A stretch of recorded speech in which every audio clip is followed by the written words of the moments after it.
Son Wukong lay on the back of the divine dragon, its warm breath making him drowsy.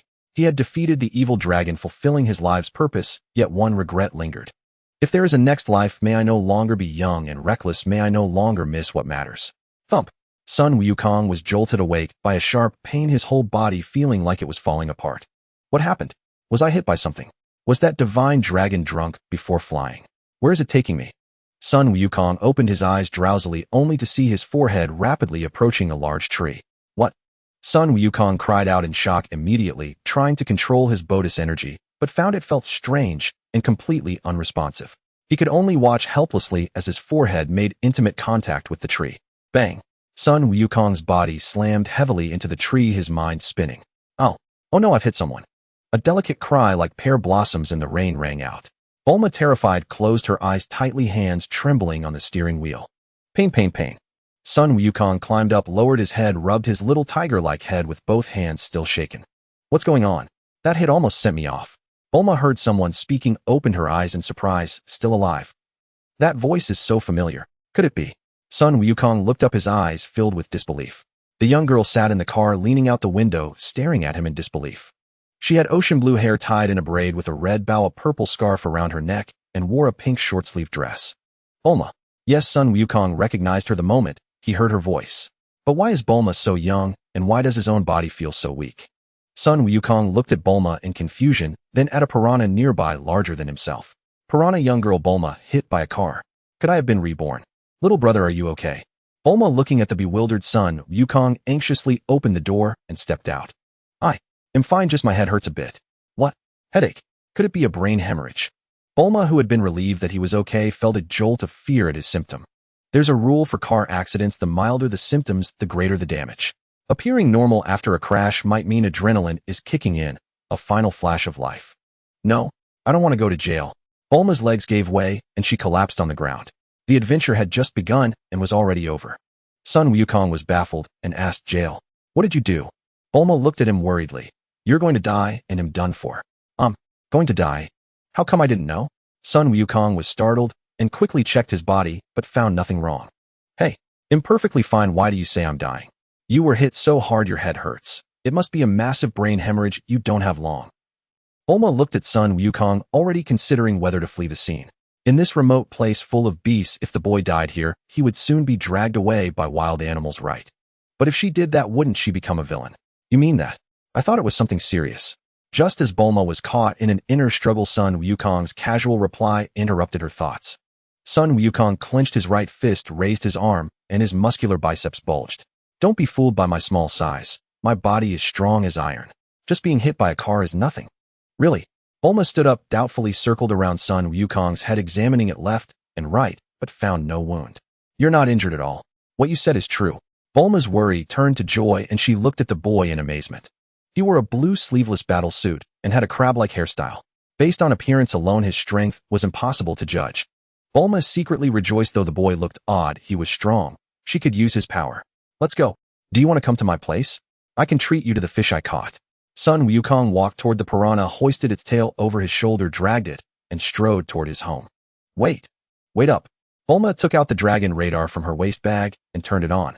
The radar showed that the 4-star Dragon Ball was in the direction the boy was heading. So that's it. Heaven really favored her, the universe's most beautiful girl. What's wrong? Aren't you coming? Son Wukong turned and saw Bulma standing still. Coming, of course I'm coming. Bulma transformed the car back into a capsule and stowed it, then trotted to catch up with Son Wukong. She followed closely, watching the radar indicate the 4-star ball, getting closer, a slight smile curling at the corner of her mouth. By the way, what's your name? My name is Wukong, Son Wukong. Is there anyone else at your home? No, I live alone. I used to live with my grandfather, but he sadly passed away. I see. Bulma nodded, relieved. This little brat looked simple-minded and wouldn't do her any harm. What about you? Though Son Wukong knew her name, he didn't want to reveal his bizarre experience. My name is Bulma. Bulma replied reluctantly, having been ridiculed for her name countless times. That's a beautiful name. Son Wukong's voice was filled with nostalgia. Really? Bulma looked at him in surprise. Of course, Son Wukong said firmly. In this world, very few names mattered so much to him, and the person before him was one of them. Bulma, that temple-like little house up ahead is my home. Son Wukong pointed to a small square house barely visible in the distance, looking excitedly at Bulma. Great. Bulma saw the dragon radar pointing exactly toward the little house and almost jumped for joy. Upon entering the house, Sun Wukong pushed open the unlocked door, grabbed the 4-star Dragon Ball, and rubbed it against his face. Wow, it's the 4-star ball. Though I knew the ball was here, seeing it in person still makes me lose control. Bulma, what wish do you want to make with the Dragon Balls? Sun Wukong held the ball in his palm, looking at her curiously. You actually know the Dragon Balls can grant wishes. Bulma was stunned. This little country boy living alone in the mountains actually knew such an earth-shattering secret. Sun Wukong smiled slightly and did not confirm or deny. Having been reborn, how could he not know the secret of the Dragon Balls? Suddenly, a synthesized electronic voice exploded deep in his mind. Ding. Detected complete soul fusion. Compatibility 99. 99. Environment assessment conforming. Host target reborn Super Saiyan 4 Sun Wukong. Binding conditions met. Binding in progress. 1, 10, 50, 100. Divine show-off system activated successfully. Welcome host Sun Wukong. Kakarot. Sun Wukong's eyes widened in disbelief. This plot was exactly like those web novels that Goten loved. Sun Wukong found it amusing. He had once been the invincible Super Saiyan 4 in the universe. Why would he need any system? The emotionless mechanical voice sounded again with a hint of temptation. Friendly reminder: the core of this system is show-off points. Shocking others with words or deeds, exceeding expectations, overturning perceptions, elegant face slapping. All can earn show-off points. Show-off points can be used to increase combat power in exchange for everything. Sun Wukong's breath caught in his throat. Show-off. What the hell was that? Did it mean what he thought it meant? Host, it's exactly the showing off from web novels. The more unique the show, the more impressive the target, the more points you get. Newbie gift pack, claim it. Claim. Sun Wukong thought silently. Newbie gift pack opening. Congratulations. You have obtained 10 Senzu Beans, 1 megaphone, unlimited battery. Initial show-off points 0. Immortal Bean. This system actually has this item, not bad. Sun Wukong chuckled lightly. Host just needs to utter it in thought. Give me an Immortal Bean. As the words fell, an Immortal Bean appeared in Sun Wukong's hand out of thin air. Sun Wukong tossed it directly into his mouth, crunched twice, and swallowed. A warm current surged through his belly, reaching his limbs and bones. He could feel that all the hidden injuries from overtraining in childhood and battles with wild animals had vanished without a trace. Truly an Immortal Bean. System products are real and true. Bulma, you want this Dragon Ball, right? They'll give it to you. Sun Wukong handed the Dragon Ball to Bulma with a sincere expression.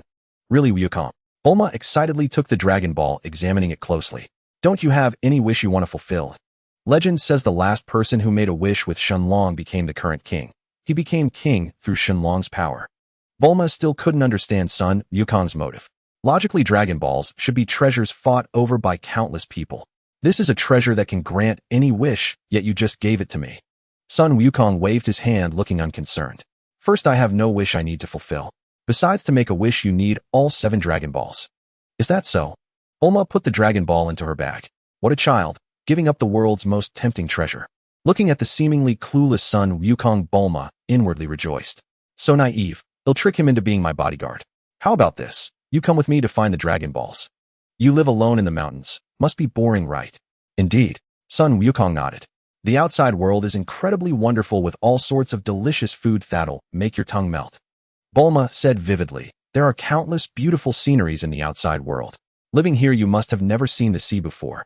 There are all kinds of people in the outside world, including many strong ones. You're so tough. Surely you want to fight them.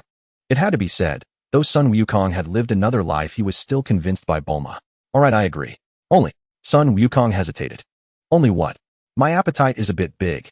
You need to prepare at least 1 meal for me every day. Bulma scoffed. A meal? I thought it was something serious. Leave it to me. Bulma pulled out the capsule case and tossed out the car that had been turned into a capsule. Boom. A white sedan appeared amidst a puff of white smoke. Wukong, sit in the passenger seat and remember to buckle your seatbelt. But I don't know how to fasten a seatbelt. Although Sun Wukong had driven before in his past life, he rarely did and had already forgotten. What? You're such a country bumpkin. Sit tight, I'll fasten it for you. Bulma shook her head, looking at Sun Wukong in the passenger seat. Your thoughtful big sister fastening the seatbelt for you. Don't you dare forget. Loop the seatbelt across your body, insert the buckle into this red hole on the side. When you hear a click, it's fastened. Got it. MHM. MHM. Bulma was rarely so patient. In his past life after marriage, unless she was injured, Bulma was like a humanoid Tyrannosaurus. If anything displeased her, she'd give him a punch on the head. Bulma stomped on the accelerator, and the car shot forward with a whoosh. How about it? My driving skills aren't bad, right? Bulma glanced at the speedometer pointing at 500 km/h smug. Not bad, but there's a steep slope ahead. Sun Wukong pointed ahead. He knew the roads around Mount Pazu by heart, so naturally, he was familiar with the terrain here. What? Why didn't you say so earlier? Bulma slammed the brakes, tires screeching against the ground. Whoosh. In the end, it was too late. The car soared into the air and slammed heavily onto the ground with a bang. Phew. That was close. Bulma took a deep breath. That slope must have been at least 8 meters high. If it weren't for her dad's shock absorption system, she'd be meeting Grandma today. Suddenly, Bulma felt a strange sensation in her body. Wait a moment, I have something to take care of. He'll be right back.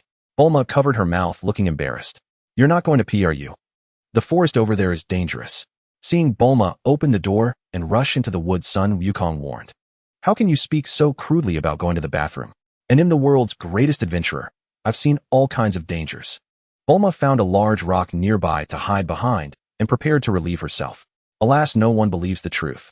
Sun Wukong opened the car door and got out. Before Sun Wukong could finish complaining, Bulma's sharp scream came. Help. Wukong, save me. Coming. That Bulma must have been caught by a pterosaur just like in the past life. Sun Wukong sprinted over. Sure enough, a massive pterosaur that blotted out the sky came into view. It was entirely blue with a milky yellow belly and inner body. Its left claw gripped Bulma, and it spoke human language. Who are you? I am Sun Wukong, her friend. Sun Wukong looked up at the pterosaur, composed and in full control. If you put her down, I won't beat you up. Otherwise, you might get hurt. Oh. The pterosaur sneered, swung its tail to coil around Bulma, freed its left claw, and pulled a rope from somewhere behind it with the claw. The pterosaur's eyes darted rapidly as it laughed. I'm also her friend. I just need to have a word with her. You wait here. We'll be done soon. The pterosaur moved its hands with incredible speed, trying to tie Sun Wukong to a tree. In the blink of an eye, however, it found itself tied to the tree. Sun Wukong rescued Bulma, looked at the pterosaur he had tied up, dusted off his hands, and advised earnestly, Pterosaur, don't do bad things from now on, or you'll be killed as a monster. The pterosaur was utterly baffled. This guy was actually giving it advice. And why was it tied up? The plot wasn't right. Detected host not following the script, shocking the pterosaur, earned 8 shock points. Please keep up the good work. Shock more people. You little brat. Let me go? You despicable coward. If you have the guts, fight me. The pterosaur snapped out of it, furious, and began cursing. Really? You want to fight me? Sun Wukong's tail quivered with excitement. Idiot, he's tricking you. Don't fall for it. Bulma's face changed drastically as she shouted to stop him. Seeing the delight in Sun Wukong's eyes, the pterosaur felt smug. It stood proudly, looked down at the boy, and said in a tempting tone, of course, I am the most powerful pterosaur on Earth. Only the one who defeats me is a true man. All right, I will fight you. Sun Wukong untied the rope binding the pterosaur. Bulma felt as if falling into an ice cave, her whole body freezing cold, involuntarily staggering backward. The pterosaur grinned, looking at the little boy before it, then at the girl hiding far away. A light bulb went off in its head. Bye-bye, fool. Fool. The pterosaur flapped its wings and swooped over Sun Wukong, heading straight for Bulma. Damn it. This pterosaur has no martial ethics. A sneak attack. Sun Wukong felt as if struck by lightning, pulling out his Rui staff to chase after the pterosaur. But the pterosaur, being able to fly, was far faster than Sun Wukong. With a claw, it grabbed Bulma, who hadn't run far, and soared into the sky. Seeing Sun Wukong still chasing, the pterosaur laughed disdainfully. Fool. Did you really think I'd fight you? Haven't seen such a dumb human in a long time. Bulma watched herself being held by the pterosaur, looking back at Sun Wukong chasing behind her, and shed tears of anger. Sun Wukong, you blockhead. Moron. Idiot. Believing whatever anyone says. Sun Wukong, you blockhead. Moron. Idiot. Believing whatever anyone says. Damn it. Damn it all. Sun Wukong watched the pterosaur recede into the distance, his heart pounding with frantic urgency. Calm, utterly abandoned. In his past life, he had been the universe's strongest Super Saiyan 4. Yet now he was being toyed with like a puppet by this very pterosaur. If Vegeta ever found out, he'd laugh himself breathless. Desperate, Sun Wukong urged forth the faintest trace of energy within him, and then launched himself skyward. Though his flight speed remained inferior to the pterosaur's, the explosive power of his leap narrowed the gap. The pterosaur glanced back, sneered coldly, and abruptly veered, graceful as a gazelle leaping midair, leaving no trace, executing a flawlessly fluid turn that left Sun Wukong flailing behind. Oh, ha. Fool. So you can fly, what of it? I am the sovereign of the skies. And to challenge me in flight is like brandishing a blade before Lord Guan himself. Then, forgive me. Sun Wukong roared. Extend. Rui Jingu Bang. Ni's crimson staff pointed unflinchingly at the pterosaur as he bellowed. At once the staff blazed with dazzling scarlet light, and shot forth stretching far beyond the pterosaur's reach. Son Wukong raised it high and brought it crashing down upon the beast's skull. Crack! And the pterosaur's wing fin shattered instantly, its eyeballs bulged from their sockets. And with a final shriek it collapsed unconscious, the claws gripping Bulma, slackening entirely. Whoosh! And Son Wukong streaked downward at blinding speed, intercepting Bulma's fall beneath her trajectory, and caught her gently in a regal bridal carry. In fairy tales, beautiful princesses are always seized by dragons, and mighty princes rush forth to rescue them. In the oldest surviving version of that tale, Bulma remembered how the prince was described. He stood tall and imposing, his visage heroic and indomitable. He rode upon clouds, braving mountains of blades and seas of flame to free the princess imprisoned by the dragon. When the dragon snatched her away just moments ago, she too had yearned for such a prince, descending on clouds toward her. But none came. As the mountain shrank to a speck beneath her, hope dissolved. Her hope plummeted exponentially. And the terror of knowing she might be devoured whole at any instant stretched every second into an eternity unlike any she'd ever known. She never waited for her prince, but she did wait for her hero. And he bore no clouds beneath his feet, yet soared freely through the air. Though still a child in form, he would surely grow. I've found you, my little hero. And Bulma, what's wrong? Tears are streaming down your face. Were you frightened into crying? Son Wukong landed lightly on the ground, set Bulma down, and chuckled softly. Bulma turned away, lifting her chin slightly, her voice hoarse. Fool. I'm an adventurer famed for both wisdom and courage. How could I possibly cry from fear? It was only the wind. Sand blew into my eyes. Shall I blow it out for you? No need, fool. And the sun sank low on the western horizon. Bulma drove, glancing sideways at Son Wukong, slumbering soundly in the passenger seat. She muttered under her breath, I haven't even closed my eyes yet, and he's already fast asleep. There's an open stretch ahead. We'll set up the house there tonight. And she pulled over, switched off the engine, and gazed at Son Wukong's peaceful face, then gently nudged his arm. Wukong. And Son Wukong rubbed his drowsy eyes and blinked curiously. Is it dinner time already? Not at all. We simply need somewhere to sleep. And Bulma stepped out, retrieved capsule No. 1, and tossed it onto the open field. Boom. A fully equipped white house materialized out of thin air, its exterior marked prominently with a bold 1. Come on, Wukong. You're hungry, aren't you? But first, you must bathe before eating. Bathe. Son Wukong recalled. He hadn't bathed since his grandfather was still alive. You don't even know what bathing is. Bulma recoiled in disgust. Ugh, how filthy. Bulma strode into the shower room and beckoned urgently. Hurry, let me wash you. In no way. After all, he may have a child's body, but his mind was long past innocence. A stunning beauty like me offering to bathe you, and you refuse, Stunned Bulma ignored his protest entirely, grabbed him firmly, and dragged him straight into the bathtub. Strip now, or no dinner. Bulma jabbed a finger at him, fierce as a storm. Fine. Son Wukong's sweat beading on his brow at Bulma's rising fury relented, knowing full well that if he refused further, her iron fist would soon land squarely on his head. Honestly, why does your tail cling so stubbornly to your backside? Don't you know how unsightly it looks? Bulma eyed his tail dangling limply in the tub, and seized it, giving it a sharp tug. Ow. Bulma, don't yank my tail. Son Wukong's tail twitched wildly, wrenching free from her grip. And so it's real. You. Bulma stammered, pointing at him, her whole body trembling uncontrollably. Of course it's real. Scared you, didn't it? Humph. Impossible. You're just a peculiar little boy. How could you possibly frighten me? And still, I finally understand. It's because you have this tail that you were abandoned in the mountains. What a tragic fate you bear. Cold sweat broke across Son Wukong's brow. He couldn't possibly reveal he was a Saiyan, not now. She'd be terrified. He'd wait until the moment was right. After all, Bulma was one of his most cherished friends. Identity must never become a wedge between them. Since you're so pitiful, I'll grant you a proper bath, just this once. Next time won't be so generous. Bulma grabbed his hair and scrubbed vigorously. His tough hide could certainly withstand this much force. Poor Son Wukong endured her thorough cleansing for nearly an hour, until Bulma's arms trembled with exhaustion and she finally surrendered. Now it was Bulma's turn to bathe, but Son Wukong held no interest in that. He needed to hunt. Bread and coffee alone wouldn't sate his appetite. Son Wukong closed his eyes, sensing the subtle currents of energy nearby. At 10 o'clock, left front, there's a dinosaur. I'll slice off a portion of its tail for tonight's meal. He dashed out. Time was tight. He had to return before Bulma finished bathing, otherwise her volatile temper would erupt. In an unnamed valley, Son Wukong hovered high above, surveying the land below, where a Tyrannosaurus rex prowled ravenous, even in the night, hunting other beasts.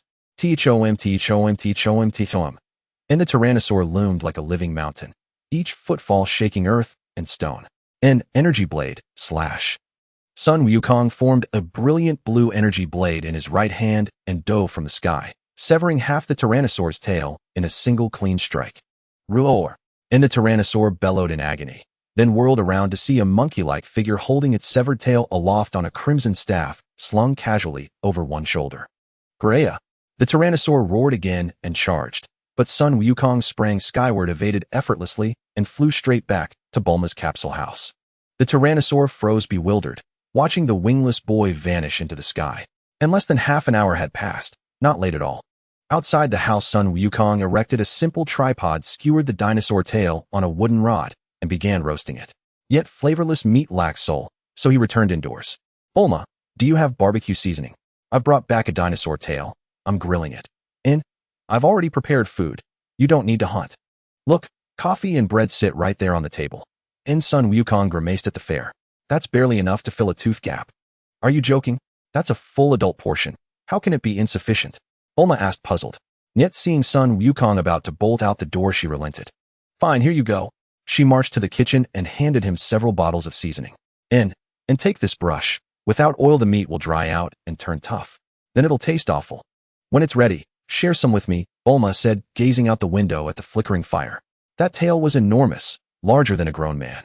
Sure, sharing food brought joy, and Son Wukong loved nothing more than feasting with others. And he carried the roasted tail back inside and devoured it with astonishing speed under Bulma's wide-eyed gaze. Wukong, did you eat the entire tail, eh? Bulma couldn't believe her eyes. She rubbed them repeatedly. And yep, that's why I told you. I've got quite the appetite. Son Wukong patted his swollen belly contentedly. And Bulma gasped sharply. This isn't just a big appetite. You're literally a reincarnated Taodai. Then with sudden confidence she puffed out her chest. But don't worry. Stick with me, and I guarantee you'll feast like royalty. Really? Son Wukong wiped grease from his mouth. And Bulma tilted her chin upward, smirking proudly. Absolutely. I'm the heiress of Capsule Corporation. I could feed you an entire mountain and still have plenty left over. The next day, Bulma's blue hair cascaded down like a waterfall as she wore a pink long dress. She stepped outside, feeling the warm sunlight on her face, and stretched comfortably. In the open space not far ahead of Bulma's Son Goku, with a large stone tied to his back, was doing one-fingered handstand push-ups, counting laboriously. 99.90. 99.93. 99.99. 10,000. Bulma's eyes widened in disbelief, her voice trembling. Incredible. You actually managed to do 10,000 one-fingered handstand push-ups with a huge stone on your back. Huh. This is just ordinary training. Goku stood up, shaking off the sweat from his head, speaking nonchalantly. Bulma listened to Goku's humble bragging with a speechless expression. Ding detected host continuously astonishing Bulma shock value 33. Given the host's slow accumulation of shock value, it is recommended to start a live stream to showcase your prowess. Goku paid no heed to the system's suggestion. Although Goku had the system, he was unwilling to take shortcuts. He did not desire power that was not earned through his own training. This was also why in his past life he did not wish for the dragon to unlock his potential. Ordinary training. Goku, you're amazing. Bulma gave a thumbs up and smiled sweetly at Goku. In the future, I'll train under high gravity to improve my strength faster. Goku explained. Bulma was stunned, asking uncertainly, high gravity? You mean something beyond Earth's gravity? Yes, exactly that. Goku nodded. That's utterly reckless. Gravity exerts force on your entire body, not just weight training. You can train your external body to be as strong as iron, but your internal organs are still flesh and blood. They can't withstand high gravity. That's why you need something to protect the body. It's the inherent power within us, ki. Bulma tilted her head. Yes, everyone has this within them. It's the fundamental energy of our bodies, though some people's ki is stronger. Physical training has its limits and is heavily dependent on race, but ki has no such boundaries. Bulma suddenly understood. I see. So your weight training is not just for the body, but to enhance the strength of your ki, right? Exactly. Goku nodded with relief, impressed by Bulma's quick wit. Now I understand why you need a gravity chamber. Compared to simple weight training, gravity affects every part of your body, forcing you to distribute more ki for protection. The training effect far exceeds weight training. Bulma rested her chin on her hand, deep in thought. Bulma, your deduction is spot on. Alright, you're done training. Time for breakfast.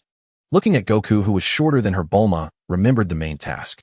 I know you have a big appetite, so I specially prepared fried steak, boiled eggs, bread, and milk. Goku's eyes lit up, and he quickly unstrapped the large stone, rushing excitedly to the living room. The table was laden with a feast of high-protein foods. Goku's eyes sparkled as he asked curiously, Bulma, did you make all this? Bulma shook her head, pointing to the kitchen, her voice full of pride. Of course not. The kitchen robot made it, though it's not as good as a chef's. A robot? That's still impressive. Let me try. Goku eagerly grabbed a fork, stabbed the steak, and swallowed it in one bite. Not bad. Goku praised. Not bad. You just swallowed it whole. What a waste.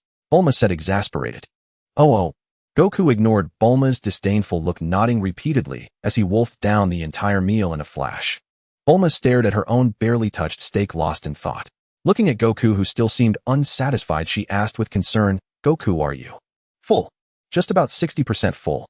Goku patted his stomach and laughed. Bulma pushed her plate toward him, apologizing, sorry Goku. I promised yesterday you'd eat your fill. Take mine too. Goku looked at her puzzled. If I eat yours, what will you eat? Huh. I've already asked the robot to make more. Mine can wait. In that case, I won't be polite. Goku stabbed the steak, opened his mouth wide, and swallowed it whole. After eating and drinking his fill, Goku stretched contentedly.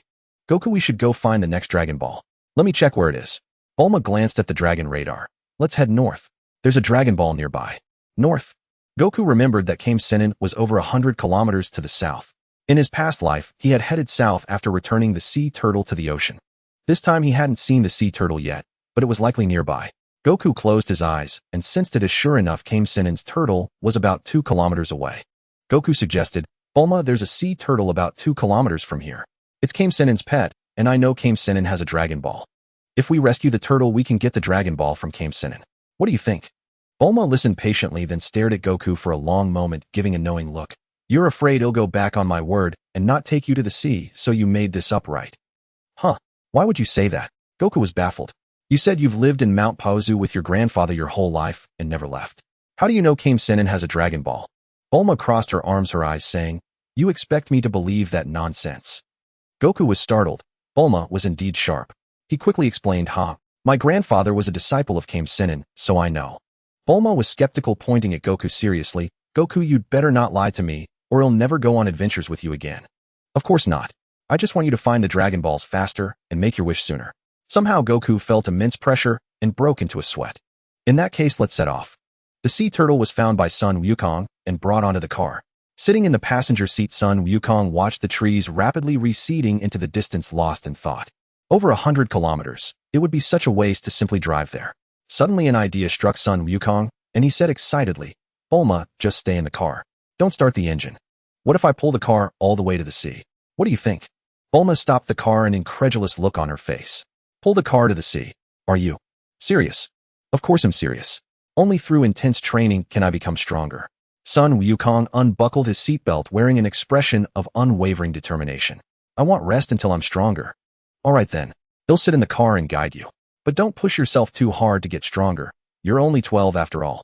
Seeing that Son Wukong already had his own plan, Bulma didn't try to stop him. Here, strap this cushion onto yourself. It'll absorb some of the impact. Bulma took out a mat resembling a yoga mat from the trunk and handed it to Son Wukong. That's perfect. Bulma was really thoughtful. This was exactly what he needed for his training. Son Wukong fastened the cushion around his waist, then tied one end of the carbon fiber rope around his waist and the other end to the car. Son Wukong let out a soft shout and began to move forward. The moment he stepped ahead, the rope pulled taut, digging sharply into his abdomen. The cushion was compressed into a deep groove as the rope sank into it. Seeing this, Son Wukong felt a flicker of relief. Good thing I have this cushion to soften the blow. Otherwise, having this rope dig into my belly would be unbearable. Bulma crossed her legs and rested them on the steering wheel, a lollipop dangling from her mouth. She spoke with a lisp. Wukong, even though your strong training requires the right approach, going at it blindly will only get you hurt. If using tools can help, don't hesitate to use them. After all, your body is the most important thing. Son Wukong touched the soft cushion, a warmth spreading through his chest. In that case, I'll have to rely on you from now on, Bulma. That's more like it. But you should call me Sister Bulma. I'm quite a bit older than you. Really, I still prefer calling you Bulma. Fine. Call me whatever you like. Son Wukong glanced back at Bulma, took a deep breath, and turned around. He leaned forward, his toes digging into the muddy ground, and began to drag his feet along the desolate road. Sun Wukong's legs tensed, each step sinking into the mud. Instead of moving forward, his soles clawed backwards, seeking traction to propel himself ahead. Soon Sun Wukong felt his stamina plummeting. Every step felt as heavy as lead. His legs began to tremble, a sign of exhaustion. Sun Wukong recognized this state. He had reached it countless times during his training in his past life. Wukong, your legs are shaking. Stop. Pushing yourself this hard will damage your body. Seeing Sun Wukong's condition, Bulma quickly got out of the car to persuade him. Sun Wukong shook his head, gasping for air, his teeth clenched. It's just this much. I can still do it. As soon as the words left his mouth, he lifted his leg and took another step forward. Finally, Sun Wukong felt his thighs go limp and numb. He had reached his limit. His knees buckled uncontrollably, and he crashed heavily to the ground. Thud! Sun Wukong's knees struck the earth with a dull, heavy sound. Is this my limit? And this is only 1 kilometer. Kneeling on the ground, Sun Wukong pounded his fists against the dirt, his voice brimming with resentment.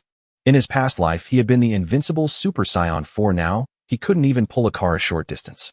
Too weak, far too weak. No, I still have my hands. I can crawl. I'll crawl forward. Sun Wukong's eyes were bloodshot as he roared. Wukong, are you okay? You've done amazingly well already. Take a break. Bulma was about to fetch the first aid kit when she saw Sun Wukong was still determined to continue. Only now he was using his hands to crawl. I'm fine. Thank you for worrying, Bulma. Sun Wukong's body was nearly flat against the ground, writhing forward like an earthworm. Bulma watched him, feeling as if she were seeing him for the first time. Within that small frame, there was something that drew her in. She touched his sweat-drenched face and asked, puzzled, Wukong, what is it that makes you so determined to become strong? Sun Wukong looked up at Bulma, his gaze deep, as if lost in memory. Then in a voice tinged with the weight of ages, he slowly said, in the past I would have said it's to fight against even stronger opponents. But now, I just want to protect what I hold dear and keep it from being taken away. Bulma asked, so am I one of your possessions too? Sun Wukong paused for a moment, then smiled. You're not a possession, but you're someone I want to protect. Bulma chuckled and ruffled his hair, teasing Mr. Son. Who knew such a little guy could tug at heartstrings so skillfully? When you grow up, how many hearts will you break? Sun Wukong tilted his head awkwardly and laughed. I'm just telling the truth. Bulma helped him up and brushed the dust off his clothes. All right then, Mr. Truth-telling little Sun Wukong, now that you're so dirty, it's time for a change of clothes. Otherwise, people might say the wicked heiress is abusing child labor. Sun Wukong was troubled. He only had the clothes on his back. I don't have any spare clothes. Sun Wukong looked a bit embarrassed. Bulma checked the map on her phone and found that the nearest clothing store was over 10 kilometers away. Tell you what, first wear one of my shirts. Once we reach the city, you'll take you to buy some clothes that fit. Bulma pulled out a capsule, and tossed it onto an empty patch of ground. Oh, that feels great. After his bath, Sun Wukong came out wearing a pink short-sleeved shirt. It was a bit large on him, draping down like a dress. Haha, you look adorable like that. Bulma covered her mouth, sizing him up with amusement. Sun Wukong tugged at the shirt awkwardly. This fabric doesn't seem very sturdy. I wonder if it can hold up during my training. Bulma rolled her eyes at him and retorted, what, you're still going to train? Are you a training maniac, or what? Sun Wukong said nothing and walked out of the room. His goal was to raise his combat power to 100. He wondered if he could achieve it before all the Dragon Balls were gathered. Sun Wukong looked at the car, his fighting spirit blazing. My body keep getting stronger. After preparing his protective gear, he looped the rope around himself. Sun Wukong pulled the car, moving slowly toward the nearest city. Good heavens! Did you see that? A child is actually pulling a car forward. What kind of strength is that? Huh, just a cheap stunt, unless he's a superhuman. Right, exactly. Isn't there someone inside? They must be playing medieval cosplay. I see. A poor servant being bossed around by the young miss pretending to be a cart puller. What a bizarre and twisted taste. Bulma overheard the passers-by's remarks and looked at Sun Wukong with a resentful gaze. It's all your fault for insisting on that training game. Look how they're scolding me, treating me like some young lady with weird hobbies. And you, the instigator, actually ended up as the victim. Oh my gosh. Sun Wukong sheepishly unstrapped the carbon fiber rope and bowed apologetically to Bulma. I'm sorry, Bulma. It's all my fault for not thinking it through, getting you caught up in this. Bulma burst into laughter, pointing at Sun Wukong with her right hand while holding her stomach with her left. Look at you just now. You look like a wronged little wife. You're killing me. Bulma wiped away tears of laughter. I never thought you, Wukong, not only lack worldly experience, but also apologize in such a strange way. Sun Wukong looked utterly bewildered. Then how should I apologize? Bulma patted his head and teased, give me a back rub, and I'll forgive you. A back rub. Is that also an apology? Do others do it too? Sun Wukong scratched his head, feeling his brain couldn't keep up. Bulma crossed her arms in front of her chest and lifted her chin, slightly smiling. For me, this is fine. As for others. She paused. Do whatever you want. But why do you need a back rub while others can just be casual? Sun Wukong was puzzled. Because I'm Bulma and others are just others. Bulma turned sideways, presenting her back to Sun Wukong. Hurry up. Stop dawdling. Sun Wukong reached out his hands to her shoulders, kneading gently. Like this? Yes, make me feel comfortable. Bulma nodded slightly. Sun Wukong felt the warmth emanating from his fingertips and continued helplessly. A breeze drifted in through the window, carrying a faint fragrance from Bulma. Sun Wukong sniffed. What's that smell? Is it floral? Sun Wukong looked around, puzzled. But where would flowers come from here? Bulma's ears grew warm. It's the scent of my hair. I used jasmine-scented shampoo, so my hair has a floral fragrance. Just focus on rubbing my back and don't mind other things. Sun Wukong sighed helplessly. But it's not just your hair's scent. There's also that. That what? Bulma was a bit confused. Nothing. How could Sun Wukong bring himself to say it? After all, Bulma's scent wasn't just floral. Then just give a good back rub, alright. Sun Wukong calmed his mind, sighing inwardly that sometimes having a mind too mature wasn't a good thing. After enduring the ordeal with difficulty, he finally managed to cheer Bulma up a bit. Bulma and Sun Wukong arrived at a clothing store on the edge of the city, which only carried unfashionable garments. Bulma pointed to a loose light blue tracksuit. Wukong, look, this outfit seems nice. It has a cute cartoon character on it. Not bad. Sun Wukong also took a liking to the cartoon figure. Bulma draped it over him. Since it's good, try it on quickly. We're short on time and still need to find the Dragon Balls. Dragon Balls? Sun Wukong grumbled inwardly. So that's why Bulma was so eager to get to the Dragon Balls sooner. Sun Wukong put on the jacket. The light blue outfit standing next to Bulma did look quite nice. Bulma nodded in satisfaction and turned to the clerk. Give me 10 sets of these, each with a different pattern. Bulma then pointed to the pants on display. And 10 pairs of pants. After shopping, Sun Wukong resumed his training only when the car reached a desolate area. But on the road ahead, a bear monster about 20 meters tall blocked their way. It carried a 10-meter-long saber and had a scar over its left eye, looking extremely ferocious. Hand over the sea turtle in your car. I could smell it from miles away. Bulma trembled at the sight of the bear monster, as huge as a hill, and pointed at the turtle, stammering, Help yourself. Sun Wukong looked at Bulma in confusion. Why are you shaking? Scared? Bulma swallowed hard. Of course I am. Look at his size. One swing of that blade could probably split a mountain. Sun Wukong almost laughed. Him? Split a mountain? You give him too much credit. Let me go out and beat him so you can see what real power is. Bulma grabbed him. He wants the turtle, just give it to him. Don't be reckless. Sun Wukong flashed a confident smile and comforted her softly. Don't worry. I sensed his strength. I only need one finger to defeat him. The bear monster watched Sun Wukong approach alone and asked suspiciously, Why are you coming out? Where's the turtle? Sun Wukong crossed his arms. The turtle is my friend. I can't hand him over. The bear monster sneered and drew its long saber. You won't cry until you see the coffin, courting death. It swung the blade fiercely toward Sun Wukong's head, a sharp whoosh cutting through the air. A cold gleam flashed instantly. Sun Wukong extended a single finger to meet the blade. With a clang, the saber shattered into pieces upon contact with his finger. The bear monster stared at the fragments on the ground, its jaw nearly dropping. Who am I? Where am I? What am I doing? Ding. Detected host catching a blade with a single finger, uniquely impressive. Consecutive critical hits, shock value, 8, a shock value, 8. Bulma watched in amazement. So, Wukong is this powerful, unafraid of blades. The sea turtle in the back seat breathed a sigh of relief. Seeing the still dazed bear monster, Sun Wukong asked, Do you still want to take my turtle, Mr. Bear? The bear monster quickly shook its head. Dare to try. It wasn't tired of living. Sun Wukong nodded in satisfaction. At least you understand that taking others' things is wrong. Since you know your mistake and are willing to change, you'll spare you this time. The bear monster clasped its hands in front, looking obedient like a little bear waiting for its mother. Your heroism teaches me well. I Shon Ba will never do evil again. From now on, I'll even keep the peace around here. The unspoken, just kidding, remained unsaid. Bulma and Son Goku arrived at the vast ocean without incident. As far as the eye could see, azure waters met the cerulean sky, with seagulls soaring overhead. The sea turtle excitedly rose to its feet. The sea. It's really the sea. The sea turtle swiftly shuffled into the water, relishing the sensation of the tides submerging its body. It looked back 3 times as it gradually disappeared into the embrace of the sea. Just before its body was completely enveloped by the waves, the sea turtle spoke. Could you wait a moment? I still have a gift to give you. Bulma laughed alright, though I'm not really that concerned about gifts. But if it's some treasure from the Dragon Palace, that would be just perfect. A gentle wave finally swept the sea turtle completely from sight. The beach fell silent, leaving only the eternal sound of the tides. Gazing at the ocean, Goku said, Bulma, don't get your hopes up for any Dragon Palace treasures. At most, the turtle hermit has one Dragon Ball. How would you know? Bulma turned her head with a snort. Unless you can see the future.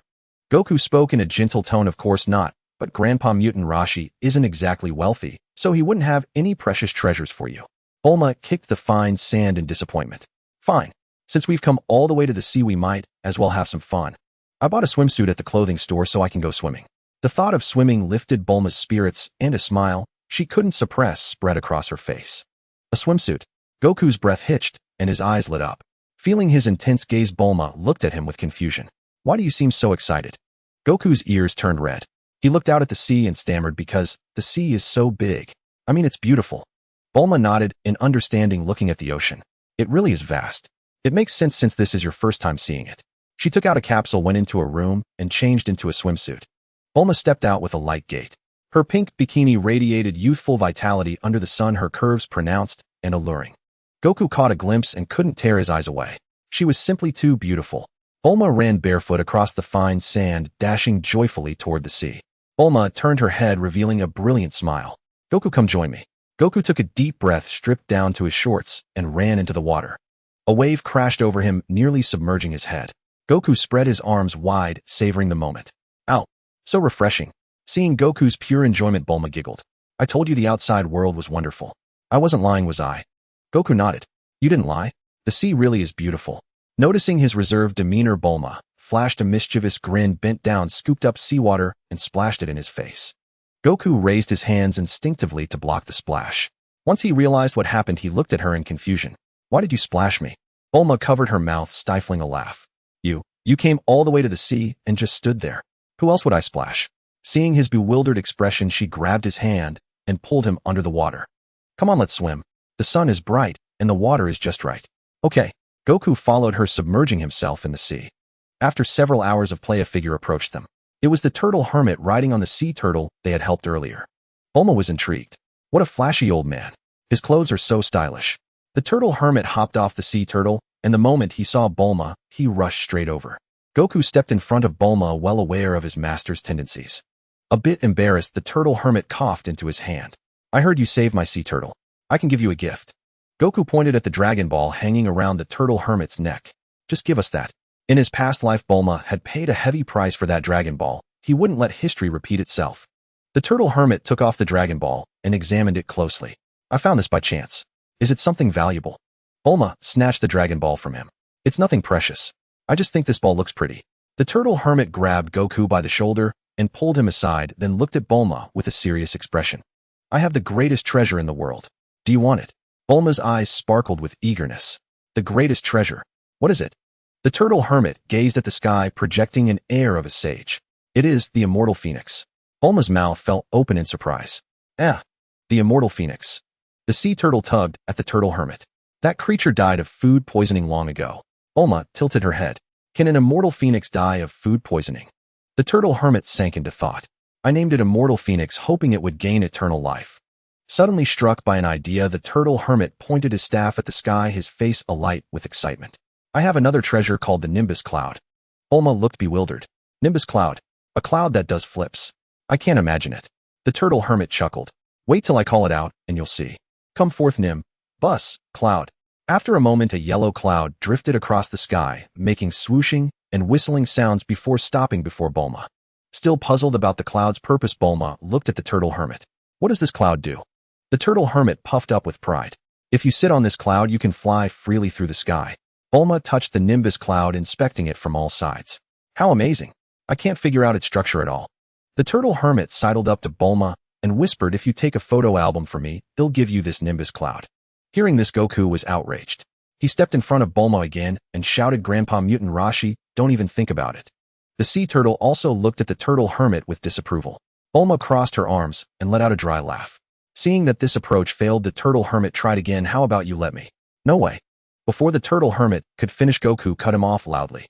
Watching Goku's frantic reaction, Bulma felt a secret delight. Bulma looked at the turtle hermit with feigned helplessness. Your treasures are wonderful, but I'm afraid I can't agree to your terms. The turtle hermit sighed. What a pity. Goku took Bulma's hand and pointed at the Dragon Ball in her grasp. Let's go, Bulma. Let's find the next Dragon Ball. Following the map on the Dragon radar, Son Goku and Bulma arrived at a village. Strangely, even though it was broad daylight, every house had its doors tightly shut, and the silence was as if no one was around. Bulma looked at this unusual scene somewhat puzzled. Could it be that this village has some special ceremony, so everyone has gone out? Son Goku shook his head. I can sense their presence, they are all at home. Bulma was bewildered. Since they're all at home, why are the doors closed? That's hardly the custom in the countryside. Son Goku pointed to the house he had chosen in his past life, thinking of what was about to happen, his face full of excitement. Let's go ask, and we'll find out. Bulma nodded. Right, rather than guessing here, it's better to go and ask. Bulma was about to knock on the door, but Son Goku stepped forward to indicate he would do it. After all, the person inside was holding an axe ready to strike down anyone who entered. Knock, knock, knock. Son Goku knocked rhythmically several times and called out, anyone home? Is anyone in there? Yet there was no response. Son Goku grinned mischievously. If you don't open the door, I'll break in. Creak. The door opened, but no one was visible inside. Son Goku cautiously stepped in. Whoosh. A sound of something cutting through the air suddenly appeared above Son Goku's head. Sensing the threat, Son Goku leaped away. Bang. A sharp clash rang out. Thud. A large axe embedded itself in the ground right where Son Goku had been. The one wielding the massive axe was a middle-aged man with a bald spot on his head. He fell to his knees, tears streaming down his face as he kowtowed repeatedly, his voice trembling with fear. Lord Oolong, I didn't mean it just now. Please spare us. They'll give you whatever you want. Please spare my daughter. Bulma followed behind and entered, looking at the axe on the ground, immediately understanding everything. She grabbed Son Goku's clothes, her face full of anxiety, her voice filled with concern. Goku, are you all right?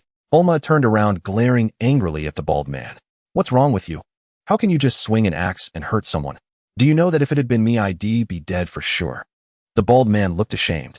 I'm sorry, I thought it was that demon Oolong coming, so I didn't know my own strength. I'm truly sorry. Hearing it wasn't Oolong, the others who had been hiding in corners came rushing out.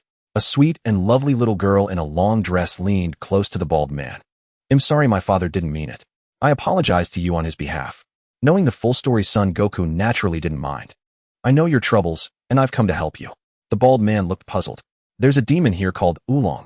You know about him. Son Goku knew, of course, but couldn't say so directly. He laughed. I don't know anything about Oolong, but I have immense power and can help you get rid of the demon. The bald man didn't believe him at all. You have no idea. That demon Oolong is a terrifying and ruthless creature. Not only that, but he also knows all kinds of transformation spells, so no one knows his true form.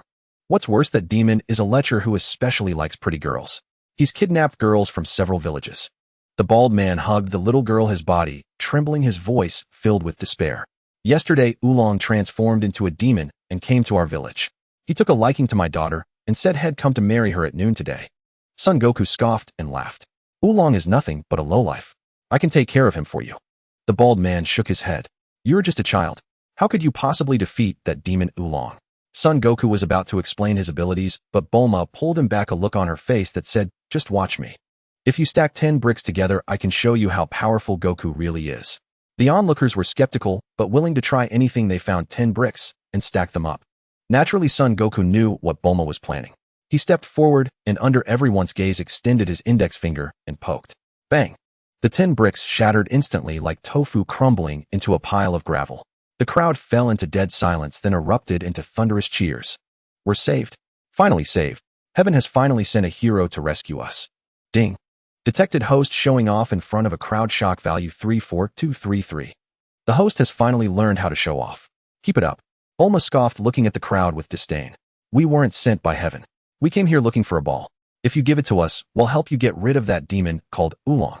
Bulma showed one of the Dragon Balls to the people around.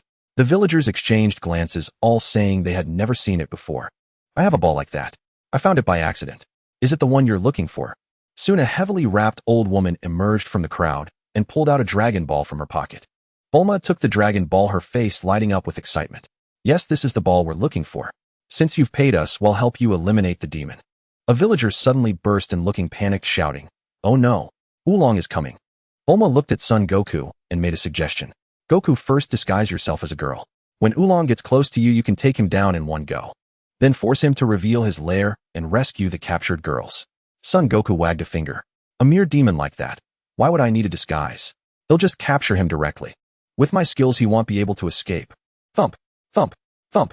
A colossal ogre in a white suit strode into the village, each step shaking the earth. Clutching a bouquet of flowers meant for a marriage proposal, it was none other than Wulong. He had remained undetected until now because he had transformed only upon nearing the village. Son Wukong's lips curled into a faint smile. Wulong has arrived. I'll go deal with him. Whoosh. In an instant, Son Wukong shot forward, his speed 10 times that of a world champion, and appeared before Wulong. The ogre, startled by the sudden appearance of the youth and his terrifying velocity, felt a flicker of fear. Wulong forced himself to remain composed. Who are you? Son Wukong looked up at the towering figure, his face brimming with confidence. I am Son Wukong, and I've come to defeat you. Defeat me? Wulong's breathing grew ragged instantly. He had never imagined anyone in the village would dare to resist him. What abilities do you possess to defy me, the great King Wulong? Son Wukong pointed at a tree. I can snap a tree with one punch. I don't believe you. You're lying, aren't you? Wulong broke out in a cold sweat. Son Wukong leaped over and drove his fist into a nearby tree. The trunk, as thick as a bowl, shattered instantly. Wulong was stunned. Heavens! How terrifying! Change! Wulong bellowed. Bang! He transformed into a bird and tried to flee, but Son Wukong soared into the air and kicked him back down to the ground. Wulong collided violently with the earth, kicking up a massive cloud of dust. Aya! It hurts. It hurts so much. Wulong was kicked back into his original form by Son Wukong, writhing on the ground and clutching his head in agony. Son Wukong grabbed Wulong by his pig ears and lifted him up. Still want to kidnap girls? No, I won't do it anymore. Wulong shook his head like a rattledrum. Son Wukong pointed at him sternly. I'm handing you over to the villagers. If you try to run, I'll give you a thorough beating. Wulong lowered his head. I won't run, I won't. Son Wukong led the way with Wulong following behind. Gazing at the crab-like head before him, Wulong dared not even entertain the thought of escape. That speed was terrifying like lightning, arriving before he could even react. Seeing everyone still and hiding, Son Wukong cupped his hands around his mouth. Everyone come out. Wulong has been subdued. Bulma, seeing Son Wukong completely unharmed, let out a sigh of relief. The villagers cheered and rushed out, scanning left and right, but failing to spot the ogre that was Wulong. Son Wukong pointed at the pig behind him and explained to the bewildered villagers, this pig is the Wulong you were talking about. The bald man was stunned. What? This is Wulong. Wulong is actually a pig. Hearing this, Wulong, who had been cautious just moments ago, erupted in fury. I'm an animal-type human, not a pig. Understand? A human? Wulong screamed until his voice grew hoarse. Seeing Wulong in his true form, the villagers lost all fear. One of them stepped forward, his face twisted with anger. Where have you hidden my daughter? What have you done to her? With someone taking the lead, several others quickly emerged, all demanding Wulong return their daughters. Terrified by the onslaught, Wulong stumbled backward, hastily explaining, Don't hit me. Your daughters are all fine. They're perfectly safe. We'll take you to them right now. Hearing this, the villagers held back from attacking. Son Wukong stayed close behind Wulong, ready to subdue him at the slightest sign of escape. Wulong glanced back at Son Wukong, his mind racing with 1,000 curses. What grudge, what grievance? Was it necessary to follow so closely? Led by Wulong, the group traversed one winding path after another.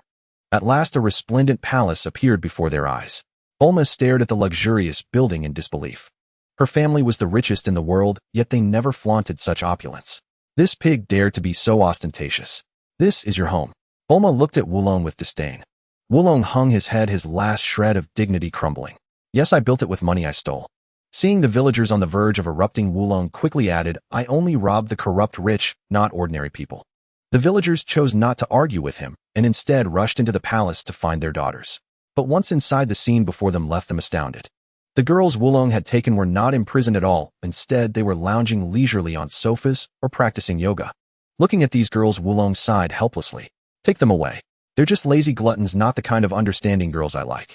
The villagers' hostility toward Wulong softened instantly. Well, that settles it. Bulma snapped her fingers in satisfaction. Bulma turned to Son Wukong, a thought striking her. Wukong, let's take this pig with us. He can transform, he's cute, and most importantly, he can be emergency rations. Son Wukong eyed the plump, tender Wulong and nodded. Indeed, he'd make a fine suckling pig. Wulong wanted to protest, but seeing it was Son Wukong and Bulma, he swallowed his words. Wulong meekly suggested, I'm actually quite useful, much more so than emergency rations. Bulma nodded approvingly, then extended her right hand toward Wulong. Wulong looked bewildered. What do you mean? Bulma smiled. Capsules, of course. With all the money you've stolen, you must have some capsules on you. Wulong feigned confusion. No, I don't. How could I have such things? Bulma sneered. Wukong. Son Wukong turned around. What is it, Bulma? Wulong immediately blurted out, I think I do have a capsule, an RV. I can give it to you. Bulma's eyes lit up. An RV? That's a great find. Hand it over. Wincing in pain, Wulong handed the RV capsule to Bulma. She opened it and stepped inside to look around. Wukong, let's go in. Wulong's RV covered over 100 square meters and had 2 floors as luxurious as a villa. Bulma marveled at the RV. This is enormous. And it's so fully equipped. Wulong puffed out his chest proudly. Of course. I spent a fortune customizing this RV. Bulma's lips curled into a smirk. Wulong, since you had this RV custom made, I assume you know how to drive it. Yes, I do. Why? Wulong looked confused. Bulma climbed to the 2nd floor of the RV. Since you can drive, you'll be our chauffeur. I haven't had a proper rest in days searching for the Dragon Balls. I need to catch up on my beauty sleep. Wulong arrived at the cockpit, only then realizing he had no idea where they were headed. Seeing Bulma about to go upstairs, he called out loudly, Where are you all going? Bulma snapped back to reality. She had been too excited seeing someone take over her driving duties, forgetting to inform them of their destination. Bulma pulled out a map and examined it. Well, we're heading to a place called Mount Flaming. What? Mount Flaming? Wulong was horrified, his ears standing straight up like a rabbit's. His voice trembled as he said, Are you crazy? Going to Mount Flaming? Don't you know a terrifyingly fearsome person lives there? His name is Ox King. He's known as the Emperor of Evil, incredibly powerful. In short, no one can defeat him. Wulong left the cockpit ready to flee. Son Goku, having anticipated this, blocked his path and demanded, Wulong, where are you going? Trying to run away. Wulong, filled with rage, threw caution to the wind. Nonsense. My life is precious, why would I go die with you? Son Goku looked puzzled. What do you mean? Wulong shot him an irritated glance. You want to go to Mount Flaming? That's no different from seeking death. Son Goku suddenly understood. You mean I can't beat Ox King? Of course not. Ox King is invincible. Unless. The only one who might defeat him is the martial arts master Kame Sennin. Son Goku chuckled. What if I told you I know Ox King? Would you still think we can't go to Mount Flaming? Wulong was dumbfounded. You actually know Ox King. So all the strong ones know each other. Son Goku shook his head. It's just that my grandfather was a disciple of Kame Sennin, and Ox King was too. Wulong's mind was blown. No wonder you're so strong. Now I get it. Alright, I'll keep driving. Son Goku breathed a sigh of relief. Since you're not running, he'll get back to training. Under Wulong's gaze, Son Goku strapped some iron weights to his body and began doing handstand push-ups. Once sufficiently warmed up, he switched to using just one finger. Son Goku, you're already this strong, and you still need to train. Wulong asked, puzzled. Son Goku, still upside down, looked at him. Am I really that strong? But I don't think so. Wulong stared at him in astonishment. With strength like yours, you could rob a bank without a scratch. If I had your power, I'd have snatched that girl who went upstairs and made her my wife. Son Goku stood up, his face serious, his voice carrying a warning. Wulong, I advise you not to do anything you'll regret, or you'll end up as roasted pork. Wulong's expression shifted rapidly before he quickly recovered. No way. I may be lecherous, but I know my limits. I see you as a friend, and as they say, a friend's wife is not to be trifled with. I won't do anything out of line. Son Goku nodded in satisfaction and resumed his training. Wulong was bemused. Were kids these days really that precocious? So young and already dabbling in romance. Under Wulong's driving, the camper van arrived at a desert area. This was the only route to Mount Flaming. Any detour would add considerable distance. At the highest point of the desert, atop a massive boulder, a blue cat-like humanoid was scanning for prey with a telescope. He and Wulong were both animal-type humans, having once attended the same kindergarten. What a huge camper van. A fat pig has wandered into these parts. Puar put away the telescope and dashed toward a cave inside the rock formation. He shouted as he ran, Master Yamcha. Master Yamcha, a big catch is coming. At that moment, Yamcha was sipping black tea, the steam swirling upward. The desert was dry, so staying hydrated was essential. A glimmer of delight flashed in Yamcha's eyes. 3 years without a single job, and now one job will feed me for 3 more. It's been ages since anyone passed through here, and now a big catch arrives. Yamcha walked to the cave entrance and extended his hand to the side. Puar understood immediately and respectfully handed him the telescope. Yamcha took the telescope and confirmed the target. After a glance, he lowered it, rubbed his eyes, and raised it again. This huge camper van. A fat pig, such a fat pig. Yamcha's heart raced with excitement. With a grand wave of his hand, he said, Puar, get the car ready. Time for business. Puar snapped to attention. Roger, Master Yamcha. Inside the camper van, Wulong watched as Son Goku, drenched in sweat, switched from his right index finger to his left. 99,996, 99,997, 99,998, 99,909, 100,000. Son Goku collapsed to the floor, wiping the sweat dripping into his eyes with his sleeve. Oolong handed him a towel. Goku, you're incredible. I've only been driving for 4 hours and you've already done 200,000 one-fingered handstand push-ups. Son Goku took the towel, mopped his face, and smiled. If you train with me, you could do it too. Oolong shook his head. I wouldn't even do 10 regular push-ups on the ground, let alone 200,000 weighted one-fingered handstand push-ups. Son Goku was used to it. Few people were willing to take up training. Even when he offered to teach, they refused because cultivation was just too exhausting. Son Goku lifted his collar and peered inside. His clothes were completely soaked with sweat. I need to take a shower first. If Bulma sees me like this, she'll complain again. Suddenly, a deafening voice boomed from outside. It was Yamcha shouting through a large megaphone. Whoever's driving that thing, stop right now, or he'll send you to the afterlife with a rocket launcher. Oolong pointed outside, looking at Son Goku in terror. Goku, we've run into desert bandits. They've got firearms. Son Goku walked to the cockpit and indeed saw Yamcha standing on a flying car hurling threats with his pet paw perched on his shoulder. Bulma also rushed down looking panicked. What's happening? Son Goku replied calmly, just 2 bandits. They'll take care of them. Oolong quickly grabbed Son Goku. Goku, he's got a rocket launcher. No matter how strong you are, you're still flesh and blood. You can't beat a weapon. Son Goku smiled. He has to hit me first. Fine. Oolong, seeing Son Goku's confidence, said no more. Goku, wait. Bulma suddenly called out. Son Goku turned around. Bulma, what is it? Bulma walked up to him, took his hand, and handed him a box full of capsules. Goku, this is everything we have. If you can't beat him, just give him this. Son Wukong accepted the capsule, a warmth spreading through his heart. Though 1,000 words were on his mind, all he said was, it'll be fine, don't worry. Stepping down from the RV, his eyes met Yamcha's. Yamcha was baffled to see a young boy emerge. Why are you the one coming down, kid? Where's the adult inside? Yamcha lowered his rocket launcher, pointing at Son Wukong with a fierce expression. Get back inside and tell your elder to come out. I'm here to rob you.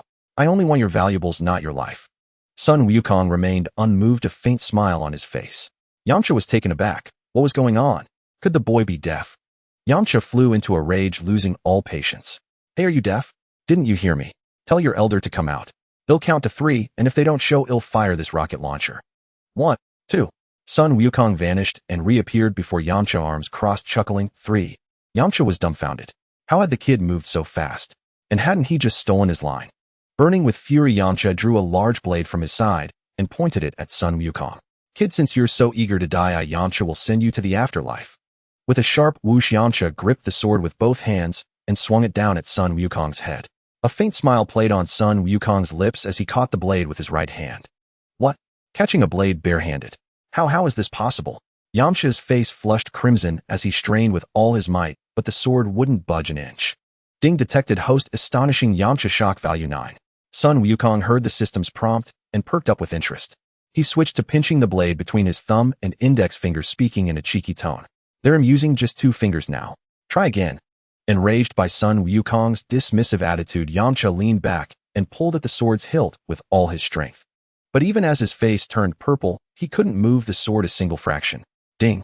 Detected host displays shocking heaven and earth shock value, gaining consecutive critical hits 999.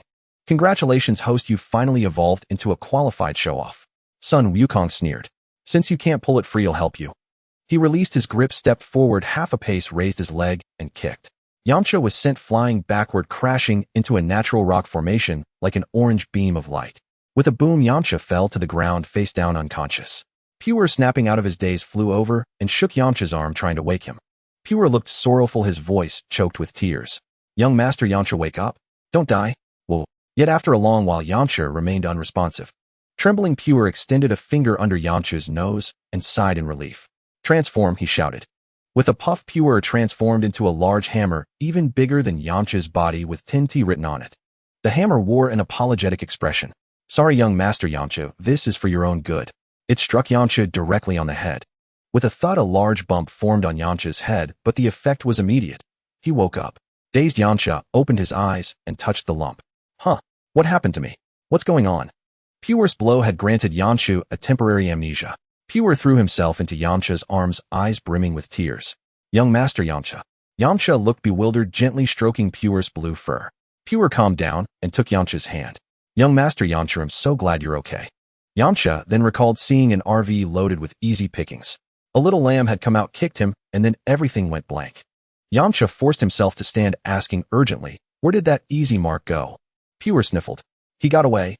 Feeling dizzy, Yamcha waved a hand. Forget it. He'll go rest for a while. When him better, he'll settle the score with that brat. Back in the RV, Son Wukong returned victorious, having confiscated Yamcha's rocket launcher. Knowing Yamcha's vengeful nature, had likely come looking for trouble at night.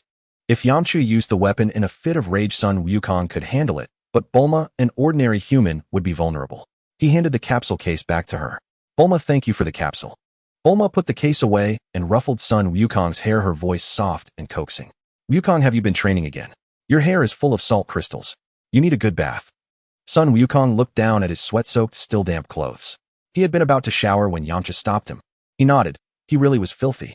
But Bulma had been so gentle just now, it was unlike her. In the bathroom, Son Wukong stood still, letting the hot water cascade over his muscular body. Mount Flaming Mountain was just ahead, yet he felt no anticipation. What was wrong with him? The thought of seeing a young Shishi brought no joy. It was strange. Recalling their first encounter, he hadn't known how to distinguish genders and had used his usual method, a method had tried on many, including Bulma. But Shishi was traditional, mistakenly believing that meant she had to marry him. She asked if he would take her as his bride when they grew up. At the time, he thought a bride was something delicious and agreed without hesitation. Later at the World Martial Arts Tournament, Shishi publicly pressured him into marriage. He was a man of his word, and he kept his promise even without understanding its meaning. They married, but Shishi was traditional, and their worldviews clashed severely. Her concerns were limited to their small family, indifferent to others. A philosophy of sweeping snow before one's own door. He believed that only when everyone was well could he truly thrive. With great power came great responsibility. At first it wasn't a problem. He could manage the relationship because Shishi was a wonderful woman. But as time passed, the rift widened. When Vegeta and Nappa invaded Earth, he was nearly killed, covered in wounds, and on the verge of death. Yet Shishi passed him by focusing only on Gohan, who was in better shape. He thought perhaps she hadn't seen him, or that her maternal love had blinded her. When Bulma discovered him, and the others carried him back to the plane, Yajirobe casually remarked that his injuries were worse. He couldn't even move. Shishi said it was entirely his own fault, and he deserved it. Furious, Yajirobe asked if he could hit her. Son Wukong had no objection. Fortunately, after he sacrificed himself to save Earth by taking Cell down with him, things improved. During the 7 years he was dead. But by then it was far too late. Fairly speaking, if not for his promise and the feelings from a past life, given the choice of a life partner, he would have preferred someone like Launch. At Master Roshi's, Launch had taken good care of him, and those days were a particularly wonderful time. The next morning, Son Wukong groggily emerged from his dreams. He had slept well the previous night, and Yamcha had not come seeking revenge. Sensing their presence, Son Wukong knew Yamcha and Pure were hiding nearby. Perhaps they dared not attack, or maybe they were biding their time for the right moment. Stepping outside the RV, Son Wukong casually performed his morning exercises, which involved crushing several large boulders. Behind a large tree not far from the RV, Pure observed the vehicle through binoculars. His head kept nodding drowsily until a blue-clad, spiky-haired youth jolted him fully awake.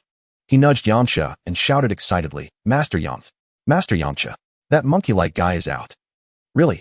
Yamcha wiped the drool from his mouth, having succumbed to sleep earlier. He had intended to launch a sneak attack the night before, but abandoned the plan upon nearing the RV. Though a bandit, he adhered to his own code of honor. Petty theft and skullduggery were beneath him. Whatever the case, he would wait for the opportune moment. Attacking at night offered little chance of success. A sharp glint flashed in Yamcha's eyes. Pure will follow them. I suspect they're searching for something. I don't know what, but it's bound to be a treasure of immense value. Once they find it, well, seize everything and reap the rewards without lifting a finger. Pure nodded, admiration gleaming in his eyes. As expected of Master Yamcha, your cunning is unmatched. Yamcha burst into laughter at Pure's flattery, his tongue lolling out as he chuckled. Indeed, indeed. As the two reveled in their fantasies, Son Wukong had already appeared before Yamcha.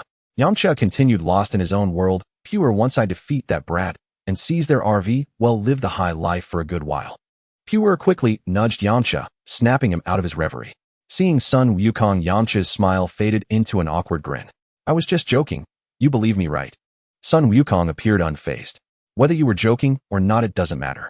Actually, I came to invite you to join us. In his past life, though Yamcha had largely been a spectator, he had contributed significantly to protecting Earth. Son Wukong knew Yamcha's nature was not evil. He had merely fallen prey to a common flaw, Once one attains power beyond ordinary men, ambition swells uncontrollably. Yamcha raised an eyebrow, a look of surprise crossing his face. Join you? Are you serious? We're bandits, you know. Son Wukong offered a warm smile. I'm serious. I know you seek power, and I can help you. On one condition: you must reform and give up banditry. A flicker of delight lit up Yamcha's eyes. Can you really make me stronger? Son Wukong nodded. Of course. I can promise you'll become even stronger than I am now. Yamcha glanced at Pure, seeing genuine joy in his companion's face, and ceased his hesitation. Very well, then I'll join you. With Yamcha's addition, the forces of justice on Earth gained another ally. Under Son Wukong's lead, Yamcha and Pure entered the RV. Pure floated low inside the RV, gazing left and right like a country bumpkin visiting a grand city. Good heavens! Master Yamcha, this RV is incredibly luxurious, absolutely astonishing. Yamcha too wore an envious expression. We toil day and night robbing and plundering, yet we can only dwell in caves. These people enjoy such comfort even while traveling. The gap between them and us is wider than the gap between humans and dogs. Son Wukong rested his hands behind his head, failing to empathize. Having an RV is indeed better, but it's not as extravagant as you make it sound. If you want to stay here, you'll need Bulma's approval, otherwise I'll have to let you sleep outside. Upon hearing unfamiliar voices in the RV, Oolong emerged from the driver's cabin. Spotting Yamcha and Pure, Oolong's eyes bulged like copper bells. What the Wukong? How are you chatting and laughing with these two bandits? Son Wukong explained. I've already convinced them to join us. Oolong looked utterly bewildered, Son Wukong's logic baffling him. Join us? Yesterday they were bent on killing each other, and today they were allies. Wasn't this transformation too abrupt and irrational? Wukong, who are these two? Bulma stepped out of the kitchen, having just finished programming commands for the kitchen robot. Son Wukong gestured toward Yamcha. Please introduce yourself. Yamcha placed his hand on his chest, averted his gaze, and forced himself to speak despite his fear of women. I am Yamcha, the bandit who tried to rob you yesterday. This cat-like human beside me is Pure. Bulma was stunned. Wukong. What is this? Son Wukong scratched his hair, a twinge of guilt creeping in. He had taken Yamcha as a teammate without consulting Bulma first. Resorting to his social prowess, Son Wukong said about this. Yamcha is actually a good person. To improve Bulma's impression of Yamcha, he handed out a good person card. Bulma pursed her lips, her expression screaming. Do you think I believe that? Son Wukong gave an awkward laugh. Yamcha has never killed anyone during his robberies. He's a rare breed among bandits, so you could call him a good person. Yamcha looked at Son Wukong, somewhat taken aback. Though the guy hadn't told a single truth, he had inadvertently hit the mark. Bulma saw through Son Wukong's embarrassment and said with a hint of exasperation, since you've already agreed, what else is there to say? Son Wukong caught the sarcasm in her tone, knowing she was upset that he had brought these two into the RV without prior notice. Yet he couldn't quite understand.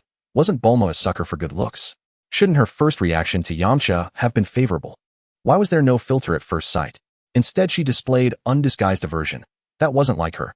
Son Wukong had counted on Bulma's attraction to handsome faces when he brought Yamcha aboard without asking. But with his intellect, he simply couldn't figure it out, so he explained, Yamcha is someone who strives to surpass himself, just like me. That's why I brought him along, hoping he can become Master Ross, his disciple, alongside me. Even having been reborn, he still regarded Rashi as his master and didn't want to sever that bond of mentorship. The last time they met Rashi, he had hurriedly left with Bulma solely because the old master was far too lecherous. He had no intention of letting Rashi cuckold him. With Son Wukong's explanation, Bulma barely accepted it. She placed her hands on her hips, pointed at him, and said sternly, Wukong, if you ever act on your own like that again, I won't be so easygoing next time. Son Wukong quickly nodded, realizing he had been inconsiderate. Now, upon reflection, he felt that Bulma had been remarkably magnanimous. Just imagine, a bandit whom Bulma saw as a ruthless killer suddenly moving into her home. The fact that she didn't lose her temper completely was already a courtesy to him. Bulma didn't hide her disdain as she looked at Yamcha as if he were trash. Mr. Bandit, Lord Yamcha, there's no breakfast for you today. Bulma then pointed at Pure. And none for you either. As she spoke, the kitchen robot had already served the meal. To make cooking easier, Bulma had placed the kitchen robot from her capsule into the RV. The kitchen robot emerged carrying a mountain of food with a rich variety. Breads and buns among the pastries, steak and chicken legs among the meats, and milk and coffee among the drinks. Seeing the table piled high with food, Yamcha looked puzzled. With so many delicacies, you can't possibly finish all this, can you? Son Wukong explained, this meal is basically all for me. I'd like to share some with you, but none of this food is mine, so there's none for you. And so Yamcha could only watch as Sun Wukong began devouring his meal at lightning speed. In the span of just half a cup of tea, the pile of plates on the table towered higher than Sun Wukong sitting. Yamcha's jaw nearly dropped to the floor. He had never seen anyone eat so much, especially a child. Wiping away envious drool, he asked Wukong, "Do you eat this much every meal?" Sun Wukong, with a chicken leg in his mouth, mumbled back, "Yeah. Since it's breakfast, I'm actually eating less." Yamcha's jaw dropped again. This was considered less. After breakfast, Sun Wukong began his daily training. Before reaching the Flaming Mountain, his routine was a straightforward cycle: eat, train, and sleep. So monotonous was it that even Bulma couldn't resist starting to play video games. Only Sun Wukong kept training relentlessly. For him, this level of intensity was routine. He had endured far more tedious places like the hyperbolic time chamber. If an ordinary person stayed in the hyperbolic time chamber, even without high gravity, they would go insane within a single day. This was no exaggeration. Imagine a space of pure white with constantly shifting temperatures. Any normal person would suffer a mental breakdown. Finally, 3 days later, the RV drove into a mountain range. Bulma took off her jacket and fanned herself with a piece of cardboard. "What the hell, why is it so hot? Isn't the north supposed to be cold?" Oolong turned on the RV's air conditioner and explained, "Because we're almost at the Flaming Mountain." Originally, this place wasn't called the Flaming Mountain. It was called Liangjing Mountain, with spring-like weather all year round. But about 10 years ago, the essence of fire descended from the sky, turning Liangjing Mountain into a constantly burning volcano. Hence the name changed to Flaming Mountain, and the climate changed as well. Bulma looked bewildered and exclaimed, "The essence of fire can burn for 10 years. That's insane." Oolong warned, "We're already on Ox King's turf. He's bound to come looking for us. His treasure is on the Flaming Mountain, and he guards it day and night, afraid someone might steal it." Sun Wukong sat upright in his chair. "He's already here." Ox King was his father-in-law in his past life, so he naturally recognized his aura. Ox King was very close now. It was only to be expected. An RV this conspicuous was bound to be spotted. Sun Wukong stepped out of the vehicle and saw a tall figure approaching rapidly from a distance. He wore a mask that covered the upper half of his face. Ox King pointed his giant axe at Sun Wukong, and the others, his face fierce. "Hey, are you lot here to steal my treasure too?" Oolong shuddered in fear and explained, "Ox King, you've got it wrong. We're just here to find the Dragon Balls." Ox King flew into a rage. "Wrong. You've come all the way to the Flaming Mountain, and you say you're not here to steal my treasure." Ox King hurled his axe directly at Oolong's head. Ow! Oolong's face turned ashen, and his crotch grew warm as he wet himself in terror. Sun Wukong drew the Nioi bow and deflected Ox King's axe. Ox King's expression shifted, a flicker of surprise in his eyes. Pointing at the staff in Sun Wukong's hand, he asked, "That staff in your hand, could it be the Nioi bow?" Sun Wukong nodded. Ox King then asked, "Who is your grandfather?" Sun Wukong raised the Nioi bow proudly. "My grandfather is Son Gohan. He gave me this Nioi bow." Ox King danced with joy. "What a surprise. I never expected you to be Gohan's grandson. Wonderful. Your grandfather was Master Roshi's top disciple, and I am his second disciple. What a small world. Family not recognizing family." Ox King looked Sun Wukong up and down, nodding in satisfaction. "By the way, what's your name?" Sun Wukong replied, "Naturally, my name is Sun Wukong." Ox King looked puzzled. "Wukong, what brings you to the Flaming Mountain?" Sun Wukong pulled out a Dragon Ball and showed it to Ox King. "We're looking for Dragon Balls, balls like this one." Ox King stared intently, then pondered for a moment. "A long time ago, I happened to find a ball like that, but it's in the castle. And the castle is on top of the Flaming Mountain, impossible to enter. Unless we have Master Roshi's banjo fan, there's no way to put out this fire." Sun Wukong shook his head. "Grandpa Kamizenen's banjo fan has been lost for a long time, so that won't help. But I can deal with the fire, though you'll lose a fair bit of your treasure." Ox King grabbed Sun Wukong's hand unconcerned. "Forget the losses as long as I can save some of it." Sun Wukong nodded. "Uncle Ox King, please step aside. I'm going to make my move." Though puzzled, Ox King trusted him and moved to the side. Sun Wukong gazed at the blazing Flaming Mountain, gauged the distance, and formed a cup shape with his hands, quickly bringing them to his waist. A dazzling blue light suddenly appeared. As the blue energy sphere in his hands grew larger, his hair whipped more violently. Ox King's face paled. "This, could it be?" Sun Wukong roared, "Ka-mi, ha-mi ha." Then with a sudden thrust of his hands, a blue meteor streaked across the sky, striking the base of the Flaming Mountain. Boom. The Flaming Mountain vanished the instant the Kamehameha made contact with only the top peak barely surviving. Most of the treasure is saved. Chi-Chi, this is one of the few things I can do for you. This way, Chi-Chi, you won't have to worry about money like you did in your past life. Ox Demon King stared blankly at the vanishing Flame Mountain, sighing with emotion. "I heard Gohan say he found a baby with a tail on its bottom, but I never expected your strength, Wukong, to be no less than Gohan's in his prime." Sun Wukong shook his head. I'm far inferior to my grandfather. This was no false modesty. His current combat power was around 100 points while his grandfather had 120. To win, he would need to use the Kaioken. Yamcha suddenly realized no wonder Sun Wukong is so strong. His grandfather is Son Gohan, the martial arts prodigy who mastered all forms of combat. Sun Wukong pointed at the still-smoking ruins. Uncle Ox Demon King, can we take the Dragon Ball now? Ox Demon King laughed heartily. Of course, take whatever you want. Sun Wukong walked toward Bulma, and before he could speak, she handed him the Dragon Radar. He pressed the button, enlarged the map, flew low, and began searching the ruins for the Dragon Ball. With the precise guidance of the Dragon Radar, Sun Wukong retrieved the Dragon Ball in less than 3 minutes. He looked at Ox Demon King, recalling past events. Uncle Ox Demon King, I have a suggestion. Please hear me out. Ox Demon King was curious. Oh, what suggestion? Sun Wukong pointed at the ruins. Even if the fire is out, this place is still unsafe, and a major blaze could easily break out again. So Uncle Ox Demon King, don't rebuild here just because you have strong feelings for this place. In his past life, the house was rebuilt, the great fire returned, and Ox Demon King was trapped. It took all his might to rescue him. Ox Demon King pondered. Your advice is good, Wukong. He'll take it. Sun Wukong breathed a sigh of relief. That's for the best.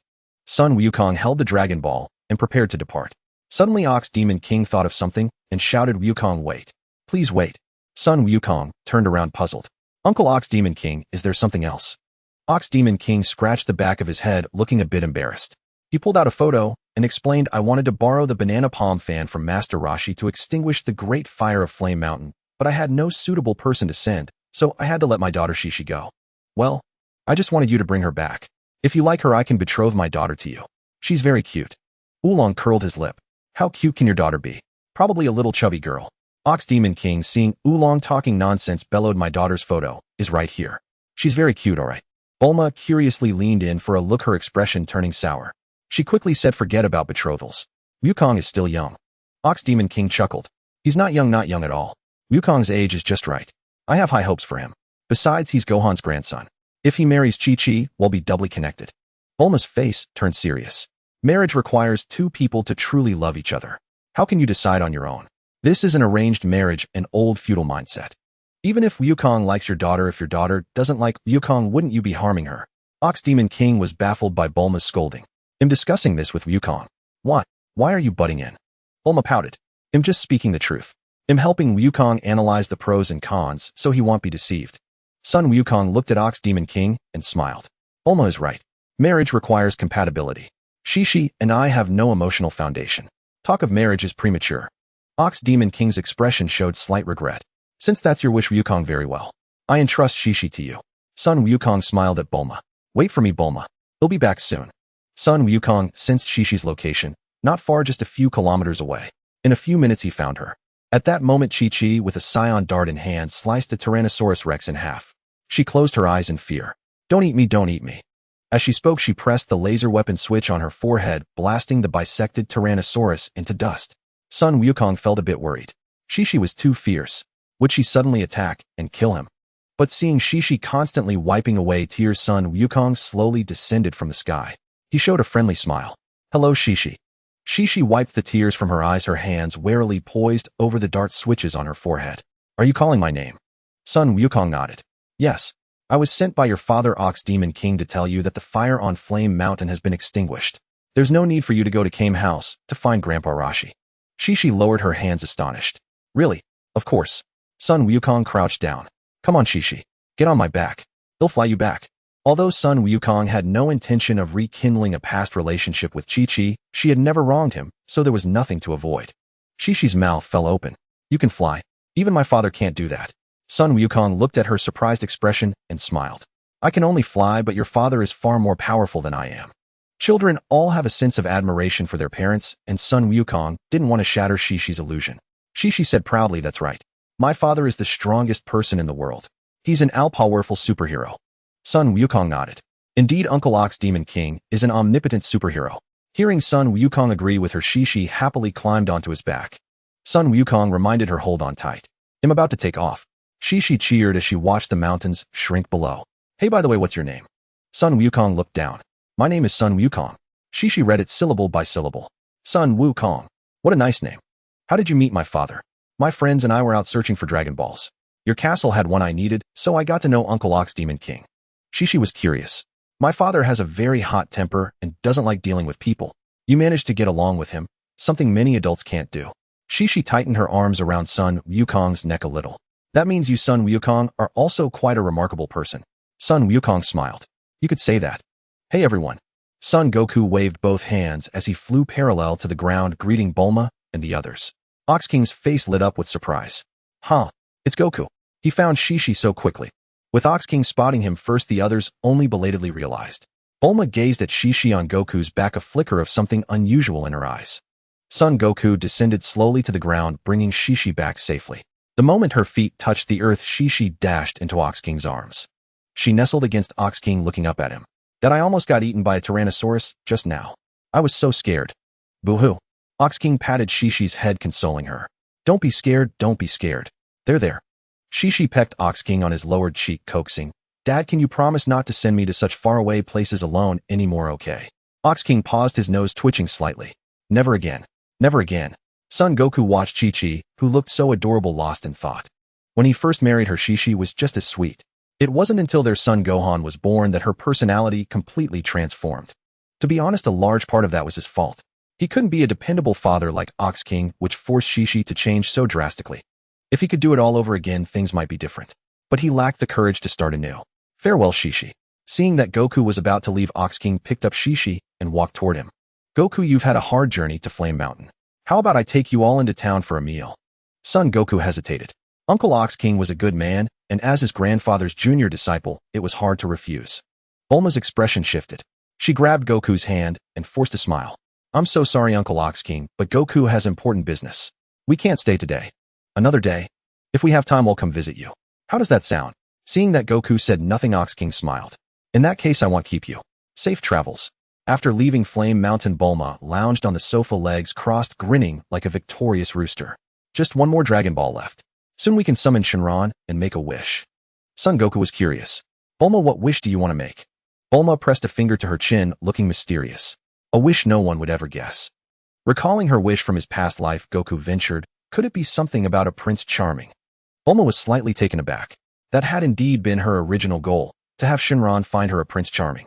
But after meeting Goku, she felt that the whole Prince Charming idea was too vague and illusory.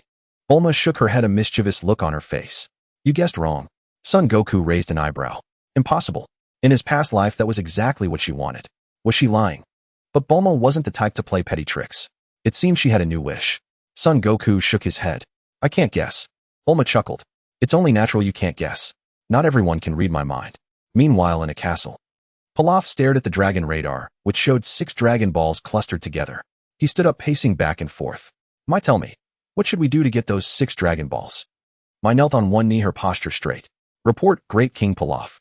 In my opinion, since they've gathered 6 balls so quickly, they must have their own dragon radar and are formidable opponents.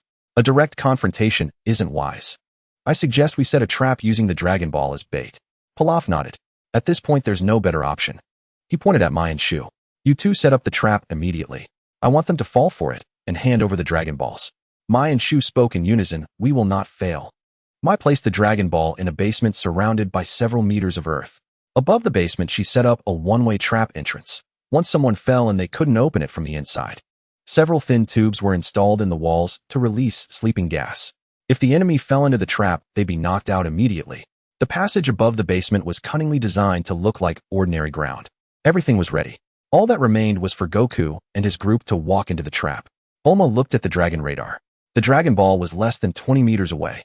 Goku, the Dragon Ball is nearby. Hey, raced the radar. Son Goku took the dragon radar and followed the enlarged map on it. But as he walked, something felt off. The radar showed the Dragon Ball was underground, yet the area was all flat ground. And 2 people were hiding nearby, perfectly still. Could it be a trap? If he couldn't sense people's ki, he would have fallen for it. Son Goku dashed toward the 2 hidden figures. Through her binoculars, Mai saw Goku change direction and panicked. Damn it. He's onto us. Retreat. Shu was bewildered. What do you mean he's onto us? You're joking. Without explanation, Mai grabbed Shu and hurried back to Pilaf, who was waiting in the rear. Pilaf saw the 2 flustered figures. What's wrong? Why are you in such a state? Mai, gasping for breath, explained. We've been discovered. Pilaf couldn't believe it. How is that possible? The trap was designed perfectly. Son Goku looked at Pilaf's trio, a sense of nostalgia washing over him. Seeing that Goku was just a child, Pilaf burst into laughter. You two are ridiculous. A little kid scared you like that. Only then did Mai realize. Even if he saw through the trap, he was just a kid. She drew her rifle, aimed swiftly at Goku's vital points, and fired several shots in quick succession. That was Mei's usual tactic, one shot to kill the rest to make sure. A faint smile played on Goku's lips. He blurred, and the bullets whizzed past his ear. Mai raised an eyebrow, pulled the bolt, and fired another round. Goku reached out and caught the bullet in his bare hand.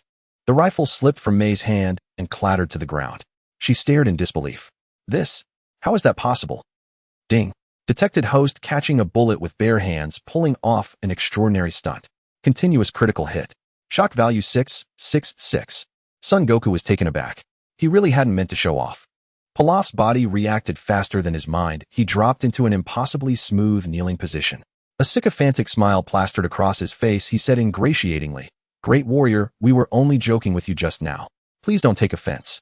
Mai and Shu exchanged glances, utterly dumbfounded. Suddenly remembering something, Pilaf scrambled to his feet and dashed to the trunk of his car, rummaging through it. He found an exquisitely wrapped box in a corner of the trunk and let out a sigh of relief. Pilaf held the box out with both hands, approaching Son Goku. Bowing his head respectfully, he said, "Great warrior, this is a collection of candies I've kept. They're delicious. A humble gift hardly worthy of your acceptance." Son Goku took the box, a suspicious look on his face. "You didn't poison these, did you?" Pilaf quickly replied, "Impossible. These are my treasured snacks." Son Goku opened the box, took out a candy, and handed it to Pilaf. "You eat one first." Pilaf smiled, unwrapped the candy, popped it into his mouth, and chewed. He closed his eyes, a look of pure bliss on his face. Sweet flavor and endless aftertaste. Son Goku took another candy and began eating it. "Not bad."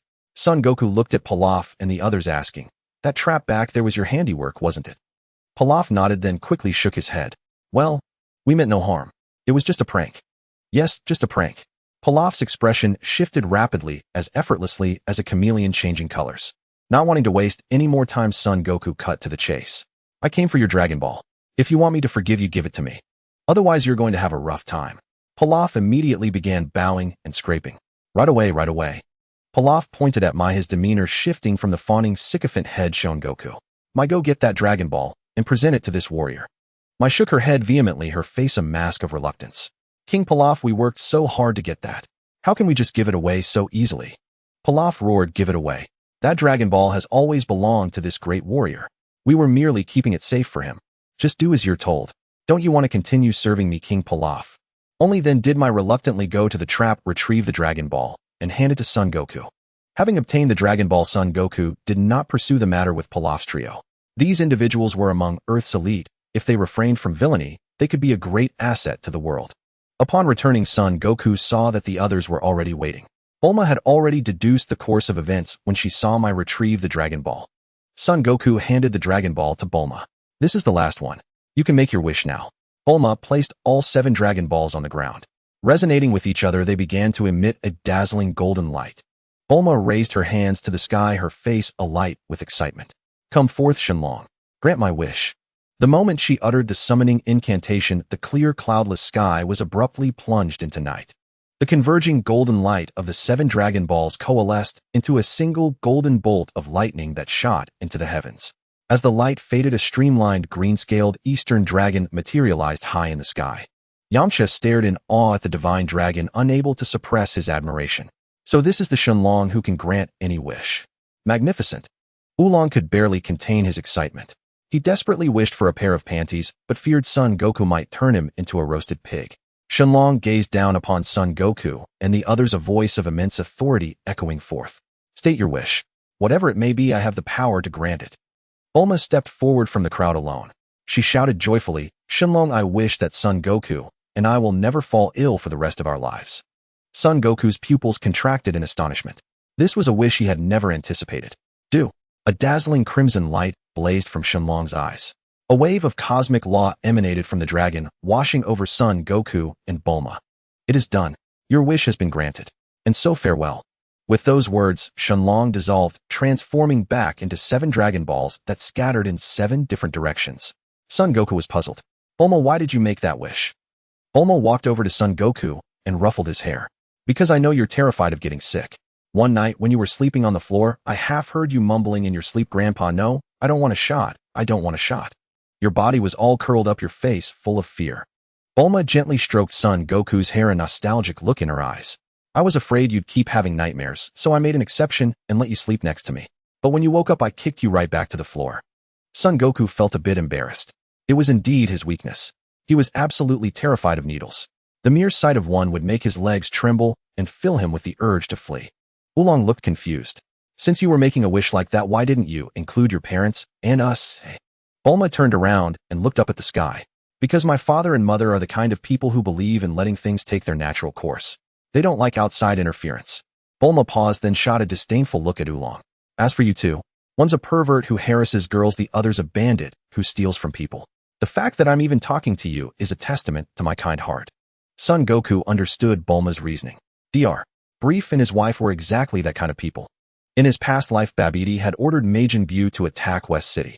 Dr. Brief and his wife had received warning beforehand, but even when Bulma urged them to take shelter, they refused to leave. Son Goku felt a little apologetic. "Bulma, you used the Dragon Balls to make a wish for me. What about your own wish?" Bulma tossed her head proudly, a nonchalant expression on her face. "In the heiress of Capsule Corporation, is there anything I can't achieve? Why would I need to make a wish?" Well, she had a point. Bulma truly could have anything she desired. But he knew she had set out on this adventure specifically to make a wish, yet she had used it for him. Son Goku was deeply moved. "Bulma, thank you." Bulma took his hand and gave a soft smile. "If you're that grateful, then come home with me. I've been gone so long, my parents must be worried. It's the perfect chance for them to meet my new friend." Son Wukong was taken aback. "Go home with you," Bulma said with an air of naturalness. "Of course you're my good friend, so my parents have to meet you." Son Wukong scratched his head. "But I still want to go to Master Rose's place and continue my training. And I promised Yamcha I'd take him to Kame Island." Bulma raised an eyebrow. "Training isn't that important. If you like training, I can have my dad build you a gravity chamber. Haven't you always wanted a high-gravity training area? As for Master Roshi, I can go with you in a few days. And Yamcha and the others can just head to Kame Island on their own." Son Wukong tried to find more excuses to refuse, but Bulma simply grabbed him and pulled him into her car. Bulma leaned out the window, smiling at Oolong. "You're free now. As for Mr. Yamcha," she tossed out a map. "Hey, race the address of Kame Island. Wukong has things to do, so he won't be playing along with your apprenticeship game." After the car drove off, Bulma pulled over and turned off the engine. She placed her hands on the steering wheel, a glimmer of anticipation in her eyes. "Wukong, I felt like you had something to say to me earlier. You can tell me now." Son Wukong was bewildered. When had he ever wanted to say something to Bulma? At most, had wanted to go train with Master Roshi and renew their master-disciple bond. Son Wukong asked in confusion, "Bulma, why do you think I have something to tell you?" Bulma winked playfully. "It's a woman's intuition." Of course it wasn't. She was bluffing him. The love manual had a trick like this occasionally, making the other person think you know their thoughts would make them confess everything. Son Wukong's pupils contracted slightly, a hint of surprise in his eyes. Was his behavior really that obvious? He did want to confess the secret of his rebirth. Since Bulma had sensed it was time to speak. Son Wukong took a deep breath and looked at Bulma seriously.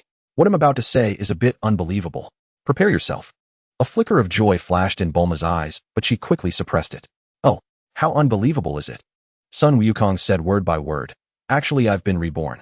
When you and I first met, I was reborn." Bulma was stunned. "Reborn?" Son Wukong nodded and began to narrate slowly. Bulma's expression shifted constantly, sometimes puzzled, sometimes flushed, sometimes desolate. After a long while, Bulma finally digested the information. She held her forehead, closed her eyes, and began to ponder. Soon she lifted her head and met Son Wukong's gaze with bright eyes. "Wukong, I have a few more questions to confirm." Son Wukong spread his right hand. "Go ahead. In your past life, you were with Shishi. In this life, you don't want to rekindle that, right?" "Yes.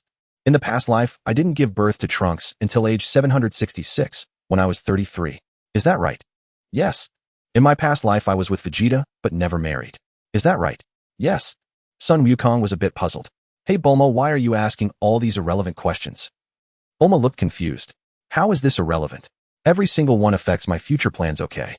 Son Wukong's mind struggled to keep up. "All right, continue." Bulma's voice turned gentle curiosity in her eyes. "Wukong, since you're not with Chi-Chi, do you have someone in mind in this life?" Son Wukong didn't notice the shift in her tone. He said half-jokingly, "If it were you, Bulma, I might consider it." Bulma's ears grew warm. She stared into his eyes. "What? Do you like older sisterly types?" Feeling uncomfortable under her gaze, Son Wukong turned his head away. Not really, I was just saying. Bulma grabbed his head with both hands, forcing him to meet her eyes. Just saying. I remember you said that in your past life you only got married because you promised Shishi. She let go and pouted, looking unhappy. So when it comes to me, it's just talk. Sun Wukong waved his hands frantically. No, I mean you'll meet someone you love. Even though I... Bulma perked up. Even though what? Sun Wukong felt as if he were being roasted over a fire, his face turning bright red. Even though I like you too, you'll eventually meet someone who loves you. Bulma looked puzzled. Someone I love? But why didn't I get married? Did that guy named Vegeta not like me? Or did I not like him? Sun Wukong racked his brains, but couldn't come up with an answer. I don't know. Bulma patted his head and laughed. Then let me tell you. I didn't get married, but I lived with Vegeta, which means we did have feelings. But Vegeta didn't like me at first, right? I was the one who made the first move. What does that mean? Sun Wukong shook his head. Bulma ruffled his hair. It means I didn't like him that much either. At least I never truly fell in love with him. Since he didn't love me, why should I love him? The fact that he never married me in the end is the best proof that I didn't love him. So if he was willing to let me have a child out of wedlock, then I was willing to stop loving him. Sun Wukong looked completely lost. He couldn't understand it all. Bulma scooted closer, a hint of hope in her eyes, her voice soft and gentle. Wukong, if I said I like you, would you be willing to be with me, eh? Sun Wukong froze, then his eyes widened. His hand unconsciously dropped onto the seat, and he stammered. I am willing. Bulma moved back to her original position, resting her chin on her hand with a look of sudden realization. Oh, so you've always had feelings for me, Wukong. No wonder you and Vegeta are such good buddies. You've actually been coveting me all along, trying to steal me from Vegeta, right? Sun Wukong was utterly dumbfounded. What was this? What did Bulma mean? Seeing his bewildered expression, Bulma giggled. Wukong, I never thought that even after I got married in the past life, I still fascinated you this much. Looks like this lattice charm is truly unrivaled. Bulma patted Sun Wukong's shoulder. How about this? If you promise me one thing, I'll agree to your request and be with you. Deal? Sun Wukong's head spun from her erratic train of thought. What thing? Bulma pointed her index finger at the car roof. That, our relationship must be known to the entire universe. Sun Wukong was stunned. To let the entire universe know. This? How is this possible? Bulma covered her mouth with a giggle. The entire universe is indeed an exaggeration, but at the very least, I want my friends out in the cosmos to know as well. Sun Wukong looked bewildered. Friends in the cosmos? I didn't know you had friends out there. Bulma was slightly taken aback. We were so close in your past life, haven't you met Jocko? You know? That guy who looks like he's wearing a bodysuit. Sun Wukong scratched his head, utterly confused. I really don't know. Bulma slammed the steering wheel, her expression turning ferocious. That damn Jocko. Taking my sister all the way to the Galactic Patrol headquarters and never once returning to Earth. Suddenly realizing Sun Wukong was still there, Bulma awkwardly turned her head and forced a smile. Actually, I was just too angry just now. That isn't my usual personality. Sun Wukong looked puzzled. But that is your personality. Haven't you always been like this? Bulma held her forehead, her ears burning slightly. Is that so? So you already knew Wukong? Sun Wukong shrugged nonchalantly. It's fine, really. Apart from that, Bulma, everything else about you is a plus. Bulma's face flushed crimson. Oh, really? Of course. Bulma took a deep breath to relax herself and revealed her true intention. My sister and Jocko work at the Galactic Patrol headquarters. Jocko always boasts about being an elite of the Galactic Patrol.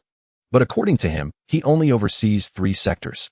There's someone incredibly capable at their base named Meruz who manages 104 sectors and completes any mission with ease. I thought if it were you, Wukong, transforming into a Super Saiyan would surely let you defeat him effortlessly. That way news of our relationship would naturally spread across the universe and I'd achieve my goal. Sun Wukong was brimming with confidence. A mere Meruz. No need to become a Super Saiyan. Let me train for a while, and it'll bring you honor. Sun Wukong patted his chest, relieved. I thought I'd have to do something really embarrassing. You scared me. Bulma was curious. What embarrassing thing? Sun Wukong's face turned bright red. It's confessing my love to you in front of a crowd or something. Bulma's eyes lit up. If you like that idea, Wukong, it's not impossible. He'll even play along.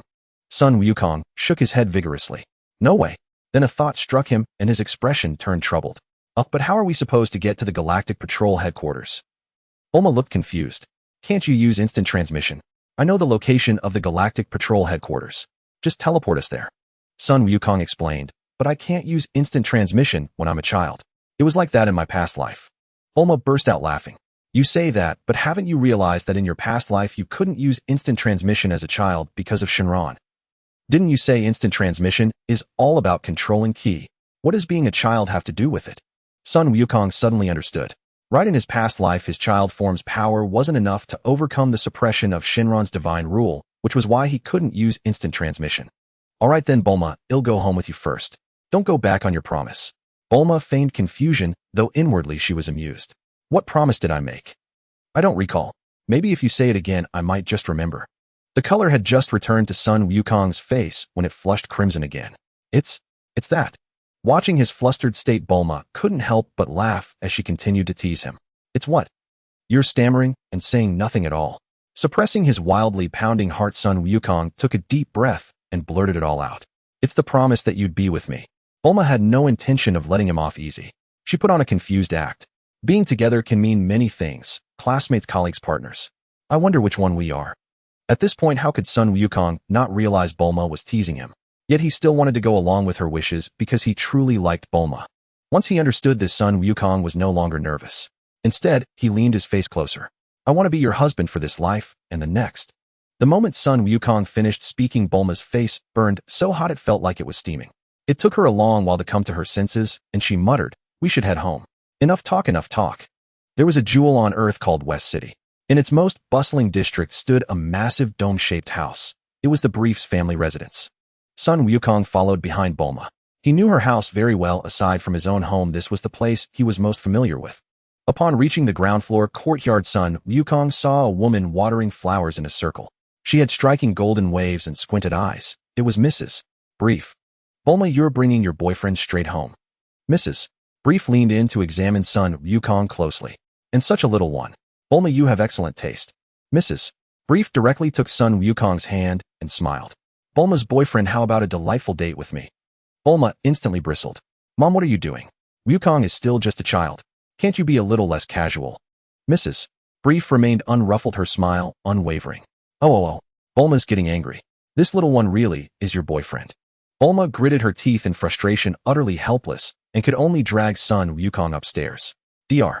Brief was in the living room reading a newspaper, a cigarette dangling from his lips, a black cat perched on his shoulder. The moment he saw Bulma, Dr. Brief put away his newspaper. Bulma, you're finally back. Your mother missed you terribly. Bulma crossed her arms, looking exasperated. She just tried to ask Wukong out on a date. Honestly. Dr. Brief grew curious and circled Sun Wukong. You look quite strong. No wonder Bulma always talks about you. Bulma ignored Dr. Brief. Come on, Wukong, we need to get your room ready first. Seeing her about to leave, Dr. Brief asked eagerly, Bulma, have you two kissed yet? Sun Wukong stumbled, nearly falling. Bulma spun around, furious. Wukong is still just a child. Can you not be like this? Dr. Brief smiled serenely. Being so conservative, you'll never find a husband. Bulma grabbed Sun Wukong's hand, her eyes blazing. If I can't find a husband, I still have Sun Wukong. Don't you worry about it. Bulma arranged a room for Son Goku right next to her own. Mrs. Briefs had already walked over with a tray of cocktails. Oh, my little Goku, is it? I've heard Bulma talk about you. Would you like a cocktail? It's quite delicious. Son Goku took a glass and downed it in one gulp. Wow. It's cold and refreshing, absolutely delicious. Mrs. Briefs leaned close to Son Goku, smiling. Goku, have you and Bulma slept together yet? Though Son Goku knew Bulma's mother was eccentric, this was too much. Bulma turned around, grabbed a cocktail, lifted her chin, and snorted. We've already slept together long ago, and I even bathed him. Are you satisfied now? Mrs. Briefs persisted. Did you bathe together? Bulma could no longer hold back, grinding her teeth. How is that possible? I told you Goku is just a little kid. Don't say such nonsense, all right? Mrs. Briefs covered her mouth, chuckling softly. She looked down at Son Goku. I'm sorry, little Goku. My daughter has a temper, noisy as she is, but please don't mind her. Bulma's hair practically stood on end as she kept tugging at it. Mrs. Briefs grew even more amused. Oh, little Goku, see how Bulma bristles up just like a cat, always getting worked up. Fuming, Bulma practically steamed with anger as she grabbed Son Goku and turned to leave. Goku, I can't stay in this house for another day. I'm running away from home. Son Goku could see that Bulma was just venting her anger, not truly wanting to run away, only to escape the situation. He quickly tried to soothe her. Bulma, your parents just have that kind of personality. Actually, they're very easy to get along with. If you're really unhappy, how about I teach you to fly? Bulma's interest was piqued. Fly? Can I really? Son Goku nodded. Of course. But if your ki is too weak, even if you can fly, you won't go far or fast. Then teach me. I really want to feel what it's like to soar through the sky. You said I couldn't fly in my past life, so we'll learn in this one. Alright, then let's find an open space to practice. The courtyard on the first floor will do. The courtyard of Bulma's house was as vast as a school campus, perfect for training. Son Goku sat down cross-legged. Bulma followed suit, sitting opposite him. The soft grass felt like a green velvet carpet, plush and springy. Seeing Bulma's eager expression, Son Goku smiled and began the lesson. The method of flight, known as the Bukijutsu, starts with sensing the ki within your body. But your ki is far too weak. Even if you sense it, you probably won't be able to lift off. Bulma bit her lower lip. Does that mean I have no way to learn the Bukijutsu? Son Goku laughed. Of course not. The one sitting across from you is the strongest Super Saiyan in the universe. How could I not handle such a small matter? Bulma looked curious. So what do you plan to do? He'll share a bit of my ki with you, so yours won't be so weak. But since you don't know how to use ki yet, it might take some time. Son Goku took Bulma's hand and transferred a portion of his ki, roughly equivalent to a battle power of 5. The limit for an ordinary person is about 6 points. Bulma herself had a ki intensity of 3. With the 5 points of intensity from Son Goku, she now had approximately 1 points of ki intensity. Sensing that the ki transfer was going smoothly, Son Goku proceeded. Alright, now that the problem of weak ki is solved, the next step is to feel the ki inside you. Watch me demonstrate first. First, we need to become completely still. Sense the power hidden deep within your body and slowly guide it out. As Son Goku spoke, a small energy sphere the size of a marble materialized on his index finger. See, like this. The power is drawn out, manifesting as external energy. Bulma felt confident. This looks so simple. She closed her eyes, sat cross-legged on the grass, and placed her hands together with fingertips touching. Bulma murmured to herself, the ki inside my body. It's so hard to find. Son Goku reassured her. It's always like this at the beginning. Mainly because you've never trained before. Everything is hard at first. Once you get past this stage, it gets much better. A day passed with no progress. The next day was the same. On the third day at noon, Bulma jumped up in excitement. Goku, I felt it. I finally felt it. Son Goku nodded with satisfaction. Sensing ki is the first step. The second step is to make your body float, which means using the power of ki to overcome gravity. A smile curled at the corner of Bulma's mouth. I already understand the principle of the Bukijutsu. It's about using ki as a propellant like rocket fuel. The method is to regulate the ki flowing around your body to create a reactive force. Son Goku nodded and praised her. As expected of Bulma, you've only just grasped ki and you already understand the principle of the Bukijutsu. That's incredible. Bulma proudly lifted her chin. When I, Bulma, take action, I am invincible and undefeated. Bulma was not exaggerating. By the afternoon, she managed to float on her own. Mrs. Briefs walked over with a tray of juice. Seeing Bulma floating in the air, she squinted and laughed. Bulma can fly now. Does that mean we'll save on airplane fuel? The moment she was distracted, Bulma came crashing down with a loud thud. Bulma's face turned pale as she gasped in pain. Ow, it hurts so much. Son Goku quickly went over and pulled Bulma's leg to examine it. Her ankle was already swollen and the bone was dislocated. Holding Bulma's ankle, he found the right spot and twisted it back into place. Ahawk. Bulma let out a sharp, piercing scream, tears streaming down her face. It hurts. It hurts so much. Goku, it hurts so much. Bulma's face was contorted in agony. Son Goku was deeply worried and immediately called out to the system. System, give me a Senzu Bean now.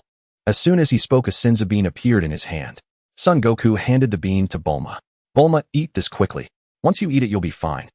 Bulma, enduring the intense pain, asked, is this the Senzu Bean you mentioned? Yes, this is it.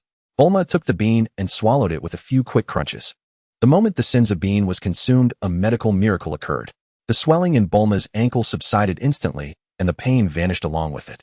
Bulma sat on the grass, moving her legs. Overcome with joy, she burst into tears and threw her arms around Son Goku. Just now. Thank you. Son Goku gently stroked Bulma's soft hair. Bulma, it was just a Senzu Bean. I still have plenty. A refreshing fragrance wafted from Bulma, instantly stirring Son Wukong's appetite and making his stomach feel hollow. Bulma, I'm hungry. I'm going to eat first. Bulma released. Son Wukong wiped the tears from her eyes and flashed a sweet smile. All right, they'll join you. At the CC restaurant, the table was already laden with a sumptuous feast. Dr. Briefs, having heard of Son Wukong's appetite, had instructed the chef to prepare 100 portions of food. Catching the alluring aroma from afar, Son Wukong didn't wait for Bulma and strode into the CC restaurant on his own. Upon entering, Son Wukong was taken aback. Wow, roast suckling pig, roast whole lamb, and this. Such a huge lobster. All high-protein fare, every dish a hearty one. An ordinary person would struggle after just a couple of bites due to the excessive oil.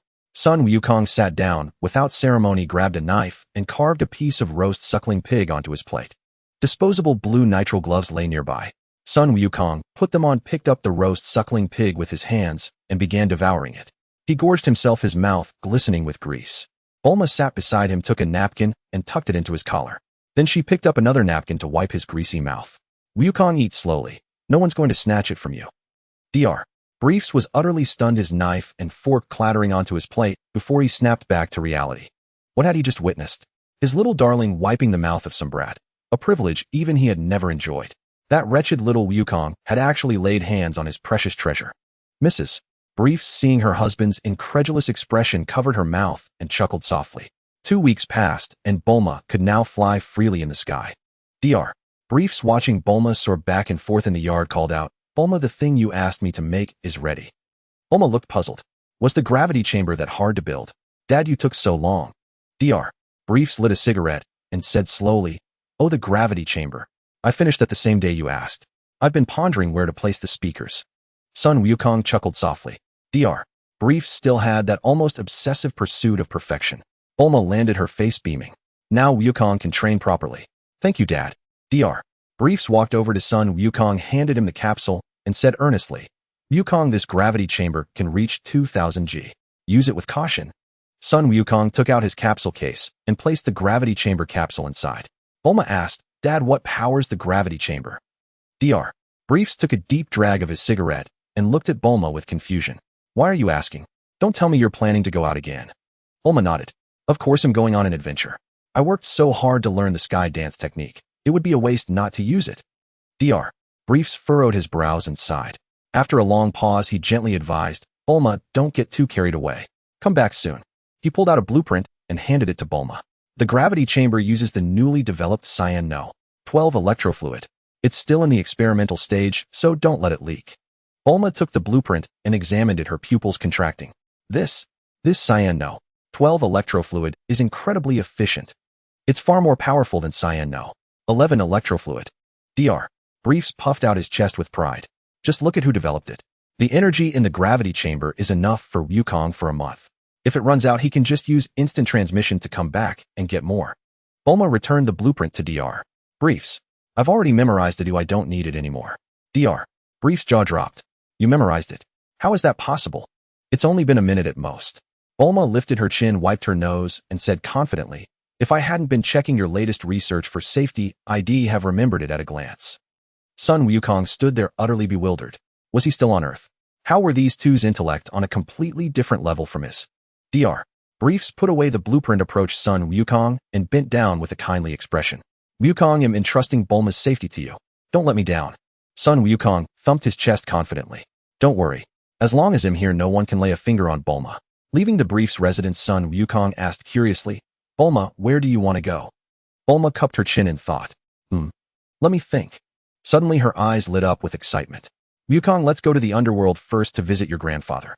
I'm really curious if people really get a halo after they die." Son Wukong nodded. "Yeah, I wonder what position Grandpa has in the underworld now. Last time I saw him, he was working for Lord Lousy." Son Wukong pressed 2 fingers to his forehead like a sword, then extended his hand. "Bulma, grab hold of me. I'm going to use instant transmission." Watching him concentrate on sensing the energy, Bulma felt a sudden urge to tease him. Bulma pretended to twist her ankle and threw herself into his arms. "Oops, I twisted my ankle. How about we just go see your grandfather like this?" Son Wukong's head ended up pressed against Bulma's chest, and a sudden flutter stirred in his heart. His face flushed crimson, and he found it hard to breathe. Bulma, it's fine to see Grandpa like this, but could you loosen your grip? I'm suffocating." Bulma suddenly realized the situation, her ears turning bright red, and she released him immediately. That wasn't intentional. They'll just hold your hand instead." Once she let go, Son Wukong's chest heaved as he gasped for air. It took him a while to recover, had nearly passed out. Whoosh. Sensing Son Gohan's energy, Son Wukong used instant transmission, bringing Bulma straight to the underworld. Son Wukong looked around. They appeared to be inside a massive cave surrounded by rocks, with the most striking feature being a thermometer 8 trigrams furnace at the center. Son Gohan was dozing off beside the furnace. Son Wukong stepped forward, gently patted Son Gohan's shoulder, and called softly, "Grandpa." "Grandpa." Son Gohan opened his eyes groggily, staring at Son Wukong in disbelief. "Wukong, did you die too?" However, Son Gohan quickly came to his senses. He circled around Son Goku and said, "No, you don't have a halo. You're not dead." Son Goku could no longer contain his excitement. He threw himself into Son Gohan's arms, tears streaming down his face. "Grandpa, I'm sorry. It's all my fault." Son Gohan gently patted Son Goku's head, wiped the tears from the corners of his eyes, and smiled kindly. "Goku, do you know now?" Son Goku nodded. In his past life, when he fought Vegeta transformed into a giant ape, and he finally realized that the giant ape monster that had crushed Son Gohan was none other than himself. Even as a giant ape, Son Goku could not have defeated Son Gohan, for his battle power was only 10 at the time, and even as a giant ape, it was merely 100. Yet he was still curious about the full moon. Humans are always like that. The more forbidden something is, the more they desire it. His grandfather had told him that a giant ape monster would appear during the full moon. His grandfather had told him not to go out at night. He had said it so many times. But he didn't listen. He wanted to see if a giant ape monster would truly appear during the full moon. While his grandfather was fast asleep, he sneaked out. The next day, his grandfather was dead. Around his body were enormous footprints. Though he didn't know what they were, he was certain they belonged to the giant ape monster. Son Gohan suddenly noticed a girl standing behind Son Goku and asked with curiosity, "Goku, who is she?" Bulma walked over to Son Gohan and bowed politely. "Hello, Grandpa. I am Goku's fiancé. We came specially to visit you." Son Gohan was so startled, he almost bit his tongue. "Goku, it hasn't been that long, and you already have a fiancé. You rascal, you're quick to act. I told you to be gentle with girls, but this is too fast. You haven't even grown your feathers yet." Son Goku looked at Bulma with a complicated expression and smiled. "Grandpa, the story is a bit complicated. Let me tell you." Son Goku recounted his first meeting with Bulma to Son Gohan, omitting the secret of his rebirth. Suddenly, a thunderous tremor interrupted their reunion. "Gohan, Gohan, are you in there?" A gentle female voice called out. Son Gohan quickly stepped away from Son Goku, his expression turning respectful. "Lady Anning, I'm here." A massive figure soon entered the earth, trembling with every step. Once inside, her body rapidly shrank, transforming into a woman about 1.75 meters in height. Bulma gazed at the woman draped in a red cape and clad in red attire, exclaiming in admiration, "So beautiful." Son Gohan stood aside and greeted her respectfully. "Lady Anning, what can I do for you?" Anning handed a lunchbox to Son Gohan. "This is for you." Son Gohan smiled. "Thank you, Lady Anning." Anning noticed Son Goku and Bulma and asked in astonishment, "How did you two get here? Isn't this a place only the dead can reach?" Bulma flashed a proud smile. "We came using instant transmission." "Pretty impressive, huh?" She watched Anning's reaction, intently savoring the thrill of showing off. Anning was taken aback. Instant transmission. Such an ability exists. Truly extraordinary. Son Goku knew that Anning, as the Supreme Lord Lao, had a close relationship with his grandfather, so he decided not to intrude further. "Grandpa, Bulma and I will take our leave now. You enjoy your time with the Supreme Lord Lao. He'll come visit you again when I have the chance." Son Gohan breathed a sigh of relief. That boy almost ruined his chances. An opportunity like this with a beautiful girl like Lady Anning bringing him food was a rare blessing. "Our next destination is the Kame house. Let's go, Goku." "All right, hold on tight." On Kame Island, Lunch was preparing lunch in the kitchen. Suddenly, a sea breeze blew in and a strand of Lunch's blue hair tickled her nose. Feeling a tickle, she sneezed. In an instant, Lunch transformed into the blonde-haired Lunch. She glanced around.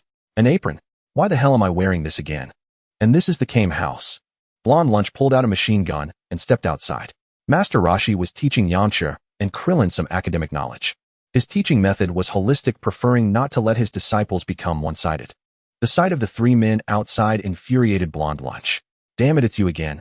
I'm slaving away in the kitchen and you're out here sunbathing. Is this fair? Is this just?"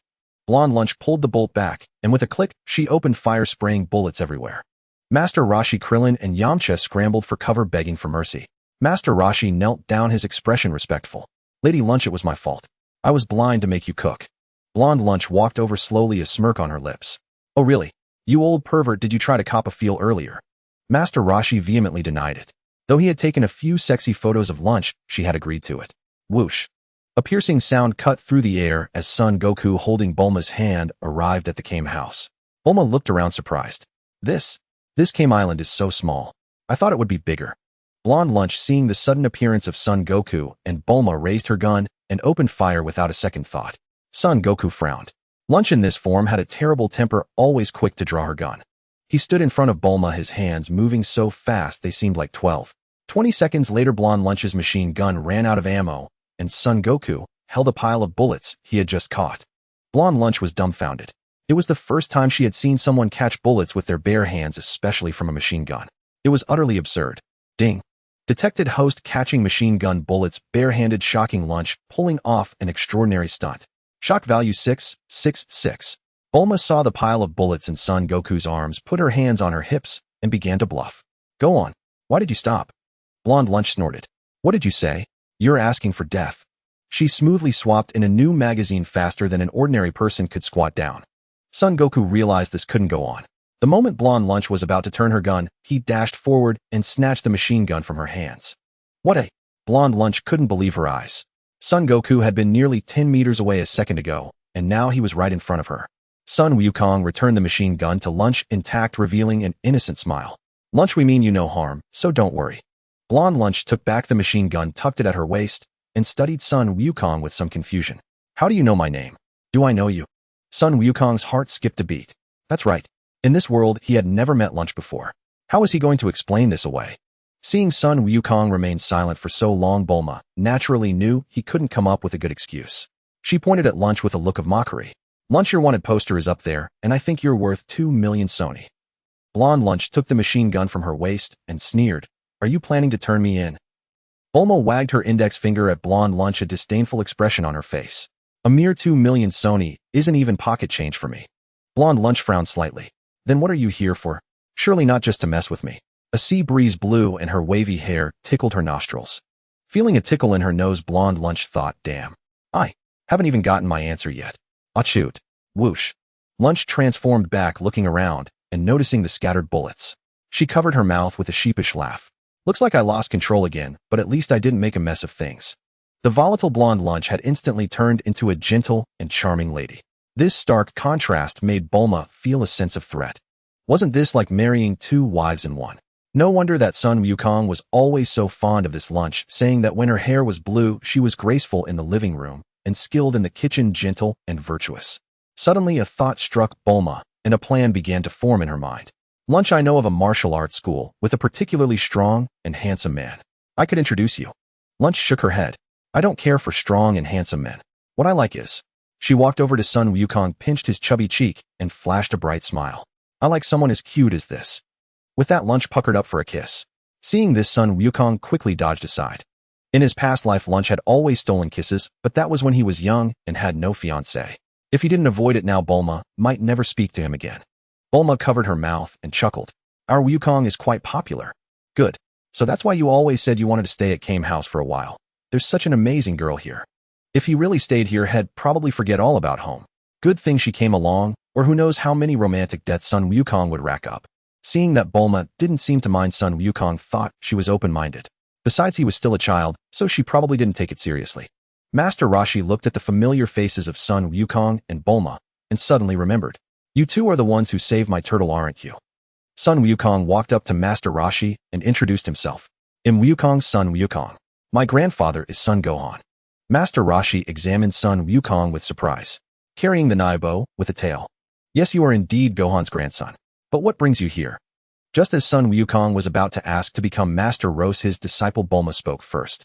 While Master Roshi, Wukong has inherited his grandfather's Son Gohan's skills and wishes to become your nominal disciple. As she spoke, Bulma walked over to Sun Wukong and pulled him back. Wukong cannot train here, please forgive us. Sun Wukong looked up at Bulma, utterly confused. What was Bulma doing? Coming to Kame House, just for show? Krillin let out a scornful laugh. So many people would give anything to be Master Rose's disciple, and now someone only wants a title. Ridiculous. Pathetic. Pitiful. Seeing Krillin's tiny eyes, Bulma sneered inwardly. You noseless idiot, you don't know a thing. If she let Sun Wukong stay here, she might not be his fiancée anymore. Even though she believed Sun Wukong wasn't the type to fall for someone else, having a gentle and charming girl like Lunch clinging to him would test anyone's resolve. Master Roshi scratched his bald head. Since he's Gohan's grandson, there's no harm in giving him a nominal title. But what use would it be to you? A sly smile curled at the corner of Bulma's mouth. Of course it's useful. We're going to use this title to challenge some martial arts schools. Sun Wukong looked at Bulma in bewilderment. When had they planned to challenge schools? Although he enjoyed fighting, he wouldn't do something that would earn him enemies. Master Roshi was baffled. Using his disciple's name to challenge schools, wouldn't that ruin his reputation? Master Roshi quickly shook his head. I can't agree to that. Challenging other schools will damage my reputation. As if expecting this reaction, Bulma gave a knowing smile. What if we're challenging the Crane Hermit's school? Master Roshi whipped his head around to look at Bulma and burst into laughter. Then I must agree. Bulma pretended to think of something, putting on a troubled expression. Oh dear. But neither of us can cook or take care of ourselves. It would be wonderful if there was a caring girl like Sister Lunch to look after us. Lunch pointed to herself, bewildered. How did this involve her again? Although Master Roshi didn't fully grasp Bulma's intentions, he understood one thing: Bulma was determined to take Lunch away. Alright, that's fine. But Lunch loses control whenever she sneezes, turning into that blonde version. You need to be careful. Bulma nodded. She walked over to Lunch, extended her right hand with a friendly smile. Hello, Lunch. I'm Bulma's son, Wukong's girlfriend. Somewhat puzzled, Lunch extended her hand to shake Bulma's. Nice to meet you. Krillin watched with envy. What was up with that dumb-looking guy? Not only did he have a stunningly beautiful fiancée, but Lunch had also tried to kiss him. And every now and then Lunch would whip out her machine gun and start blasting, scaring the life out of him. How did that simpleton get so lucky? Damn it. Krillin pounded his chest in frustration. Son Wukong watched Bulma and Lunch suddenly shake hands, preparing to leave together, but he couldn't figure out what was going on no matter how hard he thought. Bulma took out her capsule case, retrieved capsule number 6, and tossed it. Bang! An airplane materialized on the beach of Kame Island. Thus Lunch joined Son Goku and Bulma's team. As the plane ascended to a high altitude, Goku finally couldn't help but ask, Bulma, are we really going to challenge the Crane Hermit's dojo? Bulma, fully aware of Goku's confusion, explained, of course we are. Didn't you say that Tenshinhan isn't inherently evil? If we leave him be, he'll only reform 3 years later. If we go now, won't we help him turn over a new leaf ahead of time? Hearing Bulma's reasoning, Goku finally understood. Bulma, you're truly a kind-hearted girl, always thinking of others. Bulma glanced at Goku in the passenger seat and smiled gently. Of course I am. I've always considered others' well-being. Goku clenched his fists. In that case, I need to step up my game too. Before we reach the Crane Hermit's dojo, I must train, or I might not stand a chance against them. Bulma kept her eyes on the sky as she piloted the plane, stealing a glance at Goku with a sly smile. Alright then, since you're so motivated, Goku, we'll start right after dinner. Lunch watched the harmonious interaction between Bulma and Goku with envy, cherishing this peaceful life. However, she harbored another personality, one completely opposite in nature. As dusk approached, the plane landed on a desolate plain. When it was time to prepare dinner, Lunch noticed Goku devouring his food so fast that the kitchen robot couldn't keep up, so she stepped in to cook a few dishes herself. Goku's eyes lit up as he smelled the fried rice Lunch had casually made. He kept praising, delicious. This is absolutely incredible. Bulma sat nearby watching Goku with a smile as warm as Lunch's, but inside turbulent waves of emotion churned. Fortunately, she had already sensed that this Lunch could be a source of trouble, or otherwise things might have gone awry. Lunch watched Goku eat with delight, her smile as gentle as a spring breeze. Goku, do you like the food I made? This is just something I whipped up quickly since time was short. Goku swallowed a mouthful of rice before exclaiming excitedly, Lunch, your cooking is amazing, even better than the chefs at Bulma's house. Lunch nodded, her vanity satisfied by the recognition. Since you like it, I'll make some more for you tomorrow. Goku nodded eagerly. That would be wonderful. Lunch was truly a gentle soul. If he weren't with Bulma, he would have chosen someone like her. After a hearty meal, Goku immediately entered the gravity chamber. With his current strength, he could start training under 5 times gravity. The gravity chamber designed by Briefs was nearly identical to the one from his past life, so he knew exactly how to operate it. Goku sealed the chamber door and double-checked it to ensure no one would accidentally wander in. He looked at the control panel, which featured 3 buttons for increasing gravity: 1G, 10G, and 100G. Goku pressed and held the 1G button with his index finger, gradually raising the gravity level. The number slowly climbed from 1G to 5G. Goku pressed the confirm button, and after 10 seconds the chamber activated. Suddenly, he felt an all-encompassing pull on his body. Ugh! So heavy. Though it was merely 5 times gravity, Goku felt as if he were carrying a mountain on his shoulders, his legs trembling incessantly. His feet felt as heavy as lead, each step draining every ounce of his strength. Carrying something dozens or even hundreds of times his weight would be no issue, but gravity was an entirely different beast. This all-encompassing pull was terrifying, tugging at every single cell. If he hadn't been using his chi to protect his body, he would have sustained irreversible damage within minutes. Goku struggled to move, sweat streaming down his forehead. First, I need to be able to move freely. He gritted his teeth, enduring the strain. Tenshinhan, just you wait. I wonder if you can withstand the power of my fist trained under 5 times gravity. At the thought, Goku's flagging spirit was reignited. Goku's legs moved forward at a 90-degree angle, each step accompanied by heavy gasps. After nearly half an hour of training, he was completely spent, collapsing onto the chamber floor and panting raggedly. Beep. The gravity in the chamber was deactivated by Bulma. The room had surveillance, and she had been monitoring it closely just in case. An electronic display descended from the ceiling of the chamber and automatically turned on, revealing Bulma's face. She looked worried. Goku, you've overdone it. You're completely exhausted. Train again tomorrow. It's time to sleep. While Goku was training, Bulma had spent some time with Lunch and discovered she was a simple-minded, exceptionally kind girl. So she decided to have Lunch sleep with her, though she had originally planned for Lunch to stay on the plane. As for Goku, he would continue sleeping on the floor since there was only one bedroom, and her capsule house was designed for just herself. It took Goku several minutes to recover on the spot, confirming that further training was inadvisable. He went into the bathroom and took a hot shower. He lingered a bit longer than usual, as the hot water helped ease his soreness. After the shower, Goku went to the floor bed that Bulma and Lunch had prepared for him and lay down.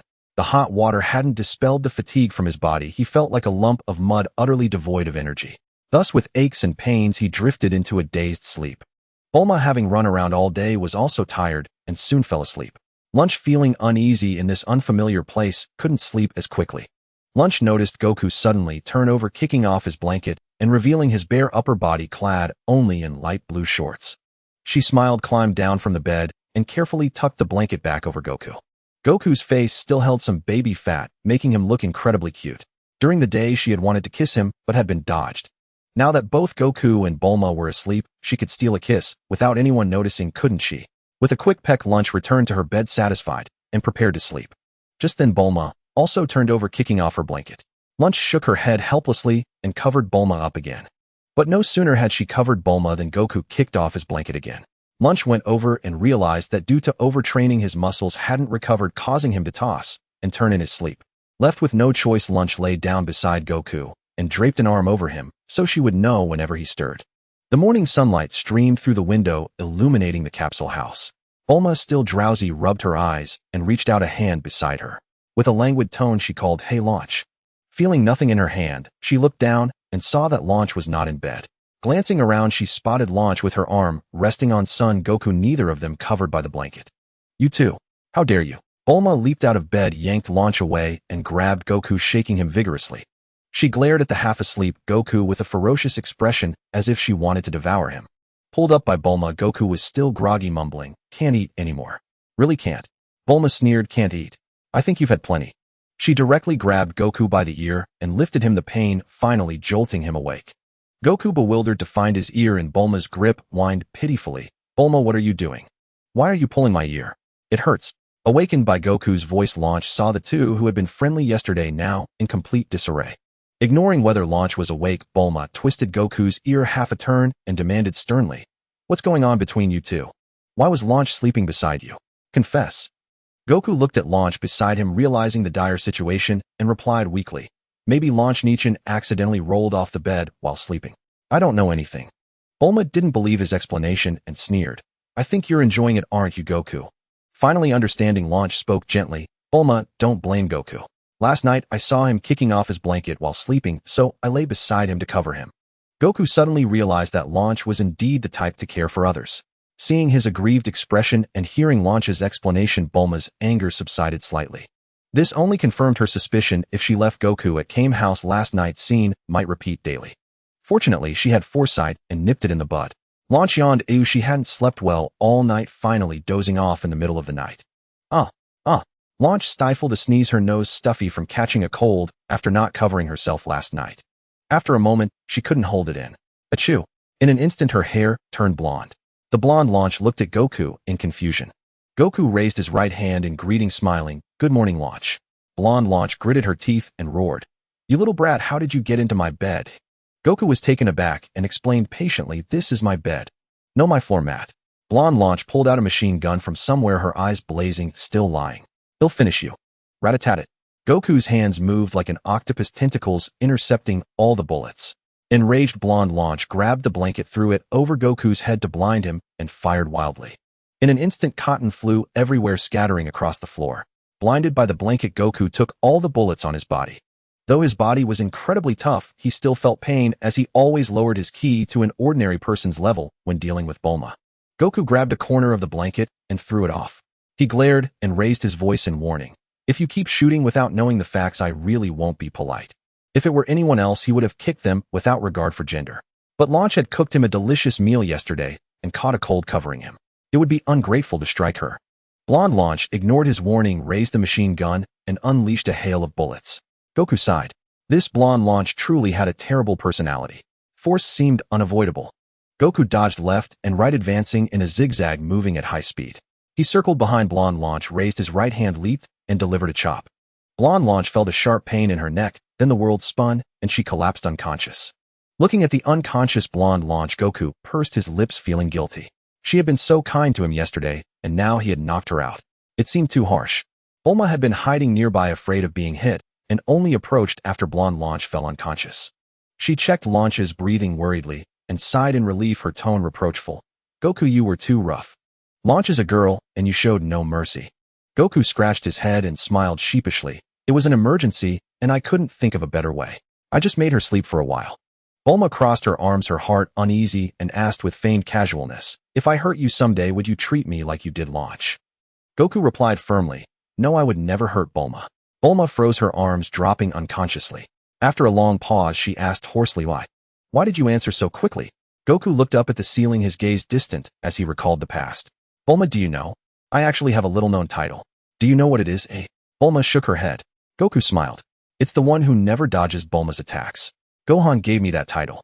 Bulma looked puzzled. Do I hit you that often? Even your son knows about it. Goku shook his head. Not often, every time we meet. Actually, I feel like your temper is much better now than in your past life. Bulma's cheeks flushed. Really? Do you think I'm gentle now, eh? Goku touched his temple with his index finger, as if thinking. Not bad. Just not as gentle as Launch with blue hair. At the mention of Launch, Bulma's face darkened, then she grinned widely. Launch. I'm not as good as Launch, am I? She rolled up her sleeves and punched Goku square on the forehead. Goku clutched his head in pain, bewildered. Bulma, why did you hit me again? Bulma's aircraft was incredibly fast, soon arriving at a martial arts school in the northern capital, the very school of the Crane Hermit. The Crane Hermit had only one criterion for accepting disciples' money. Without 100 million yen, anyone was unworthy of becoming his student. Despite this, on the first day of each month, many still came to try their luck. Today was October 1st, year 749 of the age of Yi, the day the Crane Hermit accepted disciples. As Son Goku stepped off the plane, he saw a crowd of robust individuals queuing outside the school's main gate. The gate was tightly shut, with a large character for Crane formed by the two doors. Lunchbox, blonde-haired, had already awakened and clearly held a much higher opinion of Goku. She admired strength, and since Goku had defeated her with a single blow, she was quite impressed. Blonde Launch handed Goku a strawberry ice cream, a hint of softness in her smile. Here, kid, this is for you. Goku took the ice cream. He never refused food. Blonde Launch also gave one to Bulma as a token of thanks for the ride. Bulma looked at the people waiting by the gate and asked curiously, Goku, do you know anything about the Crane Hermit School? Goku shook his head, knowing nothing about it.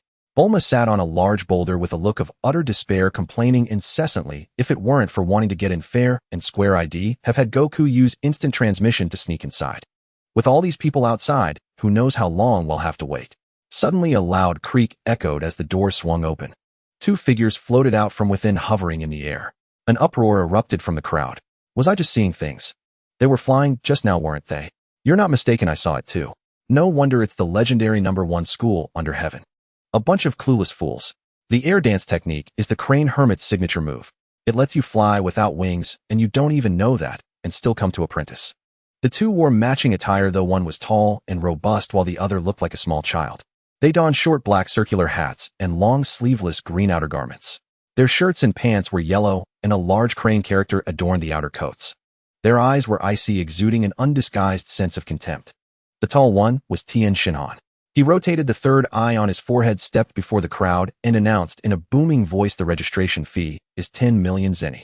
Pay it, pass the challenge, and then you can pay the 100 million zeni apprenticeship fee. The crowd buzzed with shock. What? The registration fee went up again. Last month it was 5 million, and now it's doubled. Exactly, that's daylight robbery. Tien's expression remained unchanged. Those who want to pay, come inside. You have 10 minutes, after that the offer expires. Goku looked troubled. 10 million zeni. That's way too much. In his past life, he and Shishi had lived frugally and had to farm to make ends meet, so he knew how hard it was to earn money. Bulma glared at Tien contemptuously. You greedy bastard. Charging 10 million just to register. Why don't you just rob us? But since she couldn't enter legitimately without paying, she reluctantly forked over 30 million zeni. Tien glanced at Goku and the others with suspicion. According to his third eye, only the kid with the spiky hair had any martial arts foundation. The other two were just ordinary people. Inside, there was a spacious open area. Including Goku's group, there were 25 challengers in total. Most had chosen not to participate due to the sudden price hike. Tien scanned the room. Fewer challengers today, but that's fine. Tien stepped before the group, clenched his right fist, and pointed a thumb at himself with a confident smirk. Tien Shinhan, the Crane Hermit's top disciple. Today, all of you will challenge me. If you can last 10 seconds against me, you pass. A burly man with short blonde hair erupted in fury, pointing at Tien. In the 7-time consecutive world karate champion. How dare you look down on me? Another young man with short black hair glared angrily. That's right. I'm a 9th Dan black belt in freestyle fighting. I won't tolerate your arrogance. Tien picked at his ear, waiting for the complaints to die down, then flicked away some earwax and swept his disdainful gaze over the crowd. Forget 10 seconds. Make it 5. Any one of you just has to hold on for 5 seconds. The blonde champion's eyes blazed. What did you say? In the 7-time consecutive world karate champion. How dare you insult me? Unforgivable.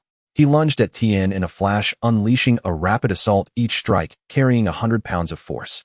Tien shifted his body with ease, dodging every blow effortlessly. As time ran out, he punched the champion square in the face. The man thudded to the ground unconscious.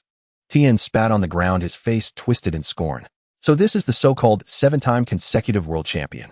To me, he's no different from an ant. Crossing his arms, Tien laughed loudly. Come on, you ants. All of you attack together. Dealing with you one by one is too much trouble. Blonde Launch saw the look of utter dominance in Tien's eyes, and her own eyes sparkled as a blush crept onto her cheeks. That man Tien Shinhan is so domineering and handsome. Bulma noticed Launch's reaction and felt a secret glee. It seemed the purpose of this trip was already achieved. And Bulma had no intention of letting those 30 million zenny go to waste. She would make the Crane Hermit cough it back up. Her money wasn't so easily taken. Except for Goku's group, everyone else surged forward to gang up on Tien. A smirk curled at the corner of Tien's mouth. His form flickered, and in a flash he darted past the crowd. In an instant, 21 burly men, 21 combat masters, 21 brimming prodigies, all collapsed to the ground.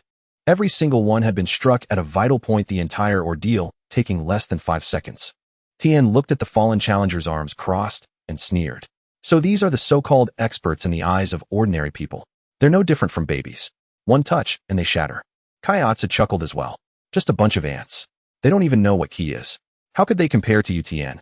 Tien noticed Goku sitting in the corner and approached him, his expression turning serious. Are you here to challenge me too? Goku looked at Bulma, about to ask for her opinion, but Bulma simply clenched her fist at him in encouragement. Goku smiled back and gave an okay sign. He walked toward Tien, brimming with fighting spirit. I can defeat you, so there's no need for a 5-second limit. Tien Shinhan assumed a defensive stance, his gaze fixed intently on Son Goku. The young man before him wore a custom-made sea blue jacket, its design quite intriguing. At the center was a red heart surrounded by Bulma's artistic signature. Tien Shinhan shook his head with a chuckle, teasing, Aren't you afraid of ruining your matching outfit while fighting? Son Goku looked down upon hearing this. Oh, he hadn't taken off his jacket yet. This was a custom piece Bulma had specifically made for him, claiming the color matches her hair. Son Goku's face flushed slightly. He removed his jacket, handing it to Bulma for safekeeping, revealing the orange battle suit underneath. He had only trained under 5 times gravity for an hour, including this morning's session. His current power level was around 125, on par with Tien Shinhan. If even one of the 100 identical jackets Bulma had customized was damaged, it wouldn't be perfect. With their strength match, striking first would grant an advantage, a preemptive move. Son Goku bent his legs slightly, then stomped hard against the ground, launching himself forward with full force. The concrete beneath his feet instantly cracked like a spiderweb. He hurled a rapid ki blast toward Tien Shinhan, his body following closely behind. Tien Shinhan's third eye narrowed. This young man had used the ground's reaction force to accelerate his flight, then opened with a ki blast, clearly aiming for a quick assault to exploit any weakness. Tien Shinhan could assert that this youth's strength was no less than his own.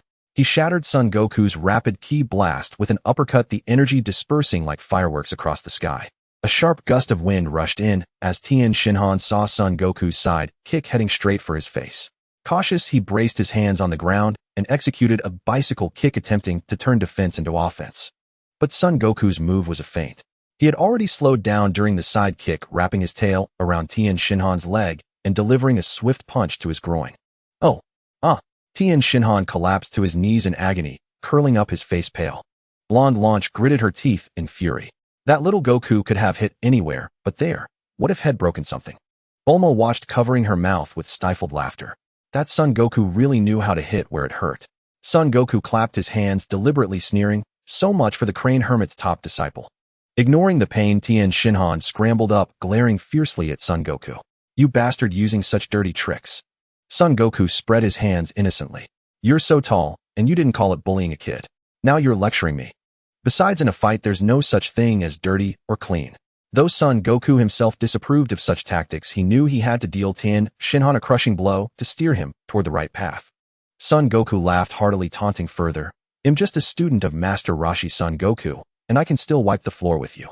Tien Shinhan's rage boiled over. Holding back no longer, he pointed his right index finger at Son Goku and roared, Dodon Ray. A smirk curled on Son Goku's lips. This was exactly what he had been waiting for. Tien Shinhan, losing his composure, unleashed a ki blast, a technique that consumed vast amounts of energy. In an instant, Son Goku appeared behind him, driving a fist toward his temple. Bang! The impact on his head muscles sent Tien Shinhan's hat flying. Reeling from the violent blow, his vision spun as he staggered sideways a few steps before barely steadying himself. He shook his head, trying to stay conscious. But Son Goku gave him no respite, leaping up and striking his temple with a brutal roundhouse kick. Bang! Tien Shinhan's body flew backward, crashing through a wall. Bricks shattered and buried him in debris, a cloud of dust rising. Son Goku walked over to Bulma, put on the matching jacket, and shook his neatly washed crab-style hair. Bulma, how was that? Was my attack cool? Bulma ruffled his hair, nodding with a smile, and deliberately raised her voice. Our Goku is the coolest. That Crane Hermit disciple is just a toy. Kaiatsu, seeing Tien Shinhan's pitiful state, forgot to fly and scrambled over, crawling through the rubble. He pushed away the broken stones, helping Tien Shinhan up, his voice filled with concern. Tien. Tien. Hearing the familiar call, Tien Shinhan groggily regained consciousness, touching his head. It hurts. Damn it. That brat. Ding. Detected host using unsportsmanlike tactics. Low blows, feints to lure out a big move, then a sneak attack, shocking Tien Shinhan deeply. Shock value 120, a 120, a 120. Son Goku sneered at Tien Shinhan's disheveled state. I barely tried and you can't handle it. Looks like the so-called best martial arts school is all talk. Ignoring the pain, Tien Shinhan got up, grinding his teeth in fury. You turtle school bastards are so arrogant. I swear I'll destroy you. Tien Shinhan stripped off his upper garments, standing bare-chested. He crouched slightly, clenching his fists, veins bulging as his aura surged. When his energy peaked, he roared for witches technique. Poof! 2 extra arms sprouted from his back, moving with perfect fluidity and no discomfort. Son Goku raised an eyebrow at the special move. This one's tricky. After all, 4 hands beat 2, and their strength was nearly equal. Tien Shinhan's tall frame gave him a reach advantage. Every inch counted. Yet soon the thrill of battle drowned out Son Goku's concerns. In combat, Son Goku always burned with excitement, for he was a Saiyan, a warrior race. He charged straight at Tien Shinhan, locking eyes with him. He teased, Tien, you've already pulled out your ultimate move. Tien Shinhan burst into laughter. It's my ultimate move, sure, but you'll never get to see it again. He shifted his tone. The Crane School and Turtle School are irreconcilable. Since you've come to challenge us, even if I kill you, no one would say a thing. Son Goku scoffed dismissively. Kill me. With the Crane School's crude attacks. He took off the matching jacket. The real battle was just beginning. Tien Shinhan's third eye darted around constantly. Clearly he had learned from his earlier mistake, holding nothing back this time. Tien Shinhan charged towards Son Goku, his rage ablaze. Son Goku knew the cost of this technique. It granted 2 extra arms at the expense of immense energy while doubling the consumption of his chi. In other words, Tien's forearm fist could not be sustained for long. With this in mind, Son Goku devised a strategy, prioritized defense while launching occasional attacks, steadily draining Tien's stamina to seize the upper hand. As Tien Shinhan reached Son Goku, he could no longer suppress his fury. He'll kill you, you little brat. Tien's 4 fists struck in rapid succession. Son Goku dodged when he could and blocked when he couldn't. Son Goku kept retreating, trading ground for defensive openings. Tien Shinhan, noticing that none of his attacks landed despite Goku's constant backward movement, quickly saw through his plan. You little brat, you've seen through the weakness of my forearm fist. But I won't let you keep being so smug. With that, Tien Shinhan's speed surged. Clearly, he was giving his all, aiming to settle the match while his stamina was still at its peak. But Son Goku had anticipated this. He remained steady, fighting and retreating. Years of battle experience had honed his instincts so keenly that he suspected even if he stood still his body would dodge attacks on its own. Of course Bulma's attacks were an exception. She had a lock-on cheat. The moment she struck Son Goku felt as if he were frozen in place. Tien Shinhan stared at Son Goku in disbelief. He had been attacking with all his might, yet this boy named Son Goku had parried every blow with just one hand. Though Son Goku blocked his attacks, he kept retreating, trying to exhaust Tien's stamina. Kaiatsu watched sweat pour from Tien Shinhan's brow, worry creeping in. Tien. After only a few minutes, Tien felt his energy nearly spent. In contrast, Son Goku moved with ease, not even breathing hard. Son Goku's tail wagged excitedly, and he curled a finger. What's wrong, Tien? Is this all you've got?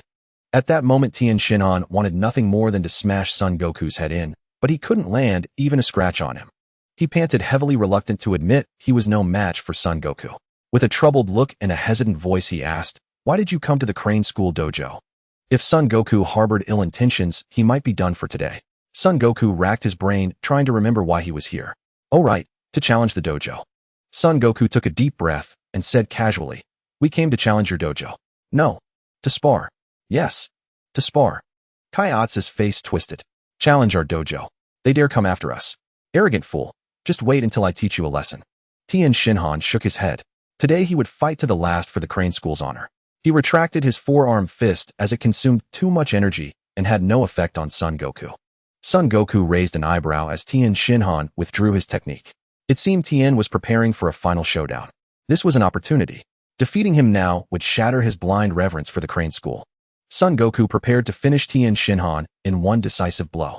But just as he moved, his body froze. This is... Son Goku glanced sideways and saw Kaiatsu pointing both hands at him. Clearly Kaiatsu was using his psychic powers. Damn it. At his current level, he couldn't break free from the psychic hold. He strained with all his might, but his body only trembled slightly. Useless. Tien Shinhan didn't notice anything amiss. He dashed towards Son Goku in a single stride. A fist flew at Son Goku's face. It landed. It actually landed. Earlier, every attack had been dodged, but now it was so easy. Tien Shinhan was overjoyed. A storm of blows rained down on Son Goku like hailstones.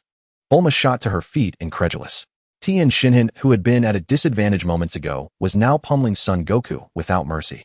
But she soon noticed something odd. Son Goku wasn't fighting back. In fact, he couldn't move at all. What was going on? Before long, Bulma saw Kaiatsu with both hands raised, aimed at Son Goku. So that's it. Bulma tugged at Launch's clothes and pointed at Kaiatsu indignantly. That little brat is using psychic powers to control Goku. Launch, help him out. Launch followed Bulma's gaze and saw the pale corpse-like little boy with a sinister expression. She pulled out her pistol and fired at Kaiatsu. Bang! The bullet hit Kaiatsu square in the head. Though it didn't hurt him, the shock made him lose focus and his psychic grip faltered. Son Goku, suddenly free to move, didn't pause to think about who had helped. He threw a punch at Tien Shinhan's face. Tien Shinhan countered with a punch of his own. Fist met fist. Bang! The clash began. Bang, bang, bang, bang, bang, bang, bang, bang. Son Goku struck Tien Shinhan from every angle in a relentless barrage. Despite years of rigorous training, Tien Shinhan couldn't withstand Son Goku's unyielding rhythm. He had no defense. Soon Tien Shinhan, constantly forced to parry, left an opening. Son Goku seized the chance, coiled his fist, and drove a heavy uppercut through Tien's guard, slamming into his abdomen. Uffed. Tien Shinhan spat blood, clutching his stomach as his body curled into a shrimp shape. Son Goku pressed the attack, landing a right hook to Tien's temple. KO? Tien crumpled to the ground. Tien. Kaiatsu ran over sobbing. By the time he recovered from Launch's interference, Tien Shinhan was already down. Everything happened in a flash, leaving Kaiatsu no chance to intervene. Seeing Kaiatsu's worry, Son Goku relented. Tien's fine. I didn't go for the kill. Kaiatsu looked at him in astonishment. Really? Son Goku nodded. Then with an air of supreme confidence, Son Goku declared, "Call your master, the Crane Hermit. Tell him Son Goku, disciple of the Turtle Hermit, challenges the Crane School today. If he doesn't want to be a coward, come now." In the most luxurious room of the Crane Hermit Martial Arts Academy, Master Crane sat lounging on the sofa with one leg crossed over the other, cradling a statuesque blonde woman beside him while sipping fragrant green tea. Its aroma, rich and steam, gently curling into the air. Jiaozi burst in without knocking, breathless and frantic. Seeing his intrusion disrupt the moment, Master Crane's brows knotted into a sharp Chuan character. What is it? What is it? You look half dead. Didn't I tell you never to panic, no matter what happens? Jiaozi gasped heavily, his voice ragged and broken. And no. It's terrible. The academy has been challenged. Master Crane shot upright in an instant, flinging the blonde woman aside, and clenched his fists until his knuckles cracked sharply. Who dares strike at my Crane Hermit Academy? Where is Ten Shin Han? At the mention of Ten Shin Han's name, Jiaozi burst into tears. Ten Shin Han couldn't defeat them. Master Crane stared at Jiaozi in stunned disbelief, his face pale with shock. This is impossible. For years he had neglected cultivation. Ten Shin Han's strength far surpassed his own. How could he possibly lose? Yet Jiaozi's anguish bore no trace of deception. Master Crane sank back onto the sofa, his expression darkening. Tell me, every detail. What exactly transpired? Wiping away his tears, Jiaozi spoke concisely. A boy named Sun Wukong, tail sprouting from his back, claimed to be a disciple of Master Turtle. He arrived with 2 beautiful girls and paid 30 million Sony as a challenge fee. That brat Sun Wukong possessed extraordinary power. Even Ten Shin Han unleashing his 4 symbols fist was utterly overmatched. Master Crane removed his hat and scratched his nearly bald scalp. So formidable. That lecherous old turtle truly struck gold. Jiaozi, call my younger brother Tao Pai Pai at once. Tell him we face grave peril, and he must come immediately. Once Jiaozi had vanished down the hall, Master Crane slumped fully into the sofa, whispering hoarsely, we're doomed this time. Yet hiding would solve nothing. He resolved to confront the boy Sun Wukong himself. Bulma retrieved 3 sports drinks from her capsule refrigerator, handing 1 each to Sun Wukong and Launch. Sipping her drink, Bulma glanced sidelong at Launch, who remained fixedly gazing toward the spot where Jiaozi had led Ten Shin Han away. A faint, enigmatic smile flickered across Bulma's lips. Today's plan had unfolded almost flawlessly. Only the recovery of the 30 million Sony challenge fee remained to complete it perfectly. She was a perfectionist. True success ran far deeper than mere wealth. Her approach to love mirrored this rigor. She recognized with quiet certainty that in her past life, she had already fallen for Sun Wukong. Yet her pride forbade sharing him with any other woman, even him. Bulma watched Sun Wukong eagerly staring at the exit and asked curiously, Sun Wukong, was that small psychic fellow who just left named Jiaozi? Sun Wukong nodded. No wonder. As they conversed, an elderly man approached, wearing a crane-headed round cap and attire identical to Ten Shin Han's. Sun Wukong instantly recognized him as Master Crane, the same scheming man who had ambushed him in his past life, a man driven by greed and lust.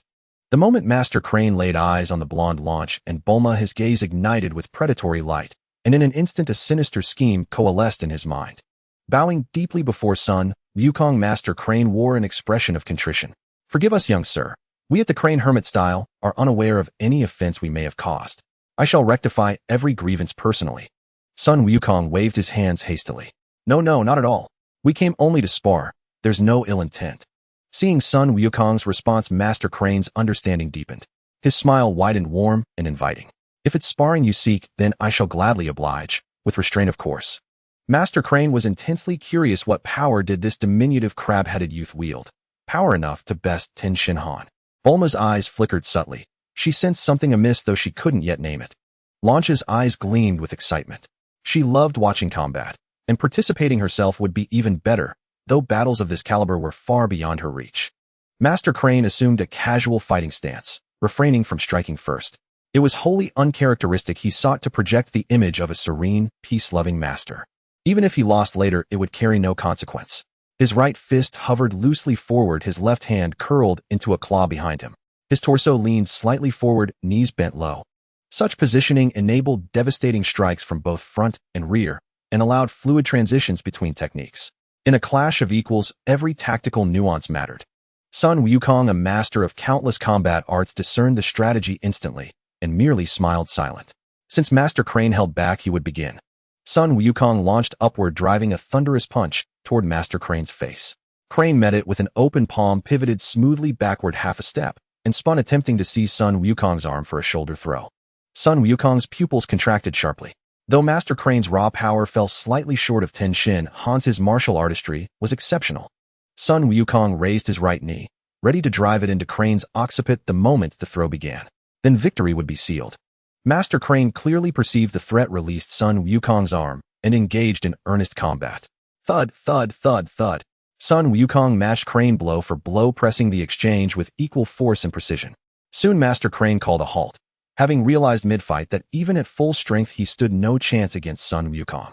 Panting heavily, Master Crane gripped his knees, sweat streaming down his forehead. And no more. You're incredible. Wiping his brow, he added warmly, "If you'll permit me, I'd like to host you for lunch. You are after all disciples of Master Turtle, and he is my senior brother." At the word lunch, Sun Wukong's eyes lit up. Yes, yes. Bulma rose abruptly, her voice stern and urgent. "Sun Wukong, don't go." Sun Wukong turned puzzled. "What's wrong, Bulma? He wants to treat us. Won't you join us?" Bulma longed in that moment to crack open Sun Wukong's skull and peer inside. Was it truly filled with straw? They had just humiliated Master Crane. Would he truly welcome them with sincerity? Even if he were noble, caution remained imperative. Bulma stepped forward, took Sun Wukong's hand, and offered a gentle smile. "Today's business is nearly concluded. It's time we left." By now money mattered little. Timely retreat was the only wise course. Then a furious roar echoed from afar. "You think you can leave? Think again." Sun Wukong turned toward the sound and saw a man clad in pink martial attire soaring toward them, standing atop a pillar as if riding the wind itself. Sun Wukong narrowed his eyes. It was that fellow Teapaipai.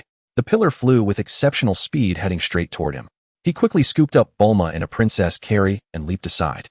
With a thunderous crash, the pillar slammed into the ground, shattering the concrete surface. The impact left a deep, cracked crater, debris flying and dust swirling. Sun Wukong shielded his face from a few flying fragments and covered his mouth and nose. This Teapaipai wasn't even as strong as Tien Shinhan, yet his arrogance was off the charts. At the sight of Teapaipai, Sun Wukong's blood began to boil. Teapaipai was a seasoned killer with formidable combat skills, making him a worthy opponent. Bulma watched as Teapaipai leaped down from the sky, hands clasped behind his back, a large kill character emblazoned on his clothes. He looked utterly terrifying. Teapaipai turned around, seemingly whispering something to Tsurusunan. Bulma noticed the words "kill you" written on the back of his pink martial arts uniform. With his long braid and the air of a reclusive master, he appeared immensely powerful. Bulma lowered her head, shielding herself with her hand, her voice trembling, "But clear, Wukong, let's escape with instant transmission now. This guy looks so dangerous." Sun Wukong was taken aback. He hadn't expected Bulma's reaction. He had only wanted to step forward and fight Teapaipai to satisfy his craving for battle. But seeing Bulma's trembling fear, Sun Wukong smiled gently. "In that case, let's go." Just as Sun Wukong was about to take Bulma and use instant transmission to bring launch, Tsurusunan and Teapaipai suddenly attacked, seizing the blonde launch, who was some distance away. While Sun Wukong and Bulma were talking, blonde launch had moved away to avoid being a third wheel, and Tsurusunan and Teapaipai seized the opportunity. Tsurusunan let out a cold laugh, leaning his head close to blonde launch's neck and inhaling deeply. "Oh, what a delightful fragrance. Truly an exquisite beauty." Teapaipai stood in front of Tsurusunan, laughing heartily. "I told you, even if you want to leave, you won't be able to." Sun Wukong's eyes blazed with fury. He had long known that blonde launch had feelings for Tien Shinhan, which was why he hadn't called out Bulma's hidden intentions. But Tsurusunan's lecherous expression disgusted him. "I advise you to release launch immediately, or I won't be merciful." Tsurusunan laughed, so hard his tongue nearly lolled out. He grabbed blonde launch by the hair and taunted Sun Wukong, "And what if I don't? What can you do about it?" The fur on Sun Wukong's tail bristled. His fists clenched so tightly that his nails nearly dug into his palms. He glared at Tsurusunan with murderous intent, as if he would tear him apart. Through gritted teeth, he roared, "I warn you, let launch go now, or I might really kill you." Tsurusunan grew even more brazen, leaning in to kiss launch's cheek. Suddenly a voice like thunder rang out from afar, "Master, no." It was Tien Shinhan. He halted Tsurusunan's advance. Blonde launch turned her head to see Tien Shinhan supporting himself against the wall as he staggered out. Tien Shinhan greatly admired Teapaipai. Hearing that Teapaipai was coming, he had wanted to watch the fight. He never expected to see his master harassing the golden-haired girl. Tsurusunan did not proceed further. Though Tien Shinhan had been influenced by him to be ruthless, he would never harm the weak or women. Once he was done with Sun Wukong, there would be plenty of opportunities to take the beautiful blonde. As for that sea blue-haired beauty, she wouldn't escape either. When Tien Shinhan approached, Tsurusunan pushed blonde launch toward him, his expression stern. "He'll leave the hostage to you. I know you don't like bullying girls, but this is an emergency. Keep an eye on her." Then Tsurusunan shouted, "Kaiatsu, you join the fight too." Kaiatsu possessed psychic powers. If he and Teapaipai couldn't defeat Sun Wukong, Kaiatsu could use his abilities to restrain him. Kaiatsu had been preparing medicine for Tien Shinhan's injuries.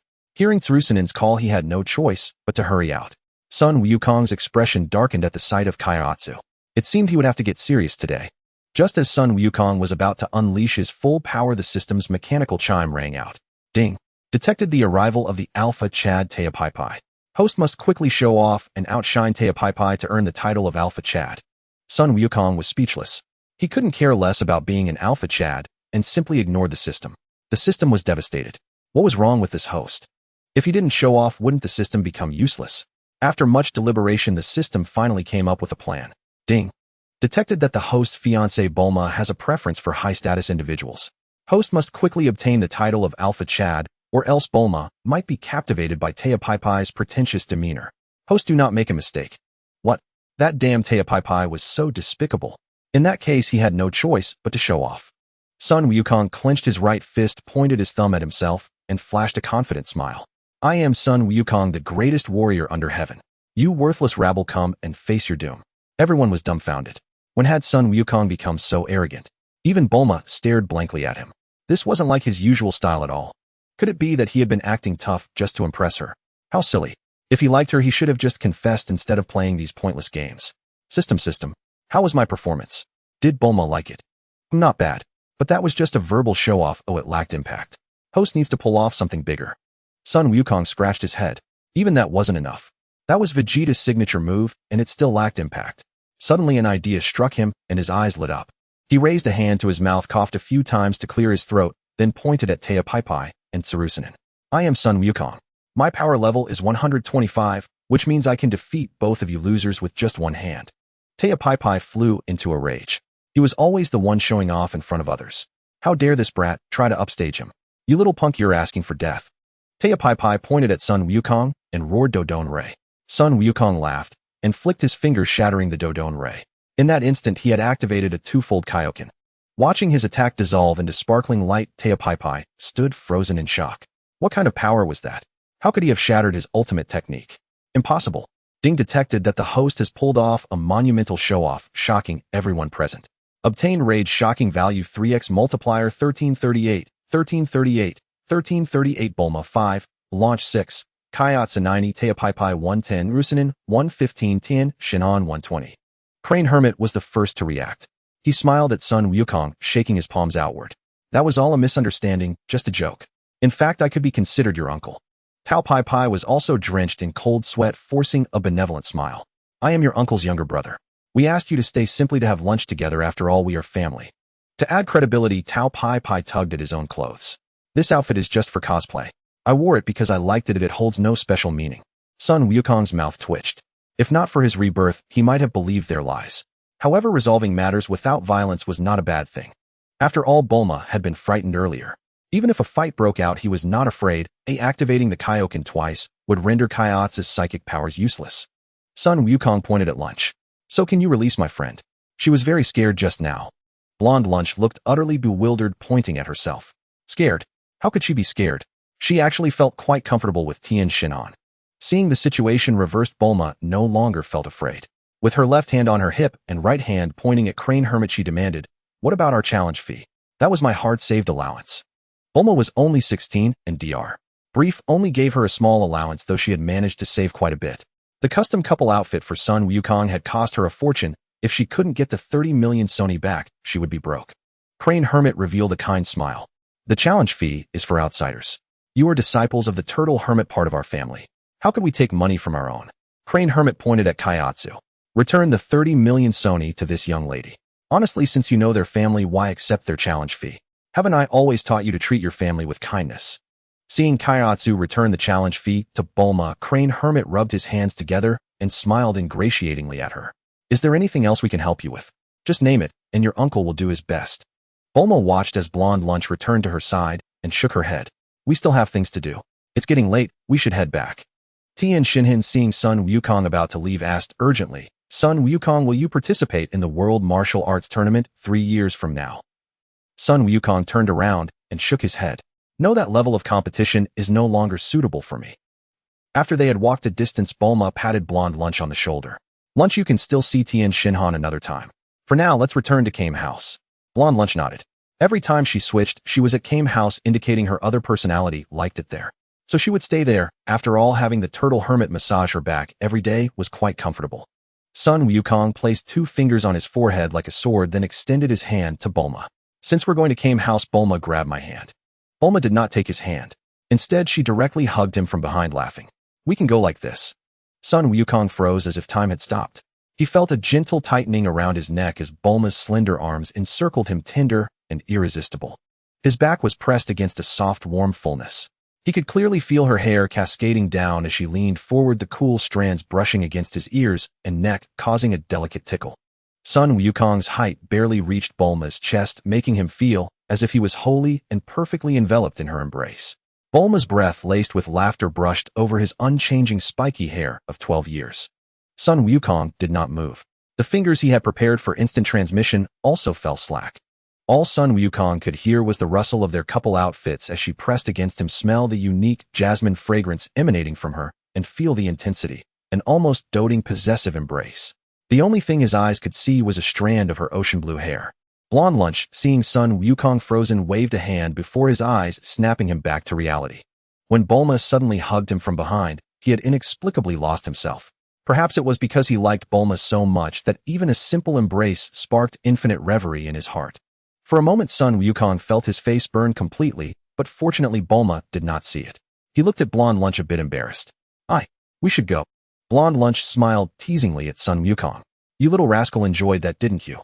Caught red-handed, Sun Wukong's already flushed face grew even hotter. I did not." Bulma caressed Sun Wukong's burning cheek, her laughter like silver bells. "This is a special reward for our Wukong. Since we're a couple, we should act like one. It's a pity you're still small, otherwise we could do something more daring." Steam practically rose from Sun Wukong's head. In his past life, he had never experienced such teasing, especially from Bulma. Blonde Lunch grabbed Bulma's clothes and urged, "Hurry up, little one, use that instant transmission. Honestly, making me eat all this dog food, and from a little squirt like you." Sun Wukong responded with a simple, "Oh," placed 2 fingers on his forehead, and in an instant they arrived at Kame House. Krillin was doing push-ups at that moment, with the turtle hermit sitting cross-legged on his back, reading a porn magazine. Sun Wukong's sudden appearance startled Krillin so much that he collapsed flat on the ground. The turtle hermit quickly moved aside, stood up, and helped Krillin to his feet. "Are you okay, Krillin?" Krillin wiped the fine sand from his face and shook his head. "I'm fine, Master Roshi." But when Krillin saw Sun Wukong, his jaw practically dropped to the floor. A beautiful girl with ocean blue hair was hugging that dull, clueless Sun Wukong from behind, and she was smiling brightly, as if she were the one initiating it. Good heavens! How could such a thing happen? Krillin couldn't even dream of such a scenario. That guy Sun Wukong was truly enviable. Not only that, but Blonde Lunch had come with him looking completely amiable, without any sign of wanting to devour someone or pulling out a machine gun for a spray of bullets. Sun Wukong walked up to the turtle hermit and bowed respectfully. "Master Roshi, we're back." The turtle hermit asked curiously, "You went to Crane Hermit's place, didn't they give you a hard time?" Sun Wukong scratched his head and burst into laughter. "Not at all. In fact, Crane Hermit and his brother Tao Pai Pai were especially warm and insisted we stay for lunch." The turtle hermit looked astonished. "Really? I never thought that blockhead Crane, who seems to dislike me on the surface, would behave so decently behind my back." Bulma stood behind Sun Wukong, silent, simply listening as he recounted his experiences to the turtle hermit. Sun Wukong exclaimed, his stomach rumbling. "Lan Shi, hurry up and make me some lunch, I'm so hungry." The golden-haired Lan Shi was taken aback. This little rascal was giving her orders, but she had no idea how to cook. "You little brat, do you think I'm Bulma? Spoiling, you little glutton." Lan Shi crossed her arms and snorted coldly. Master Roshi, who hadn't seen Lan Shi in a long time, couldn't help but move closer. Unexpectedly, Lan Shi pulled out a machine gun from somewhere, and with a click, she cocked it. Master Roshi quickly knelt down, looking terrified. "Lady Lan Shi, I just wanted to give you a massage. Oh, I meant no harm." "Oh." Lan Shi dragged a chair over and sat down directly. "You old pervert, better massage me well, or I'll skin you alive." Master Roshi nodded with a grin and hurried off to give Lan Shi a massage. Once Lan Shi completely relaxed her guard, Master Roshi carefully took out a piece of dogtail grass and waved it in front of her nose. Achoo! Lan Shi sneezed and transformed into a blue-haired beauty. Lan Shi regained her senses and was surprised to find herself on Turtle Island. "I can't believe I didn't wander off. This is great. Everyone must be hungry. They'll go make lunch." Bulma, seeing Lan Shi's remarkable transformation, felt a bit dazed. It was like 2 people shared one body. "Lan Shi, let me help you." Master Roshi, seeing Lan Shi turn back into her blue-haired form, couldn't resist the urge to take advantage while helping. Lan Shi knew Master Rose's intentions all too well and smiled. "No need, I can handle it myself." Master Roshi sighed, "What a pity." Bulma noticed Sun Wukong still there and followed him into the kitchen. "Lan Shi, let me help you. Wukong has a huge appetite, you can't manage it alone." With Bulma's assistance, Lan Shi quickly prepared lunch. After Sun Wukong and Bulma finished their meal, they bid farewell to Master Roshi. After leaving Turtle House, Sun Wukong curiously asked Bulma, "Are there any other places you want to go?" Bulma nodded, "I actually do. According to you, the future will see a severe shortage of Senzu Beans, so I've decided to accompany you to Korin Tower and ensure we secure some for safekeeping. Senzu Beans should be exchangeable through Sun Wukong's system since he received a novice gift pack, but he had never asked the system before. System, can you exchange for Senzu Beans? Host, you finally remembered me, am so touched. Of course I can exchange them. Shock value Senzu Beans are 1001. To think such a small amount of shock value could be used to exchange for one. If Frieza were shocked, wouldn't it mean nearly unlimited Senzu Beans? This is incredible. Is that why it's called the God-level bragging system? Host, I actually have many more features. Hey, you annoying host, in the God-level bragging system, not a Senzu Bean exchange system. Since Bulma wanted to go to Korin Tower, he would accompany her. The Senzu Beans were just an excuse and not truly important. After all, Sun Wukong had been reborn, with a little training, he could reach the peak again. Who in the world could rival a Super Saiyan 4? Sun Wukong teleported with Bulma to Korin Tower. At that moment, Korin was napping curled up on a lounge chair like an ordinary white-haired pet cat. Bulma's eyes lit up as she hurried over to pet the cat. What a cute kitty. Korin groggily awakened only to realize he was being treated like a pet cat by a blue-haired girl. Korin was furious and shouted, "Stop it. The esteemed Korin, how could you treat me like this?" Bulma was startled by Korin's voice and fearfully grabbed Sun Wukong's arm. Sun Wukong waved at Korin and smiled. "Good afternoon, Korin." Korin looked confused. "You know me?" Sun Wukong smiled. "Of course. Bulma and I specially came to visit you." Bulma immediately understood this talking cat was the Korin that Sun Wukong had mentioned. Bulma stepped forward and got straight to the point. "I heard you have something called Senzu Beans that you have no use for. We would like some and are willing to exchange something for them." Korin was somewhat surprised. "You actually know about Senzu Beans? I've never disclosed this to anyone before. However, Senzu Beans are indeed of little use. If what you have is good, I can give you some." Bulma took out a black card. This card has 10 million zenny on it. You can buy all sorts of delicious food with it, like grilled fish and so on. Upon hearing 10 million zenny, Korin's eyes brightened, and he couldn't help but dance with excitement. Grilled fish. Grilled fish. I agree. Korin quickly ran to the storage room and pulled out a large jar of Senzu Beans, placing it on the ground. The jar was covered in dust, clearly having been there for a long time. Korin brushed off the dust from his paws and carefully took the black card from Bulma's hand, kissing it repeatedly. "Mua, grilled fish. Mua, grilled fish." Bulma picked up a handful of Senzu Beans and examined them closely. They look perfect. This jar has at least a few thousand. Incredible. Bulma grabbed one Senzu Bean and ate it, feeling the effects. She excitedly grabbed Sun Wukong's right hand and burst into laughter. "Wukong, with so many Senzu Beans, no matter what happens in the future, we won't have any problems. This way we can surely live safely for a lifetime." Sun Wukong's eyes brimmed with tears. He wanted to say something, but his throat tightened and he couldn't say a word. Every time he asked Bulma where to go, it was always for himself. The first time was to visit his grandfather in the underworld. The second time was to visit Master Roshi. The third time was to escape Lan Chi. This time it was for their future safety. Clearly Bulma was only 16 years old, just 4 years older than him. At this blooming age, she had many beautiful pursuits. She could have gone to many interesting places like gardens, dance halls, concerts. Clearly she was like a princess adored by all, yet she chose to go out with him. Bulma suddenly noticed Sun Wukong looking down, lost in thought. She cupped his face in her hands and found his eyes already brimming with tears. Bulma gently touched Sun Wukong's forehead, concerned. "Wukong, what's wrong? Are you feeling unwell?" Sun Wukong wiped away the tears from the corners of his eyes, smiling as he shook his head. "Am not unwell. I just really like you, Bulma." Sun Wukong was now completely certain that while Bulma enjoyed adventures and having fun, she currently had no particular goal in mind. This time she had come along purely for his sake. Since that was the case, he should fulfill his promise sooner. Defeat Merus. "Bulma, let's go home." Outside, he could never truly focus on training, but at Bulma's place, it was different. 24 hours a day, he could dedicate all his time to training except for eating and sleeping. Really, Goku? Bulma was somewhat surprised as she had only followed him because he always wanted to train outdoors. She had originally thought it would take months, if not years. Yet in just 2 days, Sun Wukong wanted to return home with her. Sun Wukong took Bulma's hand and said with a smile, "I think training at your place suits me better. In that case, let's go home." Sun Wukong had roughly set a goal to first reach a battle power of 10 billion, which could be the maximum when transformed into a Super Saiyan. The reason was that the peak strength of the most powerful beings in the universe was the king of the demon realm, Dabura. No one else surpassed him, and those who did were all artificial humans. Majin Buu, an artificial Majin. Baby, an artificial human. General Rildo, an artificial human. Super Android 17, an artificial human. The Shadow Dragons, not human but also artificially created. Thus, even if Meruz was extremely strong, he would at most be on Dabura's level. So he only needed to train until his battle power reached 10 billion. If anything unexpected happened, he still had a backup plan. With an instant transmission, Son Wukong directly brought Bulma back to her home. Mrs. Briefs was surprised to see Son Wukong return so soon. Her perpetually half-closed eyes finally opened wide. A little Goku back already. Could it be you want to go on a date with me? Cold sweat trickled down Son Wukong's face as he quickly evaded her.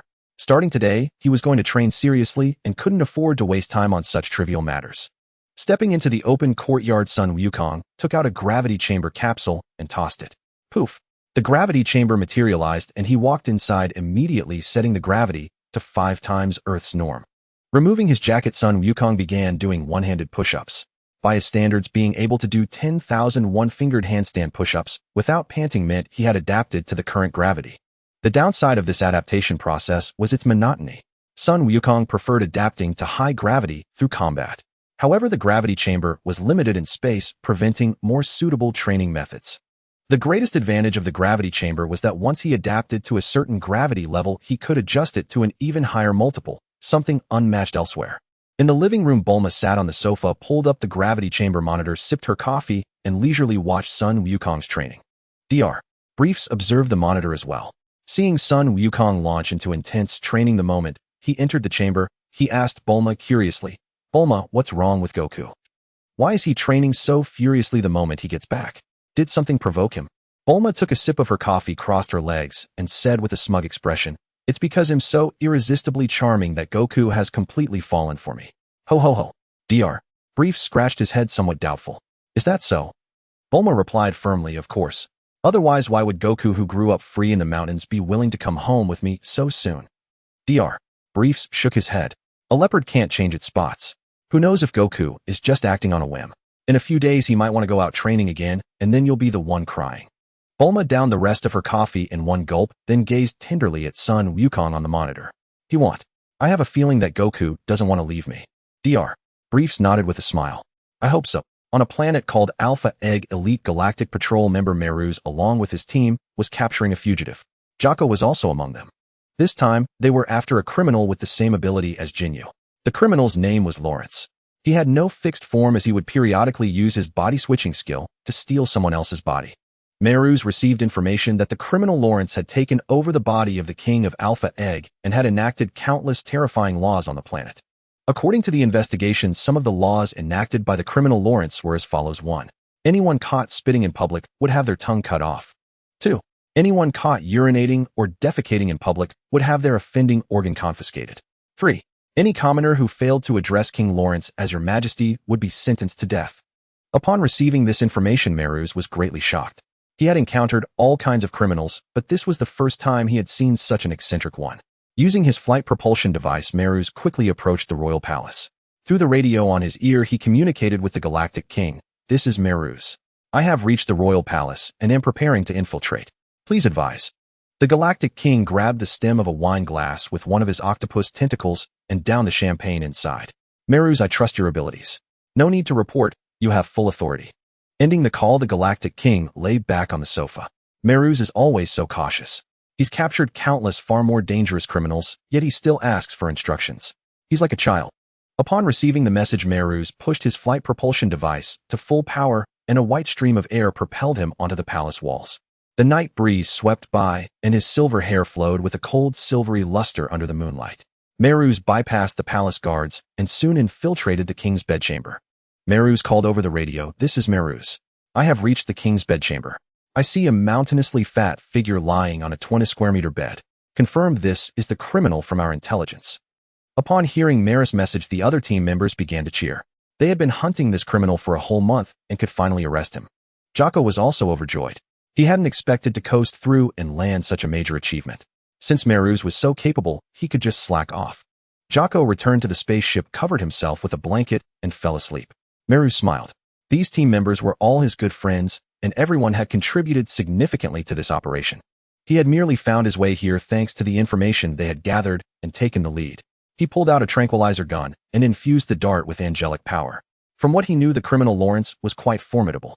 Year AE 749, November 1st. At 11 p.m. Inside Bulma's gravity chamber. Under such extreme gravitational force, the chamber could no longer accommodate any extraneous objects, lest they be instantly crushed. Goku clenched his teeth, his right arm trembled violently, while sweat streamed down his temples like rivulets tracing his cheeks before dripping from his jaw onto the floor. 9995, 9996, 9997, 9998, 9999, 10000. Having completed the final one-armed push-up, Goku lacked even the strength to rise. He crawled instead to the control panel and pressed the gravity reset button. The moment gravity vanished, he collapsed entirely, lying flat on his back in a wide X shape, his chest heaving with ragged breaths. Once recovered slightly, he raised his right hand toward the air as if addressing someone. Bulma, I've adapted to 100 times Earth's gravity in just 1 month. I'm closer to my goal than ever. Bulma was already fast asleep. Goku knew this well. Each time he surmounted a milestone, he spoke aloud like this, a quiet ritual of self-affirmation. Alone in the chamber, Goku voiced without restraint, "System, give me a Senzu Bean." Master, the Senzu Bean has been delivered. Note, Master, it has been 30 days since your last display of overwhelming prowess. Your system finds this deeply unsettling. Ignoring the remark, Goku swallowed the bean whole. The crisp crunch echoed, and instantly regained full vitality. Clenching his fists, he tested his power anew. A mere 10,000 one-armed push-ups left me spent. My strength remains woefully insufficient. My current battle power stands at 50,000.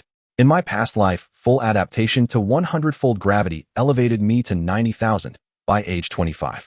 This time I've achieved it 13 years earlier. He nodded proudly. Seems I'm more disciplined than I thought. Today's training is complete. Tomorrow I begin 200-fold gravity. Pure gravity training alone yields only gradual gains.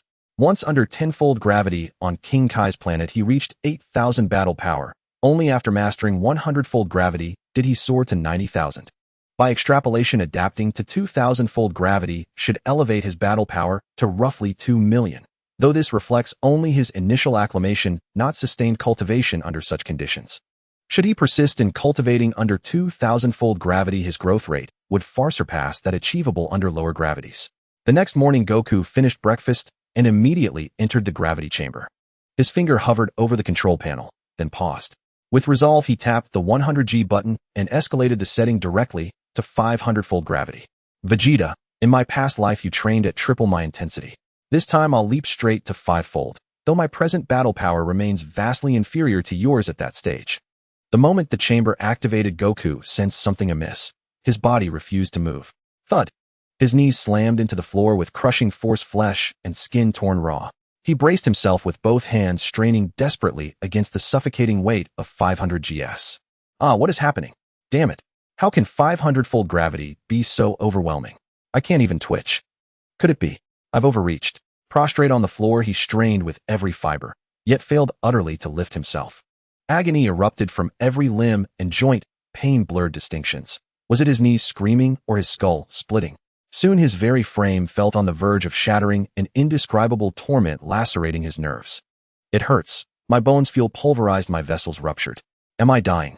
His vision swam, a dizziness spiraled. Have I truly reached my limit? Then I'm finished, utterly finished. Darkness swallowed him. Goku, wake up. Goku, wake up. A voice pierced the void, frantic, choked with tears. Bulma. Dazed, Goku stirred awake upon her bed, steeped in the soft, girlish fragrance of her room. As his eyes fluttered open, she enveloped him in a fierce embrace. Tears streaked her flushed cheeks. You fool. You dared train under such lethal gravity. You nearly died. Fortunately, my father designed the chamber with automatic sensors. If its occupant loses consciousness, it triggers an alarm and resets gravity to 1G. Seeing her anguish, Goku moistened his lips. Bulma, I'm sorry. I trusted my strength too blindly. I should have advanced step by step. It won't happen again. Just then he assessed his own power and found it had surged to 1 million battle power. Absurd. A full month of training had yielded only 50,000. Now unconsciousness and rescue had catapulted him there in an instant. 1 million, just like that. Bulma dabbed her eyes with a tissue. I've installed my latest invention, an intelligent biosensor, inside the chamber. The moment your vitals falter, it commands the chamber's computer to revert gravity to 1G. She fixed him with a stern gaze. If this happens again, I'll confiscate your gravity chamber permanently and never build another training device for you. Understood? Goku gave a feeble nod. Her severe expression had been genuinely terrifying. Feeling no lingering discomfort, he suddenly recalled something. Bulma, you used a Senzu Bean to save me, didn't you? Her ears flushed crimson as she turned away, voice barely a whisper. Curiosity flared in his eyes. But I was unconscious. How did you get the bean into me? After all, a Senzu Bean must be swallowed to take effect. Unconscious, he couldn't possibly ingest it. Bulma remained silent. Only her cheeks deepened in hue. At that moment, Mrs. Brief entered bearing a tray of steaming tea. Her smile radiated warmth. Little Goku, you're finally awake. You have no idea how frantic Bulma was when you collapsed. She sprinted toward the gravity chamber like a woman possessed, lost one slipper along the way, and didn't pause to retrieve it. When she returned, she carried you barefoot, cradled in her arms. Barefoot? It was November. West City's temperature hovered below 10 degrees Celsius. How icy cold her delicate feet must have grown. Goku gazed at Bulma, touched beyond words. Yet she'd already turned away, chin lifted in defiant pride. Don't misunderstand. I wasn't worried about you. I only acted because you're still just a child. Feigning ignorance, Goku glanced toward Mrs. Brief with wide-eyed confusion. How did I swallow the Senzu Bean? Surely I couldn't have swallowed it while unconscious. Mrs. Brief stifled a giggle behind her hand. How else?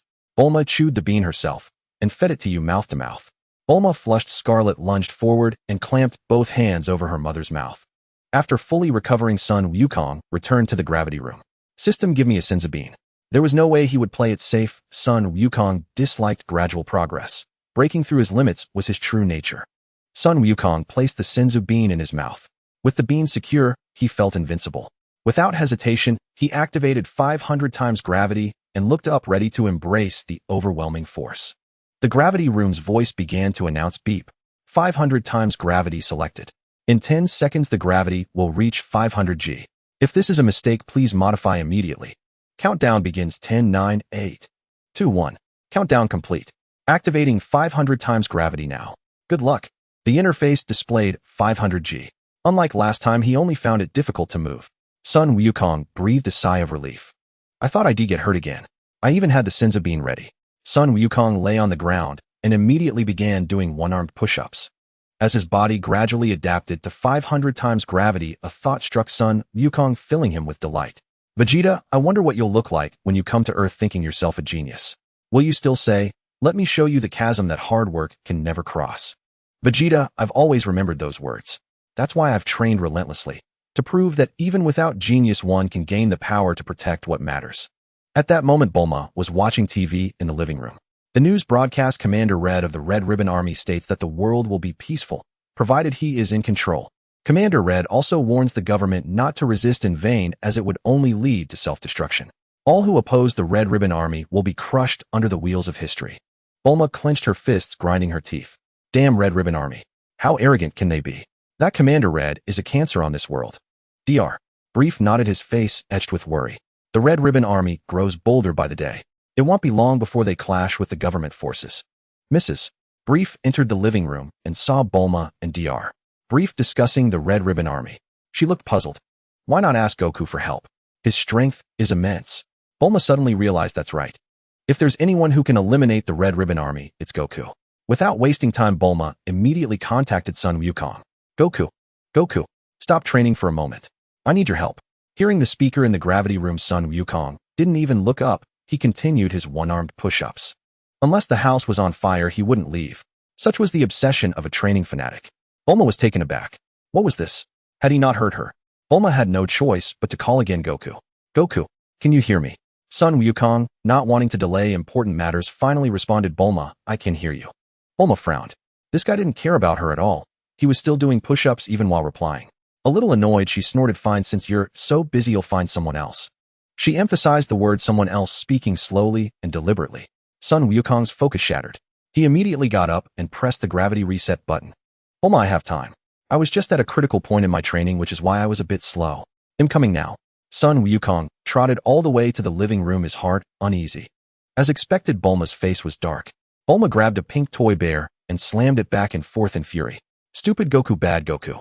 When you were in trouble, I was so worried about you, but when I ask you a simple question, you ignore me. Son Wukong watched the scene, feeling as if the sky had fallen. He was only a little late in replying. Was this really necessary? Seeing him enter, Bulma finally stopped. She crossed her arms, snorted, and turned her head away. Sun Wukong instantly understood. It was Bulma's petty mood acting up. He quickly stepped forward to appease her. Bulma, I'm sorry. I was enjoying my training so much that I neglected you. I apologize. He wasn't lying. The Saiyan constitution was like that. Whether training or fighting, it brought an inexplicable thrill. Seeing that Sun Wukong had admitted his fault, Bulma turned back. An apology isn't enough. You know what you have to do to make me happy. Sun Wukong smiled. Of course I do. I'll give you a full back massage package right now. Bulma's face lit up with joy. That's more like it. See if you dare ignore me again. As Sun Wukong massaged her shoulders, he asked Bulma, what did you want to talk about? You didn't call me just for a massage, did you? Bulma frowned. What can I call you if there's nothing? Sun Wukong quickly replied, no. You can call anytime. But it seems like you have something to ask me, right? Exactly, Bulma finally explained. The Red Ribbon Army you wiped out in your past life is still a bunch of villains in this one. I want you to take them out. Remove that cancer. Sun Wukong nodded. The Red Ribbon Army is indeed a group of evil bastards. They're the kind who never learn their lesson. They've done every bad thing imaginable. They deserve to be erased. There's no time like the present. They'll go destroy the Red Ribbon Army now. He had originally planned to finish training before dealing with them, but these scumbags had gotten him scolded by Bulma. Since that was the case, had just wiped them out early. With his current strength, he could send a ki blast from home and go back to sleep. However, his usual policy was to give others a chance. Sun Wukong used instant transmission to arrive at the Red Ribbon Army headquarters in Commander Red's office. At that moment, Commander Red was alone in the office. The man who stood less than 5 feet tall saw Sun Wukong suddenly appear before him. His cigar dropped onto the desk, and he rubbed his one good eye in disbelief. Who are you? How did you get in? Sun Wukong looked Commander Red straight in the eye and offered a gentle smile. My name is Sun Wukong. I've come to persuade you to turn over a new leaf. Commander Red was stunned. Persuade him to reform. What a ridiculous notion, and from a child with a tail no less. He pulled out a pistol from his pocket, aimed it at Sun Wukong, and released the safety. Fool, watch your step in the next life. Sun Wukong shook his head and pointed a finger at Commander Red. Those words are for you too. Bang! Commander Red fell to the ground. The chief villain of the Red Ribbon Army was dead. Sun Wukong did not spare the other high-ranking members either. As for the lower ranks, merely armed civilians, Sun Wukong did not slaughter them all. He simply disbanded them. 2 years later, on the 9th of May, year 752 of the Aji calendar, it was Sun Wukong's birthday. He had just turned 15. Inside the gravity training chamber, the immense gravitational force had already warped the light, emitting a piercing red glow. On the central control panel display, it had reached 2000 G. This meant that at any point within this gravity chamber, the gravitational pull was 2,000 times that of Earth. At that moment, Sun Wukong was performing one-handed handstand push-ups clad in a specially weighted suit made by Bulma, which weighed 1 ton. Even so, Sun Wukong's face remained utterly unperturbed. 999996. 999997. 999998. 999999. 100000. Sun Wukong exhaled.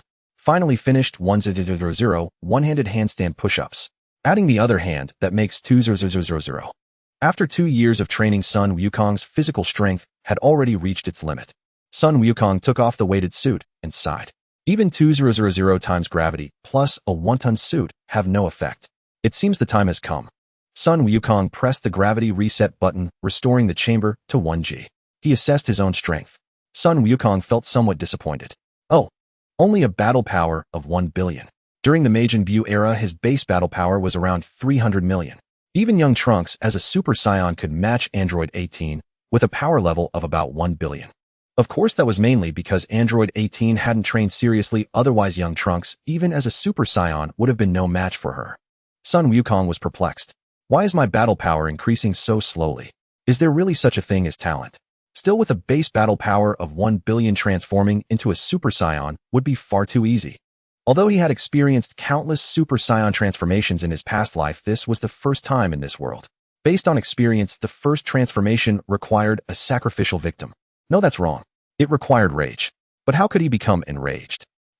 He would use that. The illusory realm trial. In his past life, when no one was around to fight, he enjoyed imagining battles against former enemies. The battlefield was on Namek. He hurled a spirit bomb condensed with vast amounts of life energy at Frieza. Frieza did not die. He wore a contemptuous sneer, constantly chuckling, ignoring Sun Wukong's protests. With his right hand, he used telekinesis to seize Krillin in midair, lifting him. Sun Wukong cried out in despair, his voice pleading. No Frieza. Frieza, indifferent to his feelings, struck without mercy. Boom. Krillin was reduced to nothing, not even ashes remained. Son Wukong ground his teeth, his eyes blazing with fury. Frieza, you deserve to die. You truly deserve to die. Aya. Son Wukong clenched his fists, veins bulging on his forehead, as the energy within him surged uncontrollably toward his spine. Son Wukong's hair suddenly turned yellow. He involuntarily lifted his head, but in an instant it reverted to its original color, then turned yellow again. Finally, as the energy continuously rushed toward his spine, quantitative change led to qualitative transformation. After a tingling sensation, the cells were activated, surging with vibrant energy. Boom. The gravity chamber exploded into fragments. What happened? Bulma received an alarm on her phone and panicked. A golden aura shot straight into the sky, and in an instant the winds howled, clouds churned, and the heavens dimmed. Son Wukong's body shimmered with golden light. A golden flame blazed around his entire body. His jet-black crab-like hair, except for the fringe, stood on end. In an instant it turned green, then transformed into gold. As the cells within him fully activated, the golden radiance burst forth, completely illuminating Bulma's already sunlit home even more brilliantly. His emerald green eyes held a haughty gaze that regarded all as insignificant. His golden hair pulsed with terrifying energy, as if with a single thought he could shatter the earth. Upon his first transformation into a Super Saiyan, the instinctive bloodlust drove Son Wukong, accompanied by a faint exhilaration. Yet having cultivated for many years in his past life, his heart was already as still as water. With a mere flicker of thought, his emotions instantly calmed. A 50-fold increase in power. Oh, actually I can't fully unleash 50 times my strength right now. Son Wukong clenched his right fist, gauging his power, and a slight smile curled at the corners of his mouth. This surging power is truly terrifying. Even perfect Cell could be killed with a single blow. Son Wukong threw several rapid punches, and the air erupted with terrifying sonic booms. However, for a first transformation, the flaws were still too many. Even if I stand still, this energy will continuously leak away. With such leakage, his Super Saiyan multiplier would soon decline due to dwindling stamina and energy loss. Only through training, acclimating his body to the Super Saiyan form, could he achieve the perfect state of no leakage, the full power Super Saiyan. In this state, power is not explosively released, but inwardly contained. Whoosh! Son Wukong exhaled, deactivated his Super Saiyan form, and reverted to his base state. Even with his formidable base power, the first transformation still left him somewhat uncomfortable. It seemed that regaining his peak in this life would be a long journey.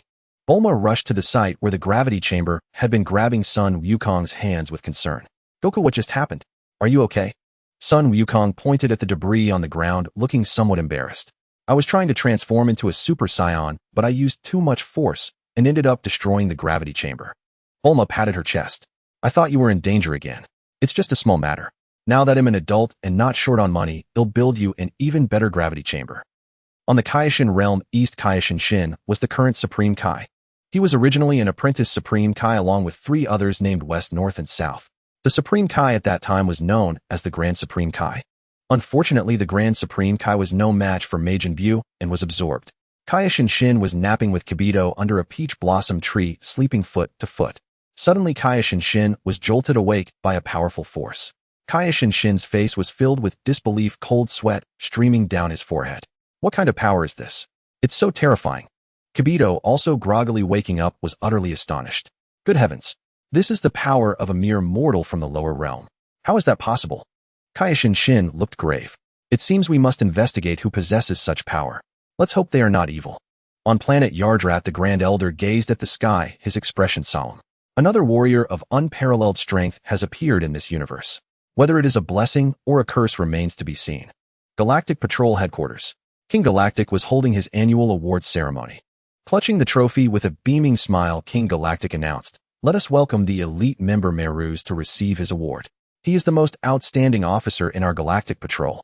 Meruz stepped onto the stage with a smile, basking in the cheers from the crowd. Wow, that's Meruz. He looks like a young boy, yet he's so incredibly skilled. He must be new to the Galactic Patrol.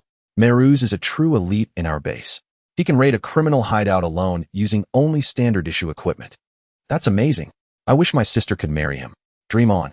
Everyone who tried to propose a match for Meruz was politely turned down. I heard he's not interested in women. Meruz twitched at the corner of his mouth upon hearing his colleagues' gossip. Yet he paid no mind.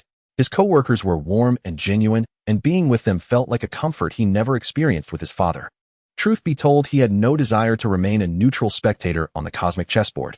He yearned to be a player carving his own brilliant path with his own strength. King Galactic handed the trophy to Meruz. Congratulations, Officer Meruz. You have claimed the top spot again this year. Let us all applaud. As King Galactic finished presenting the awards, he finally reached the last one. His smile faded. Ahem. Let our foolish Jocko come up to receive his reprimand. Jocko hung his head, trudging listlessly onto the stage. From the audience, tights cheered him on. Jocko, perk up. Jocko gave a bitter smile in response. How was he supposed to muster any spirit? King Galactic smacked Jocko's shoulder with a tentacle, taunting. What's this? I haven't even announced it yet, and you're already like this. Imagine how you'll be later. 13 years ago, I sent you to Earth to eliminate a Saiyan infant. You came back saying his spaceship had drifted off course and he died in space. But did you know that just yesterday Earth sent out an alert for the aura of a Super Saiyan? The energy reading was SSS level. Jocko broke out in a cold sweat, stammering, thighs can't be. King Galactic roared, the energy detector picked it up, and you still deny it. And what about 2 years ago when you and Meruz went to Planet Alpha Egg to capture the fugitive Lawrence? Why did you slack off and fall asleep? And also, these are all your failures one after another. Jocko lowered his head, full of remorse. I'm sorry, King Galactic. I won't do it again. King Galactic crossed his tentacles and teased, forgiving you isn't impossible. Go eliminate that Super Saiyan, and you'll have made up for your mistakes. Jocko pointed at himself, utterly incredulous. Me? Eliminate a Super Saiyan? You might as well kill me now. The entire base erupted in laughter. Tights was also drenched in cold sweat, at a loss for how to console Jocko. Meanwhile, the previous day on Earth, Bulma was speaking. Now that I can transform into a Super Saiyan, let's head to the Galactic Patrol base tomorrow. Son Goku could hardly wait. Showing off and shocking everyone would surely net him a lot of astonishment points, which he could exchange for Senzu Beans to use freely. Bulma nodded, but she looked at Goku with confusion. Goku, you're 15 now, but your body hasn't changed at all. Do Saiyans never grow taller? Bringing someone like Goku to the Galactic Patrol base and calling him her boyfriend. Who would believe that? Goku chuckled. My body will stay like this until I reach adulthood. Once I'm an adult, it'll shoot up in height and look like a grown man. Vegeta told me all Saiyans are like this. It's because we're a warrior race. We evolved this way. The childlike form lulls enemies into complacency, while the adult form is our battle-ready state. Bulma nodded. How troublesome. When you're with me, you don't look like my boyfriend at all. You look more like my little brother. Suddenly Goku thought of something and grew anxious. Oh no. I was so happy to reunite with you, Bulma. I completely forgot about something. Bulma was puzzled. What is it? Goku grabbed her hand. I'll explain later. First, let's go to the lookout. Kami, who had been spying on Goku's situation, panicked upon hearing that he was coming to the lookout. No way. He found out. Whoosh. Goku and Bulma instantly appeared at the lookout. Seeing Kami staggering backward in fear, Goku offered a kind smile. Greetings, Kami-sama. We come in peace. Only then did Kami steady himself with his staff, trembling almost imperceptibly. Then, what business do you have? Goku asked. Kami-sama, could you tell me where the Black Star Dragon Balls are? The ones you made before you split from Piccolo. Kami looked utterly confused. I don't know anything about Black Star Dragon Balls. Goku grew impatient, his tone becoming urgent. You know, the ones that look just like the current Dragon Balls, but with black stars instead of red ones. Goku paused, recalling something else. After a wish is made, the planet where they were used will self-destruct in a year. Kami's tone was firm. I never created any Black Star Dragon Balls. Goku refused to believe him. Ignoring Kami and Mr. Popo's protests, he began ransacking the lookout in search of the Black Star Dragon Balls. But after a long search, turning the entire lookout upside down, he found nothing. Could it be that because I was reborn, the world has changed, eh? Goku probed. Kami-sama, does making a wish with the Dragon Balls generate negative energy? Kami shook his head. The Dragon Balls were made from fragments of the Super Dragon Balls. Shinran is bound by Super Shinran, so no negative energy is generated from wishes. Goku felt as if struck by lightning. How can this be? He had thought he could live a peaceful life relying on his past lives' experience, but now he was told this wasn't the same world. Goku turned to look at Bulma. At least Bulma was still here, or else he would have been devastated. Bulma, who had been listening, finally understood. Goku, it seems this isn't your original world. Strictly speaking, it's a parallel world with some deviations. Goku nodded. Indeed. But that's fine. At least the future will have some challenges. He murmured to himself, Super Dragon Balls. Such a thing exists. The next day, Sun Wukong held Bulma's hand, searching for the corresponding aura based on the coordinates she had provided. His eyes were tightly shut, his right hand pressed like a sword against his forehead, sweat dripping continuously from his brow. Damn it. It's too far away, the aura is hard to lock onto. Fortunately, as a reborn Super Saiyan 4, His mastery over aura was infinitely stronger than during the Majin Buu era. Sun Wukong's face lit up with joy. Found it. Bulma smiled. I knew you could do it, Wukong. She had been waiting for this day for a long time just to introduce Sun Wukong to Tights and Jocko. At that moment, the Galactic King was reprimanding Jocko at the Galactic Patrol headquarters. Whoosh. Sun Wukong and Bulma appeared directly before the Galactic King. Sun Wukong immediately grabbed the Galactic King's tentacle, greatly astonished. There are actually blue octopuses. Is that crown on your head just an ornament? The Galactic King's face flushed red. You're not grabbing my hand. What a... Sun Wukong flung the tentacle away in disgust. Bulma pressed her hand to her forehead, exasperated. Wukong, do you have social autism? Why do you grab people right away? Sun Wukong grinned sheepishly. I'm used to it. It's just how I greet people. Jocko, seeing Bulma suddenly appear, rubbed his eyes, which bulged like copper bells. Bulma, is it really you? Bulma looked at Jocko, whom she hadn't seen in over a decade, somewhat surprised. Jocko, after all these years, you still recognize me? Jocko pointed at Tights below the stage. That's because Tights showed me your photo. By the way, who is this little kid next to you? Why does he have a tail? He looks a lot like a Saiyan. Sun Wukong, curious about Jocko's appearance, stepped forward and tugged at his face. Aren't you hot wearing that suit? Jocko quickly pulled Sun Wukong's hand away, rubbing his cheek. Why did you suddenly pinch my face? How annoying. Bulma covered her mouth, laughing. Wukong is a Saiyan, so you'd better watch your words. Jocko gasped. Saiyan. The Super Saiyan. Jocko scrambled to hide behind Bulma, clutching her leg. Bulma, we're doomed. Saiyans are brutally savage, who were as good as dead. Sun Wukong immediately pulled Jocko away. Bulma was his future wife, but he couldn't let some guy in a suit cling to her leg. You're called Jocko, right? Stop this grabbing. Seeing Jocko nearly collapse as Sun Wukong dragged him away, Bulma explained with a smile. Wukong may be a Saiyan, but he's completely different from others. He grew up on Earth and is as kind as any ordinary Earthling. Jocko snapped out of his panic. Really? He had been trembling all over, nearly wetting himself, only to be told this Saiyan was just like an Earthling. Bulma, couldn't you have said that earlier? You made me worry for nothing. Tights walked up and ruffled Sun Wukong's hair curiously. Bulma, is he your friend? Sun Wukong looked up. The woman tousling his hair resembled Bulma. A cascade of golden hair, a delicate face free of makeup, wearing a white blouse, jeans, and white sneakers. In her hand was a notebook with a pen clipped to it. Who are you? I'm Bulma's sister, Tights. Bulma pointed at Sun Wukong. Sister, this is my boyfriend, my fiancé, Sun Wukong. Tights' mouth fell open, and it took her a moment to process. You? What did you say? Boyfriend. Fiancé. Tights scrutinized Sun Wukong from head to toe.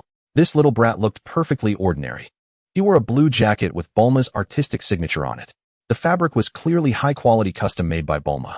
Tights clicked her tongue in amazement. Bulma, I never knew you had such a taste. You're a pedophile. Bulma retorted loudly. I am not. Wukong is a Saiyan, a special race. They don't start developing until they're nearly adults. Jocko nodded. That's right. Saiyans are like that. They stay childlike until adulthood. It's a form of camouflage. Tights asked with a smile. So Sun Wukong, how old are you? Sun Wukong counted on his fingers for a long time before answering uncertainly. I am 15. I just turned 15 yesterday. Tights' eyes widened.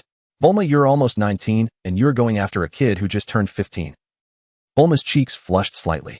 But Wukong is amazing, and I'm only 4 years older than him. Well, to be precise, just a little over 3 years older. Bulma deliberately mumbled for years older, and emphasized a little over 3 years older loudly. Sun Wukong couldn't quite grasp why Bulma was so hung up on age. If it were Bulma, he wouldn't mind either way. After all, he loved Bulma more than anyone else. If age really mattered that much, they could use the Dragon Balls. It would just take a little time. Jocko asked, Bulma, how did you get here just now? It looked like you appeared out of thin air. Bulma lifted her chin like a proud peacock. We used instant transmission to get here. Everyone present was astounded. Meru, standing below the stage, narrowed his eyes, staring intently at Sun Wukong, muttering, instant transmission. Isn't that a technique of the Supreme Kais? Suddenly sensing something, Sun Wukong turned his head and fixed his gaze on one person. That person wore the same deep blue tight suit and white armor as the others, the Galactic Patrol uniform. With short silver hair, he appeared to be a youth about 5 feet 3 inches tall. Sun Wukong didn't sense much power from him and shook his head. Maybe I'm overthinking it. Everyone here is pathetically weak. It was no exaggeration. These people couldn't even match Captain Jinyu. No wonder a mere force of around 100,000 could sweep the universe. Ding. Detected that the host, through Bulma's retelling, pulled off a long premeditated flex, earning a continuous critical hit from the entire audience. Shock value 100, 02, 5, 569. Incalculable. Friendly reminder: the shock from one individual here has already exceeded 10 billion. Specific values will no longer be displayed. Sun Wukong stood frozen. Over 10 billion. How is that possible? Someone stronger than Deburah was stationed at the Galactic Patrol headquarters. That defied all logic. Snapping back to reality, Sun Wukong turned to look at Meru's, pondering in his heart, was it not my imagination just now? The feeling he gave me was truly different. Unable to find an answer through contemplation, Sun Wukong stepped forward and asked, "May I ask your name?" Meru smiled and replied, "My name is Merus." Sun Wukong exclaimed, "So you are Merus. You are the elite member of the Galactic Patrol who's even stronger than Jocko." Grabbing Merus' hand with eager anticipation, Sun Wukong said, "I've heard you're incredibly powerful. Please fight me." Merus had seen the alert yesterday. Sun Wukong was no pushover. Although he could easily defeat him, doing so would expose his true strength. Merus shook his head. "You're a Super Saiyan. How could I possibly beat you?" No. Ignoring this, Sun Wukong pulled at him. "Let's just have a sparring match. We'll stop at first touch, okay?" Sun Wukong was eager for a fight. Since arriving in this world, he hadn't had a proper battle. Forced into a corner, Merus reluctantly agreed. "But I'm used to using weapons. You don't mind, do you?" Being an angel, Merus couldn't directly use his angelic power and had to channel it through a weapon. He produced a silver rod about 2 meters long with 2 retractable buttons in the middle. Sun Wukong frowned. A rod. He himself used such a weapon and knew its secrets well. Among weapons, an inch longer meant an inch stronger, and the rod was the king of all arms. Swords and blades were flashy but impractical. Against an equally skilled opponent, they fell far short of a rod, except perhaps for a long saber. Even the commonly used spear was inferior. After all, a spear strikes in a line, but a rod sweeps a wide arc. Sun Wukong probed, cautiously charging forward. In an instant, he was within 5 steps of Merus. A smirk curled on Merus' lips. This was already within the rod's striking range. In the next moment, the rod elongated like the Rui Jingu Bang, imbued with immeasurable force. It swept diagonally across the air in a silver arc, a flash of cold light, streaking towards Sun Wukong's shoulder. Caught entirely within Merus' attack range, Sun Wukong smiled, without pausing. He leaned back, sliding low to evade the strike. But Merus seemed prepared. The rod halted mid-sweep. He leaned back and kicked the base of the rod, flipping it upward. The rod abruptly changed direction, rising from below with a whistling sound that seemed to carry the might to destroy heaven and earth. With a thunderous crack, Sun Wukong failed to dodge. The rod struck his thigh, sending him flying backward like a kite, with a broken string crashing heavily onto the stage. "Ugh! Ah!" Sun Wukong groaned, rubbing his thigh in pain. That blow had nearly fractured his bone. Bulma covered her mouth, exclaiming, "Goku, are you all right?" She knew Sun Wukong's strength. In his base form, he was already stronger than Frieza, the Emperor of the Universe. Yet he couldn't defeat this Merus. Jocko, hands on his hips, burst into laughter. "Bulma, your boyfriend isn't so tough after all. He's no match for our Galactic Patrol elite. He couldn't even withstand a single move." The other patrol members chimed in. "Just a brat daring to challenge us. Asking for trouble." Exactly. Even if he's a Super Saiyan, he's still just a kid. How could he beat Merus? Give up, kid. Otherwise you'll be left wailing on the ground today. What Super Saiyan? Merus took him down in one move. What a loser. That guy named. Oh, Goku. Merus has seen right through you. What have you got to fight with? You're right. That Goku guy moved so fast earlier, I thought he actually had some skill. Turns out he only has 2 left feet. The patrol members continued mocking Sun Wukong. He got up silent. For a moment he felt lost. Was he really that weak? Had he entered a world where every fighter was a master? How could these guys with combat powers under 50,000 point fingers at him? Were they that amazing? Was everyone hiding their true strength as powerful as Merus? But there was no time to dwell. The arrow had been shot, and he had to see it through. He had promised Bulma he would defeat Merus. If he backed down now, would he still be worthy of being her boyfriend? Struggling to his feet despite the pain, Sun Wukong said, "Merus, let's fight outside. There's no room to move here." Soon, everyone gathered at the Galactic Patrol's training ground. The arena spanned 5,000 square meters and was equipped with light capture devices that could track movements even faster than light. These could be slowed down and displayed on a large screen for weaker fighters to watch. Sun Wukong knocked on the black floor, producing a hollow thud. "It's so hard," he marveled.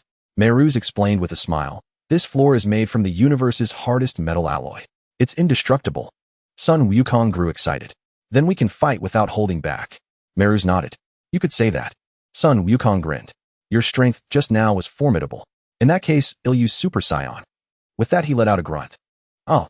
A golden aura erupted from Sun Wukong's body, and his powers surged rapidly. In an instant the mountains trembled and lightning flashed. Sun Wukong was enveloped in a golden flame-like aura, his hair shifting from black to gold. Everyone looked on as his appearance transformed, completely emerald green pupils, spiky golden hair, and a gaze of utter disdain. A golden energy swirled around him like solid flames. The large screen scanner indicated a 50-fold increase in power. Heavens! Is this a transformation? He's boosted his strength 50 times. How terrifying. Wow. So this is the legendary Super Saiyan. So fearsome. Saiyans were truly born for battle. This power is insane. Maris' expression remained unchanged as he offered a faint smile. That spectacle was indeed impressive, but he paused then shifted his tone. That's all it is.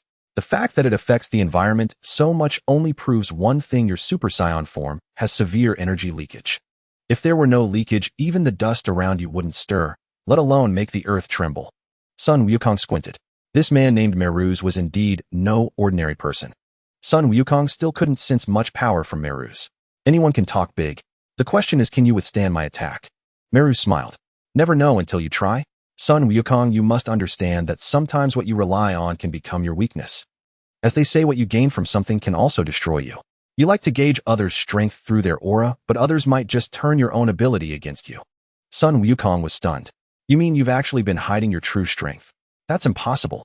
If he truly was concealing his power, no matter how exquisite the technique, with his years of combat experience, he would have seen through it instantly. Moreover, this fellow before him was merely a youth. Even if he belonged to one of those long-lived races, he shouldn't possess such an ability.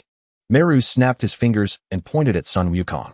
Since you don't believe me, then go ahead and attack.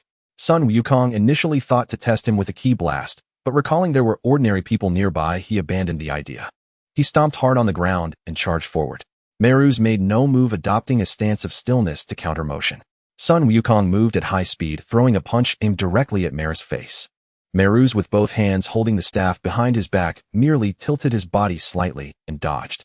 The movement was so subtle, so effortless, like a hornless dragon tracing an untraceable path. Sun Wukong's pupils contracted, and he threw another punch. Once again, Meruz sidestepped with an ethereal grace just as the fist was about to land. Sun Wukong was astonished, cold sweat beading on his forehead. How is this possible? He hadn't held back at all. With his battle power reaching 50 billion, even facing Majin Buu, he shouldn't have been unable to land a single touch. Sun Wukong used both hands and feet, unleashing all his skills in a relentless flurry of attacks.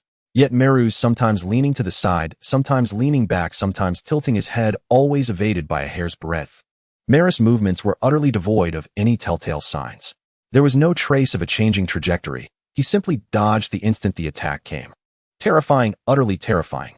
Sun Wukong now understood perfectly. Meruz dodged with perfect precision, without any superfluous motion. This was precisely what he had always sought, to waste not a single ounce of ki, not a shred of stamina. He never imagined he would witness it in another. This man, named Meruz, possessed combat skills superior to his own. At that moment, he truly wanted to admit defeat, to ask how the other had achieved such mastery. But he couldn't. He couldn't surrender. He had promised Bulma he would defeat Meruz. How could he concede in public? Absolutely not. He could lose, but Bulma's boyfriend and fiancé could not. Had he known this would happen, he would have increased his strength before coming. Then no matter how skilled his opponent, he could have overwhelmed him with sheer power. But nothing could be undone. Now time would not flow backward. Sweat dripped incessantly from Sun Wukong's brow. He clenched his fists, constantly sensing the ki within his body. Sun Wukong gritted his teeth. As things stand, it seems I have no choice but to forcibly transform into a higher grade of Super Saiyan. Normally, transforming into Super Saiyan 2 or Super Saiyan 3 would require further training. But now there was no time. He had to become stronger immediately and defeat Meruz right now. Ugh! Ayah! Sun Wukong roared incessantly, fists clenched, body, slightly crouched, veins bulging on his forehead. Sun Wukong's ki continuously surged toward his back, relentlessly stimulating his cells, forcing them to activate. But it was too strenuous. Even with a battle power of 1 billion, it was still far too difficult to achieve. Sun Wukong let out a mighty roar. Ayah! Break! Finally his muscles began to swell, his ki started to skyrocket, and his already spiky hair stood even straighter. The golden aura of a Super Saiyan spread like a gale. The surging ki reached the heavens, stirring the high-altitude winds and clouds into a frenzy as dark clouds began to gather. Peals of thunder crashed across the sky, the earth trembled, painting a scene of apocalypse. Boom!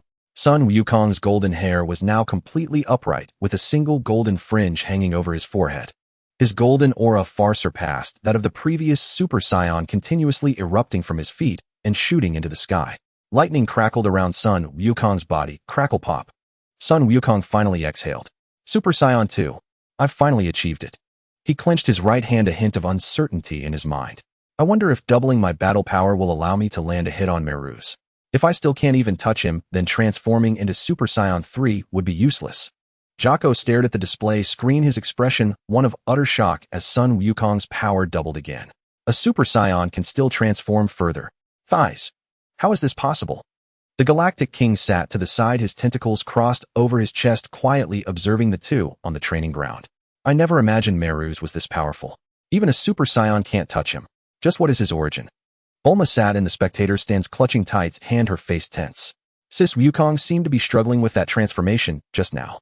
Is the fight that difficult? Should I tell him to stop? Tights was curious. Why did Son Wukong challenge Meru's in the first place? They didn't know each other, did they? Bulma replied, it's because of my vanity. I wanted Son Wukong to show off his strength in front of the Galactic Patrol to save face for you and Jocko. I never expected Meru's to be such a tough opponent. Tights laughed. In that case, you don't need to worry. It's just a sparring match. I doubt anything serious will happen. At worst, hell, just lose. Little Wukong is still just a kid. Even if he loses, he can save face. Bulma rested her chin on her right hand, deep in thought. After all, Meru's was older. It was fine for a junior to seek advice from a senior and lose, wasn't it? Meru saw Son Wukong's transformation and shook his head. Your transformation has increased your power, but you've also leaked a tremendous amount of ki. The price for this strength is considerable, and your power hasn't actually increased by much, has it? Son Wukong was taken aback. Hasn't increased by much. What did that mean? He had clearly doubled his battle power, a difference like heaven and earth compared to before, and yet Meru said it hadn't increased much. Son Wukong flew into a rage. How dare you insult me like this? Unbelievable. After all, his power now stood at 100 billion, rivaling even Majin Buu. And Majin Buu was a being that even the Supreme Kai feared. For a mere galactic patrolman to be so arrogant was utterly outrageous. Son Wukong used instant transmission to appear behind Meru's and swung a right hook at his temple. Meru's, as if he had eyes in the back of his head, leaned forward and dodged effortlessly. Meru's turned around, holding his staff with both hands, and thrust it into Son Wukong's abdomen. Ugh! Son Wukong cried out in pain as he was sent flying backward, his Super Saiyan form dissipating instantly. Son Wukong slid across the ground on the verge of losing consciousness. Bulma saw Son Wukong suddenly revert to his normal state, lying on the ground, unable to move. In a panic, she flew up to the arena and rushed to Son Wukong's side. Wukong. Bulma helped Son Wukong up, checking him anxiously, and asked, Wukong, are you alright? Son Wukong looked at Bulma, who appeared extremely worried and enduring the severe pain, forced a smile. I'm fine, I can still fight. Bulma turned to Myers and said straightforwardly, we concede we aren't continuing. She took out a Senzu Bean she had on her and immediately fed it to Son Wukong. Myers visibly sighed in relief and smiled. That's really great. I was struggling just now and barely managed to win a couple of moves. It was all thanks to my use of weapons. This little brother Son Wukong is still quite young and lacks combat skills. If he were a bit older, I might not have been able to defeat him. Son Wukong wiped the blood from the corner of his mouth, still eager to fight, and said excitedly, Myers, you're too modest. Your strength is far above mine. I'm truly delighted. Myers looked puzzled. What's so happy about my strength being above yours? Son Wukong replied with a smile, of course, it's only when there are strong opponents that I have the motivation to get stronger. This was just a spar, and he did not insist on continuing the fight. If the opponent were a foe that needed to be defeated, he might have forcibly transformed into a Super Saiyan 4. Bulma patted Son Wukong's head and said with a smile, Wukong is still a child. There will be plenty of chances to defeat Myers in the future. Let's head back for now. Bulma led Son Wukong to Ty's, and she directly embraced Ty's, saying, Sister, Mom and Dad miss you very much. Come back home with us. Ty softly replied, okay. Bulma, I'll go back with you. In the King Kai's realm, King Kai Xian was shocked as he felt the battle between Son Wukong and Myers. After the fight concluded, he patted the shoulder of Jebbet, who was standing nearby with his mouth agape, and with a hint of uncertainty in his voice said, Jebbet, I didn't misfeel that, did I? The one battling that powerful human is a member of the divine race with divine power. Jebbet nodded, looking puzzled. Besides Lord King Kai, it's unimaginable that there are other divine races so powerful. King Kai Xian sighed. If the great King Kai were still around, there wouldn't be so many issues. I was just a newly appointed apprentice, King Kai, just beginning to learn the ropes, and I encountered that terrifying monster Majin Buu. After pondering for a moment, King Kai made a decision. It's too dangerous to approach someone with such strong divine power. Those who possess divine power are likely not easy to deal with, so it's better not to disturb them.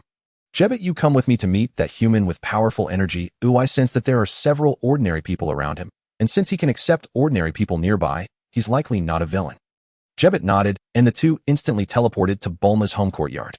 Sun Wukong stood aside, watching ties reunite with the briefs, and smiled happily. The sudden appearance of King Kai Xian and Jebet startled him, making him shiver. Sun Wukong, with an excited expression, grabbed King Kai Zin's hand and asked, "Lord King Kai, you teleported here directly? Is there something you need?" King Kai Xian appeared bewildered and stammered, You recognize me?" Sun Wukong scratched his head, trying to play it cool. I. King Kai Xian suddenly realized something and nodded. "Oh, I see, so you are indeed a reincarnator." Sun Wukong burst into laughter. "I can't hide this from you, Lord King Kai. I have indeed returned from reincarnation." Damn, he actually read my mind. King Kai Xian, hearing Sun Wukong's complaints, awkwardly smiled and said, "Sorry, Mr. Wukong, it's just a habit." Bulma saw the two suddenly discovering something and laughing with Sun Wukong and asked, "Who are these two? Are they Wukong's friends?" Sun Wukong nodded. "Not yet, but they will be soon." King Kai Xian and Jebet exchanged glances, thinking that Sun Wukong was too familiar too quickly. After all, they were also King Kais, didn't they have any dignity? However, Sun Wukong still seemed like a child, getting along well with these earthlings. Although the information from reading his mind was still limited, it was already clear that Sun Wukong was a kind human. Since that's the case, I can ask Sun Wukong to accomplish that task. King Kai Xian revealed a mysterious smile, his aura fully exuding dominance, and said, "Mr. Sun Wukong. I have a favor to ask of you. I hope you can agree." Sun Wukong smiled. "Since it's a request from Lord King Kai, I will definitely agree." Jebet stepped forward, cleared his throat, and said, "It's like this 5 million years ago during the ancient times when humans on Earth hadn't yet learned to walk on two legs. A powerful sorcerer from the demon realm, named Bibidi, created a terrifying being called Majin Buu." 50,000 words omitted. Yes, that's it. Sun Wukong nodded. He was aware of all this. This King Kai, knowing he was a reincarnator, still felt the need to explain it all over again. King Kai Xian was quite pleased with Sun Wukong's performance and nodded approvingly. This human was powerful, but he was completely overwhelmed by King Kai's aura. Just now, no wonder he was so impressive. Having finished explaining the matter, King Kai Xian prepared to leave.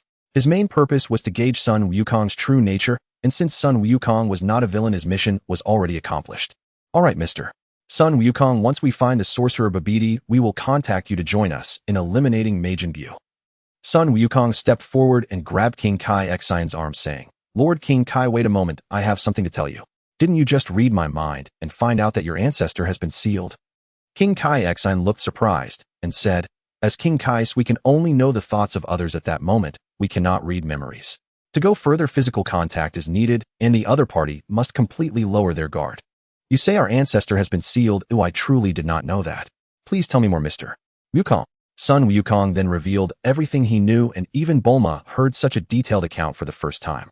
Just as he was speaking, Sun Wukong suddenly thought of something. Although he couldn't defeat Myers, there was still King Kai, which was much more useful than defeating Myers. "Lord King Kai, I have a favor, and I hope you can help." King Kai smiled and said, "What Mr. Wukong requests, just say it." Sun Wukong scratched his head in embarrassment and gathered his courage. "That is, when Bulma and I get married, I would like to ask Lord King Kai to invite notable figures from the universe to come. I want more people to know about Bulma and me." King Kai Xian fell silent for a moment, sweating profusely. "This. I will do my best." Bulma's face turned bright red, realizing that Sun Wukong hadn't forgotten what she said casually. After a brief exchange, the Supreme Kai spoke with a grave expression. "Mr.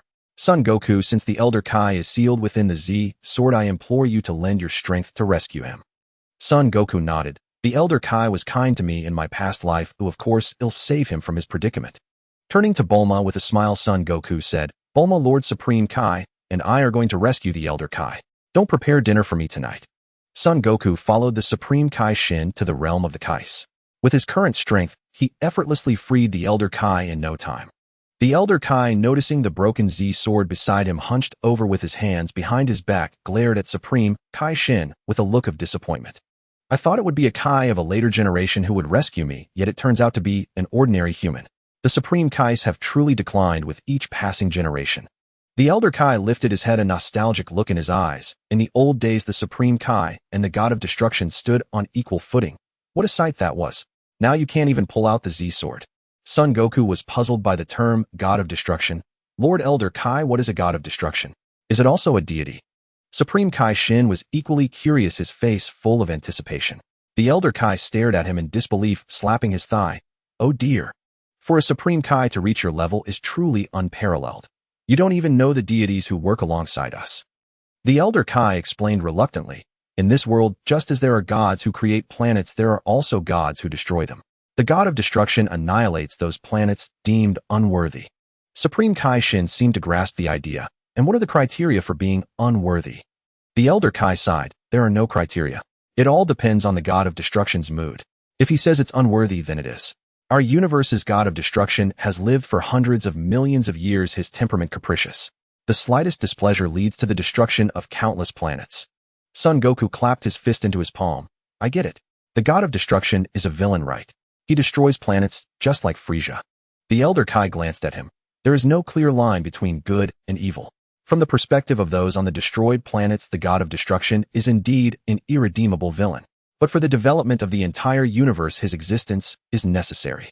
Imagine if a demon or a group of demons appeared in the universe unchecked. Who would restrain them? The Supreme Kai's duty is to create planets and protect them. The angel is a guide for the God of Destruction. Only the God of Destruction has the authority to deal with such demons. No one else will intervene. Son Goku suddenly understood. So the God of Destruction's job isn't easy either. He has to fight enemies. The Elder Kai chuckled scornfully. Easy. Not at all. The current God of Destruction is still sleeping and has been for who knows how many years. Son Goku looked puzzled. Does the God of Destruction really sleep for that long? The Elder Kai shook his head. Of course not. It's just that cat is particularly lazy and often shirks his duties by sleeping. Son Goku was astonished. The God of Destruction is a cat. Karin is also a cat. Are all cats incredibly powerful? Not at all, it's merely a coincidence. After a moment of reflection, the Elder Kai began to scrutinize Son Goku. You're a Saiyan. I never expected someone so young to have attained such strength.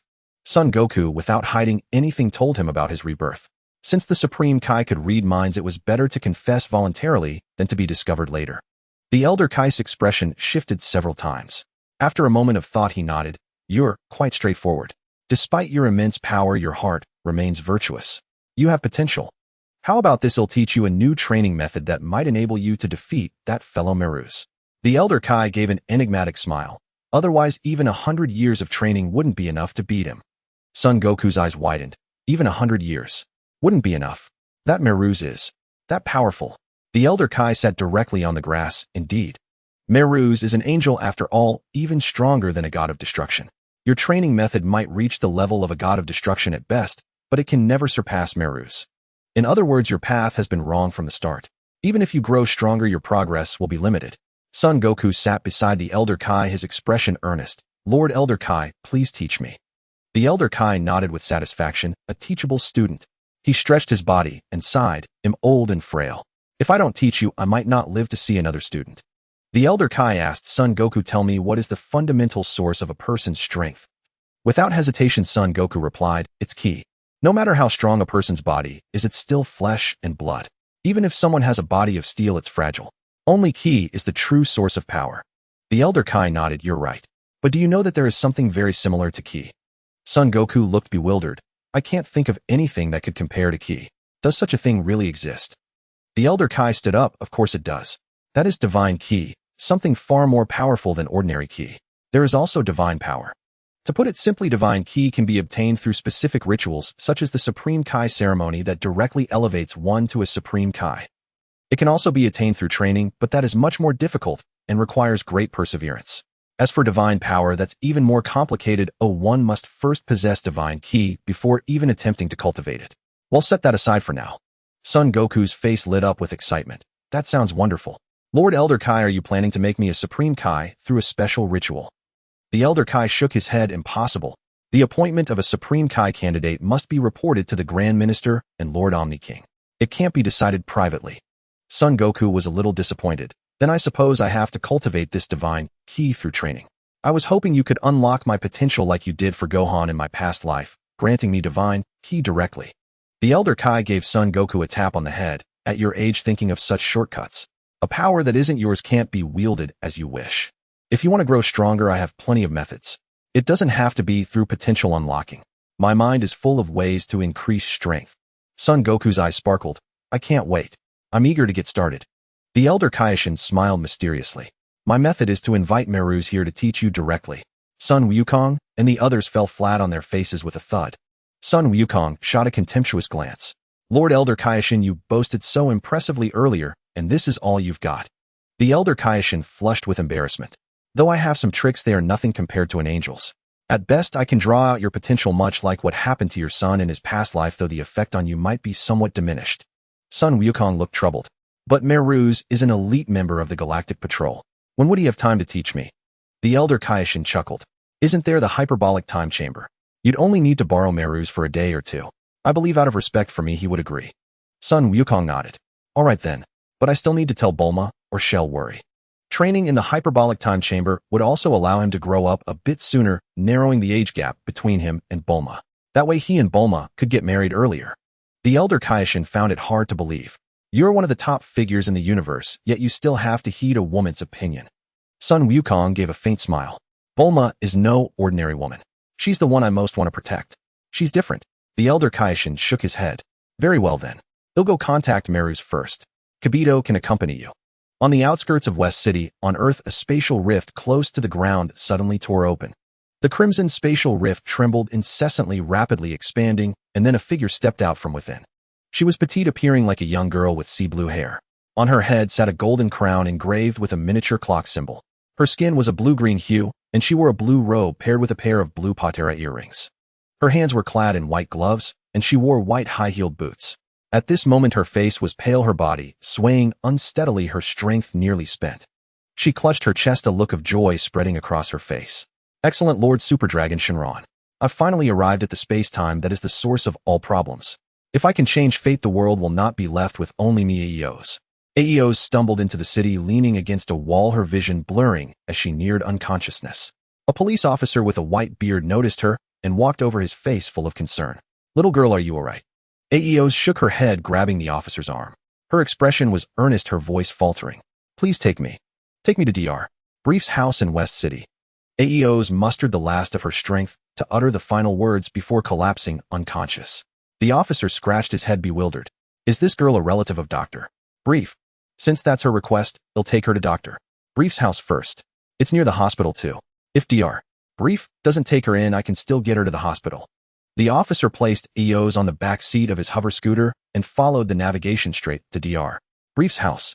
There were many named Brief in West City, but only one could be called a doctor. Ding dong, ding dong. The officer pressed the doorbell at Dr. Brief's house, and soon a mechanical voice rang out. This is the residence of Dr. Brief in West City. Whom are you looking for? I shall relay the message. The officer replied, am looking for Dr. Brief. Am here on behalf of a little girl. Please wait. Soon Bulma's voice came through. My father isn't home. You can talk to me, Bulma, about anything. The officer explained. It's like this, a little girl said she wanted to see your father, but she fainted right after speaking. That's why I've taken the liberty to come here. Bulma was silent for a moment. A little girl, looking for her father. Could the old man have gotten himself into some romantic trouble? Bulma remotely unlocked the gate. Come on in. The officer entered smoothly, and Bulma came out to meet him. She stared at Eos' hair and sighed. Could it really be what I'm thinking? Bulma took Aeos to the medical room and handed her over to the medical robot. After a thorough examination, the medical robot gave its conclusion. This little girl shares no blood relation with Miss Bulma. However, her body structure is unique, different from an ordinary human's. Currently, she is in a life-threatening condition. Due to the structural differences, direct treatment is not recommended. Bulma frowned. This is such a hassle. Without a second thought, she took out a Senzu Bean, chewed it up, and fed it directly to the unconscious Aeos. Just as Aeos was groggily coming to with a whoosh, Kibito teleported Son Wukong directly to Bulma's house. Son Wukong couldn't wait to shout, Bulma, I'm back. Hearing Son Wukong's voice, Bulma came out curious. Wukong, why are you back so soon? Aeos followed behind, looking at Son Wukong with confusion. As far as she knew, Son Wukong shouldn't have known Kibito at this point in time. Son Wukong explained, according to Lord Elder Kaioshin, Meru's is an angel with formidable power. I want to train with Meru's in the hyperbolic time chamber for 2 days, so I came back to let you know. Bulma was a bit surprised. Is that the room where 1 year inside equals 1 day outside? That one. Son Wukong nodded. Bulma smiled knowingly. Wukong, you really are in a hurry. Sun Wukong's ears turned red as he defended himself. I just want to become stronger. There's no place more suitable than the hyperbolic time chamber. Noticing the little girl behind Bulma's son, Wukong grew curious. Is this little girl a relative of yours, Bulma? Aeo stepped forward, lifting her chin slightly with an air of haughtiness. Her gaze scrutinized Sun Wukong as she spoke in a detached, slow tone. My name is Eos. I am the sole remaining supreme Kai of time across all space-times and timelines. Sun Wukong raised an eyebrow. A supreme Kai of time. What was that? Was it also a type of Kaishin? But before Sun Wukong could ponder it further, Oz continued on her own. This space-time will be destroyed before long. The same goes for all other space-times. In the near future, I will be the only one left across all space-times with neither gods nor mortals remaining. Sun Wukong furrowed his brow, processing the information from Eos' words. It was utterly baffling and hard to believe. In his past life, he had lived just fine.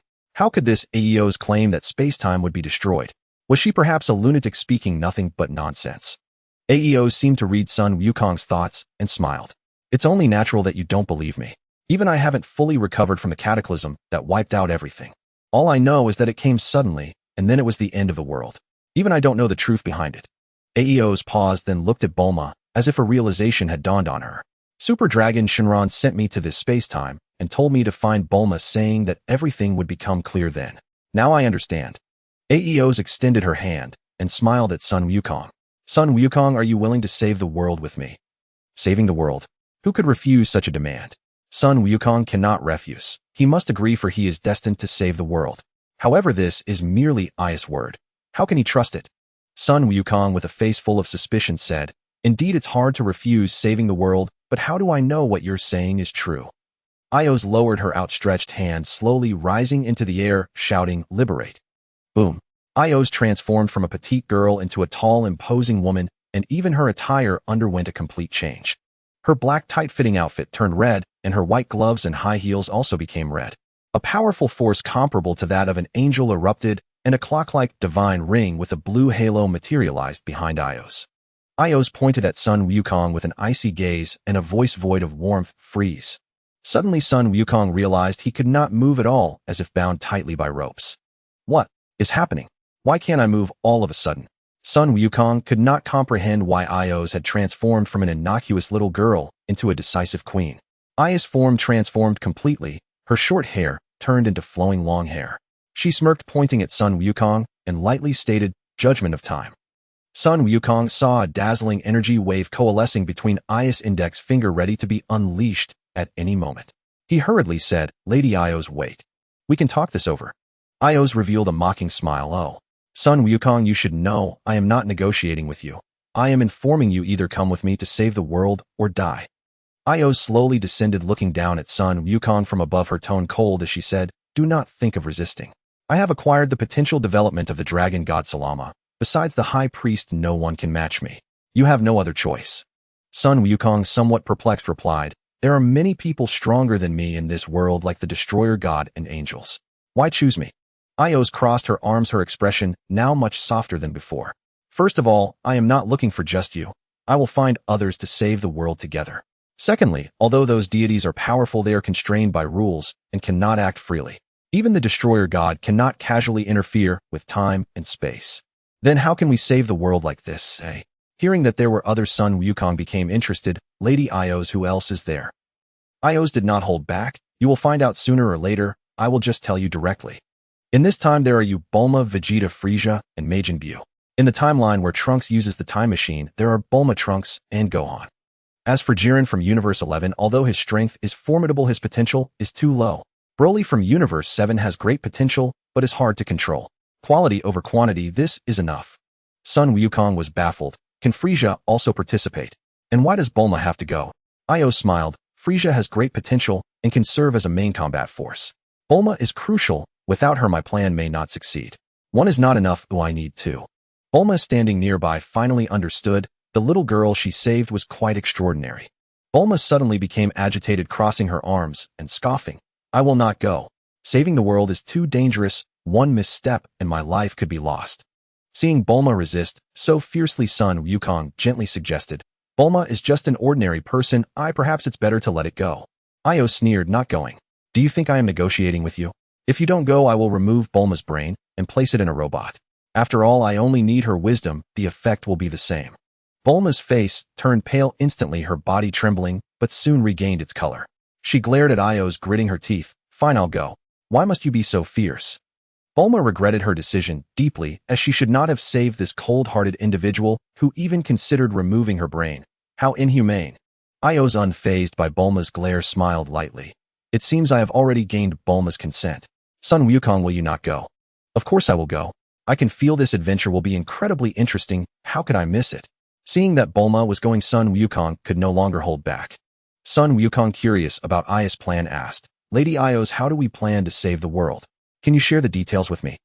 Ios smiled. The plan is quite simple. Find the people we need, then head to the demon realm to uncover the source of everything and resolve it.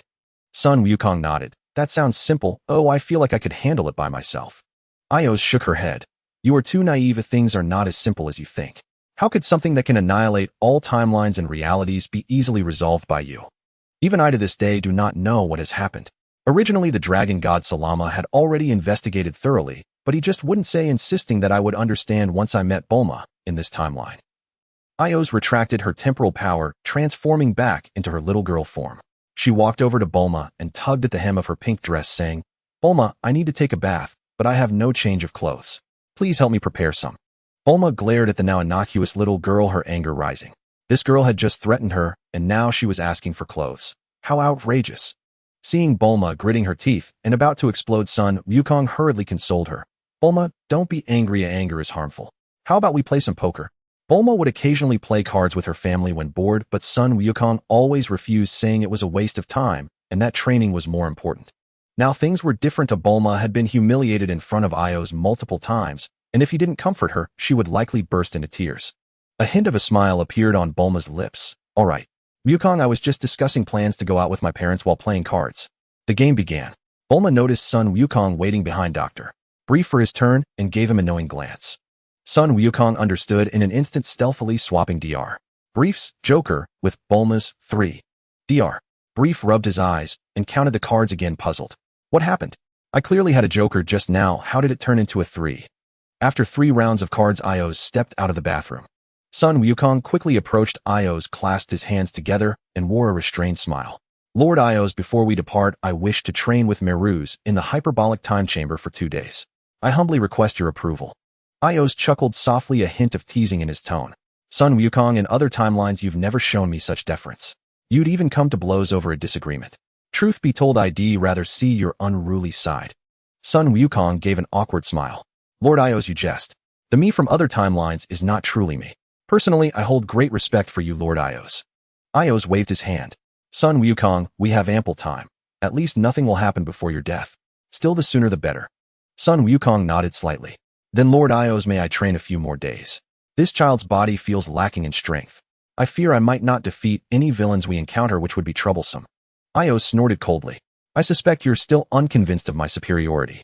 How about this? Once you finish your training, we'll have a direct battle. Son Wukong's tail shot straight up, his eyes gleaming. Lord Ios, it's a deal. Bulma, noticing the good rapport between Ios and Son Wukong, rose from the card table and waved, shouting, Ios, do you want to join us for cards? My parents are off to rest, and you'd make the perfect 4th. Ios didn't stand on ceremony and sat down directly. Very well, I'll give it a try. Bulma, starting tomorrow, you'll accompany me shopping. I need to buy some fine clothes, using your money, of course. And you'll be in charge of carrying my bags. Bulma's face fell. No way. Ios, you're treating me like a laborer. Son Wukong frowned. Lord Ios, perhaps Bulma could hire someone to accompany you instead. Ios wagged his index finger. I wouldn't trust anyone else. Besides, this is my way of getting accustomed to my team members. Ios glanced at Son Wukong. You're already feeling sorry just because I'm asking your girlfriend to carry a few things. Do you realize how devastating it would be if we failed to save the world? Son Wukong nodded, helplessly aware of his current weakness. Like a fish on a chopping block, he had no choice but to accept that Ios wouldn't heed his opinions.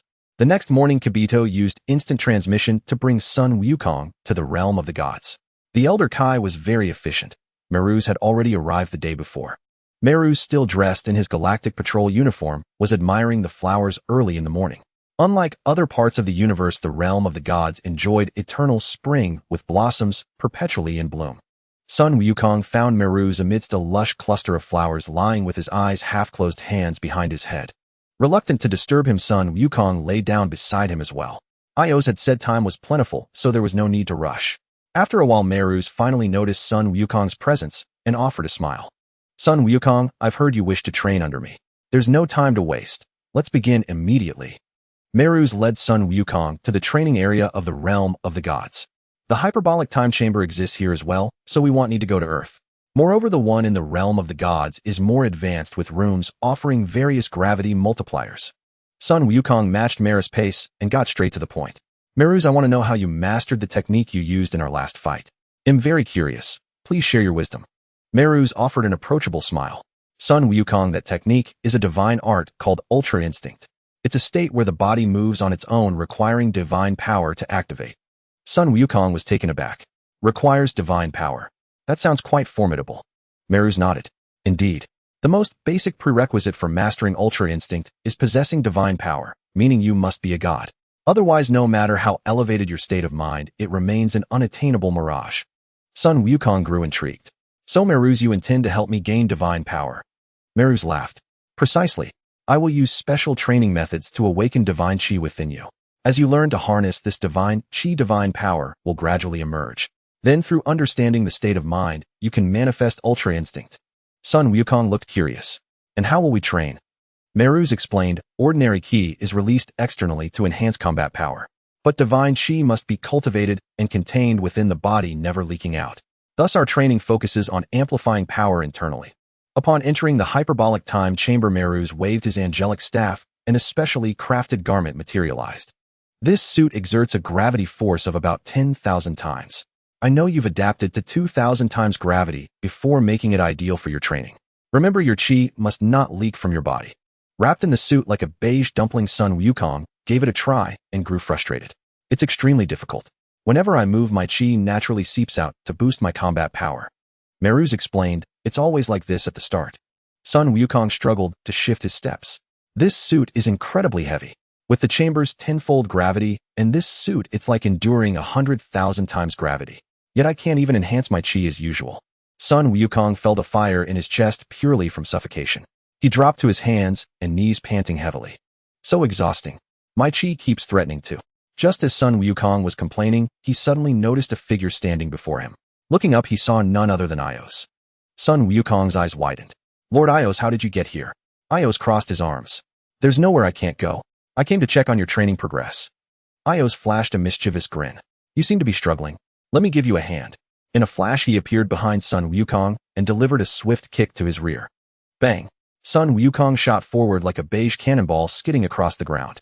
He scrambled up, rubbing his backside, and complained, Damn it! Lord Ios, why did you hit me while I was training? Ios covered his mouth, laughing. I told you. I'm here to help. Given how arrogant Son Wukong is in other timelines, it'll just collect a bit of interest now, ha. Gazing at Ios, who clearly bore ill intentions, Son Wukong felt somewhat perplexed. Could this woman hold a grudge against him that she would travel all the way to the hyperbolic time chamber just to fight him? During their first encounter, Ios had likewise been ready to strike without a word. However, having someone to fight was exactly what he desired. Son Wukong stared at Ios with excitement and shouted, Merus, help me take off this clothes. I wish to spar with Lady Ios. This garment wrapped him up like a zongzi, let alone fighting. Even normal movement was difficult. Merus pointed the angel staff at Son Wukong and commanded softly, remove. The weighted clothing on Son Wukong vanished, and he immediately felt a sense of relief. Rubbing his hands together, he looked at Ios. Lady Ios, it's a pity Merus cannot fight freely, but fortunately you are not restricted. I won't hold back. Son Wukong let out an excited roar. Ah! Bolts of crackling lightning coiled around Son Wukong. A golden aura surged upwards from his feet. A single golden lock of hair fell across his forehead, and his muscles swelled explosively with power. He transformed directly into a Super Saiyan 2. Clenching his fists, his battle spirit surged. Lady Ios, this is my current most powerful state, Super Saiyan 2.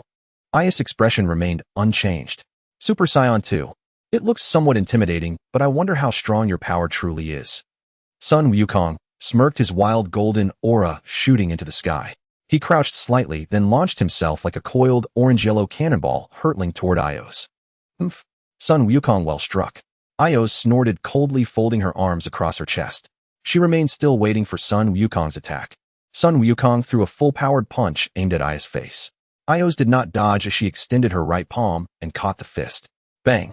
As fist met palm, a violent ripple of power erupted, stirring a fierce gale that scattered in all directions.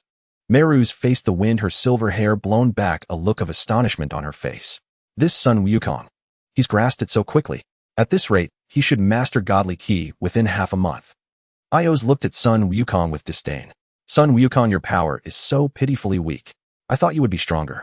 How utterly disappointing. With that, Io's lifted her leg and kicked him in the abdomen. Son Wukong quickly crossed his arms in front of his chest to block. Boom! A thunderous explosion sounded.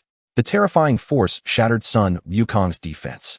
In 0.0001 seconds, his body was flung backward, arching through the air as a streak of orange-yellow light piercing the sky. Before Son Wukong could fall, Io's teleported in front of him. She raised her leg, brought up her knee, and kicked him like a soccer ball, sending him soaring high into the sky. Ugh, hi! Son Wukong roared in agony. The violent impact felt like it was tearing his body apart. Several of his ribs were broken. Io sneered, Son Wukong, this is for bullying me in another timeline. Consider this just a small taste of interest.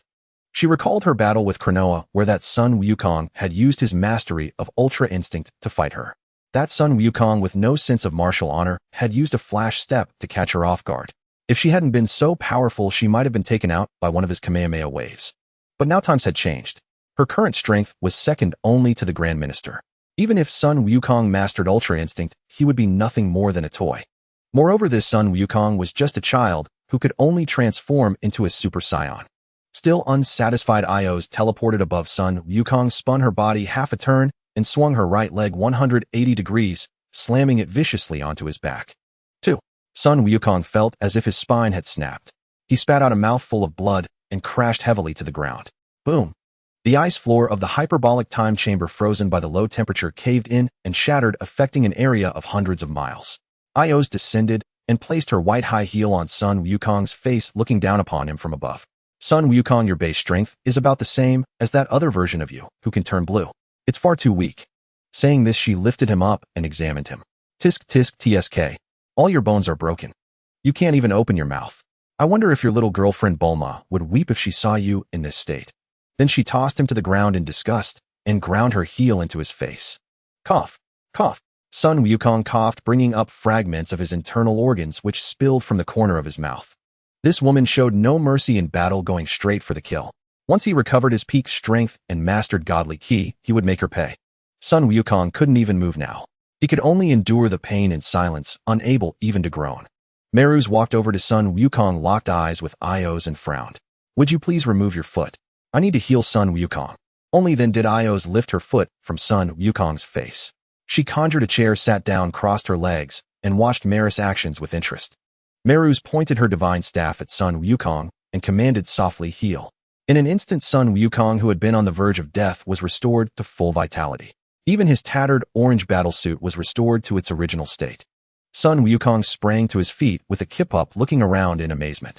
Meru's, I didn't know you had this ability. That's incredible. Meru's technique was far superior to Denda. The healing was instantaneous. Meru smiled. That's mainly because Io's didn't go for the kill.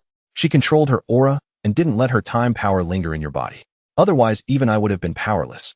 Son Wukong looked at Io's, who was lounging with her legs crossed, and scratched his head in bewilderment. She hadn't gone for the kill. He had been on the verge of death. Couldn't she see that? Still, Io's had indeed spared his life. Since she had limits, he could continue sparring. His near-death experience hadn't increased his battle power, but his understanding of godly ki had made great progress. He expected to master godly ki in just a few days. He wondered if mastering it would allow a transformation like a Super Saiyan. If it did come with a transformation, that would be fantastic. If mastering godly ki had no outward manifestation, how could he show off and reap the rewards of others' astonishment?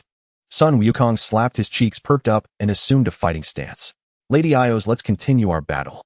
Io's made a halting gesture, signaling Son Wukong to stop.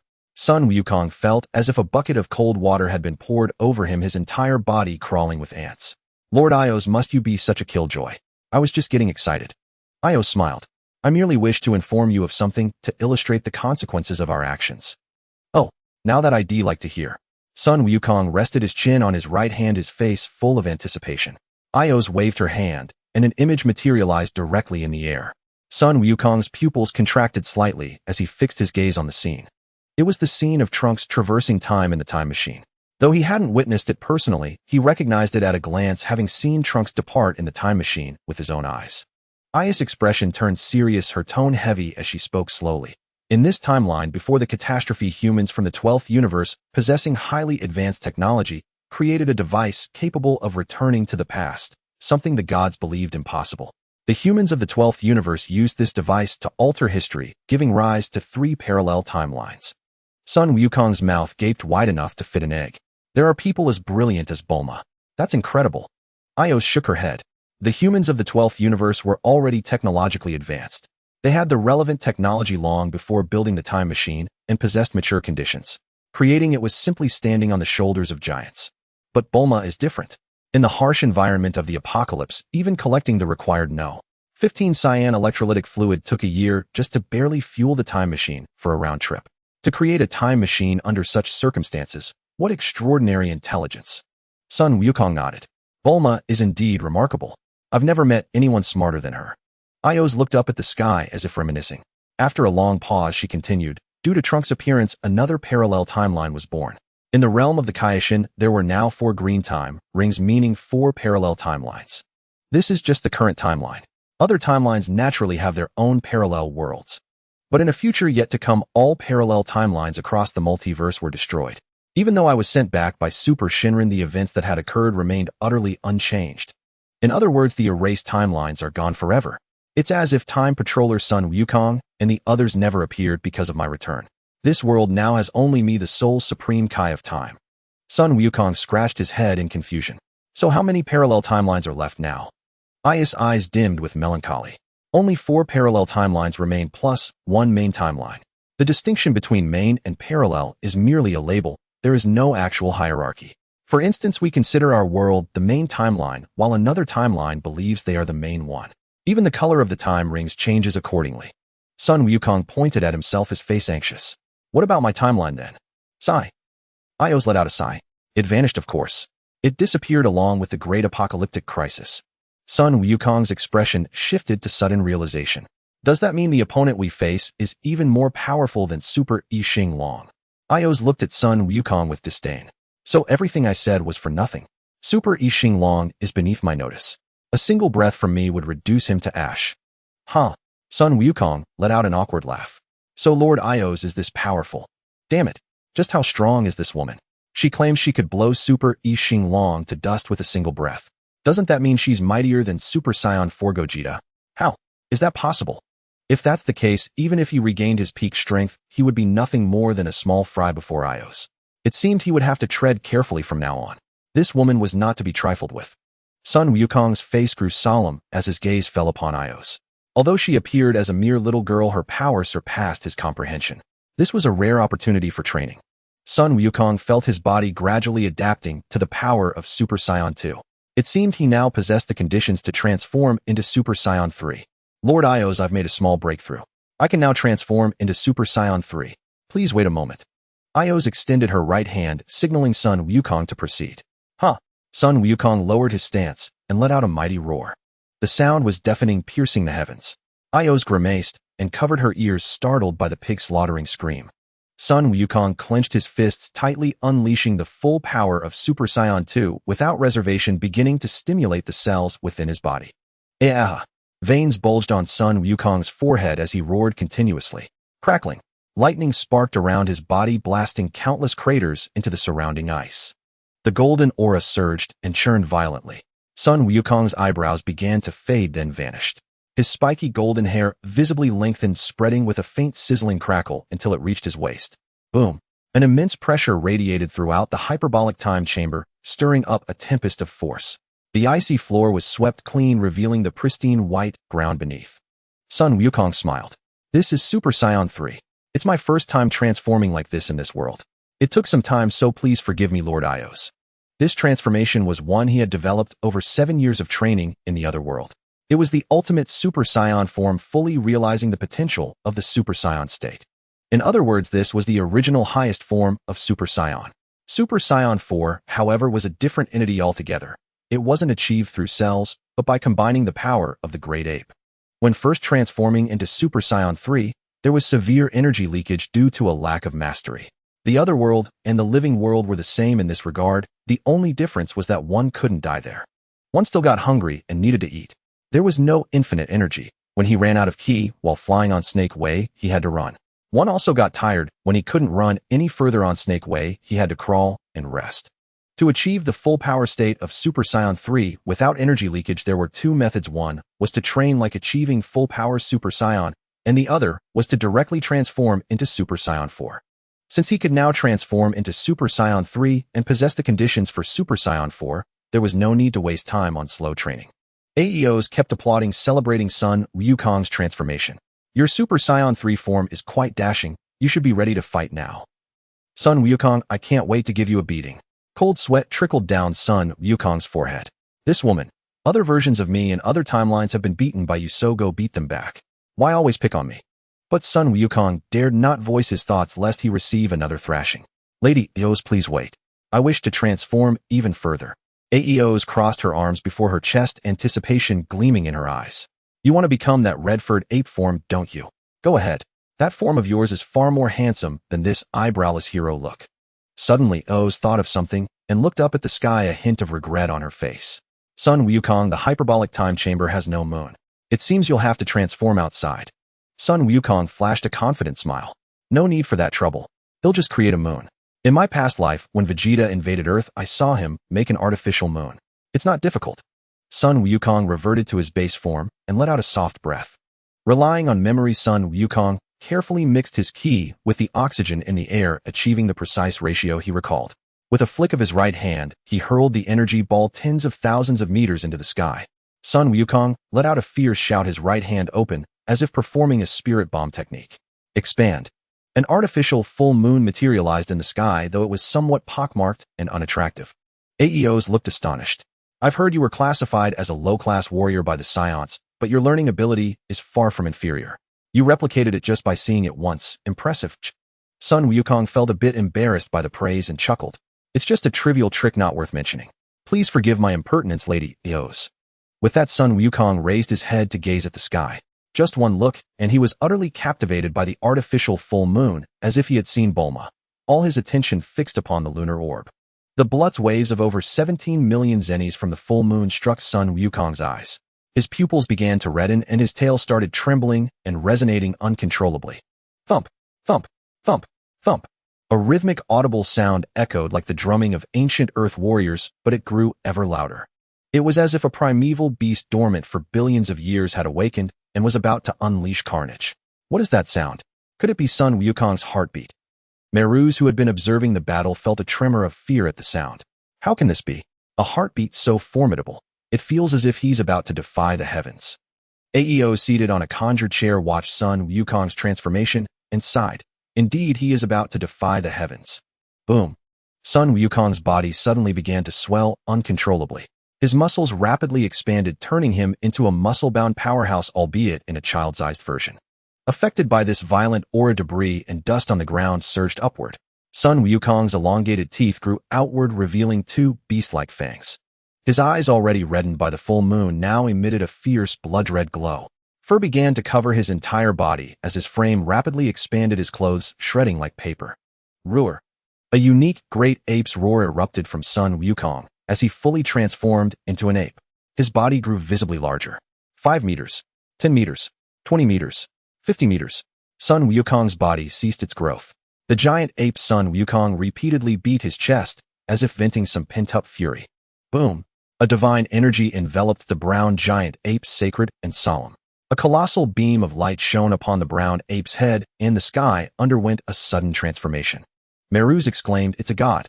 Son Wukong has transformed into a god." The sky resonated with a harmonious melody, celebrating the change in the giant ape. Auspicious snowflakes, symbols of good fortune, drifted down from the sky, landing on the giant ape Son Wukong's head and shoulders. Roar! Responding to the resonance of heaven and earth, the giant ape instantly became a god. A dragon-like roar erupted, shattering the space of the hyperbolic time chamber in the realm of the Kaishin. The brown giant ape Son Wukong underwent a radical transformation. The brown giant ape Son Wukong actually turned into a red giant ape. Good heavens! It had turned red. Aeo sprang from her chair, her face a mask of disbelief, her jaw nearly dropping to her chest. Thighs. This can't be possible. Could it be that Son Wukong is truly defying the heavens? The red giant ape began to swell at an alarming rate. 100 meters, 200 meters, 500 meters, 2000 meters, 5000 meters, 1000 meters.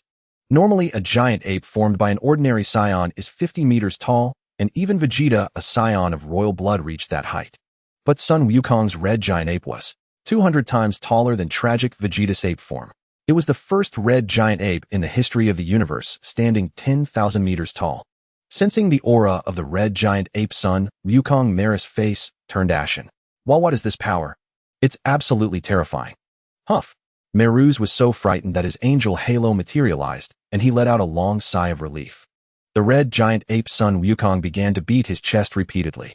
With each beat of the red giant ape Son Wukong's chest, the violent energy swirling around him expanded, sending out terrifying waves of red power ripples until the space of the hyperbolic time chamber was completely shattered.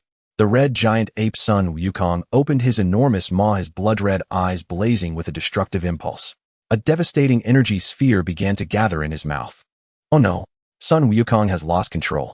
Meruz broke out in a cold sweat, his body trembling like a leaf. Although Son Wukong's power was now comparable to a god of destruction, who knew if he might suddenly increase it further? Even as an angel, Meruz dared not withstand such an attack. But the next moment, a blazing blue energy sphere shot forth from the red giant ape Son Wukong's mouth, poised to tear through the shattered space and annihilate the galaxy. Meruz could no longer stand still. His angel halo fully manifested, and he drew his angel staff, shouting, "To hell with it. He'll go all out." Aeo stepped directly in front of Meruz, smiling. As long as I'm here, Son Wukong can't cause any trouble. With a spatial teleport, she appeared in the path of the energy sphere, extending her middle finger and flicking it lightly. The super energy sphere, capable of instantly destroying a galaxy, simply dissipated as if it had never existed. The spatial barrier of the time chamber in the realm of the Kai shattered, and the flow of time synchronized completely, with the outside world no longer existing as a dimension of its own. The divine aura unleashed by the red giant ape Son Wukong earlier dispersed throughout the universe along with the energy wave. The old Kai raised his head, his eyes filled with incredulity, hurriedly taking out a crystal ball, and under an ancient incantation the scene of the time chamber appeared. Kaioshin Xian stood to the side, staring at the image in the crystal ball, his jaw almost dropping to the ground. What is this? Could this towering, seemingly ancient behemoth be Son Wukong? Then Kaioshin Xian shook his head. No. It's impossible. Son Wukong is just a Saiyan. How could he have become this big? The old Kai's legs went weak, and he sat down on the ground, hands resting on the floor, staring at the crystal ball, trying to maintain composure. Cough, cough. The old Kai coughed a couple of times to ease his tension. This is what Son Wukong has transformed into. He used that artificial full moon to become a giant gorilla. Of course, it is not just a giant gorilla. He has also transformed into a Super Saiyan at the 3rd level, augmenting his divine aura's power, which has covered the colors of the Super Saiyan, turning him into a red giant ape. Jebet followed closely behind Kaioshin Xian, his face flushed, stuttering. A mere mortal, yet possesses such powerful divine energy comparable to Lord Kaioshin. It seems the Saiyan giant ape form has the potential to unleash hidden power. The old Kai nodded. Indeed, originally, under normal circumstances, Son Wukong would need several days to master divine energy. I didn't expect him to transform into a giant ape and directly become divine. Saiyans are truly a formidable race. In the God of Destruction's realm, Whis was feeding the prophetic fish with some food. A powerful divine aura surged from the realm of the Kais to the God of Destruction's realm, causing Whis to frown and pick up his angelic staff to investigate. It was actually Meruz. Who is this woman next to him? I've never seen her before. Her power is unimaginable. And what about that red giant ape towering 1,000 meters high? The divine power emanating from him even reached the level of Kaioshin. This is too outrageous. Whis then reversed time to investigate and was left stunned. Isn't this red giant ape a Saiyan? Aren't Saiyans just cannon fodder under Frieza? How could he be so impressive? Last time when I went to planet Vegeta with Lord Beerus, the power level of King Vegeta was only a mere 10,000 when calculated by Frieza's standard. Yet this red giant ape's power has already surpassed that of Lord Beerus.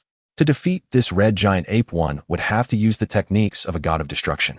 The day has changed. It seems it's time to wake Lord Beerus, or else it would be difficult to explain to the Grand Supreme Kai if something happens. In the realm of the Kais, the red giant ape Son Wukong looked curiously at the human suddenly appearing in front of him. He looked just like an ant, yet he dared to stand in front of him. How outrageous. The red giant ape Son Wukong became furious and threw a punch, wanting to smash the person in front of him into a pulp. Ios extended a finger and blocked the attack. When fist met finger, a thunderous explosion erupted, a terrifying divine aura clashing and bursting forth, piercing through the spatial barriers, reaching the heavens and resonating throughout the universe. Whis savored his tea, exclaiming, "Even from the god of destruction's realm it feels as if it's happening right in front of me." The prophetic fish, with its two tiny tentacles resting on the rim of a fishbowl's eyes tank, gazed at Whis with some confusion. "Whis, at this point, why haven't you woken Lord Beerus yet?" Whis finished his tea in one gulp. "Once Lord Beerus awakens, I will have to work. I really dislike working. If I can postpone it, I will. Last time my sister Kashi wanted me to take her out to play, but I refused her on the grounds of training. Do you think I'm idle?" Whis glanced at the prophetic fish. The prophetic fish said nothing. "Aru." The red giant ape Son Wukong roared in anger when he found that his punch was ineffective. He directly slapped Ios, creating a fierce gust of wind that passed through the time chamber's spatial barrier, turning into a tornado that shattered a nearby small planet in the realm of the Kais. Ios shook his head helplessly, raised his hand, pointed at the red giant ape Son Wukong, and exclaimed, "Freeze." The giant ape Son Wukong was immediately immobilized, becoming a statue of a red giant ape. Ios flew down to the ground and sat down. Merus understood and respectfully said, "Lord Ios, I will take care of the rest. Thank you for earlier." Merus flew to the top of the red giant ape Son Wukong, pointing his angelic staff at the giant ape's head, shouting, "Restore." The bloodthirsty and violent gaze of the red giant ape transformed in an instant, his eyes becoming clear, regaining his consciousness.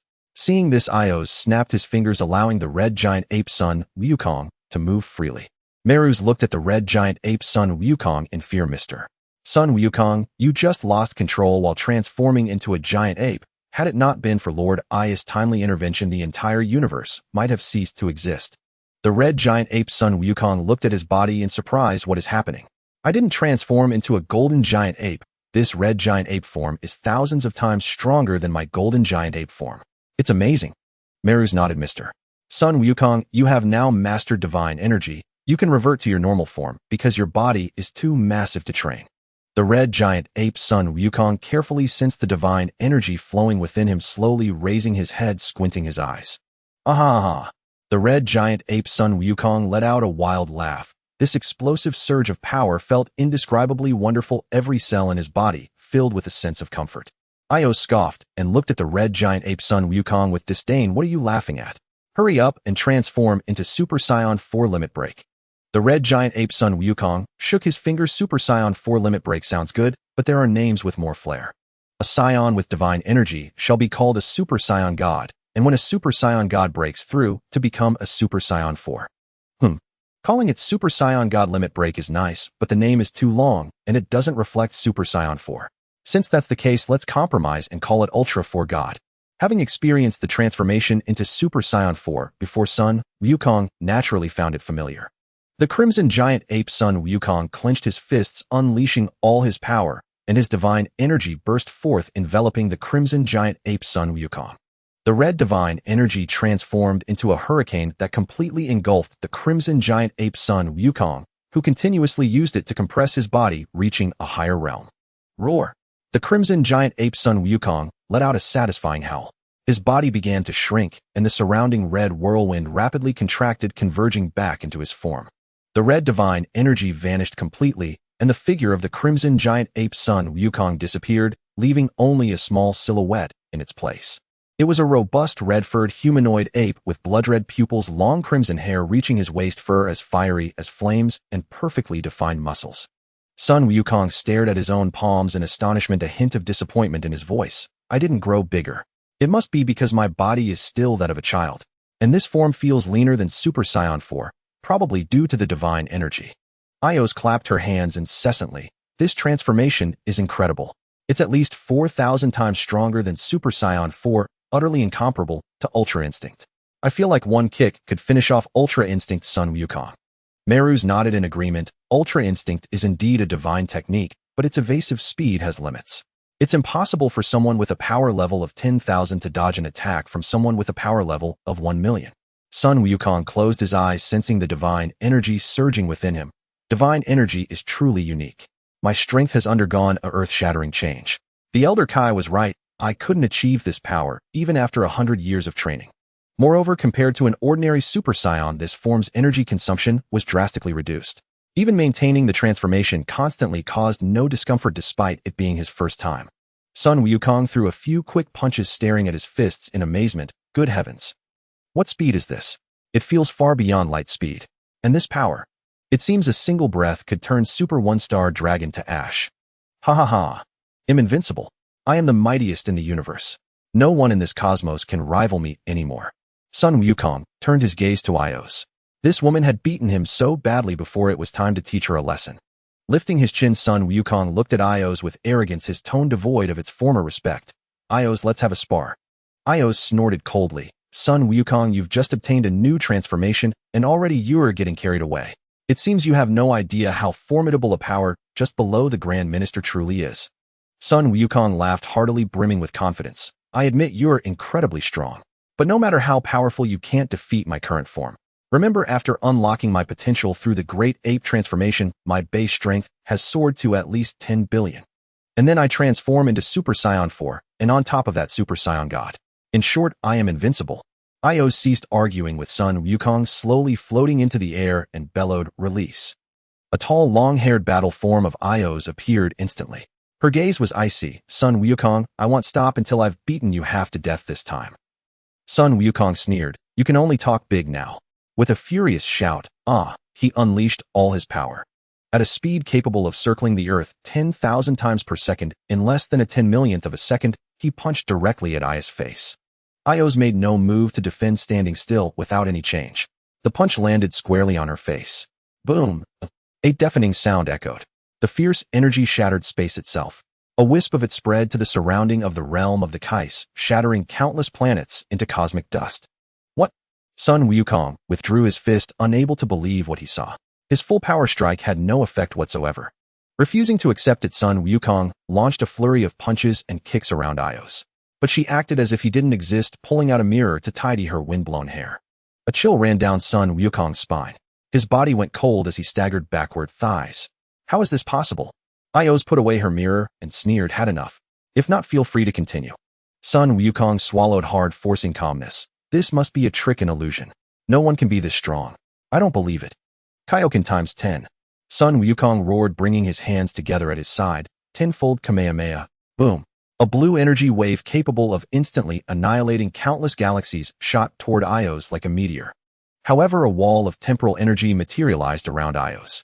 The devastating tenfold Kamehameha dissolved into countless tiny specks of light upon impact. Meruz looked at Son Wukong with pity. This Son Wukong, having just acquired power surpassing a god of destruction, had grown arrogant, unaware that the Ios before him was infinitely more powerful than even an angel. Impossible. Son Wukong was utterly bewildered. That was my ultimate technique, a tenfold Kamehameha powered by 10 times Kaioken, and it did nothing. Ios pointed a finger at the stunned Son Wukong. Freeze. Son Wukong suddenly found himself completely immobilized, his body refusing to obey. Watching Ios approach slowly, Son Wukong finally realized the gravity of the situation and quickly pleaded, Lady Ios, I surrender. Can you please not beat me up? Ios gritted her teeth and enunciated each word. What do you think? Your counterpart from another timeline bullied me, and I let it slide because you were unaware. But now, with just a sliver of newfound power, you've become so conceited. Ios delivered an uppercut to Son Wukong's stomach. Now you remember to call me Lady Ios. Where did all that arrogance go? A tearing pain shot through Son Wukong's abdomen. His throat tightened, and a mouthful of blood sprayed out. Son Wukong quickly begged for mercy. Lady Ios, it was all a misunderstanding. I just wanted to test out my new strength, nothing more. Ios' expression softened slightly. Don't let it happen again. If it weren't for Bulma's fondness for you, I would have made sure you regretted this. Ios walked up to Meruz, patted him on the shoulder, and encouraged, Little angel, I have high hopes for you. I'm entrusting Son Wukong to you. You must make sure he masters that ultra instinct. I have great use for it. Meruz nodded with reverence and flattery. Lord Ios, I will not disappoint your expectations.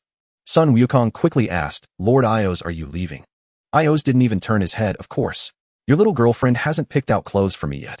How can I stay here forever? Ios snapped his fingers and vanished instantly. Son Wukong let out a sigh of relief. That woman was finally gone. No more beatings. Although he loved combat, the prerequisite was that the power gap wasn't too vast. Otherwise, it would just be one-sided domination or suffering. That wasn't what he wanted. Son Wukong reverted to his normal state and walked toward Meru's. Meru's, how long will it take for me to master that ultra instinct? Meru's replied, that depends on the individual. Some with exceptionally high mental fortitude can comprehend it instantly, while others may never grasp it in a lifetime. Even among the gods, few have perfectly mastered ultra instinct. Son Wukong frowned slightly. This was entirely different from what he had imagined. He had thought it was similar to techniques like the Kaioken requiring arduous training, not realizing it depended entirely on one's state of mind. Son Wukong fell into deep thought before finally speaking. Meru's, explain it to me simply. What exactly is this ultra instinct? Meru's retracted his angel staff, spread his hands, and squinted slightly as he spoke slowly. A person's reaction can be broken down into receiving information, processing it through the brain, and then executing an action. Combat is the same. There is always an intermediate process of brain deliberation. For ordinary people, this is naturally fine, but for someone of immense power, it becomes a significant problem. Regardless of how powerful one is, processing through the eyes, and then the brain prevents them from unleashing their true speed. If they cannot even utilize their own speed, their combat effectiveness is inevitably greatly diminished. Son Wukong suddenly realized, so does this ultra instinct skip the brain's thinking process and directly execute the most appropriate action? But Son Wukong paused, finding it hard to believe. That's impossible. How can one fight without thinking? Son Wukong had indeed pondered this issue before.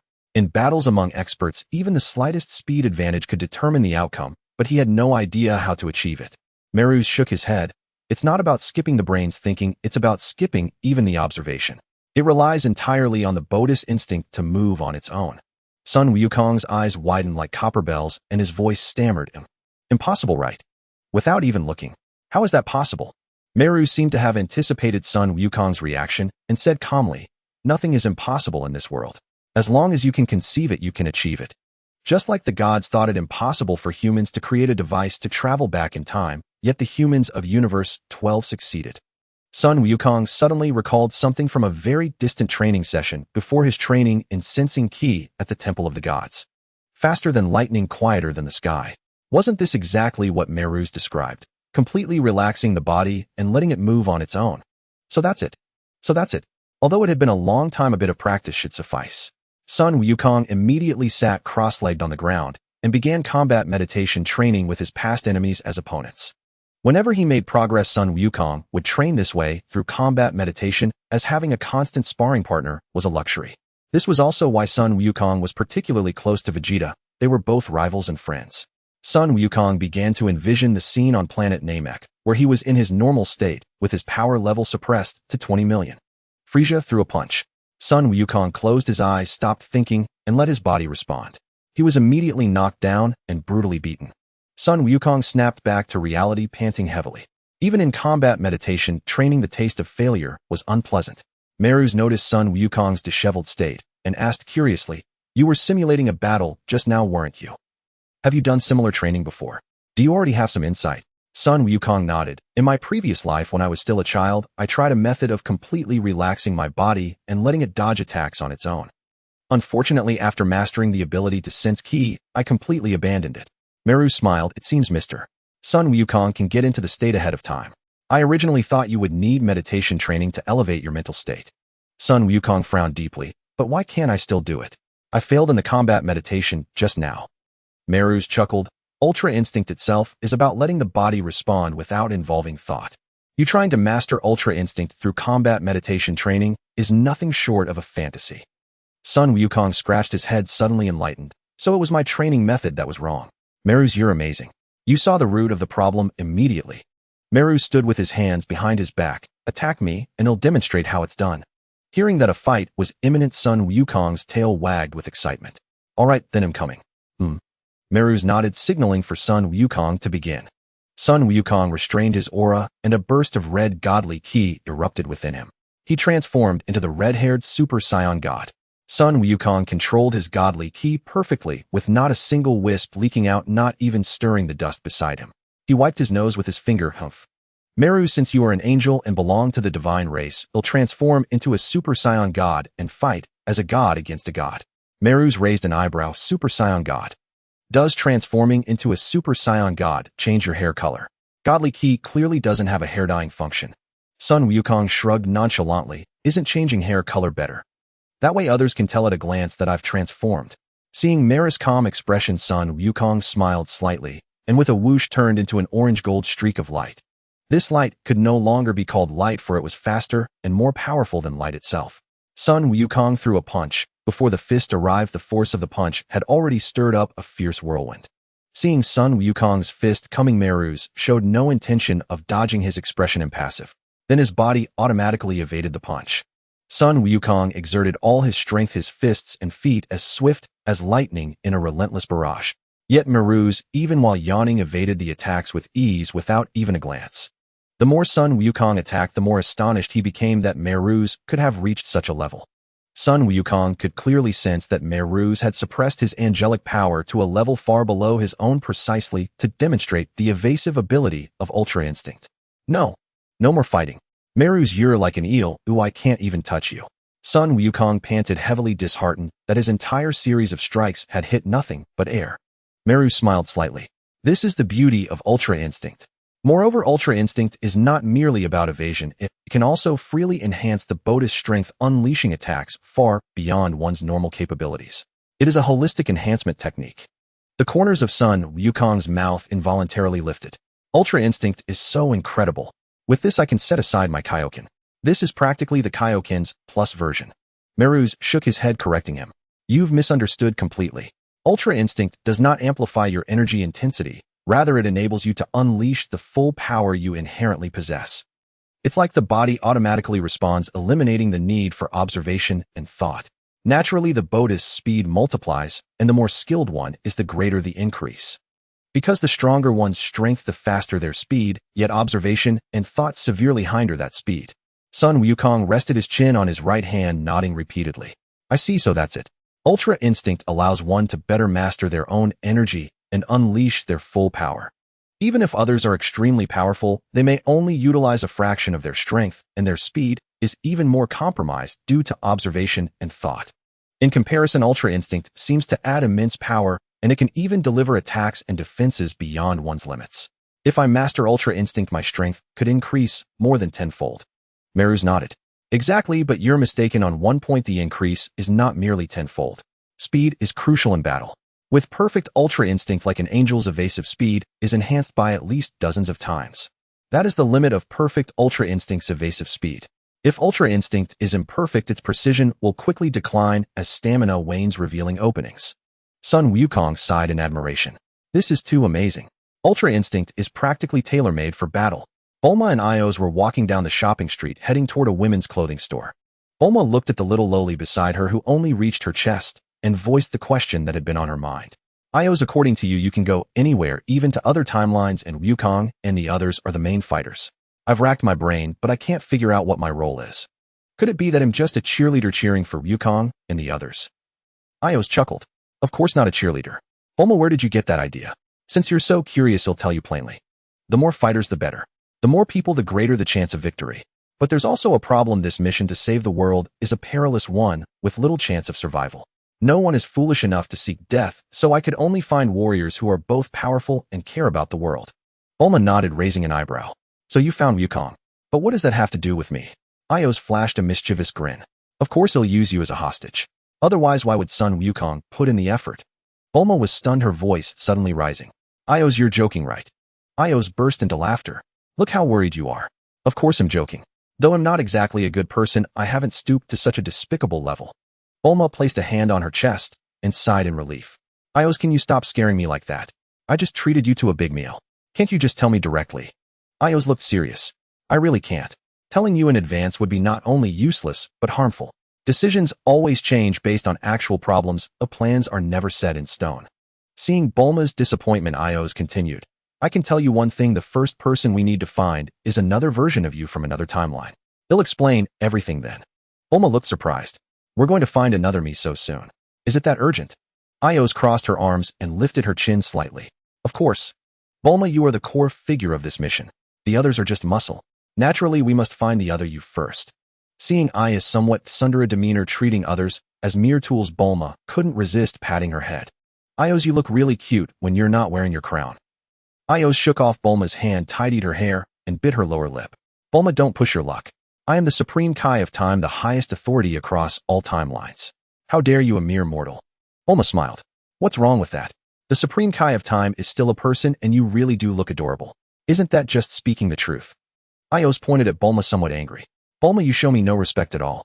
You call me Ios so casually and pat my head like I'm a child. Isn't that going too far? Bulma bowed respectfully and chanted devoutly, Lord Ios, greetings. May I have permission to pat your head? Ios felt quite pleased with the first half, thinking Bulma had finally corrected herself. But the second half nearly made her stumble and fall. Ios held her forehead speechless. Only an idiot like Son Wukong could like someone like Bulma. Oh, she was simply impossible to deal with. Forget it. Forget it. Do whatever you want. Ios gave up completely, waving her hand. Bulma was quite satisfied with Ios' reaction. She thought to herself that she had been like this since childhood, and now someone finally understood her past struggles. Ios, your little head feels like a pet's. The more I touch it, the more addictive it gets. Ios' head was continuously tousled by Bulma, leaving her utterly resigned. Did Bulma even understand who Ios was to keep testing her limits like this? Under Maris' guidance, Son Wukong began to attempt to make his mind as calm as still water. Who? Son Wukong took a deep breath, closed his eyes, ceased all thought, and emptied his mind. As his mind approached a state of egolessness, a miracle occurred. The faint divine power within him began to circulate on its own, stirring the divine energy to surge through his entire being. Son Wukong felt an intense burning sensation inside, as if his muscles were about to burst with power. Unable to suppress himself, Son Wukong let out a loud roar. The power within him erupted, divine energy enveloping his body and transforming into a stream of silver light. The silver radiance moved like darting fireflies, its aura scorching. Son Wukong felt his skin heat up rapidly, as if seared by flames. Panting heavily, Son Wukong stared at his hands in astonishment. What's happening? Why is my body so hot? Meru smiled and said, Congratulations, Son Wukong. You have initially grasped the principles of Ultra Instinct. Try it out and see how it differs from your Super Saiyan God form. Son Wukong closed his silver pupils. My body feels incredibly light, like a feather. I can't feel its weight at all. Son Wukong assumed a combat stance. Merus, I want to test my current strength through battle. What do you think? Merus nodded. Just attack. I need to know how far you've come. White divine energy flickered around Son Wukong as he transformed into a bolt of silver lightning, reaching Merus in an instant. A trail of white afterglow marked Son Wukong's trajectory through space, the air warping into layers of phantom images. Channeling all his divine energy, he threw a straight punch aimed directly at Merus' face. Merus blocked the attack with a single finger. Your strike had a slight pause at the moment of release. It seems you still relied on conscious thought. Son Wukong felt his earth-shattering blow dissipate, like a stone sinking into the sea the moment it touched Merus' finger, vanishing without a trace. Merus, you're right. I did think it through. Habit influenced my attack, so it didn't reach its full potential. Merus pointed at Son Wukong's hair. You are treating Ultra Instinct like a transformation. Look, even the color of your hair has changed.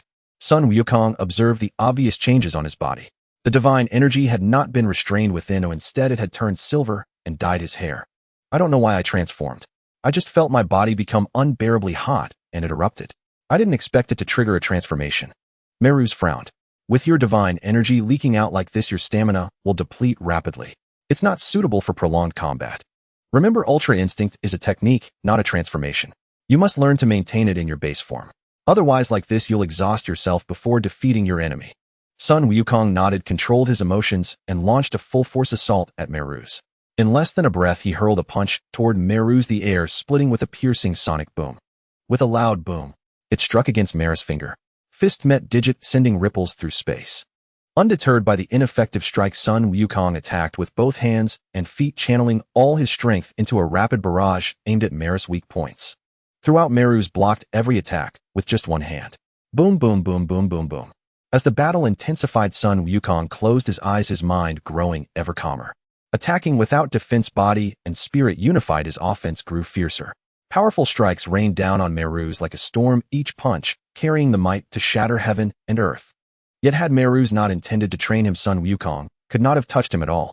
After the time it takes an incense stick to burn, Son Wukong felt his body weakening, his stamina failing. Drenched in sweat, his clothes soaked through, Son Wukong deactivated his Ultra Instinct transformation and fell to his knees, hands on the ground, dizzy and disoriented. Son Wukong looked up at Merus in confusion. What's going on? It feels like my body is being rebelled against. Every cell aches as if I've forcibly activated the Kaioken. Meru's replied. Because you treat Ultra Instinct as a transformation, you naturally suffer its backlash. True perfect Ultra Instinct does not transform, and thus does not harm your body. Understanding dawned, Son Wukong called out inwardly, System, give me a Senzu Bean. After consuming one, he was fully restored. Son Wukong sat cross-legged on the ground, beginning to meditate and reflect. How had he transformed? What had happened in between? When his mind approached egolessness, the divine power had flowed on its own, directly stirring the divine energy and completing the transformation. The entire process was spontaneous, so the issue lay there. To verify his hypothesis, Son Wukong decided to try again. Taking a deep breath, his mind gradually quieted, shifting toward egolessness. Ding. As expected, sensing the change in his mental state, the divine power began to circulate automatically throughout his body. The divine energy responding to the stimulus started to emanate from within. Like transforming into a Super Saiyan god, Son Wukong assumed the silver-haired state of Ultra Instinct. Meru's clapped repeatedly. Son Wukong, you're truly remarkable. To achieve this on your first success and already control it freely. Son Wukong smiled faintly. That's because in my past life, I underwent countless trainings and battled many formidable opponents, some of whom were prodigies, unseen Indians. Naturally, I have a wealth of experience. Son Wukong immediately deactivated the transformation. He had assumed the Ultra Instinct state to verify his conjecture. Indeed, the activation of Ultra Instinct was governed by changes in mental state. He had already perfected his mental cultivation in his past life, enabling him to assume the Ultra Instinct state at will. The issue lay in mastering it as a true technique rather than a transformation. Son Wukong could certainly explore on his own, but with Meru's right before him, learning was the fastest path to growth. Meru's, although I can control the activation of Ultra Instinct, I can't maintain it in my base form like you can. Why is that? Meru said nothing, simply tossing his angel staff into the air and making it attack him randomly. As Son Wukong saw the angel staff strike at the back of Meru's head from a tricky angle, he shouted, "Watch out." Meru smiled faintly, his head grazing the angel staff by a hair's breadth as he dodged the attack. See, the reason we angels can maintain Ultra Instinct in our base form is that our minds are perpetually in a state of tranquility. To achieve this, you must make your mind as serene as a mountain stream, free from all unnecessary emotions. Son Wukong nodded and began to meditate in a seated position. For years later, Son Wukong was now 19 years old. Having grown into adulthood, he shouted with excitement, Meru's, I did it. I finally did it. Meru's, lounging in a rocking chair, yawned and said with a hint of impatience, you always claim success, yet every time I test your Ultra Instinct, it's far from perfect. Son Wukong directly shook Meru's arm, unable to contain his inner excitement. Pointing at himself with a beaming smile, he said, this time it's different. Look, I didn't transform. Meru's eyes widened. This can't be. Perfect base form Ultra Instinct. Mastered in just 4 years. How is that possible? Ding, detected host's remarkable progress. Shocked Meru's, gained shock value bonus. Reward value too large to display. Son Wukong asked, can I leave seclusion now? I've grown up and finally I can fulfill my wish. For 4 years, he had spent almost every moment in meditation, refining his state of mind. The progress of divine power was slow, and divine energy had also lagged behind. Even his base combat power had only reached 150 billion, a mere 15-fold increase. That was merely his peak state from his previous life, where his base form rivaled the Super Saiyan 3 level from the Majin Buu era. In the living room of Bulma's house, Bulma stared intently at a light screen that Ios had conjured, which displayed Son Wukong's current state within the hyperbolic time chamber. Seeing that Son Wukong had grown up and was incredibly handsome, Bulma's face took on a lovesick expression, almost drooling. So handsome. He's utterly gorgeous. I must marry Wukong right now. I can't let some other bad woman steal him away. Bulma ruffled Ios' head, looking down at her as she commanded, Ios, stop playing games. It's time for business. You promised to get the gods to attend my wedding, remember? Ios shook her head free from Bulma's hand, clutching her phone tightly and sounding impatient. Let me play a bit longer. I'm about to get a pentakill. This is a critical moment. But catching sight of Bulma's dark expression, she quickly changed her tune. Let me get this pentakill, and I'll arrange for your wedding to be held in the palace of the Omni King. Bulma's mouth dropped open wide enough to fit a bowl. Wasn't Ios boasting a bit too much? According to the Elder Kai, the Grand Priest, the most powerful being in all universes resides in the Omni King's palace. How could Ios dare to say such a thing? Wasn't she afraid the Grand Priest would blow her to ashes? In just a few days, Ios had fallen from being an exalted supreme Kai of time to a complete shootin', never leaving the house and spending all her time playing games. She even said the world is about to end. If I don't enjoy myself now, should I wait until I'm dead? Since Ios had made such a bold claim, Bulma didn't want to hinder her further. She simply laughed. Ios, don't break your promise. After this round you must go and petition the Omni King to fulfill your word. Without looking up, Ios kept her eyes glued to the phone screen. I know. It's just little Zenshan. He'll go after this round. The Elder Kai, sitting on the opposite sofa, nearly spat out his tea. Just little Zenshan. If the Grand Priest heard that, Ios would get her head knocked off. Finally, the game ended, and Ios successfully achieved the pentakill. Putting down her phone, she stood up, chin held high, arms spread wide, and declared with pride, bow before your supreme Kai of time, Ios. In just 4 days, I've gotten 10 pentakills. From now on, call me the god of pentakills. Bulma brought a bowl of beef noodles from the kitchen and set it before Ios. Ios, you've been playing from morning until 1 in the afternoon without eating. I brought you this. Ios' face showed deep emotion, tears welling in her eyes. Bulma, you're such a kind soul. You remembered I hadn't eaten. I'm so moved, boo-hoo. But just as Ios was about to pick up a slice of beef with her chopsticks, Bulma crossed her arms and smiled. Ios, after you eat, go to the Omni King's palace and request permission for me and Wukong to hold our wedding there. Ios' chopsticks clattered onto the table, and her jaw nearly hit the surface. What did you say? Hold the wedding in the Omni King's palace. Are you trying to get me killed? Bulma snorted coldly. Who was it that just made that bold claim while clutching a phone? The Elder Kai heard it all. The Elder Kai nodded while sipping his black tea. Seeing Ios' murderous glare, he quickly shook his head. Bulma glanced at him and nodded again. Cold sweat dripped down the Elder Kai's forehead. Being caught between these two was a hard position to be in. Ios, with a tearful face, picked up her chopsticks and finished the beef noodles amidst sobs and sniffles. She had only been so reckless with her words because she was absorbed in the game. But she couldn't really blame herself. Mobile games were just too addictive. Oh well, never mind. If she had to go to the Omni King's palace, then she would go. After all, she would either die at the Grand Priest's hands or perish in the near future anyway. Having finished the noodles, Ios hugged her phone. Let me play just one more round before I go. Bulma punched Ios directly on the forehead, snatched the phone away, and practically sprayed spit in her face. You want to play again? No way. Ios clutched her head. What was wrong with Bulma? How dare she hit her? Had she lost her sense of self-preservation? It seemed Ios had been too generous with her kindness, making Bulma forget her place. Ios was about to put on a tough front, but a single glare from Bulma made her quickly concede. I'm going. He'll go right now. With a snap of her fingers, Ios appeared directly before the gates of the Omni King's palace. It wasn't that she didn't want to appear directly before the Omni King, but with the Grand Priest present, she dared not be so presumptuous. The Grand Priest, with his hands clasped behind his back and his feet hovering in the air, floated towards Ios and smiled. Ios, what brings you here? Ios directly hugged the Grand Priest's leg and pleaded, could you lend me the Omni King's palace for 2 days? Please, I beg you. This caught the Grand Priest off guard. What kind of move was this? Ios, if you're in trouble, just tell me. I'll do my best to help. Ios recounted the boast she had made at Bulma's house, her face filled with terror. If I don't pull this off, Bulma will eat me alive. Please. The Grand Priest couldn't help but chuckle. This supreme Kai of time, once so proud and aloof, had been tamed like this in just a few days. The Grand Priest rubbed his chin in thought for a moment. A wedding is no problem at all. There's no need to borrow the palace. I will petition Lord Omni King on your behalf. The Grand Priest flew into the inner chamber to meet the Omni King. At that moment, the Omni King was playing a game of colliding planets. In a holographic scene, with a flick of his finger, he sent one planet hurtling into another. Simultaneously, in the 9th universe, 2 planets collided and vanished from existence.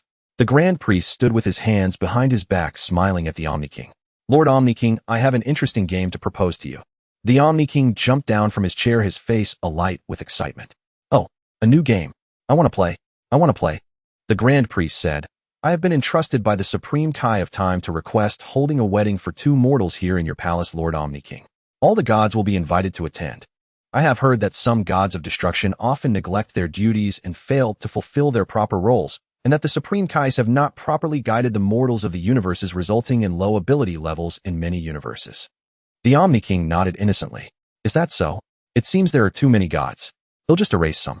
As for the unqualified universes, he'll inspect them and then erase them directly. 12 universes are far too many. I think keeping just 1 will be enough.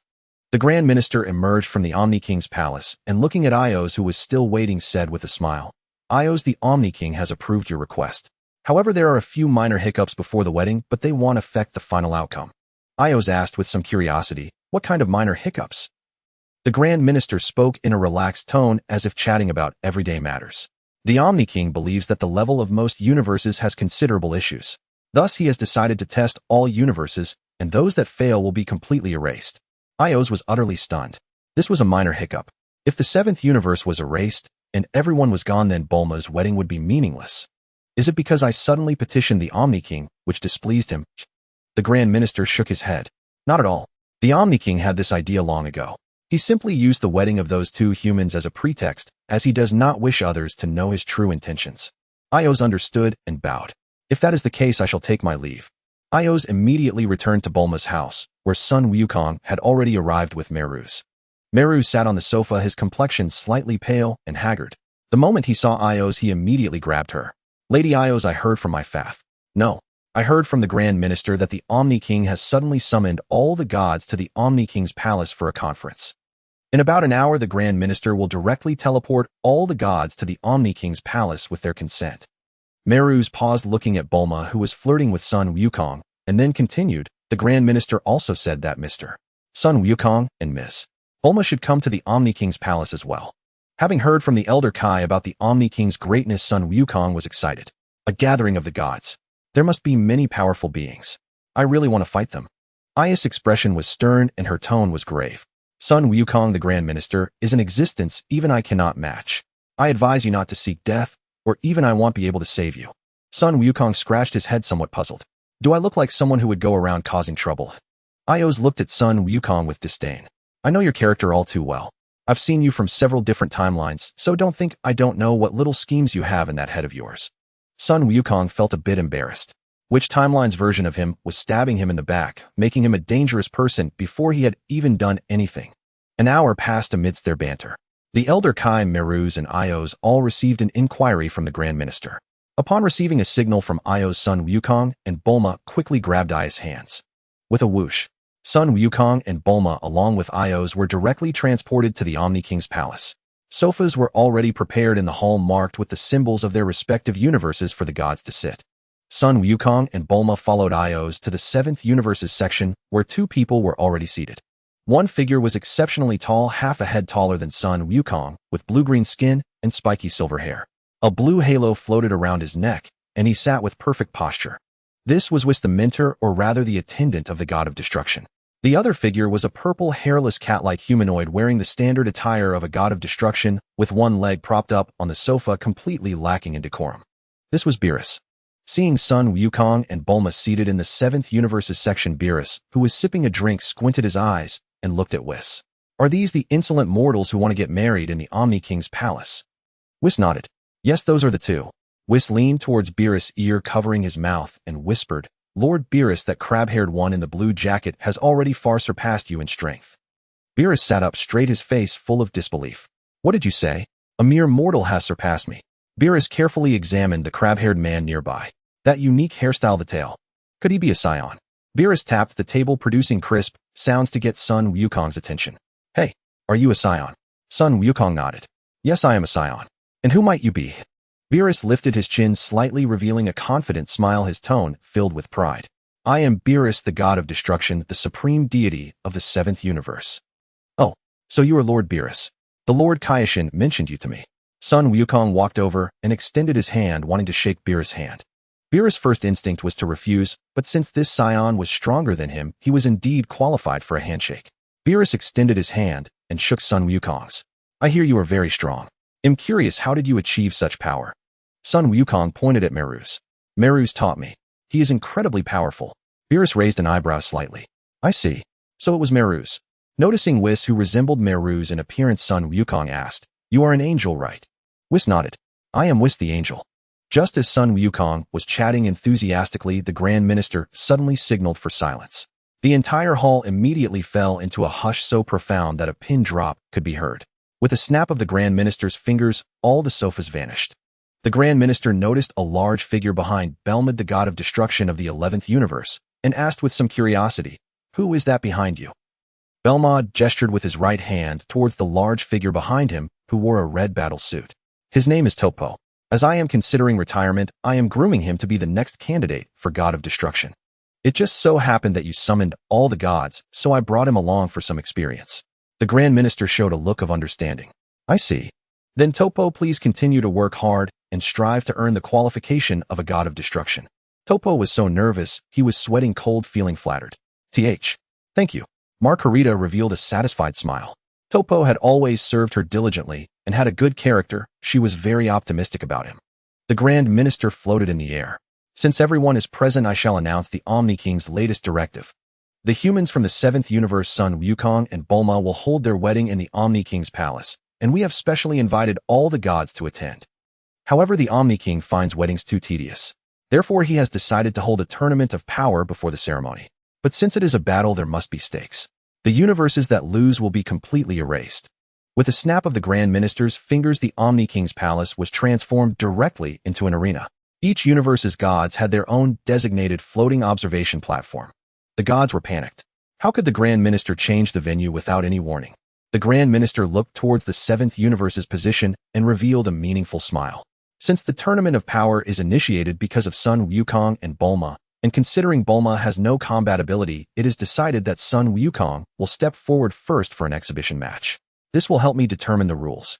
The Grand Minister watched Son Wukong, who flew excitedly into the arena, and shook his head. Because Son Wukong is a human, it would be unfair if his opponent were a god. Therefore, Topo, being a human, is a suitable opponent. The Grand Minister turned to the 11th universe's position and asked with a smile, Mr. Topo, you don't mind, do you? Topo. Did he dare to mind? When you, the Grand Minister, speak, it is a command. Who would dare to object? Belmont scoffed at Son Wukong, who was itching for a fight, then turned to Topo. Here's your chance. Show the gods what you're capable of. Don't let them look down on our Universe 11. Margarita patted Topo on the shoulder, her expression grave. Be careful. That one with the tail on his rear is no ordinary foe. His mind is completely at peace. It feels almost like. Topo replied with reverence, Lord Belmid, Lady Margarita, I understand. Topo leaped directly from the Universe 11 floating platform. With a heavy thud, he landed squarely on both feet. Topo's face twisted with hostility.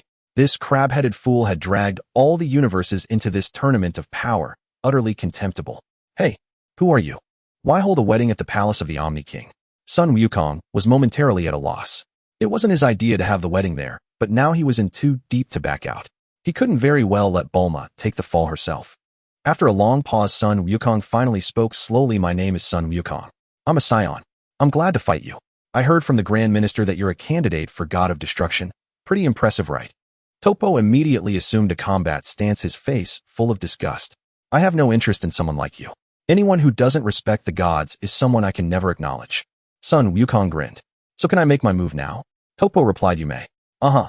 With a fierce roar, Son Wukong unleashed his full base power, his battle power soaring to 150 billion, a level more than enough to overwhelm Majin Buu. A white aura erupted skyward, making Son Wukong's powerful physique appear valiant and extraordinary. Belmont frowned slightly. A mere mortal possessing such formidable energy. Margarita, however, was lost in thought as she watched Meru's chatting and laughing with Bulma. Whoosh! Son Wukong turned into a flash of orange lightning. In 0.00001 seconds, he threw a punch straight at Topo's face. Topo's divine energy surged, his speed skyrocketed, and with a slight sidestep, he dodged the blow. Boom! The force of Son Wukong's fist whipped up a fierce gale that shot toward the Universe 6 observation platform. Veto's expressionless simply blew a gentle breath, neutralizing the gale that could have shattered stars.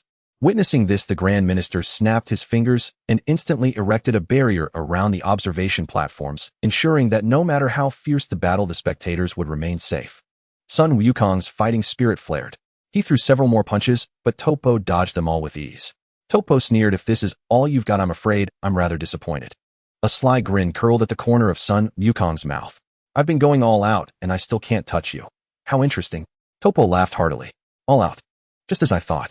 A human who can train to this level is already a rare gem, but unfortunately you can never defeat me. Son Wukong wagged his right index finger. That's not necessarily true. I still have a technique called the Kaioken taught to me by a Kai from our Universe 7.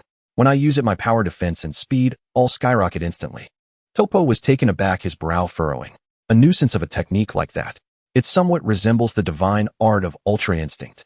Son Wukong bellowed, Kaioken times 10. A red aura erupted and Son Wukong's energy surged dramatically, the air around him growing scorching hot. He drove a fist toward Topo with the speed of lightning and the force of a thunderbolt. With a thunderous crash, Son Wukong's fist connected with Topo's arms, which were crossed protectively in front of his chest. The real battle had begun, and Topo started to counterattack. Boom, boom, boom, boom, boom, boom. Two crimson streaks of light streaked across the sky, colliding, separating, and intertwining. Each impact resounded like a clap of thunder. Beerus was ecstatic, gripping Whis' shoulder. That mortal named Son Wukong is incredible. For a worthless race like the Saiyans to attain such power is truly remarkable. Belmod rubbed his head in exasperation. That technique called the Kaioken is just too cheap. Being able to fight above one's level is utterly absurd. After a dozen exchanges, Son Wukong realized that Topo wasn't going all out. His defense was effortlessly composed. Son Wukong stopped and pointed accusingly at Topo. Topo, I've been giving it my all, and you're still holding back. That's not fair. Topo twisted his neck. Since you already know, I won't hide it anymore. But once I go all out, there won't be much of a fight left. Son Wukong assumed a stance, as if facing a formidable foe. That's exactly what I'm hoping for. I haven't had my fill from that evenly matched fight just now. Swish. Topo appeared right in front of Son Wukong and drove an uppercut toward his chin. Son Wukong extended his palm to block the blow, his arm tingling from the impact. Son Wukong shook his arm, marveling, so strong, so strong. Such powerful divine energy. Even the tenfold Kaioken can't defend against it. You're amazing, Topo. Topo roared, I don't need the approval of someone who disrespects the gods like you. He swung two fingers, sending a blast of energy straight at Son Wukong, determined to finish him in one strike. Son Wukong nodded. That attack had some weight to it. His tenfold Kaioken probably couldn't withstand it. His red aura instantly swelled. He punched the energy blast heat in, shattering it into a burst of fireworks. Son Wukong explained that punch was the 20-fold Kaioken. Watching the sparks of his own aura, Son Wukong clenched his fists, his fighting spirit burning even brighter. Topo frowned. And you said you were going all out. But you just doubled your power. Son Wukong smiled sheepishly. I swear I'll go all out this time. It's just that you're so incredibly strong, Topo. I didn't want to end the fight too quickly. I wanted to have a real battle with you. Topo snorted coldly. Then prepare to be disappointed. If that was truly your full power just now, then I'll claim victory now. With a whoosh, Topo's divine energy surged and he appeared directly behind Son Wukong. Topo swung a roundhouse kick aimed at Son Wukong's waist. A calculated move, a large target easy to hit, and even at full power, not a lethal blow. Son Wukong was sent flying by the kick, skidding across the ground. Throughout the fight, he had refrained from using Ultra Instinct, feeling it was too cheap for a spar. He preferred the raw sensation of fists meeting flesh. Rubbing his aching waist, Son Wukong felt a lingering pain. He counted himself lucky. Had he not transformed into Super Saiyan in that instant of defense, that blow would have knocked him out of the fight. Belmod shot to his feet and turned to Merida, incredulous. That human Son Wukong. He transformed in the middle of his defense, didn't he? Margarita nodded, her twin tails bouncing. Indeed. Son Wukong is deliberately holding back his strength. Ding detected host, shocking the gods, gaining berserk shock value. Kampa turned to look at Vados beside him and asked, does our universe also have Saiyans? Are they this powerful too? Vados shook her head. Although our universe has Saiyans too, their combat power is far inferior. Kampa pinched his chin, his brow furrowed. Even if they aren't this strong, it would be enough if they could transform like Son Goku. The gods of the other universes also began to discuss their views on Son Goku's instantaneous transformation. Belmod cupped his hands around his mouth and shouted loudly, Top, be careful. That human named Son Goku can transform. Top was greatly startled. You can transform. Son Goku glanced at Belmod, somewhat annoyed. That clown-like fellow was truly detestable. He had originally wanted to conceal his strength and enjoy a good fight, but the man had to expose his trump card. Son Goku scratched his head sheepishly. I didn't mean to hide it, but my transformed state is extremely powerful. It's my ultimate ace, not something I dare to show lightly. But since everyone already knows, I won't hold back anymore. Huh? Son Goku roared, a blazing golden aura erupting around him. His energy surged wildly, and his hair stood on end, turning gold. Top's eyes widened like brass bells. He actually transformed. Such a boost in power is simply inconceivable. A single transformation multiplied his strength 50-fold. How utterly outrageous. Even as the captain of the Pride troopers who had undertaken numerous missions, the monsters he encountered could at most increase their power by a few times. None were as exaggerated as Son Goku. Son Goku flashed a confident smile. Since I've already unleashed my Super Saiyan transformation, this battle should come to an end. Top clenched his fists, his knuckles cracking audibly. He had given his all, yet there was still a gap between him and this Saiyan named Son Goku. Although he was currently a candidate for God of Destruction, he had yet to master the divine technique, Ultra Instinct, and knew nothing of destruction itself. Son Goku stomped off the ground, using the friction to accelerate his flight. The ground beneath him shattered, instantly cracking into a web of fissures. With a sharp whoosh, He transformed into a golden bolt of lightning, vanishing in an instant. Top was panic-stricken, his head darting left and right, yet he couldn't spot Son Goku anywhere. What's happening? I can't even see Son Goku's movements. The next second, Son Goku appeared right before Top, a calm smile on his face. He stood erect, pride radiating from his posture as he looked up at the towering Top. Top trembled uncontrollably, taking half a step back. How did you? The corners of Son Goku's mouth lifted slightly. He shifted his left leg back, lowering his center of gravity and leaning forward slightly. He pushed off the ground, twisted his waist, and drove his shoulder forward, his right fingertips plunging toward Top's chest. Then his fingers clenched abruptly, knuckles cracking in rapid succession, and his fingers transformed into a fist that slammed into Top's chest like a heavy hammer. The fist sank deep into Top's chest, and the red battle suit on his back shattered instantly from the impact. Top's face contorted in pain. His body curled forward, both hands clutching his stomach as he staggered backward, spitting out a mouthful of blood before collapsing to the ground.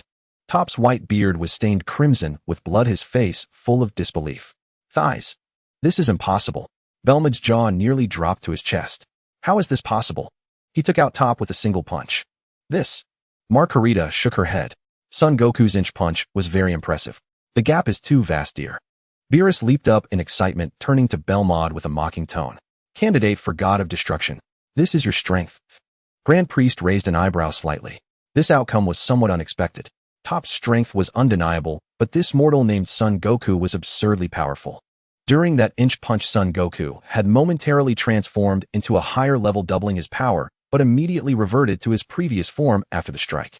Son Goku bent slightly at the waist, extended his hand, and offered a smile. Top, are you all right? Top reached out his large hand, grasped Son Goku's, and was pulled to his feet. Cough. Cough. Top felt a sharp pain surge through him, a lump in his throat, and he couldn't help coughing violently. Finally, he coughed up a fragment of an organ that had been blocking his throat.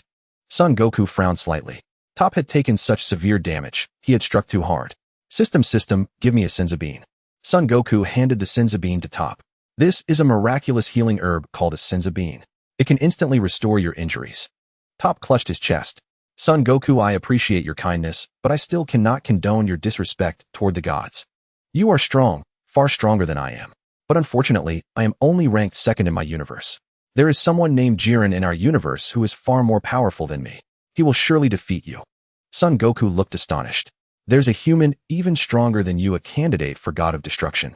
That's incredible. I definitely can't beat him. Just how strong is he? Top said with pride. He is a member of our Pride Troopers. In terms of pure combat power, he is even stronger than the God of Destruction, Belmod. Son Goku's mouth gaped wide enough to fit an egg. Stronger than a God of Destruction. Amazing, truly amazing. Seeing Top's pained expression, Son Goku felt a pang of sympathy. Don't you want my Senzu Bean? It can heal your injuries instantly. Top turned away, his voice firm and slow. Those who walk different paths cannot join hands. I will not accept gifts from one who disrespects the gods. Son Goku slowly lowered his hand, sighing in admiration. What a man of strong principles. Admirable. Top clutched his chest and slowly flew back to the 11th universe's floating platform. Top knelt on one knee, his face full of shame. Forgive me, Lord Margarita, Lord Belmod. I could not defeat that human named Son Goku. Margarita smiled gently. What does it matter? Battles have winners and losers. This defeat is perfectly normal. Moreover, that human named Son Goku, his true strength is not what it appears to be. Just now he secretly transformed beyond Super Saiyan again. Top. Damn that Son Goku, he had been hiding his power all along. Margarita pointed her angel staff at Top and softly commanded, change. Top was instantly revived, his red battle suit fully restored. Top touched his battle suit, tears of joy streaming down his face. Even my battle suit is restored. Thank you, Lady Margarita. Margarita smiled.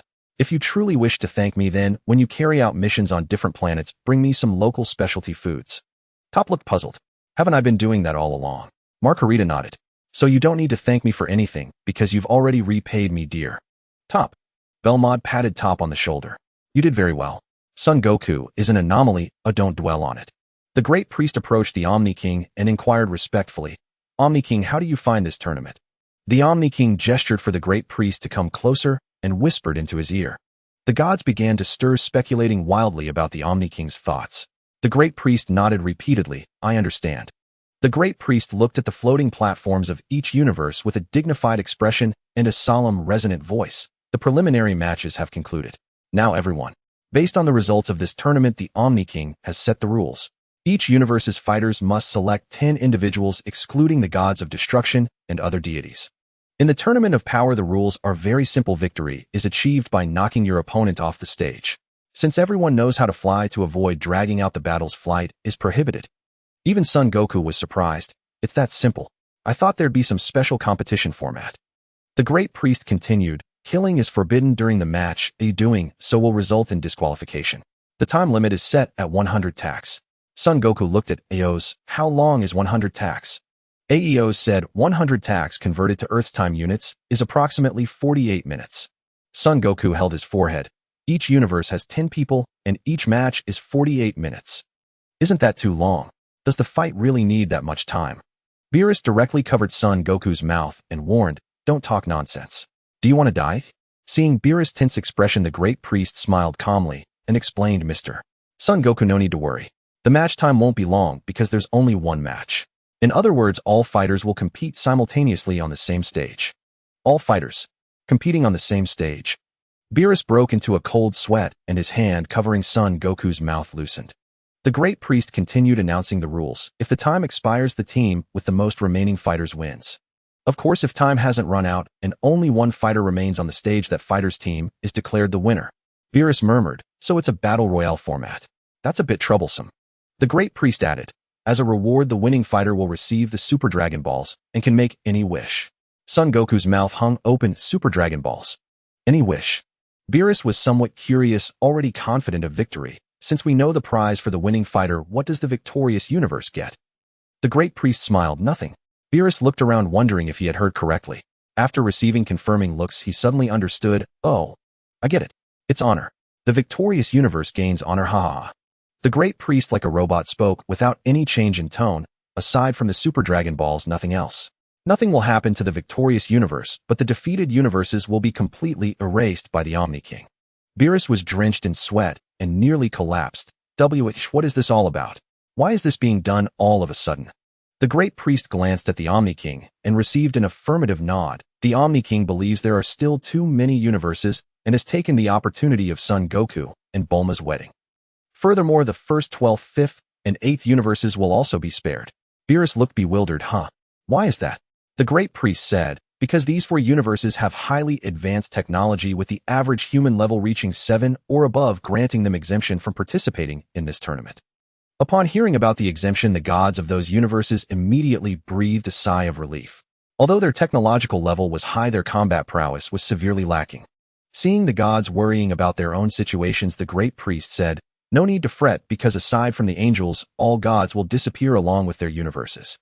Beerus turned to Whis in anger. Hey, Whis, is our universe's level really that low? Can it even make the top 4? Whis nodded. That's right. Our 7th universe's average human level is 318. Indeed, it doesn't rank in the top 4. In fact, it's second from the bottom. Bulma showed an incredulous expression. Second from the bottom. This. Son Goku flashed a confident smile. Don't worry. I will win. I've just grasped the general strength levels of all the universes. Beerus asked, so when does the Tournament of Power begin? The Great Priest said, 3 days from now, precisely 72 hours later, it will officially commence. To be safe, the use of drugs and weapons is prohibited during the match. If anyone is caught cheating, their entire team will be disqualified. Please take note. As for the stage, it will be set up in the Void Realm by the gods not participating in this battle. Alright, the rules have been fully explained. Considering that everyone still needs to gather their warriors, I will send you all back. The Great Priest spread his hands, and the power of the angels activated, teleporting everyone back to their respective universes' God of Destruction realms. Aeos looked at Son Goku with satisfaction. You performed well just now. You didn't cause unnecessary trouble by showing off. Son Goku smiled.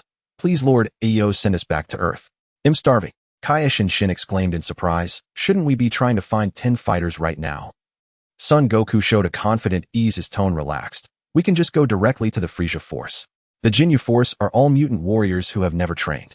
If we use the hyperbolic time chamber, we can greatly enhance their combat power. If possible, Lord Beerus, please also bring Vegeta, Raditz, and Nappa. They are all Saiyans, and I have a way to make them stronger quickly. Beerus nodded. The Frieza Force is made up of elites gathered from across the universe. There's no shortage of people. Whis and I will go personally. Kaioshin, to save time, use your instant transmission to take us there. Kaioshin Shin immediately grabbed Beerus, I'm about to use instant transmission. Mr. Whis, please hold on to me. With a whoosh, Kaioshin Shin teleported directly to the planet where the Frieza force was stationed. Bulma draped a jacket over Son Goku. Goku, I had this made based on my visual estimate. It feels a bit big. Let's go get some custom clothes for you first. As for the battle suit for the Tournament of Power, I'll design it myself. Aeos patted Son Goku on the back. Little brother, you're living the good life off her.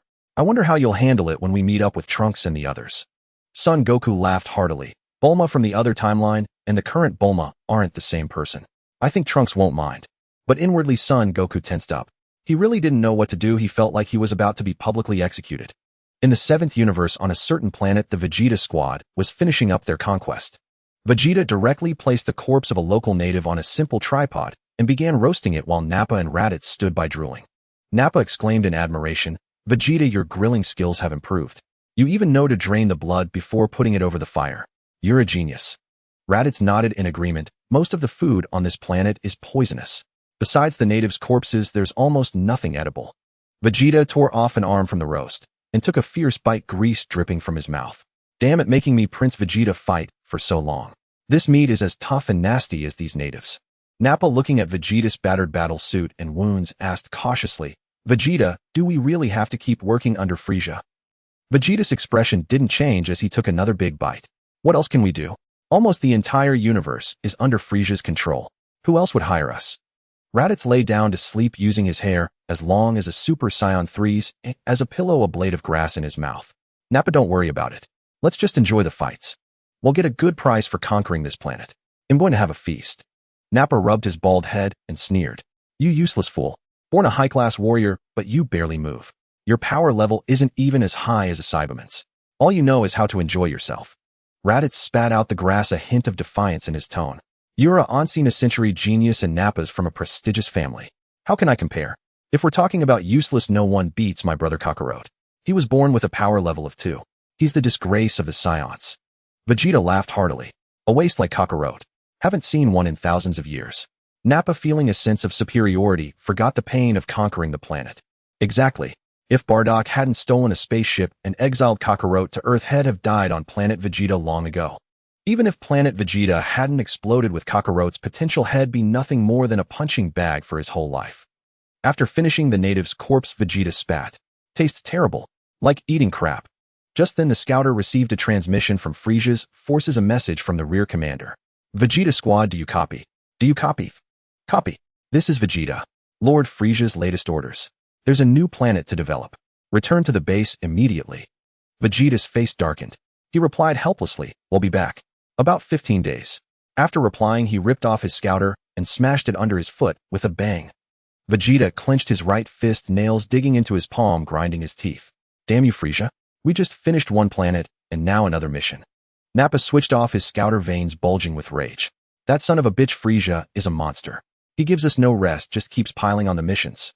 Raditz didn't interrupt them. In the Vegeta squad, he was at the bottom, always at risk of becoming Vegeta and Nappa's punching bag. The Vegeta squad hurried back to Frieza's base to meet him. Vegeta knelt on one knee, his face respectful. Lord Frieza, the Vegeta squad reports as ordered. All 3 present. Your orders. Nappa and Raditz stood behind Vegeta, trembling, not daring to breathe loudly. Frieza sat on his hover chair, pleased with the squad's performance. Mr. Vegeta, you've been on the front lines. Hard work. We're busy lately. Please get your wounds treated, and then proceed to the next planet. I've prepared new battle suits and scouters for you. They're the latest from the research team. Much more effective. Vegeta stood up, expressionless. Thank you, Lord Frieza. We'll take our leave. After Vegeta left, Frieza covered his mouth, unable to suppress his laughter. The Saiyan Prince Vegeta IV, running himself ragged every day, barely surviving under my thumb. How amusing. Oh ho ho ho. Zarbon, standing beside him, broke out in a cold sweat. Lord Frieza was fine in every way except for this silly laugh, but he dared not say a word. Suddenly, with a whoosh, Beerus the Destroyer and Whis were instantaneously transported by the Supreme Kai Shin right in front of Frieza. Frieza's eyes went wide. His usual arrogance vanished, replaced by terror. Lord Beerus. Beerus pointed at Frieza, a faint smile on his lips. Still sitting in your baby chair in my presence. You want to be destroyed. As he spoke, Beerus gathered purple destruction energy in his hand, a clear threat. Frieza immediately stepped down from his chair, his face respectful. Lord Beerus, to what do I owe the honor of your sudden visit? Time was short, so Beerus didn't beat around the bush. I need some of your men for a tournament. And you're coming too, Frieza. Though confused, Frieza dared not object. Their power difference was too vast. Lord Beerus, I am honored to help you. Beerus raised an eyebrow. I haven't even said who specifically, and you're already agreeing. You're not just humoring me, are you? Frieza broke out in a cold sweat again, and quickly said, not at all. I know you, Lord Beerus, have your reasons. I will fully cooperate. Oomph. Beerus snorted, crossing his arms. I need your Ginyu Force and the remaining Saiyans. Frieza looked puzzled. The Ginyu Force. But Vegeta and the others are so weak. Why would you need them, Lord Beerus? Beerus frowned. Since when do you question what I do? Know your place, Frieza, or I'll destroy you on the spot. My patience is limited. Frieza was terrified. Lord Beerus, I spoke out of turn. I'll summon the Ginyu Force immediately. They're close by? They can be here in half an hour. Beerus nodded in satisfaction. That's more like it. Hurry up. Time is short. Frieza turned to Shanbo, his tone urgent. Mr. Shanbo, immediately notify the Ginyu Force to come here. Having said that, Shanbo hurriedly retreated. Frieza noticed a stranger beside Beerus and curious pointed at the Supreme Kai Saiyan, asking, who is this esteemed person? He is the Supreme Kai, a deity of equal rank to myself. To think it is the Supreme Kai, my apologies. Frieza looked at Beerus with a flattering expression. Lord Beerus, would you like to have lunch at the restaurant? This planet has the finest chefs I gathered from across the universe. Beerus, filled with joy, said, oh, let's have a meal then. But if it doesn't taste good, Frieza, you know the consequences. Frieza quickly replied, it will definitely be delicious. There is no food in the universe that can compare to what my chefs prepare. Beerus and the others followed Frieza to the restaurant, settling into the most luxurious private room. Before long, the table was filled with exquisite dishes that looked as beautiful as glass jewels, emitting an enticing fragrance and appearing very appetizing. Beerus, unable to contain himself, speared a piece of crystal-like meat with his fork and knife, placing it into his mouth. After a few chews, he nodded with satisfaction.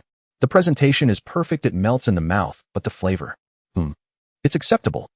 With Beerus being the first to taste it, Whis began to eat, as well, saying, Indeed, as Lord Beerus said, while these dishes look excellent, the taste is merely average, all show and no substance. The Supreme Kai Saiyan, intrigued, wondered why such beautifully crafted dishes had turned into mere show in the mouths of these two, and he also speared a piece of crystal meat to try. However, after chewing a few times, the expression on Supreme Kai Zin's face gradually became awkward as he complained, this is hardly just all show, it's simply inedible, resembling dark cuisine.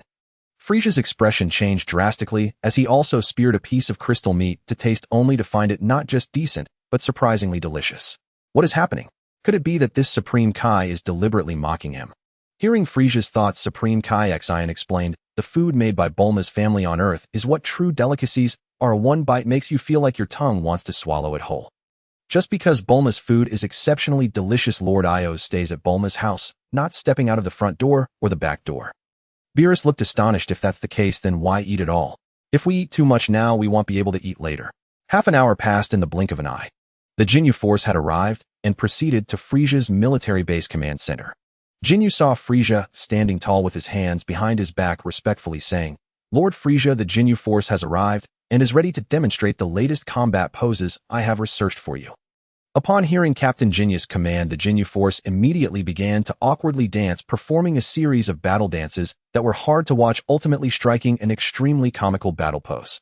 Jinyu's movements were the most exaggerated, spinning in space several times, waving his arms, and then suddenly freezing, trying to make the entire team look graceful. Raikum took a horse stance, flexing his muscles and making him charging sounds, looking like a weightlifter performing ballet, showing off the team's strength. Goldo struggled to keep up with the rhythm, his small stature and timid personality making his movements appear a bit clumsy, but he still put in great effort, making small arm swings or stomps, trying to fit in with the Ginyu Force. Frieza was so embarrassed that he felt like he was about to dig a hole in the ground. He didn't get angry, only feeling shocked, awkward, and somewhat helpless. Ginyu Force, your battle poses are quite impressive. As a competent leader, Frieza had a very high tolerance and would not disturb his subordinates' unique hobbies. Beerus, witnessing the Ginyu Force's awkward dance, nearly vomited the tiny bit of lunch he had just eaten, looking at Frieza with pity. I never expected Frieza to have such a broad mind. Even with his subordinates dancing awkwardly, he can still force praise. I really admire him now. Whis covered his mouth, laughing like a pig. This performance is quite good, it makes me want to laugh. Supreme Kai Saiyan was completely shocked by the Ginyu Force's performance. Clenching his fists, he exclaimed, I feel it's very good. This battle pose was clearly meticulously researched, and the team members' movements were just right. Frieza cleared his throat twice to cover his embarrassment. Oh ho ho, Ginyu Force, I called you here because of Lord Beerus' summons. Please wait a moment, we still need to wait for the Vegeta team, who are currently in the healing chamber. Jinyu nodded. Understood, Lord Frieza, but our Jinyu force has other battle poses. Would you like us to perform another one? Frieza broke into a cold sweat, his face turning red. That won't be necessary. The previous performance was perfect, no need for more. After the Vegeta team finished healing, they put on the battle suits prepared by Frieza and reported to the combat base command center. Vegeta spotted 5 familiar figures from a distance, and his body froze. Oh, weren't those the Jinyu force? The Jinyu force was Frieza's ace, having contributed immensely to Frieza's accomplishments. Legend has it that they are 5 genius mutant warriors summoned from across the universe, 4 of whom were born with a battle power exceeding 10,000, each possessing extraordinary skills, an insurmountable mountain, and a nightmare for Vegeta. Damn, why did Frieza suddenly summon the Jinyu force? Could it be that he needs to attack a planet with particularly high battle strength? If that's the case, then it's quite good. Being able to fight alongside these top genius warriors in the universe is an opportunity he could only dream of. With a restless heart, Vegeta approached Frieza, suddenly spotting a familiar figure. Purple skin, a hairless cat-like humanoid. Where had he seen this before? It was Planet Vegeta. He had been hiding in a corner, that cat claiming to be the god of destruction, Beerus. His father, King Vegeta III, was prostrating on the ground, trembling, while Beerus' right foot was directly pressing on his father's head, rubbing it continuously. Beerus, looking down with a contemptuous gaze, said, I am a broad-minded deity, but there is one thing I cannot tolerate: a lack of respect and disregard for others. With that, Beerus pressed down harder with his foot, smashing his father's head into the ground, causing the earth to crack beneath them. He wanted to rush over to save his father, but just one glance from Beerus terrified him into collapsing on the ground, unable to move. Guldo was already displeased by Frieza's sudden summons, and now he saw a cat standing behind Frieza, yawning incessantly. Guldo, often bullied by his teammates, finally found an outlet. However, out of caution, he pressed his scouter's switch, which displayed the opponent's power level as a mere 5000. An ant, a complete ant. Now he could be at ease, he could finally rise up. Guldo pointed at Beerus, his face fierce, and shouted in a harsh tone, where did this stray cat come from, daring to be insolent before Lord Frieza? Stray cat, kneel before me. At this, not only Vegeta and Frieza, but even Beerus was stunned. Someone actually dared to act wild before him, the god of destruction, Beerus. Who did this ant think he was, the Omni King? Calling him a stray cat was already a death sentence. The more Beerus thought about it, the darker his expression became, his face completely black. Ho ho ho. Good, very good. It's been so long since I've been this furious. Frieza, terrified, trembled like a leaf, his voice quivering. Beerus-sama, are you alright? Beerus glanced at Frieza, his eyes gleaming with cold, murderous intent. Frieza felt as if a basin of ice water had been poured over him from head to toe, his body icy cold and drenched in cold sweat. Beerus raised his right hand toward Guldo and uttered simply, destruction. Guldo screamed. Then with a crack, he shattered like glass into countless particles smaller than atoms, collapsing into nothingness, even his soul vanishing. Everyone present was shocked. They had seen many ways of killing, but never this. What was that purple energy? He had suddenly said destruction. Did that mean this thing was called destruction? Why did their scouters show no reaction at all? And what was that wail from the soul? An incomprehensible terror struck them, and everyone collapsed to the ground, as if they would be annihilated by this thing called destruction in the next second. At that moment, Vegeta finally understood why the god of destruction was called the god of destruction. It was because he possessed this fearsome power. Vegeta didn't know how he got to Earth. He only realized he was already there when he came to his senses. Beerus brought him to a place called CC Restaurant, where 3 people sat at 2 separate tables. One was a girl with sea blue long hair, her delicate features unmatched in beauty he had ever seen, making his battle-hardened cold heart inexplicably skip a beat. She nestled in the arms of a crab-haired youth acting like a kitten. The other was a little girl with sea blue short hair, her head almost buried in a bowl, eyes fixed on her phone in her left hand. Nappa, smelling the enticing aroma of the food, wanted to order, but no chef was in sight. With Guldo's fate fresh in mind, to be safe, Nappa pressed his scouter's switch. Crab hair power level 5. Blue-haired girl power level 5. Blue-haired little girl power level 5. Nappa burst out laughing. Power level only 5? They're a bunch of trash. Ios glanced up briefly, then looked down to continue playing on her phone. Vegeta crossed his arms and shook his head. There are actually such weak races in the universe. That loser Kakarot is really lucky. Frieza and the remaining Jinyu Force members followed Beerus, and the Supreme Kai Shin sitting not far from Son Goku and the others. Nappa approached the blue-haired little girl, looking down at her with a fierce bulging face, and growled, Hey, how do you order food here? I want to eat. Ios looked up, her eyes clear, filled with naive ignorance, like a little girl unable to comprehend advanced calculus. She lowered her head again to eat and play on her phone, ignoring Nappa. Feeling ignored, Nappa grew furious that she hadn't even replied. Nappa's rage boiled over. With a fierce glare, he slammed his hand on the table where Ios was eating alone. The table shook violently, bowls bounced, and Ios, caught off guard, was splattered with oil. Ios froze, looking around in confusion, wondering if she was dreaming to see someone daring to act up before her and even slam her table. She was the goddess of time. There were once deities above her, but they had all perished. In other words, she was the supreme deity of all multiverses. Yet now a mortal, and an exceedingly ugly bald one at that, dared to slam her table. Ios' eyes gradually turned icy. Seeing Ios still ignoring him, Nappa tried to grab her collar to teach her a lesson. Earthling native, your Nappa-sama is talking to you. Are you deaf? Want me to loosen your bones? Ios let out a cold laugh, the chill in her eyes almost tangible, the surrounding temperature dropping to freezing point. Vegeta instinctively spread his hands, sensing a dangerous aura emanating from the blue-haired little girl opposite him. However, Vegeta did not stop Nappa. One more corpse wouldn't matter. Ios slowly raised her hand, pointing at Nappa, her eyes utterly cold, and spoke in a detached tone. Time art. Era of destruction. Son Goku, startled, stood up, rushed over, and reached out to stop her. Lady Ios, no.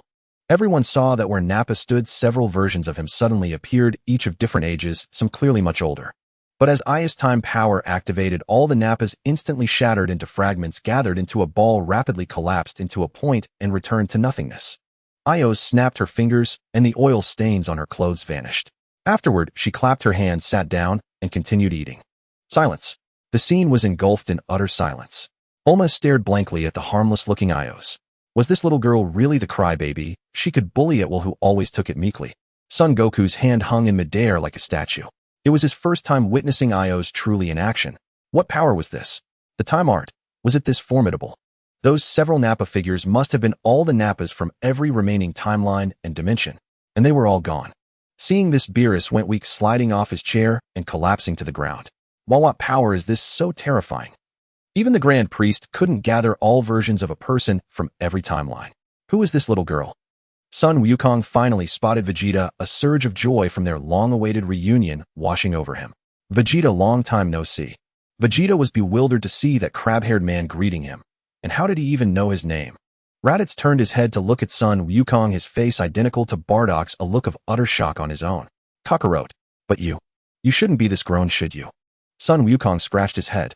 I went to the hyperbolic time chamber once. A year there is just a day outside. I stayed inside for 4 years, so I'm actually 19 now. Aeos finally cleared the game. Carefully, she tucked her phone into her pocket and slowly rose to her feet. Leaving her seat, she stopped about 2 meters away from Vegeta, locking eyes with him. Aeos suddenly bellowed, "Kneel." Vegeta felt as if a mountain was crushing down on him. His legs offered no resistance, and he collapsed directly to his knees. Vegeta was completely dumbfounded, having no idea what was happening. His face flushed crimson as he looked around, as if suffering a tremendous humiliation.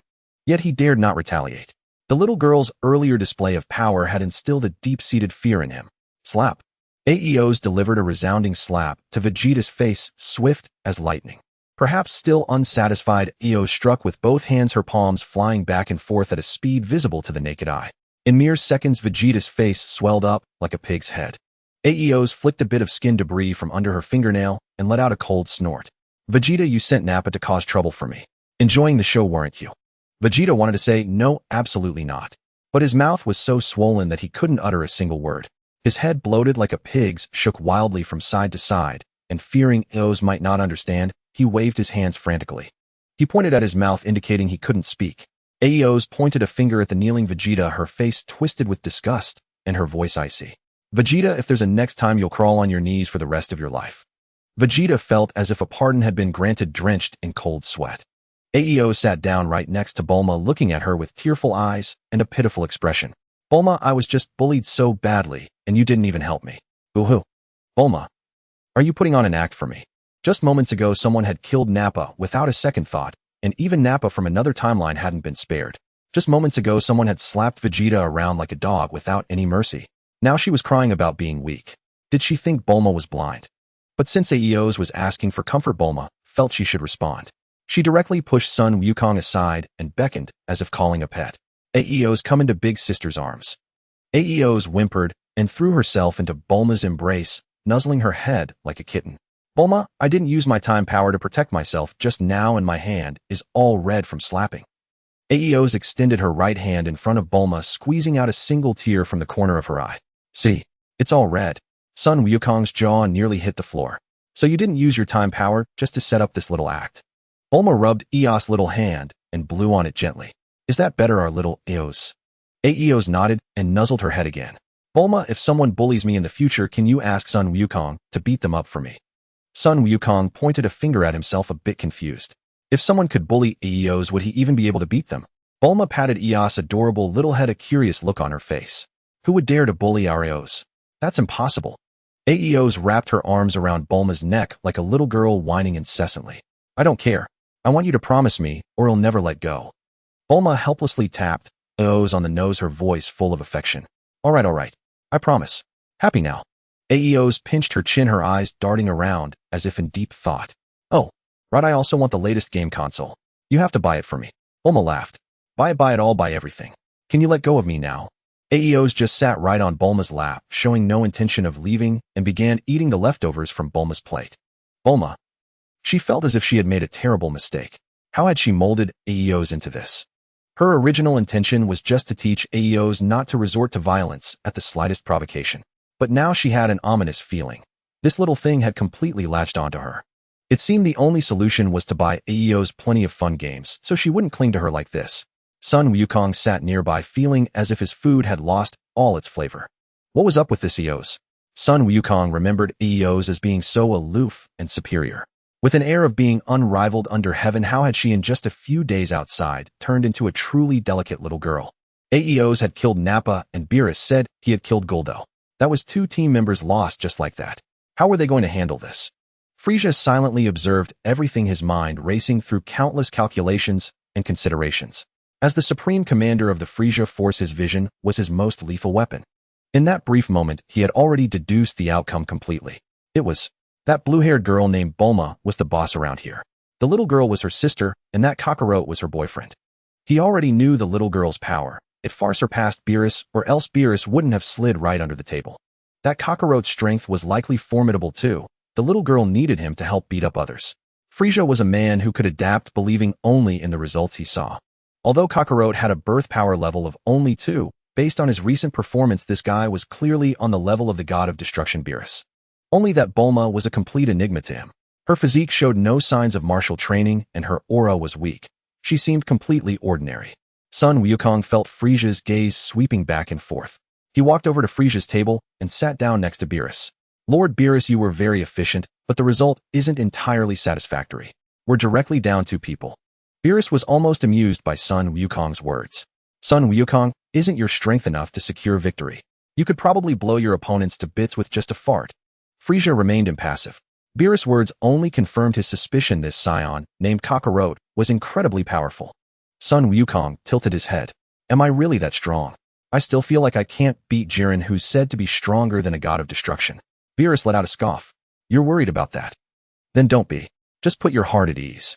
So-called surpassing a god of destruction only refers to combat power. The gods of destruction also possess divine techniques. It's not something just any Tom, Dick, or Harry can surpass. Having received Beerus' affirmation, Son Wukong flew directly to Kame House. With his base strength of 150 billion, he arrived in a single second. If not for battle, there was little difference between using instant transmission and not. On the beach of Kame House, a crocodile lay on a recliner wearing sunglasses and basking in the sun. With a soft thud, Son Wukong landed lightly on the ground.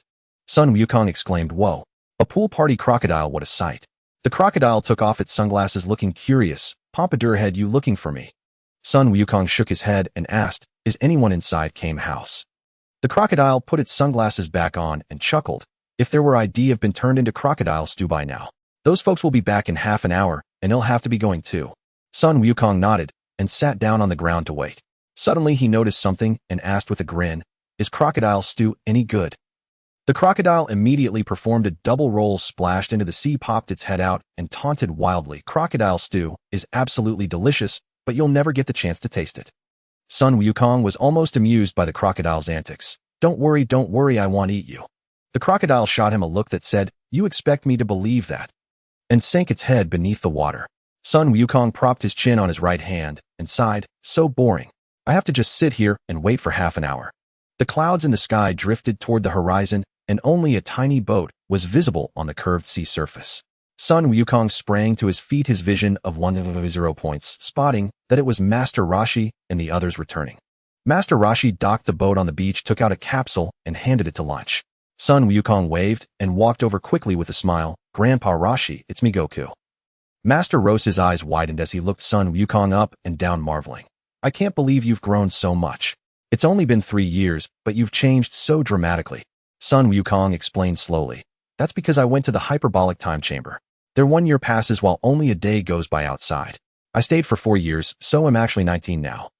Master Roshi had a revelation. So there really is such an incredible place. Truly the world is vast and full of wonders.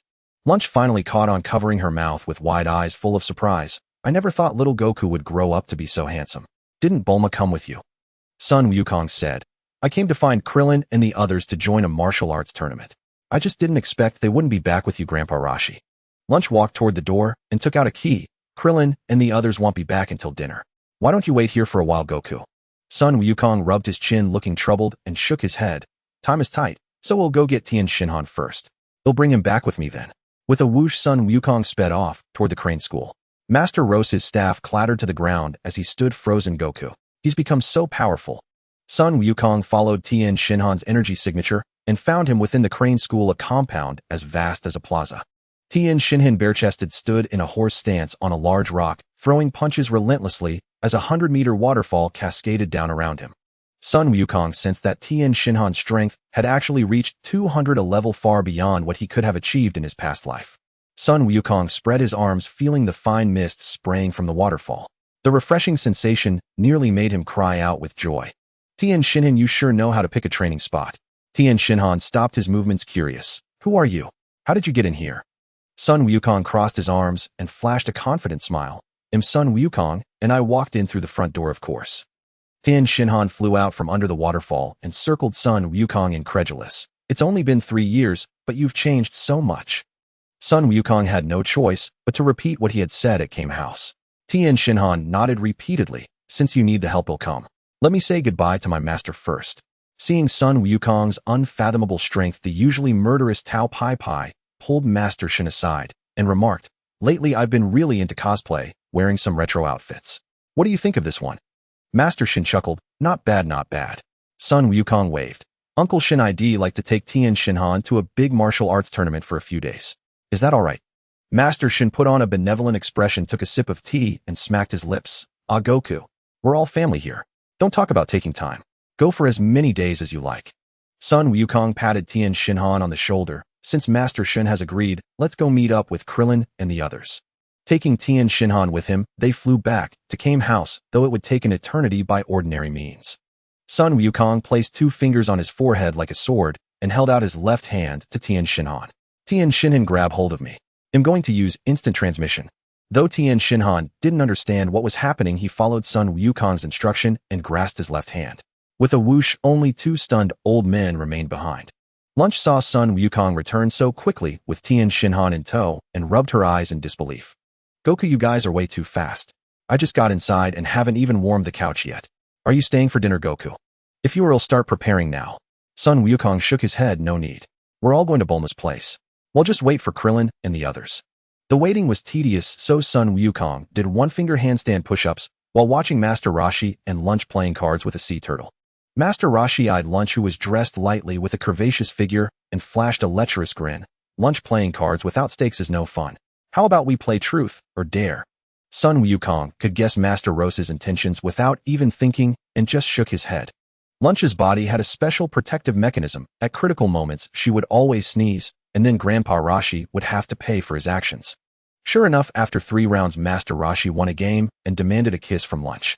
Startled, Lunch's hair shot into her nostrils, instantly transforming her into blonde. Lunch, who pulled out a machine gun and sprayed wildly. Die, you pervy old man.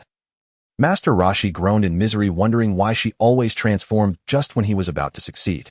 The door creaked open and Krillin returned, his eyes darting around, looking a bit shifty. Master Roshi, I'm back. Sun Wukong successfully retrieved Krillin and Tien Shinhan, but unfortunately Yamcha had recently become obsessed with baseball and was recruited by a team owner.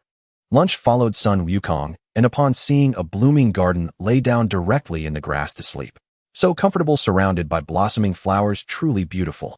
Son Wukong felt somewhat helpless, but did not bother as long as lunch would eventually accompany them to the Omni King's palace. As a figure who had accompanied him through much of his childhood in his past life, her absence at his wedding would feel like something was missing. Vegeta and the others had already been taken to the realm of the gods by the Supreme Kai Shin. Son Wukong teleported there directly. As for Krillin and Tien Shinhan, they were merely fill-ins. Even if they crammed at the last moment, it would be meaningless. The Jinyu Force had entered the hyperbolic time chamber early, choosing a room with 10 times gravity. Frieza selected a room with the maximum gravity 100 times. According to the Supreme Kai Shin, Frieza had made a bold claim: after a year of training, I will defeat that so-called being who surpassed the god of destruction, Jiren. Son Wukong was curious about Frieza's confidence and asked, Lord Supreme, Kai, does Frieza have some secret technique? The Supreme Kai Shin shook his head. According to Frieza, all he needs to do is go in and do push-ups. Son Wukong pinched his chin, pondering deeply, but still couldn't imagine how that would make him stronger. Vegeta and Raditz did not enter the hyperbolic time chamber. They had been waiting for Son Wukong. Vegeta sat on the steps of the hyperbolic time chamber, eyes closed in meditation, until his scouter detected a human with a power level of 5,000 approaching. Only then did he open his eyes. Kakarot, you're here. Vegeta had been rescued by Whis and had heard of Son Wukong's strength, losing his former arrogance and superiority. Son Wukong called out in his mind system, give me 1,000 Senzu Beans. Reward distributed. Considering the large quantity, a jar has been provided. A jar filled with Senzu Beans appeared directly in Son Wukong's hand. Without any preamble, he asked straightforwardly, Vegeta, do you want to become a Super Saiyan? Vegeta looked surprised. Ordinarily, with such a secret, Kakarot, shouldn't you keep it to yourself? Why tell me? Son Wukong smiled. Because I know you and I are the same, both constantly striving to surpass ourselves. So I know what you yearn for. When you become stronger, you'll have an opponent to fight. That's my favorite thing. Son Wukong handed the Senzu Bean to Vegeta. This is a Senzu Bean that can instantly heal any injury. You can use the Saiyan trait of near-death recovery to grow stronger quickly. I know you hate being lectured, so it'll just tell you the necessary conditions. To become a Super Saiyan, your base power level must be at least 3 million. You must maintain inner peace for a time, then trigger the transformation through extreme rage. Vegeta murmured to himself, power level at least 3 million. Inner peace. Extreme rage. It's that difficult. I'm only at 15,000 now, and that's from fighting on the front lines every day. Near-death recovery. Senzu Beans. A perfect combination, absolutely brilliant. Son Wukong looked at his elder brother Raditz and recalled his past life, where they had perished together. At least in this life, they hadn't ended up in fratricide. Raditz, you go into. Training together works better. Inside the hyperbolic time chamber, Vegeta took out a Senzu Bean, examining it. This little bean can heal any injury instantly. Vegeta looked at Raditz and had a brilliant idea. Raditz, I have a bold plan. Don't be afraid. Raditz looked puzzled, but before he could ask, a ki blast pierced through his chest. He stared in disbelief at the sizable hole through which light could be seen. Raditz screamed in agony, clutching the gaping wound in his chest, trying to stem the torrent of blood. Vegeta immediately took out a Senzu Bean and handed it to Raditz. Raditz took it like a drowning man grasping at a floating log. Raditz chewed the Senzu Bean eagerly. As it entered his stomach, a warm energy spread through his body, instantly reviving him. He gasped, his chest heaving violently, cold sweat beading on his forehead. Vegeta pressed the scouter switch expressionlessly. It displayed Raditz's power level at 1800. Vegeta burst into ecstatic laughter. Near-death recovery, constantly increasing power. This is the unique Saiyan way to grow stronger. Eos, just you wait. When I Vegeta surpass you, that will be your end. Raditz looked at the hole in his battle suit where the fabric was missing. The flesh that had grown back was no different from the rest, as if nothing had happened. Raditz pinched his chin, his brow slightly furrowed into a small frown. Vegeta, your current power level is 15,000. I can't even break through your defense. What should we do? A faint smile curled at the corner of Vegeta's mouth. He clenched his right fist and pointed his thumb at his own cheek. I am Vegeta, the greatest prodigy of planet Vegeta. Before we entered, I've already figured out Kakarot's method of suppressing his energy. Oh, Vegeta shouted, clenching his fists, beginning to control his energy. Sure enough, the scouter on Raditz's ear showed Vegeta's energy plummeting rapidly, soon dropping below 100. Raditz's face filled with admiration. As expected of our Saiyan race's greatest prodigy. Just by observing, you've mastered the technique of suppressing power level. Sweat dripped from Vegeta's forehead. He clenched and unclenched his hand, feeling his strength. Then he burst into maniacal laughter. It's done. Raditz attack me now. I want to be revived from near death and trample all those bastards who look down on me under my feet. Raditz reluctantly fired a ki blast, and Vegeta, like Raditz before him, now had a gaping hole in his chest. Vegeta coughed up a mouthful of blood mixed with organ fragments, but didn't utter a single cry of pain. Only intermittent manic laughter. Once I take this Senzu Bean, it'll take off. Vegeta tossed a Senzu Bean into his mouth, crunched it twice, and swallowed. The grin on his face was impossible to suppress. Raditz pressed the scouter his face, showing disbelief. Vegeta, your power level has reached 20000. Incredible, absolutely incredible. Vegeta didn't marvel, he only urged, Raditz continue. Power level 30000. Power level 10000. Power level 3000000. But at 3 million it seemed to hit a limit. No matter what, they couldn't exploit the glitch any further, it simply wouldn't increase. Vegeta sighed, a look of regret on his face. I thought I could become infinitely stronger than I could punch Kakarot and kick Beerus. In the 6th universe, a beam of light streaked across the cosmic firmament, resplendent, with myriad colors, traversing 60 billion light-years, in a single second, crossing the distance of 30,000 galaxies. At the forefront of the light stood a tall, graceful woman with blue-green skin and a slender figure, holding an angelic staff. Her long silver ponytail gently swayed. It was none other than Whis. Whis' gaze was profound as she looked ahead, unleashing the full force of divine power capable of annihilating a galaxy in an instant. She appeared noble, elegant, and utterly unapproachable. Kampa rested a feline paw on Whis' shoulder, his legs crossed as he floated in the vacuum, his tone tinged with impatience. Whis, why haven't we arrived yet? It's been 10 minutes already. Whis paused mid-flight, turning her head slightly to explain patiently. Lord Kampa, this is already the fastest speed aside from the Grand Priests. Please be a little more patient. Kampa sighed in resignation. Fine, Whis, but try to hurry up a bit. It's just that you really should train more. The entire universe is only about 7 trillion light-years across, yet crossing it takes you a full 20 minutes. That's far too slow. Whis simply gave up, tossing her angelic staff to Kampa and floating behind him, placing her hands on his shoulders. Lord Kampa, how about you give it a try? Let me see how fast you can fly. Kampa turned around, waving his hands frantically, his voice urgent. Whis, that's not what I meant. I just want to get to Planet Lacer as quickly as possible to find suitable fighters for the Tournament of Power. Whis was laughing inside, but on the surface, she pretended to wipe away tears with her hand. Boo-hoo. I work so hard taking care of Lord Kampa every day, and this is the thanks I get. Being looked down upon. Oh, I quit. I'm retiring. Kampa broke out in a cold sweat, flustered as he grabbed Whis' hand, afraid she would actually leave. His face was pleading. Whis, I was wrong. I swear by the Omni King, I truly wasn't complaining about you just now. Whis stopped crying, a subtle smile curling at the corner of her lips. But blaming me like that won't do without some compensation. How about this? From now on, all the finest delicacies go to me. Deal? Kampa's face fell. Whis. Anything but that. Fine food is my very lifeblood. Hearing this, Whis began wiping her tears again. I think you'll submit my resignation to the Grand Priest right now. That Son Goku from the 7th universe is so powerful. Maybe I should just join the 7th universe instead to avoid being erased by the Omni King. Kampa had no choice but to nod. Whis, you win. All the food from now on is yours. Happy now. Whis' tears turned into laughter, her triumphant expression like a sly little fox. Since that's settled, I suppose I should do my part. I've heard that the captain of the Laser Defense Force, Lenso, is incredibly strong, powerful enough to defeat Frost, who roams the cosmos. Kampa was astonished. Frost? Isn't he that great philanthropist? I've heard he frequently attends conferences to save the universe from disasters, and his peacekeeping forces have rescued countless lives. Whis shook her head and sighed. Lord Kampa, you've been completely deceived by Frost. The reason he participates in battles is that he's the one who instigates the wars. He starts the wars himself, then saves the day, developing the barren lands afterward and raking in immense profits. Kampa ground his teeth in anger. I always thought Frost was a saint. I never imagined he was such a scoundrel. Chatting all the way, Kampa soon arrived at Planet Lacer with Whis and met Lenso.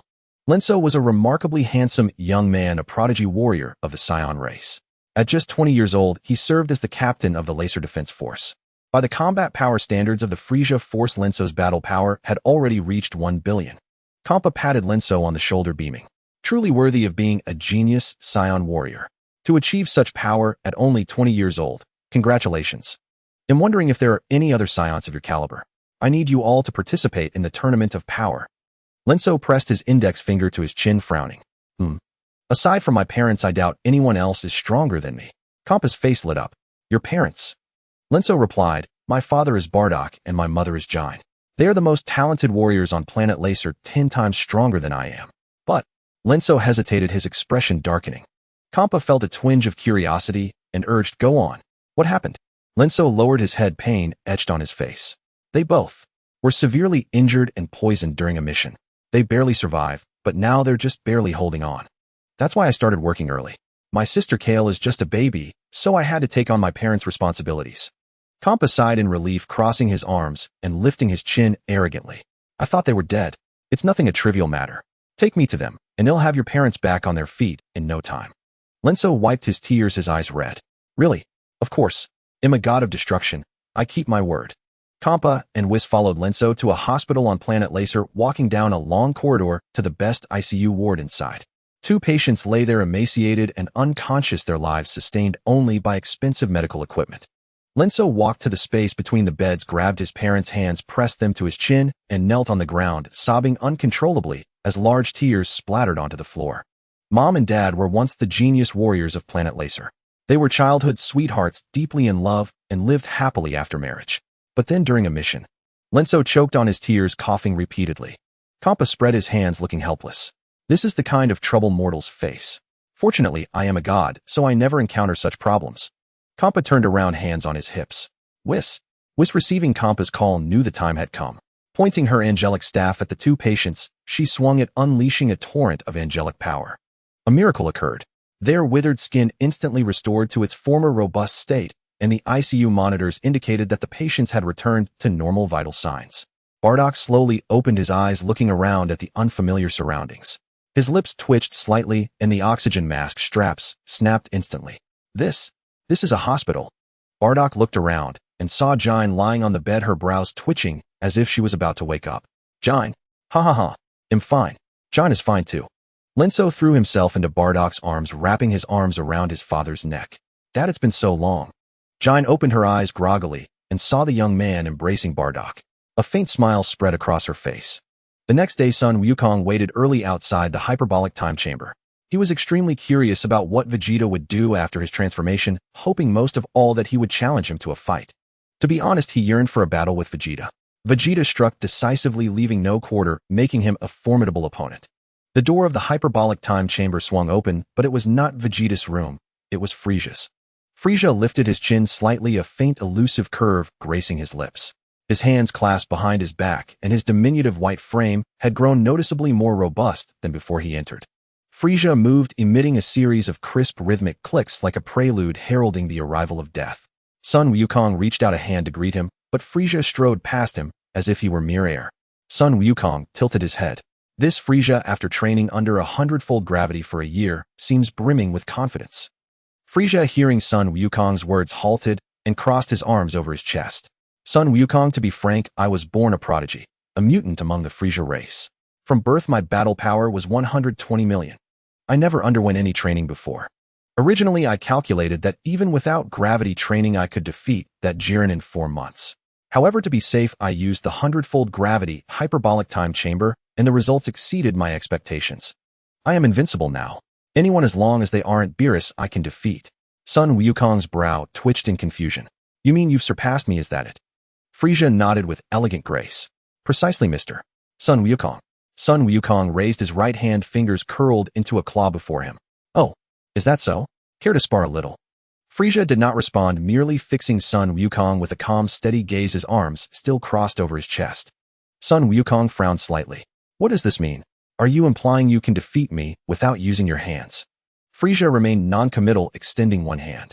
Lord Son Wukong, to be honest, within a month of entering the hyperbolic time chamber, I attained a transformation called Golden Frieza. I continued training thereafter and fully mastered its power.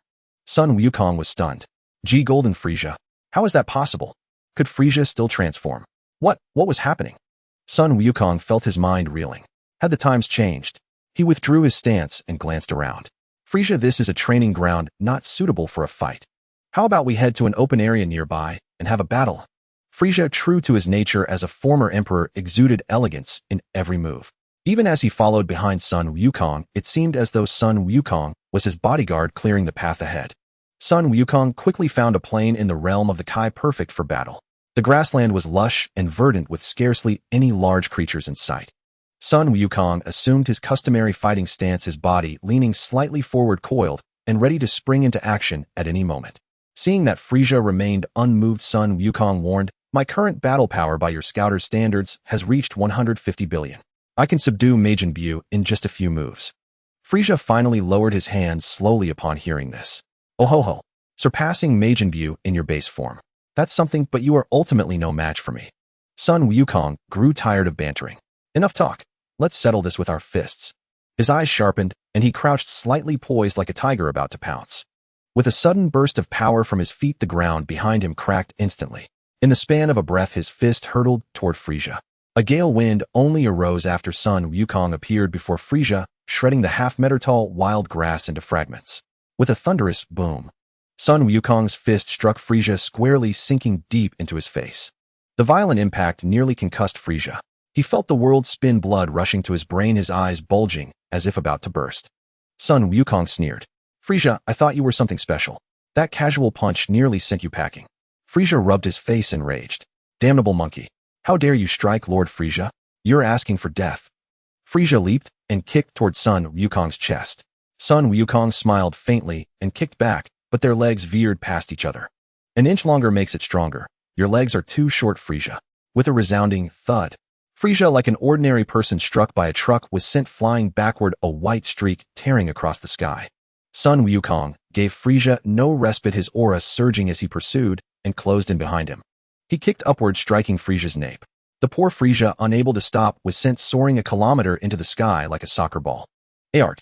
Frieza clutched his head, wailing as he struggled to stabilize and halt his ascent. But a sea blue figure shot up from the ground, hurtling skyward. With lightning speed, Sun Wukong brought his right leg down like a massive axe, cleaving into Frieza's chest. Frieza spewed a torrent of purple blood, his body bending into a U-shape, his arms nearly touching his ankles. With a deafening boom, Frieza was driven into the earth, kicking up dust hundreds of meters high. For several seconds, he did not emerge. Sun Wukong scratched his head. Maybe those last few hits were too much for him. He spat out a lot of blood. Could he be bleeding out?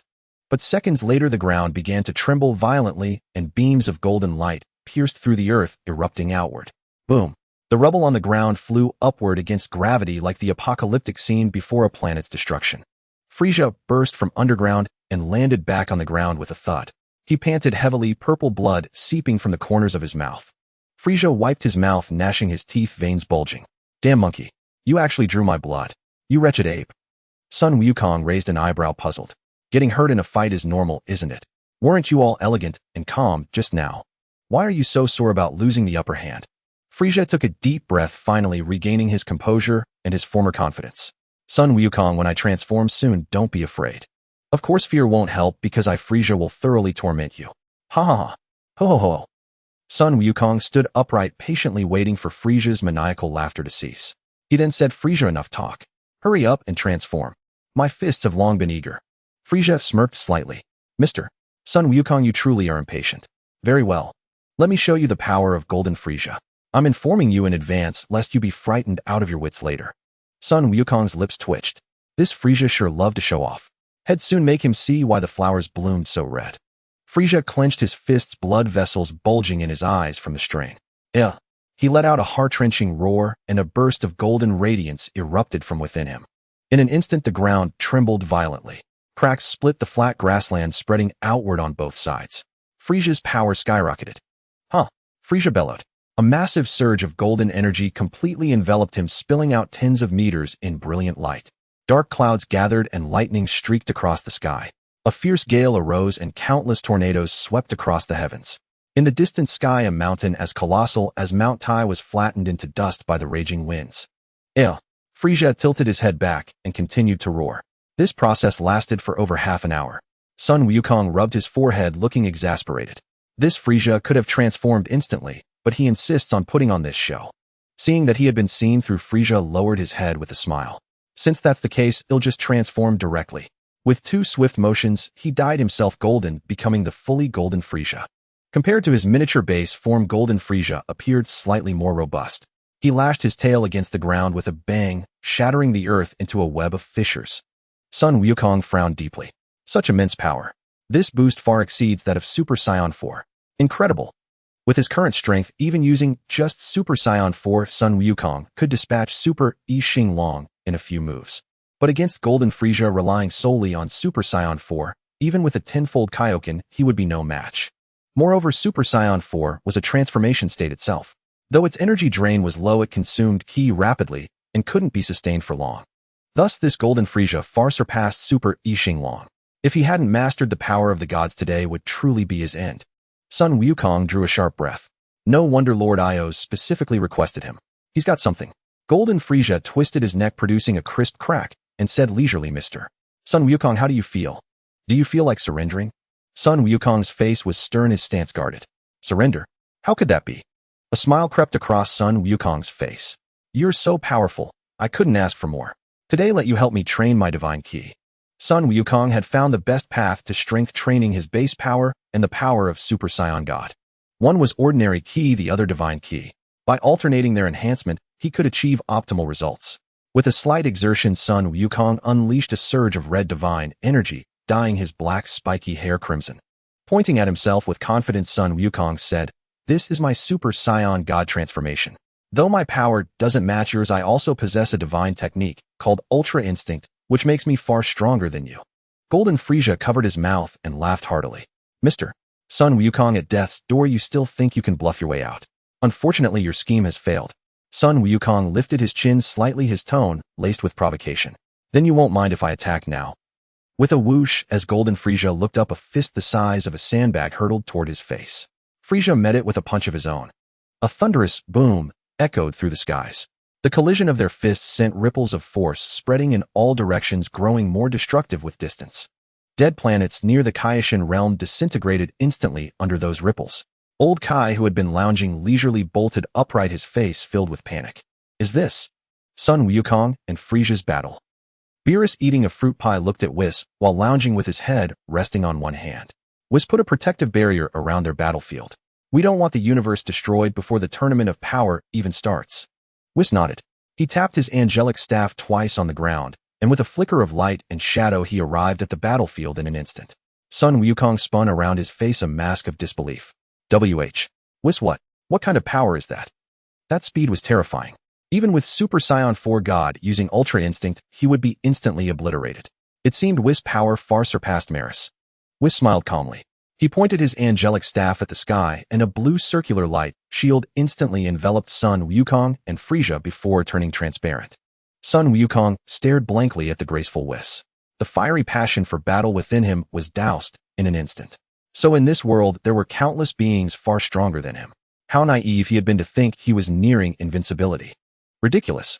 Utterly ridiculous. Sun Wukong felt that he and Frieza were now like crickets fighting in a cage, merely competing to see whose chirp was louder. System, is there a way to get stronger? Of course there are many. Since your host's strength has exceeded the system's preset limit, I will assist in boosting your combat power through supplementary means. How will you help? This system possesses various magical tools that can enhance your strength indirectly. For example, the Patera earrings, the 2-star Dragon Ball, the 3-star Dragon Ball, the Third Eye of Darkness. I understand the Dragon Balls, but what is the Third Eye of Darkness? I've never heard of it. Legend has it that it's a magical tool from the demon realm. When affixed to the forehead, it grants a cross-dimensional boost in power. However, there's a slight flaw. If the back of the head is tapped 3 times, the third eye will fall out from the forehead. In the end, it can't truly improve my own strength. Is there a fundamental method like enhancing base ki or the divine ki of Super Saiyan God? Since your host's power exceeds the infusion limit, I will search for you. Please wait. You can collect the Super Dragon Balls. For 1 billion shock value, I can tell you the coordinates of the Super Dragon Balls. Wish to exchange your body with a Saiyan named Broly on planet Vampa. His potential is immense. Hey system, you're insane. If I swap bodies, how can I marry Bulma? No way. Absolutely not. In that case, you can wish to change Broly's face to yours. That way you'll have Broly's potential without losing Bulma. System, can't you do something decent? Give me a proper way to get stronger. You can ask the god of destruction Beerus to teach you his ultimate technique, selfless mastery. As long as you are ruthless enough and become a true egoist, you can master it. System, just uninstall yourself. Not a single useful suggestion. With or without you, it's the same. The previous suggestions were misunderstandings. Hey race, a fitting way for you to grow stronger. I've detected many natural black holes in Universe 7 with immense gravitational force. You can use them as training grounds. But I can't survive in a vacuum. What do? You can exchange for the 2-star Dragon Ball and make a wish.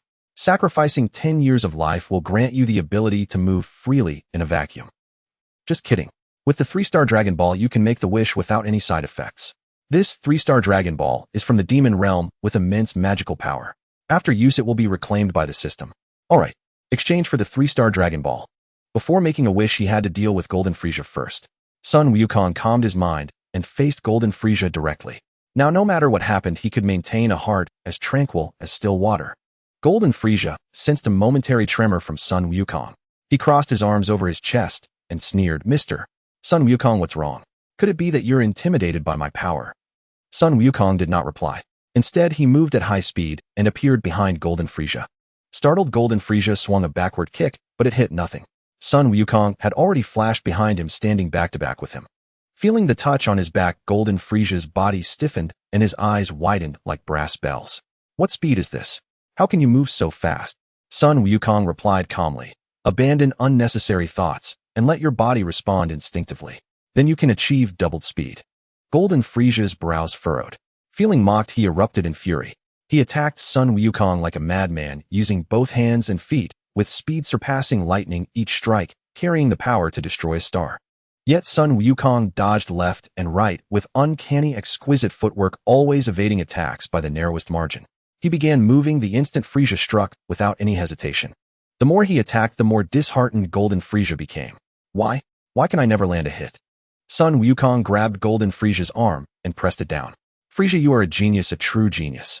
To reach this height in just 1 year is something I can never achieve. How about this, train with me and ascend to an even higher level?" Golden Frieza froze, a look of incomprehension on his face. "Aren't you afraid I'll surpass you?" Son Wukong smiled faintly. "That would be even better. If you surpass me, Frieza, it means you're more suited than I am to save the world." "Save the world?" Golden Frieza was utterly incredulous. "What is this all about?" Son Wukong held nothing back and revealed everything about Eos. Golden Frieza rubbed his chin, lost in thought. There exists such a powerful enemy in this world. Even the mightiest Grand Priest is no match. I think even if I won, it would be futile. Son Wukong looked puzzled. "What do you mean? Your strength has advanced so rapidly, proving your immense potential." Golden Frieza shook his head. "During my year of training in the hyperbolic time chamber, I feel I've exhausted my potential. Even if I continue to train, I can't improve as quickly as before." Son Wukong was silent for a moment. "Even so, I suggest you come train with me. Training alone is particularly ineffective. There are many black holes in this universe. I plan to use their high gravity to enhance my strength." Golden Frieza was stunned. "Black holes? Have you lost your mind?" Black holes are called black holes because even light cannot escape. In such places, even space-time is distorted. Take the black hole Sagittarius A at the center of your Milky Way galaxy. Its temperature reaches millions of degrees, with countless lethal cosmic rays and gamma-ray bursts occurring constantly. Random energy jets can instantly annihilate large celestial bodies like the Sun. And its gravity is 1.5 trillion times that of Earth. Do you have any idea what 1.5 trillion times gravity means? The hyperbolic time chamber where I trained only had 100 times gravity. Son Wukong was also deeply shocked. Millions of degrees. 1.5 trillion times gravity. And all kinds of radiation bursts. Awesome. I'm going to train at the Sagittarius, a black hole, right now. If I succeed there, I feel I could defeat the Grand Priest with one punch. Frieza flashed a sinister grin, his voice dripping with temptation. "This place is far from Sagittarius A. There's a more formidable one nearby. Though not the largest, its gravity far exceeds that of Sagittarius A. It's called TON 618, with gravity at least 1.5 times that of Sagittarius A. System, what would happen if I trained at TON 618? Even Super Saiyan 4 God stacked with Ultra Instinct would be obliterated in an instant, not even a hair left. While this Frieza is truly malicious. Host can train at Sagittarius, a black hole. Training speed will be billions of times faster than on Earth. Afterward, you can thrash Eos. Host has always wanted to teach that arrogant guy a lesson, right? Really? Of course. Since the universe began, no one has ever dared to train on a black hole." Overjoyed, Son Wukong grabbed Frieza's arm. "I've decided. After the tournament of power, we'll go train at Sagittarius together. Running is useless. I can use instant transmission to bring you along." Frieza gritted his teeth, trying to pull his arm free, his face red with effort. "You wild monkey, don't make decisions for me. I am the noble emperor of the universe. How can I go to such a terrifying place?" Son Wukong laughed. Frieza, you also have a responsibility to save the world. I won't let you off easy. First try to surpass me. Frieza reverted to his normal form, looking resigned. Why must this emperor save the world? Isn't that the job of some foolish hero in a storybook? Son Wukong released Frieza's hand, turned, and walked away, saying, Frieza, your lifespan is much longer than mine. If the world is destroyed, I won't live to see it, but you certainly will. Once he reached an isolated area, Son Wukong said to the system exchange for the 3-star Dragon Ball. Exchange complete. 100 billion astonishment points consumed. Summoning incantation has been instilled into the host's mind. Son Wukong looked at the 3 Dragon Balls on the ground, took a deep breath, then raised his hands to the sky and shouted, Takaraput, Paparunga, Pibarit, Paro. The 3 Dragon Balls, each the size of a basketball, resonated. The sky over the realm of the gods instantly darkened, and a golden lightning bolt shot from the Dragon Balls, illuminating the night. A colossal golden figure rapidly took shape. As the golden light faded, its true appearance was revealed.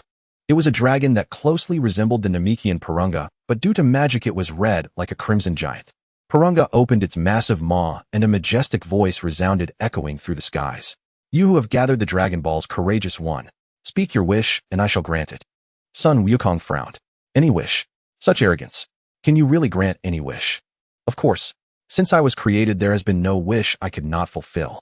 A mischievous grin spread across Son Wukong's face, recalling the time of Piccolo in his past life. A playful urge arose. You look strong, but are you all bark and no bite? Purunga showed no expression. You may try. Son Wukong used instant transmission to appear before Purunga, instantly unleashing his full power in Super Saiyan 4 God form and throwing a punch. Purunga extended a single finger and effortlessly blocked the strike. Strangely, the power was completely annihilated upon impact with no leakage whatsoever. Son Wukong reverted to his normal form and exclaimed, No wonder you claim you can grant any wish. Your magic is indeed formidable. Purunga said, Now can your wish be granted? Son Wukong spoke solemnly. Purunga, please grant Bulma and me the power to move freely in a vacuum. Purunga made an okay gesture. This wish is far too simple. I shall grant it now. With a do, sound rings of white magic runes appeared around Purunga and spread outward, passing through Son Wukong and continuing to expand across the 12 universes and the demon realm. Your wish has been granted. Farewell. The red giant Purunga vanished instantly, and the Dragon Balls were reclaimed by the system. Son Wukong transformed into his Super Saiyan 4 God form and traversed the universe at speeds millions of times faster than light. Along the way, galaxies sparkled like fireworks and auroras resembled a celestial wonderland. Son Wukong gasped in awe. The universe is so beautiful. Before, due to my race's limitations, I couldn't travel through it freely. Now there are no restrictions at all. After the Tournament of Power, I can take Bulma to see the most breathtaking sights in the universe. Consider it my gift to her. Son Wukong flew directly back to Earth, witnessing the magnificent scenery of the cosmos. 3 days passed in the blink of an eye. Vegeta's training had yielded impressive results, allowing him to transform into a Super Saiyan. However, he dismissed Goku's method of mastering the Super Saiyan full power form, thus remaining stuck at the initial Super Saiyan stage. The Tournament of Power commenced as scheduled. Goku and the others were directly transported to the world of Void by the Supreme Kai-Shin. The arena was a colossal spinning top-like battlefield with a massive cylindrical pillar at its center. Above, a semicircular viewing platform encircled the edges.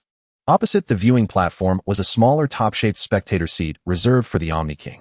Goku swept his gaze across the arena, utterly astonished. There are winged bird people, even robots. But when his eyes fell upon the fighters from Universe 6, a familiar face left him frozen in place, awakening a long-buried memory. It was a memory from his childhood. The 2 Saiyans from Universe 6 bore an uncanny resemblance to his parents. Goku turned to Whis and inquired, Does Universe 6 also have Saiyans? Whis nodded. Universe 6 is the twin universe of Universe 7, so naturally, it has Saiyans. So that was it. Everything became clear. Those 2 from Universe 6 indeed looked very much like his parents, but they were not them after all. Goku clenched his fists. There's 10 times the gravity here. Is this to limit our full power? Whis shook his head. Not at all. It's simply that each fighter is bound by the gravity of their home planet. Frieza cracked his neck and rotated his wrists. Goku, I can handle this alone. You all sit tight and watch the show. Goku raised an eyebrow. I heard Universe 11 has someone named Jiren who surpassed the gods of destruction. Aren't you afraid? Frieza scoffed disdainfully. Surpassed the gods of destruction. In the face of me, Golden Frieza, he's nothing but trash. Vegeta folded his arms across his chest and sneered. The mightiest Super Saiyan in the universe is right here. The fighters from other universes are nothing but a bunch of weaklings. The Jinyu Force also burst into raucous laughter, completely dismissing the fighters from other universes. Jinyu pointed a middle finger at the other contestants. Listen up, you from other universes. I am Jinyu of Universe 7, with a power level of 50 million. You insignificant ants should all come at me together. Rikum stood with his hands on his hips. These ants don't need our captain. I alone am enough. Beerus' face darkened. The tournament itself had been initiated by the Omni King under the pretext of Goku's suggestion, and now Frieza and the others were antagonizing the other universes. Once the tournament began, they would surely become the target of everyone's wrath. After the Omni King arrived, the Grand Minister directly signaled the gods to proceed to the viewing stands. As the tournament's initiator, Bulma was granted the rare privilege of watching. The Grand Minister hovered in the air and read out the rules once more before asking, "Are all fighters ready?" He observed the tense muscles of the contestants from every universe poised for action. With a solemn expression, the Grand Minister raised his right hand and declared in a loud voice, "Then the tournament of power begins now." The Jinyu Force charged forward. But the scene of wolves among sheep they had imagined did not materialize. Instead, they were knocked off the platform in one fell swoop. Seeing how weak the Jinyu Force was, the others surged forward, intending to eliminate all of Universe 7's fighters at once. Vegeta stood at the front, let out a burst of ki, and transformed directly into a Super Saiyan. At the sight of Vegeta's sudden transformation, his body radiating a golden aura, the other fighters halted in their tracks, hesitant to advance. Vegeta pointed his thumb at himself, a smirk curling on his lips. "I am the legendary Super Saiyan Vegeta, the one who appears only once in 1,000 years. Dispo sneered. "Super Saiyan, let me finish you off in a second." He leaned forward, revealing his large front teeth, and vanished with a whoosh. Vegeta looked left and right, completely unable to sense Dispo's location. "This? Impossible. I'm a Super Saiyan, how can I not even see a rabbit's movements?" Dispo reappeared right beside Vegeta, grabbing his head and slamming it into the ground with a loud bam. The dull thud sent Vegeta reverting to his base form, spitting out a mouthful of blood. Dispo kicked him off the platform, dusting off his hands. "So useless, and you dare to act tough in front of the Pride Troopers. You don't know when you're outmatched." With those words, Dispo turned to deal with Universe 9, sensing that their fighters were utterly pathetic. Dispo zipped back and forth, moving left and right. In less than 5 seconds, he had knocked every single fighter from Universe 9 off the platform. Dispo laughed heartily. "Pathetic. All of them are pathetic. The fighters from the other universes are so weak." The Grand Minister's expression remained impassive as he announced, "All fighters from Universe 9 have been defeated. Accordingly, this universe is to be erased." The Omni King swayed his head. All of Universe 9 has fallen off. Well then, let's begin." Seated in his viewing stand, he raised his right hand and clenched it into a fist. All other fighting ceased as everyone watched Universe 9's fighters. The instant the Omni King closed his fist, every being from Universe 9, except for their angel, was erased, including their gods. Goku stared blankly at the Omni King, utterly incredulous. The power to erase gods in an instant. And he still fell in the future. What happened in the future? Even someone as powerful as the Omni King couldn't withstand it. Whis looked at his angel staff. "Oh my, Universe 9 is completely gone." Beerus broke out in a cold sweat. The Omni King's power was truly no joke, erasing everything in an instant. Forgetting all about pride, Beerus shouted directly, "Goku, Frieza, you two are not allowed to lose. If you dare to fail, I'll destroy you myself." The reason he only called out Goku and Frieza was that they were the only ones left from Universe 7. This shout, instead of helping, caused all the other fighters except those from Universe 6 and Universe 11 to surround them. "I heard that the only strong one from Universe 7 is that spiky-haired guy named Goku. If we use a swarm tactic to wear him down, we can defeat Universe 7. "You're right. The rules say no killing, so no matter how strong he is, he can't go all out." "Exactly. He's completely tied down." Goku let out a cold laugh. "You've miscalculated. My power far surpasses yours, so exhausting me is out of the question." With a whoosh, Goku vanished from their sight. 1 second later, he was back in his original spot. The other fighters were flung into the air, landing perfectly out of bounds. The entire arena was stunned. Ding! Detected host instantly defeating all fighters from 5 universes. Awarding Rampage critical hit. Topo looked on in disbelief. What was that speed? Even I didn't see it. Jiren's face betrayed no emotion, but inside a storm was brewing. Damn it, he hadn't seen it either. Standing in the spectator stands, Bulma raised her middle finger at the other fighters. "Want to fight, my Goku? Train for another 1,000,000 years first." Jillian's expression was stern. He dared not be careless any longer. His voice low, he began to command, everyone be cautious. That person named Son Wukong possesses immense strength, and even after living for 240 years, I have never encountered a human stronger than him. Oh ho ho ho ho. Frieza covered his mouth laughing heartily. To have lived for 240 years, no wonder your power is formidable. Son Wukong, pulling Frieza along, cautioned with a serious expression, be careful. We can't be sure if other universes have hidden trump cards. If another universe possesses something like the magic sealing wave, we could fail without realizing it. This was a life-and-death battle, and there could be no room for carelessness. From the sixth universe, a tall, sturdy man with his hands in his pockets approached. His skin was primarily purple-clad in a purple coat, his demeanor cold, and he had no hair. Son Wukong looked at the newcomer somewhat puzzled. The strength he had just displayed was unmatched. This man not only approached, but dared to stand forward. The cold man spoke indifferently. I am Hit, a killer from the sixth universe. Please give me guidance. Son Wukong put his hands together and bowed, saying, I am Son Wukong, a Saiyan from the seventh universe living on Earth. He had only encountered one killer before, Taobai, who was ruthless and deadly with every move. Frieza directly pulled Son Wukong aside, saying, Son Wukong, you just defeated so many contestants. Let me Frieza the great deal with this guy. Reluctantly, Son Wukong stepped back to watch Frieza in action. Frieza crossed his arms, his expression brimming with confidence. This contestant named Hit, my battle power is 14 billion. I wonder if after I throw a punch you will still look so cold. Hit remained expressionless, replying, if you want to test it, come at me directly. Frieza's face darkened as he shouted, ha, die for me. Frieza shot upwards like a white lightning bolt. In the blink of an eye, he punched towards Hit's face. Hit's left hand moved slightly, showing no intention of attacking. Just as Frieza's fist was about to reach his face, he suddenly struck, with his left hand hitting Frieza squarely on the nose without any warning. Frieza was sent flying, crashing to the ground, blood streaming from his nose. Son Wukong raised an eyebrow. What's happening? With my strength, I couldn't even see him lift his hand. Frieza wiped his nose, looking at his bloodstained hands, fury igniting within him. Damn. That wretched guy managed to make my nose bleed. This is unforgivable, absolutely unforgivable. Oh.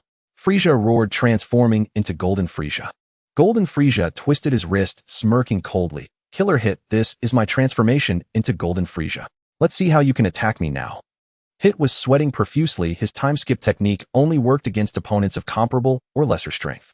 This Frieza's power far surpassed his, rendering his technique ineffective. However, Hit had yet to encounter a human stronger than himself and decided to give it a try. He gathered his left hand, activated time skip, and instantly appeared in front of Golden Frieza, launching a jab. Golden Frieza caught Hit's punch, gripping it tightly with an expression of disdain, his tone filled with mockery. What's with this soft punch? You think this level could defeat me, Golden Frieza? Golden Frieza lifted his right leg, delivering a direct kick to Hit's chest. Ugh! Hit screamed in agony, his face changing dramatically as he was sent flying.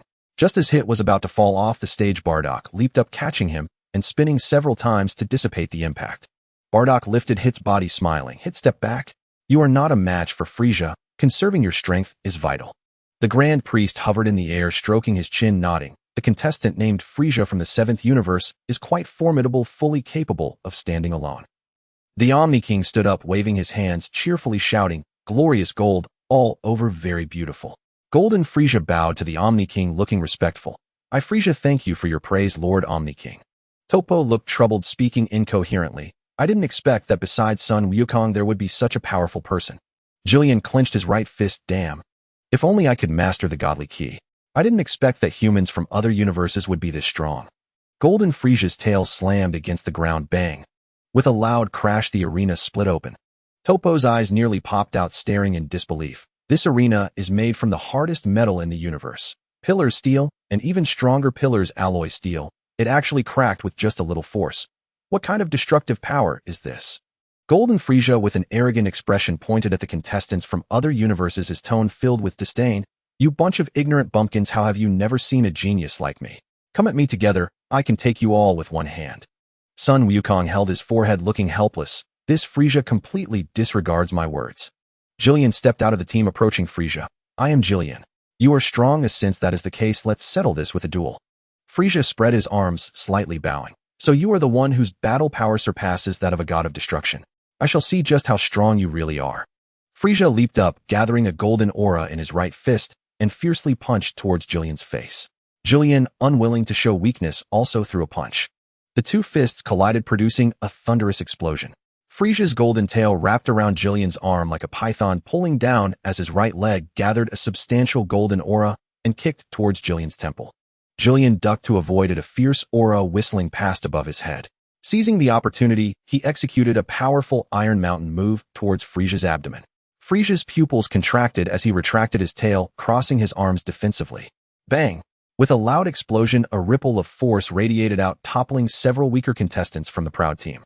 Golden Frieza and Jillian engaged in an intense battle, their golden and red silhouettes colliding and separating, producing earth-shattering sounds. Bang! Bang! Bang! Bang! Bang! Golden Frieza and Jillian fought, evenly battling for several rounds before separating. Golden Frieza crossed his arms, looking disdainfully. As expected, this is all you are capable of. What, surpassing a god of destruction? You gods of destruction can't be clowns, right? Belmont exploded in anger. Frieza, who are you calling a clown? Golden Frieza turned his head towards the audience, speaking with a sarcastic tone. Whoever is a clown, I will say it. Since you are watching, watch properly, and do not disturb the contestants, otherwise I might have to report some people for cheating. Golden Frieza extended his right palm towards Jillian, launching a bubble directly at him, saying, Behold my ultimate move, sleep paralysis. A super ability locked onto Jillian, trapping him inside a bubble. Jillian's eyes bulged with disbelief, veins bulging on his head, and sweat cascading down his forehead like a stream, yet he still could not break free. Golden Frieza laughed heartily. Doesn't feel good, does it? This move was a developed ultimate technique of his super ability that easily ensnared even those whose strength far exceeded his. Golden Frieza rubbed his hands together, manipulating from afar, as Jillian was treated like a doll, enduring various torments at the hands of Golden Frieza. Damn it! Jillian roared, bursting out of his clothes, completely naked, his muscles sharply defined and crisscrossed. Golden Frieza took half a step back, and the sleep paralysis ultimate move lost its effect. Frieza pondered, oh, it seems you still have hidden strength. This is interesting. Drink. Jiren roared as a crimson aura erupted, enveloping his entire body in a blazing inferno. He lunged forward, transforming into a streak of scarlet energy that shot straight toward Golden Frieza. Golden Frieza smirked, raising his right hand. His psychic powers activated, ripping a slab of flooring that flew up, grazing Jiren's scalp as it blocked his path. Jiren's eyes widened, and an immense pressure radiated from his gaze. The thunder alloy steel floor shattered, instantly crumbling into fragments that clattered to the ground. Jiren pressed forward without pause. Golden Frieza crossed his arms, and two more floor slabs shot out from both sides, hurtling toward Jiren. Cautious Jiren swung his fists to intercept the psychic assault. A sly grin curled Golden Frieza's lips. Jiren faltered for a split second as he blocked the two slabs, an opening, a perfect opportunity. Combat was a dance of probing, seeking out an opponent's weakness and discord, then striking with full force. Golden Frieza's energy surged, his body blazing with golden flames as he kicked Jiren. Jiren's pupils contracted. Not good, he thought, but it was too late. Jiren took the brutal kick, skidding several meters across the floor. His internal organs quaked, and a searing, tearing pain racked his body. Uff! Jiren spat blood. His usual composed expression was gone, replaced by a mask of agony. Golden Frieza's face twisted into a cruel smile as he leaped, his fist the size of a boulder aimed at Jiren's temple. Jiren quickly raised his right arm to block. A tremendous force slammed into him, shattering the thunder alloy steel floor beneath his feet, leaving a half-meter crater. Jiren lifted his swollen, reddened arm. A faint crack echoed from the bone. It was broken. A continuous sharp pain shot through his limb. Jiren roared in agony, clutching his right arm as he collapsed to his knees. Son Goku clapped excitedly, his face alight with enthusiasm. Amazing. Incredible. Frieza's almost beaten Jiren. The other Pride troopers, sensing the dire situation, immediately switched in to shield Jiren, covering his retreat. Jiren clutched his arm, his face contorted. He had been careless. Their power was nearly equal. He had simply fallen into Golden Frieza's trap. Gritting his teeth against the pain, Jiren located the broken bone and twisted it back into place with a sharp snap. Hiss!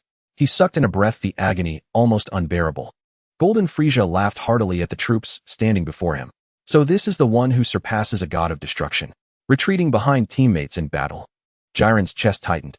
He wanted to charge at Golden Frieza and fight for 300 rounds, but as he rose, Toppo held him back. Where there's life, there's hope. Jiren, you're not alone. Have you forgotten? You have 9 battle-hardened comrades. And have you forgotten why you came here? Jiren slowly stood, the impulsive rage fading from his heart. Yes, he had come to revive his master. His master Jetchin had once been the martial arts god of Universe 11, revered by countless beings, his power far surpassing Jiren's own. But one day when Jiren was still a child, a great villain murdered his master. At that time, he had begged Belmont, who was not yet a god of destruction, to summon the angel Margarita, hoping to harness angelic power to bring his master back. The result was devastating. His master could not be revived. According to Margarita's deduction, Jetchin had died at the hands of a demon. Only those slain by demons were beyond the reach of angelic power. But the Dragon Balls could grant revival, and the Super Dragon Balls were no exception. That was why he had accepted Belmont's invitation. He wanted to win and obtain the Super Dragon Balls. Thinking of his master, Jetchin, the stern yet secretly kind old man, Jiren felt an inexhaustible surge of power rising from the depths of his heart, ready to burst forth. Jiren rose to his feet, his expression calm. Bunkunchi Kokot, step aside. Hiding behind teammates is not true strength. I will defeat Frieza myself. In that moment, Jiren felt he had broken through to a realm no one had ever reached, his entire body brimming with endless power. So this is it. The power of will and courage. My master said that she is not just physical energy, but spiritual energy as well. Golden Frieza's power far exceeds mine, but I do not fear him. Thus I have gained the power of courage. The will to defeat my opponent sustains me, granting me the power of will. Jiren closed his eyes, savoring the sensation. This unending chi fills my entire being. A feeling I've never known. It's an entirely different realm. Because I yearn to defeat my enemy, I have gained the power to do so. Jiren opened his eyes, raising his hands in ecstasy. Master, I understand. I finally understand. Golden Frieza sneered. Understand? How ridiculous. Don't tell me you actually believe that nonsense about courage and willpower will let you defeat me. Jiren had regained his composure. He spoke calmly. I can indeed defeat you. When strength reaches a certain level, the realm of one's cultivation becomes more important. I can sense that while your power is immense, your control over your chi is abysmal. That is your weakness. When your power far exceeds mine, those flaws are hidden. But once our power draws closer, your weaknesses are magnified without limit. Golden Frieza shook his head. To him, these words were merely a lie Jiren had concocted out of fear. He found it both laughable and pitiful. A being believed to surpass a god of destruction, now so utterly helpless before him. Such irrational talk and behavior were understandable. Mr. Jiren, it seems your strength is no longer enough to sustain your confidence, so you try to persuade me to give up with fairy tales. Am I right? Jiren said nothing, merely gazing at Golden Frieza with a serene expression. He stood still, yet radiated the presence of a beast ready to strike at any moment. A silent authority exuded from him. Golden Frieza's brow furrowed into a deep crease. How long will you pretend to be at ease? Have you forgotten how you screamed in agony just moments ago? Jiren offered a faint smile. I'm not pretending.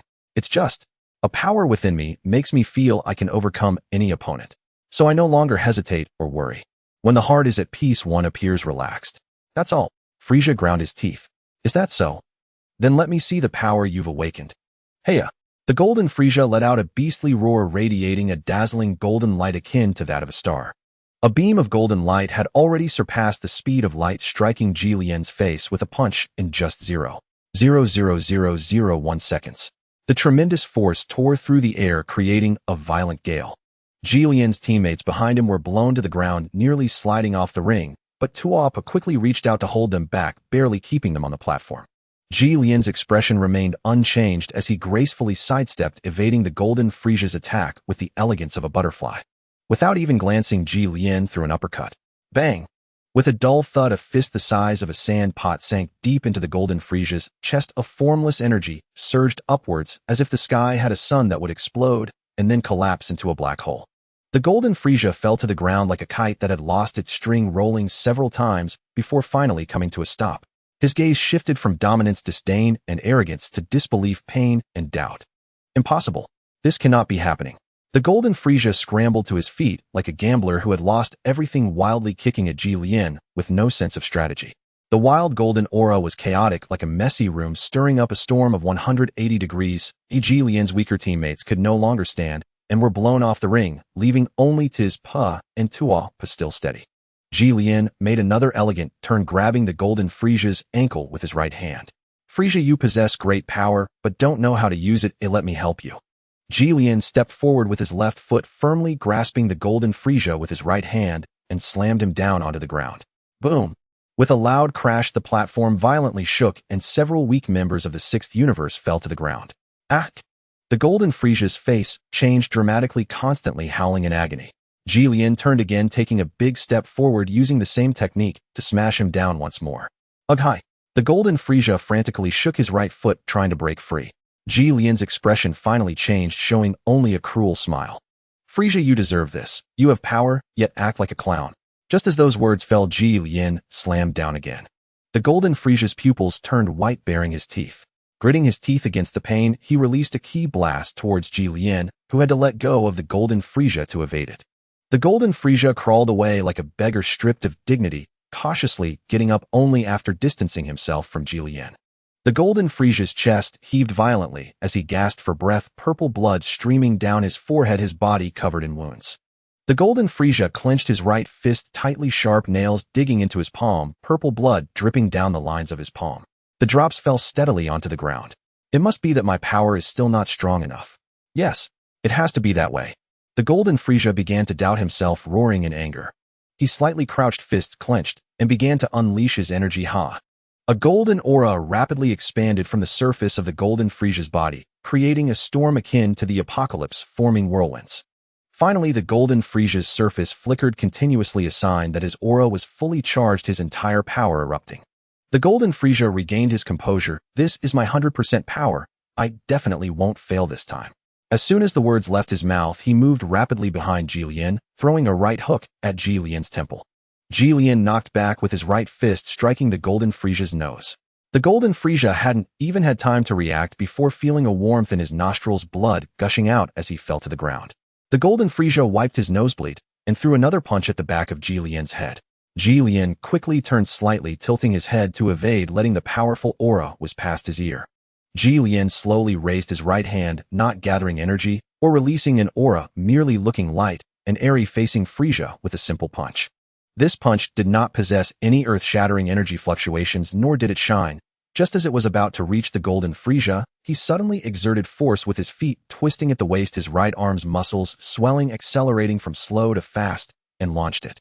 The golden Frieza's pupils constricted, every cell in his body screamed. He wanted to escape, but Ji Lian's fist was too fast and fierce to evade. Bang! The golden Frieza turned into a golden meteor, hurtling back, crashing heavily into the cylindrical timer at the center of the ring, embedding halfway into it. Ji Lian did not intend to let Frieza off, his eyes devoid of pity. He followed up as the golden Frieza flew back, delivering a powerful punch to Frieza's head.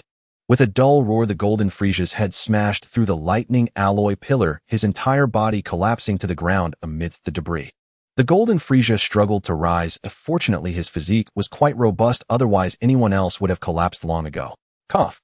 The golden Frieza coughed violently, spitting out a mouthful of old blood. The golden Frieza wiped the corner of his mouth. Damn it. So damn frustrating. Why is my power stronger than his, yet I can't retaliate? Ji Lian remained as calm as before. This is the gap in aura control. Although your power exceeds mine, you cannot control your aura and naturally cannot touch me.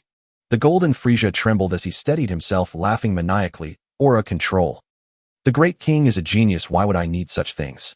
As long as I can continue to enhance my power, I will definitely defeat you. Ji Lian shook his head, his eyes filled with pity. Poor guy, still clinging to delusions at this point. Power enhancement ultimately lies within the body. If it cannot be controlled, what use is great power?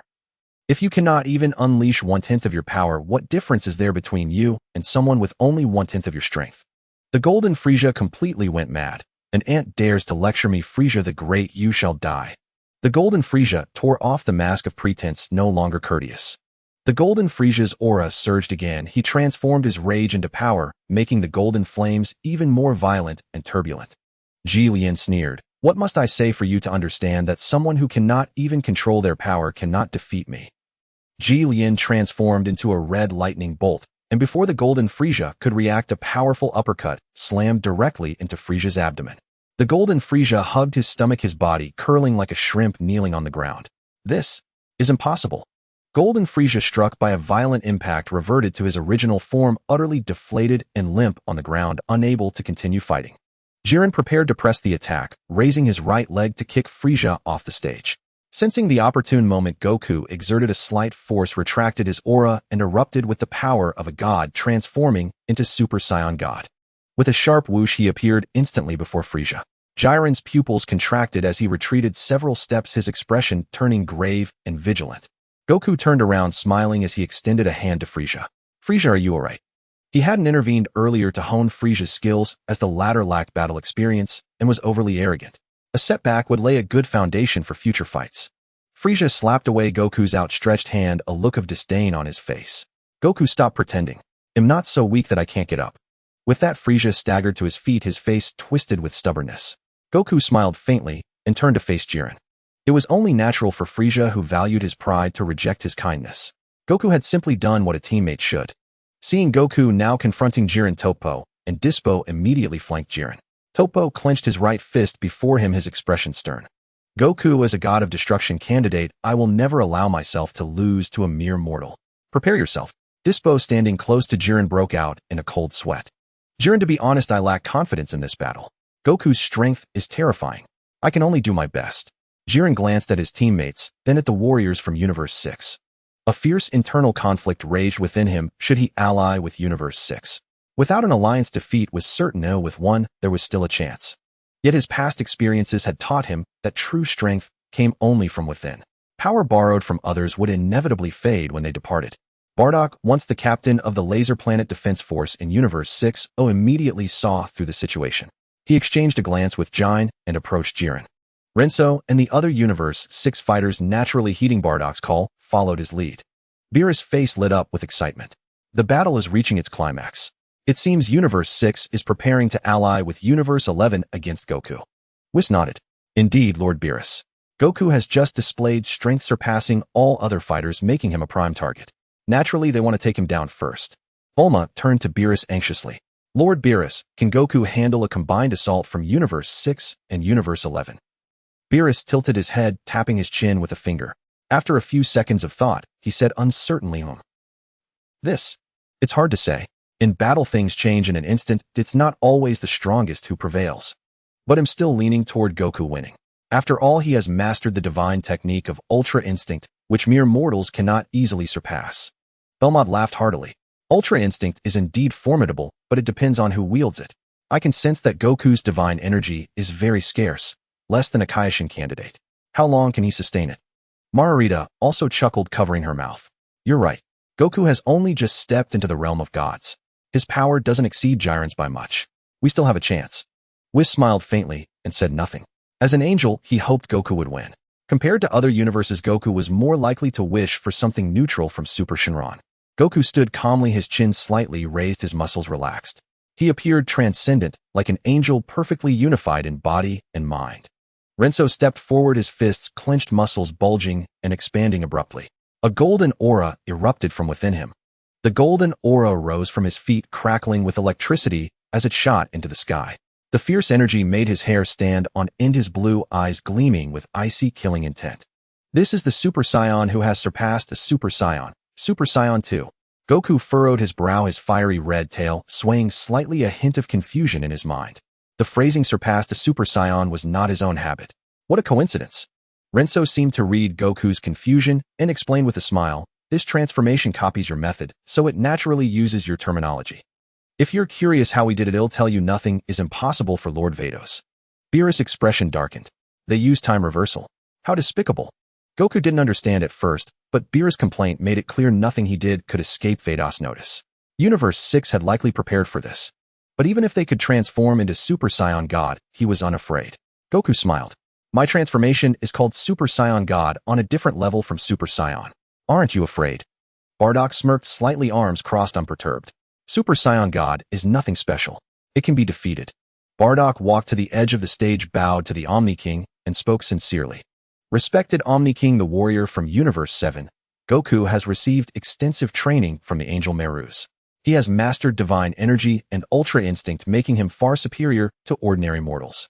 To prevent the battle from becoming tedious, I request permission for Universe 6 to use the magical item, Patera earrings. The observation deck erupted in murmurs. Using items was strictly forbidden in the Tournament of Power, a rule established before the fight. Yet Bardock was publicly requesting an exception. Beerus flew into a rage, standing and shaking his fist. Universe 6 is blatantly cheating, showing no respect for the Omni King. I recommend disqualifying Universe 6. Kampa leaped up, pointing at Beerus indignantly. Beerus, your fighter's strength rivals that of a god of destruction. It's like having a god in the ring. That's the real cheating. Vados chuckled, covering her mouth. Lord Kampa is right. Goku's presence is unfair to the other universes. His power far surpasses theirs. Belmont, seeing the consensus, stood and bowed to the Omni King. Respected Omni King and Grand Priest, never in history has a mortal mastered perfect Ultra Instinct. Without restrictions, the Tournament of Power will become Goku's personal exhibition. Therefore, I recommend allowing other universes to use Patera earrings and other items. This will prevent a one-sided battle and uphold the Omni King's original intent for this tournament. The Omni King beckoned the Grand Priest closer, shaking his head as he pondered. Everyone's argument seems very reasonable. A one-sided battle is dull, but allowing all universes to use items freely would make things chaotic. The Grand Priest leaned in, listening and nodding. After the Omni King finished explaining his thoughts, the Grand Priest announced, with the Omni King's approval, Universe 6 is granted one use of Patera earrings. To avoid further chaos, no other items will be permitted and violators will be erased immediately. Beerus looked confused, his ears drooping. Kampa jumped for joy, making a victory sign. Bardock smiled at Jine, pulling out the prepared Patera earrings. One wore it on the left ear, the other on the right. A faint glow flickered as the earrings resonated. Bardock and Jine were drawn together and collided heat-in. With a resounding boom, a dazzling light burst forth, engulfing the stage. Its brilliance forced all fighters on the platform to close their eyes. When the light faded, a warrior clad in black battle armor stood in their place. He stood tall with a handsome face and jet black hair. A sinister smile played on his face, arms crossed, exuding an aura of absolute control. Goku raised an eyebrow. This guy's power boost was no less than Vegetos, and he felt quite troublesome. Normally he'd be thrilled, but this was a life-or-death battle, not a game. The fusion emitted an eerie voice brimming with confidence and excitement. I am neither Bardock nor Jine. I am their fusion, Bardane. So, is this power not inferior to your Super Saiyan God? Goku's mind was as calm as a mountain stream, his base Ultra Instinct already activated.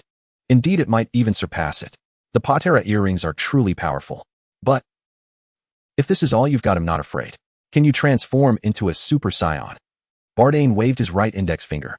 Super Saiyan. Ridiculous. I don't need such a thing. Let me tell you. Bardock and Jine have become Kaioshin candidates through the ritual, gaining divine energy. Moreover, after 3 years of training, they have surpassed Super Saiyan God. Goku was taken aback. Surpassed Super Saiyan God. Is there a transformation beyond it? This. Bardane clenched his fists, crouched slightly, and roared. When the divine energy of a Kaioshin surpasses Super Saiyan God, using your terminology, it becomes Super Saiyan Rose. With that, a rose-colored divine aura erupted from Bardane's body, spilling out uncontrollably. The rose divine energy dyed Bardane's hair the same hue, making him appear even more sinister and confident. Goku watched the transformation deep in thought, nodding repeatedly. This power is truly immense, far surpassing Super Saiyan God. Incredible. Beerus' eyes widened like saucers. This level of power even exceeded his own. He should have vehemently opposed Universe 6's use of the Patera earrings. Arg. Beerus clawed at his head frantically, completely losing his composure. Chappa laughed heartily, his nose nearly pointing to the sky. Beerus, the tables have turned. No matter how strong Goku is, he can't defeat Bardock and Ginna's fusion Super Saiyan Rose. Goku glanced at the observation deck. Bulma had her fists clenched, sweat constantly dripping from her brow, the confidence in her eyes gone. Goku refocused and began to analyze. If he fought these people normally, he might lose. Bardane's Super Saiyan Rose far exceeded his Super Saiyan 4 God power. Though he could overwhelm Bardane with Ultra Instinct if they teamed up, he couldn't easily knock him off the stage. If he couldn't secure a quick victory and the battle became protracted, his divine energy would drain rapidly, leaving him unable to use Ultra Instinct, leading to inevitable defeat. Thus, his best strategy was to eliminate the weaker fighters first, then pick off the rest one by one. With this in mind, Goku set his sights on Universe 6's warriors. Whoosh. With an instant transmission, Goku moved with lightning speed, punching the Universe 6 robot, What Magetta, in the abdomen. With a metallic clang, What Magetta was sent flying feet off the ground. Batamo reacted swiftly, intercepting and catching him. Chappa looked incredulous. That robot weighs 1,000 tons. And Goku punched him away with one blow. What strength? Goku frowned. Universe 6's coordination was better than he expected, so he targeted Frost, who was standing at the edge. This guy hadn't even transformed, his power level only in the tens of millions, pitifully weak. Goku's aura surged abruptly, and in an instant he was in front of Frost. Controlling his strength, he kicked Frost in the stomach. Frost spat out a mouthful of blood before he could react, turning into a white streak as he fell off the stage. Back on the observation deck, Frost looked bewildered. Chappa stood up, angrily shaking his fist. Goku of Universe 7 is utterly despicable. He didn't even let Frost transform before knocking him off. Unfair. Goku smiled faintly and ignored him. If Frost wanted to play the wolf in sheep's clothing, he should be prepared to be treated like a sheep. With Frost's successful elimination, Goku locked onto another target, an old man in a white lab coat. Dr. Rhoda. He too was isolated from the group. Goku, not giving him time to react, used instant transmission to appear behind him and landed a right hook to his temple, knocking him off the stage. That's two. Next. Since he couldn't kill anyone, Son Wukong could only call out names one by one. The two contestants from the 6th universe and the 11th universe who were knocked off the ring by Son Wukong immediately reacted and started to form a group. This was exactly what Son Wukong least wanted to see. If he couldn't take advantage of the situation, then he had to engage in a real fight. Son Wukong looked at Frieza and asked, Frieza, can you still fight? It's a bit difficult for me to even stand right now, so I'm afraid I can't help you. If I could rest for a moment, I could continue fighting. Son Wukong clenched his fists, maintaining his inner calm, for it was only in this state that he could unleash the full power of the normal state ultimate technique. Bardain looked at his teammates and began to give instructions. Everyone be careful, Son Wukong has started to act in desperation. Don't let him seize the opportunity. Jiren looked at Toppo and disregarded any self-centeredness. The primary goal now was to knock Son Wukong off the ring. Toppo, how's your God of Destruction technique practice going? I'm still not very skilled, but I can still use destruction. Jiren nodded slightly. If Son Wukong uses a Kamehameha wave, you should intercept it with destruction. You must use every means to deplete Son Wukong's power. Toppo nodded, somewhat surprised. Jiren had always preferred to fight alone, but today he was surprisingly willing to cooperate with his teammates. Belmod rested his chin on his right hand. I didn't expect that Jiren's wish would actually come true. Jiren wanted to have Jiren join the Pride Troopers to teach him teamwork, and it had been ineffective until now. Today Jiren surprisingly learned to work with his team. I don't think so, Makalita shook her head.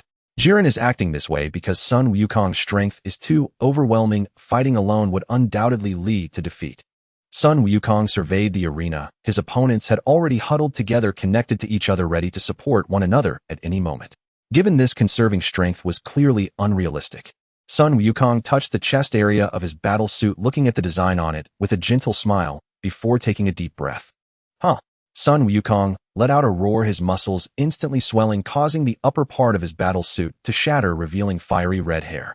A muscular figure with rock-like definition and a tiger's back appeared with crimson pupils that showed no hesitation. At the moment of Son Wukong's transformation, the entire arena stood up. What kind of transformation is this? To be able to transform beyond a Super Saiyan God, what terrifying power. Incredible. A human has actually reached this kind of power. Is this still a human? This is no less than a deity. Son Wukong paid no attention to others' opinions. He slightly crouched down and leaped into action, transforming into a streak of red lightning. Descending from the heavens, a powerful aura shattered the space. Like an enraged red dragon, it tore through the broken space, carrying fragments of the surroundings. Straight down, plunging into the crowd. Upon landing, the violent aura stirred up a gale like the surging waves of the ocean, instantly submerging all opponents. Except for Bardain, all the contestants were toppled by the shockwave, crashing to the ground. Dust rapidly enveloped the area, rising into the sky. As the dust settled, a muscular figure with a bare upper body draped in fiery red hair came into view. Around him, the space had already shattered. The ground of the lightning alloy was at least half a meter sunken as Son Wukong maintained a half-crouch position and slowly stood up.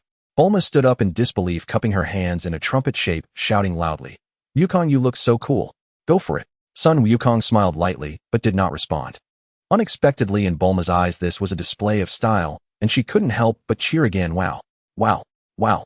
Wukong, you look so handsome. This immediately ignited the whole arena. The Omni King imitated Son Wukong, half crouching on the ground and slowly rising, then cupping his face with both hands like a little fangirl, exclaiming, Wow. Wukong, you look so handsome. The Grand Minister let out a snort of laughter. Omni King, you seem to be getting into the role yourself. Beerus laughed so hard that his tongue almost slipped out. This transformation of Wukong is incredibly powerful. Even a mere fusion warrior is not a match for it. Bardos nodded. Son Wukong has already displayed his full strength. It seems he is no longer intending to hide his power. A notification sounded. Ding. Detected. The host is wildly showing off, shocking the entire venue, earning a wild shock value. Son Wukong, with a calm expression, cast his gaze like an eagle, sweeping the arena, searching for the weakest opponent among them. A tall, yellow-skinned, bear-like humanoid was lying on the ground, unable to get up for a long time. Clearly, this was the opponent he needed to deal with. Sun Wukong moved and kicked Bergamo off the stage. The Namekian from the 6th universe was no better off as Sun Wukong wouldn't let the opportunity slip by quickly moving in and elbowing the recently standing Platin down from the ring. His speed was as quick as a lightning bolt, sending 2 contestants off in the blink of an eye. Sun Wukong wanted to take down the robot Buta Magetta, but he did not sit idly by a lava spray launched directly towards Sun Wukong. Sun Wukong saw a blood-red and black lava pillar rushing towards him like a laser beam. He looked at the few remaining opponents, and a plan formed in his mind. With a breath of energy, he redirected the lava pillar with a flick of his hand, sending it straight toward Topo. Topo, expressionless, extended his right palm, and a purple divine energy rapidly gathered in his hand, directly clashing with the lava pillar. Destruction. Crack. With a sound, the lava pillar shattered like glass upon contact with the destructive energy, instantly disintegrating into nothingness. What? It's actually destruction. That guy Topo. Beerus's expression suddenly turned grim. Destructive energy has a suppression effect on other energies, making it a godly artifact for fighting above one's level. Sun Wukong scratched his head, feeling somewhat helpless. With the God of Destruction technique now in play, it seemed the situation had reached a critical juncture. Bardane crossed his arms, a slight smirk appearing at the corners of his mouth. Sun Wukong, it seems you cannot easily win with Topo's destruction technique. You won't be able to use the Kamehameha wave. Sun Wukong remained non-committal. The tenfold Kamehameha wave was one of his strongest moves. It being unable to use, it was like severing one of his arms. Though he didn't believe Topo could block it with destruction, he didn't dare take the risk. Given his current full state of energy, he could only use the tenfold Kamehameha wave 3 times at most, so each use must be carefully considered. Sun Wukong took a fighting stance. Bardane, let's settle this once and for all. The pink Bardane's expression grew serious, ready to strike. It seems you are finally willing to fight me, come on. The pink Bardane, unable to contain his impatience, unleashed all his divine energy, his legs slightly bent, like a bowstring ready to fire, shooting straight out, and reaching Sun Wukong in an instant, delivering a devastating punch. Sun Wukong smiled with a hint of triumph, enhancing the physical strength of his chest with the ultimate technique, allowing Bardane's punch to hit him squarely. Oh. Bardane's expression changed dramatically as he wailed, looking at his swollen hand with disbelief in his eyes. Sun Wukong would not give him a moment to breathe. His fist the size of a cauldron slammed into Bardane's face. With a thunderous bang, the space shattered once again, and Bardane flew back like a shooting star. Bardane was about to fall off the ring when he managed to perform a backflip and landed at the edge of the stage. Sun Wukong was not surprised. It was only by catching him off guard that he succeeded. Barda sighed. Bardane is still too overconfident. The ultimate technique not only maximizes evasion, but can also freely alter physical strength, making him essentially invincible at the same level. Bardane touched his forehead, blood staining his hand, making it hard to believe. What incredible destructive power! It actually injured me. Jiren signaled to Topo. Let's go together. Bardane can't defeat Sun Wukong. We must not give Sun Wukong the chance to take us down one by one. Jiren's red aura surged, igniting the sky, turning into a streak of red light that rushed towards Sun Wukong in an instant. Topo followed suit, activating his ultimate technique, his divine energy skyrocketing tenfold and continuing to rise, gathering destructive energy in his hands, ready to attack Sun Wukong. Even Limo no longer held back, unleashing pink divine energy, transforming into a Super Saiyan Pink and joining the fray. It also rushed forward, ready to switch tactics mid-battle.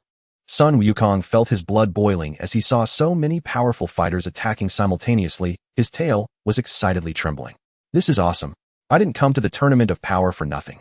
Before Sun Wukong could finish his thoughts, the various powerful fighters had already launched their attacks, fists clashing, energy blasts overlapping, showing no mercy. Destructive wave. Energy shockwave. Destruction. In the midst of all the powerful fighters, Sun Wukong moved, as if in an empty space, his movements mysterious and fluid, sometimes swaying like a willow in the wind, sometimes dancing like a butterfly, sometimes darting through like lightning. The red streak of light danced continuously, weaving through the attack's blind spots, as if one moves through the crowd, not a leaf touches them. Beerus stood up, his jaw nearly hitting the ground. This kid is terrifying. Simply terrifying, it's unbelievable. The Grand Minister nodded repeatedly. Sun Wukong has indeed mastered the normal state ultimate technique. If it weren't for the lack of divine energy preventing him from perfectly utilizing the ultimate technique's capabilities, he could instantly knock all the contestants off the stage. What a rare talent. Such a temperament is probably seen only once in billions of years. Bulma, seeing the Grand Minister's continuous admiration, clasped her hands in front of her chest, raising her chin, slightly proud like a swan. Of course Wukong is my boyfriend, how could he be compared to an ordinary person? If it weren't for the presence of the gods, Bulma might not have been able to suppress her laughter. Bardain also joined the fray saying, "Everyone don't be afraid, Son Wukong's divine energy won't last long. He will soon be unable to use the ultimate technique." Son Wukong revealed a mischievous smile. "Is that so? Then you all must hold on." As soon as the words left his mouth, Son Wukong unleashed his divine energy to the fullest, his speed skyrocketing, and he disappeared from Bardain's sight. Bardain shook his head left and right, stepping back slightly, his eyes revealing an expression of disbelief, his voice trembling. How is this possible? I actually can't capture Son Wukong's movement trajectory." Son Wukong smiled faintly. The full-force ultimate technique was something mere mortals could not perceive. However, he could not sustain it for long and needed to end the battle quickly. Son Wukong appeared right in front of Bardain, his gaze as cold as millennia-old ice. He launched an uppercut directly aimed at Bardain's abdomen. Bardain quickly crossed his arms in front of him, but did not expect Son Wukong's afterimage punch to faint. Son Wukong's real body leapt up, delivering a powerful kick to Bardain's temple. Boom! With a loud explosion, the already shattered space completely fragmented. Bardain crashed into the central pillar made of lightning alloy, shattering it without any obstruction, and was about to fall off the stage. Hit quickly activated frozen space. Although it was not enough to completely freeze Bardain, it significantly slowed down his speed. Bardain's divine energy surged wildly, barely managing to regain control of his body, spinning like a top, just managing to stabilize himself. Son Wukong felt the situation was dire and wanted to use instant transmission to send Bardain off the stage. Jiren would not give Son Wukong this chance. He threw a punch into the air, releasing a colorless energy that compressed the air, creating a sharp vacuum wave that rushed directly towards Son Wukong's abdomen. Topo hurled a wave of destruction directly at Son Wukong. Son Wukong gritted his teeth, having no choice but to abandon Bardain and turn to deal with Jiren and the others. Son Wukong sneered, "Your attacks are just too slow. It's like watching a slow-motion replay of a dismantled scene." As he slightly shifted his stance, he dodged all their attacks effortlessly. "Everyone, let me show you what a true attack looks like." The moment he finished speaking, everyone was sent flying, crashing to the ground and raising a cloud of dust. "Alt!" Jiren clutched his stomach tightly, lying on the ground, his eyes nearly bulging out as he wailed. Topo lay on the ground unconscious. Limo's Super Saiyan pink form deactivated, his bones felt as if they were falling apart, unable to rise at all. Son Wukong couldn't believe his eyes. He looked at his hands. "I can't believe I just did that." In the blink of an eye, he knocked all the powerful fighters to the ground. This kind of power. Ugh! Belmod slammed his fist on the steps of the spectator's seat, gritting his teeth. The ultimate technique is too overpowered. How can mere mortals learn such a thing? I've been the god of destruction for hundreds of thousands of years, and I can't even do it. Makalita continued to smile as usual. Son Wukong is different from ordinary people. His spirit is so pure it's almost inhuman, making him naturally suited to learn the ultimate technique. He cannot be compared on the same level. Beerus had long lost his composure. A mere mortal dares to touch the divine technique. How ridiculous. Petros Bardock gazed at his fallen comrades, rage burning within his heart. He gritted his teeth, his fists clenching with audible cracks. Son Wukong, your ultra instinct is indeed formidable, but I have yet to unleash my full power. Next, veins bulged across Petros Bardock's body as a wave of scorching heat surged towards Son Wukong. His divine energy soared incessantly. 50, one-fold, two-fold, five-fold, boom. Petros Bardock's entire form was enveloped in a deep Petros holy radiance, as sacred as a descending deity. The dazzling Petros glow dissipated, gradually revealing his arrogant silhouette. From afar, Son Wukong noticed a stark transformation in Bardock. His hair had deepened into a shade of Petros verging on pink. Bardock chuckled, his demeanor now composed and assured. This is the Super Saiyan rose that surpasses the Super Saiyan God, and then a further transcendence beyond Super Saiyan rose, the Super Saiyan Deep Petros. Deep Petros Bardock's gaze sharpened, fixed intently on Son Wukong. This time I swear your ultra instinct won't be able to evade. Son Wukong smiled faintly. Is that so? But the strain of transforming again beyond Super Saiyan rose must be immense. This is nothing short of relentlessly pushing your body. How long can the power gained this way truly last? Deep Petros Bardock swept his right hand down in a sharp arc, striking an attack stance, and said coldly, "That's none of your concern. As long as victory is achieved, what does a mere physical burden matter? The end justifies the means. If I win, your entire universe vanishes. Who are you to lecture me?" Son Wukong found no words to refute, for Bardock spoke the truth. As the saying goes, once I enter the past, great scholars will come to justify my ways. Very well then, let us settle this through battle. With a whoosh, Sun Wukong gave his all a crimson streak, tearing through space, his speed transcending the very laws of time. In an instant, he unleashed a devastating punch capable of annihilating worlds. This single blow could shatter mountains, fill seas, split the earth, and rend the heavens, carrying the force of 1,000 thunders, its velocity far surpassing the spaceships of the first cosmic army, the Frieza Force. Deep Petros Bardock's eyes widened in shock, cold sweat beading on his brow. Truly, the supreme divine technique of the celestial realm had reached such a daunting level. Deep Petros Bardock dared not underestimate his foe. His divine energy surged skyward, erupting in full force. He countered with a heavy punch, seeking to clash with Sun Wukong in raw power. Sun Wukong remained unruffled. Just as his fist was about to meet Deep Petros Bardock's, his body executed a graceful forward somersault, evading with a fluidity smoother than silk. In the next moment, Sun Wukong swept his right leg in a horizontal kick aimed at Bardock's temple. A gale followed, causing the fighters on the field to stagger. Deep Petros Bardock hastily raised his left arm to block, but the blow was so forceful that his head snapped to the side, his left arm numbed and trembling. Deep Petros Bardock could not believe it. What power is this? I've amplified my strength fivefold, yet I can barely withstand it.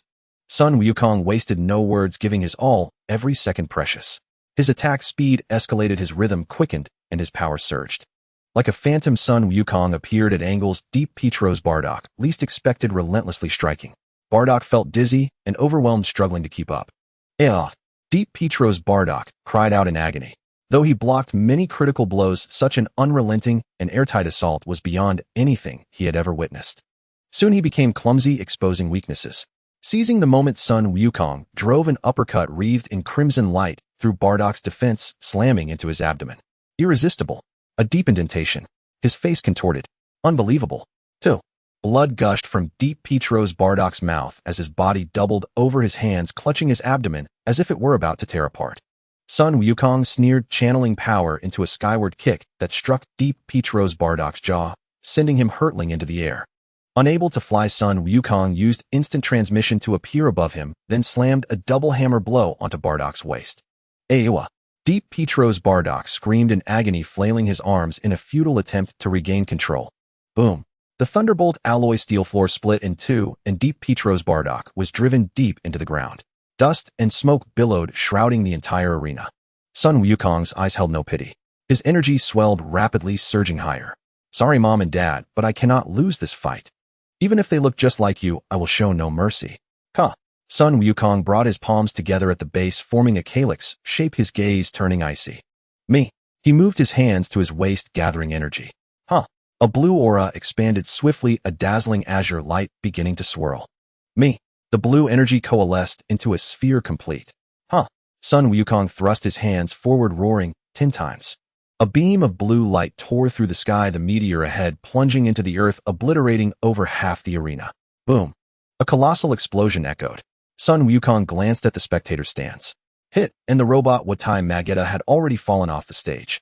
The Grand Minister announced emotionlessly, Universe 6, hit eliminated. Watai Magetta eliminated. Sun Wukong surveyed the arena, letting gravity pull him back to the ground. As the dust cleared, Deep Petros Bardock clutched his left arm, blood streaming. Clearly, he had evaded the fatal blow.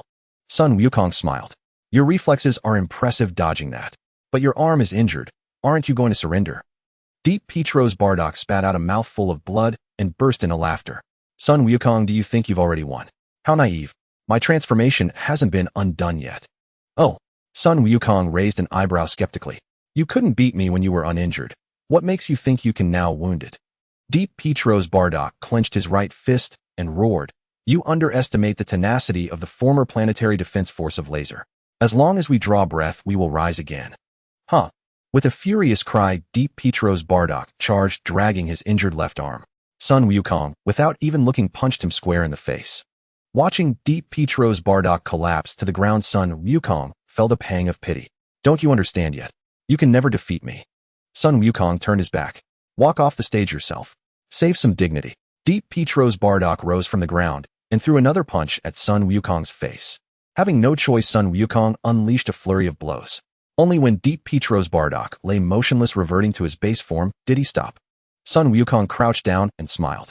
Even if you lose, you won't vanish, because I will ask Super Shenron to revive everyone. So, he paused. We are not enemies, just sparring partners. Bardock slowly lifted his head. I see. No wonder you could master Ultra Instinct so quickly. Despite wielding such immense power, there's not a trace of malice within you. Badana staggered to his feet, chuckling. Filled with love and justice, not corrupted by power. Truly a rare sight. But unfortunately, Badana turned to look at Liansua, exchanging a meaningful glance. Sun Wukong was baffled. Could Badana possibly have a trump card? That seemed impossible. Liansua walked over to Badana, placing a hand on his back, without a word. Yet Badana's wounded body began to heal rapidly, and his aura started to replenish. Sun Wukong's jaw dropped slightly, his eyes wide. Could this be healing magic? He had seen Kibito use it on Gohan, and found it quite familiar. Liansua nodded. Through the right of the Supreme Kai's attendant, I became a Supreme Kai attendant, and also a candidate Supreme Kai, so I learned healing magic. Didn't expect that, did you? Sun Wukong suddenly understood. I see. You exhaust my strength by every means, then use healing magic to restore yourself, and then settle the match. A well-crafted scheme. Badana instantly transformed into his deep rose form, pointing at Sun Wukong with his head held high in arrogance. This is the consequence of your hesitation. If I were you, I wouldn't have shown mercy, and there would have been no chance for healing magic. Battle is bloody and knows no mercy. Mercy to the enemy is cruelty to oneself. Sun Wukong, you're finished. Your Ultra Instinct won't last much longer, will it? Sun Wukong felt the divine energy constantly leaking out and shook his head. It won't fail entirely, but I just can't maintain the base form of Ultra Instinct anymore. I had just mastered the base Ultra Instinct and rushed out of seclusion, not expecting to immediately face such a fierce battle. It caught me off guard. Soon Sun Wukong's fiery red fur turned silver, and the base Ultra Instinct shifted into the transformed form of silver-haired Ultra Instinct. In this state, the consumption of divine power doubled, but fortunately, it remained perfect Ultra Instinct. Whoosh, whoosh, whoosh. Sun Wukong, now showing no mercy, swiftly knocked all remaining fighters off the stage to prevent any mishaps. The Grand Minister announced directly, all members of Universe 11 have fallen from the stage. Therefore that universe shall be erased. Belmont, sitting in the stand, smiled at Margarita. Thank you for taking care of me all these years, Margarita. Margarita smiled back. Farewell, Lord Belmont.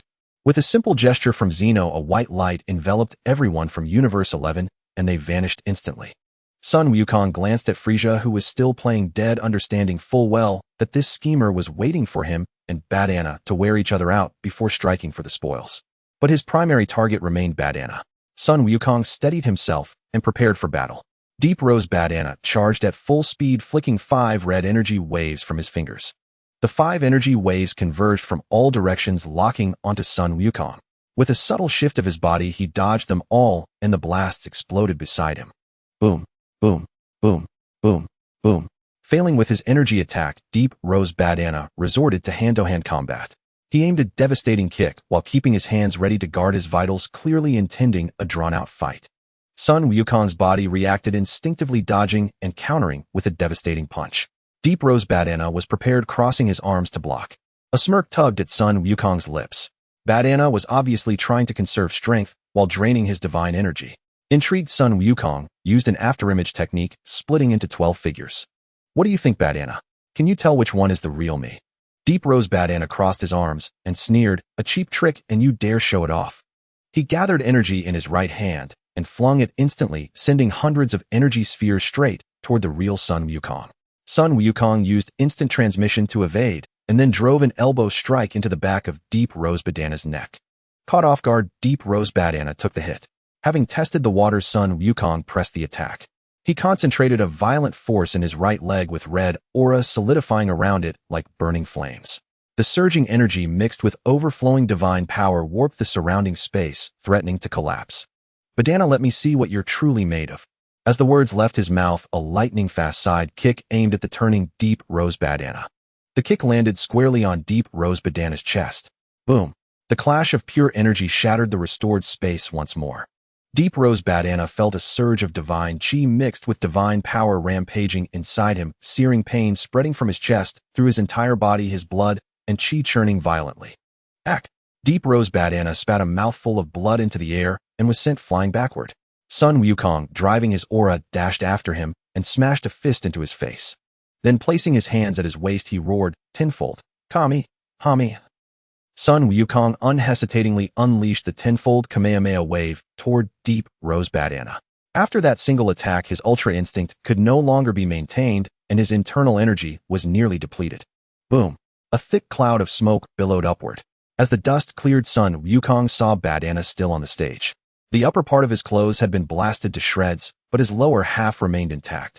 However, he had reverted to his base form, his entire body covered in wounds, bleeding profusely. Son Wukong breathed a sigh of relief, thinking no surprises remained.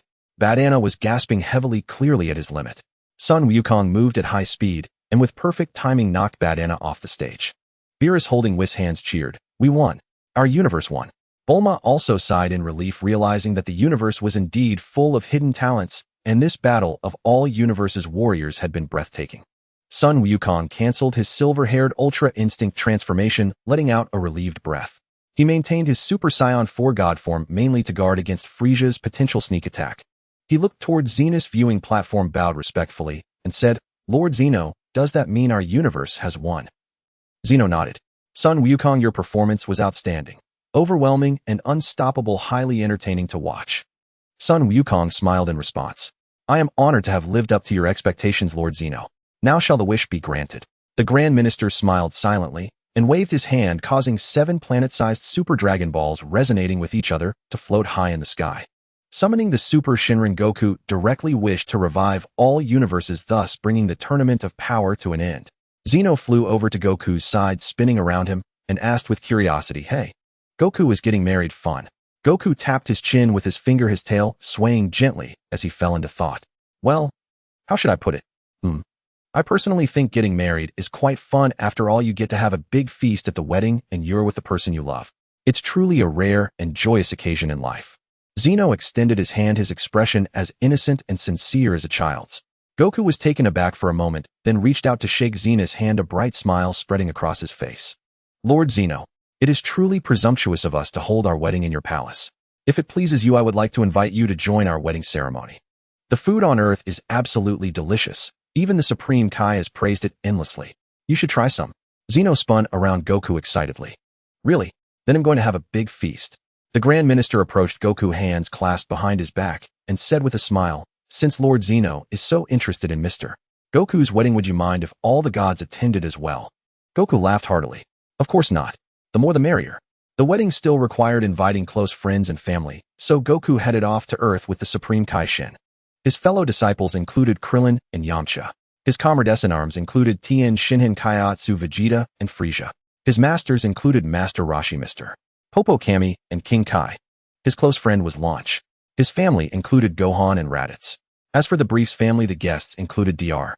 Briefs and his wife, their daughter Tights, and the Galactic Patrolman Jaco. There were also friends and family of the Briefs, though the Grand Minister would forcibly erase their memories after the wedding. Once everyone had arrived, with a snap of the Grand Minister's fingers, Xeno's palace was instantly transformed into a wedding venue. Stars hung high in the sky, illuminating the palace. Myriad galaxies drifted beneath their feet, making it feel as though they were standing within a miniature universe. Moon-shaped seats and Sunsethud round tables surrounded them. Radiant lights flowed and shimmered all around, a spectacle of breathtaking beauty. The Grand Minister, now clad in a black tuxedo, floated in the air and began to announce, Royal time, 31,354 days, 160 hours, and 50 talk. The wedding ceremony now officially begins. All gods may take their seats. Friends from Earth, please sit in the front rows. Inside the dressing room, Bulma, wearing the wedding dress she had carefully chosen, nervously twisted her fingers together.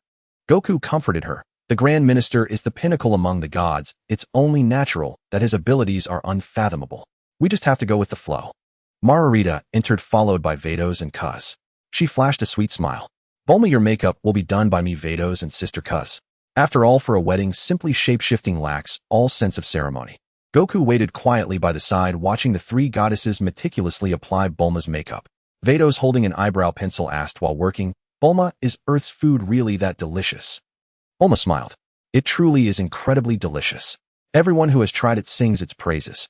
Seeing that the time had come, the Grand Minister stood on the wedding stage and began to read. Our Lord Xeno, full of love and justice, entrusted by the Supreme Kai of Time Ios, permits the human Mr. Goku and Ms. Bulma to be joined in matrimony here in Xeno's palace. This is a first in the history of the divine realm. Therefore, Lord Zeno held the Tournament of Power as a celebration. The Grand Minister waved his right hand and declared, "Now please invite Ms. Bulma and Mr. Goku to come on stage." Dr. Brief sighed in admiration. The Grand Minister is so approachable, even acting as the wedding officiant himself. Mrs. Briefs laughed. "I never imagined Bulma would get married in such a sacred place." Goku, looking at Bulma walking up to the stage with him, felt a sense of unreality, as if he were in a dream. If this truly was a dream, then he wished it would last a long time, forever if possible. Bulma was breathtakingly beautiful today. Her aquamarine hair cascaded down like a waterfall over her layered snow-white wedding dress. The hem of her skirt was adorned with diamonds that sparkled like a myriad of stars.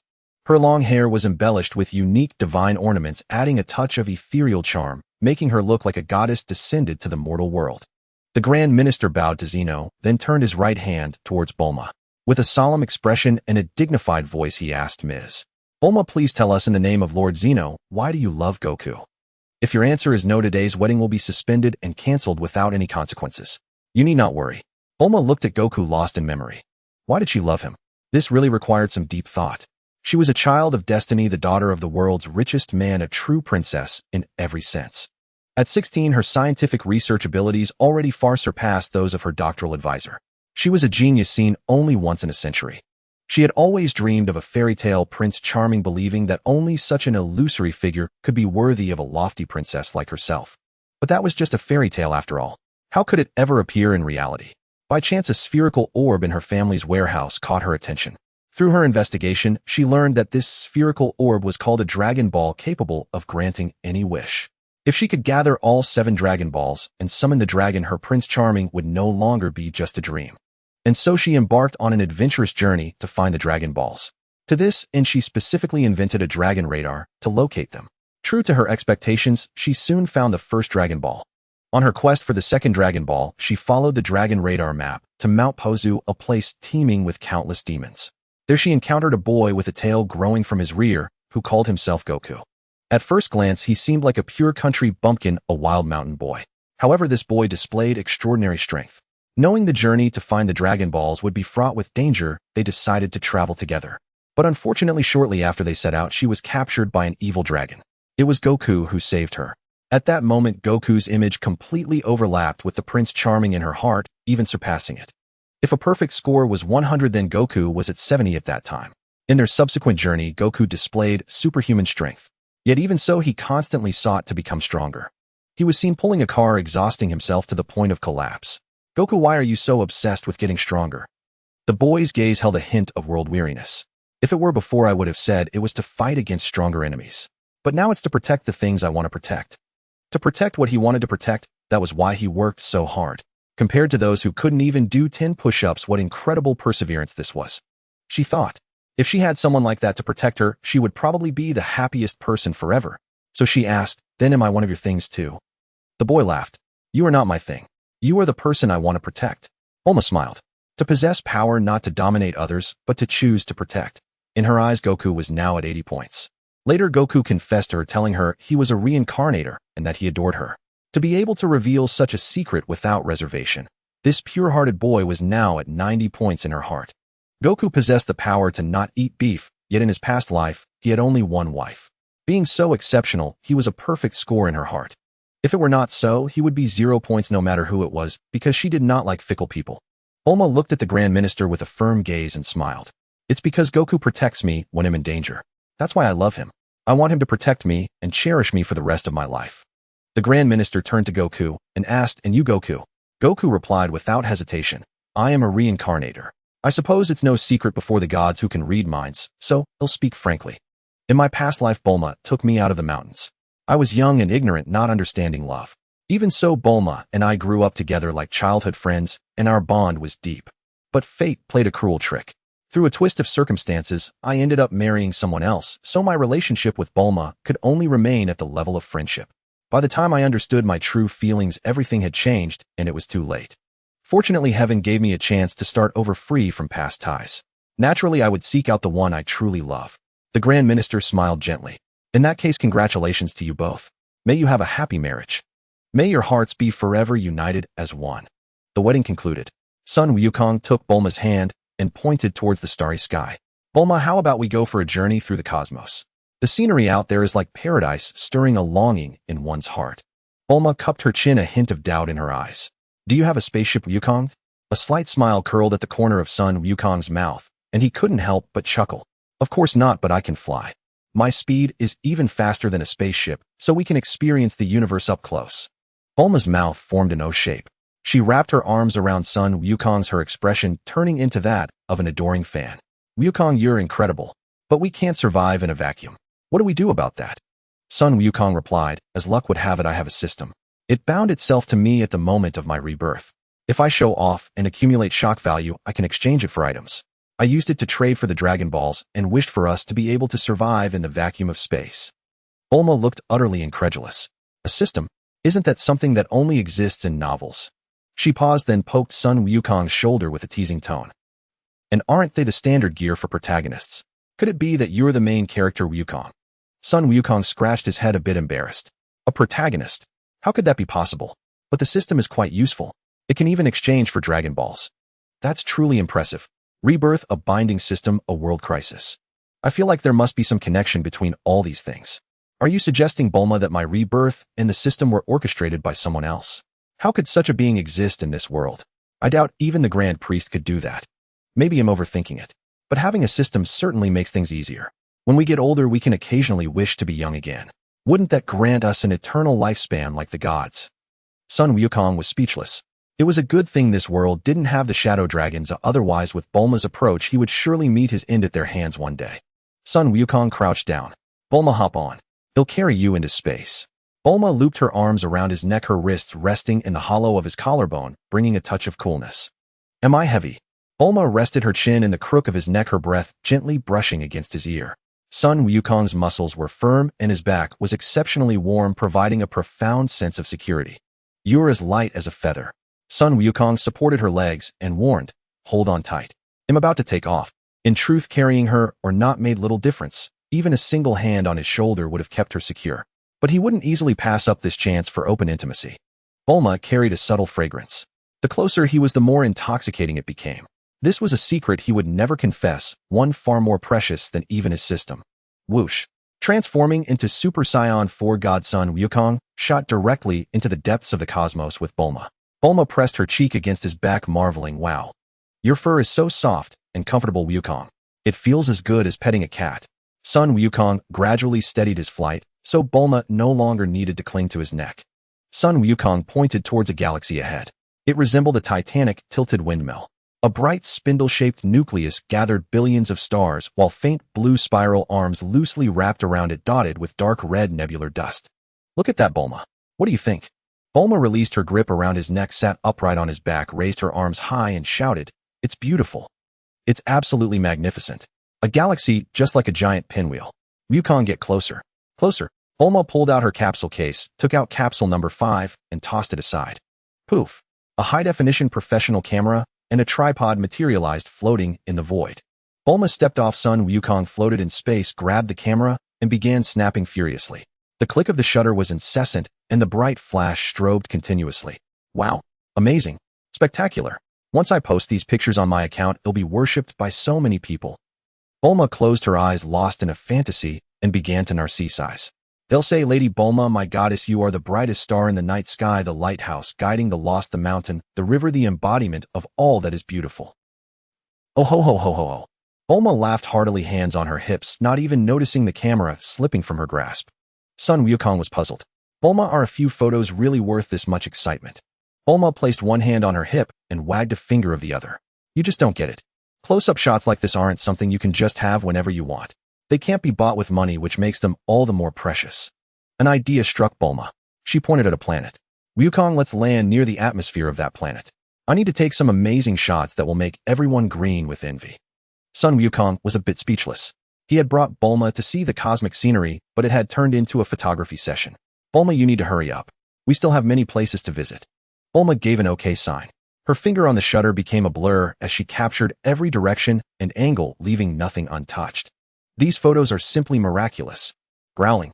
An untimely sound emerged, the rumbling of Son Wukong's stomach. Bulma, I'm hungry. Son Wukong said, clutching his stomach. Bulma handed the capsule case to Sun Wukong without pausing her photography.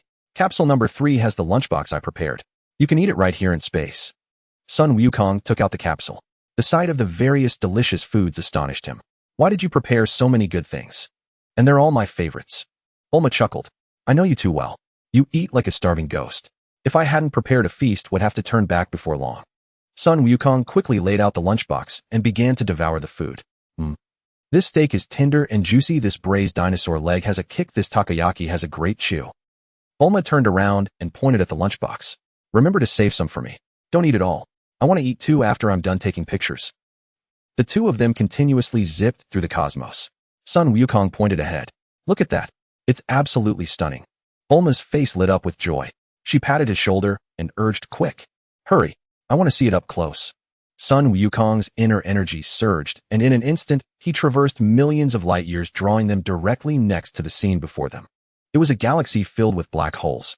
A pink aurora looked like a room full of girlish charm, and the black holes were like blank spaces on a magnificent painting filled with allure. Bulma's camera flash strobed continuously as she exclaimed, beautiful, unbelievably beautiful. Wukong, we have to come on dates in space often. It's such a waste for such gorgeous scenery to go unappreciated. Sun Wukong and Bulma returned from their cosmic adventure. As they stepped into the living room of Bulma's home, they found Whispirus and Aeos sitting together. They were clinking glasses and chatting leisurely with bursts of laughter echoing from time to time. Hey, Lord Beerus, what brings you here? Aeos asked me to train Vegeta. In exchange, Lord Beerus and I get to enjoy Bulma's culinary delights for free. Bulma looked curious. Aeos, isn't Vegeta coming with us to the future? Aeos stood up, her expression turning serious. Of course not. Vegeta's current strength is far too feeble. He would only be a burden. It's better for him to stay on Earth and train under Whis' guidance. To save time, they can use the hyperbolic time chamber. With that, she glanced at Sun Wukong and Bulma, who were clinging to each other like inseparable lovers. She pressed a hand to her forehead in exasperation. Well, we have to leave in 3 days. It's mandatory. If we miss the window, there will be dire consequences. You two need to prepare. What so soon? Sun Wukong was troubled. The time was far too tight. Truth be told, he was afraid to face the future Bulma now. If the future Bulma found out that he had married this timeline's Bulma, he had no idea how she would judge him. And that wasn't all. He would have a lot to answer for with Trunks and Gohan. His blissful married life had only just begun. Was it already ending? Alas, he would have to leave it to fate. Aeos covered her mouth, snickering. Who told you to lose control and get together with Bulma? Just wait and see how you explain yourself to Trunks and the others. A love battlefield. The very thought excites me. Vegeta stood with his arms crossed, lost in thought, as he recalled Kakarot mentioning in the Omni King's palace that he was a reincarnator. He couldn't shake the feeling that Kakarot had somehow taken something precious from him. Could it be jealousy because Kakarot had surpassed him, giving rise to such a notion? Frieza sat on the nearby sofa, legs crossed, savoring the conversation he had just overheard. So that was it. This Saiyan Son Goku hadn't chosen the marriage partner from his previous life. And when they traveled to another timeline, that timeline's Goku and Bulma each had their own lovers. Ha ha ha. How amusing. That wild monkey Son Goku was about to land himself in a heap of trouble. This was going to be a splendid show. Sun Wukong clasped his hands together, pleading. Lady Aeos, do you have any advice? I really don't want to get stabbed. Aeos linked arms with Bulma, looking at Sun Wukong with disdain. The best thing would be for you and Bulma to separate. Then I can have your Bulma, all to myself. Bulma burst into laughter. Wukong, don't worry too much. With me here, what's there to fear? Even if the sky falls, I'll hold it up for you. But, Bulma paused, giving him a knowing look. Sun Wukong immediately began massaging her shoulders and back.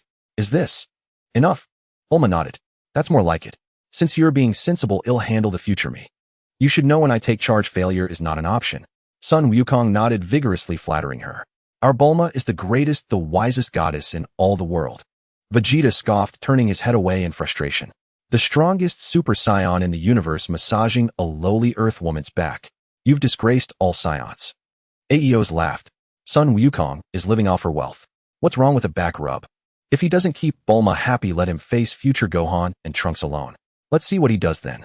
Bulma stood tall, hands on her hips, brimming with arrogance. What do I care about the future me?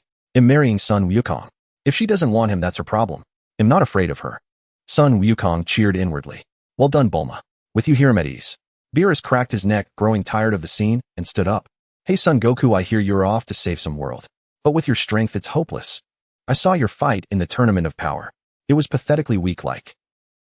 Beerus extended his pinky finger, moving his thumb along it until he stopped at the very tip, flashing a smug grin at Son Wukong. About this much power. Comparable to an ant out there. Son Wukong's interest was piqued. Oh, Lord Beerus, are you challenging me to a spar?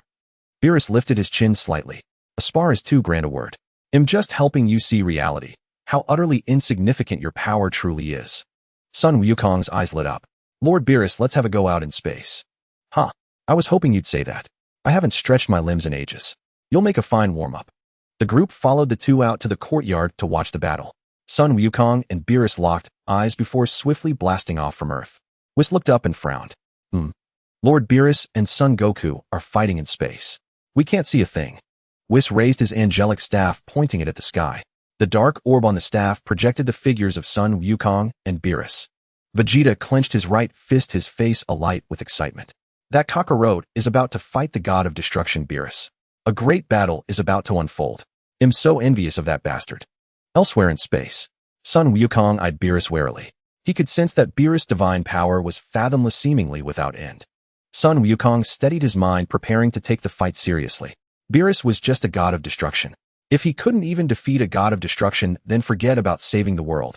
He might as well go home and sleep. Ha! Son Wukong roared, unleashing the full force of his Super Saiyan aura. Golden energy engulfed his body, making him shine brilliantly. Son Wukong held his right fist forward and his left hand in a claw-like stance behind him, his gaze burning as he fixed his eyes on Beerus' every move.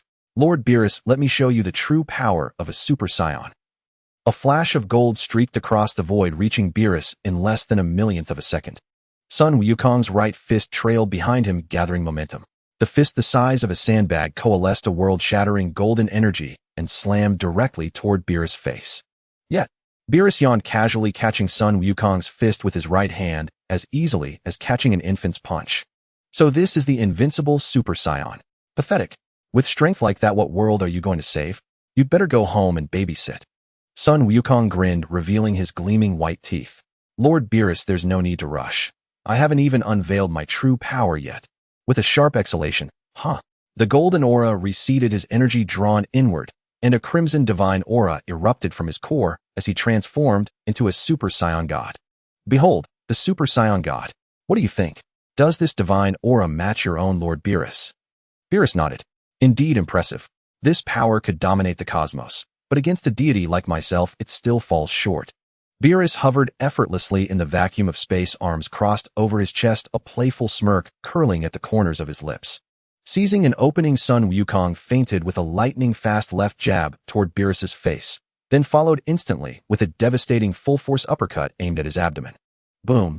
A deep, muffled thunderclap echoed through the void. Son Wukong's expression flickered. His earth-shattering punch had halted midair, not striking Beerus's abdomen, but stopped cold by a single fingertip. Beerus smirked, eyes glinting with wry amusement. Did you truly believe just now that you'd caught me off guard? Such trivial sleight of hand is meaningless before one who has lived 200 million years. I've witnessed every trick imaginable. Your feeble blend of feint and force holds no mystery for me. Data. Undeterred, Son Wukong pressed forward, relentless torrential striking like a storm of fists aimed unceasingly at Beerus's vital points. Beerus casually extended his right hand, shifting its position fluidly, always perfectly aligned with the rhythm of Son Wukong's assault. No matter how fierce Son Wukong's strikes grew, nor how blinding their speed, Beerus's palm loomed like an immovable mountain, utterly unyielding, blocking every advance before it could breach even a fraction of an inch. Son Wukong, must you continue testing me? Beerus seized the incoming fist and flung it aside. Now, unleash your full strength. Sweat beaded on Son Wukong's brow as he murmured in awe, a destroyer god truly transcends mortal comprehension. The Super Saiyan God proves utterly powerless before him. Then behold, the next tier of my might far beyond the reach of any Super Saiyan God. Veins surged across Son Wukong's temples as he clenched his fists, while wild crimson aura erupted skyward. His form shifted, transforming into a primal ape-like being crowned with blazing red fur, his long wind-tossed hair burning like living flame, as though capable of consuming all existence.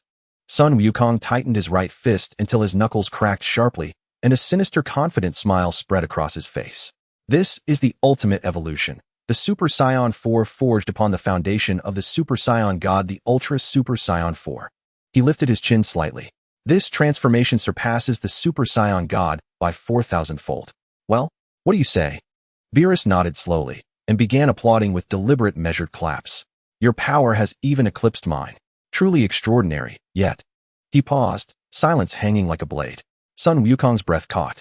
Yet what? He demanded, unable to contain his urgency. A sly curve tugged at Beerus's lips.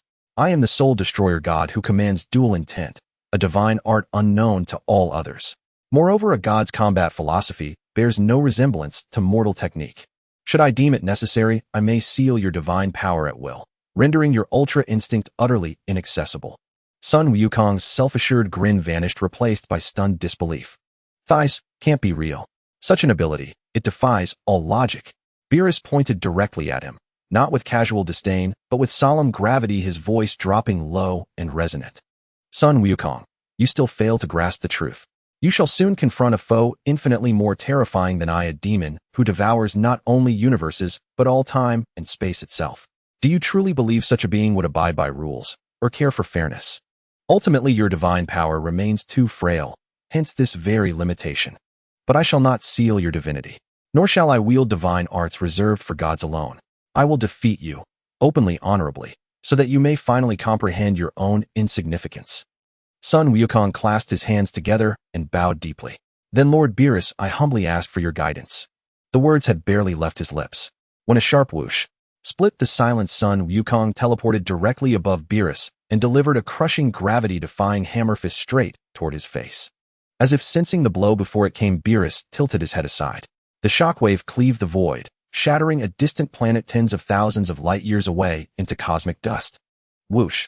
Son Wukong reappeared at Beerus's flank, a colossal mountain-crushing kick descending from above.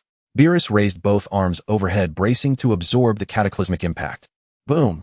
A shockwave erupted like a cosmic tsunami, swallowing entire star systems across tens of thousands of light-years, every world in its path reduced to oblivion in an instant. Vados shook his head in quiet resignation. This battle grows too intense. The destructive scale is staggering. Vegeta stood, arms crossed, eyes locked, unblinking on the luminous battlefield above. Even during the tournament of power, I never imagined Kakarot could attain such devastation. Kakarot, what trials did you endure to reach this apex of power? In the fleeting moment Beerus was momentarily pressured, Son Wukong gathered a searing ki blast in his right palm and slammed it straight toward Beerus's forehead. Beerus stiffened, his pupils contracting sharply. A titanic spatial distortion surged overhead, warping reality itself, followed by a deafening, thunderous resonance. It roared like celestial thunder detonating atop a mountain peak, rippling fractures spiderwebbing across the fabric of space, threatening imminent collapse. Beerus was hurled backward, transformed into a violet lightning bolt, flying at 100 times light speed before slamming into an unnamed planet. From afar, Son Wukong observed a massive Earth-sized world striped with vivid bands of color and crowned by a brilliant crimson great spot. Kerkum! Struck by Beerus, the planet shattered under divine judgment, disintegrating into stardust. Whoosh! Son Wukong surged forward, plowing through the expanding debris field like a comet, unstoppable and unbroken. His right fist blazed with intensifying crimson energy, accelerating relentlessly, gathering momentum like a collapsing star, as he launched a final decisive strike toward Beerus's face. The fist tore through space-time itself, the void screaming in protest, before crashing with earth-shattering force into Beerus's right cheek, leaving him no time to evade. Shock, disbelief, incomprehension, then violent, grotesque contortion. Araoaf. Beerus screamed in agony, hurtling backward at millions of light-years per second. Planets ruptured in his wake. Realms crumbled. Heaven and earth fractured. After Beerus obliterated his 10th world, Son Wukong teleported behind him, ghost-like, and delivered a lightning-fast, bone-shattering iron body tackle directly into Beerus's spine. Pooh! Beerus spat blood, body splayed wide, face first into the scorched, rust-red surface of a dead world. Boom! Beerus's aura exploded outward. He fought desperately to stabilize himself, yet still plunged deep into the ground, hurling a colossal plume of dust hundreds of meters high. The earth splintered radially. Molten magma burst uncontrollably from fissures erupting skyward. Bulma's courtyard. Bulma watched the slow-motion replay on the holoscreen, leaping with joy and punching the air triumphantly, as if pummeling Beerus herself. Yes, that's it. Go Goku. Vegeta dropped his arms, fists clenched tight, his face alight with fierce exhilaration. Kakarot, you magnificent fool. This is the power of the Science Lord Beerus. Have you grasped its magnitude at last? Vados covered his mouth, barely suppressing a delighted chuckle. It appears, Lord Beerus, that you've just kicked a steel plate. Beerus shot up from the crater, landing on the crimson soil, and spat another mouthful of blood, wiping his lips with the back of his hand. Son Wukong, you possess genuine substance. But even so, this will not be enough to fell a destroyer god. Beerus stood with his hands behind his back, his breathing completely undisturbed, a faint smirk curling at the corner of his mouth, as if everything was under his control. Purple aura erupted from his body, enveloping his violet skin, transforming into a purple blade that tore through the heavens. In the blink of an eye, he arrived tens of thousands of meters above the ground. Son Wukong furrowed his brows, puzzled by Beerus' antics.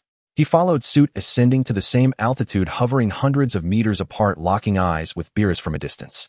His hands tensed, right fist clenched and held before him in a defensive stance, fully alert. Lord Beerus, what are you doing? Could it be that you're afraid of damaging this planet? It's nothing but a dead star. Below them, the crimson dead star was far larger than Earth, with gravity several times stronger, yet it was merely one of the countless lifeless celestial bodies scattered across the universe, utterly devoid of any value. Beerus did not answer Son Wukong's question. Instead, he spread his arms wide, his divine energy surging as countless purple spheres of destruction materialized behind him. Though there were thousands of these destruction spheres, each the size of a soccer ball, Son Wukong could sense no depletion in Beerus' power. Son Wukong's face was etched with confusion as he asked, Lord Beerus, what's going on with your power? How is it that unleashing so much destruction energy hasn't diminished your strength in the slightest? Instead, your power keeps rising.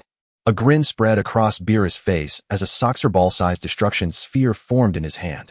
He tossed it lightly into the air, then began juggling it with his forehead like a soccer player. Only then did he explain, the power of a god of destruction is inexhaustible, not bound by physical stamina. The technique of destruction allows one's power to continuously increase until the body reaches its limit. Beerus paused, tilting his head slightly forward. The destruction sphere rolled smoothly down his back without any hindrance. After all, Beerus had no hair. His tail intercepted the sphere, and he began juggling it with his tail. His body was completely relaxed, utterly immersed in the joy of the game. He glanced at Son Wukong. Son Wukong, what's wrong? Why aren't you attacking? Beads of sweat formed on Son Wukong's forehead. It wasn't that he didn't want to strike, but Beerus' power had already surpassed his own. In that brief moment, Beerus' power had increased several dozen times. Moreover, his aura was as boundless as that of Little Bu, utterly insurmountable. A mischievous grin spread across Beerus' face as he bellowed, since you want strike, I'll make the first move. With a sudden flick of his tail, he sent the soccer ball-sized destruction sphere flying. Performing a backflip, he executed a bicycle kick, striking the sphere with his foot. The destruction sphere shot towards Son Wukong like a soccer ball, moving millions of times faster than lightning, trailing a purple blaze like a comet streaking across the sky. Son Wukong dared not underestimate the attack. He brought his hands together in a cup shape, swiftly positioning them at his waist, and roared, "Ka me! Ha me! Ha!" A surge of formidable blue energy coalesced into a brilliant sphere, which Son Wukong thrust forward to collide with the destruction sphere. Boom! The cataclysmic collision of energies unleashed a deafening roar, and the shockwave rippled outward, engulfing the entire galaxy. Thus, an unnamed galaxy was instantly obliterated, vanishing from the cosmos. Far away on the sacred world of the Kai, the supreme Kai Shin fell to his knees with a thud. He clutched his head, his white hair in disarray, devoid of his usual composure, burying his face like an ostrich. It's over. Ancestor, were doomed. How many more attacks can the universe withstand from Son Wukong and Lord Beerus? The Elder Kai sat on the ground, trembling as he raised a single finger. One. At most one more, and the universe will be completely destroyed. Jebit's eyes bulged like saucers. He grabbed the Elder Kai's hand urgently, his voice quivering. Lord Elder Kai, is there no way to avert this now? The Elder Kai gave a bitter smile. Unless the parties involved are willing to stop, the next exchange will spell the end of the universe. Son Wukong stared at the dissipated destruction sphere, his heart churning with turmoil. How is this possible? That was my Kamehameha. To think it's only on par with a casual destruction sphere from Beerus the Destroyer. Sensing that his own energy had significantly diminished, Son Wukong clenched his fists. It was over. He was going to lose. In the end, he could not overcome the god of destruction. And behind Beerus, there were still thousands of destruction spheres. How could he possibly withstand them? Vegeta was stunned, his arms dropping limp, his face a mask of disbelief. Even a mere flick of Beerus the Destroyer's wrist has pushed Kakarot to his limit. How terrifying. Beerus the Destroyer is truly terrifying. Frieza stroked his chin, a smirk playing on his lips. This Saiyan Son Wukong overestimating himself by challenging Lord Beerus. He deserves it. Bulma couldn't grasp the shift in the battle's momentum, but seeing Vegeta, who had just praised Son Wukong, suddenly on edge, she understood immediately.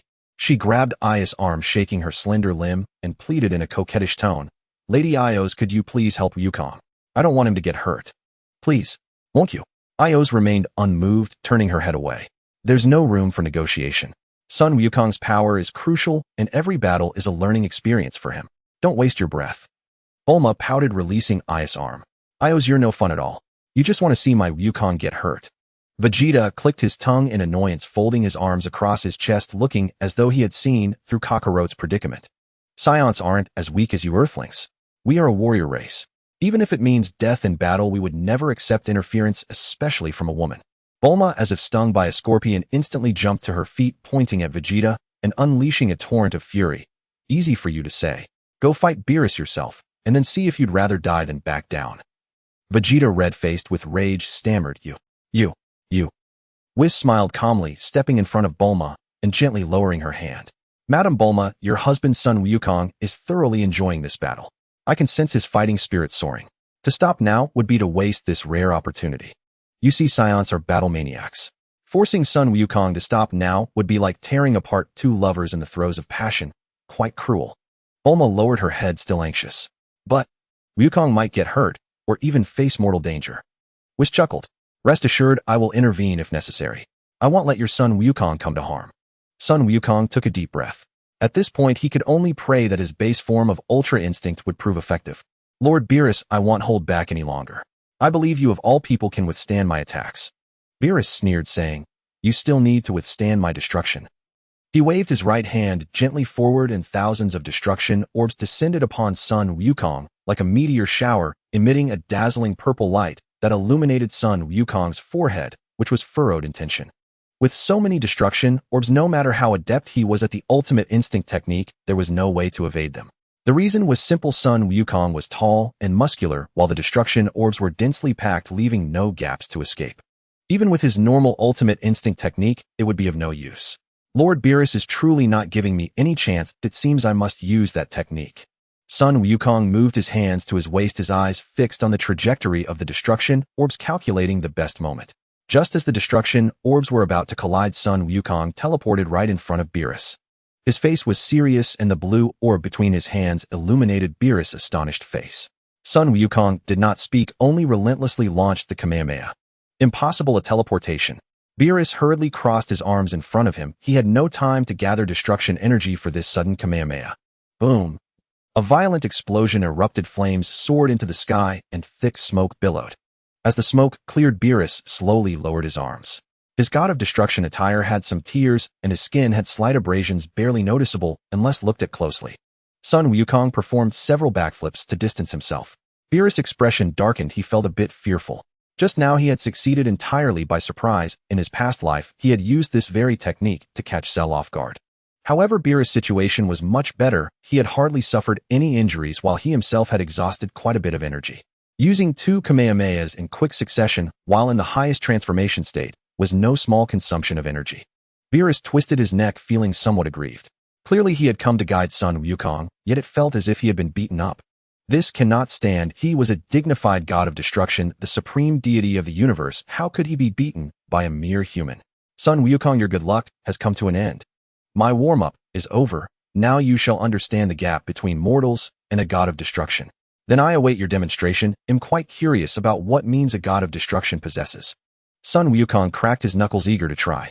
Beerus felt underestimated, grinning fiercely. Do not underestimate a God of Destruction. I am the highest deity of the universe. A terrifying sound wave shattered the space, casting a 100-mile radius into an alternate dimension. Around them was nothing but void, completely devoid of any objects. Beerus' purple divine aura exploded violently, a raging energy swirling around like debris in a storm, rushing forward like an arrow released from a bow. Destruction. Beerus was losing patience. Destruction energy rapidly gathered in his hands, determined to make Son Wukong suffer. Son Wukong's expression sharpened as he charged forward. Beerus thought coldly, this Son Wukong has clearly lost his mind, daring to face my destruction heathen. As he got close to Sun Wukong, the destruction orb in his hand suddenly expanded to the size of a basketball court and was hurled towards Sun Wukong. To his surprise, Sun Wukong moved, as if teleporting, gliding sideways, tracing a strange arc close to the destruction orb, directly charging at Beerus. To Beerus, Sun Wukong appeared to be skating on the destruction orb, his fiery red hair, resembling flames, erupting from the orb. Beerus silently roared in frustration. Damn it, the ultimate instinct technique even evaded this little amount of time. Sun Wukong internally exclaimed in danger. Just now had been a close call. He did not expect Beerus to behave so unscrupulously, attempting a surprise attack. But since he had evaded the perilous strike, how could he not retaliate? Sun Wukong steadied his surging battle intent, and boiling blood fiercely attacking, transforming himself into a sticky piece of toffee that clung tightly to Beerus' body. One moment he was in front of Beerus, and the next he was behind him. Sun Wukong's speed continuously accelerated, his energy rapidly depleting, as if he were using his own life force as fuel, relentlessly attacking Beerus' weak points. Bang, bang, bang, bang, bang. Beerus was drenched in cold sweat, struggling to keep up, exclaiming, "What a terrifying rhythm of attacks! It's like a ferocious beast ready to snap its opponent's throat at any moment." Sun Wukong feigned an attack with his left fist, and then threw a right hook calm, as if he were a machine. Beerus also used all his strength to counter Sun Wukong's assaults. Seeing the battle reach a stalemate, Sun Wukong no longer cared about anything else. He clenched his fists, roared to the heavens, and the sound wave pierced through the sky. Kaioken, times 10. Boom. A crimson aura enveloped Sun Wukong's entire body, instantly igniting the sky with an unstoppable force. Beerus furrowed his brow and stepped back. Vegeta, seeing Sun Wukong using Kaioken on the screen, was taken aback. "Kakarot, have you gone mad? How dare you use Kaioken? Using a tenfold Kamehameha is at least instantaneous, but you dare to maintain it. Are you trying to throw your life away?" Ios shook his head, saying, "This guy Sun Wukong just likes to act recklessly. When he can't win, he forcibly boosts his power." Whis, remaining neutral, said, "At this point, Sun Wukong has no choice but to use Kaioken. There's no way he can defeat Lord Beerus otherwise, as he has already used his ultimate instinct technique." Bulma bit her lip, clenching her fists, praying constantly, "Wukong, please don't get hurt." In fact, whether Sun Wukong could defeat the god of destruction Beerus was irrelevant to Bulma. Even if it were the end of the world, she wouldn't care. She just wanted to live her life with the person she loved. Sun Wukong felt the increasingly violent energy within him, looking down at his clenched right fist, lamenting, "This is still too forced. I can only go for a quick resolution." Whoosh. Sun Wukong unleashed all his power, allowing the violent energy to spill forth, his speed surpassing a whole new level. Before Beerus could react, a fist the size of a cauldron struck him with thunderous force, aimed at his face. Beerus did not dare to be careless and crossed his arms to guard in front of him. Boom. The violent collision erupted with a deafening roar, the tremendous destructive force shattering the alternate dimensional space, once again plunging into a deeper level of spatial dimensions.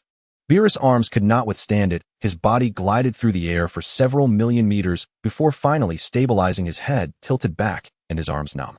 Sun Wukong did not wait for Beerus to regain his senses. He charged in, delivering a heavy punch to Beerus' face. Whoosh. Beerus was sent through the alternate dimension, crashing back into reality, colliding heavily with a drifting asteroid. Sun Wukong did not pause, unleashing his full power with the tenfold Kaioken, his fists smashing down hard on Beerus' head. Bang. Beerus' head spun with stars, feeling dizzy, and almost fainted. Boom, boom, boom, boom, boom.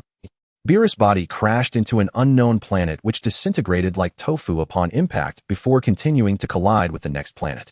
Sun Wukong's hands took on a blooming posture. Just as he was about to use the tenfold Kamehameha, he suddenly felt a tightness in his chest, his energy surging violently and divine power running amok. Sun Wukong felt the heat rising in his throat, spitting out a mouthful of fresh blood, and 2 streams of hot blood flowed from his nose. Ah! Sun Wukong screamed in pain, feeling as if his insides had been shredded, his organs torn apart by a hurricane. Wukong. Bulma, who had been watching, sprang up at this sight, covering her mouth, her eyes filled with worry. Io shrugged, looking helpless. "Well, this is it. Wounding the enemy 800 while inflicting 1,000 on oneself." Whis shook his head, his tone filled with regret. The ultimate instinct technique requires a calm state of mind. Sun Wukong forcibly increased his power, using Kaioken, allowing his combat instincts to take over. He could not maintain the normal ultimate instinct technique, which backfired on his body. Sun Wukong landed on a nearby planet, enduring the excruciating pain coursing through his body. He could only lie on the ground, ending his transformation quietly, feeling his body continuing to break down. Seriously, I shouldn't have forced myself to use Kaioken earlier. Son Wukong, did you think you could escape my punishment? How naive. Beerus, having recovered his composure, approached Son Wukong and glared at him lying limp on the ground, his anger unabated. This mortal Son Wukong had forcibly boosted his power moments ago to show off, and now he was lying here playing dead. Beerus would not allow it. Son Wukong raised his arm with difficulty and smiled bitterly. Lord Beerus, let alone fighting, I can barely stand now. I don't care. Either fight me now or be destroyed. Beerus raised his hand, conjuring a sphere of destruction energy aimed directly at Son Wukong. Gazing at the destruction sphere mere inches away, Son Wukong gritted his teeth. It seemed he would not leave today unless he defeated Beerus. But his current body was a mere remnant with less than 1% of his power remaining. If he wished to fight, he must first heal his wounds and recover his stamina. Thinking this, Son Wukong shook his head and muttered inwardly, Beerus, you asked for this. Don't blame me for cheating. System, give me a Senzu Bean. Host, the Senzu Bean has been delivered. Please receive it. Son Wukong looked at the Senzu Bean that had materialized in his palm and without a second thought tossed it into his mouth. Then with a couple of crunches he swallowed it. A warm surge of power flowed through his limbs and bones. Son Wukong felt a tingling, exhilarating sensation as the searing pain in every part of his body subsided completely. Son Wukong examined his biceps and let out a long sigh of relief. It felt wonderful to have an uninjured body. He quickly threw a few punches, kicked a few times, twisted his waist, and did some warm-up exercises. Excellent. Fully recovered. Beerus retracted his destruction sphere, nodded in satisfaction at Son Wukong's condition. That medicine of yours was quite remarkable, instantly healing your injuries. I was about to have Whis restore you. Is that so? Then I must thank you in advance, Lord Beerus. However, from now on I might become even stronger. Having just recovered from severe injuries, Son Wukong's divine ki had made a slight breakthrough. He felt he could take his transformation a step further. What kind of transformation would it be? Perhaps like Bardock turning into Super Saiyan Rose. After all, they were both Saiyans. Son Wukong calmed his mind. The atmospheric pressure in the universe suddenly plummeted. The crimson light of Super Saiyan 4 God that had been swirling around him was violently devoured and compressed by a more overbearing force, all retracting into Wukong's body. He did not roar or rage. He simply stood silently on the shattered ground, his eyes half closed, as if conversing with his own power. The next second the silence was utterly shattered. Son Wukong bent his knees, slightly clenched his fists, and began to roar fiercely. Ayoa! A monstrous roar. The earth began to tremble, mountains crumbled, and magma surged from the depths. A cold, violent azure aura exploded from within him like a slumbering deity finally opening its eyes. Azure flames bearing both majesty and the wildness of a Saiyan raged in all directions. The air was torn apart with a shriek, debris from the ground blasted into the sky, and a fierce wind spun madly around him as its axis. His fiery red hair burned from the roots inch by inch into a clear, icy blue. Each strand stood on end, sharp and aggressive like ice crystals illuminated by starlight. His eyebrows took on the same hue, his pupils turned completely ice blue, his gaze sharp as a blade, and his fighting spirit surged skyward without concealment. A blue tail swayed in the wind, celebrating this moment of ascension. His muscles began to swell, becoming more robust than in Super Saiyan 4 God, approaching the explosive muscle density of Super Saiyan 4. A blue aura shot into the sky, piercing the clouds. Son Wukong stood tall, azure flames dancing wildly around him, his garments rustling. He glanced at his own body, then looked up at Beerus opposite him. So this is my new transformation. A Super Saiyan that surpasses Super Saiyan 4 God. Since it's blue, I'll call it Super Saiyan 4 God Blue. The moment the words fell, the ground beneath him shattered with a thunderous roar. His entire form transformed into a bolt of blue lightning charging fiercely towards Beerus. Beerus nodded, his eyes filled with praise. Super Saiyan 4 God Blue. This power is extraordinary, not inferior at all to the life-risking tenfold Kaioken you used earlier. Before time could flow, Son Wukong's iron fist had already crossed space. The fist wind arrived first, causing Beerus' garments to billow. The next second, his knuckles slammed into Beerus' chest with a sound like muffled thunder. Beerus' figure shot backward, his back smashing through a 100-jong white boulder, sending clouds of dust billowing into the air. Beerus pushed aside the rubble, climbed to his feet, and shook the dust from his head like a dog. Interesting. This power is very stable, far superior to the forcibly enhanced strength of the Kaioken. Son Wukong frowned deeply. Beerus' power had somehow increased again. What was happening? Was his power truly limitless? Even a destruction god technique should have a limit. How could he keep increasing his power time and again? Son Wukong's gaze hardened. Regardless, he was determined to defeat Beerus. Whoosh! He transformed into a streak of blue light, closing in instantly. He kicked out with his right leg a blow that could undoubtedly slay a god. Beerus leaned backward, and Son Wukong's kick grazed past his abdomen. The air wave from the kick exploded, and the surrounding mountains were cleaved apart, as if by countless giant axes turning into rubble that scattered with the hurricane. While defending, Beerus pushed his hands back against the ground and swung his legs like scythes, tracing a purple arc aimed directly at Son Wukong's head. Son Wukong covered his head with his hands, curled his body, and spun rapidly to dodge. He landed on one knee, bracing himself with a hand on the ground to nullify Beerus' attack. I didn't expect that even with my power increased tenfold, I still can't defeat Beerus quickly. Beerus pointed at Son Wukong, his eyes seeing through everything. Your ki is leaking. That means you haven't mastered this power. Son Wukong lowered his head, sensing the divine ki dissipating around him. Super Saiyan 4 God Blue was indeed leaking ki, and quite severely. Fortunately, he had seen how Bardock controlled it, by sealing the ki within his body, thus unleashing the full power of Super Saiyan 4 God Blue. Son Wukong took a deep breath and began to master his ki, drawing the blue aura back into his body. The blue energy did retract, but the power was somewhat violent. This feeling was a bit like the Kaioken, as this power put severe strain on the body and could not be sustained for long. Time for round 2 of Super Saiyan 4 God Blue. Son Wukong stomped hard on the ground. The earth beneath him instantly cracked, and the entire planet disintegrated on the spot. Harnessing this reaction force, he unleashed 200% of his speed, transforming into an azure dragon wrapped in flying rubble, and in an instant drove a punch straight at Beerus' face. Beerus crossed his arms before him, attempting to block the strike. A deafening boom echoed through the space, the surrounding dimensions trembling violently as alternate realities and the physical plane warped and clashed before finally settling back into reality. Having missed his mark, Son Goku's form vanished entirely, leaving only dozens of overlapping afterimages as his energy tore through the air with a piercing shriek. The next instant, a barrage of fists and kicks too dense to track rained down upon Beerus like a storm, each blow carrying enough force to shatter stars. Beerus defended hastily, yet was relentlessly driven backward. Around the meteors burst like soap bubbles, and countless stars exploded under the shockwaves of their energy. A blur of blue and a streak of violet light converged and diverged repeatedly. Fists hammered from all directions, the very air screaming in protest, leaving only an unending symphony of collisions echoing through the cosmos. Meanwhile, at Bulma's residence, Vegeta's face was contorted with an uncontrollable excitement, his mouth agape, as if he could swallow an egg whole. This Kakarot has actually reached such a level. Incredible. He's a genius. Bulma said nothing, merely offering a gentle smile. Ios clicked her tongue. That's Son Goku, always putting on a show. Can't believe he actually pulled it off. Son Goku, you are indeed remarkably strong. This god has never seen a human like you.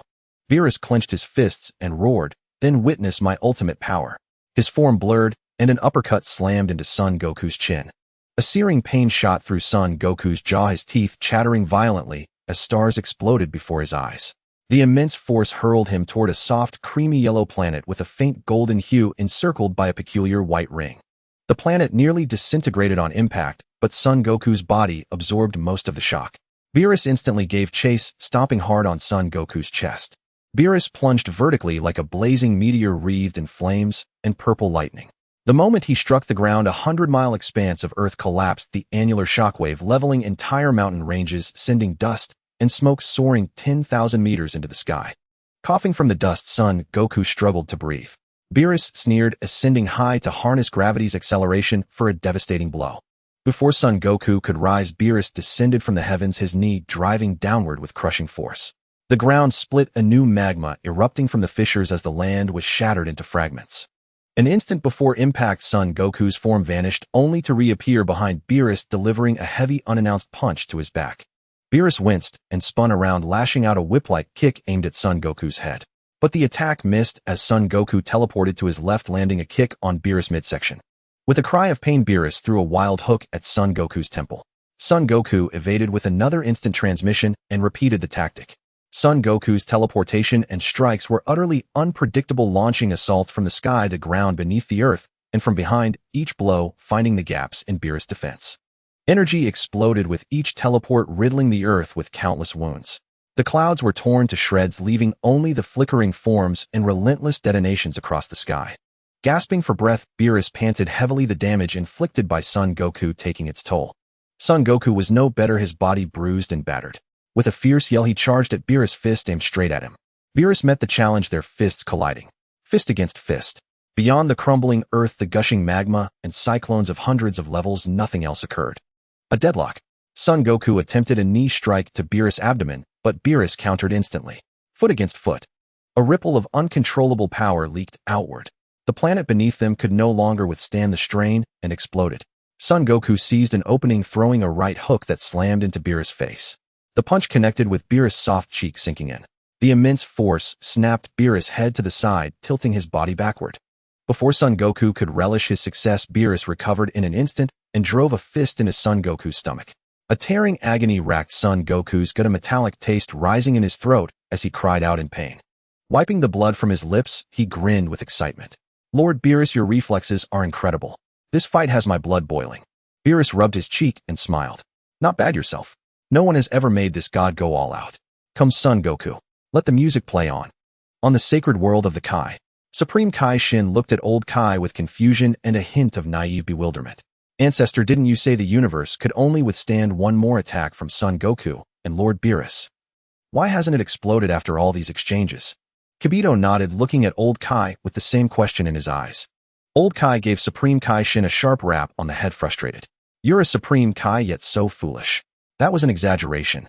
If a few punches could destroy the universe, it would have been gone long before Lord Beerus and Son Goku came along. Supreme Kai Shin clasped his hands before his chest, lowering his head like a chastened child. I'm sorry, Ancestor. I failed to grasp your meaning.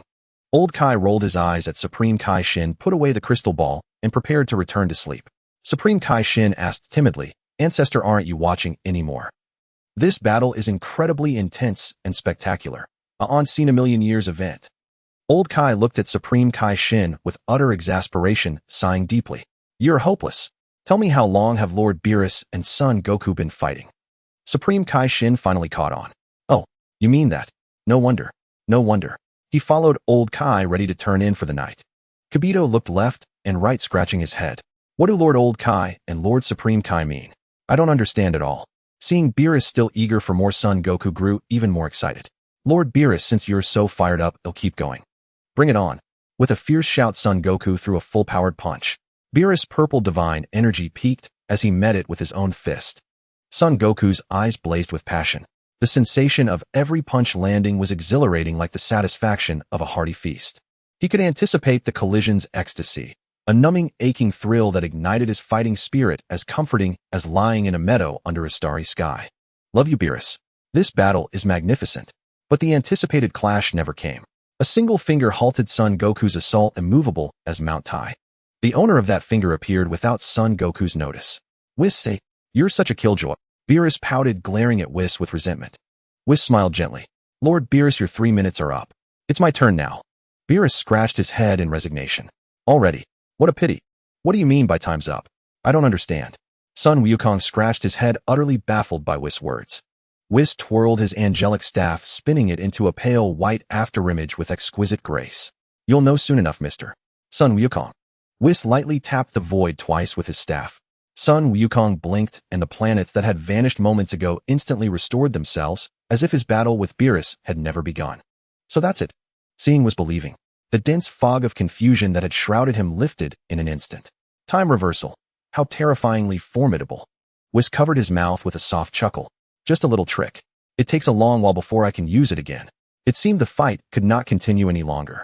Son Wukong let out a deep breath, his body rapidly relaxing as his transformation completely dissipated. Time for a feast. Beerus eyed him dubiously. Didn't you just eat not long ago? You had a bento in space before you and Bulma came back, didn't you? Son Wukong flushed with embarrassment. That's just how Saiyans are. Fighting really works up an appetite. I'm hungry again. Well, it's a good thing you married Bulma. With your nature, you'd have to work hard just to afford food otherwise.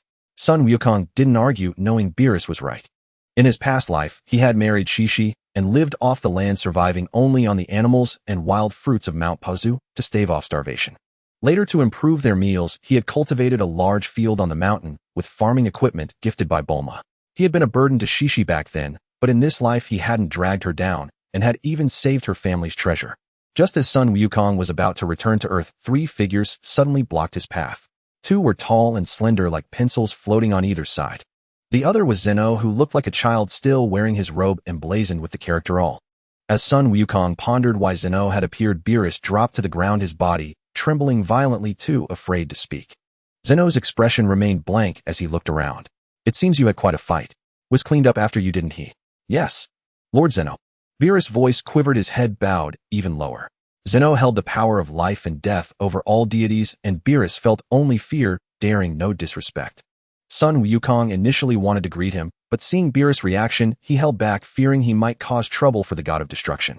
But Zeno bypassed Beerus and walked straight up to Sun Wukong, extending his hand. Sun Wukong froze momentarily, unsure how to respond. Without overthinking, he reached out and shook Zeno's hand. Since Zeno was showing goodwill, he couldn't afford to offend him. If he displeased the Omni King, even Aeos wouldn't be able to save him. Lord Zeno, may I ask what brings you here today? Sun Wukong asked warmly, a smile on his face.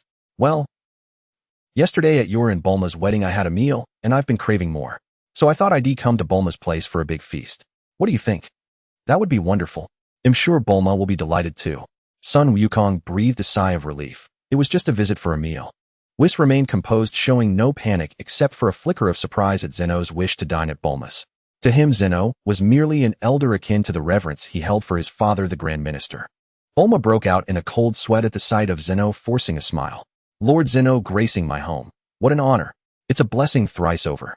Bulma pointed ahead like a tour guide.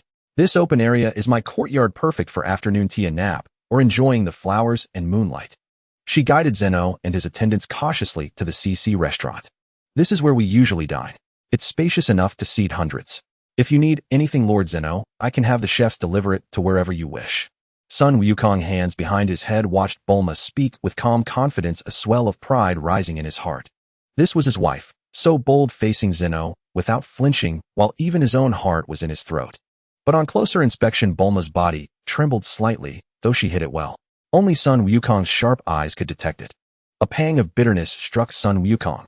He had vowed to protect Bulma for life, yet now anyone could walk all over her. And he could do nothing to help. Even Eos had been tamed by Bulma herself, and now Zeno had arrived, forcing her to take charge again. Sun Wukong scratched his head. Was he truly so useless? He had been reborn, yet he didn't feel invincible at all. Still, Zeno was not to be trifled with. He could only follow behind Bulma, silently watching her manage the situation. Wow, Bulma, your house is so big, and even the dining hall is this huge. I heard Wukong has a massive appetite. Marrying you was a smart move. Zeno wandered around, touching everything. Sun Wukong flushed again. Why did everyone know about his appetite? Being called out like that made him feel like a glutton. Wukong, stay and eat with me. I know all about your fight with Beerus. You're impressive.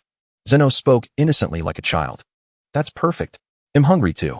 Zeno's omniscience didn't surprise him, but now that he was accompanying the Omni King, Bulma was finally free from playing host. Maybe he was finally useful. When it came to food, Sun Wukong was in his element. He eagerly began. You've probably tired of ordinary dishes, Lord Zeno. I know some special delicacies. Bulma still has some ingredients I gathered from Mount Paozu. Gesticulating vividly, he continued. There's 7-colored tailless frog soup. The taste is absolutely divine, so authentic. And half-meter-long grilled centipedes. One bite and your tongue goes numb, then a flavor richer than chicken explodes in your mouth. Unbelievably delicious. Zeno's eyes sparkled like stars, his mouth slightly agape, as if he had discovered a hidden treasure. More. Tell me more. Zeno tugged at Sun Wukong's arm, urging him on. Don't worry, there's plenty. I could talk for 3 days and nights without stopping. When the Omni King ate, he appeared no different from an ordinary person, approachable and amiable. His mouth was stuffed full, and he chewed his food like a hamster. Goku, the food you introduced is truly delicious, but why wasn't it served at your wedding? Bulma said that a wedding must cater to everyone's taste, so she chose only mild-flavored dishes. Even foods that were hard to swallow were forbidden from the table. The Omni King nodded thoughtfully. Bulma is very considerate. You're so fortunate, Son Goku. Son Goku gave an awkward laugh in response. Indeed, Bulma was not one to be underestimated. After all, he had gone to great lengths to win her hand. After a satisfying meal, the Omni King took a handkerchief, wiped his mouth, and let out a hearty burp. His belly was round and full, stretching his clothes so taut that his navel was nearly exposed. Goku, I'm very pleased with the food you've introduced. I hear you'll soon be heading to the future world. Until then, I'll come here every evening. Spending time with you brings me inexplicable joy. So I'll give you something. Just press it, and it'll appear. A dazzling white light emanated from the Omni King's palm. When it faded, a button appeared. blue in the center, purple on the edges, no larger than a button. The Omni King handed the button directly to Son Goku. Anywhere you are, just press it, and it'll appear. Son Goku took the button, examined it closely, and asked incredulously, anywhere? Is it really that powerful? The Omni King lifted his chin slightly, a hint of pride in his expression. Of course, even the demon realm is within my reach. Don't underestimate me. Son Goku was stunned. How could he accept such a wonderful gift? Yet without hesitation he pocketed it. The Omni King nodded in satisfaction and raised his hand in farewell. Goku will come directly here tomorrow. Make sure you have good food ready. Of course. Whoosh. The Omni King and his two attendants vanished instantly, leaving much of the food on the table untouched. Having attended to the Omni King, Son Goku hadn't eaten much himself. Now was his chance. As he ate heartily, Bulma approached, patting her chest with a look of relief. The Omni King is finally gone. I was terrified. Son Goku reassured her. His Majesty only came for a meal. He's very interested in Earth's food. I'll be back tomorrow. Bulma didn't reply. Instead, she pulled out her phone and scrolled through it. So many party invitations. These people are like sticky plasters. Bulma rolled her eyes in exasperation. I'm a very busy woman. These people are so annoying. They'll delete them all. With a flurry of taps, Bulma deleted hundreds of friends at once, all of them world-renowned wealthy heirs. In the past, at every party she attended, countless people would try to add her as a friend. No matter how she declined, she would end up adding some. Every so often, she would block and delete hundreds of them. A rhythmic ringtone sounded. Bulma answered the call. Hello? Who is this? I am a Nobel Prize notification officer. Dr. Bulma, you have dozens of Nobel Prizes unclaimed. May I ask if you have time tomorrow? Tomorrow. Bulma turned to look at the voraciously eating Son Goku, a smile curling at the corner of her lips. Tomorrow works. That's wonderful. Thank you so much, Dr. Bulma. Have a pleasant day. Beep. Bulma casually slipped her phone into her pocket, rested her chin on her hands, and gazed at Son Goku with adoration. Goku, I'm going to the West City Cathedral tomorrow to claim the Nobel Prize. Do you have time? I guess so. Son Goku initially wanted to refuse. He had planned to train, but seeing how Bulma had worked hard to host the Omni King, he couldn't bring himself to say no. Bulma's face lit up with joy. That's perfect. It's settled then. She walked away with a spring in her step, hopping and skipping. To her, the Nobel Prize was something she could win effortlessly, claiming it was a waste of time. She would rather sing, dance, or go on an adventure. Her real intention was to take Son Goku to places that represented her world, to show everyone the man she had chosen and to make them envy her. Son Goku couldn't understand. Was claiming an award supposed to be fun? Was there anything in this world more enjoyable than eating and fighting? With that thought, he took another 2 bites. So full. Before he knew it, he had eaten enough for hundreds of people. He simply couldn't eat anymore. Only at Bulma's house could he enjoy such indulgence day after day. In his past life, even if he hadn't married Bulma, he should have lived at her place like Vegeta did. Now he finally understood why Vegeta refused to leave. Son Goku went to the courtyard, set up a hammock between 2 osmanthus trees, and lay down. The hammock swayed the branches, causing osmanthus blossoms to fall like snowflakes raining down upon his head. A single petal drifted onto his face, resting there as lightly as a raindrop. A fragrant aroma soothed his senses, filling him with ease. Son Goku picked up the petal, blew it away gently, and closed his eyes. Hope I have a good dream. Frieza approached, looked at the sleeping Son Goku, blowing bubbles, and shook his head. The Saiyans, known throughout the universe for their battle lust, are now eating and sleeping like pigs. Sleep on, Son Goku.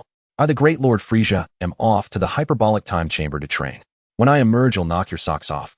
Oh ho ho ho ho. Frieza turned without a second glance and went to find Ios. Son Goku was sleeping soundly when he suddenly felt a warmth on his cheek. Startled, he thought a bird had left its droppings on his face. Son Goku's eyes snapped open, and he found Bulma blushing, leaning close to him. When she saw him awake, she quickly looked away. So Bulma had stolen a kiss. It must be because he was so handsome that she couldn't help herself. With a swift move, Son Goku pulled her into his arms and held her tight, a mischievous grin spreading across his face. Bulma, we don't need to sneak around. Here, let me moi. Bulma quickly covered his mouth, her face crimson. No. Don't kiss me on the lips. Kissing leads to pregnancy. What? Pregnancy? Son Goku was dumbfounded. How could Bulma, usually so open-minded, be so ignorant about the basics? So despite her bold personality, she knew nothing about these matters. Son Goku thought for a moment, gathered his composure, and said seriously, kissing doesn't cause pregnancy. Only when 2 people sleep together does a baby come. Sleep together? How? Bulma leaned in curiously. I guess. You sleep under the same blanket. Son Goku was also uncertain. In preparation for her journey to the future, Bulma cut her hair into a neat short style, mainly because long hair would be difficult to manage away from home. The next day, Son Goku woke up early before 7 o'clock as he always exercised his body every morning. He usually rose at 6, but the previous night he and Bulma had delved rather deeply into the philosophy of human procreation, losing track of time. After breakfast, they drove a hovercar to the West City Cathedral. The West City Cathedral sat on the outskirts of West City, a classic European-style church design that had stood for 200 years and undergone no fewer than 10 renovations. Its white spires soared into the clouds, and the walls were adorned with statues of God. The temperature was low today, and Son Goku wore a well-fitted dark blue coat that made him look rather handsome. Bulma, on the other hand, draped an orange coat over her shoulders, her short hair, giving her a very capable appearance. As Son Goku and Bulma stepped into the church, the scene before them truly astonished Son Goku. Except for the first row of seats, the church was packed to capacity with reporters even perched on the windowsills. It's incredibly lively. Son Goku felt a surge of excitement. Being with Bulma in such a setting was quite amusing. Bulma crossed her arms, a slight smirk curling at the corners of her mouth. Goku, just wait. He'll show you the power of this young lady. Son Goku chuckled. I know exactly how capable you are. You built a time machine. In a place that matches your expertise, you'll naturally stand head and shoulders above the rest. True to his words, no sooner had they entered the church than an old man with graying hair and a monocle, leaning on a cane and hunched over, tottered over to them. Could it be Dr. Bulma? The old man adjusted his monocle, confirming he wasn't mistaken before asking. I am Bulma. Bulma nodded. Upon receiving confirmation, a glimmer of delight appeared in the old man's eyes. He quickly extended his hand, eager to shake hers. Bulma gave his hand a brief shake. And you are? I am Maris, an obscure mathematician. When I heard you were coming, Bulma, I traveled all night from North City to be here. Bulma turned her head to look at Son Goku, a helpless expression on her face. She encountered this sort of thing often, and it was hard to refuse an old man like this, otherwise he might just collapse and die from the rejection. Just as Bulma was exchanging a few words with Maris, a young man walked in, ignoring the distinguished guests present, and strode directly toward the stage. The young man had styled his hair like an adult and wore a rather unflattering suit. Under the gaze of the crowd, he ascended the stage. He tugged at his tie, touched his hair slicked with pomade, and raised his chin haughtily. I am Puff. You may have heard my name on TV. If you haven't, that's normal. It just means your knowledge is too shallow. Puff gave a rather arrogant self-introduction, then tapped the microphone twice, producing a harsh buzzing sound. He drew the microphone closer, adjusted it to the height best suited for his stature, and calmly swept his gaze over the assembled experts. Dear scientists, doctors, professors, scholars, ahem. Hello, everyone. After speaking, he checked the audience's reaction. Son Goku marveled. This young man is so impressive for his age. Bulma scoffed disdainfully. He's just an attention seeker. What's so impressive? Ignoring everyone here and walking straight onto the stage. In my opinion, he's nothing but a fool. Just as Son Goku was about to comment on Puff's composure, a burly man, nearly 1.9 meters tall, stood up, glared at Puff on the stage, and bellowed. Who are you? Why did you walk onto the award stage without permission? Don't you know that area is only for presenters and award recipients? Puff was taken aback, clearly not expecting anyone to dare question him. But he quickly recovered, flashing a gentle smile. My name is Puff, as I've already introduced. My father is the Supreme Director of West City. My mother is the Executive Premier. My uncle is the Chief of the West City Public Security Bureau. My elder sister is. 2 weeks ago, starting 2 days after the college entrance exam results were released, I traveled hundreds of kilometers alone to observe, through an astronomical telescope, discovering an asteroid, which gave me a 20-point bonus on my exams. I came here to give a speech and also to win the Nobel Prize in Literature. That is the purpose of my visit. For someone like me, a Nobel Prize in Literature is no challenge at all. If anyone dares not to evaluate my abilities fairly, they might receive a call from the West City Supreme Director or the Executive Premier. The burly man clenched his fists tightly, gritted his teeth, and finally returned to his seat. Bulma sneered, pointing at Puff. An award earned through power and influence. Aren't you afraid it will burn your hands? Where did this bitch come from, daring to speak to me like that? Puff tore off his disguise, revealing his true colors. The warmth in Son Goku's eyes suddenly chilled. This Puff dared to insult his Bulma. He would give this scumbag one chance. If he dared to offend again, he would teach him a lesson in public. I am Bulma. I am here to receive the Nobel Prize. Bulma remained unruffled. She usually had a short temper, but she showed remarkable patience toward scum like him. As soon as she said this, a stir ran through the church, which then erupted into an uproar. It's Dr. Bulma. I can't believe I'm seeing her in person. Oh my god, I heard Dr. Bulma is only 19 years old, yet she has reached a level that leaves others in the dust. If the world's IQ increased tenfold while Bulma's stayed the same, the gap between the world and Bulma would remain unchanged. Goddess Bulma, I love you. The burly man rose directly strode onto the stage and delivered a lightning-fast slap to Puff's face. Slap. Puff was knocked to the ground completely dazed. My name is Lawrence, a professor at West City University. How dare you insult my goddess Bulma? You're asking for death. The burly man's eyes were wide with fury, as if he would devour Puff. Puff scrambled to his feet, his gaze dark and venomous as he stared at Lawrence. You actually dared to hit me. Do you know who I am? He had only wanted to show off, and now a mere professor had struck him. Lawrence turned his head, looking at Puff with contempt. A piece of trash, and you still call yourself a young master. If I don't teach you a lesson, you'll actually think you're someone important. As he spoke, slap.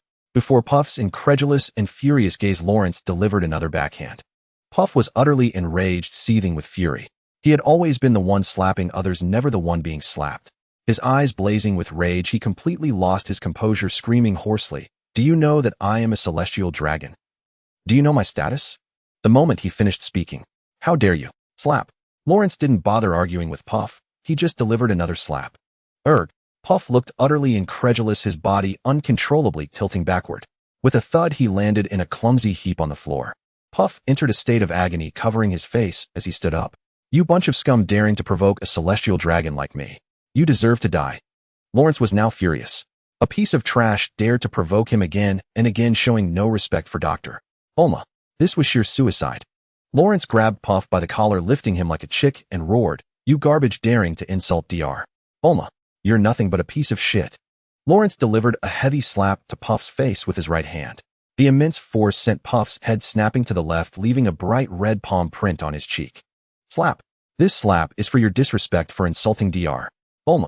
Slap. With that, he delivered another backhand. This slap is for your stupidity and ignorance. Slap. Another crisp sound rang out.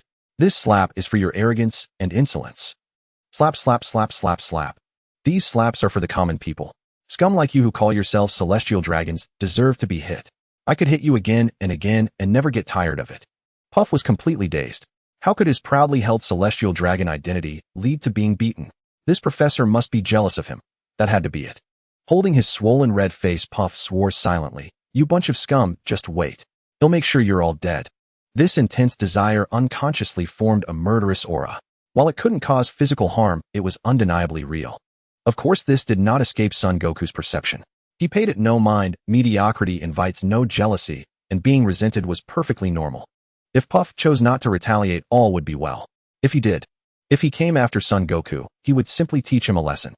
But if he targeted Bulma, then unfortunately they would all have to die. The picture from yesterday was quite beautiful, so I used it as the cover. Lawrence grabbed Puff by the collar, ignoring his struggles, and dragged him like a dead dog across the carpeted stage floor. Reaching the edge, he casually tossed him off the stage. Puff's body tumbled through the air, spinning half a turn before crashing heavily onto the cracked cement floor below the stage. Bulma let out a tisk sound, finding it quite amusing. She didn't care about Puff's fate. After all, she was not a kind-hearted person. Not walking over to kick him was already a sign of her restraint. Sun Wukong felt a twinge of sympathy for Puff's miserable state. If Puff hadn't insulted Bulma, he might have helped him. Suddenly, a young man in the front row stood up and waved his hand. Two men in suits and sunglasses emerged from the back, escorting Puff away. The young man didn't spare Puff a glance, as if he had just disposed of a piece of trash. Sun Wukong saw a man about 1.8 meters tall with short blonde hair, dressed in a black suit. His features were ordinary, but his presence was commanding, clearly a person accustomed to authority. He stopped about a meter from Bulma, bowed deeply, and said apologetically, "Dr. Bulma, you must be startled. I am Bellows, Minister of Global Security. I will handle the matter of Puff personally and ensure you receive a satisfactory resolution." Sun Wukong felt a pang of regret. He had hoped Puff would summon some assassins to give him a bit of excitement, but Bellows' interference had ruined all the fun. Bulma waved her hand dismissively, ignoring Bellows, and directly pulled Sun Wukong onto the stage. She had no interest in the Minister of Defense. If she responded, others would follow suit, greeting her one by one, and she would end up doing nothing all day but shaking hands. Sun Wukong was completely dragged onto the stage by Bulma. He hadn't expected her to suddenly bring him up, and he was caught off guard. "Bulma, isn't this a bit too flashy?" Sun Wukong asked in a low voice. Puff's miserable state was still fresh in his mind. If someone questioned him like Lawrence had, he couldn't resort to force, and he wouldn't know how to answer. Bulma turned around with a radiant smile as bright as spring blossoms and pulled Sun Wukong onto the stage even faster. "Wukong, don't worry." Her backward glance was like sunshine, warm and comforting. Sun Wukong was stunned by her beauty, momentarily forgetting what they were doing. By the time Sun Wukong came to his senses, he was already at the center of the stage. Oh no, so many people below. Seeing the sea of faces, he felt at a loss, his palms starting to sweat. Bulma didn't offer comfort. Instead, she quickly kissed Sun Wukong on the cheek and then waved generously at the crowd below. The church, which had been as noisy as a marketplace, suddenly fell silent, so quiet that every breath could be heard. Then chaos erupted, and the scene turned into a boiling pot. Did my eyes deceive me? Goddess Bulma kissed a toad. Isn't that man her bodyguard? I saw it too. Oh no. The goddess has been defiled by a pig. Damn toad defiling my goddess. I bet $1 billion that Dr. Bulma has been deceived by that man. I'll add another $1 billion. Sun Wukong was speechless. Was he really that bad to be compared to a toad? Bulma adjusted the microphone and began her introduction. Standing beside me is my husband Sun Wukong. We married after falling in love, not through an arranged marriage. She paused, winking at Sun Wukong. Or because of certain promises. Sun Wukong is a martial artist dedicated to world peace and the strongest person in the world. Sun Wukong blushed. Her words were indeed true, unlike in his past life, when she always teased him for not working. As husband and wife, even the way they spoke had changed. Now it was Bulma's moment. Sun Wukong wisely sat in the front row to watch her shine. As soon as he sat down, the mathematician Maris, who had greeted Bulma earlier, stood up. Dr. Bulma, it's rare for you to attend the Nobel Prize ceremony. May I be so bold as to ask you a question? Bulma frowned, sensing trouble. But since she was on stage, she couldn't refuse outright. She replied reluctantly, go ahead. Maris, overjoyed, quickly thanked her. Thank you, Dr. Bulma, for this opportunity. It'll be straightforward. 300 years ago, a mathematical genius named Bruce proposed a conjecture known as Bruce's conjecture. He couldn't prove it himself and died in despair. Countless mathematicians have since tried and failed. I'm also fascinated by it, having studied it for over 30 years to the point of obsession. Today I ask you, Dr. Bulma, to solve this century-old problem and put my inner demon to rest. Maris' words were sincere and moving. The audience began to murmur, Dr. Bulma is indeed the greatest genius and mathematician of our time, but a 300-year-old unsolved problem is still a stretch. This is practically forcing her hand. Dr. Bulma took time out to receive the award, and now she has to deal with this. She probably won't come next time. Exactly. Testing, Dr.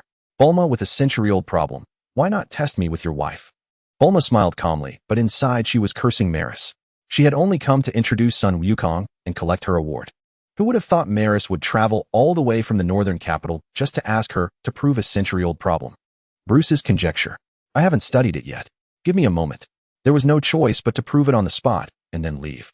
Bulma took out her phone and searched for information on Bruce's conjecture. After a glance, she grasped the general idea. I see. To prove this conjecture, you need a mathematical tool that doesn't currently exist. No wonder no one has proven it in 300 years.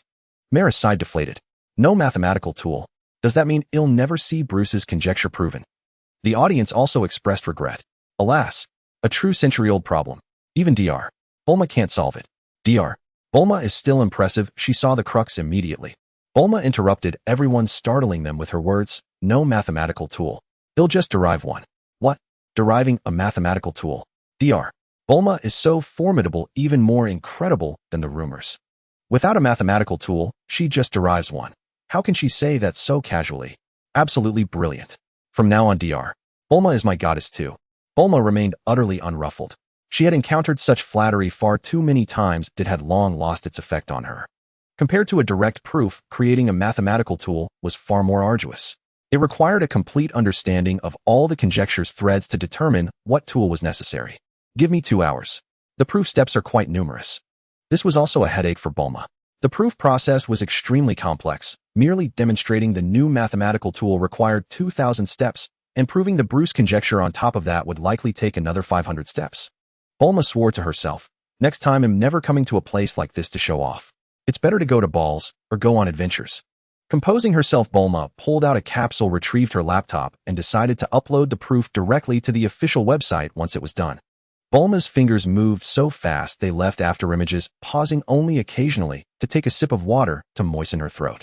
This conjecture's proof is even more convoluted than Fermat's last theorem. It's maddening. Bulma complained softly. If Son Goku weren't here, she would have just given up and fled. Seeing the words sent successfully on the screen, Bulma twisted her arms and let out a long breath. Finally finished proving it. Exactly 2 hours and 10 minutes. Comparable to building a spaceship. Building a spaceship could at least use robotic assistance, but proving this conjecture required nothing of the sort. Boom. A loud crash came from the top of the church stage. Large chunks of rubble mixed with white dust fell vertically to the ground. "Ah, Goku save me," Bulma exclaimed, covering her head with her arms and closing her eyes. Son Goku moved instantly, carrying her back to the front row before she had even finished speaking. A white pillar resembling a load-bearing column pierced directly through the church roof, slanting into the soft carpet at the center of the stage, then bounced violently a few times on the floor. The powerful impact caused the ground to tremble violently. Journalists taking photos lost their balance and fell, plunging the scene into chaos. 2 seconds later, a pink figure descended from the shattered roof, landing imposingly on the pillar. It was a man with a long braid wearing a pink martial arts uniform with the words "Kill You" printed on the back. With such a distinctive mark, Son Goku recognized him immediately. He waved excitedly and shouted as if greeting a dear friend. "Tao Pai Pai! Tao Pai Pai!" Tao Pai Pai turned around, utterly bewildered. It was the first time he had come to kill someone and been greeted with such enthusiasm. "Who are you?" Tao Pai Pai asked, full of confusion. He didn't remember meeting this person. 2 hours earlier, Puff was dragged away by 2 bodyguards and thrown out the main door like a dead dog. One guard pointed at Puff and said sympathetically, "You've angered the global defense minister himself. You're finished." Puff was stunned. What? The defense minister? Why would he be at this gathering? Puff quickly called his mother and told her everything that had happened. There was a long silence on the other end before she spoke. "Puff, you've stirred up a huge disaster today. Since the Red Ribbon Army fell, Capsule Corporation is the world's greatest power. Not only that, but the defense minister himself has stepped in. Our family is in trouble. Come home and don't go anywhere. They'll handle this." Puff's mother took a long-preserved phone from her drawer and dialed. "Hello? Is this Master Tao Pai Pai? I want you to kill a few people for me. Money is no object. Are you sure? It costs 100 million Sony per person, no bargaining. I know the rules. Please come immediately, Master Tao Pai Pai. This is urgent." At the Global Executive Prime Minister's office, Tao Pai Pai arrived as promised. Tao Pai Pai got straight to the point. "Tell me who to kill. No matter who it is, I can eliminate them. The heiress of Capsule Corporation, Bulma, Defense Minister Bells, and Dr. Brief and his wife. Kill Bulma first, she's the priority." Puff's mother, a corpulent woman with a face full of trembling flesh, clutched her phone tightly as she spoke. "The heiress of Capsule Corporation, that's a big shot." "What do you mean?" "I mean, ITLL cost extra." "Fine, whatever you want. As long as you can kill them, money is no issue." Tao Pai Pai waved his hand. "They'll be back in an hour. Have the money ready. If you're even 1 cent short, it'll take your entire family's lives as my payment. Oh, and I like the look of this building's pillars.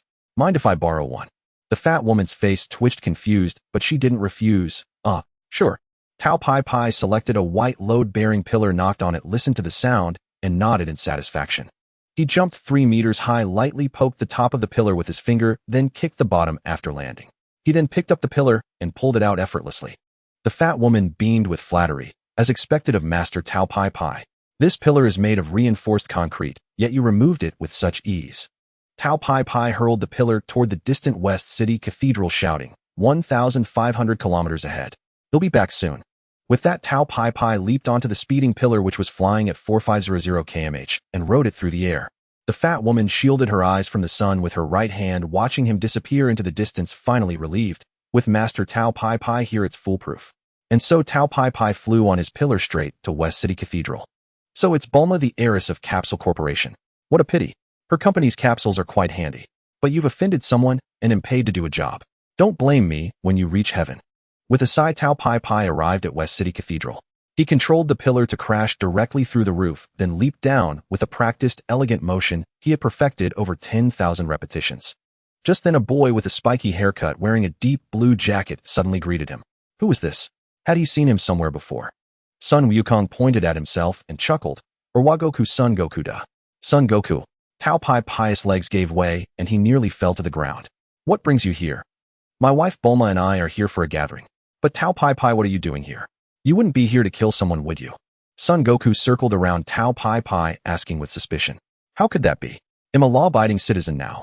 I gave up such dirty work long ago. I just lost control of the steering wheel." Tao Pai Pai made a move to flee. Son Goku suddenly understood and nodded. "Is that so? But you've smashed the church roof. What are we going to do about that?"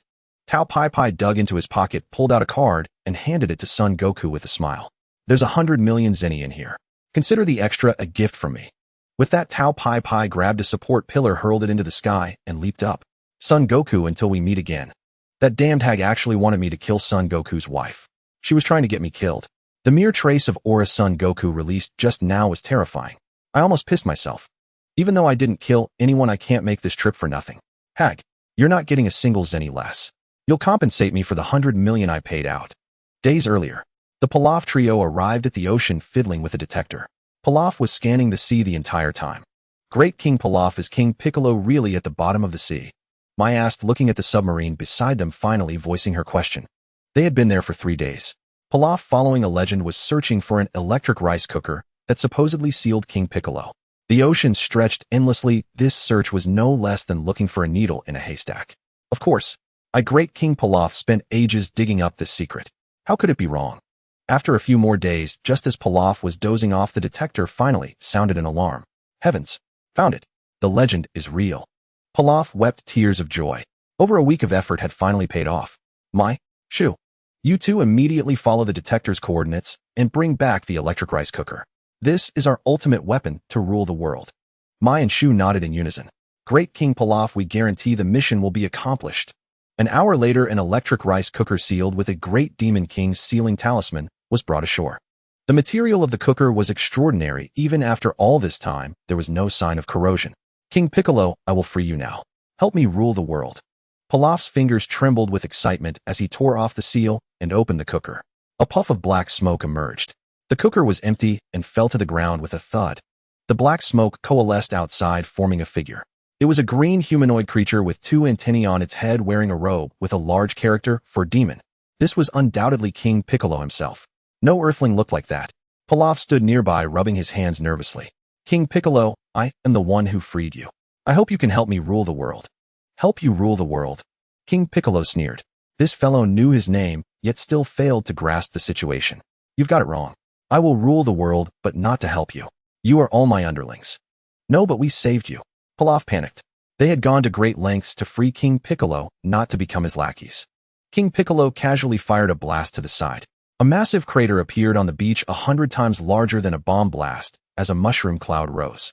Pilaf swallowed hard and dared not speak. Any more questions? King Piccolo stared at the trio. No. Pilaf twisted his fingers, nails digging into his flesh, struggling to suppress his terror. Mai and Shu clung to each other, trembling. Meanwhile, Son Goku sensed King Piccolo's emergence. On Earth, he could easily detect any power level exceeding 100. Son Goku pulled out his phone and dialed. Hey, big brother. Go deal with King Piccolo. He's a Namekian. No earthling can stop him.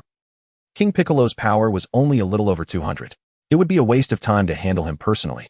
Better to let his good big brother take care of it, freeing up time for his own training. Kakarot, your big brother, is busy chasing girls lately. I don't have time for such trivial matters. What? Since when did you learn to chase girls? Son Goku was puzzled. When did Raditz ever accept earthlings, let alone pursue a woman? It's that launch woman. Tien Shinhan doesn't like her, but I'm crazy about her. Her cooking is superb, better than a 5-star hotel. Tien Shinhan doesn't know a good thing when he sees it. Oh, never mind then. So it was launch. No man could resist a woman like that except for a man like Tien Shinhan, who had no interest in women, and Saiyans like himself and Vegeta, who were obsessed with battle. Bulma, seeing Son Goku hang up, asked curiously, Goku, does your big brother have a girlfriend? Son Goku shook his head. He's still pursuing her. It's that launch. My brother fell in love with her at first sight. Bulma couldn't cover her laughter. Such a thing actually happened. It seems Launch's charm is truly unique, even able to overcome the racial prejudice of your murderous big brother. Bulma, I need to go deal with King Piccolo first to prevent any casualties. You go ahead and collect the prize. Son Goku handed Tao Pai Pai's card to Bulma. Hey, race Tao Pai Pai's compensation. All right. Bulma took the card and walked to the undamaged part of the stage to prepare for the award ceremony. Son Goku stepped out of the church, then activated his aura and used the Bukujutsu. In less than a second, he arrived at the seaside. Who are you? King Piccolo was startled by Son Goku's sudden appearance. I am Son Goku. I've come to defeat you, King Piccolo. Son Goku's tail twitched, and he cracked his neck, beginning his warm-up exercises. No matter who he was about to fight, he always prepared thoroughly. You know my name, and still dare to say you'll defeat me? King Piccolo laughed heartily as if he had heard a great joke. Do you know I am the most powerful being in the world? I am a demon king. Those I kill do not enter the cycle of reincarnation, they can only wander the world. Then I just won't let you kill me.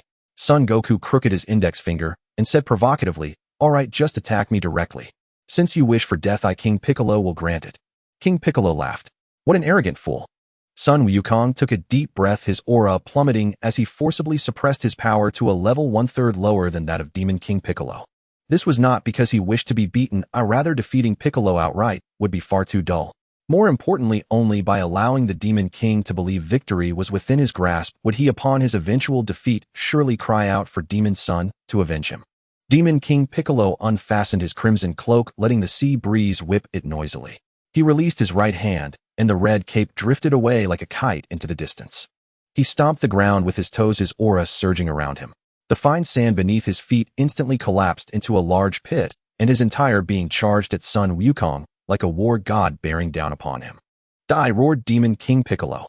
He swung a knife hand strike towards Son Wukong's neck, the immense force cleaving through the air with a piercing howl.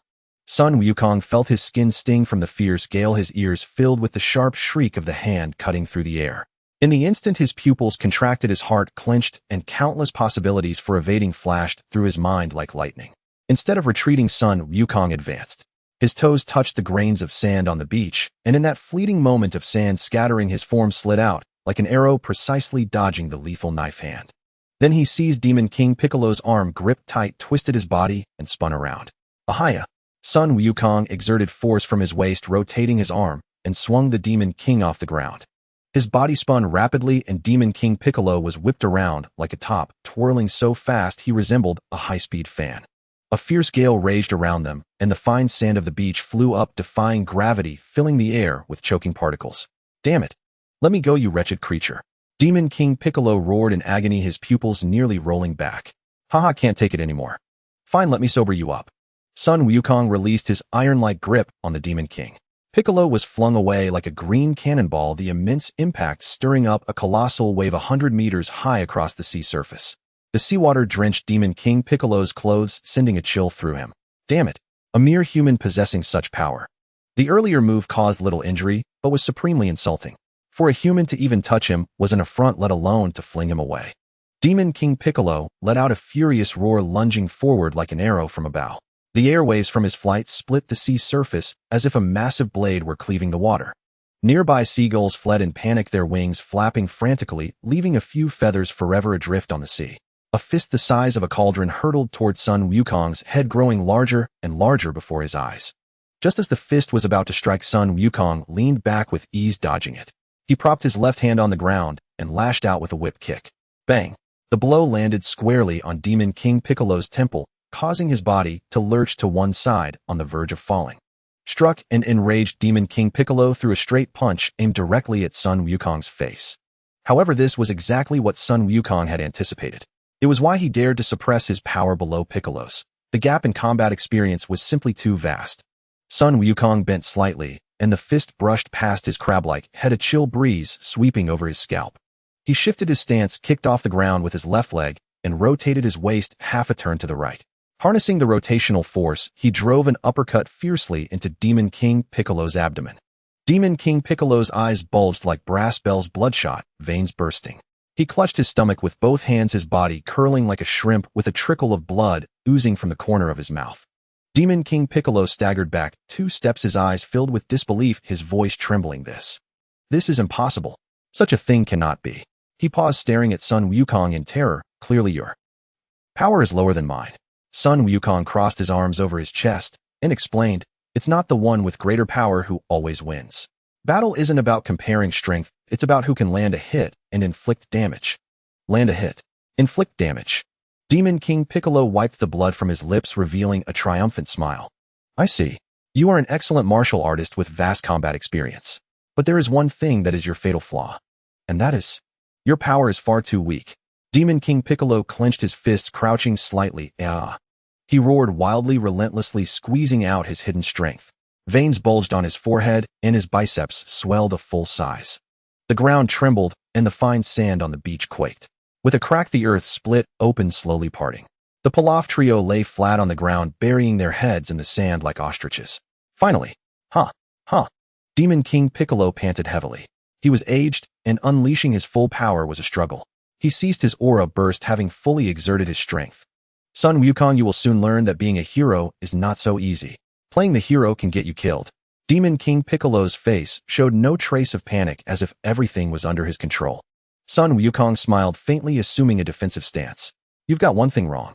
I don't fight to be a hero, I fight because I want to battle stronger opponents. I became a hero by accident. Demon King Piccolo shook his head. Seems you've got a sharp tongue. But no matter how glib you are, you're going to die here today. Die. Demon King Piccolo pointed a finger at Son Wukong, firing a dazzling white energy wave directly at him. Son Wukong simply tilted his head, slightly dodging it, without even moving his feet. Boom. A seaside villa in the distance was struck and reduced to rubble. Ridiculous.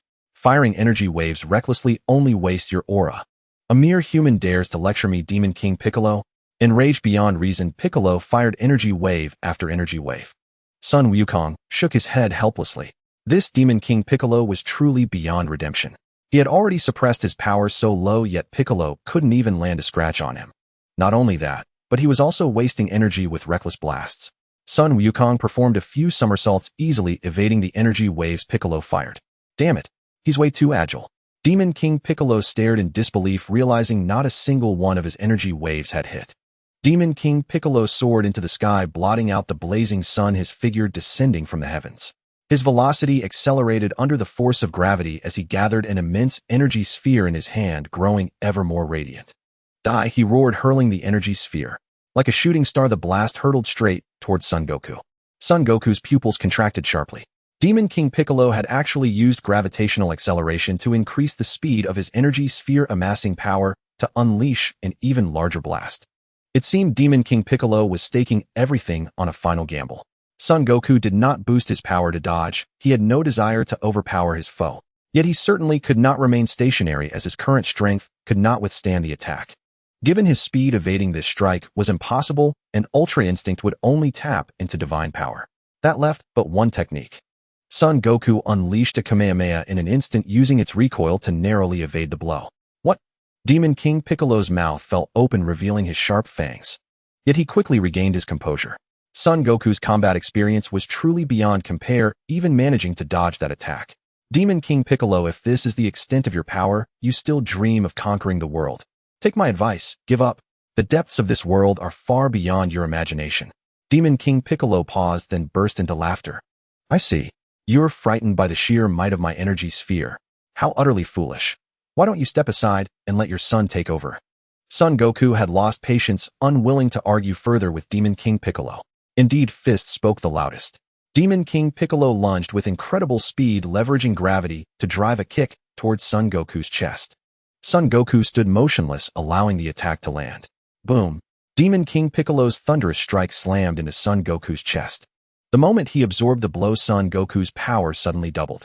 He brushed the footprint from his clothes, his face showing no trace of pain, only the contentment of a massage. Now let me show you reality. Your era is over. Son Goku declared calmly. Since you were defeated by my dragon fist in your past life, I'll see you off properly this time. Son Goku clenched his fists, his inner energy surging. 1 million, 10 million, 100 million, 100 billion, 150 billion. As his energy peaked, Son Goku leaned forward, slightly channeling his power into his right hand, condensing it into a single point. Roar! A terrifying dragon's cry resounded. A colossal golden dragon 50 meters long materialized, coiling around Son Goku and draining his strength. The dragon was ferocious and awe-inspiring, its golden scales dazzling and soul-stirring, growing larger as it absorbed Son Goku's power. Every ounce of energy, ordinary ki, and divine power, was devoured by the golden dragon. What is this? Demon King Piccolo's eyes brimmed with disbelief. And, your power, how is it? This is a technique that wagers all my power on a single punch, a strike so potent, even I don't know its true might. Son Goku mused, for he had never used this move in this world. Finally, sensing the dragon had absorbed all his energy, he roared, Dragon Fist. Explosion. With a heaven-shaking cry, Son Goku became a phantom, merging with the golden dragon into one being. With his union, the dragon's might surged, every movement radiating world-shattering power. In the realm of the gods of destruction, Beerus was sipping black tea. Suddenly he looked up at the sky, beads of sweat forming. That Son Goku still has this trick up his sleeve. Truly remarkable. Whis nodded. This technique concentrates all power into a single point with devastating force. The next moment, the golden dragon tore through space, breaking the limits of speed, charging straight at Demon King Piccolo's chest. Irresistible. Unstoppable. It pierced clean through Demon King Piccolo's chest, leaving a gaping wound. Demon King Piccolo stared at his chest, unwilling to accept defeat, channeling his remaining life force into an egg the size of a dinosaur egg, struggling to spit it into the distance. Don't gloat, Son Goku. My child will avenge me. With those final words, Demon King Piccolo exploded. I was waiting for that egg. It's the reason I held back from destroying you outright. Son Goku nodded in satisfaction, then vanished in a flash of blue lightning, catching the egg still soaring through the air. Son Goku carefully cradled the egg as he flew toward the lookout. This would be the nanny for his family for 3 generations. He was counting on Piccolo to watch over him and Bulma's child. He had to guard it well. He wouldn't trust just anyone.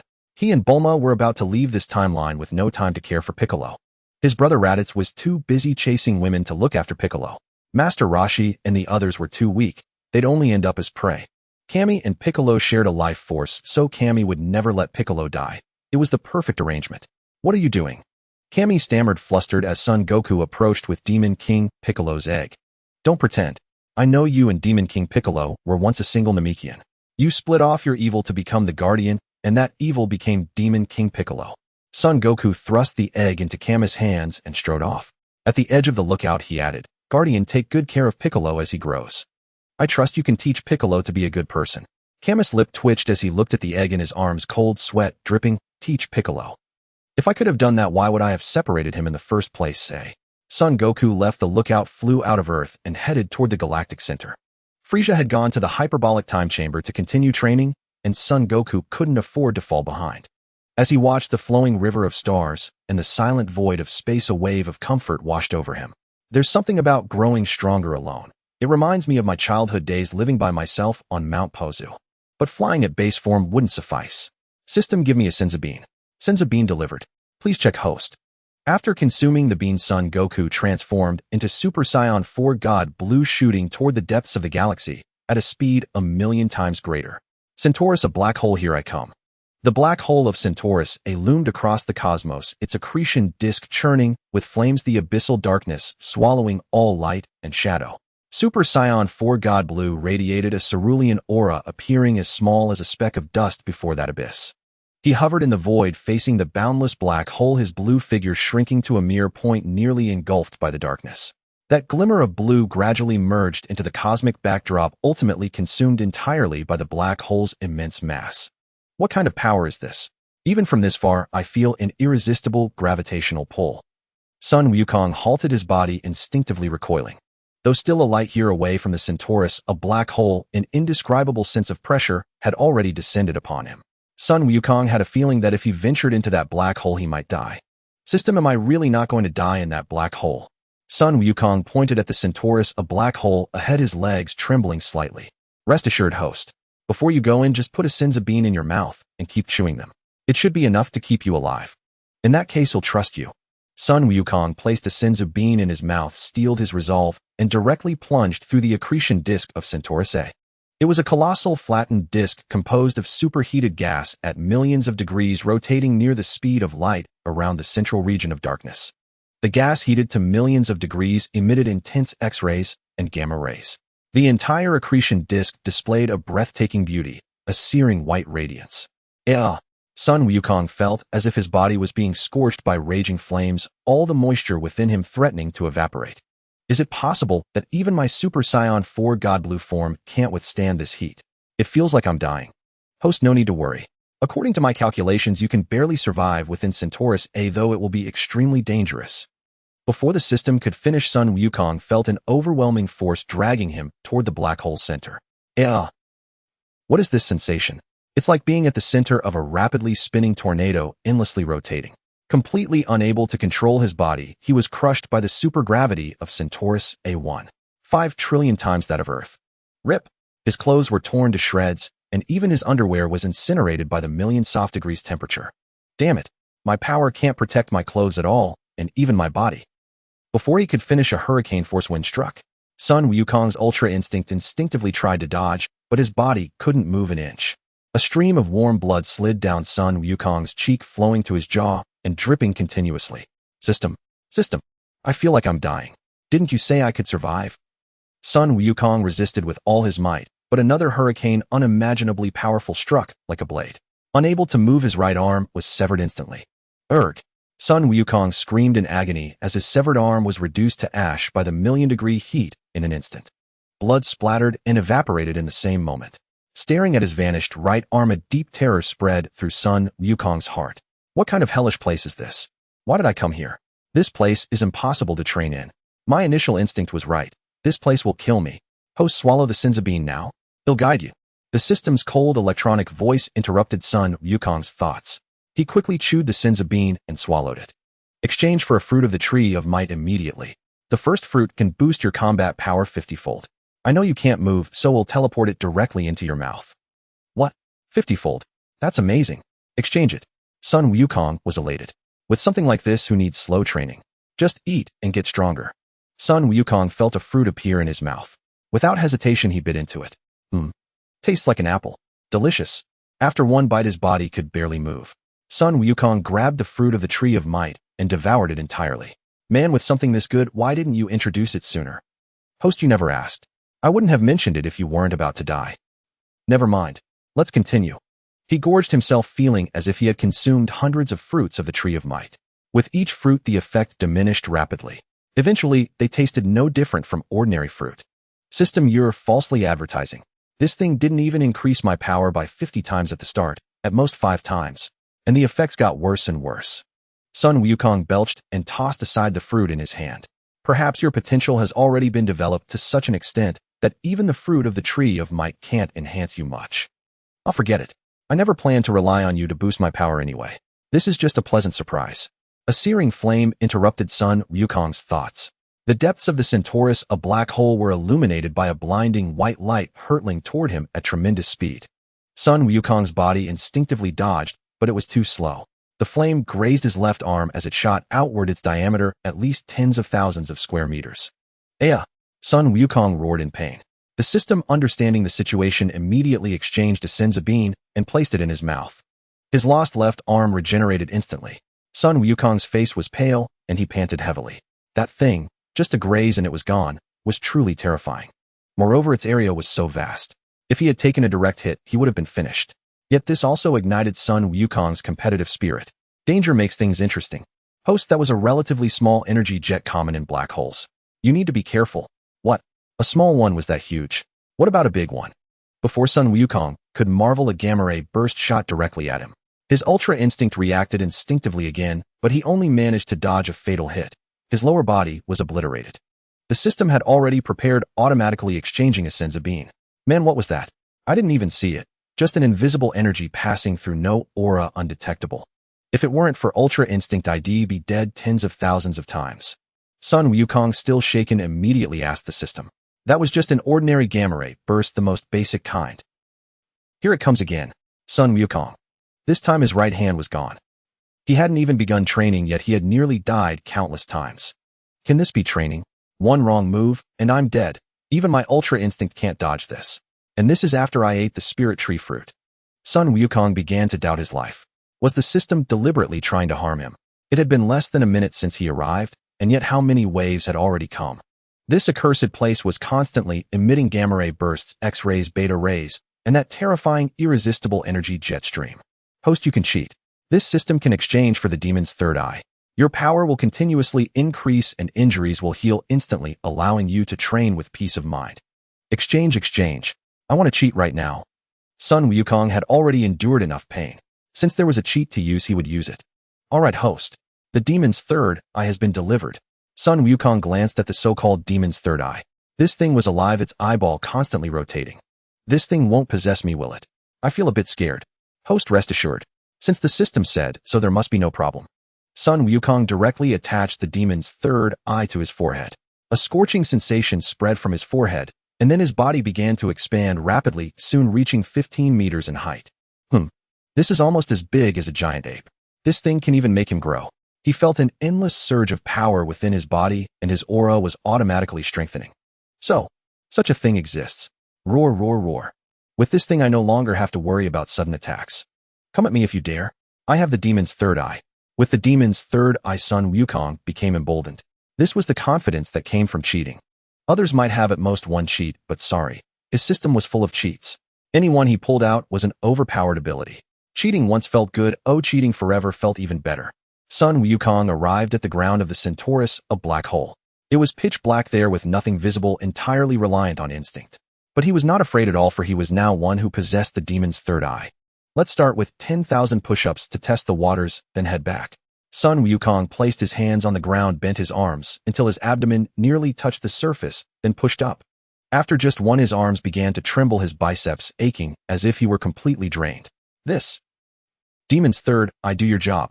Perhaps his wish had been heard, for the demon's third eye directly replenished the stamina he had consumed. Starting the second one. This time it was much better. There was no resistance at all. This was the power brought by the demon's third eye. Boom! A gamma ray burst descended directly from the sky, slamming heavily onto Son Wukong's back. Son Wukong spat out a mouthful of blood. His lower body had lost all sensation. No need to check, it was surely gone. But there was no need to worry. He had a cheat. He continued his push-ups with his hands, determined to complete 10,000 as quickly as possible. Meanwhile, at the West Capitol Cathedral, a partially white-haired elder strode vigorously onto the stage, his gaze as firm as if taking an oath of allegiance. Dressed in a suit and leather shoes, carrying a backpack with his tie impeccably knotted, he bowed directly to Bulma and waved his right hand. A waiter by the stage handed him a microphone, which he took directly. First, as the special award presenter for the Nobel Prize, I am deeply grateful that Dr. Bulma could take time out of her busy schedule to attend this awards ceremony. Now I shall present the certificates to Dr. Bulma. First, the honorary certificate. The elder opened his backpack and took out a stack of Nobel Prize certificates. The crimson certificates shimmered with the radiance of glory, and the audience below the stage cheered under this dazzling light. They bore golden characters, their golden luster carrying an inexplicable allure that made one want to reach out and touch. Bulma accepted them with a smile, and as per tradition raised them high above her head. The camera flashes from the journalists below flickered incessantly as they pressed forward, seeking better angles. The elder stepped down, and another special guest took the stage, a middle-aged, overweight man with thick gold-rimmed glasses.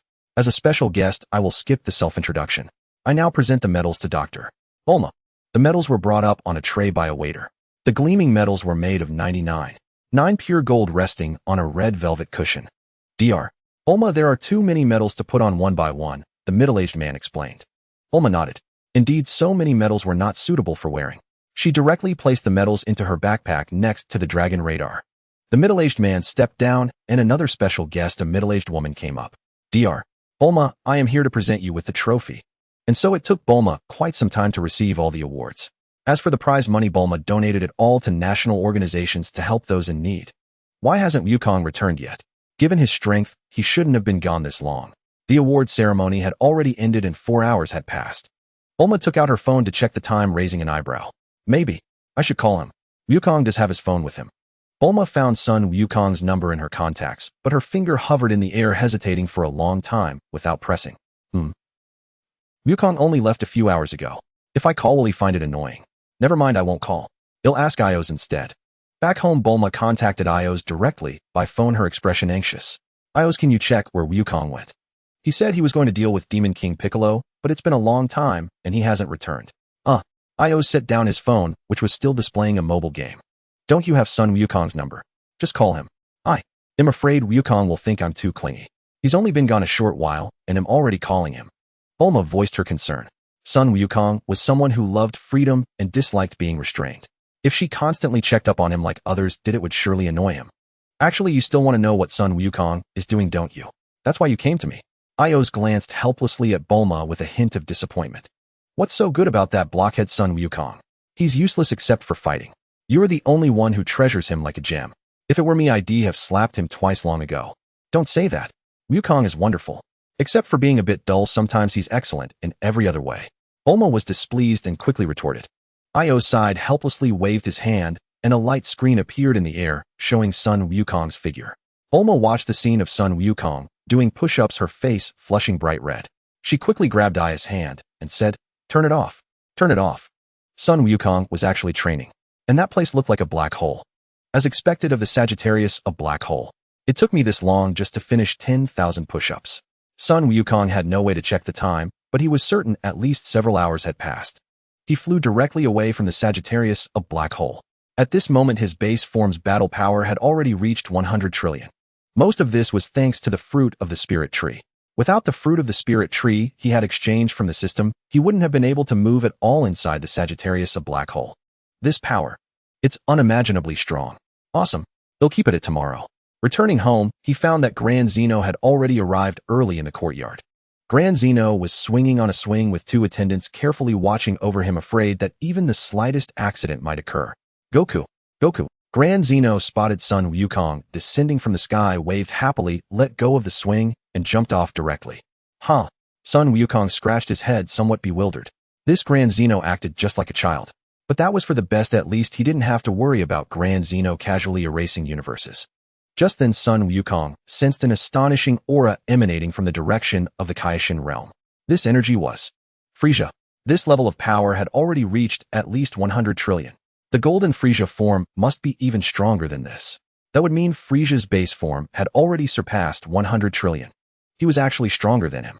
And this was after he had eaten the fruit of the spirit tree and trained for hours at the Sagittarius, a black hole. Whoosh! The sound broke Son Wukong's train of thought. Ios and Frieza traversed space and appeared before Son Wukong. Yo! Frieza, you seem to have become incredibly powerful. Son Wukong waved his hand, watching Frieza's reaction closely. I have become quite strong.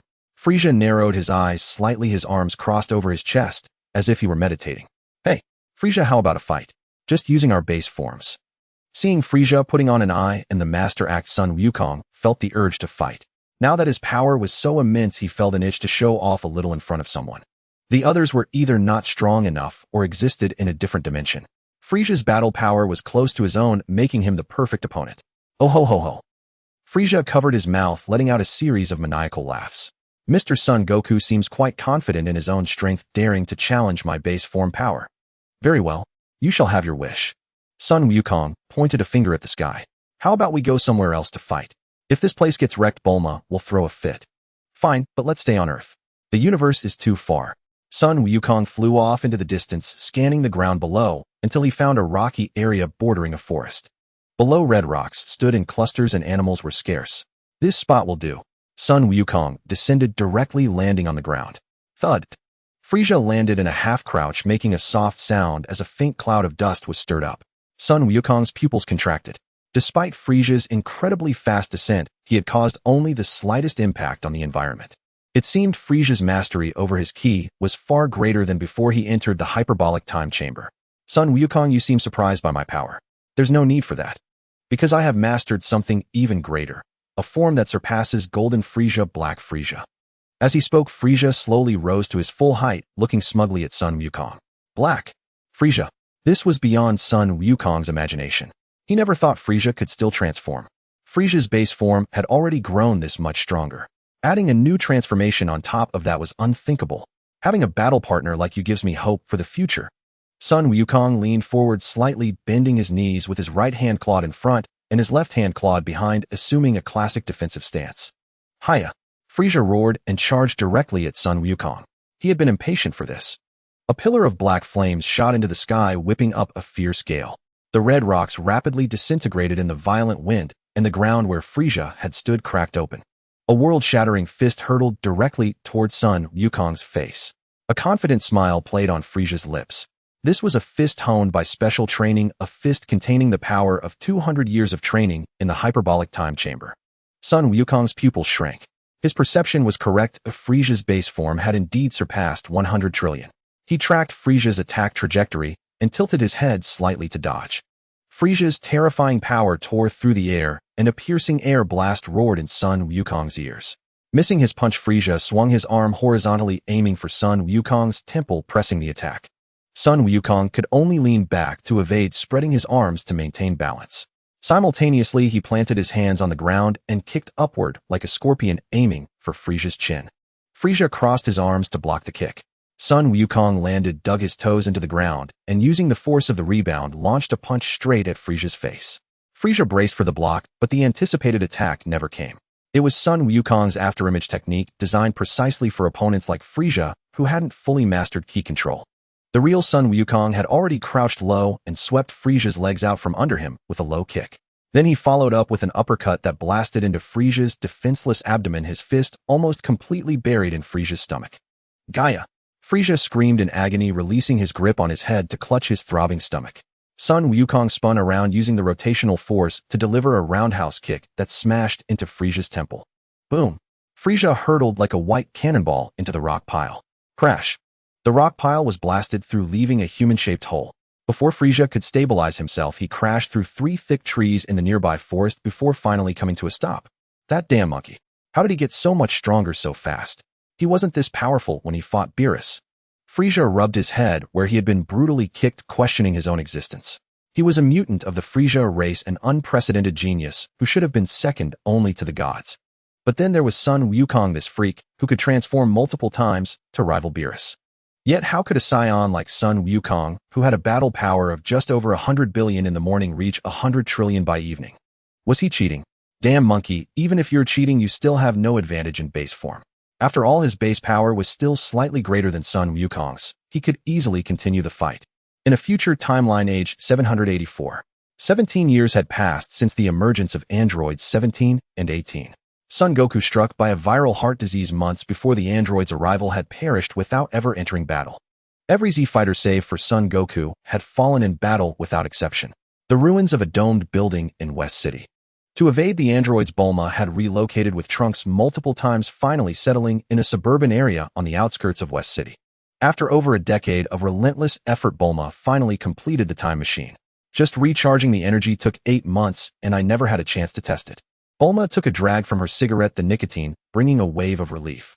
She tilted her head back to gaze at the time machine, exhaled deeply, and said, "I think it can make a safe return." She circled the time machine, double-checking for any oversight. Once satisfied, she couldn't help but lament, "If the lab hadn't been destroyed, I could have built something even better." Trunks furrowed his brow. "With my current strength, I can defeat the androids. There's no need to go to the past for a solution." His voice brimmed with confidence, clearly deeming the construction of the time machine an unnecessary endeavor. Bulma turned, pinching the cigarette between her fingers. She took a deep drag, let the smoke curl slowly from her lips, then stubbed it out in an ashtray. Locking eyes with Trunks, her expression turned grave. "You're too naive. You've grown stronger, yes, but have you forgotten how Gohan was killed 3 years ago? Back then, Gohan wasn't much weaker than you are now." Trunks clenched his fists, brimming with confidence. "Mom, I'm absolutely certain now." Just then a broadcast crackled from the radio on the table. "We now have an update on the androids. The latest attack occurred 300 kilometers south of West City." Trunks gritted his teeth and turned to face the south. "It's close by." "Wait, Trunks, what are you planning?" Bulma's heart skipped a beat. "I'm going to take care of those 2 villains right now." Without a moment's hesitation, Trunks leaped into the air and soared away. "Wait, Trunks." Bulma chased after him, shouting at the top of her lungs. But Trunks did not look back. His figure grew smaller and smaller. Gone again. One by one, everyone who had been with her went to fight the androids. Bulma's eyes stung and large, heavy teardrops splattered onto the ground. 5 days later, in a small hospital on the outskirts of West City, Trunks lay on a hospital bed, his entire body wrapped in bandages and 4 drip hanging above him. His gaze was utterly clear. "Mom, you were right. I still have a long way to go. Right now, I just want to survive." Bulma sat on a chair beside the bed, smiling faintly, unsurprised by Trunks' reaction. She said gently, "You and your mother are both just lucky." Trunks nodded slightly. "Once I'm healed, I'll set off in the time machine." Bulma nodded in satisfaction. "Go back 17 years first. Give the medicine to Gohan's father. That's where it all began. If he hadn't died of that heart disease, the world wouldn't have turned out like this." "Was he really that incredible?" Trunks asked, a hint of curiosity in his voice. Bulma lowered her head, sinking into memory, her eyes filled with nostalgia. "He truly was remarkable. No matter what happened, he could turn danger into safety. He was just that kind of unbelievable person. I really look forward to meeting my father." Trunks was completely unmoved by Bulma's words. Bulma was silent for a moment, her mind in turmoil. In the end, she couldn't bear to shatter Trunks' illusion. "You'd better not get your hopes up. Peaceful times always pass quickly." In the blink of an eye, Trunks' injuries had fully healed. Bulma carefully handed the cure for the viral heart disease to Trunks, instructing him, "This is for Sankan." As she watched Trunks board the time machine, the word hope gleaming brightly upon it, Bulma clenched her fist in encouragement, a glimmer of hope in her eyes, and shouted, "I'm counting on you." Time passed swiftly, and the time machine made 2 round trips. Trunks recounted the cause and effect, explaining the existence of the hyperbolic time chamber, how Son Goku had sacrificed himself to save Earth, and how Son Gohan had avenged him. "I think Dad isn't as cold as he seems on the outside. Just like Mom said after Cell killed me, he charged at Cell without a second thought." Trunks said excitedly, not even pausing to take a sip of the coffee in his hand. "Didn't I tell you?" Bulma sat with her legs crossed leaning back in her chair, masking her inner awkwardness. I told you he was like that. She took a sip of coffee, a strange expression flickering across her face. She thought to herself, oh, Vegeta. So he has that side to him too. Bulma recalled that after her one-night stand with Vegeta, he had spent all his days in the gravity chamber. The two of them had almost no interaction, making it hard to imagine what a non-cold Vegeta would look like. Seasons turned days and nights cycled. The leaves of the plane tree outside the window yellowed and turned green again. The cicadas' chirps went from sparse to raucous. Bulma and Trunks moved back to their original home, enjoying a period of peace. In age 796, a Zamasu having stolen Son Goku's body arrived in this timeline. He witnessed Dubra spit on the Z sword in Trunks' hands. Dubra's saliva contained magic that could turn anything it touched into stone. The Z sword turned to stone and shattered. The Elder Kai sealed within the sword perished. The god of destruction Beerus bound to the Elder Kai also died. Kai Shinshin was also gravely wounded and died. After stealing Son Goku's body, Zamasu called himself Son Goku, but Bulma knew he was a fake the moment she saw him and named him Black Goku. Black Goku burst into laughter. How wonderful. There's a world where the most troublesome figure, the god of destruction of Universe 7, it doesn't exist. Black Goku began his plan to eradicate humanity. He first killed all the Kaioshin across the universes. As the gods of destruction were linked to the Kaioshin by life, they also died. The angels, their functions ceasing with the death of their respective gods of destruction, stopped working. In this timeline, no one could stop him anymore. In less than a year, the destruction Black Goku had wrought upon Earth far surpassed what the androids had done in over a decade. The land was shattered, buildings collapsed, and deathly stillness reigned everywhere. In a certain laboratory in West City, Bulma wiped the fine beads of sweat from her brow, slowly exhaled, looked over at Trunks, and smiled with relief. Trunks, the energy for a one-way trip is gathered. This world's people are almost all dead. Let's go to the world of the past with Mai. Great. Then we can see Dad. I wonder what the past world is like. Bulma watched Trunks' face full of longing and shook her head helplessly. They'll go clean the dust off the solar panels first. Then we can use solar power to cook a big proper meal. You've been barely getting by on cat food, haven't you? Bulma walked out of the already ruined dome with a light step and began cleaning the dust from the solar panels. The dust on the solar panels was thick. It took her about a minute to clean. A soft clatter came from the roof of a nearby building. Bulma looked up and the cleaning tool in her hand dropped directly onto the solar panel. Standing on the opposite roof was a powerfully built man. He wore a black battle suit and his hair was the most familiar spiky style. Two green round patera earrings dangled from his ears. He tilted his head slightly, a sinister smile curling on his lips. He spoke softly, but his voice was like the whisper of a demon. Earthling. Got you. Bulma scrambled down from the solar panel, ignoring the sharp pain in her shin, and turned to flee.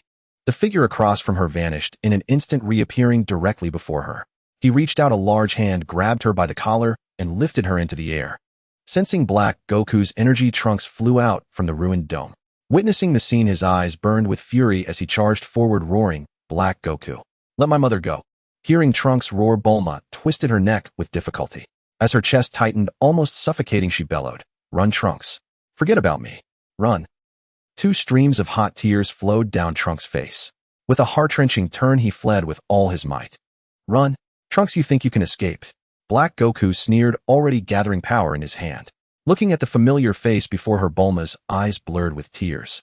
This was the face she had yearned for day and night, to the point where seeing Son Gohan in Son Goku's GI made her believe Son Goku had come back to life.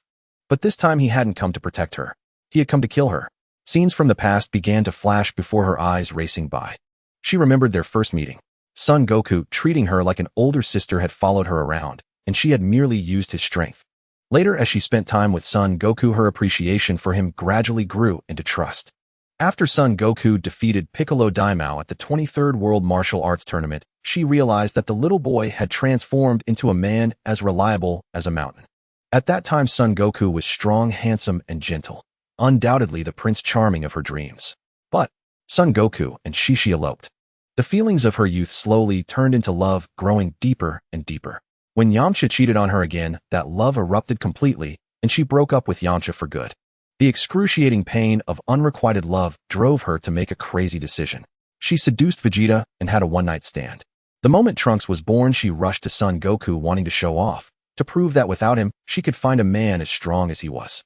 But why did Son Goku have to catch that viral heart disease? Why? If only she had understood her own heart sooner, if only she had been a little braver, maybe Son Goku wouldn't have died. Son, I like you. I like the days of being protected by you. It was truly so warm. Now I'm going to die too. If there is a next life, I still want to meet you again. The overwhelming force of Black Goku's lethal strike surged toward her, and Bulma closed her eyes in despair. Yet the anticipated pain never came, nor did the suffocating pressure in her chest, as if it had all been nothing but a dream.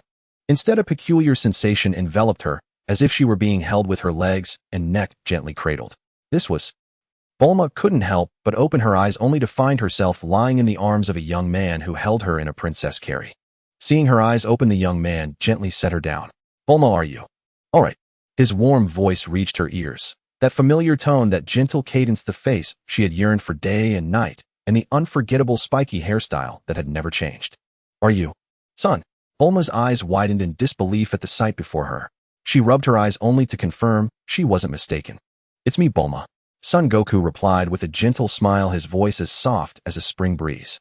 Bulma reached out, touching his face, then running her fingers through his smooth hair. Son Goku stood still, allowing her to do as she pleased. As Bulma regained her composure, she noticed two young women beside him. One was a little girl in a black Lolita dress, and the other was a younger version of herself. Yes, it was unmistakably her. The girl across from her curled her lips slightly, her cerulean hair dancing in the breeze, and extended a delicate hand, her voice as melodious as pearls falling on a jade plate. Hello. Future me, allow me to introduce myself. I am Son Goku's wife, Bulma. 2 days earlier, Son Goku and Frieza had been fighting in their base forms, and after being kicked by Son Goku, Frieza was seething with resentment. You damn monkey, don't think you've won just because you landed a lucky hit. Take this. Frieza gnashed his teeth, his fury finding no outlet. As the Emperor of the universe, he was accustomed to absolute authority and unquestioned dominance. No one had ever dared to strike him, let alone insult him. Never had he imagined being repeatedly humiliated like this. Frieza clenched his fists, his miniature white form streaking across the sky like a bolt of white lightning. Ki energy scattered to both sides, felling massive trees in its path and raising clouds of dust. Son Goku, undaunted, stomped the ground hard, leaping into the air to meet Frieza head-on. Frieza bared a cruel grin and drove a straight punch towards Son Goku's face. Son Goku ducked slightly to evade his eyes sharpening and delivered a powerful side kick to Frieza's abdomen. A dull thud echoed. The entire shoe seemed to sink into Frieza's stomach. His eyes bulged as if they might burst, his face turning purple, and a gush of blood sprayed from his mouth. Son Goku showed no mercy, following up with an uppercut that slammed into Frieza's jaw. A sharp crack rang out. Frieza's head snapped back, his neck stretching 20 centimeters before his entire body shot into the sky like a cannonball. Frieza's teeth chattered uncontrollably. He saw stars and felt the world spinning as if the king of hell himself was beckoning him. How dare you? Frieza steadied himself in the air, wiping the corner of his mouth. The purple blood on the back of his hand was glaring. I am a mutant of the Frieza race, an unprecedented genius in the universe. Why can't I even beat Son Goku in base form? Frieza was beginning to doubt his existence. Son Goku stood on the ground looking up at Frieza with his arms crossed, making no move to continue. Frieza was simply too weak. Though he had some power, his control over Ki was abysmal. As a result, he couldn't even utilize his full strength, likely managing only about 20. With their base power levels being close, Son Goku's superior Ki control allowed him to effortlessly dominate Frieza, thrashing him thoroughly. Frieza raised both hands, and a powerful energy gathered between them. A black sphere of destruction rapidly formed, crackling with dark arcs of electricity. Supernova? Frieza roared, the energy sphere in his hands swelling as he prepared to hurl it at the ground. Even if you're strong, how can you withstand this without transforming? Son Goku, however, found himself impressed by Frieza. Using a Ki blast allowed Frieza to circumvent his poor control. Son Goku could counter with a Kamehameha, but regardless of who won, the loser would be devastated. Thus, the best course was to interrupt the technique. Son Goku used instant transmission to appear behind Frieza, raising a hand in greeting. Hey. As Frieza tried to hurl the sphere at him, Son Goku's slap was lightning fast. A crisp smack echoed and Frieza froze. The energy sphere dissipated and his eyes cleared somewhat. Son Goku covered his mouth, chuckling. Sorry, you were wide open. I couldn't help myself. It wasn't untrue. The gap in their abilities was vast, leaving Frieza exposed everywhere. But the slap was deliberate. Minimal damage, maximum humiliation. Frieza had repeatedly called him a monkey and insulted him, so Son Goku was determined to teach him a lesson. In this world, aside from Bulma, anyone who harmed him would face retribution. Frieza clutched his face, his eyes filled with disbelief, contemplating transforming into Black Frieza to teach Son Goku a lesson. But that would be tantamount to declaring an all-out war, as they had agreed to fight in base forms, and other forms would be even less effective. With that thought, Frieza clenched his fists until his knuckles turned white. Son Goku noticed Frieza's subtle movements, but merely crossed his arms, lifted his chin slightly, and gave a soft smile. It was a warm smile, yet tinged with condescension and pity. This fight was meant to humble Frieza, to make him retreat with his tail between his legs. But Frieza had no intention of giving up. He charged forward. Son Goku showed no mercy. Frieza couldn't even see how he moved. A swift counter kick struck his chest like lightning. A left hook crashed into his cheek, snapping his head to the side. A side kick sent him flying. A double axe handle smashed onto his skull. When the blow landed, Frieza felt his chest churn with blood, a bitter taste rising in his throat, as if he couldn't get up. A ringing filled his ears, drowning out all sound. Stars danced before his eyes, the world flickering between black and red. He struggled to rise, but the world spun madly around him. Warm blood trickled from his forehead into his eyes, blurring his vision. When he finally regained some clarity, everything was stained a bloody red. Just as Son Goku prepared to continue, Ios stepped in front of him. Enough. Rest now, and prepare to travel to the future timeline. Ios' voice was cold and distant, a stark contrast to her demeanor with Bulma, like an aloof queen. Son Goku didn't argue, and simply returned. Time passed, and the day of departure arrived. Frieza was left behind. Son Goku, Bulma, before we go to the future timeline, I need to explain something. This timeline was created by the time machine built in Universe 12. It belongs to a distant past, but we're heading to an even further future. Ios dropped her playful manner with Bulma and spoke seriously. Our current timeline is September 5th, age 752. We are going to September 1st, age 796. Son Goku turned to Bulma, a nostalgic look on his face. September 1st, isn't that the day Bulma and I met? Ios, you sure know how to pick a date. Son Goku joked, brimming with excitement. Ios curled her lips into a playful smile. I hope you're still laughing when we get there. The scheduled time arrived. Ios wore a black Lolita dress, looking no different from an ordinary little girl. Bulma donned a pink long dress, her graceful figure accentuated perfectly. Son Goku dressed in a dark blue casual outfit. Since this trip was more like a vacation, there was no need to wear battle gear. With a crisp snap of her fingers, Ios activated her time powers, and they instantly arrived at the intended future timeline. The scene before him was unforgettable. A man who looked exactly like him was hoisting a woman into the air. And that woman was undoubtedly Bulma, her face streaked with tears, heartbroken. Son Goku had never seen Bulma cry, let alone been the one to make her cry. So whoever this identical figure was, he deserved to die.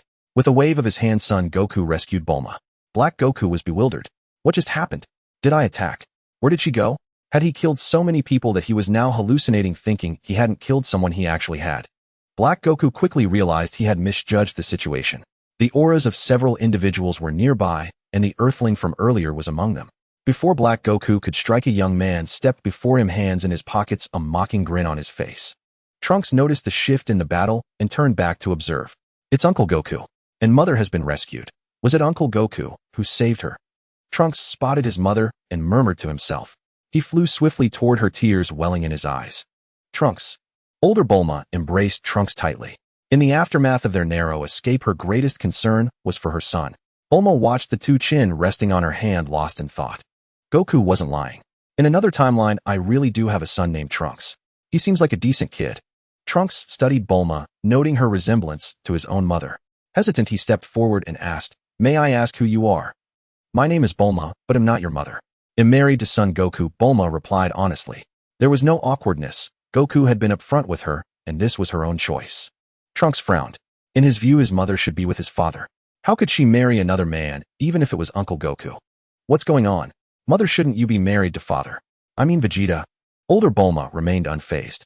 Though the woman before her was another version of herself, she was not the same person, and it was not her place to make decisions for another. Still, curiosity gnawed at her. Why had her other self married Goku, and why did she look so young? Bulma decided not to answer herself. She pulled Ios forward, leaning close to whisper, Ios, you handle this for me. Answer well, and I'll buy you the latest game. Ios shot Bulma a glare. You said you'd deal with this mess, and now you're pushing it onto me. But since she was answering, she wouldn't spare anyone's feelings. Arms crossed, chin lifted, Ios sneered. That dwarf Vegeta. Is he even worthy of my sister Bulma? Watch your tongue. Bulma's brow twitched. Vegeta was, after all, the choice of her future self. Such belittlement was hardly appropriate. But this was Ios' own opinion, not hers. Trunks' expression darkened. To him, his father was the greatest being in the world. Insulting his father was an insult to his entire family. Who are you? Trunks demanded, his tone hostile. I am Ios. Ios, the Supreme Kai of Time. Ios snorted. What? Want a lesson? Supreme Kai of Time. You're a god. Trunks was taken aback. Exactly. So my words are truth, my judgment is absolute. Vegeta is unworthy. He doesn't deserve to be my sister's husband. And that Goku guy is even less. Ios paused, feeling a prickling sensation on her back, then continued. Goku barely passes. She turned to see Bulma's expression shift from stormy to sunny. Bulma pulled Ios back and explained with a smile. Goku is exceptional. Tall, handsome, powerful, and gentle. He takes good care of me, and I love him. As for that Vegeta, I haven't had much contact with him, so I want comment. Older Bulma looked at Goku, then at Bulma, puzzled. At this point, shouldn't little Goku be much younger? That's right. Goku spent 4 years in the hyperbolic time chamber, so he's actually the same age as me now. The hyperbolic time chamber. How is that possible? Little Goku couldn't have entered the chamber this early. Bulma wasn't surprised by her reaction. In the normal timeline, Goku indeed wouldn't have done so. Because Bulma looked at Goku and smiled tenderly. He was reborn. He like me confessed after his rebirth, and I accepted. Reborn. Older Bulma felt as if struck by lightning. Such a miraculous thing had occurred in this world. And what did she mean by little Goku liked her? Did he really like her? If so, why had he married Shishi? Was it because she had a boyfriend at the time? If he had truly liked her and confessed, she would have agreed. Yamcha was always cheating and abandoning her. She had long lost patience with him. Bulma was stunned. Fate always played cruel tricks. She had adored Goku so much, but Shishi had acted too fast, leaving her no chance. She could only watch Goku get married. And with her pride, she had refused to stoop to steal another woman's man. Older Bulma smiled bitterly, then looked at Goku with a hint of relief. Little Goku actually took the initiative to confess to a girl. He's finally grown up. Ios curled her lip in disdain. Still the same idiot. If it weren't for Bulma, he'd be counting money for someone who sold him. Seeing no objection from her future self, Bulma understood and finally set aside her last lingering doubt. She had considered the possibility that Goku might be deceiving her since his words were one-sided and unverifiable. Now it seemed her choice was correct. Her future self also harbored feelings for Goku beyond ordinary friendship. Will you celebrate my marriage to Goku? Bulma stared into older Bulma's eyes, seeking the truest answer. Well, older Bulma smiled bitterly as if searching for words. After a long pause, she said, little Goku is incredibly reliable. If you guide him, well, he will surely become a fine husband. Bulma smiled gently. Of course, I wholeheartedly support Goku's passions. He's happy with me, and I feel warm. I think this is what I've always wanted. Older Bulma did not reply, silently watching the battle between Goku and Black Goku. Goku studied Black Goku curiously, unable to contain himself. No matter how I look at it, this body is Son Goku's. Can you tell me who you really are?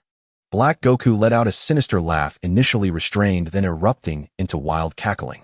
He pointed at his own body, a cold glint in his eyes, and enunciated each word. This body is indeed Son Goku's.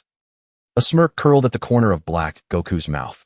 But the heart belongs to Zamasu. It belongs to a god.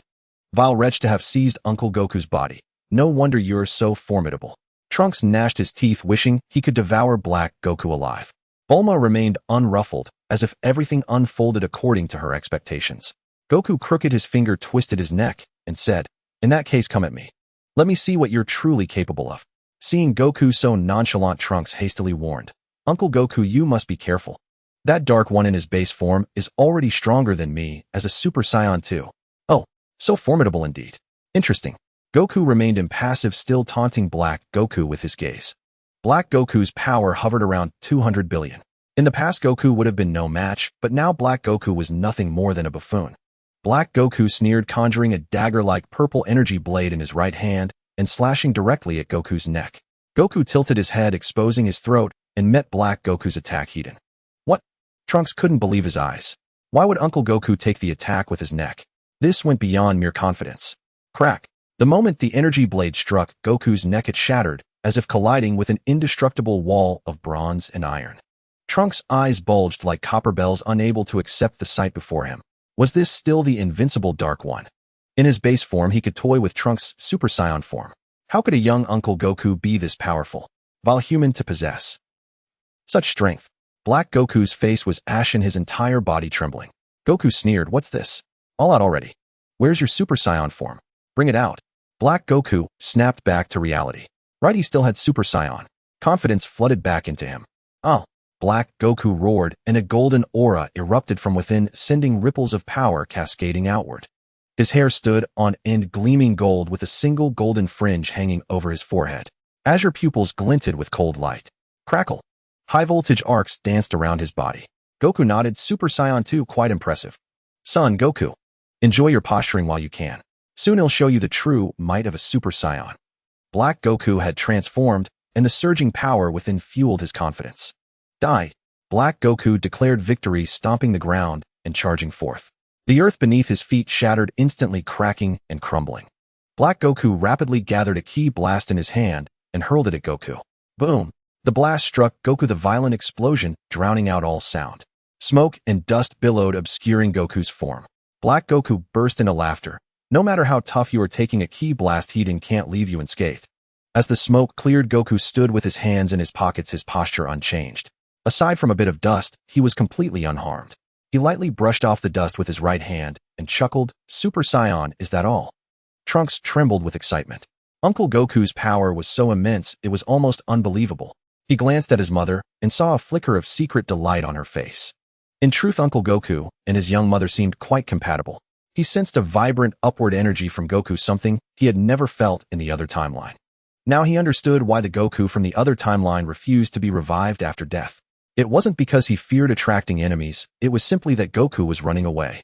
Goku had said his mother mentioned his existence would bring powerful foes to Earth.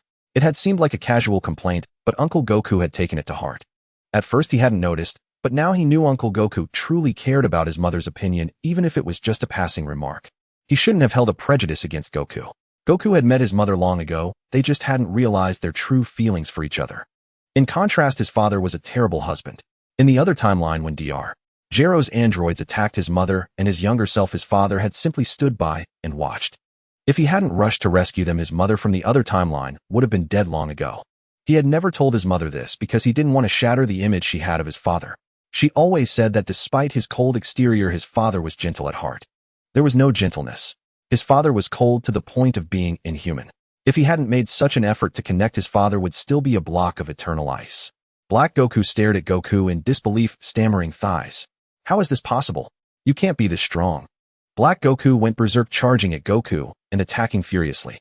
Straight punch, left hook, right hook, uppercut, elbow strike, knee strike. Yet Goku remained with his hands in his pockets, as if Black Goku's attacks were as gentle as a breeze.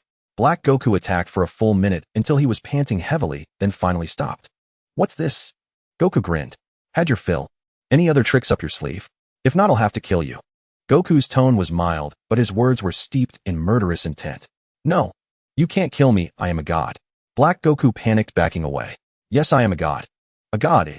Goku snorted coldly. So what? He'll kill you anyway. Goku raised his right hand towards Black Goku, a ki blast slowly gathering. Was that your final words, eh? If so, I have no choice but to kill you. Black Goku gasped for air, cold sweat streaming down his forehead like a stream, his eyes darting wildly. Wait. I can become stronger. You're a Saiyan, you must want to fight an even more powerful opponent, right?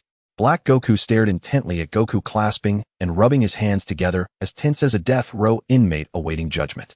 Oh, Goku retracted the ki blast, lowering his hand and putting it back in his pocket. Tell me how you plan to get stronger. If it's too slow, you'll still die. Black Goku let out a long sigh of relief and quickly said, I haven't fully mastered the power of this body yet, but I can use the Saiyan ability to increase power through near-death recovery to completely control it. Goku tilted his head, looking puzzled. Black Goku explained, when I first took this body, I couldn't even control its base form, let alone Super Saiyan. Then I discovered the Saiyan trait and used near-death recovery to quickly master this bonus power. Black Goku glanced at Trunks meaningfully. That's why I kept Trunks alive. I need him to help me grow stronger. Goku nodded. All right, let's begin. Trunks' eyes widened in disbelief. Uncle Goku was actually going to help the Dark One become stronger. This scene inevitably reminded him of an event in the past timeline. Trunks, don't you want to see Cell's perfect form in action? In the past timeline, his father, eager to witness Cell's perfect power, had stood by and watched Cell absorb Android 18. If it weren't for Uncle Goku's profound martial arts insight, the past timeline would have become a living hell. No. Trunks stepped directly in front of Goku, his face filled with horror. Uncle Goku, you absolutely cannot let the Dark One grow stronger. This is an incredibly foolish move. Goku spread his hands and laughed. Do you really think I'm not strong enough to beat the Dark One? You can beat him now, but what if you can't after he gets stronger? Trunks pleaded, Uncle Goku, please just kill the Dark One now. I can't bear to imagine what will happen if he gets stronger. Goku tilted his head, his face alight with excitement. Isn't it a good thing for the Dark One to get stronger?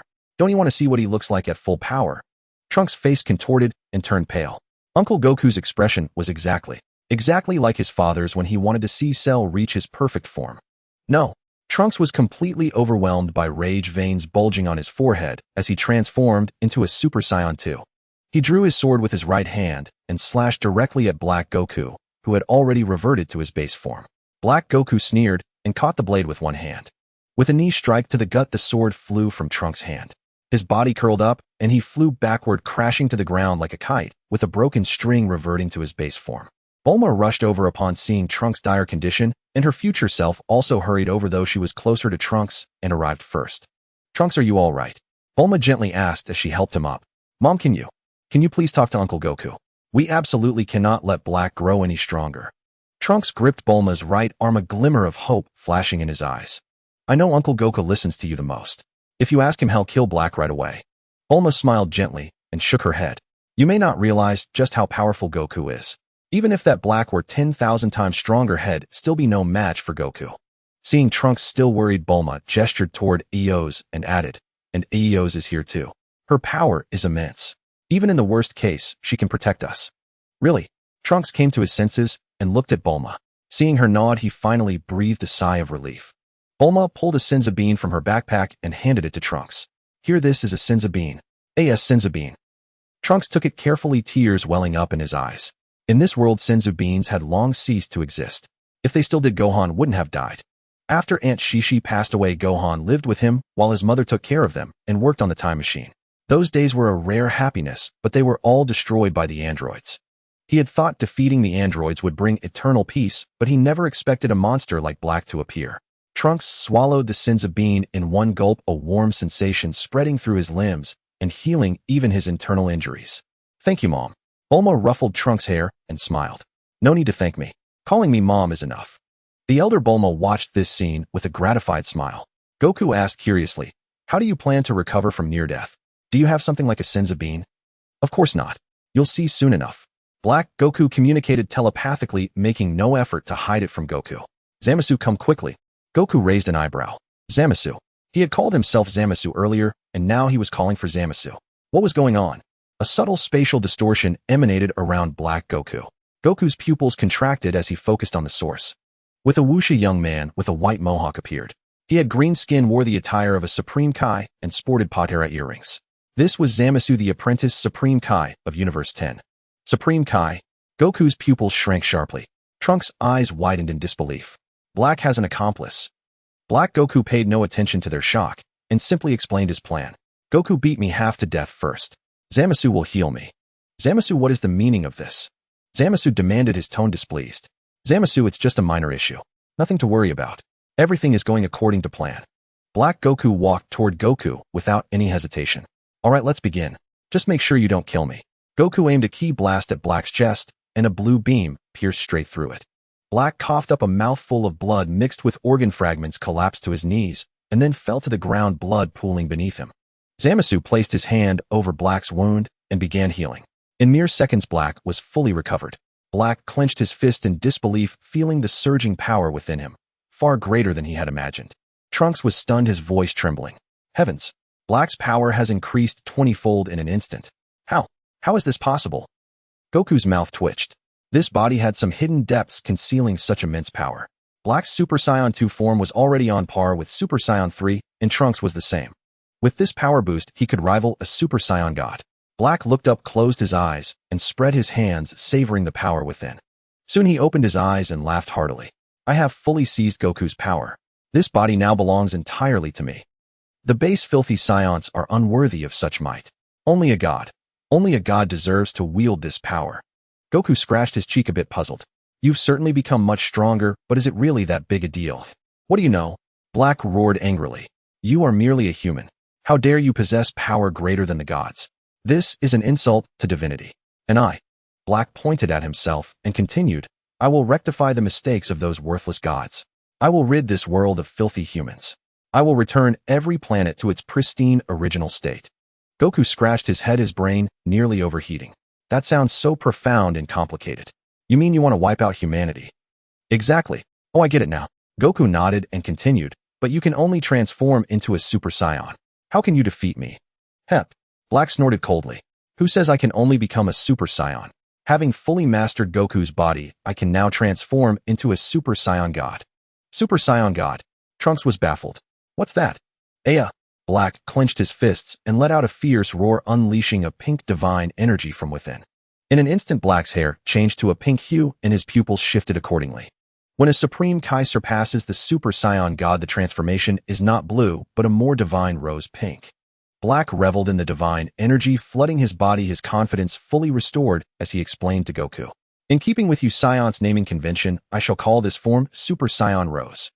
Trunks tried to sense Black's power, but felt nothing. The unknown was the most terrifying, as sensing nothing meant he had no idea of the enemy's strength. A chill ran from the crown of his head down his spine.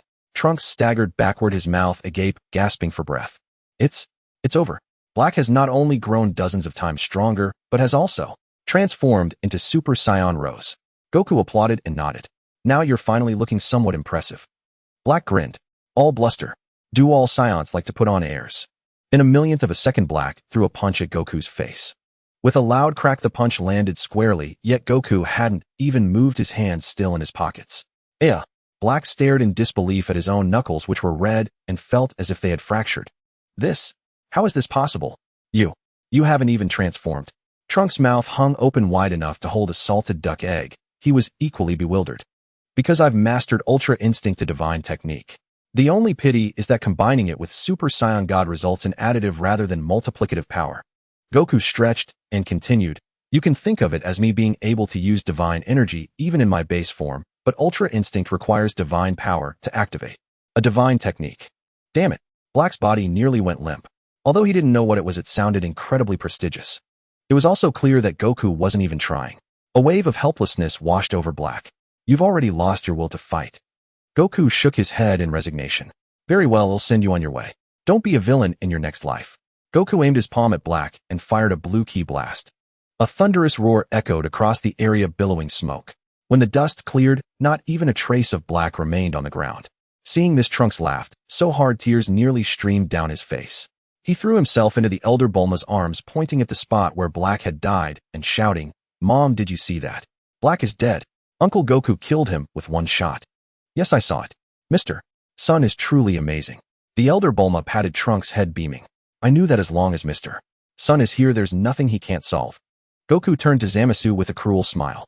"Now it's your turn. I've figured it out. You're the one who stole my body, just from another timeline, right?" Zamasu's expression remained unchanged, but his eyes blazed with fury. "So what? Mere humans should not be stronger than gods. That is a fundamental error. I took your body to use it to exterminate humanity. In that case, I assume you're prepared to be killed by a human." Without another word, Goku fired a ki blast. With a boom, the smoke cleared to reveal Zamasu completely unharmed. "What's going on? Your power should be weak." Goku frowned in confusion. Zamasu let out a cold laugh. "That's because I used Super Shinran to wish for an immortal body." "An immortal body?" Goku frowned. "Why do all the villains have this? But if I destroy you without giving you a chance to recover, you shouldn't be able to come back, right?"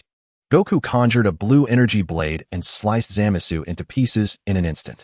Then he engulfed the fragments with a ki blast, leaving not a single cell. But a strange change occurred. Zamasu materialized out of thin air. How is this possible? Goku's eyes widened in disbelief. He had obliterated every last cell. How could Zamasu possibly revive? Even an immortal body shouldn't be this absurd. Aeos giggled, teasing, "Goku, are you completely out of ideas?" Goku was speechless. Aeos always seemed to have a bias against him, but this wasn't the time to dwell on it. He had to ask, "Does Lady O's have any suggestions?" "You could use the evil containment wave to seal Zamasu. Your master is Master Roshi, isn't he? Didn't he teach you that technique?" "Well, no, he didn't. The evil containment wave was indeed useful, but he had never learned it." "In that case, leave it to me." Aeos tossed her long hair, her layered skirt swaying in the wind, making her look as adorable as a little girl next door. Aeos pointed her index finger at Zamasu, her icy pupils devoid of warmth. "Freeze." The power of time activated, freezing the space around Zamasu entirely. He could barely move his eyeballs, unable even to part his lips. "Wait." Goku quickly stopped Aeos.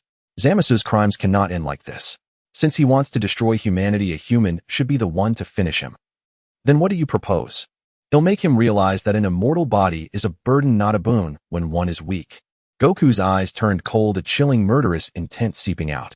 Letting Zamasu off so easily after all the humans he had killed would be too merciful.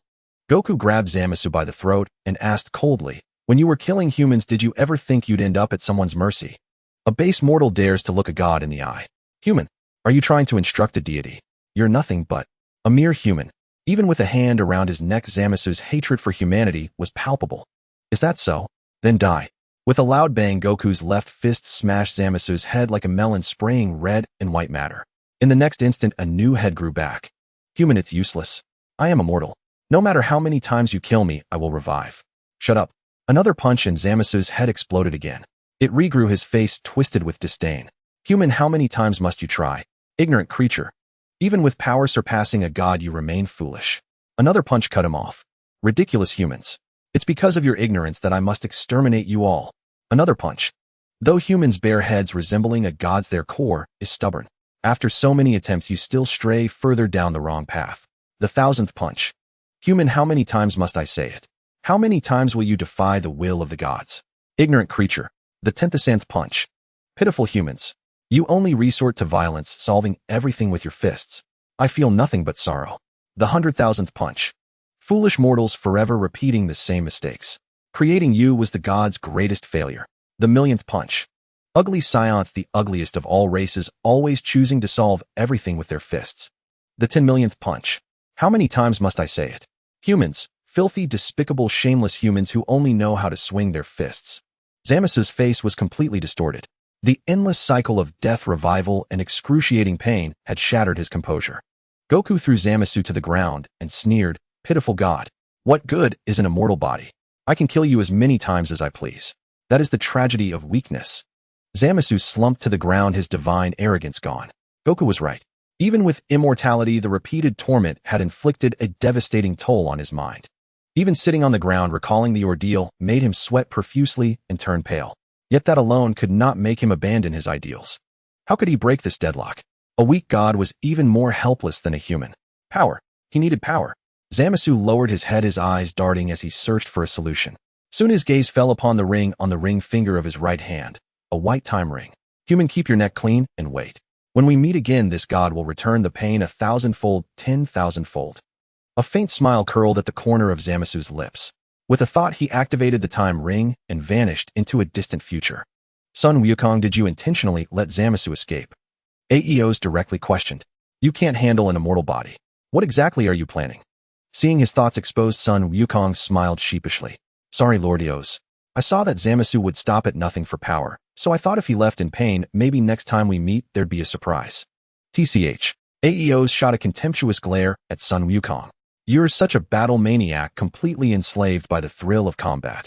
Son Wukong's face flushed crimson, utterly at a loss for words to refute her. Bulma stepped forward and pulled Aeos aside. "No matter how strong Zamasu gets, he can't beat our Aeos. What's there to fear?" "Exactly." Aeos crossed her arms and lifted her chin with a proud pout. "The Super Shinron restricted the exchange of divine bodies. Zamasu can never possess power surpassing mine. Lord Aeos, what should we do next?" "Head straight to the demon realm." Son Wukong recalled their purpose and asked curiously. "Not yet. I'm not rushing to die. Let me have my fun first." Aeos directly embraced Bulma, burying her head in the other's clothing. "Let's revive Son Gohan first." "Revive Gohan? How do we do that?" Trunks couldn't help but ask. "There are no other Dragon Balls in this world. Earth's Dragon Balls vanished when Piccolo died. The Namekians were slaughtered by Zamasu. And the Super Dragon Balls were destroyed by him too." Aeos began explaining the situation, shaking her head helplessly. "It seems we can only ask Dragon God Zalama to restore the Super Dragon Balls." But what?" Bulma pressed, seeing her hesitate. "Dragon God Zalama is elusive. Even the Omni King doesn't know where he is. In other words, unless he comes to us, there's nothing we can do." Knowing this wasn't the time to hold back, Son Wukong silently called out in his mind. "System exchange for the 3-star Dragon Ball. Received. Exchange completed. Deducted 10 billion shock points." Just as everyone was at a loss, 3 basketball-sized Dragon Balls appeared on the ground. "Are these Dragon Balls?" Aeos stared at Son Wukong in disbelief. "Did you conjure them?" "Yeah. I'm bound to something called a system. I can exchange for many things including Dragon Balls, Son Wukong confessed directly. Could it be a system tailored by Dragon God Zalama? With his power, it's possible. Aeo stroked her chin, lost in thought. I was sent to this timeline by Dragon God Zalama, and you got a system. This really might be his doing. Is the Dragon God that formidable? Of course. The Dragon God is a grand mage who masters all magic with terrifying divine power. He can't be measured by mere strength. When Aeos mentioned Zalama, her eyes sparkled like a starry sky, as if she were a devoted fangirl. Son Wukong, however, didn't dwell on it. Reviving the innocent was the priority now. Son Wukong summoned Purunga using the Namekian language and revived Piccolo and Son Gohan. With Piccolo back, Earth's Dragon Balls were usable, and all humans killed by Black Goku were resurrected. Son Wukong then went to planet Namek and brought Din back to Earth to serve as the new guardian. Under Din, magic, Earth's Dragon Balls could grant 3 wishes, restoring the planet's ecosystem to normal. Shenron waited in the sky, its majestic voice echoing across the land. One more wish can be granted. Any wish at all. Having no wish of his own, Son Wukong looked at everyone and asked, "Do any of you have a wish to make?" Everyone shook their heads.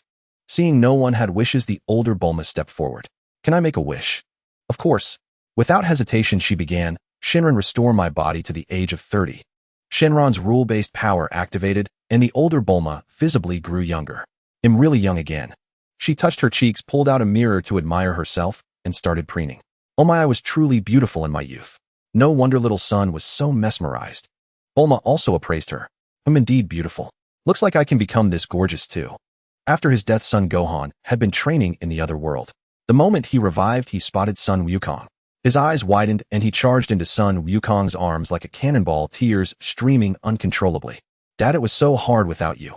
Mom was killed, Uncle Vegeta died, and everyone else on Earth perished." Except for Son Gohan and Piccolo, the other martial artists, seeing no hope of revival, had all reincarnated, including this world's Son Wukong. As for Vegeta, King Yama, out of consideration for Son Wukong and his final battle to protect Earth, spared him excessive suffering in hell. After enduring a few years of punishment, he too reincarnated. Son Wukong could only comfort Son Gohan.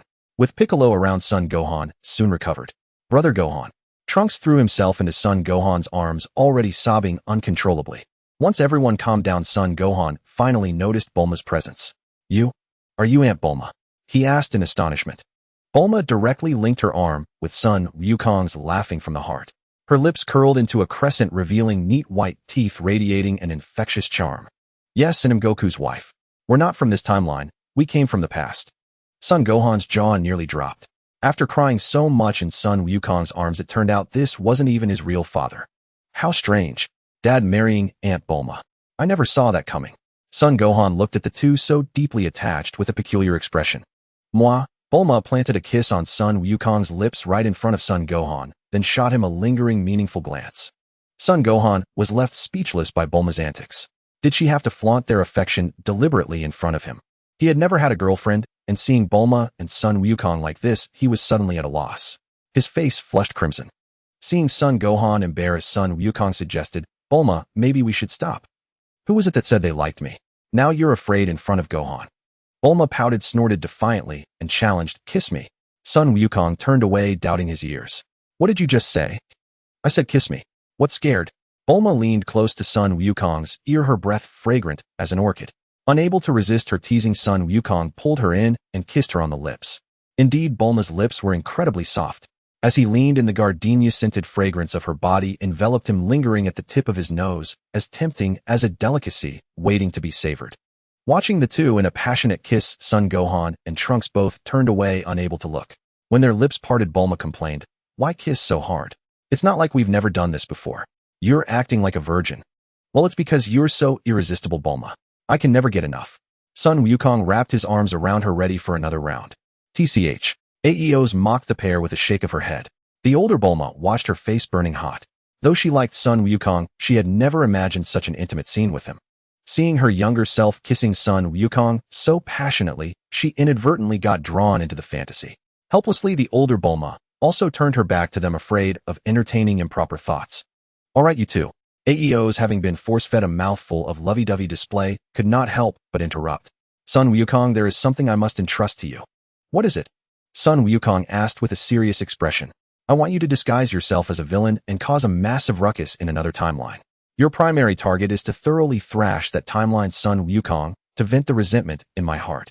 Aeos recalled the time she had been brutally beaten by the alternate timeline's Son Wukong using Ultra Instinct. A surge of pent-up fury had nowhere to go, but now the time had finally come. To repay injury with injury. Having Son Wukong use Ultra Instinct to beat down the alternate timeline's Son Wukong was the perfect form of revenge. Though she had also considered mastering Ultra Instinct herself, that was utterly impossible. Every god of destruction across the 12 universes had trained for millions of years, yet none except Beerus had managed to master it. Even Beerus, after living for 200 million years, had only grasped an imperfect form of Ultra Instinct. By the time she could master Ultra Instinct, the dirt on the alternate Son Wukong's grave would have long weathered away. Son Wukong nodded. Then what kind of villain should I pretend to be? Disguise yourself as Black Goku. First have Trunks deliver a false military report, then you appear in the past timeline. That way you can justifiably beat down that timeline's Son Wukong. Aeos laid out the entire plan, casting a meaningful glance at Trunks. Trunks was utterly bewildered, but could only timidly ask, Lady O's, isn't this a bit inappropriate? What you dare to object? Believe me, I'll annihilate you right now. Eos' gaze turned icy, her entire demeanor becoming cold and ruthless. Lady Eos, don't mind him. Trunks is just curious. Son Wukong quickly stepped in to defend Trunks, then pretended to scold him. Trunks, just do as Lady Eos says. She has contributed greatly to saving this world, so don't complain. All right. Trunks, baffled by Eos' sudden change in demeanor and swayed by Son Wukong's persuasion, reluctantly agreed. Seeing that Trunks had no further objections, Son Wukong continued, Lady O's, how should I impersonate Black Goku without being found out? That's simple. Speak in Zamasu's tone with his disgust for humanity as your behavioral logic. Call Vegeta things like appetizer or ant. Aeos explained, meticulously detailing all of Black Goku's speech habits. Son Wukong rested his chin on his hand, deep in thought. This is going to be tough. Before I can vent your anger, it seems I'll have to thoroughly humiliate Vegeta first. Trunks' brow twitched uncontrollably. He could already foresee the indignation of the alternate timeline's Vegeta being defeated and then humiliated by Uncle Wukong. The shadow was truly unimaginable. Trunks shook his head, forcing himself not to think about it. Uncle Wukong had saved his mother as well as Gohan and everyone else. Even if it meant humiliating the alternate timeline's father, so be it. The Elder Bulma also understood and silently mourned for the alternate timeline's Son Wukong and Vegeta. The Elder Bulma stepped forward, smiled sweetly, and spoke softly, Little son, before you go, why not stay at my place for a while? I'm an excellent cook, I guarantee you'll be satisfied. With the Earth's environment restored, food was no longer scarce. Great. Son Wukong's eyes lit up. Delicious food personally cooked by the Elder Bulma. How could he refuse? Finally, I get to eat Aunt Bulma's cooking again. I've missed it so much. Son Gohan was in tears. The food in the underworld was utterly unpalatable. Brother Gohan, you don't even know. Mom's cooking is even better than before. You're in for a treat. Trunks laughed. The Elder Bulma pulled out a hoi poi capsule, produced an airplane, and led everyone to the site of her former home. During the flight home, Trunks called Mai to invite her for a group dinner. Everyone helped the Elder Bulma in the kitchen. Except for a few dishes that required her skill, the rest were handled by kitchen robots or others. Soon she had prepared enough food for hundreds of people. The rich aroma of roasted meat, the savory scent of seafood, the delicate fragrance of mushrooms. Son Wukong sat at the table, drooling profusely. Mai covered her mouth, unable to stifle a laugh. Mr. Wukong is being so dramatic. Huh? Son Wukong's ears turned bright red.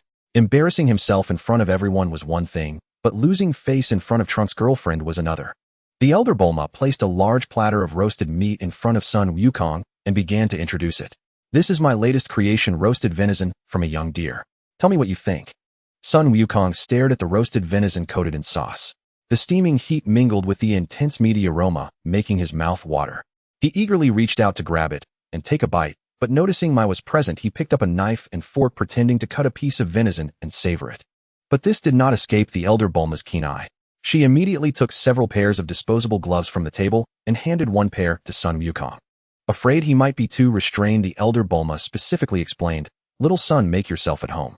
Mai is not an outsider, as she won't laugh at you. In that case, here I go. Son Wukong, already fed up with the knife and fork, tossed them aside, put on the gloves, and directly picked up the whole roasted venison to devour. A rich sauce mixed with the tender roasted flavor instantly filled his mouth. After chewing a couple of times, he swallowed, then took another huge bite. As the venison entered his stomach, a warm sensation spread throughout his body, and he unconsciously felt his temperature rise. Especially in his lower abdomen, it felt as if a ball of fire was burning. This was a bit too nourishing. Bulma, your cooking is amazing, Son Wukong exclaimed. Bulma and the elder Bulma both turned their heads, realizing the ambiguity in Son Wukong's address. The elder Bulma spoke first. Little son, don't call me Bulma anymore. Your wife is also named Bulma. When you say that we don't know which one you're talking to, then what should I call you? Son Wukong put down the meat, looking at the elder Bulma expectantly. I am older than you, and since you're from the past, the gap is even greater. Bulma rested her index finger on her chin, pondering slightly. How about this? Just call me Big Sister. Big Sister that. Son Wukong's face showed hesitation. I just can't say it. Calling you Bulma is much smoother. Or Sister Bulma would be fine. The elder Bulma pressed her lips into a thin line, her cheeks slightly flushed. After a long pause, she finally explained, if you two are doing something inappropriate for children, and you still call her Bulma or Sister Bulma, that would be, well, quite awkward. Son Wukong didn't understand at first, but when he noticed his Bulma's face was already bright red, it finally dawned on him. All right. Son Wukong lowered his head, eating the delicious food to mask his embarrassment. The research facility was restored in just one night, and the No. 15 Saiyan electric fluid required for the time machine was fully replenished. Big Bulma gazed at the completed time machine, feeling as if she had traveled through time. In the past, it had taken her almost a year just to replenish half the energy for the time machine, and now it only took one night. This stark contrast made her doubt whether she had truly escaped the nightmare. Mom, off. Trunks sat in the time machine and waved his hand. Seeing Trunks in tattered clothes covered in blood, Big Bulma couldn't help but laugh out loud. This tactic was devised by Ias. The more disheveled Trunks appeared, the more trust Vegeta and Goku from the alternate universe would place in him. Even if the truth came to light, they could say that Trunks had only resolved it after traveling to the alternate universe. The previous night, after finishing dinner, Goku was filled with pent-up frustration. It was mainly because Big Bulma had been so outrageous, serving him a variety of overly nourishing food, claiming it was to help him recover. As soon as Goku returned to his room, he saw Bulma coming in right after her shower. Bulma, being her usual carefree self, entered wearing only a bath towel, her alluring figure clearly visible. Goku had long suppressed a surge of desire, and after Bulma's guidance, he had transformed into an experienced man, no longer the innocent boy he once was. He promptly picked Bulma up, ready to pounce like a hungry wolf. Goku, why are you in such a hurry? You haven't even showered yet. Bulma complained, covering her nose. You smell terrible. With no other choice, Goku quickly took a shower. Upon returning to the room, he found Bulma already waiting, having changed into the latest sexy pajamas. A neck-white lace camisole reminiscent of the unfathomable Mariana Trench, with a high-waisted short skirt. The sheer lace clung to her body, making her enchanting figure subtly visible. What was most striking was her long legs clad in light-colored stockings. Bulma's figure was exceptional, and the stockings highlighted her form perfectly. Bulma rested her chin on her hand, playfully beckoning Goku with her finger, exuding a myriad of charms. Goku, how do you like my outfit? Are you still able to hold yourself back? Goku had never encountered such a scene. This was Bulma's first attempt at such a thing, and he immediately transformed into a ravenous wolf. Bulma swiftly turned the tables, leaning closer to Goku's face, her warm breath softly escaping. Goku, tonight I'm going to eat you up. What? Goku, pinned beneath her, was already dizzy from Bulma's body fragrance, completely bewildered. What was happening? Wasn't this his battleground? How had it become Bulma's domain? Forget it, it was all the same. The next morning, warm sunlight streamed through the blinds, casting patches of light across the bedroom. Goku groggily opened his eyes, and just as he tried to get up, he noticed a delicate bare foot draped over his neck. Goku gently set Bulma's leg aside and slowly rose, trying not to disturb her. Last night had been a bit too wild, having already consumed a lot of nourishing food. Combined with Bulma's enthusiasm, the two had talked until dawn. He was fine being a superhuman existence, but it was Bulma who suffered, having engaged in high-intensity activities all night. Bulma, who was always competitive, had insisted on exhausting him completely. As a result, after several rounds, she couldn't hold on anymore, and he had been leading the entire time. Goku got dressed and looked at the sleeping Bulma, unable to resist giving her a kiss on the cheek before leaving satisfied. After washing up, Goku returned to the bedroom. Bulma was still fast asleep. He decided not to disturb her and went downstairs to the dining room. Breakfast was already prepared, still made by Big Bulma. The world had just regained peace, and Big Bulma hadn't yet had a chance to hire a chef, nor did she trust the kitchen robot skills. Little son, hasn't Bulma come down for breakfast? Big Bulma asked curiously upon seeing Goku alone, as they were usually inseparable. She was a bit tired last night, and is still sleeping. Goku found it hard to speak openly. Big Bulma chuckled, covering her mouth. Little son, you're not being very considerate of this delicate girl. She can't even get up. Goku dared not respond, fearing that Big Bulma might say something inappropriate. By the way, where's Trunks? Why don't I see him? He has gone to the past world. So soon. Goku was taken aback. He hadn't slept well, either, having spent the night discussing life's philosophy with Bulma, which had been quite exhausting. If he were to fight now, it would be risky. Don't worry. I instructed Trunks to find a way to hold back little son and Vegeta from that world. It won't happen so soon. Big Bulma noticed Goku's awkwardness and smiled brightly. Oh, that's good. As lunchtime approached, Goku saw that Bulma still hadn't come out, so he went to check on her in the bedroom. Bulma was already awake, but she didn't look too good. She propped herself up with her hands, trying to get up, but was unable to do so at all. Hiss. Bulma inhaled sharply, letting out a low cry of pain. Her brows furrowed, and she remained tense for a long time. Son, will you calm? As soon as Bulma saw Goku, she shot him a fierce glare. You bastard, last night was so wild that I... Bulma's face turned red, and she turned away. Pick me up, I'm hungry. With her upper body exposed, Goku had no choice but to drape a coat over her and find a pair of plush bunny slippers for her to wear. He scooped Bulma up in a princess carry, her delicate body feeling weightless in his arms. Bulma grabbed Goku's ear, twisting it slightly, and said with a pout, Last night, I told you to stop. Why did you keep going? Well, that's because, Bulma, you're just too beautiful.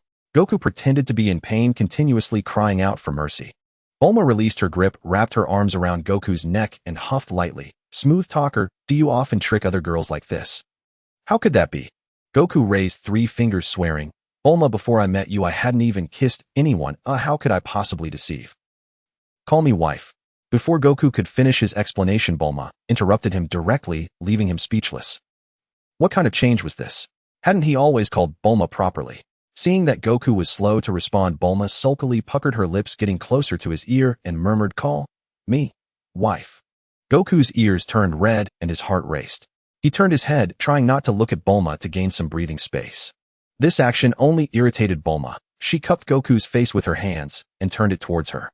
She lightly brushed her lips against his, holding him even tighter. Pouting stubbornly, the girl shook the boy's neck. Just say it, call me wife. If I say it, will that be enough? Goku felt like his neck was about to be shaken off, with Bulma clinging to him, he could barely breathe. If he didn't call her soon, he might get suffocated by this girl in her embrace. Goku turned his head to avoid her burning gaze, feeling a bit embarrassed. Wife. As soon as the words left his mouth, Bulma seized the opportunity to kiss him, her tongue forcefully invading his mouth. Goku wanted to refuse, but was already trapped by her slender, snowy arms. After a long while, Bulma reluctantly parted from him. Wife is a nice title. From now on, try to use it as much as possible, especially in front of my future self. Goku was left in a daze, unable to respond for a long time. Bulma's intentions were already quite clear. No wonder she was acting so strangely today. It turned out the future Bulma had given her a sense of crisis, wanting to assert her claim. Goku's absent-mindedness displeased Bulma. She once again pulled his face closer and kissed him lightly, biting his lip. Then she quickly pulled back. That didn't hurt. Bulma hadn't used much force. Clearly very angry, yet she still controlled her strength. Bulma truly lacked a sense of security, like a kitten afraid of being abandoned by its owner, occasionally swatting her claws in a mock threat. Wife. Goku called softly. I'm here, say it again. Wife. I'm here. Bulma tightened her grip around Goku's neck and pecked his cheek. Muah, remember to call me wife loudly in front of my future self, or I will get angry. Understood, wife. At the CC restaurant, old Bulma's eyes were fixed on the young man and woman who entered, unable to look away. Bulma was completely carried in by Son Goku, who set her down carefully on a chair. Son, what's all this? Old Bulma was somewhat puzzled. Was it really that exaggerated? She couldn't even walk. Bulma. Before he could finish, Son Goku felt a pinch on his side, so he changed his words. My wife isn't feeling well, so I carried her down to eat. Wife. Old Bulma gave them a strange look, as if savoring the meaning of the word. She quickly understood. This must have been Bulma's request. Goku would never be so proactive on his own. Old Bulma pointed at the dishes on the table. There's plenty of light food here. I knew Bulma must have overexerted herself and can't handle rich fare. Hyperbolic Time Chamber Capsule Corporation. Bulma was hosting a garden party. Pilaf and his gang in their child forms were playing games with young Trunks. Son Goku and Vegeta were sparring in their base forms. Whis and Beerus lounged on chairs, savoring cake, while watching the battle of the 2 Saiyan youths. Whoosh! A time machine abruptly appeared in the sky, instantly capturing everyone's attention. Bulma's pupils contracted. Isn't that the time machine? Trunks curled his lips. The performance had begun. Trunks had already been thoroughly beaten by EOs to avoid detection. He was now severely injured, just as planned. The young man struggled to open the time machine's hatch, crawled out, and collapsed to the ground. Bulma flew over on a single-person hovercraft and helped him up. Trunks, what happened? Trunks. Young Trunks looked baffled. Who was his mother calling Trunks? Son Goku, sensing something serious, used instant transmission to head straight to Korin Tower. After feeding him a Senzu Bean, Trunks pretended to be grief-stricken and burst into tears. Great, I finally made it back to the past. Beerus immediately sensed something off. He stared seriously at young Trunks, crouched down, and asked, "Your name is also Trunks, right?" Young Trunks nodded. Whis understood at once. I see. They've tampered with time. What? Beerus found it hard to believe. He shot to his feet, pointed at young Trunks, then looked at Trunks and asked sternly, "Wait, are you the future version of him?" Yes. And you are. Trunks had no idea how serious the problem was. Oh my, that's quite a shock. You actually built a time machine. I thought humans didn't have that kind of ability. The future me made it. Pretty impressive, right? Bulma put her hands on her hips and stuck her nose in the air. Mrs. Bulma. Whis clasped his hands behind his back, his expression grave. Tampering with time is a grave crime. Don't you know that? Beerus flew into a rage. Then you'd have no complaints even if you were destroyed. Wait, that was the future me, not me personally. Bulma panicked and quickly defended herself. Vegeta crossed his arms and asked bluntly, Trunks, who exactly is the enemy? Son Goku said matter-of-factly, it's Majin Buu, right? No, I defeated Dabura and Babidi and successfully prevented Majin Buu from appearing. Trunks shook his head and said calmly, Huh, really? Son Goku was startled. I had the Supreme Kai's help. It was a tough journey, but it turned out well in the end. Trunks lowered his head, forcing tears to well up. Later someone came. He wore a blue casual outfit. He changed clothes a few times, but that guy always wore something blue. He called himself Son Goku and said he wanted to eliminate all humans for justice. He claimed to have already wiped out other races, including the Namekians. I gave it my all, but in less than a year there were hardly any people left on Earth. Even Mom. She passed away not long ago. Trunks covered his face and wept, looking utterly helpless. Son Goku scratched his head. You said he calls himself Son Goku. Does he look like me? Yeah. He's a perfect match. What's going on? Vegeta erupted in fury. Wasn't Kakarot in your world long dead? Yes, but that guy looks exactly like Mr. Goku, only he's extremely cruel. It's clearly not Mr. Goku, but it's too confusing. Mom called him Black Goku, and we called him Dark Man. Trunks began to narrate, and as he spoke he couldn't help but laugh. He just couldn't hold it in anymore. Fortunately, no one noticed. What? Sounds cooler than me. Son Goku was a bit speechless. I get it. You want us to help take down that guy, right? But Vegeta grabbed Trunks and roared, when you meet an enemy, you just run away here. Don't you want revenge? I'm sorry. He's just too strong, breathtakingly strong. Trunks lowered his head and explained. Bulma slapped Vegeta on the head, and he finally let go. Bulma stepped in front of Trunks, separating him from Vegeta. Stop arguing. Trunks did his best. Bulma's veins bulged as she shouted. He's seriously injured, can't you see? Sending him to fight again would be sending him to his death. Don't treat him like you two battle maniacs. Vegeta shrank back like a quail and quickly apologized. Sorry. Son Goku, however, was intrigued. He clapped his hands. Trunks is tired, so let him rest. Well, handle it. Right, Vegeta? Vegeta checked the time machine's energy and found it full. He nodded. Yeah, let's teach Black Goku a lesson. Trunks quickly stood up and explained.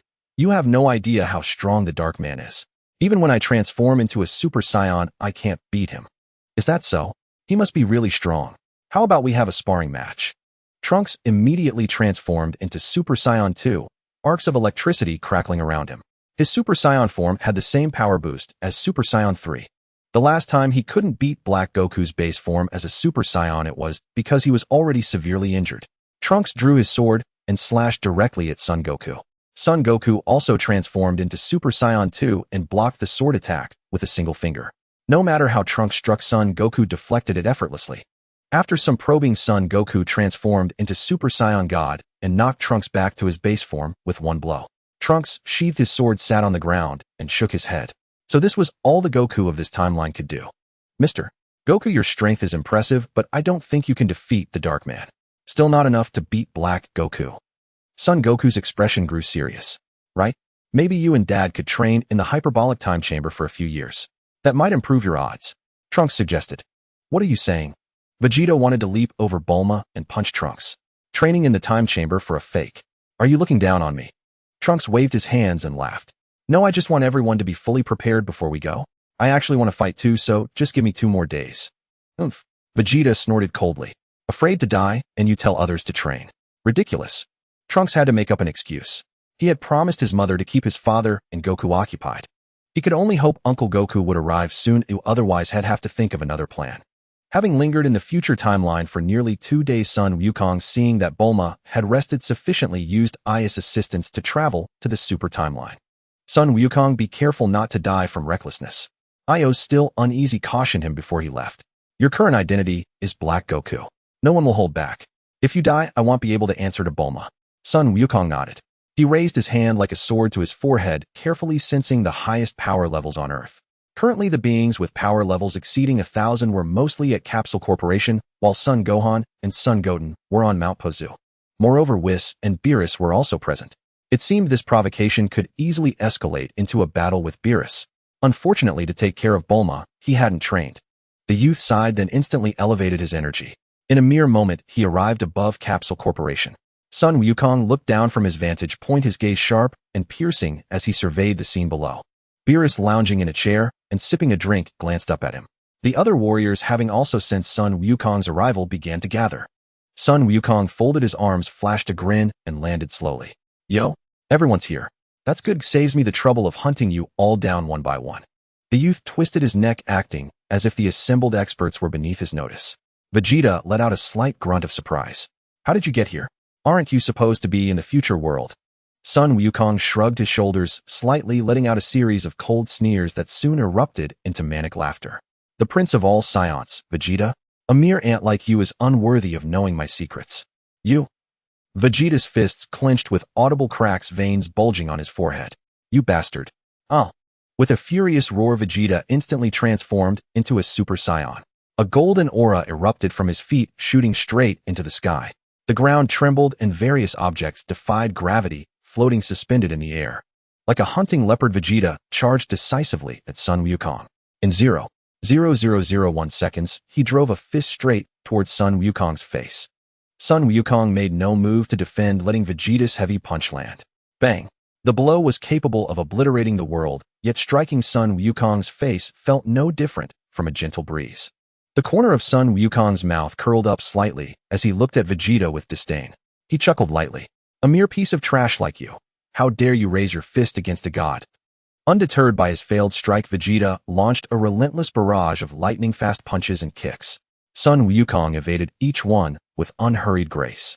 Though he could have taken the hits directly, there was no need. Doing so wouldn't showcase his true power. His purpose was to cause a massive uproar in this world with special attention on this world. Son Wukong. Slap.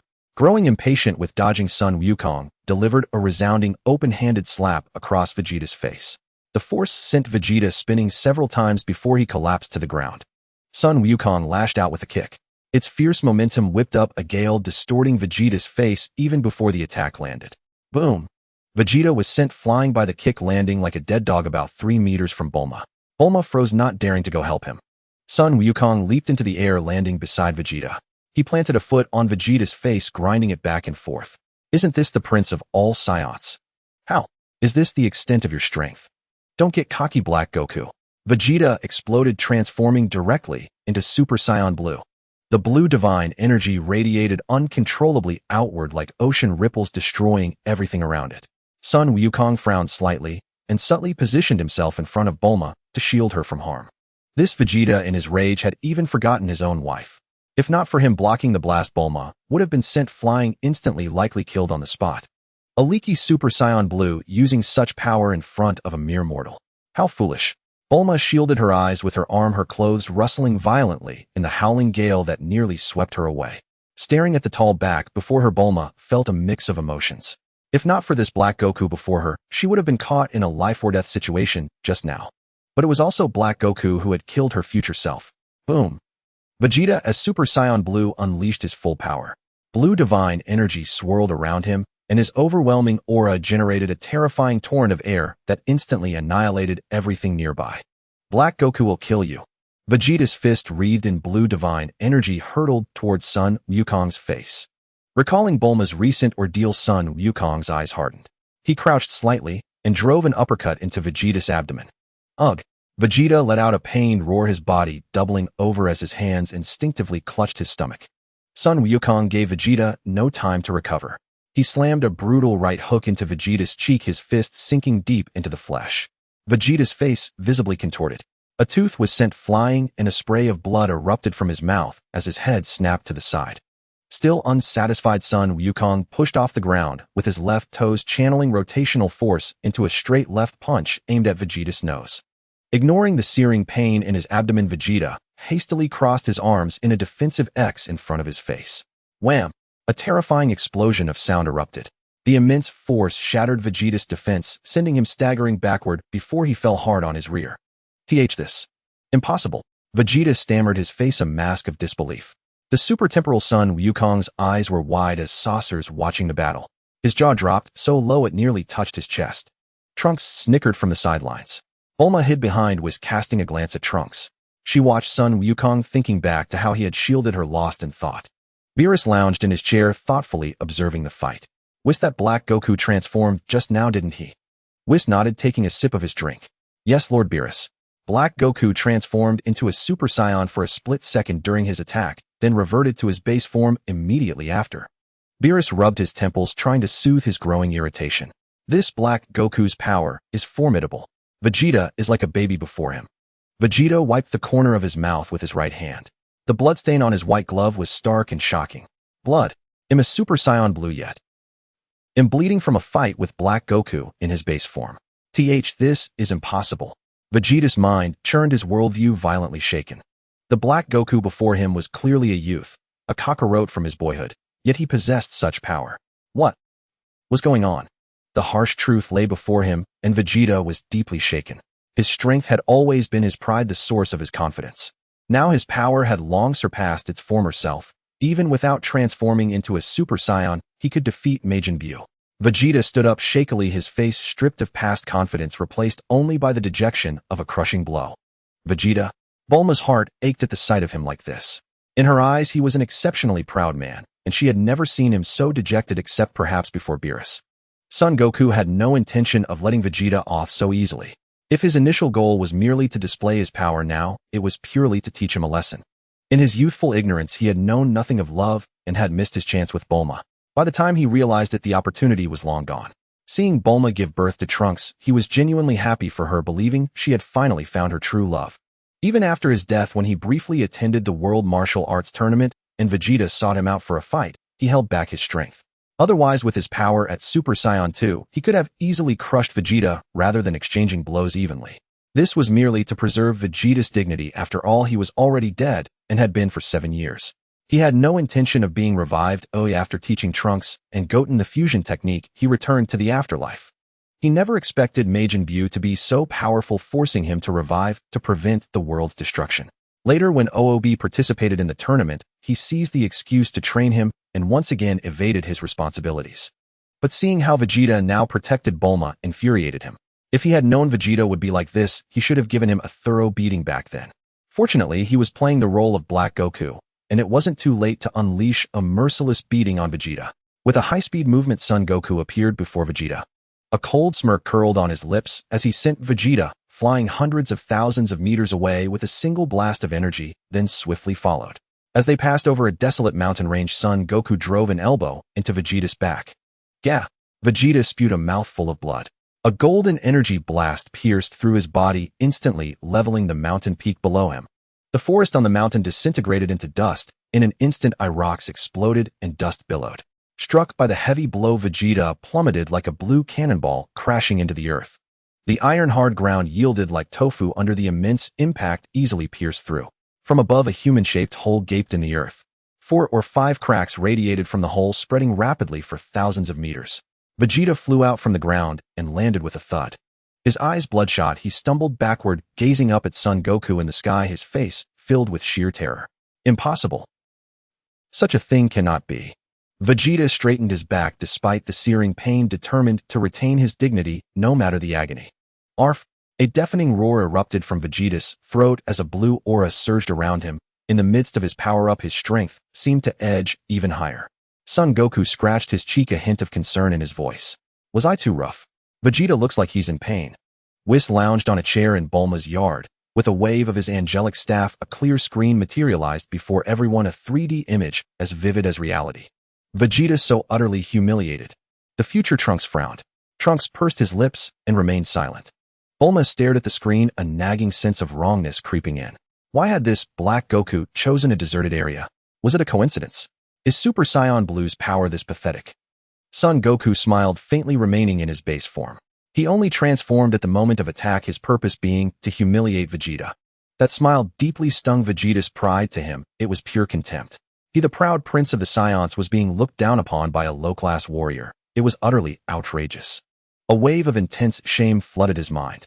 Enraged, Vegeta roared, "Black Goku, are you mocking me? I came here to defeat you, you bastard. Show me your full power." Vegeta's furious roars and his burning desire to fight the strongest version of himself were not lost on Son Goku. But his purpose here was not to fight, not to spar, not to instruct. It was to come and cause a ruckus, to humiliate the warriors of the future. Instead of turning serious, the young man's smile only widened. A mix of amusement, disdain, and mockery played across his face. "Vegeta, you are too weak. You don't deserve my full strength." Son Goku crossed his arms, looking down with the contempt of a superior for an inferior. "You, this setup should make your exit. It's time for Son Goku to step in. You're not the protagonist of this battle." Setup. Veins bulged on Vegeta's forehead, his fists clenched with a cracking sound. He bellowed, "You dare humiliate me, Vegeta, like this? Unforgivable. Unforgivable." The furious roar ignited the Saiyan instinct. His cells pulsed wildly, further amplifying the expansion of his godly ki. Vegeta was enveloped in a blue aura of divine energy. The massive surge in power caused his muscles to bulge, making him even more robust. "If you have the guts, take this." Vegeta continued to provoke Son Goku, bringing his hands together in the initial stance for the final flash. Having lived 2 lives, Son Goku was familiar with every battle tactic. Vegeta was foolish to resort to provocation. It proved he had exhausted all his options and was forced to rely on tricks to gain an edge. Otherwise, given Vegeta's arrogant nature, he would disdain using such underhanded schemes. Son Goku raised his middle finger at Vegeta and said contemptuously, "Since you're a setup, you should know your place. The proper thing for you to do is bow out of this game gracefully, you Saiyan." Seeing Son Goku's arrogance, Vegeta's face twisted further. Final flash. With a roar from Vegeta, a colossal blue energy cannon shattered space, hurtling towards Son Goku, carrying a terrifying wave of divine ki. Son Goku remained untransformed. He casually raised his right hand and flicked his middle finger, transforming into a Super Saiyan at the moment of impact. Crack! The world-destroying divine ki shattered like fragile glass struck by a hammer, scattering into countless blue sparks that dissipated into the air. Silence spread, turning into utter stillness. Vegeta stood frozen, his mouth agape, his eyes filled only with shock and fear. At Bulma's house, everyone witnessed the scene. Even Beerus could no longer remain seated. That had been Vegeta's full-powered attack, and Son Goku had deflected it with a mere flick of his finger. What immense confidence that required. This Black Goku is no ordinary foe. He hasn't even begun to exert his true strength. Beerus leaned back in his chair, frowning deeply. Indeed, Lord Beerus. This Black Goku's control over his power is exceptional. Even in that situation, he only transformed at the moment of attack. Whis nodded. Listening to Beerus and Whis' analysis, Bulma felt something was off, but she couldn't quite put her finger on it. The others watched in silence.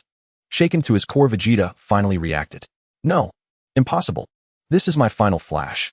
It can't be shattered so easily." Vegeta, completely doubting his existence, clutched his head and shook it repeatedly. His opponent was clearly a Saiyan who looked exactly like Kakarot, and he was the Prince of Saiyans. There was no way he could lose to him. Son Goku dusted his hands off as if touching something filthy and said coldly, "Saiyan, you are but a mere mortal. What do you know of harnessing true power? I told you to step down, yet you dared defy a god. Now you see the gap between a mortal and a deity." Son Goku cracked his neck and sneered. The moment Sun Wukong arrived in this world, the Z fighters sensed something was amiss. The emergence of 2 distinct Sun Wukong auras on Earth immediately triggered their alertness. The last time such an event occurred was during the Cell era, naturally leading everyone to suspect a formidable enemy's approach. Except for Android 17, all members headed to Capsule Corporation. By the time Sun Wukong shattered Vegeta's final flash, everyone had already arrived. Not only that, with Vegeta's crushing defeat, Whis and the others had also mobilized. With Whis present, even Bulma had followed. In Bulma's view, no one in this world could defeat Whis. Seeing Bulma there, Sun Wukong shook his head helplessly. The upcoming scene might disappoint her, for Bulma was no longer the best. Cracking his neck and flexing his wrists, Sun Wukong eyed the Z fighters with a cold smirk.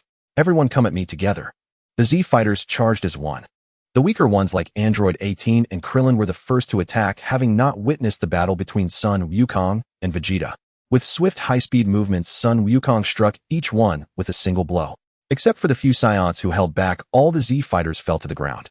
Even Android 18 received a kick to the face, crashing down in a disheveled heap.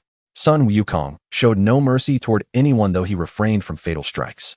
He never showed favor based on gender, striking women without hesitation. Bulma wondered inwardly who this man was. According to Trunks, this person was a ruthless killer, yet he hadn't killed anyone here. But if this were the real Son Wukong, would he beat his former comrades? And why would he slaughter humanity in the future timeline? Little Trunks exchanged a glance with Son Goten, signaling silently. The two assumed symmetrical poses for fusion, finally touching index fingers to complete the process. A blinding light faded, revealing a fused warrior with a mix of purple and black hair, confident, powerful, and unruly. Tada! Black Goku, you big villain, let me Gotenks defeat you. Gotenks charged forward, swinging his right arm in circles before thrusting it towards Son Wukong, roaring, "Take my mega punch." Hovering high in the air, Son Wukong crossed his arms, too lazy to dodge. With a thunderous boom, the fist couldn't advance even a micrometer, as if an impenetrable wall shielded Son Wukong's face. With furious shouts, Gotenks launched a relentless barrage of punches and kicks. Son Wukong casually picked his ear, allowing the assault to continue. Seeing Son Wukong's nonchalant gesture, Gotenks froze in shock. "You're picking your ear? How dare you disrespect me, Gotenks?" Gotenks flailed his legs, his face puffed with anger like a bratty child denied a treat. Except he didn't throw a tantrum on the ground. Having had enough, Gotenks pointed at Son Wukong with a stern face. "I'm about to get serious, and you'll pay for your arrogance." Clenching his fists and crouching slightly, Gotenks began gathering energy. "Hiya!" With a roar, his aura surged against his spine, activating cells and rapidly igniting the golden energy unique to Super Saiyans. Gotenks' hair turned golden, his eyebrows vanished, and the golden strands visibly lengthened as high-voltage arcs crackled around him. In mere seconds, he achieved Super Saiyan 3. Clang! Black Goku, this is the ultimate Super Saiyan 3. You're finished. Transformed into Super Saiyan 3, Gotenks was enveloped in golden aura like a demonic orb incarnate, exuding only arrogance and hubris. Taking a deep breath, Gotenks puffed out his cheeks and unleashed his signature move, Super Ghost Kamikaze Attack. He spat out 14 miniature ghosts resembling himself, which explode upon contact with anything, including themselves. This technique is so powerful, it could even shatter Majin Buu into pieces. Line up. At Gotenks' command, the ghosts began forming a queue, though their differing personalities caused chaos initially. After a while, the ghosts barely managed to form a decent line. Attack! With eerie shrieks, they rushed towards Son Wukong in a group hug. Son Wukong gathered a faint energy sphere on his index finger and flicked it like a marble, sending it straight toward the ghosts. As the energy sphere left his hand, it split into 14 smaller ones. These faint bolts chased after the ghosts. The ghosts' expressions twisted in panic as they veered to escape. They fled, he pursued, they were trapped with no way out. Guided by Son Wukong's finger, the 14 tiny energy spheres equipped with advanced homing capabilities accelerated in pursuit. Boom. One by one, the mischievous ghosts were caught, leaving behind reluctant explosions. This is my ultimate move, and it's useless. Damn it. Gotenks fumed, grinding his teeth in rage. Son Wukong covered his mouth, unable to suppress a laugh. Trunks and Son Goten, those two clowns, became even more childish after fusing. "Gotenks, can't you come up with a decent technique?" Son Wukong, disappointed, began to guide them. "If you only rely on tricks, you'll never apply your power effectively. Such moves are too easy to counter." Gotenks snorted coldly. "You villain, trying to teach me how to fight. Are you mocking me?" Regaining his fighting spirit, Gotenks raised his index finger, drawing a large circle in the air. "This is called Super Donut. No matter how strong you are, you can't break free. Dare to let me trap you." His tone was provocative, his gaze contemptuous. Son Wukong knew it was a taunt, but sometimes walking into a trap was its own amusement. "Go ahead. I want dodge. Let me see how powerful this move really is." Gotenks flashed a triumphant grin, guiding the circle above Son Wukong's head. Spreading his fists, Gotenks enlarged the circle. Lowering his fists, it dropped to Son Wukong's waist. Clenching his fists together, the circle locked Son Wukong tightly. "Huh, you fell for it." Seeing Son Wukong's arms fully trapped, Gotenks laughed heartily, doubled over in glee. These two fused into Gotenks. What a genius. Krillin clenched his fist with effort. Android 18 nodded, also clenching tightly. Tenshinhan clenched his fist 3 times. Chaozu 4 times.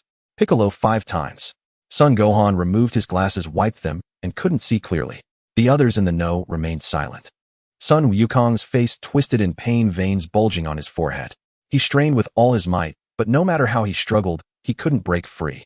This was of course the youth playing along with the brat. Vegeta snorted coldly. What's the deal with this Black Goku? He could break free from Gotenks' technique in an instant, but he's deliberately pretending to struggle. Super Timeline Goku shrugged helplessly. Maybe he's enjoying the fight. Gotenks' moves are quite amusing. Oomph. Super Saiyan 3 Gotenks, seeing that Goku hadn't broken free from his attack after all this time, puffed out his chest with pride. You villain, now you know the might of me, Gotenks. If you obediently accept your punishment, I might spare your life.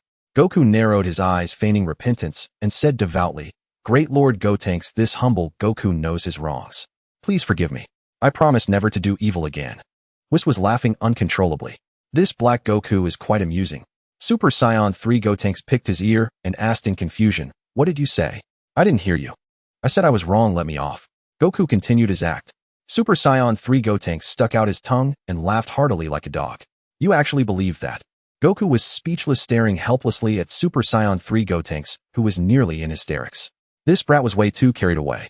If it weren't for the fact that he hadn't seen these two brats fused in a long time, he would have gotten serious and taught them a good lesson long ago.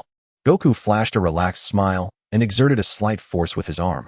With a crisp crack, Super Saiyan 3 Gotenks' energy ring shattered into golden particles. Super Saiyan 3 Gotenks' hands, which had been clutching his stomach, froze, and his smile stiffened. You can break free, eh? His words stumbled out in disbelief. Yeah, quite easily. Goku moved at high speed to appear before Gotenks, grabbing Super Saiyan 3 Gotenks' arm with his left hand and slapping it with his palm. Slap. Kid was making fun of me, fun. Super Saiyan 3 Gotenks felt a sharp pain shoot through his arm, tears streaming from the agony. No. Goku, still not satisfied, slapped his arm a few more times, forcing Super Saiyan 3 Gotenks back into his base form before finally letting him go. Goku spread his hands and lifted his chin slightly, exuding an aura of unmatched solitude. Who else? Who else dares to face me? Piccolo clutched his chest, looking up at Goku with a raised eyebrow. Unbelievable that Goku would say such a thing. This definitely isn't him. Vegeta explained, that guy is Black Goku from a past timeline. His strength. He paused, then continued. Is just average. As expected of Vegeta, Black Goku can defeat Super Saiyan 3 Gotenks in base form, yet you consider him merely average. Piccolo's eyes lit up as if learning Vegeta's true power for the first time. Bulma was speechless and immediately called him out. Vegeta, didn't you just fail to beat Black Goku's base form with Super Saiyan Blue? How did his strength become average all of a sudden? Vegeta's face reddened. That was because I went easy on him since he looks like Kakarot. Yeah, that's it. Super Timeline Goku nodded. Exactly. Why don't you go again? I can step in later. Vegeta was at a loss for words. He had just been a bit tsundere. How could that Kakarot take him seriously? Was he deliberately trying to embarrass him? Vegeta crossed his arms and turned away. Kakarot, you go first. If I use my true strength, they'll trounce Black Goku in no time, and you'll miss your chance. Goku took in the scene on the ground and couldn't help but find it amusing. Have you all finished discussing? If not, just come at me together. A bunch of ants squabbling. Is that interesting? Super Timeline Goku stretched, loosening his muscles and doing a warm-up routine. Black Goku, let me have a go at you. Super Timeline Goku assumed a standard fighting stance, instantly shifting from his relaxed state to full focus, ready for battle. He had clearly seen Black Goku thrashing Vegeta in base form. At the moment of attack, his combat power had surged. Clearly, he had transformed mid-strike. This showed that his opponent had exceptional control over his energy, far surpassing past enemies. Goku smiled slightly, but it quickly turned into a mocking expression. So the protagonist appears now. Isn't that setup going to step up? Vegeta has a bit of a stomachache. He'll take your challenge instead. Stomachache. Afraid he wet himself, didn't he? An appetizer thinks too highly of himself. Super Timeline Goku's mouth twitched. Set up appetizer. This Black Goku had a sharp tongue. Very well, let me see just how strong Goku really is. With that, Goku struck first. In an instant, he closed the hundreds of meters between them and appeared before Super Timeline Goku. He delivered a flying kick, accelerating with gravitational force aimed at Super Timeline Goku's chest. Super Timeline Goku lowered his center of gravity and silently transformed into Super Saiyan Blue. He leaned back, dodging the blow. Goku immediately activated the 20-fold Kaioken, his aura surging violently with overwhelming force. He struck with an elbow, slamming it heavily into Super Timeline Goku's face, sending him flying. Super Timeline Goku had set up his defense instantly, but although it didn't fully block the attack, his energy was already in motion, so he took no damage. If it had been Vegeta, he would have been down by now. Goku flashed a cruel smile and pressed his attack, throwing a straight punch at Super Timeline Goku's face. Super Timeline Goku reacted in an instant, crossing his arms in front of his face. A violent collision of flesh. Boom. A thunderous explosion erupted, compressing the surrounding air under immense pressure and forming a fierce gale. Weeds were shredded, trees were uprooted, and sand and stones flew everywhere. The others were fine, but Bulma, a mere weakling, couldn't even stand. Fortunately, Whis created a protective barrier, or Bulma would have been blown away like the trees. You have some skill? That defense was quick. Not bad yourself. That was the 20-fold Kaioken right. The two exchanged mutual admiration and praise. Vegeta rolled his eyes in exasperation at the two Kakarotes. After their brief exchange, Goku and Super Timeline Goku realized that the other's combat skills were far superior to Vegeta's. Goku roared, his golden aura erupting as he transformed into Super Saiyan. His azure eyes held only endless coldness. The probing is over, Goku. A cold smile curled on Goku's lips. Now begins the real battle. Show me your true strength. Let me see just how far your power goes. The time-traveling Son Wukong gazed at the confident young man before him, feeling an ever-growing desire for battle within him. He had never seen such a powerful human, especially one who was a Saiyan. The young man not only looked exactly like him, but also possessed the same techniques, which made him question whether the other was truly a villain. Regardless of whether he was a villain, as long as there was someone to fight with, there was nothing to dispute. After all, apart from battle, nothing else could pique his interest. Except for the woman hiding behind Whis, who unfortunately was already someone else's wife. Other than encountering enemies or gatherings, he found no reason to approach Bulma openly. The arrival of the young man was perfectly timed. The stronger the young man was, the more reason he had to stay at Bulma's place. Thus it seemed that losing to this young man was a good thing. Come on, the time-traveling Son Wukong shouted with full battle intent. After training with Whis for so long, it was finally time to test the results. Son Wukong could naturally sense the battle intent of the time-traveling Son Wukong. A smile crept across his lips as he focused his spirit and began to take the fight seriously. The time-traveling Son Wukong shouted, his blue figure tearing through the air as a fist the size of a large pot slammed towards Son Wukong. Son Wukong struck back with a punch, colliding with it. With a loud bang, a powerful aura erupted. Kaiatsu, caught off guard, was directly blown away. A tree the size of a wash basin was uprooted by the force of the collision and instantly shattered. Kaiatsu, come over here to Whis, it's too dangerous outside. Tian Shinhan waved at Kaiatsu, gesturing toward Whis. Kaiatsu, with a face covered in dirt, scrambled up, disregarding his previous predicament, and hurried toward Whis. Bang, bang, bang, bang, bang. Before Kaiatsu could take a few steps, violent explosions and shockwaves surged wildly. Kaiatsu was blown to the ground, his head hitting a large white rock, making him dizzy as he got back up. Before he could steady himself, another sharp shockwave struck his stomach, sending him crashing to the ground. After rolling back and forth dozens of times, he finally crawled into the protective circle Whis had set up. Kaiatsu brushed off the dust from his clothes with a pitiful cry. Tian, just now I thought I would never see you again. Tian Shinhan hugged Kaiatsu, tightly reassuring him, don't be afraid, I'm here. Vegeta sneered. A useless person who can't even stand properly doesn't know what he's doing here. Tian Shinhan ignored Vegeta. He had never regarded Vegeta as a partner. To him, Vegeta was still the Saiyan who invaded Earth, merely with a slightly softened personality. He had no idea when the other's evil heart would stir. Provoking him was truly unwise. Bulma frowned, glaring at Vegeta. I can't stand either. Does that make me useless? No, that's not it. Vegeta's expression changed rapidly, more naturally than a chameleon, and he smiled. I just think there's no need for warriors like Tian Shinhan and Kaiatsu, who are so far behind, to join this commotion. Tian Shinhan faced Vegeta squarely. Unyielding, Kaiatsu, and I are martial artists of Earth. Whenever Earth faces danger, we will stand up and fulfill the responsibilities of martial artists. Implicitly, he meant that it was always the people of Earth protecting the Earth in the absence of Vegeta. A foreigner was even giving orders. However, his words were too indirect, and Vegeta did not catch on, thinking Tian Shinhan was a blockhead, shaking his head helplessly. Son Wukong and the time-traveling Son Wukong were evenly matched in their fierce battle. He couldn't help but admire the time-traveling Son Wukong, exclaiming, your power is significantly stronger than Vegeta's. Even if I use Super Saiyan, I can't defeat you. The time-traveling Son Wukong exhaled a breath of turbid air, his chest slightly heaving. You're not bad, either. Just as a Super Saiyan, you can match me evenly.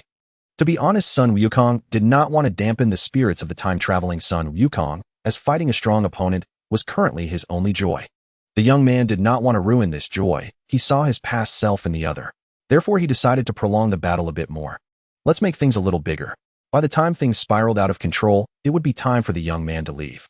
Sun Wukong wore a hint of a smile, his golden body dancing in the glorious sunlight, freely roaming in the mountainous space.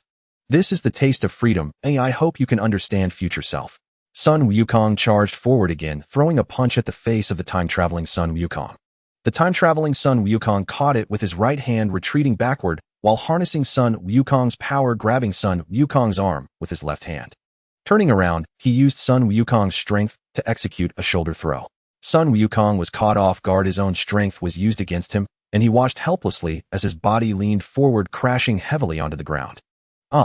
Sun Wukong screamed, quickly rolling twice to a safe position, propping himself up on the ground to ease the pain he just felt. The power he was currently using was on par with the other, meaning the other could break through his defenses. This was a battle of equals. Bulma looked at the cracks in the ground, her right fist clenched tightly, shouting, "Great! Suinkuin is amazing. Awesome, keep it up." As she spoke, Bulma waved her arms continuously like a cheerleader cheering on the time-traveling Sun Wukong. The time-traveling Sun Wukong did not revel in the joy of his success. He suddenly pushed off the ground, launching into an attack aimed at Sun Wukong's lower body. Sun Wukong had just gotten up and had no time to react, falling backward. He cradled the back of his head with both hands, collapsing onto the ground with his elbows exerting force. The young man sprang up instantaneously, causing the ground to crack open, shaking the earth. Sun Wukong, using the recoil, leaped high, kicking toward the neck of the time-traveling Sun Wukong. The time-traveling Sun Wukong blocked the kick with both arms in front of him. With a loud bang, an immense wave of power instantly radiated out, creating a powerful airflow that formed a fierce typhoon. The typhoon howled, uprooting trees for miles around. Mountain peaks were flattened in an instant, transforming into an endless plain. The time-traveling Sun Wukong felt a powerful impact on his arms, with a noticeable sharp pain traveling through his bones. This pain was an indispensable aspect of battle, a tonic that stimulated the Saiyan blood within him. The time-traveling Sun Wukong could clearly feel the blood inside him beginning to boil. This feeling is truly wonderful.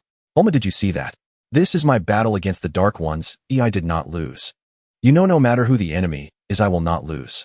A sharp battle intent flashed in Sun Wukong's eyes as he took the initiative, his body spinning rapidly 180 degrees. A descending kick came from the sky, crashing down with the force of Mount Tai. The fierce attack split the air, a violent roar echoing in Kranoa's ears. He raised his arms above his head, lowered his center of gravity, and braced himself to receive the blow. Boom! The air warped under the intense impact, like shimmering heat haze. Kranoa fell to one knee, a crater half a meter deep and dozens of meters in diameter forming beneath him. Bulma watched her fist pressed to her lips, her entire body tense. She could see Kranoa was not faring well and could only silently pray. Sunken. Vegeta's arms dropped from his chest, his teeth biting into his lower lip. Kakarot was struggling. He could feel it even from a distance. He hated it. Hated his own weakness, his utter uselessness. Dark was merely toying with them, having only used Super Saiyan thus far. Given Dark's true power, he couldn't possibly be limited to Super Saiyan. Krillin clenched his fists, cold sweat on his palms. Goku, you can't lose. Dad. Son Gohan adjusted his glasses, his expression complex. Sun Wukong glanced at Kranoa's state and smiled faintly. In the next instant, he attacked with both hands and feet, a relentless barrage like rain. Boom. Thud. Smack. Bang. Crack. Kranoa saw the youth's fists and feet moving faster than lightning, yet his own heart was calmer than the sky, and he felt a jolt. This sensation was like his training at the lookout. Was this youth truly Black Goku? Was he really the one who killed Bulma? Why did he feel so familiar? He sensed no killing intent at all. Kranoa was under immense pressure, overwhelmed. Gaps appeared in his defense, and he took a punch or kick now and then. Yet his heart showed no sign of retreat. Instead, he felt exhilarated. This attack rhythm, like a gale, was the most perfect thing in the world. Whoosh, whoosh, whoosh. Their figures flickered constantly, now high in the sky, now on the ground, now by a stream. Golden and blue lights intertwined, separated, spun, and misaligned. They clashed from time to time, then parted in an instant. Kranoa was completely drawn in. He felt the opponent's movements were clean, without a hint of hesitation. It was as if his body reacted automatically. Yes, that was it. To launch an attack, one must first receive input, whether by sight or sensing ki, then process it through the mind before reacting. This limits speed. The stronger one is the greater the limitation. If the body can react directly, there is no such problem. But it's extremely difficult. Even Lord Beerus isn't perfect at it. Kranoa suddenly recalled Whis' teachings, and his heart trembled. The youth before him seemed to have reached that level. Though it was similar, it wasn't quite there. He knew he was no match for the youth in power. If he could attain that realm, he might be able to defeat him. During training at Karen Tower, the hermit had said he had too many superfluous movements, which left him breathless. At the lookout, Mr. Popo had said the heart must be calmer than the sky and attacks swifter than lightning. On North Kai's planet, North Kai had said that if his goal was to be the strongest in the universe, he must strengthen his heart as well as his body. Master Rashi had said martial arts are not about pursuing victory, but about not being defeated. If one's thoughts are always constrained by the opponent's power, one will forever be trapped. Then, recalling Whis' teachings, Kranoa felt a thread connecting everything. A lightning bolt seemed to strike his mind, and he suddenly understood. Kranoa performed several backflips to create distance, deactivated his transformation, and began to look inward. A scorching divine power surged through his body, divine ki spilling uncontrollably, causing the air around him to shimmer. His hair took on a white tint, and his pupils turned white as well. Son Wukong's pupils contracted sharply.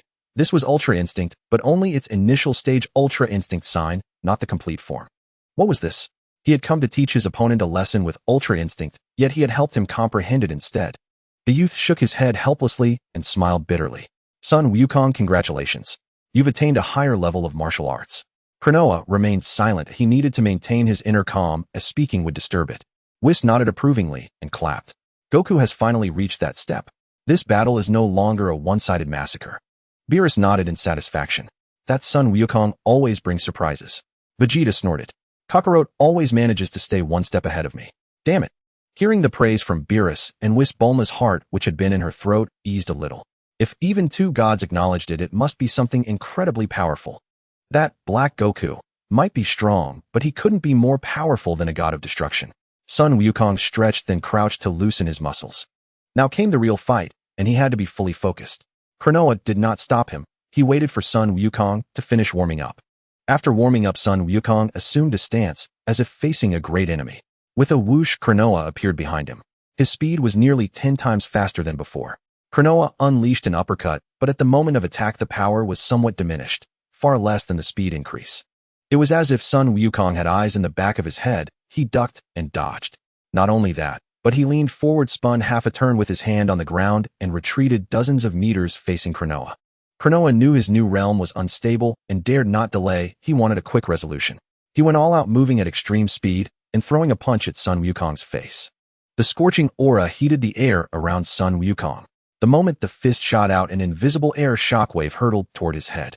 He tilted his head slightly, feeling the fist graze his ear as a violent air blast roared beside it. Kranoa's brow furrowed into a deep frown, irritation rising in his heart. Both strikes had been at full power. Black Goku, at Super Saiyan, should be on par with his Super Saiyan Blue. There was no way he should have evaded them. Kranoa refused to believe it. He attacked with all his might, his rhythm like a raging storm. But the youth before him merely curled his lips in a faint smile, hands in his pockets, his figure elusive as a phantom, effortlessly dodging every single blow. Beerus propped his chin, looking at Whis with confusion, and asked, "What was that just now from Black Goku?" "That is the Zai Zai Ji Gong," Whis replied. Beerus was taken aback. Was he still asleep?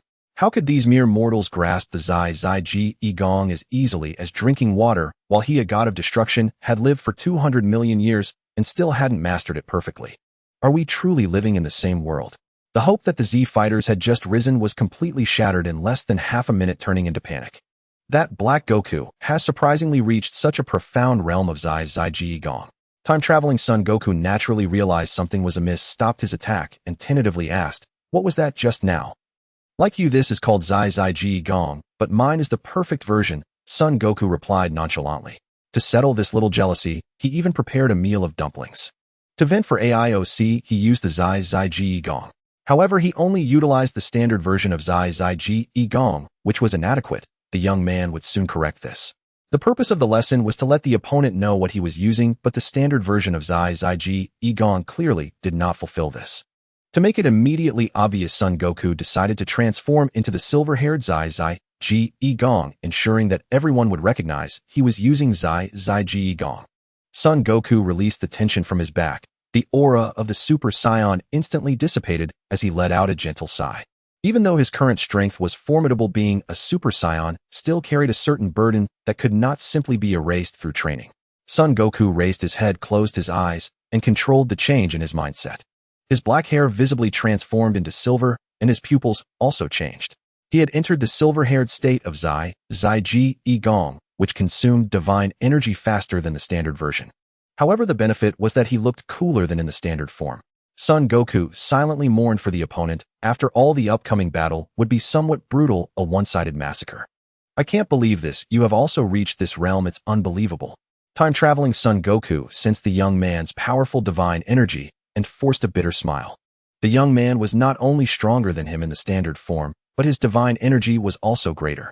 This meant that the opponent could also transform into a Super Saiyan God, but because of his stronger divine energy, the enhancement was even higher. Just like Beerus, whose divine energy was so high that even if he fused with Vegeta, it wouldn't guarantee victory over him. Vegeta's eyes widened as he shifted his gaze from Son Goku's silver crab-like head to his tail, which had also turned into a silver one. This guy is indeed a Saiyan, but why? Why is he so powerful? Son, could it be that this time you have no way out?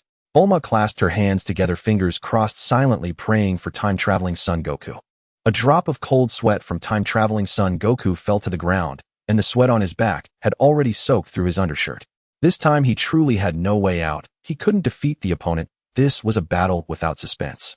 But he wasn't the type to shrink back in the face of difficulty or retreat from invincible enemies. Come on, Black Goku, let's fight. Time-traveling Son Goku shouted at Son Goku, also encouraging himself. Son Goku reined in any smile, showing no hint of mockery. The person across from him was another version of himself. Mocking the opponent would mean mocking himself, and he was not that foolish. In this battle, the young man did not wish for time-traveling Son Goku to lose embarrassingly. After all, OC only wanted him to use Zai Gong to bully time-traveling Son Goku. As for how to bully, that would be up to Son Goku to decide. It's time to begin, Son Goku, he announced, signaling the start of the battle. I'm ready, Black Goku. Time-traveling Son Goku lowered his center of gravity, continuously calming the restlessness within, forcefully suppressing the instinctual battle desire of a Saiyan. Son Goku suppressed his own strength to match the opponent's level, deciding to engage in a fair fight. Of course, it wasn't entirely fair, as his realm of Zai Gong was perfect. However, the process still had to be followed. This was also the purpose of this battle. Son Goku shot forward at high speed like an arrow released from a bow, kicking towards time-traveling Son Goku's neck. Time-traveling Son Goku raised his arm to block. Before he could recover, Son Goku delivered an uppercut to time-traveling Son Goku's abdomen. Time-traveling Son Goku endured the excruciating pain in his abdomen and swept horizontally towards Son Goku's neck. Son Goku felt a sharp pain surge through him, nearly causing his vision to darken. He shook his head and saw a fist the size of a cooking pot closing in on his head. His body instinctively reacted, squatting down to evade. The young man delivered a knee strike directly to time-traveling Son Goku's abdomen, who also responded with a knee strike. Bang! A loud explosion shook the entire ground. The earth was filled with flying dust, and stones. A fierce wind howled. The sky darkened, and the clouds cleared. In an instant, the sky became clear and cloudless. The air beside the two of them violently rubbed against each other, occasionally producing terrifying high-pressure lightning. Son Goku continued to charge forward, engaging in a fierce brawl with the opponent. Bang! Bang! Bang! Boom! Crash! Bang! Bang! Pop! For a moment, all that could be seen were the two exchanging blows, the fighting producing explosive sounds that echoed through the skies, sending birds and beasts within hundreds of kilometers fleeing in terror. Vegeta clenched his fists, his blood boiling, as he exclaimed, This is Kakarot's power so strong. His eyes revealed a look of disbelief, enviously gritting his teeth. Trunks sat beside Bulma, watching the light screen Whis had released, trembling with excitement. What an intense battle! Uncle Goku is just too amazing. Piccolo stared at the images on the screen, each frame etched in his mind, pondering to himself. It's truly strange. The fighting styles of the two are so similar, it's quite a coincidence. Beerus asked Whis for a bottle of chilled sports drink and began to drink, saying, Black Goku still retains his strength. I simply can't understand why he would rather get injured than unleash his full power. Who knows? Perhaps it's the Saiyan nature acting up. Whis replied noncommittally. Bulma watched the two fighting back and forth on the screen. The tension in her muscles eased considerably, at least for now. Time-traveling Son Goku was not in danger of losing his life. Son Goku wiped the corner of his mouth, a dark red streak of blood clearly visible, and couldn't help but smile. I never expected you to be so strong. I got injured without even realizing it. You're not bad either. At least your situation has improved. Time-traveling Son Goku lightly gasped. The battle resumed swiftly, and everyone stared intently at the light screen.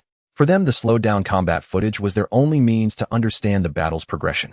Only Vegeta continued to use his ki to aid his observation of the fight, his gaze locked unwaveringly on the two combatants. But soon he gave up.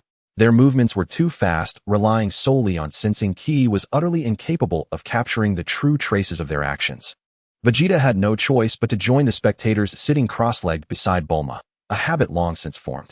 Time ticked by each second crammed with countless explosive roars. The ground was riddled with countless fissures pockmarked with small crater-like basins. In the distance, heart-wrenching screams echoed intermittently, each one tugging at the nerves of the Z-fighters. Bulma, usually a woman of self-possession, now found herself biting her lower lip, her delicate fists clenched tight, her body trembling from time to time. Sunken. A look of worry spread across Bulma's face. Though she understood nothing of combat, her eyes remained fixed on the screen. Bang, bang, bang, bang, bang. The earth was plowed over and over again. Rocks would be on the surface one moment, buried in the soil the next, and then meeting a gust of wind, they would crumble into dust. The surrounding cities had long since ground to a halt, with news of earthquakes spreading everywhere. The television broadcast finally responded. A middle-aged male announcer faced the microphone, his expression grave, and said, "Dear citizens, Earth is under attack by aliens. This is my last time as an anchor. Sayonara." With that, he picked up a cardboard box full of files and walked straight out of the TV station. In the realm of the Kaioshin, Shin's eyes bulged, as if they might pop out, his jaw nearly hitting the floor. His voice trembled. "This is... What kind of terrifying battle is this? The entire universe is under the shadow of this power." Old Kaioshin clasped his hands behind his back, gazing at the horizon. That opponent is truly formidable, perhaps the most powerful enemy in the history of the universe. The scene shifted to Son Goku's side. The two had been locked in fierce combat for several minutes, a truly exhilarating and intense battle. The temporal Son Goku was gasping for breath, barely able to maintain his Ultra Instinct. Son Goku pursed his lips. It seemed it was time to bring this to a close. Continuing the fight any longer held no meaning. He laughed heartily and said, "Son Goku, your stamina is clearly running low. That being the case, I shall claim victory in this battle." "You win," the temporal Son Goku said in resignation. His exhausted Boda's power was steadily declining, no longer able to sustain the high-intensity combat from before. In contrast, his opponent hadn't even broken a sweat. Son Goku flew at high speed to appear before the temporal Son Goku, then crouched low and swept his leg, knocking the temporal Son Goku off his feet. Before the other could hit the ground, Son Goku drove his foot into the temporal Son Goku's abdomen. A dull, heavy thud rang out, and a spray of blood erupted from the temporal Son Goku's mouth. The boy's foot seemed to pierce into his body, his chest feeling as if it might burst through his back. The violent impact crashed through his blood vessels, causing his blood to flow in reverse.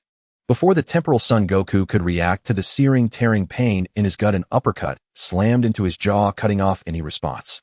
Aart! The temporal Son Goku let out a blood-curdling scream. His body transformed into a streak of pale silver light, leaving behind a long, transparent trail of superheated air. A silver figure followed close behind, moving at even greater speed to appear above him. The silver form spun rapidly, rotating several times, and using the momentum drove a descending axe kick into the temporal Son Goku's back. Boom! The temporal Son Goku, like a drill missile poised for launch, plunged straight into the earth without resistance. The ground exploded, sending a plume of dust hundreds of meters into the air. For nearly 20 seconds, the temporal Son Goku did not emerge. Bulma stared at the scene on the screen, her beautiful eyes wide, her mouth agape enough to hold an egg. After several long seconds, she urgently grabbed Whis' arm and asked, "Is Sanken? Is he all right?" Whis sighed.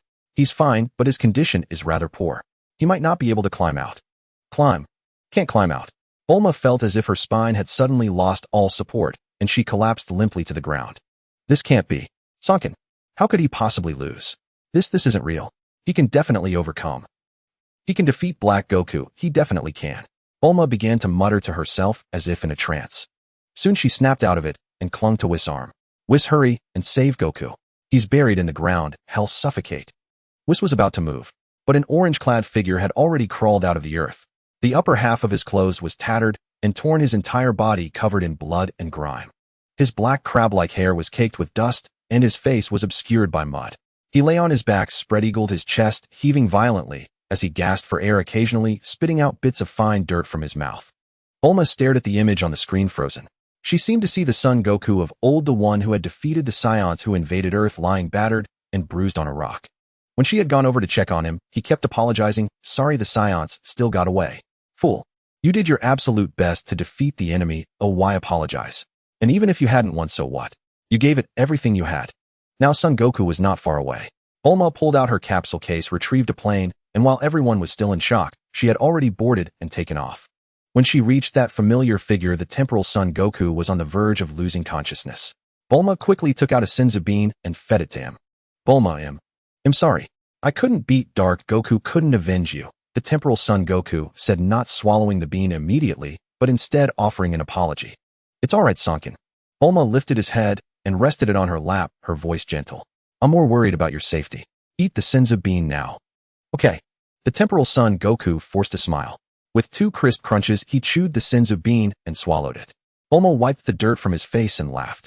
Sonkin, your face is like a little alley cat's. So cute. Haha, is it? The temporal Son Goku scratched his head and laughed along with her. Don't be so reckless next time. When Black Goku defeated Vegeta's Super Saiyan Blue form in his base state, you shouldn't have charged in, Bulma said, patting his head with a serious expression. Alright, I'll listen to you next time. The temporal Son Goku nodded. Son Goku hovered in midair watching this scene, unable to snap out of it for a long time. So the person who valued his life above all else would, when he was injured, forget her own safety and come to care for him. Somehow the boy's eyes grew hot and tears streamed down his face uncontrollably. What a failed victory this is. Son Goku shook his head and let out a sigh. Kakarot, let's fuse with me. After Chrono Son Goku was utterly defeated, everyone arrived behind Bulma. Vegeta, gazing at the recovering Chrono Son Goku, proposed the idea of fusion. Neither of them could defeat Son Goku alone, only fusion held any hope. Chrono Son Goku seemed uncertain. Are you sure about this? Vegeta, I've made up my mind. Vegeta clenched his fists, speaking with unwavering resolve. In that case, do you know the fusion pose? Son Goku asked again. I saw Trunks and Son Goten do it earlier, so I get the gist. Vegeta turned his face away, a faint blush creeping across his cheeks. Chrono Son Goku paid no heed to Vegeta's thoughts and declared directly, then let's begin. The two started the fusion dance, and when their index fingers met, they shouted, fusion. But by accident, Son Goku's finger landed on top of Vegeta's, and their fingers didn't align properly. Piccolo narrowed his eyes and raised an eyebrow. As expected, as the dazzling light faded, a gaunt, withered figure emerged, resembling an old man on the brink of death. He coughed incessantly, barely able to speak, and his power level was even lower than that of a weak earthling.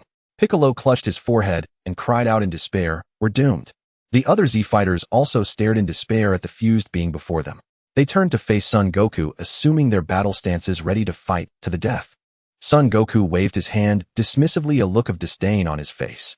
I am not the kind of god who takes advantage of others in their weakness. I'll wait right here for you. With that, Son Goku descended and walked over to Bulma, as if no one else was there. He made a gentlemanly bow and said, my fair lady, could you spare me a chair to rest on while I wait patiently? This Son Goku hadn't known such manners before, but since Bulma personally taught him, he couldn't refuse. The process was slow, but he eventually learned. Now it was finally paying off. Though the boy could achieve his goals through intimidation, if his identity were exposed, he would surely face Bulma's wrath. Okay. Bulma was taken aback for a moment, but nodded in agreement. She fetched a chair from the aircraft and handed it to Son Goku, her gaze filled with curiosity as she studied him from head to toe. Bulma suddenly realized a problem. Black Goku was supposed to be a being who utterly despised humanity, yet so far he hadn't killed a single person. Setting aside Son Goku and Vegeta, the other warriors had only been incapacitated. With his power, killing them would have been effortless. So why hadn't he shown any murderous intent? Unless the person before her wasn't Black Goku at all. That would make sense. Recalling Trunks' inadvertent smile when faced with serious questions, Bulma began to suspect Son Goku's identity heavily. This chair is really nice, no wonder it's from Bull. Son Goku suddenly realized his slip of the tongue and stopped short. He didn't show any nervousness, but turned his back to Bulma, watching the pitiful state of the fused being. He just said no wonder it's from Bulma, didn't he? That's definitely what he meant. Bulma murmured to herself, her gaze growing serious as she scrutinized Son Goku. However, she didn't confront him. Since her deduction wasn't 100% certain, Bulma wouldn't take the risk without ensuring her own safety. If you really are that little Goku, just wait and see. Bulma bit her lower lip, staring intently at Son Goku's back. Son Goku felt a chill down his spine, but didn't turn around. Even if he were exposed, he would simply make a run for it. Half an hour passed in the blink of an eye, and a new round of fusion began. To make matters worse, this time Vegeta's movements were off. Instead of extending a finger, he offered a fist. The dazzling light faded, revealing a short, stout, and enormously fat figure. A tiny vest couldn't even cover his belly, and a massive beer belly stuck out in front, looking rather comical. Still, at least his movements weren't restricted. He started running, but after just a few steps, he bent over, placed his hands on his knees, and gasped for breath heavily. A smile curled on Bulma's lips. She walked slowly up to Son Goku, covered her mouth, and said in a sweet, pleading tone, "Could you wait a little longer? It seems those two have failed again." As she spoke, she pressed her hands together beside her cheek and winked at Son Goku. Son Goku's face flushed, and he turned away, waving his hand. "Fine." Bulma's smile vanished instantly. She was now 200 certain that this person was not Black Goku, but Son Goku himself.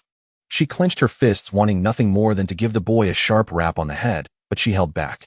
There would be plenty of time later. No rush. Son Goku, completely unaware that his cover was blown, was still grinning foolishly. "This fat guy is hilarious, a total glutton." Piccolo looked at the fat fused being and asked curiously, "What's your name?" The fat fused being glanced at Piccolo in confusion and panted, "My name is Biku." But when he saw Son Goku lounging improperly in the chair, he frowned and shouted, pointing at him, "How dare you mock me, Biku? You're asking for death." No sooner had he spoken than Biku plopped down on the ground, drenched in cold sweat. Son Goku was momentarily startled by Biku's outburst, but seeing his state, he couldn't help but burst into laughter. After a long while, Son Goku held his stomach and explained, "I'm usually a man of great refinement, but just now I simply couldn't help it." Outrageous. Biku flew into a rage and wanted to charge at Son Goku for a 300-round battle. Piccolo was quick to react. He grabbed Biku by the collar and said sternly, "Look at you, you're completely drained. Who can you possibly fight? Just wait patiently for 30 minutes. Son Goku wanted to continue having fun, but he noticed Bulma's expression was strange. She stood beside him without a hint of fear, instead wearing a scrutinizing look. Could it be that Bulma had seen through him? Son Goku's heart skipped a beat. He grew restless and wanted to stand up and find an excuse to leave. After all, he had already achieved his goal of teaching Chrono Son Goku a lesson. Staying here only risked exposing his identity. The main issue was Bulma's gaze. It was far too unsettling. Now was not the time to enjoy the fight. Just as Son Goku's bottom lifted off the chair, a hand pressed his shoulder back down. Naturally, it was Bulma. She grinned and said, "Black Goku, where do you think you're going? Don't you want to stay and enjoy the show?" "No. I just remembered I left the air conditioner on at home. It's a waste of energy. I should." Son Goku was so nervous that he could barely speak. "Don't worry about money. Once this is over, I'll give you a few billion, enough to cover energy costs for several lifetimes." Bulma squinted, her smile turning dangerous. She suddenly added coldly, "Isn't that right, little Goku?" Son Goku's pupils contracted sharply. His body went limp, and he nearly slid off the chair. Cold sweat beaded on his forehead as he laughed nervously. "What are you talking about? Little Goku, I don't understand." "You don't?" Bulma pressed on. "No, I don't." Son Goku insisted. He figured that as long as he didn't admit it, Bulma couldn't be absolutely certain. With this mindset, Son Goku immediately changed his tone, turning icy cold. "Madam, it seems I gave you the wrong impression earlier, leading you to mistake me for your friend. Let me clarify, I am a god, not a human. Watch your tone. Otherwise I won't hesitate to kill a few people and spill some blood." This tactic worked. Bulma immediately let go and stepped back a few paces. Son Goku then put on a cool demeanor, crossed his legs, and watched Biku's performance. Bulma chuckled inwardly. This act was full of holes. Fine, if he wanted to keep up the pretense, she would let him. She would see how he explained himself later. Bulma snorted and walked over to Whis to observe the battle. "Madam Bulma, what were you chatting about with Black Goku?" Whis asked curiously. "Oh, nothing much." Bulma concealed what had just happened. "He just asked for a chair, and I gave him one. That guy probably just likes to show off." Without Bulma, half an hour passed in the blink of an eye. Time-displaced Son Goku and Vegeta attempted their third fusion, and this time, having learned from the previous two failures, Vegeta was noticeably more adept. The two assumed the Metamoran dance stance, performing perfectly mirrored movements, and finally touched their index fingers together. The pose was flawless. A vast blinding white light radiated outward, rivaling the solar flare. A faint smile touched Son Goku's lips as he shielded his eyes with his arm and stood up. "Finally, you've arrived. Thank you for not giving up." Boom! As the light faded, an unparalleled aura took shape, making any so-called kingly spirit look utterly foolish in comparison. Time-displaced Son Goku and Vegeta had vanished, replaced by a man of towering stature and robust build with invincible written all over his face. He wore a yellow vest and bore a roguish grin. Possessing all the strengths of both Son Goku and Vegeta, intelligence, decisive ruthlessness, mastery of all their techniques, and some new abilities unique to fusion. Furthermore, he lacked Son Goku's naive compassion and Vegeta's arrogance, making him the perfect warrior in the universe. His power boost far exceeded the normal 112 range, approaching a terrifying multiplicative effect. Even in his base form, his strength rivaled that of Super Saiyan Blue. Young Trunks' eyes went wide, his right hand clenched into a fist as he shouted excitedly, "So cool. Dad and Uncle Goku's fusion is so cool." Bulma also felt relieved. Even if that younger Son Goku was formidable, he was no match for this fusion. "Let's see what you do now. Even if you wanted to run, it's probably impossible." The fusion lowered his head, clenched his fists, and chuckled lightly. "Even more powerful than I imagined. This fusion technique is incredible." He glanced at Son Goku, his expression relaxed. "I think you can feel it too, Mr. Black Goku. So confident. Already brimming with confidence before the fight even starts. Not afraid of capsizing." Son Goku said with his arms crossed, showing no signs of intimidation. "Don't you get it yet? Black Goku. Don't lump me together with that Son Goku and Vegeta from before. Because I am neither Son Goku nor Vegeta. I am the being who can defeat any enemy in the world, Gogeta." Gogeta smirked slyly, clenching his right fist and pointing his thumb at his own face, exuding an intangible confidence. Gogeta's conviction was not unfounded. His base power was on par with a younger Super Saiyan. So when he transformed into Super Saiyan Blue, what could his opponent possibly use to resist that laughable godly technique? In the face of absolute power, all techniques are but fleeting clouds. Son Goku assumed a fighting stance, his heart stirring slightly, as his base Ultra Instinct began to flow automatically. "Let me see what you've got, Gogeta." "Arrogant." Gogeta snorted coldly. "You think mere Ultra Instinct can defeat me? Why not transform into Super Saiyan Blue to boost your power? Otherwise your fate will be grim. I might kill you in an instant." "You've got nerve, Gogeta, making such claims before the fight even starts. You sure are confident." Son Goku couldn't help but laugh. If Gogeta knew he also had Super Saiyan 4 up his sleeve, he wondered if the fusion would immediately want to flee. Gogeta lowered his body slightly, a murderous grin curling on his lips. "I won't hold back. Blame yourself for killing Bulma. She was the woman I loved most." The memories of time-displaced Son Goku and Vegeta merged upon fusion, forming a new personality. Vegeta despised all other women, even a stunning beauty like Android 18. Son Goku loved Bulma, and so did Vegeta. The new personality was no exception. This was why Gogeta said that. If they hadn't defused, they would surely have returned to Bulma's home. As for the other one, sorry, his name was Gogeta, and he bore no such shackles. "Seriously, am I that popular? Even after fusing, you still claim to love me?" Bulma covered her face with both hands, her ears turning crimson, feeling a bit embarrassed. Not hearing a confession from Sankin, directly a post-fusion confession, was still nice. Son Goku facepalmed, feeling exasperated. "Dude, don't mess things up. Don't convey the feelings belonging to Son Goku. Otherwise I'll be found out later, and I won't be able to explain myself. What comes next is Gogeta. Blue." Thankfully, Gogeta didn't continue the sentimental talk. Instead, he clenched both fists and let out earth-shattering roars. "Ha-ya!"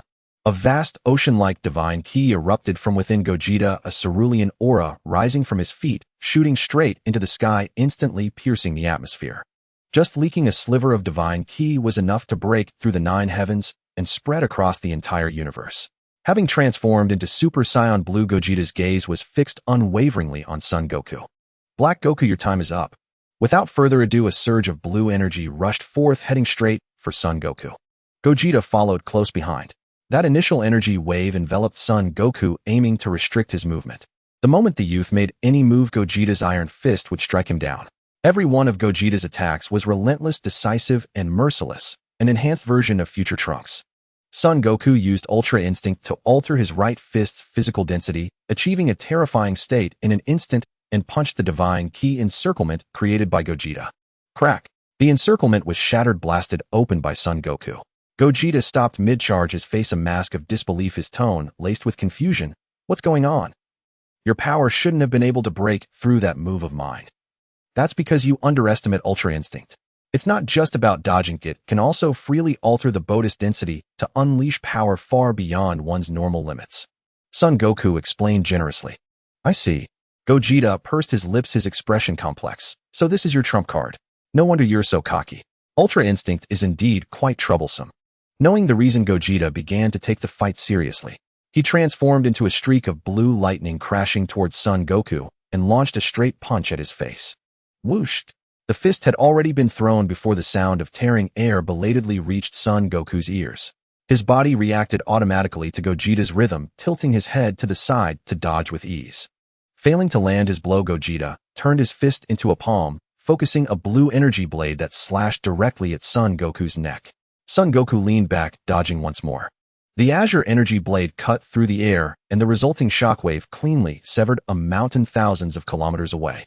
Countless trees as thick as a bowl fell in unison, as if by some silent pact, kicking up clouds of dust. Gogeta's fists and feet moved faster than lightning, his attacks growing increasingly rapid. Son Goku's Ultra Instinct was clearly reaching its limit. His reactions grew slower, and several attacks grazed his skin by a hair's breadth. Looks like I need to power up. Given the current situation, I'll have to at least transform into Super Saiyan Blue. The amplification of Ultra Instinct and Super Saiyan God is additive. Thus, even when transforming into Super Saiyan Blue, his power is not significantly greater than that of his base Ultra Instinct form. Oh. Son Goku clenched his fists, letting out a fierce roar as his godly ki erupted fully, a blue aura instantly surging toward the heavens. Before the aura could leak further, Goku took a deep breath, sealing all the blue godly ki within his body. This was the full power state of Super Saiyan Blue, a perfect form with no energy leakage. Its drawback was the immense strain it placed on the body. This needs to be finished quickly or my body won't hold up. Gogeta nodded, thinking to himself that the boy had indeed transformed into Super Saiyan Blue. This should be the youth's full power. If he could defeat him and kill him, he would avenge Bulma of the future timeline. You are strong. I should not have to kill you, but your mistake was slaying the one person who should never have been killed. For that alone, he was already on his kill list. Gogeta's gaze grew ever colder, his killing intent palpable. He stomped the ground fiercely and shot forward. A streak of blue light instantly closed the distance as he swept a kick toward Goku's abdomen. Goku lowered his center of gravity, blocking with his elbow. A numbing sensation traveled up his arm, accompanied by a dull ache. Before Goku could counter, Gogeta launched an uppercut from below, aiming at Goku's abdomen. Goku swung his arm down to block. A thunderous boom echoed as Goku was pushed back. A wisp of blue godly ki leaked from the collision, shooting into the sky and striking a nameless planet. Rumble. A lifeless dead star was annihilated in the cosmos. The moment Goku blocked Gogeta's attack, he reacted instantly, whipping a leg around with the force to sweep 1,000 armies toward Gogeta's waist. Gogeta leaned back, supporting himself with his hands to dodge, then executed several backflips to create distance. Both fighters turned into bolts of blue lightning, charging at each other to resume close-quarters combat. Seeing the battle heating up, Goku raised his ki slightly, his speed abruptly increasing. He drove an elbow into Gogeta's forehead, sending him flying hundreds of meters away. Gogeta's forehead throbbed with pain. He pressed his palm against the ground to cushion himself and stabilize. A long humanoid-shaped groove was carved into the earth, stretching all the way to where he stood. Without giving Gogeta a moment to relax, Goku used high-speed movement to appear behind him. He delivered a knife-hand strike wreathed in blue godly ki aimed at Gogeta's neck. Gogeta reacted instantly, leaning forward and ducking his head to evade the blow. At the same time, he spun around and lashed out with a reverse roundhouse kick at Goku. Goku leaned back to dodge. The two exchanged blows in a back and forth, rising from the ground. Bang, bang, bang, smack, bang, bang, thud. What's wrong, Gogeta? Is this all you've got? Goku, finding the fight unsatisfying, decided to taunt him. I haven't even started trying yet. Krillin stared at the viewing screen, his mouth slightly agape, cold sweat dripping from his forehead. Wow, what an intense fight. That Black Goku is incredibly strong. Even the fusion of Goku and Vegeta can't defeat him. What exactly is that Black Goku? Piccolo nodded, then looked at Trunks. That Black Goku appears to be a young man. Do you know his identity? Trunks was taken aback and quickly shook his head. No, I don't. I only know he calls himself Son Goku, and sometimes he refers to himself as a god. A god, eh? Piccolo mouthed the word, pondering its meaning. He seemed to have an idea and turned to Beerus, asking, could he be a god of destruction? Impossible. I know all the gods of destruction. None of them look like Son Goku, Beerus flatly denied. What about the Supreme Kai? The Supreme Kais are all from the demon realm, so even less likely. Then that's strange. Could he be a god from some planet? He's a Saiyan, so perhaps. Piccolo connected the dots. He is the legendary Super Saiyan God. The legendary Super Saiyan God. Beerus watched Goku and fell into deep thought. Could the one he dreamed of be this very guy? Given the youth's power, Gogeta stood no chance. He would likely have to step in himself. It's possible. Beerus didn't argue, though his tone was uncertain. Bulma, however, was already confident.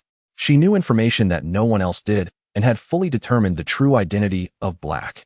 But there was no need to reveal it now. She wanted to see how long Goku could keep up the act. Goku felt a tickle in his nose and sneezed. He thought to himself, how strange. With my physique, I caught a cold. Could it be from being too intimate with Bulma, leaving me a bit drained? Big Bulma had figured it out early, which was why she had been feeding him so many nourishing supplements. Mom, that must be it. No more fooling around. But before Goku could dwell on it further, Gogeta launched another relentless barrage of attacks. Goku could only parry them one by one. Gogeta had finally figured it out. The youth before him truly hadn't been going all out, he had been handling the fight with ease all along. However, despite Gogeta's immense strength, it didn't mean he only thrived in advantageous fights. A disadvantageous battle was his true stage, though he had never actually faced one before. Gogeta waved his right hand and countless blue light particles emerged from all directions, completely surrounding Goku. Goku quickly hugged his head, bracing to endure the attack. Just as the particles touched Goku, he clearly saw the corner of Gogeta's mouth curl up into a triumphant smile. Goodbye, Black Goku. In an instant, Gogeta's blue godly ki erupted, his body brimming with abundant divine energy. He had entered a powered-up state. Big bang. Came. Haim. Ha. With a thunderous roar from Gogeta, a colossal blue energy beam expanded like an enraged azure dragon, instantly engulfing Goku. It's over. No one can survive this attack. Gogeta turned around, preparing to leave. He could already envision Black Goku being reduced to ashes in an instant, not even a trace remaining. Boom. A deafening explosion resounded across the heavens, the entire earth blanketed by the sound. Countless animals foamed at the mouth, their eardrums ruptured, blood streaming from their 7 orifices as they collapsed to the ground. Whis quickly reinforced the entire solar system. Although he had secretly reinforced it countless times before, this battle was simply too intense. The shockwave from that explosion alone would have been enough to disintegrate Earth. However, after numerous repairs, the planet had been secretly strengthened by Shenron. Thick smoke billowed, stretching to the horizon and merging with the sky. As the dust finally cleared, Gogeta stared intently at the youth before him. The boy had his arms crossed in an X, shielding his head. His arms trembled slightly, but aside from that, he was completely unscathed. Not even a tear in his blue tracksuit. This? Thighs, how is this possible? Gogeta's voice quivered as he showed an expression of disbelief for the first time. How can you be this powerful? In the realm of the Kaioshin. Kaioshin-Zin's gaze was somewhat dazed, as if the usual dominance he displayed over mortals had vanished, leaving him stunned in place. The attendant Jebite stood beside Kaioshin-Xian, his mouth agape, as if it could fit an egg. Kaioshin. Kaioshin Lord, what kind of battle is this? I don't know either. I never expected the divine energy of mortals to reach such a level. It's truly terrifying. Kaioshin-Xian lifted his head to look at the sky, a feeling of helplessness spreading throughout his body. As the Kaioshin of the 7th universe, his strength felt minuscule before the two mortals, as insignificant as that of an ant. It was truly disheartening. The old Kaioshin didn't think too much about it, staring at the crystal ball, while continuously shouting, continue the fight. It's exciting. I love watching. In the realm of destruction, Kappa had just finished a delicious meal, lying back in a chair with his hand on his belly to digest. Even so, he still had a long straw in his mouth, with the other end connected to a large can of open beverage. Angel Beerus was pouring freshly squeezed juice into a can, with his silver ponytail curving and cascading down his back. After sipping for a while, Kampa suddenly paused, as if sensing something. What is this? It seems like someone is fighting. Kampa's chubby hand scratched his head, somewhat incredulous. It actually comes from the 7th universe, and it seems to be two mortals. Beerus continued pouring juice until completely finished, then carefully felt the situation. Beerus smiled faintly, his cool voice slowly uttering. Kampa has finally sensed it. They've been fighting for quite a while now, and beside these two mortals, Lord Beerus and Whis are also present. The two sides are adversarial. We can predict that something significant is happening in the 7th universe. Is Lord Beerus also present? Kampa sprang up from his chair, as if he had discovered some monumental secret. Yes. Kampa, what are you planning? Beerus was somewhat confused. We should go observe the battle. When Beerus and that mortal are at each other's throats, you can restrain Whis. Kampa revealed a sinister smile and began to laugh happily. Then he'll destroy the enemy and fight Beerus. Defeating him will also bring me good fame. Beerus paused, his cherry lips slightly parted. Kampa, you are truly calculating. Defeating Lord Beerus when he is at his weakest, while simultaneously resolving the troubles of the 7th universe, will yield both fame and fortune. I didn't expect Kampa to be so clever. Ooh, I have to reevaluate you. Kampa's expression darkened as he glared at Beerus. What do you mean by that? Do you think of me as always foolish? Kampa, you misunderstood. Beerus covered his mouth, chuckling with a hint of malice. Outside of the 12 universes, the Palace of Xeno. Deep within the Palace, Xeno was playing a planet elimination marble game. With a gentle flick, two planets would collide and be annihilated in the universe. This game combined marble shooting and elimination mechanics designed specifically to amuse Xeno. The Grand Priest, always served by Xenos' side of being above all gods. Suddenly, he sensed something and floated to a corner. With his right hand open, a 3D image emerged revealing the battle scene between Gogeta and Son Goku. The Grand Priest thought for a moment, then closed his right hand, no longer paying attention. It's just two mortals playing around, it won't stir up much trouble, and besides Whis is nearby. However, one of the mortals is somewhat strange. He seems to be the past version of one of the fused beings coming from a past time. On him, residual traces of Iolo's time power, so that's how it is. The Grand Priest's eyes pierced through numerous obstacles, reaching the earth of the 7th universe, revealing a meaningful smile. The scene shifted to Son Goku's side. Gogeta looked incredulously at the boy before him, astonished that his ultimate move had no effect. Nothing is impossible. The fused beings can indeed be defeated even by a god. Son Goku raised his chin, exuding an aura of confidence. After all, what he would face in the future is a being that transcends all divine entities. If he cannot defeat a god, then what can he use to confront them? Beerus slammed the table upon hearing the voice from the screen. A mere mortal dares to be so arrogant. The god of destruction is invincible and cannot be defeated. I have been a god of destruction for over 1 billion years, and this is the first time I've encountered such a foolish human. Whis quickly reassured Beerus, reminding him, Lord Beerus, this table was sponsored by Bulma. Be gentle. What? Beerus quickly looked at the table, afraid something would go wrong. Though the table wasn't worth much, he feared being scolded by Bulma. Bulma truly showed him no respect as a god of destruction, completely unable to distinguish between priorities. Next time, he must find an opportunity to give Bulma a good lesson. While Beerus inspected the table, he noticed Whis was covering his mouth, sneaking a laugh. How infuriating. Next time there's something delicious he wants share with Whis as punishment.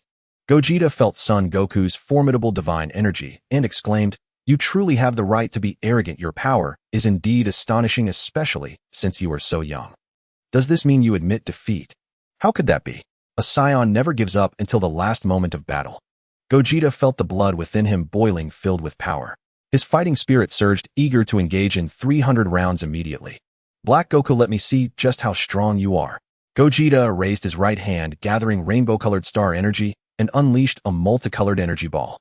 This move is one of Gogeta's signature techniques, appearing as a rainbow egg. The last time he used this technique, it obliterated an evil energy wave instantly. Star explosion. Son Goku frowned, slightly surprised that there was such a powerful move after the fusion. After unfusing, the memories of the fusion are not retained. He had no idea Gogeta had this move. However, the Patera fusion retains memories, which is why Vegeta was unwilling to fuse with him. He found it quite enjoyable. But now that he is married to Bulma, it is impossible for him to fuse with Vegeta again. This time, he has developed a mindset similar to Vegeta's. Son Goku crossed his arms to block, preparing to test the might of this move. Mainly, he had never seen it before and was extremely curious. Gogeta raised both hands, controlling the star explosion to explode. Boom! A thunderous explosion erupted, and a massive beam of light burst forth. Crack! The space shattered like glass. After an explosion powerful enough to annihilate the Milky Way in an instant, Son Wukong stood rooted to the spot, utterly unscathed. Is that all your ultimate move has to offer? Son Wukong let out a disdainful chuckle, cracking his neck as he taunted, That wasn't even enough to tickle me. Gogeta was stunned, completely unharmed. How could that be possible? Could it be because his own Super Saiyan Blue form was leaking energy? He held his breath, focused his mind, and began to emulate Son Wukong, sealing the blue divine energy within his body. Gogeta clenched his fists, gazing in disbelief, murmuring, So this is it, the true way to wield Super Saiyan Blue. Lock the divine energy inside and unleash full power. In an instant, Gogeta regained his confidence. Pointing at Son Wukong, he declared without restraint, This time, you won't be so lucky. Gogeta gathered a blue flame in his right hand, warping the very space around it. This move consumed nearly half of his energy, a refined version of the heaven-piercing fist. Clearly, his opponent was intent on killing, aiming to finish him in one blow. Son Wukong's pupils contracted sharply as his divine energy erupted, surging to its peak. Black Goku, you alone are unforgivable. You alone must die. Gogeta's gaze was icy, his killing intent palpable. I stake all my power on this single punch, a punch that will end you. As Gogeta channeled his divine energy into his right hand, his power surged relentlessly. Doubled, tripled, quintupled, decupled. In the blink of an eye, Gogeta's strength multiplied tenfold. If Son Wukong could only rely on Super Saiyan Blue and Ultra Instinct, that punch would surely spell his doom. But unfortunately for Gogeta, Son Wukong was not limited to just those. He had to admit, Gogeta was undeniably formidable, especially compared to the timeline's Goku and Vegeta.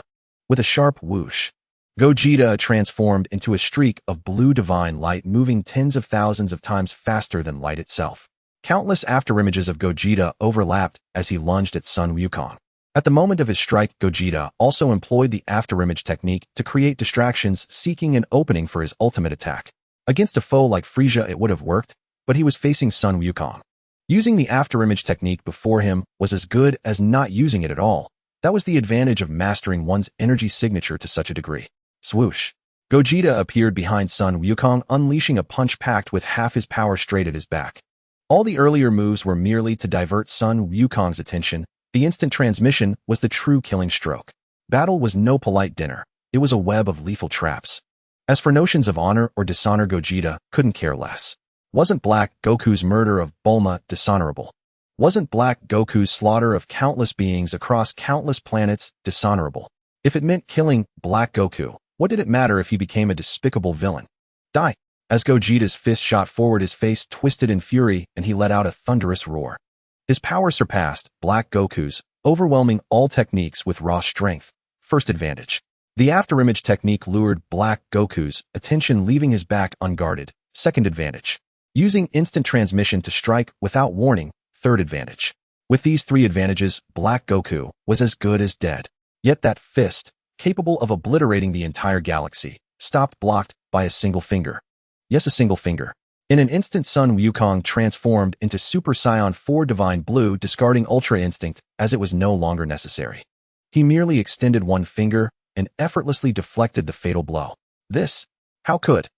Gogeta recoiled in horror, stumbling backward. His ultimate technique had been stopped by a single finger. How was that possible? Krillin, witnessing the scene, dropped to his knees with a thud, crying out, "This can't be real. Black Goku can't be this strong. That's the fusion of Goku and Vegeta. What transformation is that?" Piccolo rubbed his eyes, doubting his vision. Beerus raised an eyebrow, turning to Whis in confusion. "Whis, do Saiyans have a form like that?" "I'm not sure either. Even an angel can't find records of such ancient things." Whis shook his head. Bulma rested her chin on her hand, staring at Son Wukong on the screen, suddenly swooning. She hadn't acted so smitten in ages, but this time she couldn't help herself. Who knew little Goku could be this powerful with such flashy transformations? He looked so cool. What a shame. If I weren't married, I'd have kept little Goku for myself. Bulma quipped, then refocused on the unfolding battle. Son Wukong let out a cold sneer. So this is your trump card. Not so impressive after all. Gogeta stared at the figure before him. A blue-furred ape-man with a fiery blue crabshell hairdo swaying in the wind. His azure pupils held icy mockery and profound confidence. "You." Gogeta snapped back to reality, pointing at Son Wukong. "What transformation is that?" "It's a transformation beyond Super Saiyan Blue into Super Saiyan 4. You can call it Super Saiyan 4 Divine Blue." Son Wukong answered truthfully without concealment. "Super Saiyan 4 Divine Blue." Gogeta realized with a start. "So you fused the power of Super Saiyan with that of the Super Saiyan God, creating an even mightier state. You've actually achieved this. Incredible." Son Wukong reverted from Super Saiyan 4, powering down to Super Saiyan Blue. He had only transformed to counter that ultimate blow. "You actually dropped the transformation." Gogeta was momentarily taken aback, then a cold smirk crept across his face. "Foolish, you're dead." Gogeta roared, gathering a blue flame in his right foot. He channeled every ounce of his remaining power into it. "Take this. Super Wild Dance." As the technique emerged, space shattered once more. The scene shifted, plunging them into an alternate dimension. Boom. A deafening explosion rent the spatial fragments asunder. Son Wukong, caught off guard, was struck squarely by Gogeta's kick. Arg! Blood sprayed from his mouth as darkness clouded his vision. Fortunately, Ultra Instinct had instantly maximized his Bodhi's resilience. With a sharp whoosh, Son Wukong was blasted out of the atmosphere, slamming into the nearest planet beyond the solar system. Yet in an instant, that planet was pierced clean through by Son Wukong's body, disintegrating violently. A second, a third, until the 10th planet, where he finally came to a halt embedded in its core. Rah! Son Wukong let out a mighty roar, causing the entire planet to explode. Huh. Son Wukong clutched his chest where bones had shattered. Had Ultra Instinct not failed to dodge in time, but instead boosted his Bodhi's toughness, that single strike would have killed him outright. That Vegeto is ruthless. He nearly killed me. Sun Wukong's heart pounded wildly, still shaken. I almost got myself killed. I really shouldn't have held back in that fight. System, give me a Senzu Bean. This was no time for honor. Recovering his body was the top priority. After redeeming the Senzu Bean, Sun Wukong consumed it immediately. Once his injuries were healed, he pressed his fingers to his forehead like a sword ready to use instant transmission to return. But he paused. With his current strength, there was no need for instant transmission. It was so close, he could just fly back. Sun Wukong flew back, in his Super Saiyan Blue form, returning to the original spot in about a second. Vegito, having exhausted his power with that last attack, had split back into two. Sun Wukong shook his head helplessly. The battle with Vegito was over, and he hadn't even gotten to see his more powerful techniques. He watched the two Saiyans return to Whis' side and speak with Beerus. Suddenly Beerus shot to his feet. It seemed the next battle would be against the god of destruction, Beerus. Beerus clasped his hands behind his back, his expression relaxed, as if this was nothing more than a game to him. As expected of the supreme deity of the universe, the god of destruction, Beerus. So at ease. Sun Wukong clapped in praise, then his tone shifted. What are you here for? Are you here to die? Hep. Beerus let out a cold laugh. Merely a mortal daring to spout nonsense before a god of destruction. Very well. Let me show you the insurmountable chasm between a god and a mortal. Sun Wukong sneered. So what if you're a god of destruction? He had already sparred with the Beerus of his own timeline. With his current power, that Beerus couldn't seal his divine energy. Beerus threw his head back and laughed, his expression darkening. Mortal, you've got guts daring to provoke this god like this. I wonder if your strength is truly immense, or if you're just utterly foolish. As the pinnacle figure of the 12 universes, Beerus had never encountered a human who could rival him. In the eons he had lived, countless had claimed to surpass the gods of destruction, but they were nothing but frogs at the bottom of a well. Even those who reached the level of a supreme Kai were exceedingly rare. That was the norm. It could be said that the youth before him was the strongest human he had ever encountered, the most brilliant star of humanity in a billion years. Sun Wukong crossed his arms, showing no fear. Strength breeds confidence even when facing a god of destruction. Sun Wukong smiled contemptuously. If your strength reaches a certain level, a god of destruction isn't impossible to surpass. Haven't you figured that out after living so long? In this world, strength was everything. Whether one was human or god made no difference. The outcome of a battle wouldn't change based on status. Strength was the sole determinant. Beerus twisted his neck and nodded. That's not wrong. I've seen too many ignorant humans. Hof said the same thing. I wonder if you're cut from the same cloth. Then let's settle this with our fists. Sun Wukong leaned forward, his right fist held out front, his left hand raised with claws spread, assuming his classic combat stance, his eyes blazing. Just as the battle was about to begin, at that critical moment, Bulma cupped her hands around her mouth and shouted, Son, don't be foolish. You can't beat the god of destruction. Provoking him will get you killed. Sun Wukong was startled. That Bulma exposing his identity in front of everyone. What was he supposed to do now? He had just beaten up quite a few of his friends. If he admitted it, he'd surely get a good thrashing. Maybe he should just run.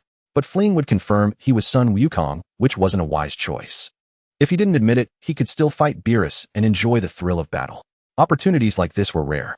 Once he went back, he wouldn't find any worthy opponents and would be stuck training miserably. Clearly, the youth's choice was to never acknowledge his true identity. Sun Wukong covered his mouth as if he had heard something hilarious. Once he finished laughing, he said coldly, Human, although I claim to be Sun Wukong, am actually not so, don't get confused. Damn it. Bulma pouted and stomped her foot. I warned you out of kindness and you don't appreciate it, even pretending not to know me. Fine. Since you're so ungrateful, don't blame me for not warning you when Beerus beats you senseless. Oomph. Bulma bit her lip in anger and stormed off. The nuisance is finally gone. Beerus, come fight me. I can't wait any longer. Sun Wukong assumed his classic fighting stance, once more issuing a direct challenge. Vegeta pulled Bulma aside, asking urgently, Why did you call Black Goku son just now? Did you notice something? Vegeta had always felt something was off. With that guy's strength, if he was a villain from another timeline, how did Trunks even survive? It didn't make sense. That guy had mastered advanced ki sensing techniques. The moment Trunks' ki leaked, he would have been caught immediately. How could he have survived for nearly a year in that environment? The more he thought about it, the more unrealistic it seemed. Coupled with Bulma's certainty, Vegeta immediately grew suspicious of the youth's identity. Bulma gritted her teeth, furious. He is son, but that bastard dared to deny knowing me. How outrageous. Huh. Vegeta's eyes widened in disbelief. He's Kakarot. How is that possible? The Goku from another timeline also found it unbelievable.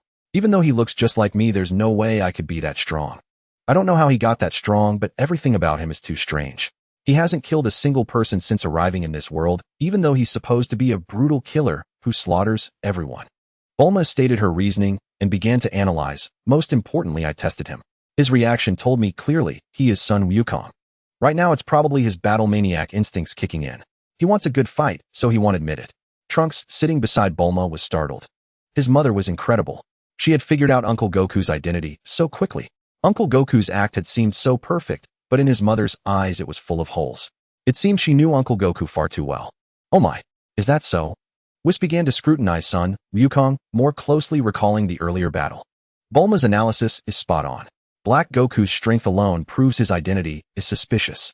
I'm curious how Bulma figured out he is Son Wukong himself. Because when I exposed him, he said he needed to go home to turn off the air conditioner. He was clearly trying to run away. Bulma clenched her fists in indignation. Even when I pressed him, he still denied it. I should have punched him right in the head right then. That infuriating guy. Son Wukong cast a glance at Bulma's direction, realizing she had spilled everything. Since his identity was exposed, there was no point in hiding any longer. This left everyone eager to witness how he would defeat the god of destruction. A smug smile curled on the young boy's lips as he clenched his fists, impatiently transforming into Super Saiyan Blue while simultaneously activating Ultra Instinct. Son Wukong's gaze was as sharp as a torch fixed on Beerus, ready to strike at any moment. Beerus, however, showed no sign of tension, covering his mouth with his right hand as he yawned. Humph, Son Wukong frowned displeased. You're so at ease. Do you think victory is certain? Of course. Beerus looked utterly confident. Mortals cannot defeat gods, for gods have their own methods of combat that cannot be compensated for by mere skill. Son Wukong sneered. In that case, let me see just how strong the so-called god of destruction truly is. Before overwhelming power, even a god of destruction is nothing but an ant. Invincible. How utterly ridiculous. Son Wukong gathered a ki blast in his right hand and hurled it at Beerus. Just as it was about to strike, he used instant transmission to appear behind Beerus, delivering a sweeping kick aimed at the back of his head. Caught in a pincer attack, Beerus was seemingly destined to be subdued instantly. But Beerus grinned, twisting his body in an unnatural way to dodge Son Wukong's kick, then teleported to a safe position hundreds of meters away. Throughout the exchange, Beerus hadn't even moved his hands. Ultra Instinct, though imperfect, was more than enough. A true master reveals their skill with the first move. The result of the probing was clear: his current power was insufficient. Son Wukong tightened his brow, exerting himself slightly, and directly transformed into Super Saiyan 4 God. This was the most perfect transformation state. Low energy consumption, no burden on the body, yet immensely powerful. His fiery red mane blazed like a burning flame, the energy within it as dazzling as the sun. Son Wukong's upper body was bare, revealing rock-solid abdominal muscles. He was covered in crimson fur, with a red tail swaying up and down. The young boy crossed his arms, chin slightly raised, and chuckled. Beerus, let's see how long you can hold out against this transformation. What kind of transformation is this? Beerus asked, utterly bewildered. He hadn't paid much attention to the fight earlier, his mind occupied with thoughts of food. Coupled with the fact that Son Wukong hadn't used this form before, Beerus was naturally unaware. This is Super Saiyan 4, based on the Super Saiyan God form. It's called Super Saiyan 4 God, also known as Super Saiyan 4 Limit Breaker. Son Wukong paused before continuing. However, the latter name fails to reflect the power of Super Saiyan God, so I prefer not to use it, as the power of Super Saiyan God far surpasses that of Super Saiyan 4. The power boost of Super Saiyan God was tied to his divine ki. The stronger his divine ki, the greater the enhancement from Super Saiyan God. If one day his divine ki became powerful enough, even if his base form remained unchanged, he could surpass Beerus as a Super Saiyan God. Of course, that was difficult. Divine ki was far harder to improve compared to ordinary energy. Here I come, Son Wukong roared as a warning. Beerus' expression turned grave. For the first time, he assumed a combat stance against a mortal. But it was too late. A crimson streak of light instantly scorched through space, and a red dragon slammed directly into Beerus' face. Boom! With a thunderous explosion, Beerus was punched out of Earth, flying beyond the solar system before he managed to halt his momentum. Beerus' face was flushed red, stinging, as if he had been slapped. He covered his mouth, somewhat dazed. That last move was way too fast. Had he been too arrogant?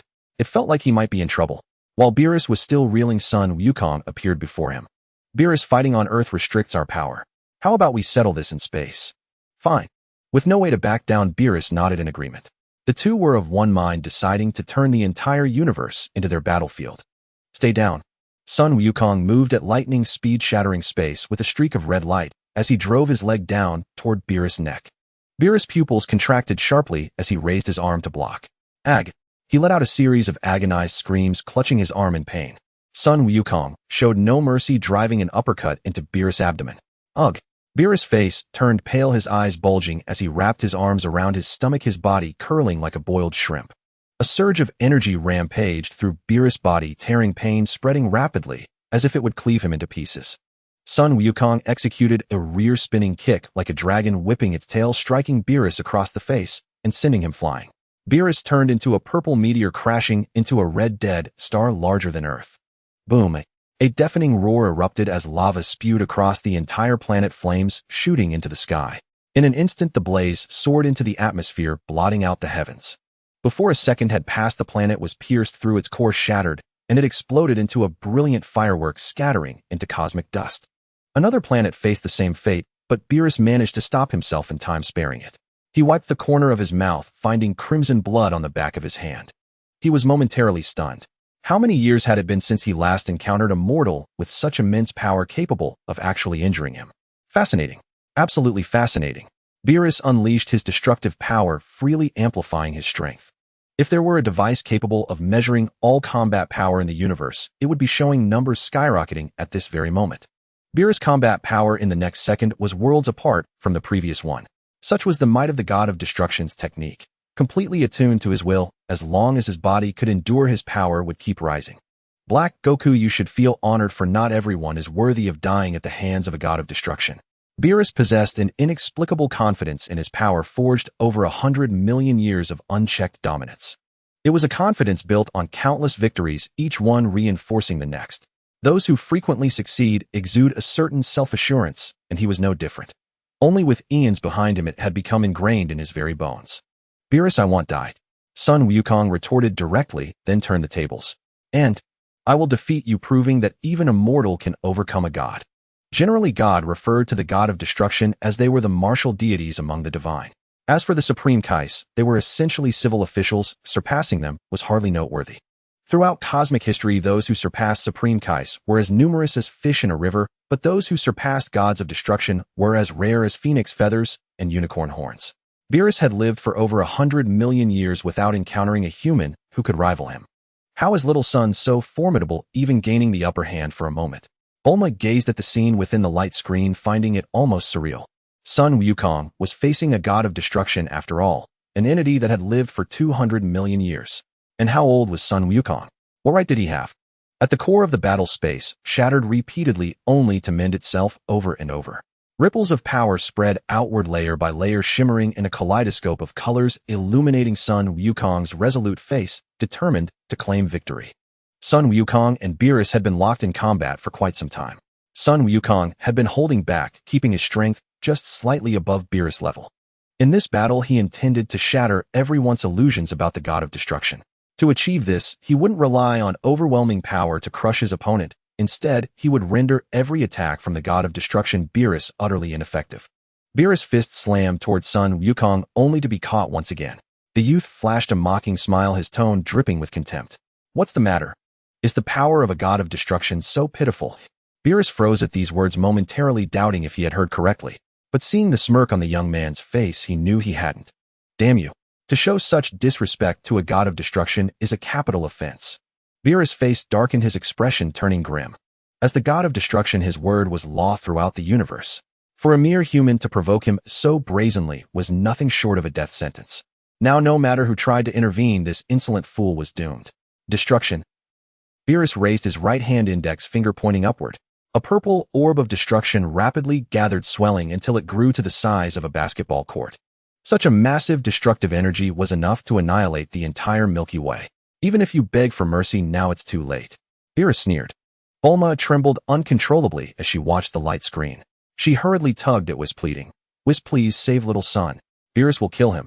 Though Son Wukong's power was indeed formidable, she didn't believe he could defeat the God of Destruction, Beerus, an entity that had ruled the universe for eons. But how old was Son Wukong? He was clearly just a youth. Madam Bulma, please calm down. Whis said in a gentle tone, elegantly sipping his hot tea before adding, that Mr. Son Wukong's strength is far greater than this. He hasn't even used Ultra Instinct yet. Whis remained composed, his gaze fixed on the light screen. Bulma was stunned. He hadn't even unleashed his full power, yet Sun Wukong was facing a god of destruction. Her lips parted slightly as she stared in awe at Sun Wukong battling Beerus. It was back. All of it was back. The Sun Wukong who could overcome any opponent had finally returned. She knew her Prince Charming was invincible, unbeatable by anyone. Even by gods. A faint smile curved Bulma's lips as she folded her arms, sat down, crossed her legs, and began to enjoy the fight. Whis waved his hand, and dozens of chairs instantly appeared. These are all chairs from Bulma's house. Everyone take a seat and watch. This battle won't end quickly. Vegeta was perplexed by Bulma's sudden change in demeanor, but fortunately Whis had conjured enough chairs. He sat down beside Bulma, watching alongside her. What has Kakarot from that other world gone through to become so powerful? The Z-Fighters also took their seats, as if watching a movie. Gohan took off his glasses, finding it hard to believe. Is this really my dad? This power is unimaginably immense. Piccolo was at a loss for words, unable to respond. Well, back to Sun Wukong's side. The youth gazed at the colossal destructive energy, his spirit trembling. An indescribable fear surged over him, relentlessly assaulting his soul. It was like the sudden emergence of an unknown creature from the void, instilling a primal terror deep within his soul. The destructive energy could obliterate everything it touched, reducing it from 1 to 0, a complete and utter erasure, including ethereal souls. Even the wandering ghosts of the world could not escape this judgment. All life instinctively feared this power, including Sun Wukong. The youth took a deep breath, instantly calming the fear within. He possessed a steadfast heart, having undergone countless trainings long since, placing life and death beyond concern. Had it not been so, he could never have vanquished one enemy after another, each far stronger than himself. Let me test just how strong destruction truly is. Sun Wukong stood in the void of space, showing no intention of dodging. Beerus smirked, flicking his finger, hurling the destruction orb straight at Sun Wukong. Sun Wukong pressed his right hand against the destructive energy, halting its advance. He gathered a red divine aura in his right foot and kicked upward. With a crisp crack, the destruction orb shattered into a shower of sparks, the purple light swiftly dissipating like the fleeting beauty of molten iron fireworks, vanishing in an instant. Sun Wukong gave Beerus a thumbs up, then quickly turned it upside down, accompanied by a taunting smile. Destruction? Is that all? Having spent so much time with Bulma, he had grown more carefree in his actions. In his former self, he would never have done such a thing. But that oppressive, escape-driven past was better left behind. The feeling now was truly wonderful, and he relished it. Bulma couldn't help but burst out laughing. Little son making a gesture like that. That's so unlike him. Anyone would think I taught him that. Trunks smiled helplessly. Mom, your intuition is spot on. You did teach him that, just the version of you from another world. Beerus flew into a rage, bellowing. You've only shattered a trivial bit of destruction, and you dare be so arrogant. Yet inwardly he was startled that his attack had been completely useless. This could only mean one thing: his opponent's power far surpassed his own. Destruction energy had a clear suppression effect on other forces, only overwhelming strength could destroy it.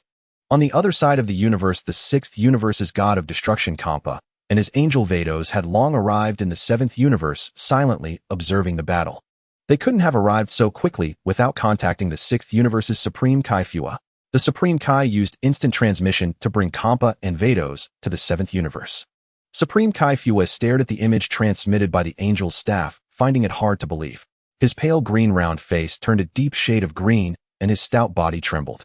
This mortal can actually fight against the god of destruction, Beerus. Truly unbelievable. God of destruction. Kampa cupped his chin, puzzled. Isn't that guy fighting Beerus the skinny one, Sun Wukong? Isn't he Whis' disciple? How is he so powerful? And why is he fighting Beerus? Kampa clearly remembered that Sun Wukong had struggled immensely against Hit, so how could he surpass a god of destruction? Something was amiss. Vados did not answer directly. A faint smile graced her stunningly beautiful face as she waved her hand, switching the angel staff's display to Whis' side. There sat a figure in an orange battle suit, none other than the supertemporal Sun Wukong. Could there be two Sun Wukongs? Kampa exclaimed. Of course not. Vados switched the image again, showing Sun Wukong's arrival in this world, where he called himself Black Goku. Another switch revealed Trunks recounting the villainous deeds of Black Goku. Oh, Kampa suddenly understood. So this guy is Black Goku, a supervillain. In that case, I'll have to step in too. Lord Kampa, didn't you say earlier you'd wait for both to exhaust each other, and then swoop in for the spoils? Vados asked, puzzled. That was only when Beerus wasn't in danger. Kampa sighed, his gaze firming. As they say, brothers fight tigers. Beerus is in peril. How can I not come to his rescue? Vados pretended to sob, wiping her eyes dramatically, looking heartbroken. But Lord Kampa going there would just add another corpse. I'm so worried. Vados, stop your play acting. Can't you lend me a hand? Kampa looked at her with some resentment. If you're willing to act, Black Goku would be finished in an instant. That's not impossible, but I'd like to freeload at Bulma's place, and can't bring myself to ask. What should I do? Vados lowered her head, fiddling with her angel staff, hinting at something. Kampa knew exactly what Vados was angling for, a chance to exploit the situation. He shook his head helplessly. Fine, after we defeat Black Goku, I'll make the arrangements. Satisfied? Roger that. Vados will go through fire and water for Lord Kampa. Vados beamed triumphantly. As Son Wukong and Beerus clashed fiercely, a streak of five-colored light shot through the cosmos from the distant edge of the universe, arriving at the battlefield in an instant. Miraculously, despite its incredible speed, the surroundings remained utterly undisturbed. The five-colored light dissipated, revealing three figures. At the forefront stood a tall angel with azure-green skin. Her ample chest strained the elegant angelic uniform, turning it into a seductive allure, while her face was breathtakingly beautiful. She was the foremost goddess of the divine realm and the most formidable warrior among the 12 universe angels. Son Wukong's pupils contracted sharply. He recognized the angel at the front. She was from Universe 6. What was her name again? He had forgotten. In his world, he only remembered her once styling Bulma's hair and applying her makeup. Behind her followed two figures, the destroyer Kampa and a supreme Kai. Son Wukong ceased his battle, shifting slightly, as he asked sternly, what are you here for? Isn't it obvious? To destroy you, of course. Kampa flickered and appeared beside Beerus. Skinny Bones, I've come specially to save you this time. Don't forget my favor later. I'll be living off this debt for a lifetime. Beerus was moved, tears welling up in his eyes, but upon hearing Kampa's words, his gratitude instantly turned to fury. I'm a destroyer. I don't need your help. Get lost. TCH. When you're beaten to a pulp later, don't blame me for not stepping in. Kampa struck a pose as if watching a show. Oomph. Beerus snorted coldly, preparing to strike again. Son Wukong sneered mockingly, two ants still bickering. Come at me together. The sooner we finish, the sooner I can return to enjoy Big Bulma's cooking. I have no time to waste on these fools. Since you seek death, I'll grant it. Kampa's face darkened as he joined the fray. Son Wukong chuckled coldly, who's seeking death remains unknown. The outcome is yet undecided. A glutton like you thinks you're something special. Vados hovered in the air, tilting her head in puzzlement. No matter how she observed, the person before her seemed perfectly unified in body and soul, nothing like the version Trunks had described as not the real Son Wukong. Could it be that in another world Son Wukong had undergone some butterfly effect, turning into a villain? If so, that would explain the current situation. Admittedly, this Son Wukong was far more powerful than the one from this universe. If this young man hadn't committed any unforgivable sins, she might consider guiding him onto the right path. Having been an angel for so long, she was utterly bored and wanted to pass the time. Guiding someone toward goodness was also a form of amusement. After all, humans often say lead a virtuous woman astray or persuade a courtesan to reform, all born from a desire to seek entertainment. Kampa's purple belly fat quivered. Even the slightest movement was a strenuous exercise. Son Wukong found it hard to imagine how such a being became a destroyer. His figure was clearly distorted. Even if you beg for mercy now, I won't forgive you. Kampa pointed at Son Wukong as if looking at a dead man. Being destroyed by me is your honor, mortal. With that, Kampa turned to Vados and signaled, Vados, I command you to strike. What? Son Wukong felt his worldview shatter. Could angels actually fight? Wasn't it said that any angel who attacked would be erased? What was going on? Vados stared at him expressionlessly, slowly raising her slender arm palm aimed at Son Wukong. Her voice was icy, devoid of emotion, supergravity imposition. Son Wukong felt his body crushed under 10,000 times Earth's gravity, every cell enveloped by the overwhelming force. Damn it! Son Wukong's face twisted in pain, gritting his teeth. He had never anticipated the angel joining the battle. If he had known, he would have fled earlier. But now that the angel had struck, even escape was impossible. Was he destined to die here today? He hadn't even lived out the rest of his life with Bulma. How could he? How could he die in a place like this? Ha-ya! Son Wukong let out a furious roar, unleashing the full power of Super Saiyan 4 Blue stacked with Ultra Instinct. He could not die in this lifeless cosmic void. Now was not the time to hold back. As for revealing his identity, even if he spoke with the eloquence of a saint, his enemies would never let him go. There was only one path: fight his way out. The young man decided to strike first and gain the upper hand. After all, he was still under 10,000 times gravity, severely limiting his power. Son Wukong teleported behind Kampa in an instant, driving a knee into the back of his head. Boom! A deafening explosion erupted, shattering several nearby planets as Kampa was sent flying. A purple streak shot forward at speeds millions of times faster than light, plunging deep into a star at the heart of the galaxy. This star was hundreds of times larger than the sun, its heat far more intense. The solar winds on its surface were as magnificent as the legendary golden crow feathers, making Kampa seem no larger than a speck of dust before the colossal star. Kampa only reacted upon crashing into the massive star. The violent pain rattled his brain, nearly turning it to mush. Stars danced before his eyes, obscuring everything else. The scorching air warped his vision into a blur of illusions. Kampa cursed under his breath, snapping his eyes open to realize he had fallen into a star. That damned bastard ambushed me. I didn't expect him to still have such power under supergravity. Impressive. Kampa lay within the star, utterly unfazed by its millions of degrees of heat and the constant nuclear fusion. This level of fusion unleashed the equivalent of 10 million atomic bombs every second. If it were on Earth, it could annihilate the planet instantly. Son Wukong clicked his tongue in frustration. His power was too suppressed by the supergravity. Without it, that blow would have killed Kampa. Beerus was now trembling, inwardly watching Son Wukong with grave intensity. That last move was terrifyingly powerful. Even with Vados using supergravity to restrict Son Wukong, he could still effortlessly brutalize Kampa. Vados was taken aback. She had applied 10,000 times Earth's gravity. Why was Son Wukong's movement completely unimpeded? It defied logic. How did you do it? Why is my supergravity having no effect? Vados stared at Son Wukong, intently desperate for an answer. Son Wukong grinned, bursting into laughter as he taunted Vados. A mere 10,000 times gravity. That's not even enough to fill the gaps between my teeth. Since escape was impossible, he would fight with all his might. Begging for mercy was out of the question. Son Wukong would rather die standing than live on his knees. Is that so? Vados tightened her grip on the angel staff, her knuckles turning white. Then let's turn up the intensity. Son Wukong watched as Vados spun her staff a few times, aiming it at him. Her cold voice rang out sharply, supergravity 100,000 times. Vados added, as if to ensure he understood, this is 100,000 times Earth's gravity. I chose this measure just for your comprehension. Vados covered her mouth with a sly laugh. Still not enough to fill the gaps between your teeth. Son Wukong raised his head, laughing heartily. Not enough. Not nearly enough. Still can't fill the gaps. You're asking for death. Vados, despite her high composure, had her patience exhausted by Son Wukong's relentless provocations. She was about to strike and end his life. Stop, Vados. Kampa had returned, his face dark. Let me deal with him. He ambushed me earlier. I need to vent my anger. Very well, I leave it to you, Lord Kampa. Vados stepped aside, becoming a mere spectator. With Son Wukong now under 100,000 times gravity, Kampa could surely thrash him mercilessly. Son Wukong sneered disdainfully at the out-of-shape Kampa before him, taunting, "So you're the god of destruction of the sixth universe. Even if I'm suppressed by 100,000-fold gravity, a mere ant like you is still unworthy to challenge me." Clenching his fists, Kampa felt as though his head had been violently struck, leaving his mind a blank void. A buzzing sound echoed in his ears. The young man's contemptuous words, scornful gaze, and arrogant demeanor were pure insults, utter and complete humiliation. He was a god of destruction, traversing the cosmos, his word always law. Kings knelt before him, gods prostrated themselves in his presence. Yet now a mere mortal dared to repeatedly despise him. Enough is enough. I will make you die, mortal. Kampa's face twisted in fury, each word ground out through clenched teeth. Huh. Son Wukong wiped his nose with a chuckle.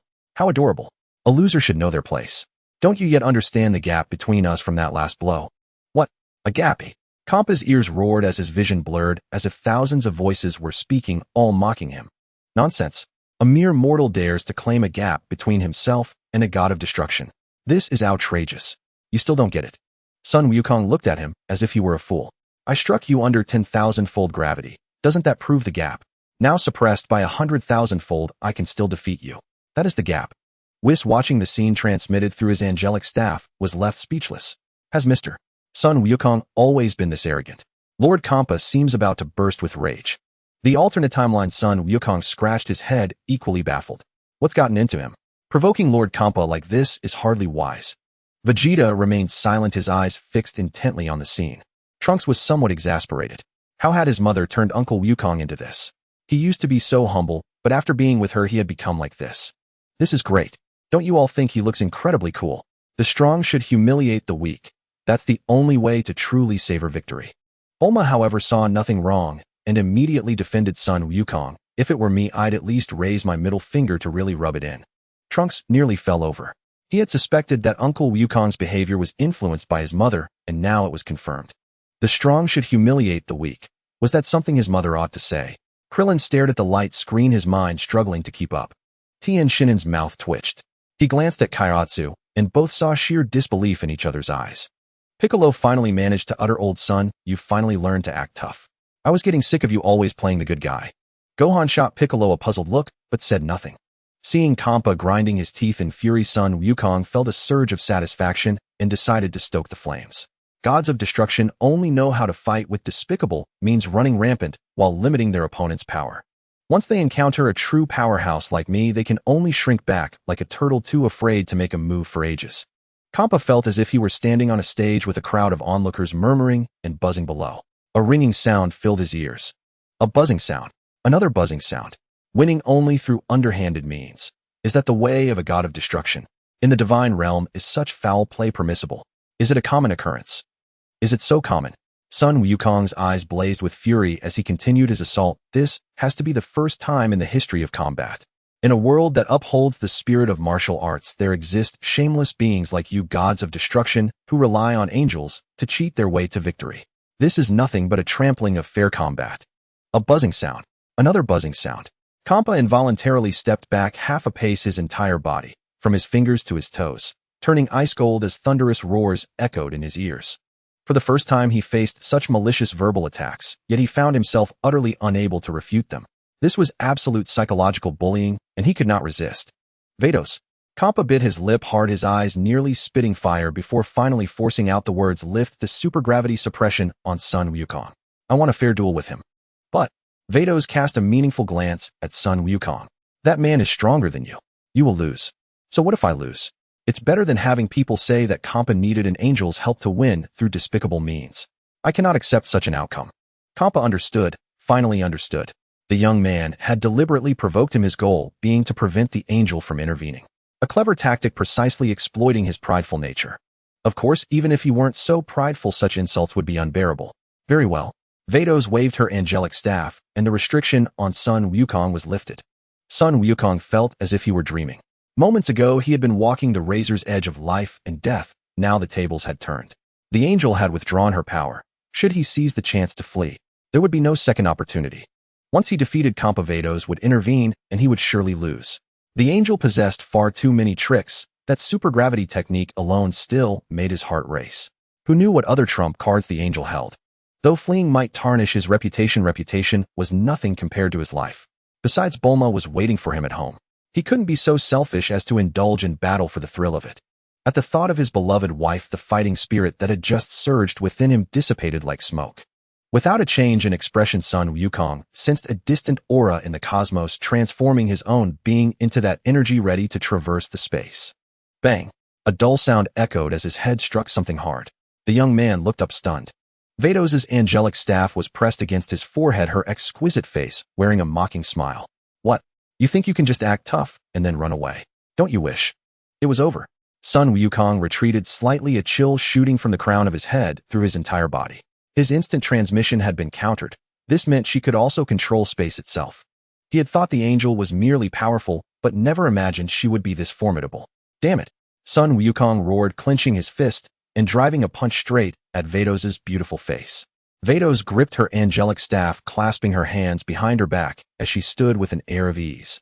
Her body, perfectly attuned to ultra instinct, automatically shifted her head to the side, dodging Son Wukong's full-force blow. She aligned her hips and waist, twisted, raised her knee, and delivered a knee strike. A boundless wave of angelic power surged directly into Son Wukong's abdomen. The young man's eyes widened in disbelief. His face turned pale as he felt as if a sharp blade were savagely slicing through his insides. A mouthful of blood burst from his lips, and the single blow knocked him back to his base form, sending him crashing heavily onto a nameless red-soiled planet. Son Wukong lay sprawled on the ground, gasping for breath like a man on the verge of death, his chest heaving violently, yet still feeling insufficient. System exchange for the third eye of evil and implanted on my forehead. At this point, only cheating would save him. Aeos, hurry up and get here. I can't hold on any longer. If you don't come soon, I'll die. The third eye of evil has been exchanged. Please check it, host. In the future timeline, Ios conjured a shimmering screen of light broadcasting Son Wukong's battle in real time. Seeing Sun Wukong knocked down by a single blow from Bardos, Bulma felt her heart clench. Unable to sit still any longer, she grabbed Io's and said, "Io's, Wukong can't hold on. That angel has made her move. If we don't save him now, he'll die." Big Bulma also watched the screen with worry, her fists clenched tightly. That angel named Bardos was truly a wicked woman. Even when little Wukong tried to flee, she ruthlessly blocked his path. Io sipped his sports drink nonchalantly and said, "It's still too early. Son Wukong still has a trump card up his sleeve. Don't worry. Even if he really dies, I can just summon Super Shenron to revive him. Can't you just rescue him directly? If it weren't for Wukong trying to get back at you, would things have come to this?" Bulma pouted, speaking with irritation. Io sighed helplessly. "How about this? If Son Wukong still can't win, I'll step in. Does that satisfy you?" "That's more like it." Bulma finally felt relieved. Son Wukong sensed the arrival of the demon's third eye. A green light enveloped his body, and in the blink of an eye he returned to normal. His body began to grow uncontrollably, even his clothes expanding proportionally. The transformation only stopped when he reached a height of nearly 10 meters. Son Wukong examined his new form with great satisfaction. Seeing this change, Whis was utterly dumbfounded. Could this be a magical artifact? Master Son Wukong's power has increased by more than tenfold in an instant, and it's still rising without end. Trunks didn't know what to say. He knew Son Wukong had a system, but pulling out a magical artifact so directly seemed a bit reckless. Bardos' pupils contracted sharply at the sight of Son Wukong's transformation. "You actually possess a magical artifact. This is utterly unbelievable." Magical artifacts had been lost long ago. Even the angel staff was a relic from ancient times. That this man could produce an artifact that enhanced power left Bardos profoundly shocked. "Surprised already? Don't cry later." Son Wukong twisted his neck and stretched his limbs. He was eager to thrash Bardos. With the demon's third eye, his confidence soared. Bardos covered her mouth and laughed. "Son Wukong, you sure know how to act tough. Just because you've obtained one magical artifact, you think you can make me cry. Isn't that a bit delusional?" "We'll only know after we try." Son Wukong's gaze burned as he fixed his eyes on Bardos. Beerus and Kampa also prepared to join the fray. With Bardos as their backing, the two gods of destruction felt their confidence swell. Kampa floated directly beside Bardos, his face twisted in rage as he roared, "Bastard! With Bardos here, your time is up."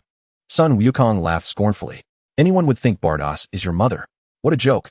Take this." Kampa ceased his argument. A sphere of destruction several times larger than a basketball court condensed in his hand and was hurled directly at Son Wukong. Son Wukong barely glanced at it. He punched the incoming sphere of destruction, shattering it instantly into countless purple particles that dissipated into nothing. "Such a petty trick, and you dare to show it off. Absolutely laughable." Son Wukong shot forward at incredible speed, appearing before Kampa and driving his fist into the god's body. His massive fist was half the size of Kampa himself, like a meteor falling from the heavens. It descended with the force of a thunderbolt, striking with devastating weight. Kampa roared in fury, unleashing the divine power within him without restraint. His destructive energy surged like a flood, and a confidence that he could annihilate everything swelled within him. With a thunderous boom, Kampa couldn't withstand even a single blow and was sent flying backward. He streaked through space like a violet lightning bolt, piercing through a yellow planet without slowing, then crashing through the core of another star. He continued this destructive path, obliterating dozens of planets of various sizes. Finally, when he came to a halt, Kampa couldn't hold back any longer. He spat out a mouthful of blood and collapsed unconscious. Son Wukong sensed Kampa's condition and sneered with satisfaction. "That's all you've got? I thought a god of destruction was supposed to be impressive. Turns out that's it. Absolutely laughable." Beerus spread his arms wide, his destructive power skyrocketing like a cheat code. He only stopped when he could no longer increase it. Feeling his power at its peak, Beerus waved his hand, conjuring thousands of orbs of destruction behind him. He kicked one like a soccer ball, sending it hurtling towards Son Wukong. Son Wukong didn't bother to block it. Instead, he used instant transmission to appear behind Beerus, sweeping his leg across the god's waist. "What a..." Beerus sensed Son Wukong's presence and was filled with terror. Beads of sweat the size of beans rolled down his forehead. His ultra instinct tried to dodge, but Son Wukong's speed exceeded Beerus' limits, and the blow landed squarely. Beerus' fate was no different from Kampa's. He lay sprawled in the vacuum of space like a dead dog. "Another piece of trash dealt with," Son Wukong said coldly. On Whis' side, the Z fighters were completely stunned. Bulma covered her mouth, a whirlwind of emotions swirling within her. Disbelief, amazement, joy, admiration, adoration, awe. If she hadn't already fallen in love with Vegeta, Bulma would have absolutely pursued Son Wukong. But she suppressed the turmoil in her heart, letting a smile spread across her face. She disliked people who were unfaithful, and she restrained herself from becoming one. She had been with Vegeta for over a decade, and they were married, a lawful couple. Even if a better man appeared, she would never cross the line. Still, she couldn't help but envy Shishi. By making just one right decision, Shishi had obtained the man Bulma had dreamed of having. Yet even a fairy tale figure like that wasn't enough for Shishi. Why did the Prince Charming in her eyes become a scumbag in others' eyes, always falling short of this or that? It was truly baffling. But given Son Wukong's current power, his timeline should have changed. She wished little Wukong could find a lover who truly understood him, so he wouldn't have to suffer every day. At least then he wouldn't want to escape, not even wanting to be revived after death, and then desperately seeking ways to train when forced back to life. Bulma had long known that Son Wukong's life wasn't easy, but her position only allowed her to be a bystander. Son Gohan clenched his fists, his face brimming with excitement. Father is incredibly strong. I never thought even a god of destruction would be no match for him. Vegeta's knuckles cracked as he clenched his fists, gnashing his teeth in jealousy. Damn it, Kakarot. To think he could reach this level. When he was a child, his father had been trampled under Beerus' foot, and he had lived in terror of Beerus ever since. Now seeing Kakarot brutally beat Beerus, how could he not be stirred with emotion? It's your turn now. Son Wukong stared at Bados, his gaze piercing. The angel before him was truly a stunning woman, her figure even more alluring than Bulma's. However, he was not one to be mesmerized by beauty. On the contrary, the woman would not hold back either. Son Wukong being able to defeat the god of destruction is indeed impressive, but at this level you cannot contend with me. Bados swept a strand of silver hair behind her ear, her expression indifferent. In that case, Son Wukong lowered his stance, clasped his hands together, and earnestly asked, "How about letting me off this time?" Bados was right. Even with the third eye of the demon, he was no match for her. Engaging in a fight could very likely lead to his demise, so it was better to test the waters first before making any plans. Master Kampa has spoken, and there's no reason to let you go. Blame your bad luck. Bados delivered the ultimatum directly. Upon hearing this, Son Wukong's expression remained unchanged. He had long prepared for the worst when Bados made her move, but facing the reality was still somewhat disheartening. With no chance to escape and no means to fight back, the current situation was truly awkward. Then let's battle. Son Wukong declared war, hoping that Ios would arrive to rescue him sooner, otherwise he might really be killed by this woman. As soon as the words left his mouth, the youth unleashed all his power. Super Saiyan 4, Super Saiyan Blue, and Ultra Instinct were all in full force. A powerful aura surged rapidly, causing the entire solar system to tremble, as if a world-destroying demon was about to make its appearance. Bados paid no mind to Son Wukong's overwhelming presence, even showing disdain. Though you have some power, it is still nothing much, Son Wukong. If Bados' angelic power was the ocean, then Son Wukong's divine energy was merely a river. Even when stacked with Super Saiyan power, it was hard to match the ocean. This was a battle without any chance of victory, an inevitable defeat. Even if Son Wukong and Bados were of equal strength, with Bados unleashing a gravity technique, Son Wukong would still be unable to fight against her. Moreover, the angel had some strange magic that could deplete his strength. The cosmic space was mostly an endless dark vacuum, yet the angel before him was so dazzling. An unmatched strength that instilled despair, a suffocating defense. Son Wukong gazed at the light and shadows coming from the distant universe, feeling somewhat dazed. But soon he knew it was time to strike. Taking the initiative had a slight advantage, but if he fell behind, he would gain no advantage at all. A white beam of light pierced through the meteorites, passing closely by Son Wukong, who instantly sprang into action, arriving before Bados ahead of the light. A ripple of blue energy spread from the space Son Wukong had left, and the entire space seemed to shatter underfoot, cracking with a loud crack. Son Wukong's massive body loomed over Bados, blocking all light behind him. A punch came crashing down from above, aimed at turning Bados into a meat patty. Bados took out her angelic staff, not even glancing at it, and simply lifted it upwards. Smack! Son Wukong's fist couldn't advance even an inch, and a sharp pain shot through the back of his hand, affecting his entire arm. His hand jerked back violently, his mouth gasping as he tried to soothe the swelling. Damn, that hurts. Before the youth could continue complaining, a fierce cold wind blew in, and a white high heel had already kicked him in the face. Bang! Son Wukong was kicked away, and before he could crash into anything, Bados transformed into a streak of white light, rapidly moving to stand before him, delivering a downward kick to his forehead. Boom! With a loud explosion, Son Wukong crashed directly into a yellow planet primarily composed of gas. Just a few thousand meters, and the bone-chilling coldness had already swept over him. Everywhere was a freezing expanse of rare gases constantly colliding with his body. If it were an ordinary person, even wearing the most advanced space thermal suit, they would turn into an ice sculpture in half a second. Aya! Son Wukong roared fiercely, clasping his hands to his chest and suddenly forcing them apart, unleashing a vast and powerful blue aura. In an instant, it shattered the entire planet, scattering it across the cosmos. The third eye of the demon emitted a green glow, instantly enveloping Son Wukong's body, healing the injuries he had just sustained. Oh, this magical artifact also has the ability to heal injuries. How impressive. Battles was slightly surprised, raising an eyebrow. It seems I'll need to spend a little more time on this. Son Wukong closed his eyes, clenched his fists, tightly harnessing every ounce of strength in his body. Only in this way could he hold on a little longer. Battles came again, a fierce leg strike aimed at Son Wukong's face, faster than light and sharper than a knife. Son Wukong was completely unable to dodge, his heart filled with terror. He raised his right arm high above his head, using Ultra Instinct to enhance his arm's physical strength, bracing himself to block Battle's kick. Crack! Son Wukong's arm was brutally kicked off, flying away and vanishing into the cosmos. Aya! Son Wukong's pupils shook, blood vessels bursting as he howled in agony, curling his body as his left hand clutched his right arm. His right arm felt as if it were on fire, pierced by countless needles. The spectators were stunned. Even Weiss' expression changed, for he had realized Son Wukong's true identity. Through the images transmitted by the staff, Battles also knew, yet she still showed no mercy. Bulma's face changed drastically as she could no longer sit still, grabbing Weiss and gasping. Weiss, hurry. Save Wukong. He's not going to make it, he's going to die. She looked at the scene on the light screen, her face pale. If it weren't for Bulma's complete lack of power, she would have rushed out to save Son Wukong long ago. Weiss shook his head, pointing at the third eye of the demon on Son Wukong's forehead, explaining the magical artifact attached to Son Wukong can heal injuries. If it's not a fatal wound, he won't die. But Bulma looked at Weiss pleadingly, but Wukong is already in so much pain. He was clearly begging for mercy just now, yet Battles wouldn't let him go. If we let this go, Battles will definitely kill Wukong. Weiss remained indifferent. Angels are neutral and do not interfere with good and evil. Battles is acting on Master Kampa's orders, which is why she can intervene. Bulma slammed her fist on the armrest of the chair, shouting angrily that Kampa is truly despicable, calling Battles to join forces against Little Son.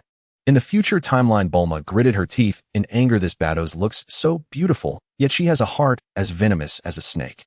Little Son is about to be beaten to death by her. Bulma saw Son Wukong's dire situation and then glanced at Io's, discovering her playing a mobile game. She snatched the phone from her. Io's, Wukong really can't hold on anymore. If you don't make a move, he will truly die. Bulma placed her hands on Aya's shoulders, enticingly saying, once you save Wukong, I'll take you shopping for the latest clothes and the most fun games. How about that? Io's nodded. All right.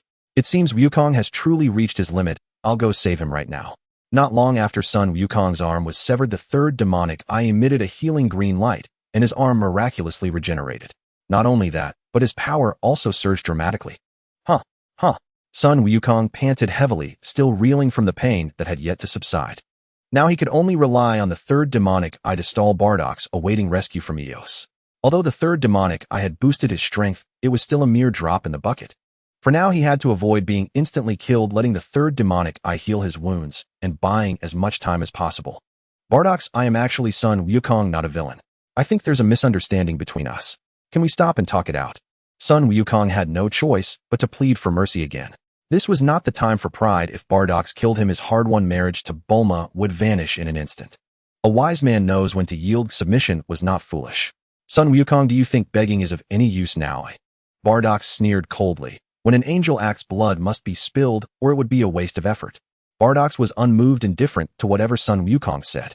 She was like a killing machine. Once the command was given, she had to take a life.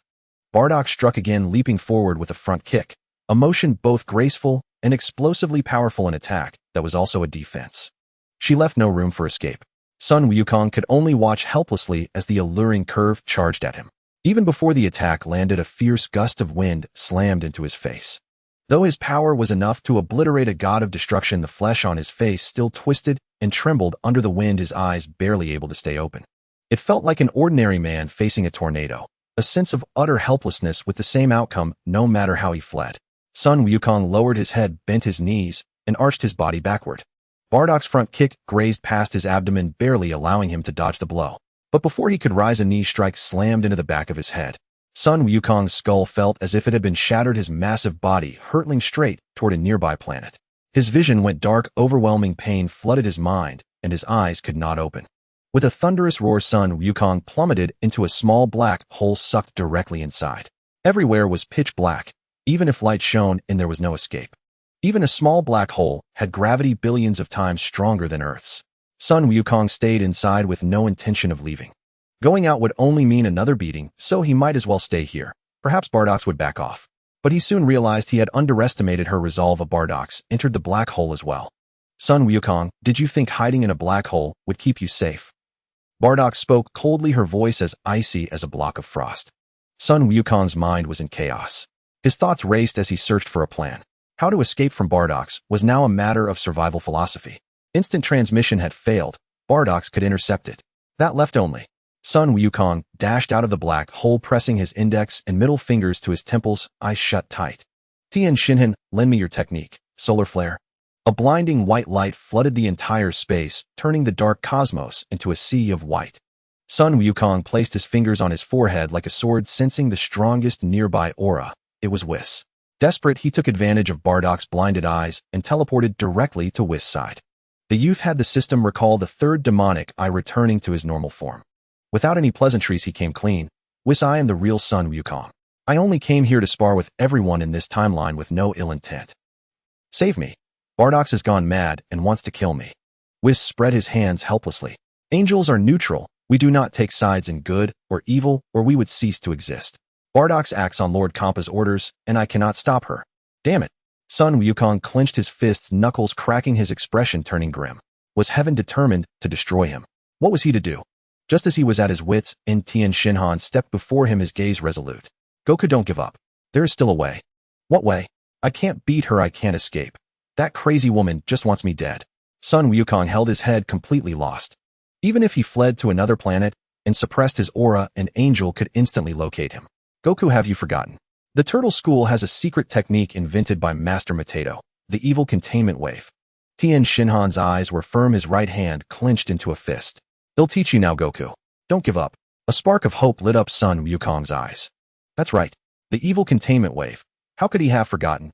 The youth immediately grabbed Tian Xinhan's arm, his eyes burning with a thirst for knowledge. Tian, please teach me.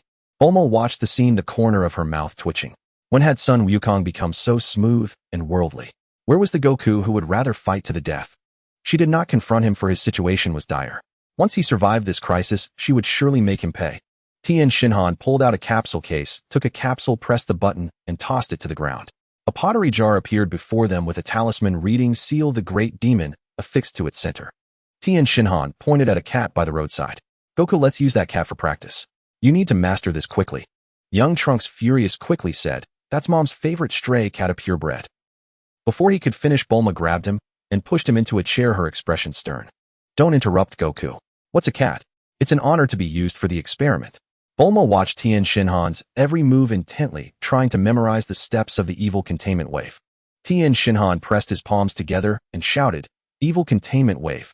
As he spoke, he parted his hands and aimed at the black cat. A force of order emerged from his palms, and a green vortex materialized out of thin air, exuding a suffocating, terrifying aura. As the vortex targeted the black cat, a sharp yowl was heard. The cat was seized by the green whirlwind, frozen in place.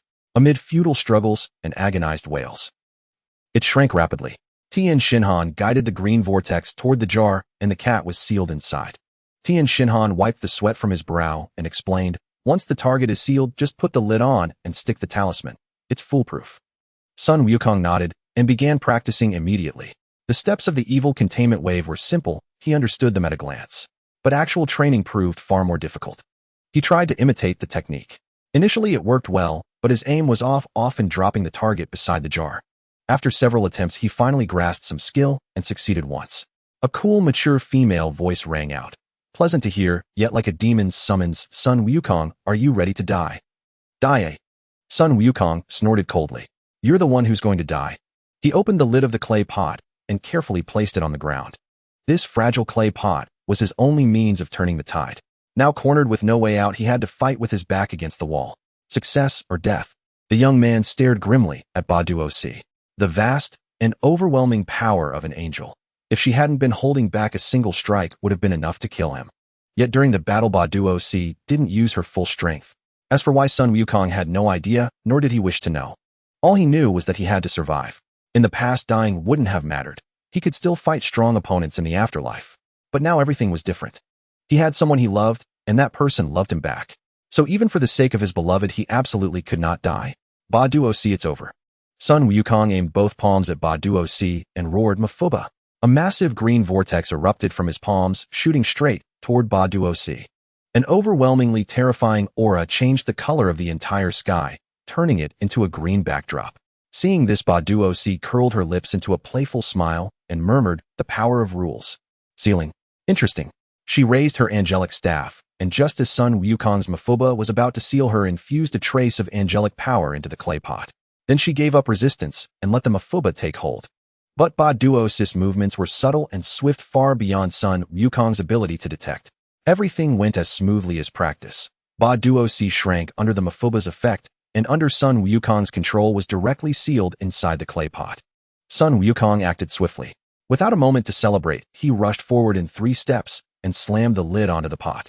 Seeing no unusual reaction from the pot, he finally let out a long sigh of relief. He wiped the fine beads of sweat from his forehead, patted his chest, and felt immense relief. Ba Duo Si, you're certainly powerful, but in the end you were too careless. Sun Wukong felt that this was a true battle, life hanging by a thread, ultimately won by his trump card. Tien Shinhan's eyes welled up with tears as he said emotionally, "In the past you always saved me, Wukong. Finally I have a chance to repay you." "Not at all." Sun Wukong waved his hand and bowed to Tien Shinhan. "I'm sorry for what I did to you earlier. I came here to complete a commission. Please forgive me." Tien Shinhan shrugged nonchalantly. "What are you saying, Wukong? We're good friends. There's no need for formality." Kaiatsu nodded as well. Piccolo crossed his arms and gave Sun Wukong a faint smile. Gohan walked over and embraced Sun Wukong tightly. "Dad, are you doing well in your world?" Sun Wukong was momentarily at a loss for words. Should he say yes or no? One thing was certain, he was doing very well. Being with Bulma brought him immense joy, as carefree as his childhood on Mount Pozu. Not only that, but Bulma also cared for him deeply. If a perfect wife scored 100 points, Bulma would be 120 in his heart. But seeing Gohan's expectant gaze, Sun Wukong didn't know how to answer. He couldn't exactly say that he hadn't married Shishi, but had married Aunt Bulma instead. Sun Wukong suddenly felt that compared to Bulma, he was far too cowardly. If Bulma were here, she would surely confess directly. But Sun Wukong simply couldn't do it. He didn't dare say a word. At that moment, Trunks walked over, grabbed Sun Wukong by the shoulders, and asked urgently, "Uncle Wukong, how is my mother?" As he spoke, he winked at Sun Wukong. Sun Wukong understood instantly and began to play along. "Oh," Sun Wukong slapped his forehead. "Look at my memory. Your mother is fine. She's doing very well. I saved her the moment Black Goku attacked. You wouldn't know this, and that's normal. From the very beginning, this matter had been kept from Trunks. If the truth ever came out, this was the explanation they had prepared." Android 18 also walked over, pointed at Sun Wukong, and glared fiercely. "You could have just pretended to be Black Goku, but did you have to kick me in the face? Don't you know women care most about their looks?" Sorry. Sun Wukong pressed his palms together and bowed repeatedly in apology. "I'm really sorry. Things were urgent at the time, and I didn't think it through." Krillin lightly punched Sun Wukong on the arm and snorted. "You bastard Wukong. Did you see how strong everyone is in this world and just want to fight?" Huh. Sun Wukong, who had been struggling for an excuse, followed Krillin's lead. "That's exactly it. Mainly Trunks has been fighting alone all this time with too little practical experience. I can also serve as a reference for him." Vegeta stood up, walked over to Sun Wukong, and scrutinized him from head to toe. "Kakarot, you look very young. How can someone so young be so powerful?" "It's because I trained with an angel. That's how I learned Ultra Instinct." Sun Wukong answered truthfully, though he held back some details. When the pleasantries were mostly over, Bulma sat down on a chair, leaned sideways, rested her chin on her hands on the armrests, and called out to Sun Wukong, "Little son, come here a moment. I have something to discuss with you." "Okay." Sun Wukong's heart sank. Earlier, when Bulma had exposed his identity, he not only refused to admit it, but had also repeatedly contradicted her, making her lose face. The young man's eyes darted rapidly as he quickly crafted a response in his mind. Sun Wukong walked over slowly and sat down beside Bulma. Contrary to his expectations, Bulma didn't appear furious. Instead, she smiled with narrowed eyes, looking quite pleased. "Wukong, how have you been lately?" Since it was a private conversation, everyone kept their distance. Bulma didn't stand on ceremony and asked directly. "Pretty good. I've been very happy." Sun Wukong answered honestly. "Is that so?" A flicker of disappointment crossed Bulma's face for an instant, quickly replaced by a smile. She continued, "Wukong, your life seems different from this world's version. Can you tell me about your experiences?" Here it comes, the killing blow. He couldn't answer that honestly. If Bulma found out he had married the past version of her, who knew how she'd react? And with this world's version of himself also present, things would only get worse if the truth came out. Just as Sun Wukong was frantically fabricating a story in his mind, a cold female voice came from the Mephibosealed clay pot. Son Wukong, having a nice chat. I deliberately gave you some time to settle your affairs. I assume you're about done. What? Sun Wukong's face drained of color as he stared at the clay pot in disbelief. It felt like the sky was falling. In a flash, Sun Wukong made a frantic decision. He lunged forward and clamped his hand over the jar. I will never let you out. Sun Wukong declared, unleashing his full power to reinforce the earthen jar with his aura. Yet it was all in vain. Bardock's had been waiting for this moment all along. To emerge and disrupt the festivities when everyone was at their happiest, satisfying her peculiar sense of mischief. Boom. The jar burst open, sending Sun Wukong tumbling to the ground, landing face first in the dirt. He wiped the mud from his lips and looked up at Bardock, who was covering her mouth, barely containing her laughter. An uncontrollable dread crept through him, chilling him from fingertips to toes. Could it be? She's been toying with me all along. The thought struck Sun Wukong like a thunderbolt, leaving him utterly dismayed. Whis finally rose, his towering frame shielding Sun Wukong as he met Bardock's gaze with a smile. Sister Bardock's, long time no see. Whis, have you come to plead for Sun Wukong? Bardock's expression soured. Lord Kampa just ordered me to act. I can't simply let this slide. Hearing the exchange between the two angels, Sun Wukong's fear subsided slightly. Whis stepping in was within reason. Given the deep bond he had witnessed between Whis and Bulma, it was likely on her behalf. Mr. Sun Wukong is not a villain. If an angel were to subdue him, it would defy the Grand Minister's teachings. I doubt you wish to be scolded by him, sister. Whis remained composed and graceful, speaking at a measured pace. That's true. Very well then. Bardock exchanged a look with Whis, grasping the situation. She had never intended to kill Sun Wukong, otherwise he wouldn't have survived this long. Seeing this, Sun Wukong let out a long sigh of relief.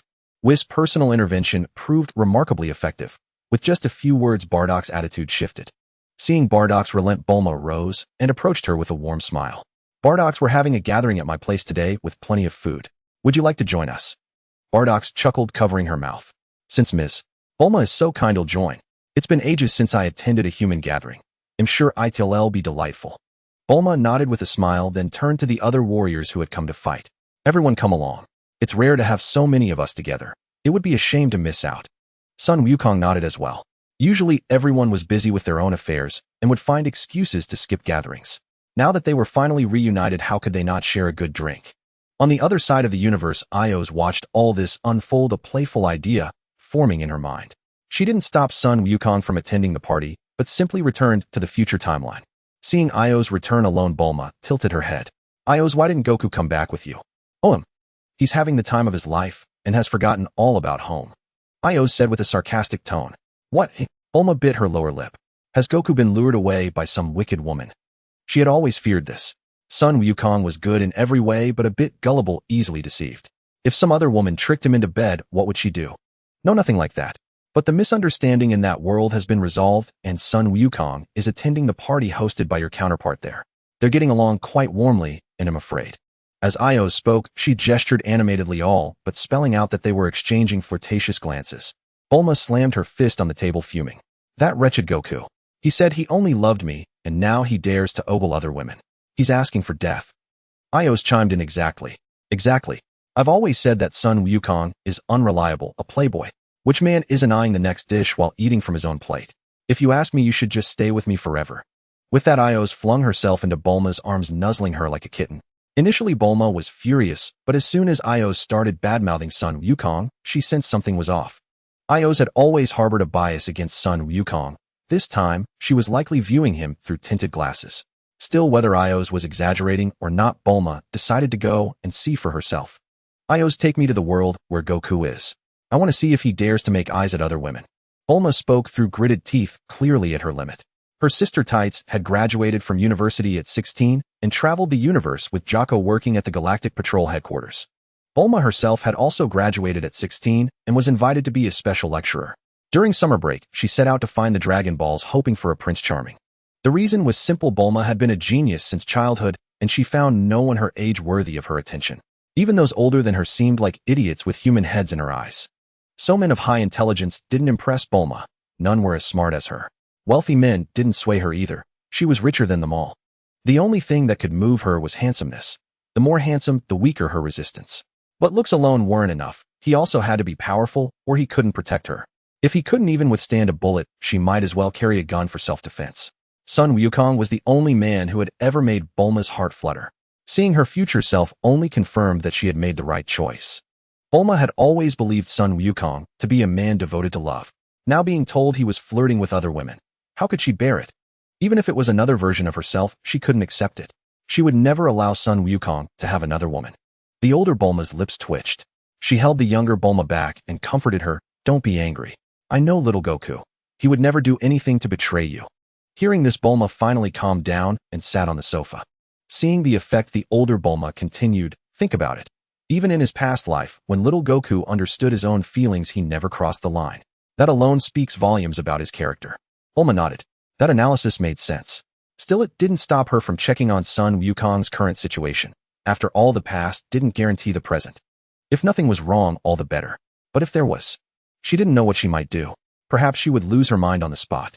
Bulma considered herself a selfish woman, unwilling to share her man with anyone else, even if it was another version of herself. After all, Son Wukong had said he loved only her. If he were involved with another woman, wouldn't that mean he had broken his promise? Son Wukong had said that what he promised he would always fulfill. Now was the time for him to keep his word. Big Bulma reached into her white lab coat, pulled out a pack of cigarettes, took one out, and placed it between her lips, then fished a Zippo lighter from her pants pocket. With a flick of her wrist, she spun the lighter in the air, tracing a few elegant silver arcs before catching it and flipping open the lid. A sharp click sounded as the lighter ignited the cigarette. Big Bulma took a deep drag, letting the smoke swirl in her lungs before exhaling slowly after a long moment. She had always smoked. When she missed Son Goku, when the city was destroyed, when she faced difficulties building the time machine. Before she knew it, whenever something troubled her, she would light one up and lose herself in the haze. Just moments ago, as she advised Bulma, her heart harbored thoughts entirely different from her words. She too was a woman yearning to be loved. But why must this world punish her so cruelly for a single mistake? Every choice she made after that was optimal, yet fate never favored her. Could all her efforts truly not outweigh that one error? Why must she suffer punishment after losing everything? The cigarette vanished quickly, and at some point Bulma gazed at her face, reaching out to touch it. With eyes full of understanding and pity, she said, "Sister, don't be sad. I know you love Goku, but I can't give him to you. I think you would make the same choice in my place." Big Bulma froze for a moment, then shook her head. "I love the Sankan of this world. He died long ago from viral heart disease. To revive him, I not only developed the time machine, but also pushed medical research to create a cure for viral heart disease." Trunks always thought the cure came from technological progress, not knowing that in a post-apocalyptic world, survival itself was a struggle. Who would invest massive resources into researching a cure for a rare disease? As she spoke, Big Bulma let out a laugh of release. "Thank you." Bulma took Big Bulma's hands and pressed them to her own cheeks. "If not for you, this world would never have seen Son Goku again." Io said that in every timeline, Son Goku was destined to die from viral heart disease. Only you succeeded across all parallel worlds. You created a world where Goku lives. Is that so? Big Bulma smiled bitterly. Only one world succeeded. Yes, only you. Because you succeeded, I could see Goku again, and I met the one I love. Bulma hugged Big Bulma tightly, though the heavy smell of tobacco made her uncomfortable. "You should quit smoking, sister. It's bad for your health, especially the way you inhale. But smoking has become a habit. I can't quit even if I want to." Big Bulma smiled wryly. Trunks had tried to persuade her before, but she never stopped. She started smoking because she was naturally open-minded, never shying away from such things. Later, she needed nicotine for a fleeting illusion of happiness. "Goku doesn't smoke. He wouldn't want to see you like this. Do you want him to look at you with disgust?" Bulma said slowly. Big Bulma froze, surprised by this novel approach. Using Son Goku's aversion to smoke to convince her. She had to admit it was remarkably effective. Big Bulma imagined Son Goku seeing her smoke, covering his nose with undisguised disgust. Her heart felt pierced by a sharp blade, a searing pain. Final try. Big Bulma relented, unable to bear the imagined scene. "Then sister, come with me to the world where Goku went. Everyone is there. I think you'd want to see how Vegeta has changed too." "All right. I'm actually curious about the gentle Vegeta Trunks mentioned. Let's go together." They began to open up their conversation, shifting from life to technological research. They discussed how many functions a device should have, where to hide a display, and where to place speakers for the best sound. "Sister, you're truly amazing." Bulma gave a thumbs up. "You're not bad either." Big Bulma found herself unexpectedly happy. Her past self was so full of energy, easy to talk to about anything. The cross-time gathering had begun held in the courtyard outside Bulma's house. Kakarot, fight me. Vegeta issued a challenge as soon as he had a moment. Vegeta, not now. I've been fighting too long, and I'm tired. Why don't you find the other me? Son Goku clasped his hands apologetically. He had been harsh with Vegeta in their earlier fight, so now he had to play the humble one. Vegeta snorted. I can fight the other you anytime. No rush. Bulma was surprised. Goku, you're actually turning down a fight. Aren't you a battle maniac? Maybe I've fought enough for now, and my battle lust is satisfied. I just don't feel like moving. Son Goku slumped over the table, completely drained. He had never liked gatherings having to deal with too many people. If Bulma weren't the host, he wouldn't attend any party at all. She grabbed his arm and pulled him up, frowning. Goku, what's wrong? Are you sick? Seeing him listless as soon as he arrived, Bulma grew worried. No, it's just, I don't like crowds. Dealing with people is too troublesome. Son Goku confessed the truth he had long suppressed. He had never admitted it before, fearing it would seem unsociable among friends. But now he no longer cared. If he didn't like something, he said it outright.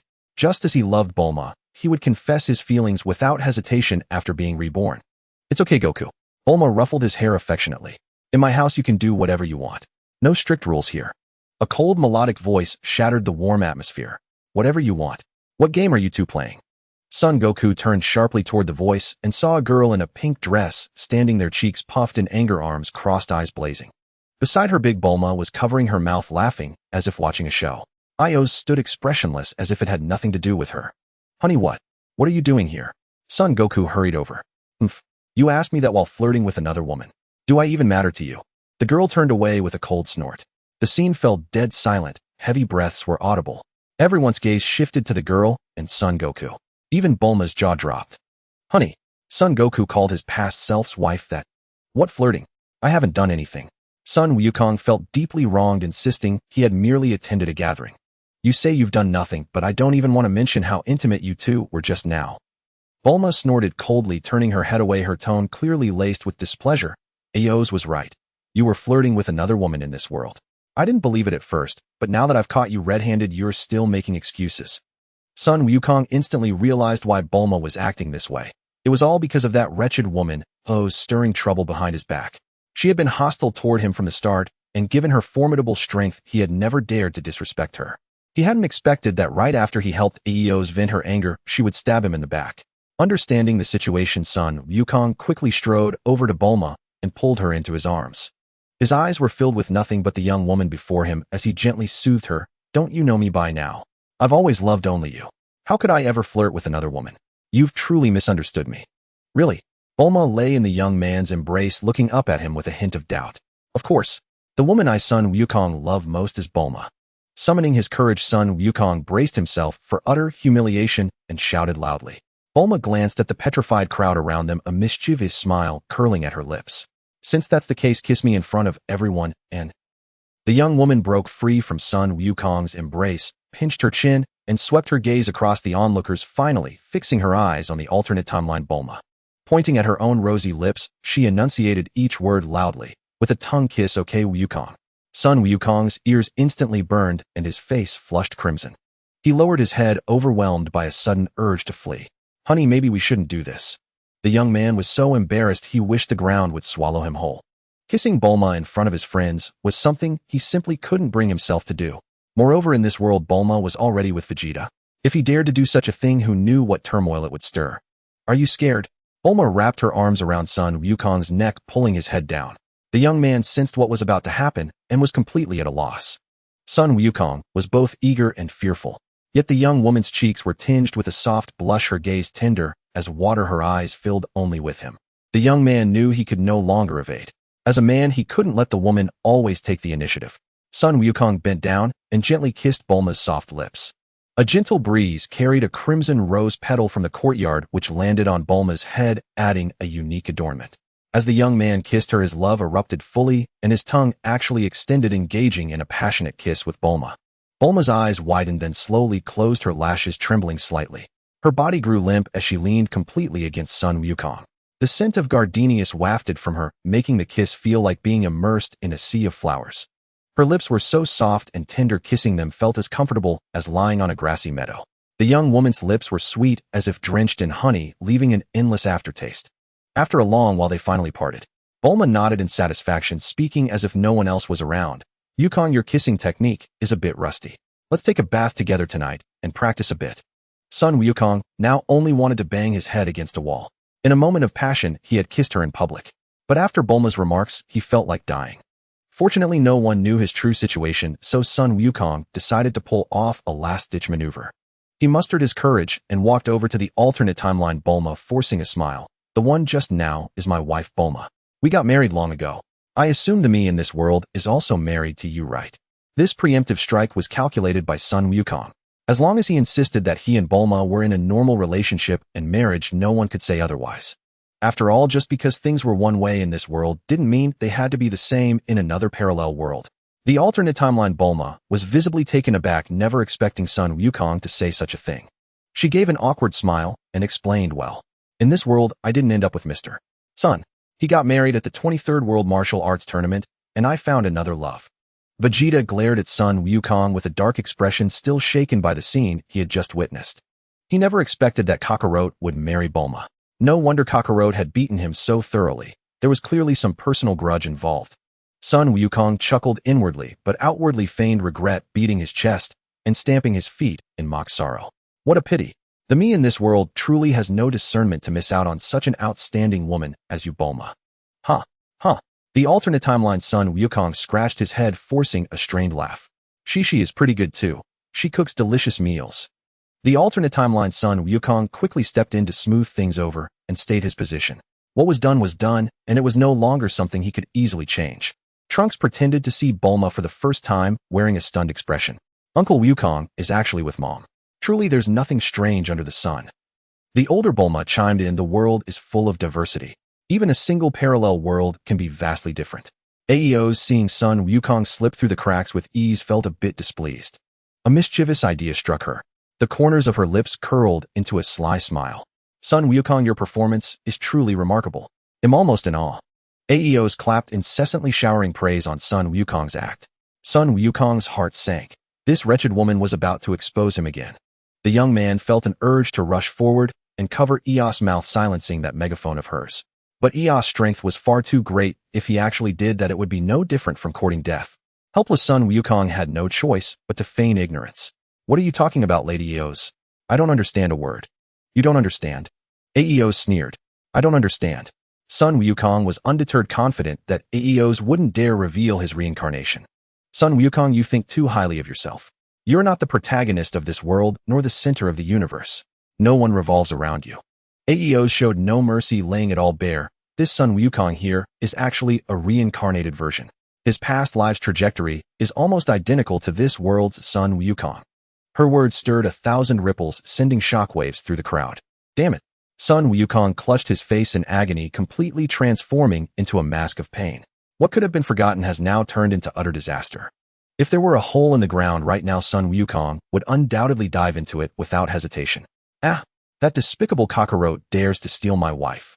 Vegeta was utterly enraged, his eyes bulging with fury. The alternate Son Wukong looked incredulous, murmuring to himself, rebirth. It seems similar to my life trajectory, which means.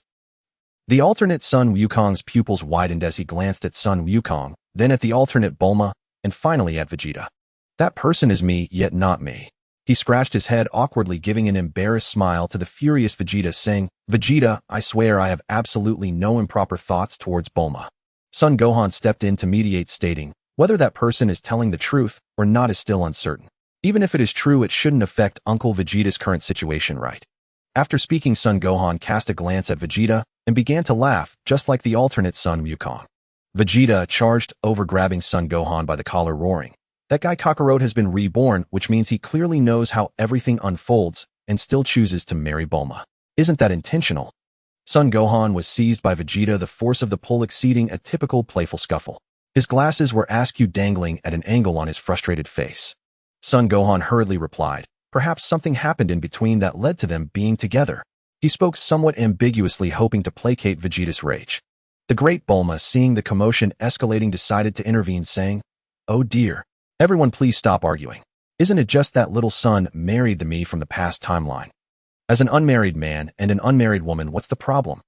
Bulma nodded, adding, does that mean if this world's me marries you, all the MES from other worlds belong to you? Vegeta was covered his mouth, almost laughing out loud. After everyone had said enough, he stepped in as the mediator, stating, "This indeed reflects poorly on Mr. Wukong," as he knew the developments, yet still attempted to intercept Ms. Bulma. Now that the matter has come to light, this conflict arose. The alternate Bulma tilted her head, looking at the little girl who instigated the trouble. She had short sea blue hair, a subtle smile playing at her lips, dressed in a red Lolita dress. Io, seeing the chaos unfold, finally stood up, laughing heartily, and after catching everyone's attention, he stopped. "I was just teasing everyone. There is no rebirth. It was all my fabrication." Io slowly ascended, arms outstretched, and declared, "Release." The power of time was completely unsealed, and his form transformed into that of an adult. The adult Ios had a mature figure, and his attire changed into battle-style clothing. He wore a red bodysuit draped in a blue cape. "I am the god of time, overseeing this multiverse, all infinite timelines, and every continuously splitting possibility of all countless parallel universes. Ios, the god of time. The reason Son Wukong married Bulma is simply that I believe Vegeta is not worthy of my sister Bulma, that's all." Ios looked down at Vegeta with a disdainful smile, directly raising a middle finger in provocation, saying, "If you disagree, come find me directly." Vegeta could not tolerate such provocation and immediately clenched his fists, wanting to punch Ios in the mouth. The alternate Bulma shouted, "Don't go, Vegeta." She had just seen how carefully Son Wukong treated Ios, while Ios showed no respect for him at all. This indicated that Ios was extremely powerful. A reckless move by Vegeta could lead to irreversible consequences. While the speculation might not be entirely accurate, better safe than sorry. "Alright, fine." Upon hearing this, Vegeta instantly halted. Even though his heart was filled with rage, he refrained from acting impulsively. "But this woman named Ios is toying with me, Vegeta, and I will not let it go easily." Vegeta assessed Ios' energy, determining it to be at the level of an ordinary Kaishin, which allowed him to speak so boldly. Coupled with Ios claiming to be the god of time, this only reinforced his judgment. Ios scoffed, her sea blue eyes devoid of warmth, slowly raising her right hand adorned with a red glove, pointing her index finger at Vegeta, and coldly asking, "Vegeta, you foul creature, who were you just insulting?" The alternate Bulma's pupils suddenly contracted, sensing danger. Before she could intervene, Vegeta had already reached his limit, coldly laughing. "Whoever speaks is the one being insulted. With courage comes no reward, only punishment." Ios burst into laughter, finally seizing her opportunity. She had always found these Saiyans displeasing, enjoying stirring up trouble. The past timelines, Vegeta had been taught a lesson by her, and now she finally had the chance to do so again. With a whoosh, Ios' index finger pressed against Vegeta's forehead. "Vegeta, you Saiyan who is as weak as an ant, yet dare to challenge me. Could this be the nature of Saiyans?" Ios stood just a hand's breadth away from Vegeta, her head slightly bowed as she looked down on him with disdain in her eyes. Vegeta tilted his head slightly to evade Ios' finger, veins bulging on his forehead, roaring, "You are just an ordinary Kaishin, yet you dare to shout in front of me, Vegeta, seeking death." "Oh." Ios was somewhat surprised by Vegeta's reaction. "What do you intend to do about it? Do you wish to fight me? Don't joke, I am a god while you are merely a human." "Mph. Ha. Vegeta scoffed and laughed. "A mere Kaishin speaks so arrogantly. If one didn't know better, they might think you are formidable." In Vegeta's eyes, there was little difference between her and an ant. The last Kaishin was also particularly pretentious, exuding an air of dominance that intimidated him. In the end, a worthless being frightened him, and upon encountering the demon King Dubra, he acted as if he had seen the devil. Now another Kaishin appeared before him, acting superior. With his power having dramatically increased, he naturally viewed Ios as a joke. "Is that so? Am I Ios just an ant in your eyes, Vegeta?" Ios momentarily questioned if her ears were faulty, wondering how Vegeta could be so arrogant. "You heard me correctly. What is a Kaishin compared to me, Vegeta?" Vegeta sneered. Son Wukong did not stop the fight from happening, as he clearly felt everyone's attention was completely captivated by the conflict between Ios and Vegeta. Even if he didn't go along with it, he should at least watch the tiger fight on the mountain. Vegeta must suffer for being so arrogant and looking down on others. It wouldn't be bad for Ios to teach him a lesson, and Son Wukong also enjoyed watching Vegeta's fighting performance. "Vegeta." Kranoa Bulma's face darkened as she roared, "I told you to stop." Vegeta was taken aback, turning to look at Kranoa Bulma, only to find her expression extremely displeased. Fine. Though Vegeta did not understand why Kranoa Bulma was so insistent, he relented. With that, he made to leave. Ios raised an eyebrow slightly. This was entirely different from what she had anticipated. Wasn't Vegeta supposed to be an exceedingly arrogant man? She had suppressed her power to the level of a supreme Kai and acted so provocatively. Logically, Vegeta should not have reacted this way. Could it be that this Vegeta was nothing but a henpecked husband? Even with a raging battle lust within him, the moment Kranoa Bulma spoke a single word, he immediately ceased. Forget it, continuing to provoke him was utterly pointless. Vegeta, for Bulma's sake, I'll spare you this time. If you dare offend me again, it won't be so simple. Ios reverted to her lowly form and crashed into Bulma's embrace like a red cannonball. Kranoa's son Goku, seeing that the fight had not broken out, tilted his head and asked in confusion, "Hey, Vegeta, why did you back down? Bulma told me to stop twice. If I still dare to fight, I'm afraid I'd be sleeping on the couch from now on." Vegeta said helplessly. Huh. Kranoa's son Goku was somewhat bewildered. You can sleep on the bed. Sigh. Vegeta let out a sigh. Talking to an idiot like you is pointless. How should he explain it to Kakarot? Perhaps Kakarot being with Shishi was fine after all. Only someone like Shishi would tolerate such idiocy from Kakarot. If it were Bulma, she would have knocked him out long ago. By the way, what were the me and Bulma from the past timeline doing? Kranoa's son Goku asked, puzzled and curious. Isn't it just kissing? You mean you've never done it?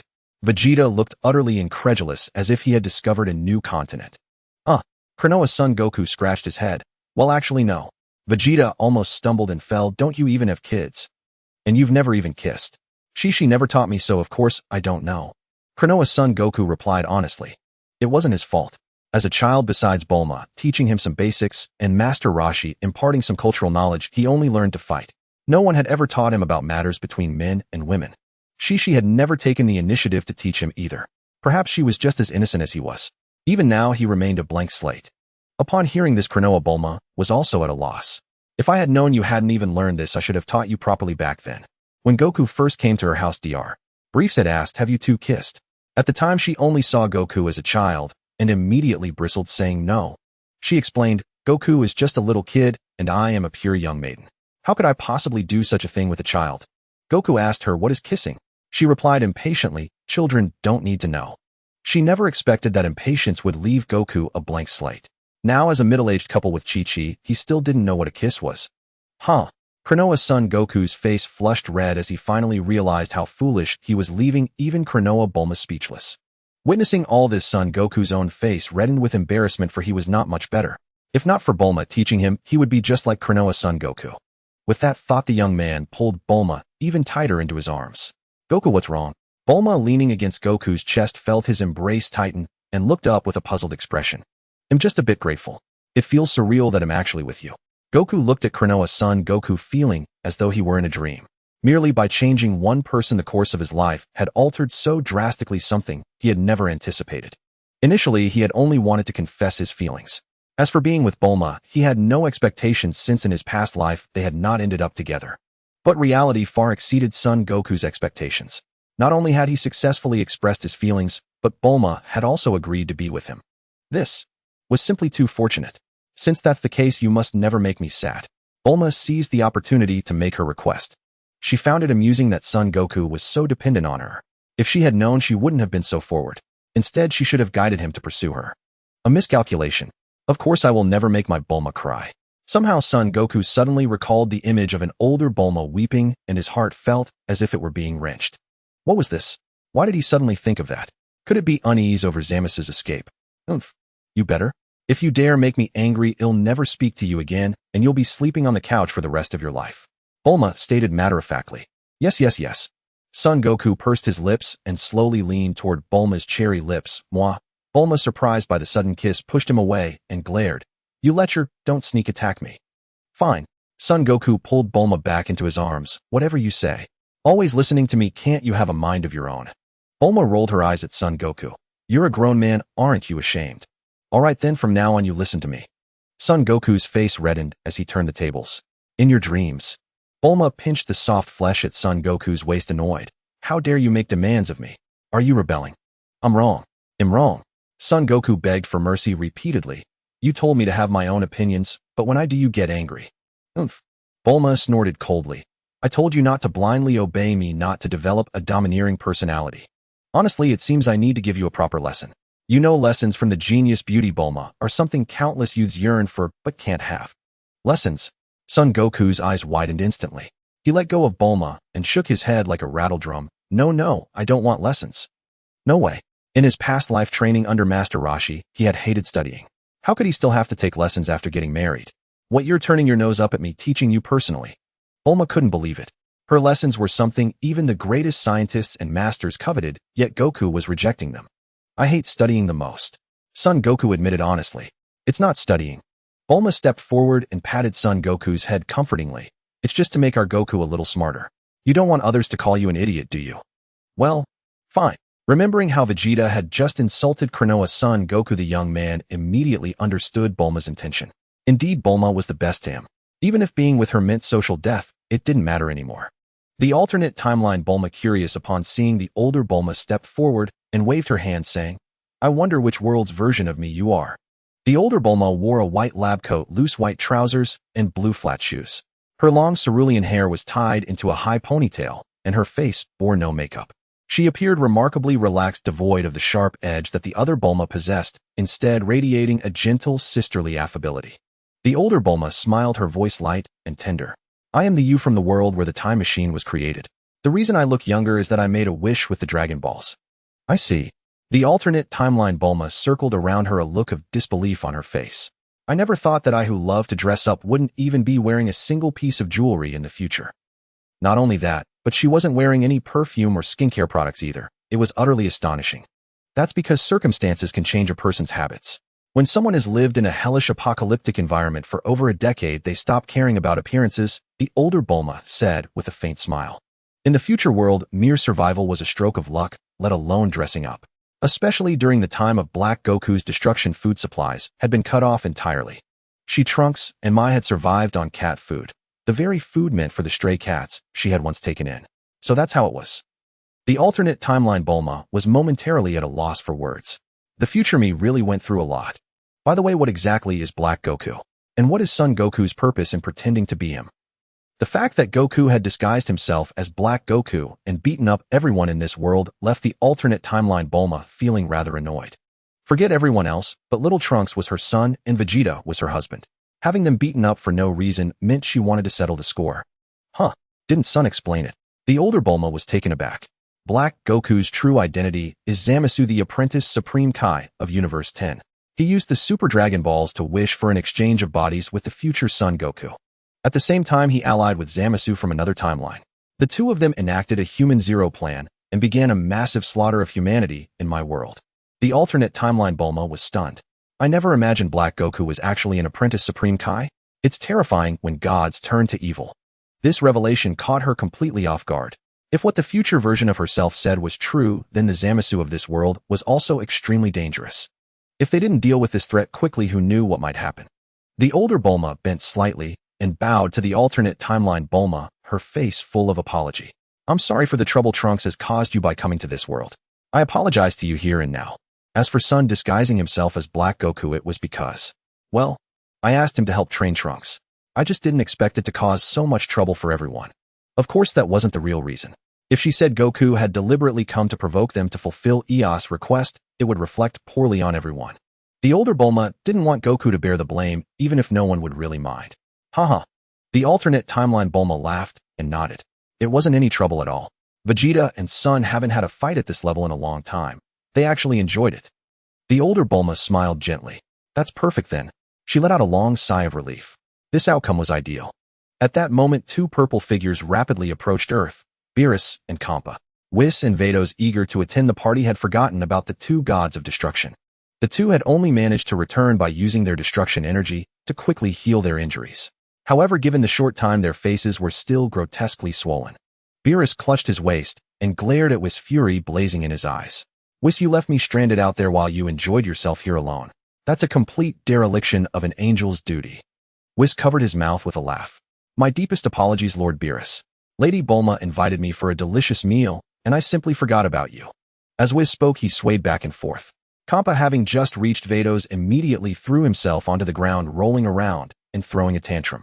"Vados, how dare you forget about me, a god? I'm angry, absolutely furious." Vados sighed and pressed a hand to her forehead in exasperation. "Lord Kampa, please don't act like a child. You're completely lacking the dignity of a god of destruction. And there are mortals watching." Mortals? Kampa finally realized the situation.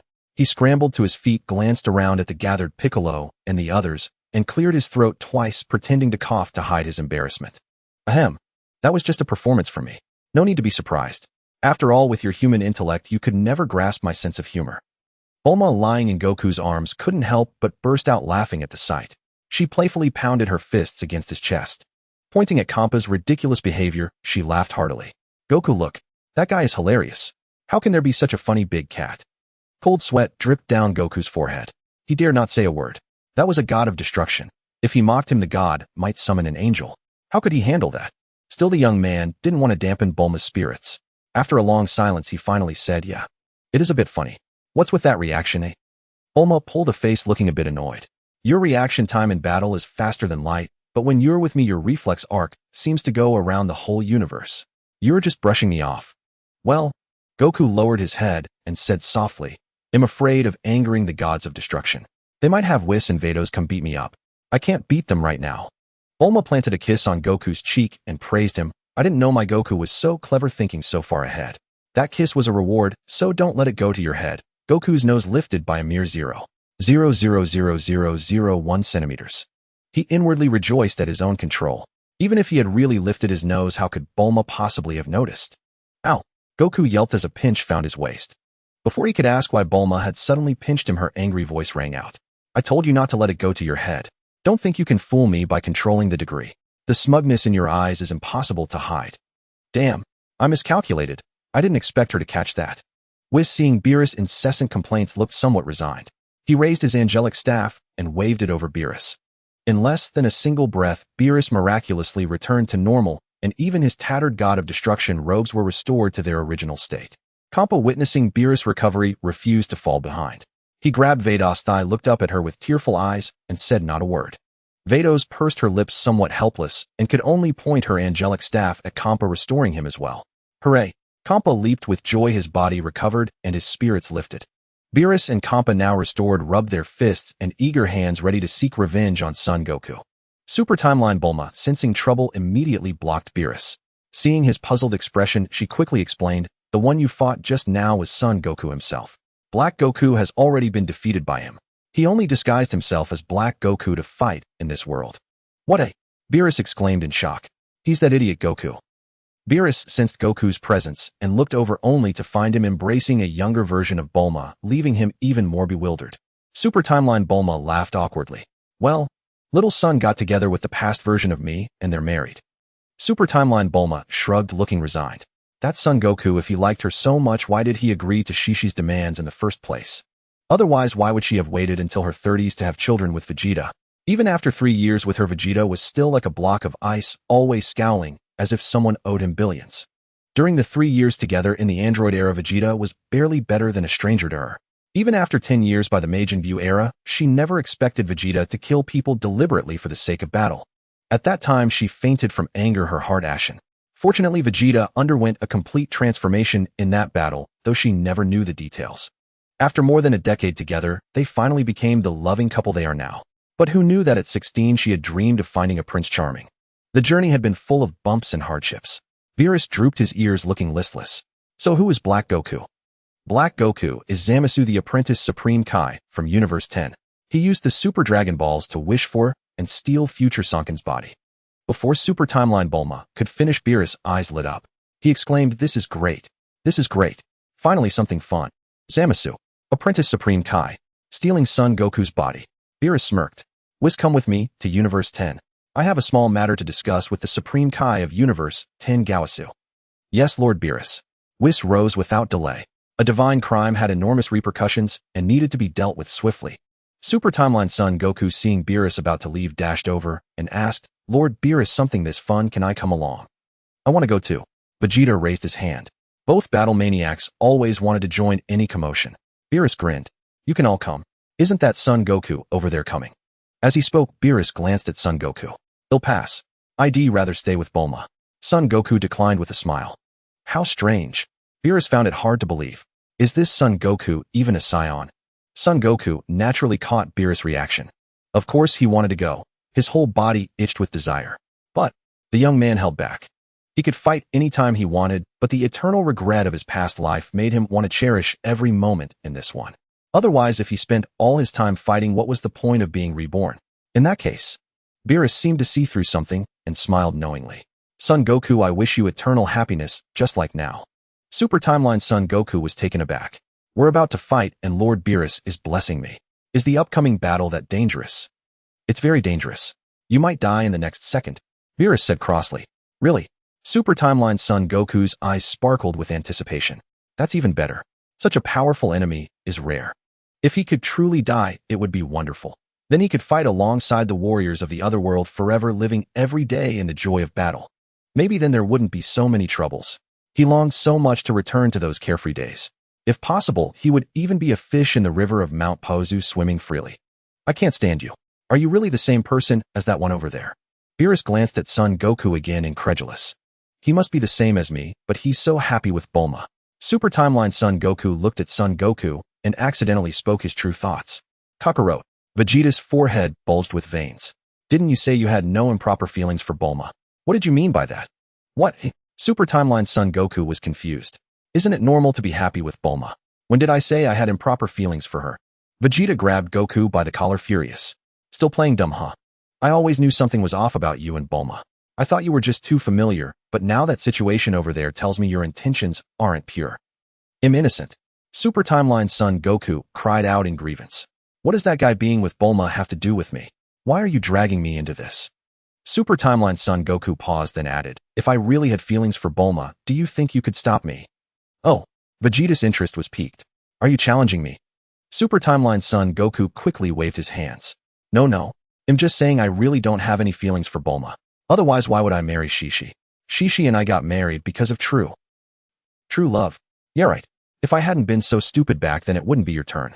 Damn it, you're the one who got lucky and still acts smug. Hearing this, Vegeta breathed a sigh of relief. At least this world's Kakarot was safe. Otherwise, with that guy's instant transmission, he could find Bulma anytime and Vegeta would have no place to cry. Bulma lifted her head and glanced at Son Goku. The young man's Adam's apple bobbed as he looked toward Beerus and the others, his eyes brimming with anticipation. Such obvious longing naturally did not escape Bulma's notice. The girl broke free from Son Goku's embrace, cupped his cheeks with both hands, and smiled, saying, if you want to go, then go.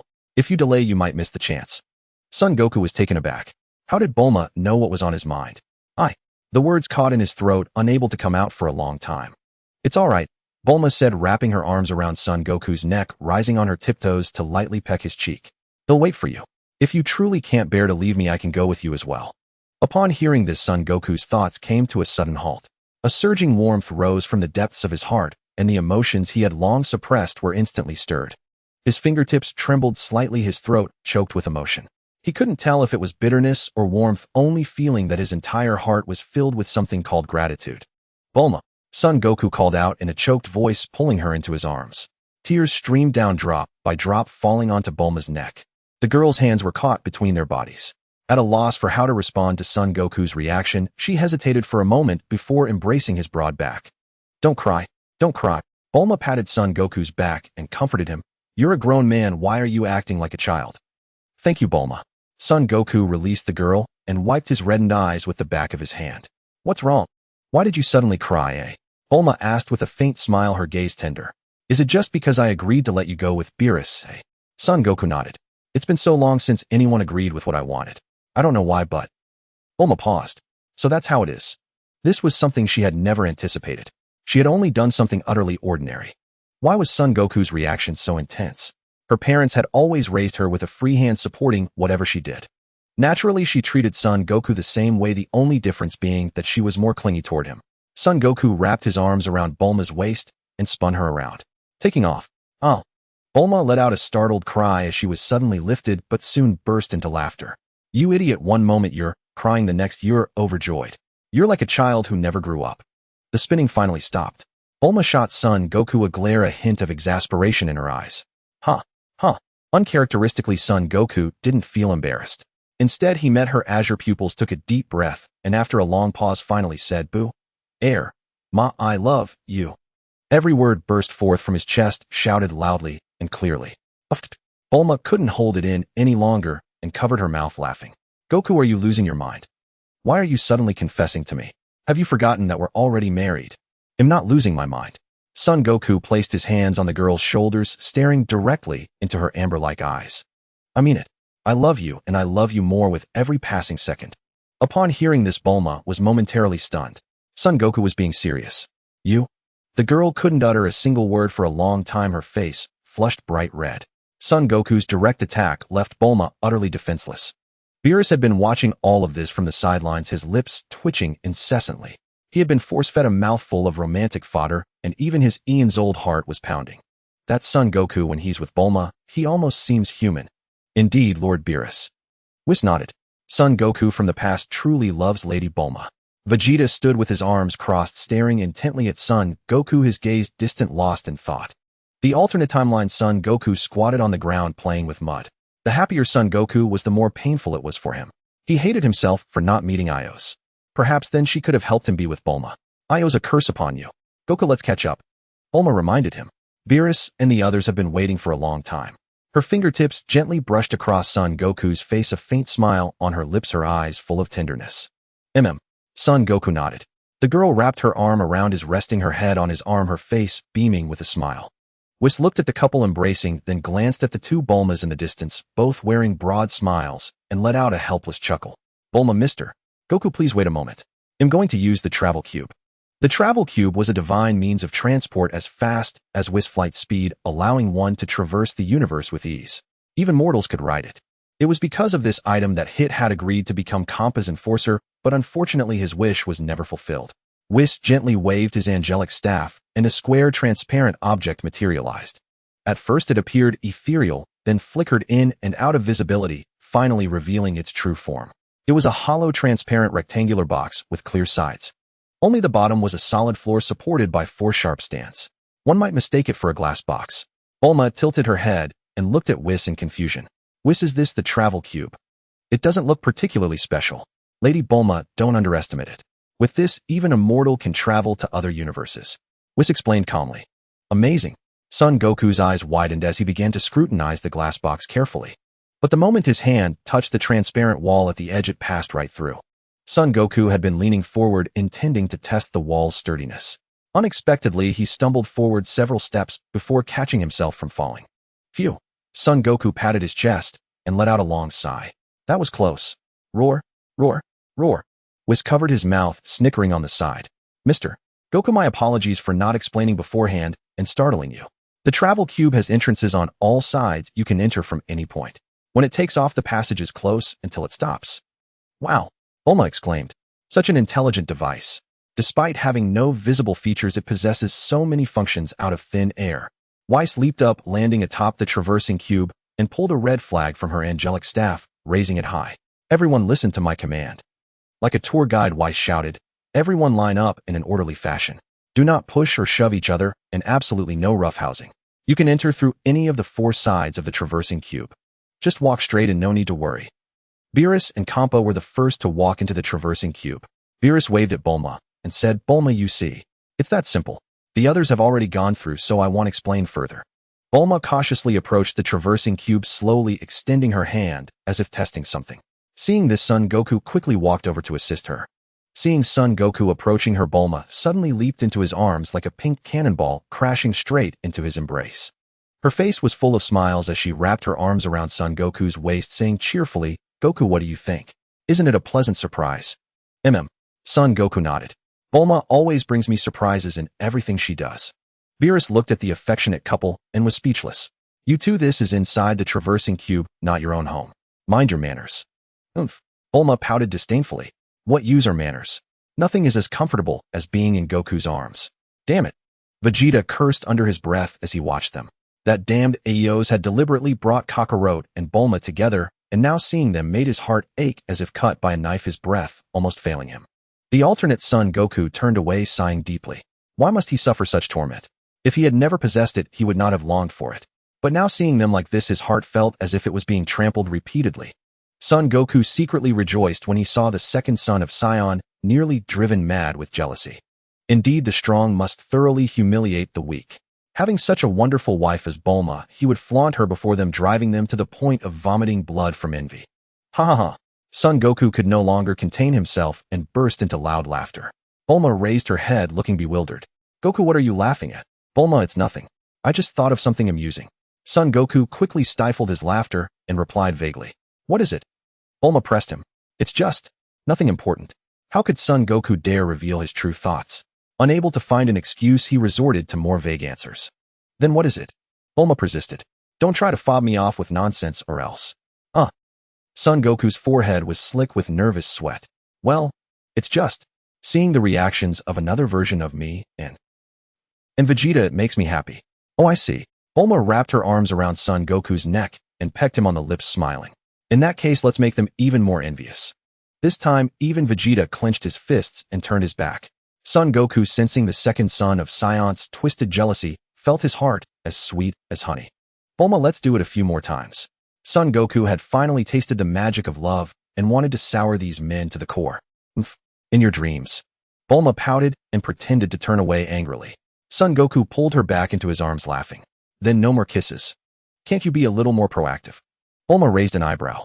Here I come. Son Goku sounded a charge as he leaned in to kiss her rosy lips. The girl quickly covered her mouth with her hand, so Son Goku could only kiss her arm. Ha ha ha. Bulma burst into laughter. You want to kiss me? You lecher. Son Goku was speechless. This woman was never happy unless she was teasing him. I'm angry now. You said I should be proactive, but the moment I am, you crush my confidence. Oh, don't be so petty. Let's try again. I promise I won't cover my mouth this time. Overjoyed, Son Goku closed his eyes and leaned in for another kiss, but Bulma dodged, and he only managed to kiss her cheek. You? The young man was fuming, unable to speak. Ha ha ha. Bulma laughed heartily. I only said I wouldn't cover my mouth, not that I wouldn't dodge. Son Goku glared at Bulma, then turned away with his arms crossed, sulking. Seeing this, Bulma finally stopped laughing and quickly grabbed his arm, shaking it. What's wrong? You're just toying with me. He'll never trust you again. Son Goku turned his head away, avoiding her gaze. Really, how can a grown man be so petty?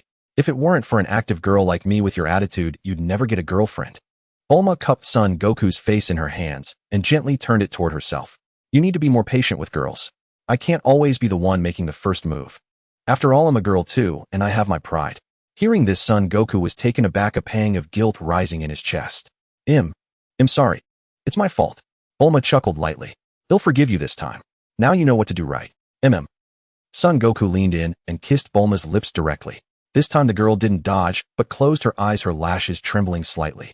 After a lingering kiss, they slowly parted. Bulma nodded in satisfaction. This time you knew when to stop. You did well, unlike before. Veda's cool voice came from above. This traversing cube is now thoroughly filled with the sour stench of love. It's unbearable to witness.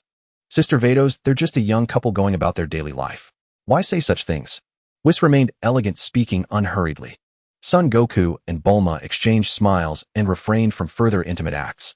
The girl leaned against the young man's chest and asked, Hey Goku, will you always be as good to me as you are now? Here we go again. Son Goku's mind went blank. Bulma was perfect in every way except for her habit of asking strange questions. If he answered poorly, he'd be in trouble, forcing him to actually think. Of course I won't always be as good to you as I am now, Son Goku said. What a...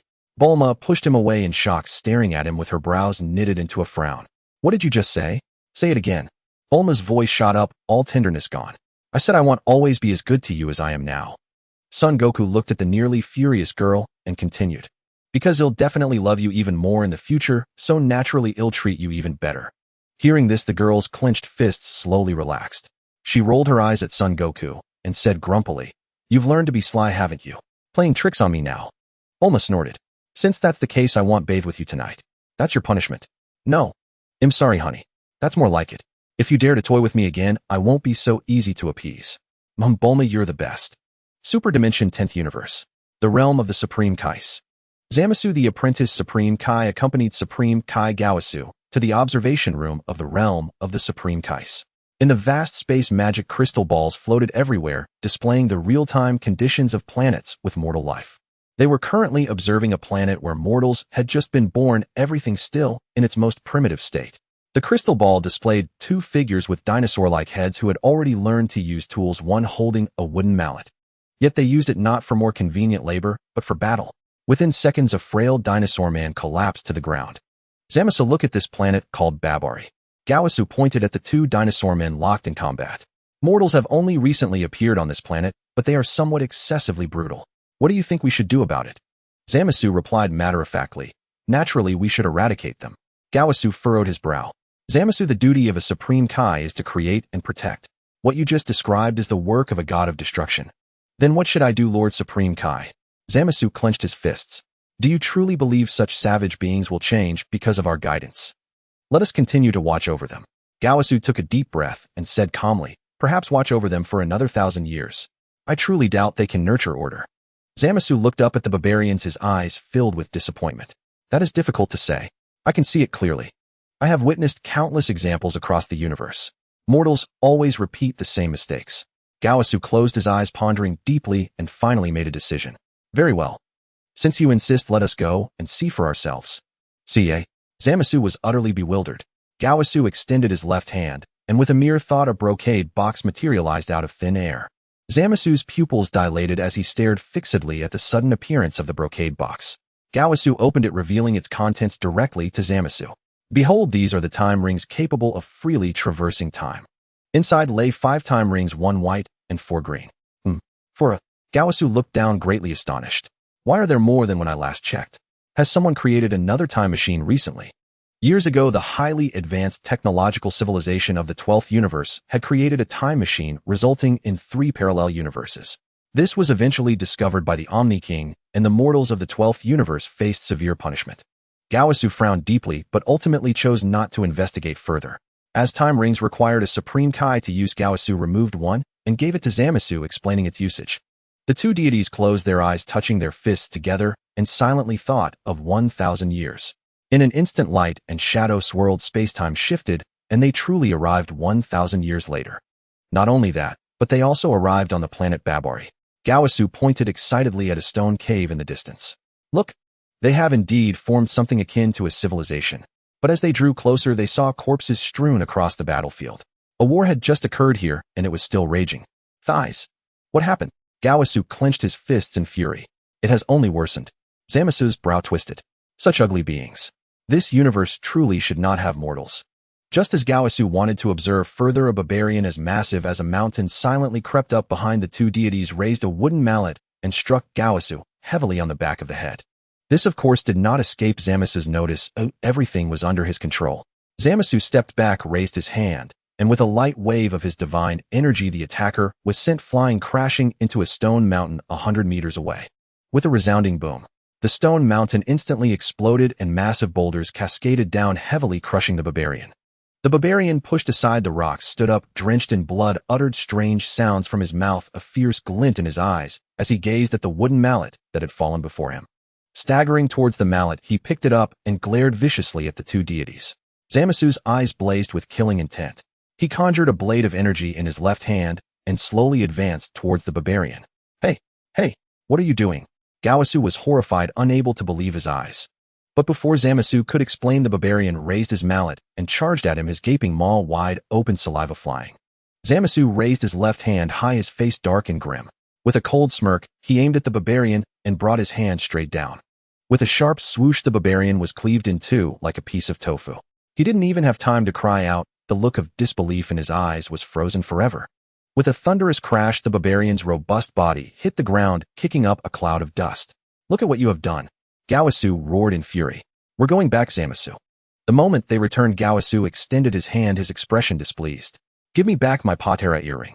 Zamasu dared not resist. He removed the patera earring and handed it to Gaosu. Once he had retrieved the patera earring, Gaosu said with a sense of disappointment, Zamasu, why did you do something so meaningless? We didn't need to kill him, and we could have simply returned. That was nothing but a worthless creature, a piece of planetary garbage that only knows how to destroy its environment. Zamasu said disdainfully. Nothing without value exists. Even an earthworm can enrich the soil or serve as food for other beings. Everything has its meaning. Earthworms don't try to become human. Zamasu laughed. I was just giving an example. Gaosu's forehead creased with exasperation. Why do you hate mortals so much?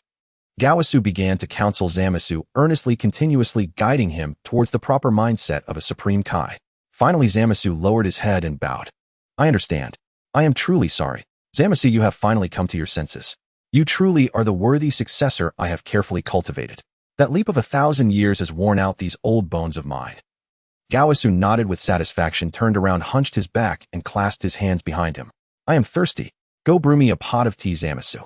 Yes, as you command, master. Zamasu withdrew and headed to the kitchen of the realm of the Supreme Kais to prepare the tea. After serving Gaosu, Zamasu went to the workshop in the realm of the Supreme Kais and used the divine computer to review recent major events as usual. A recording caught Zamasu's attention, showing the battle between Hit, the first assassin of the 6th universe, and Son Goku from the Super Dimension. Coincidentally, Gawasu saw this as well. After some lighthearted banter, Gawasu explained the prize for hosting this tournament: the Super Dragon Balls capable of granting any wish. Dragon Balls that can grant any wish. Zamasu lowered his head, a faint smile gradually creeping onto his lips. With the time-traveling cube, everyone quickly arrived at the 10th universe's Supreme Kai realm. Jivas sensed the immense angelic power and came out early to greet them, kneeling alongside Zamas. Oh, is this the Supreme Kai of the 10th universe? The time-traveling Son Wukong sprang out from behind the two angels, waving cheerfully. Humans. Zamas knelt on the ground, his eyes filled with disbelief. A mere human has come to the sacred land, and a filthy soul has polluted this pure ground. Damn it. The time-traveling Son Wukong looked confused. What you said is so profound. Human, this is not a place for you. Zamas jumped up, intending to drive the time-traveling Son Wukong away. Stop, Zamas. Jivas hurriedly got up, shouting to stop Zamas. Beerus let out a cold laugh, realizing that Zamas was indeed not a good character, revealing his true nature so quickly. Jivas, there's no need to stop him. I can see that Zamas seems to enjoy fighting. Why not let the two fight? Fight. Zamas frowned, as he had seen footage of the time-traveling Son Wukong's battles and believed he was not a match. So this is the human named Son Wukong. I have seen your battle footage. Bulma put away her playful mood, breaking free from Son Wukong's arms, resting her chin on her right hand, lost in thought. Upon hearing this, Son Wukong's heart surged with waves of shock. It turned out that Zamas had known about the time-traveling Son Wukong's existence all along, and this was indeed a conflict arising from power. Vegeta stepped forward, tentatively asking, "So have you seen my footage?" "No, you seem like an insignificant character, not very noteworthy." Zamas didn't even lift his eyelids, completely ignoring Vegeta's presence. Vegeta crossed his arms, snorting coldly. "How about this? Let me Vegeta fight you instead. Don't joke around." Jivas hurriedly blocked Vegeta, explaining Zamas is a rare genius in the divine realm, not someone a mere human can compare to. This level of battle is not something you can partake in. You needn't worry about that. Beerus pulled Jivas aside with a grin. "Soon you will know who truly should be worried." Jivas was somewhat bewildered. How can human power compare to that of the gods? Besides, Zamas' power is immensely strong. Vegeta scoffed. "You needn't worry about that. A mere Supreme Kai candidate is nothing to me." Arrogant. Zamas could no longer contain his impatience. A lowly human had dared to enter the Supreme Kai realm, akin to lighting a lantern in a latrine, seeking death. A human so despicable as to challenge a god, how audacious. Vegeta clenched his right fist, extending his thumb to point at his own face, the corners of his lips curving upwards slightly. "Zamas, you will fall at my hands, Vegeta." Zamas assumed a common fighting stance, his expression serious. "Human, since you are so arrogant, I shall teach you a lesson." Vegeta's eyes sharpened, his body slightly crouching like a bowstring drawn tight, before he suddenly stomped the ground and shot forward like an arrow released. The ground where he left created a deep pit, looking quite conspicuous. In 0.00001 seconds, a million-ton punch was already crashing towards Zamas' face. Jivas was taken aback. What speed? So fast. This level of power had completely surpassed him as a Supreme Kai, and even in his youth he believed he could not defeat Vegeta. Now as an old man, it was even more unnecessary. Beerus, seeing Jivas' reaction, chuckled coldly. Zamas' expression grew tense as he felt a scorching wave of air approaching him. As a genius of the divine realm, he relied entirely on instinct to dodge the punch narrowly grazing past his face. Large beads of sweat poured from Zamas, sliding down his forehead and splattering on the ground. This human is incredibly strong. As a god pursuing power, Zamas immediately realized he had kicked a hardboard once Vegeta made his move. Vegeta noticed Zamas' flustered state, the corners of his mouth curling up slightly. Just as he had anticipated, Zamas was simply trash. The level of Supreme Kai was indeed all similar. Even if a genius, he was not significantly stronger. Zamas gathered all his divine energy, his right hand forming a pink energy blade, slashing towards Vegeta's neck. This move was one that any god he had fought before would never have been able to evade. But Zamas was facing Vegeta. Vegeta's usual strength was enough to suppress Majin Buu, and a mere Supreme Kai candidate was no different from a chicken before Majin Buu. After all, killing a Supreme Kai was as easy for Majin Buu as killing a chicken. Vegeta raised his right hand calmly, extending a finger at a speed Zamas could clearly see to catch Zamas' energy blade. Bang! In an instant, Zamas felt his energy blade sink into the sea, having no effect whatsoever. In contrast, Vegeta's finger was like an insurmountable mountain, unmoving. This is impossible. Zamas felt as if struck by lightning. His entire body went numb, and he involuntarily staggered backward. Vegeta was greatly disappointed by Zama's performance. This is the one who took over Kakaroto's body. Too weak. He shook his head preparing to end this battle, simply stepping forward and throwing a casual punch. Zama's felt he could not evade, crossing his hands in front of himself, ready to block the blow. Bang! With a loud explosion, Zama's defense was easily pierced like thin paper, the scorching power directly crashing into Zama's abdomen. Ugh! Zama's flew backward like a kite, with a broken string crashing heavily to the ground. A metallic taste filled his throat and blood oozed from the corners of his mouth. Zama's looked at Vegeta in disbelief, propping himself up with his hands on the ground, struggling to rise. Whoosh! Vegeta dodged swiftly, appearing in front of Zama's in the blink of an eye, one leg raised high, striking fiercely towards Zama's forehead. Oh! Zama's despairingly closed his eyes, his body completely seized by fear, collapsing to the ground. At the critical moment, Vegeta's foot stopped just 1 centimeter from Zama's, not moving another inch. Vegeta retracted his leg, smiling faintly. It seems I win.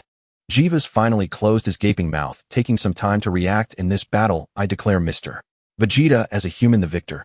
Zama's got up, brushing off the dust from his body, forcibly suppressing his anger, standing next to Jiva's. Zama's sized up Vegeta, then glanced at the time-traveling Son Wukong, feeling a bit dazed. Humans actually possess such power, indeed. This is all the folly of other foolish gods. Let me share my genuine thoughts on Son Wukong and Bulma as a pair. These two are undoubtedly a match made in heaven. Their personalities complement each other, they grow together, and forming a couple would be a perfect union. In my personal opinion, Akira Toriyama initially thought the same, but he didn't follow through during creation, primarily because he wasn't skilled at drawing romantic scenes. Since Son Wukong is the protagonist, being with a girl like Bulma who yearns for love would inevitably require romantic storytelling, a weakness of Toriyama's. Editor Torishima repeatedly urged Toriyama to pair Son Wukong with Bulma, insisting that the male and female leads should be together. However, Toriyama refused, though he still cherished these two characters the most. Some might claim that Toriyama's own marriage resembled Son Wukong's, hence why his wedding was so hastily depicted. This shows a lack of understanding of the situation. Toriyama's wife had known him for a long time before marriage. They were close friends. In contrast, Shishi and Son Wukong had only met once. Toriyama's wife was an open-minded individual, while Shishi was traditional in her thinking. Toriyama's wife once served as his assistant, helping design Bulma's clothes and hairstyles.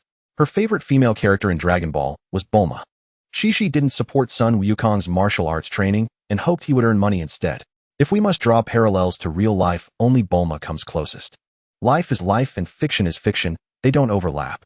Personally, I believe Toriyama regretted pairing Shishi with Son Wukong, otherwise he wouldn't have drawn so many unflattering scenes of her. This indirectly proves how incompatible the two are. Toriyama also stated in a public interview that Son Wukong's parents were anomalies among Saiyans, as other Saiyans lacked family values. Son Wukong has no concept of family in his eyes, only companions. To him, Shishi and Gohan are no different from Krillin and the others. Son Wukong could thrive on his own. He took excellent care of himself while living alone on Mount Pozu. Yet Vegeta clearly possesses a sense of family, so the truth is simply that Toriyama didn't want Son Wukong to be with Shishi. All the incompatibilities were deliberately crafted. There were countless ways to make Shishi's life better, but Toriyama chose none. That Bulma likes Son Wukong is an open secret, no dispute there. Personally, I believe Son Wukong also liked Bulma. No matter how subtly Toriyama tried to hide it, it still showed through. After all, as Toriyama said, Son Wukong lacks family values, so Shishi's place in his heart is on par with Krillin's. This already speaks volumes. There was no need to label Saiyans as lacking family values. It was a later addition, merely an excuse to explain Son Wukong's behavior. If he had family values, Son Wukong would have grown to love Shishi over time, much like Vegeta did with Bulma. In Dragon Ball Super, it's established that Son Wukong has never kissed Shishi. This is astonishing. If Toriyama had any desire for them to be together, he wouldn't have included such a detail. The outline of Dragon Ball Super was written by Toriyama. Toyotara couldn't have created such an outrageous scene on his own, and Toriyama would have revised it afterward. Toriyama also said that Son Wukong could live well on his own, meaning he wouldn't starve without Shishi. That's all.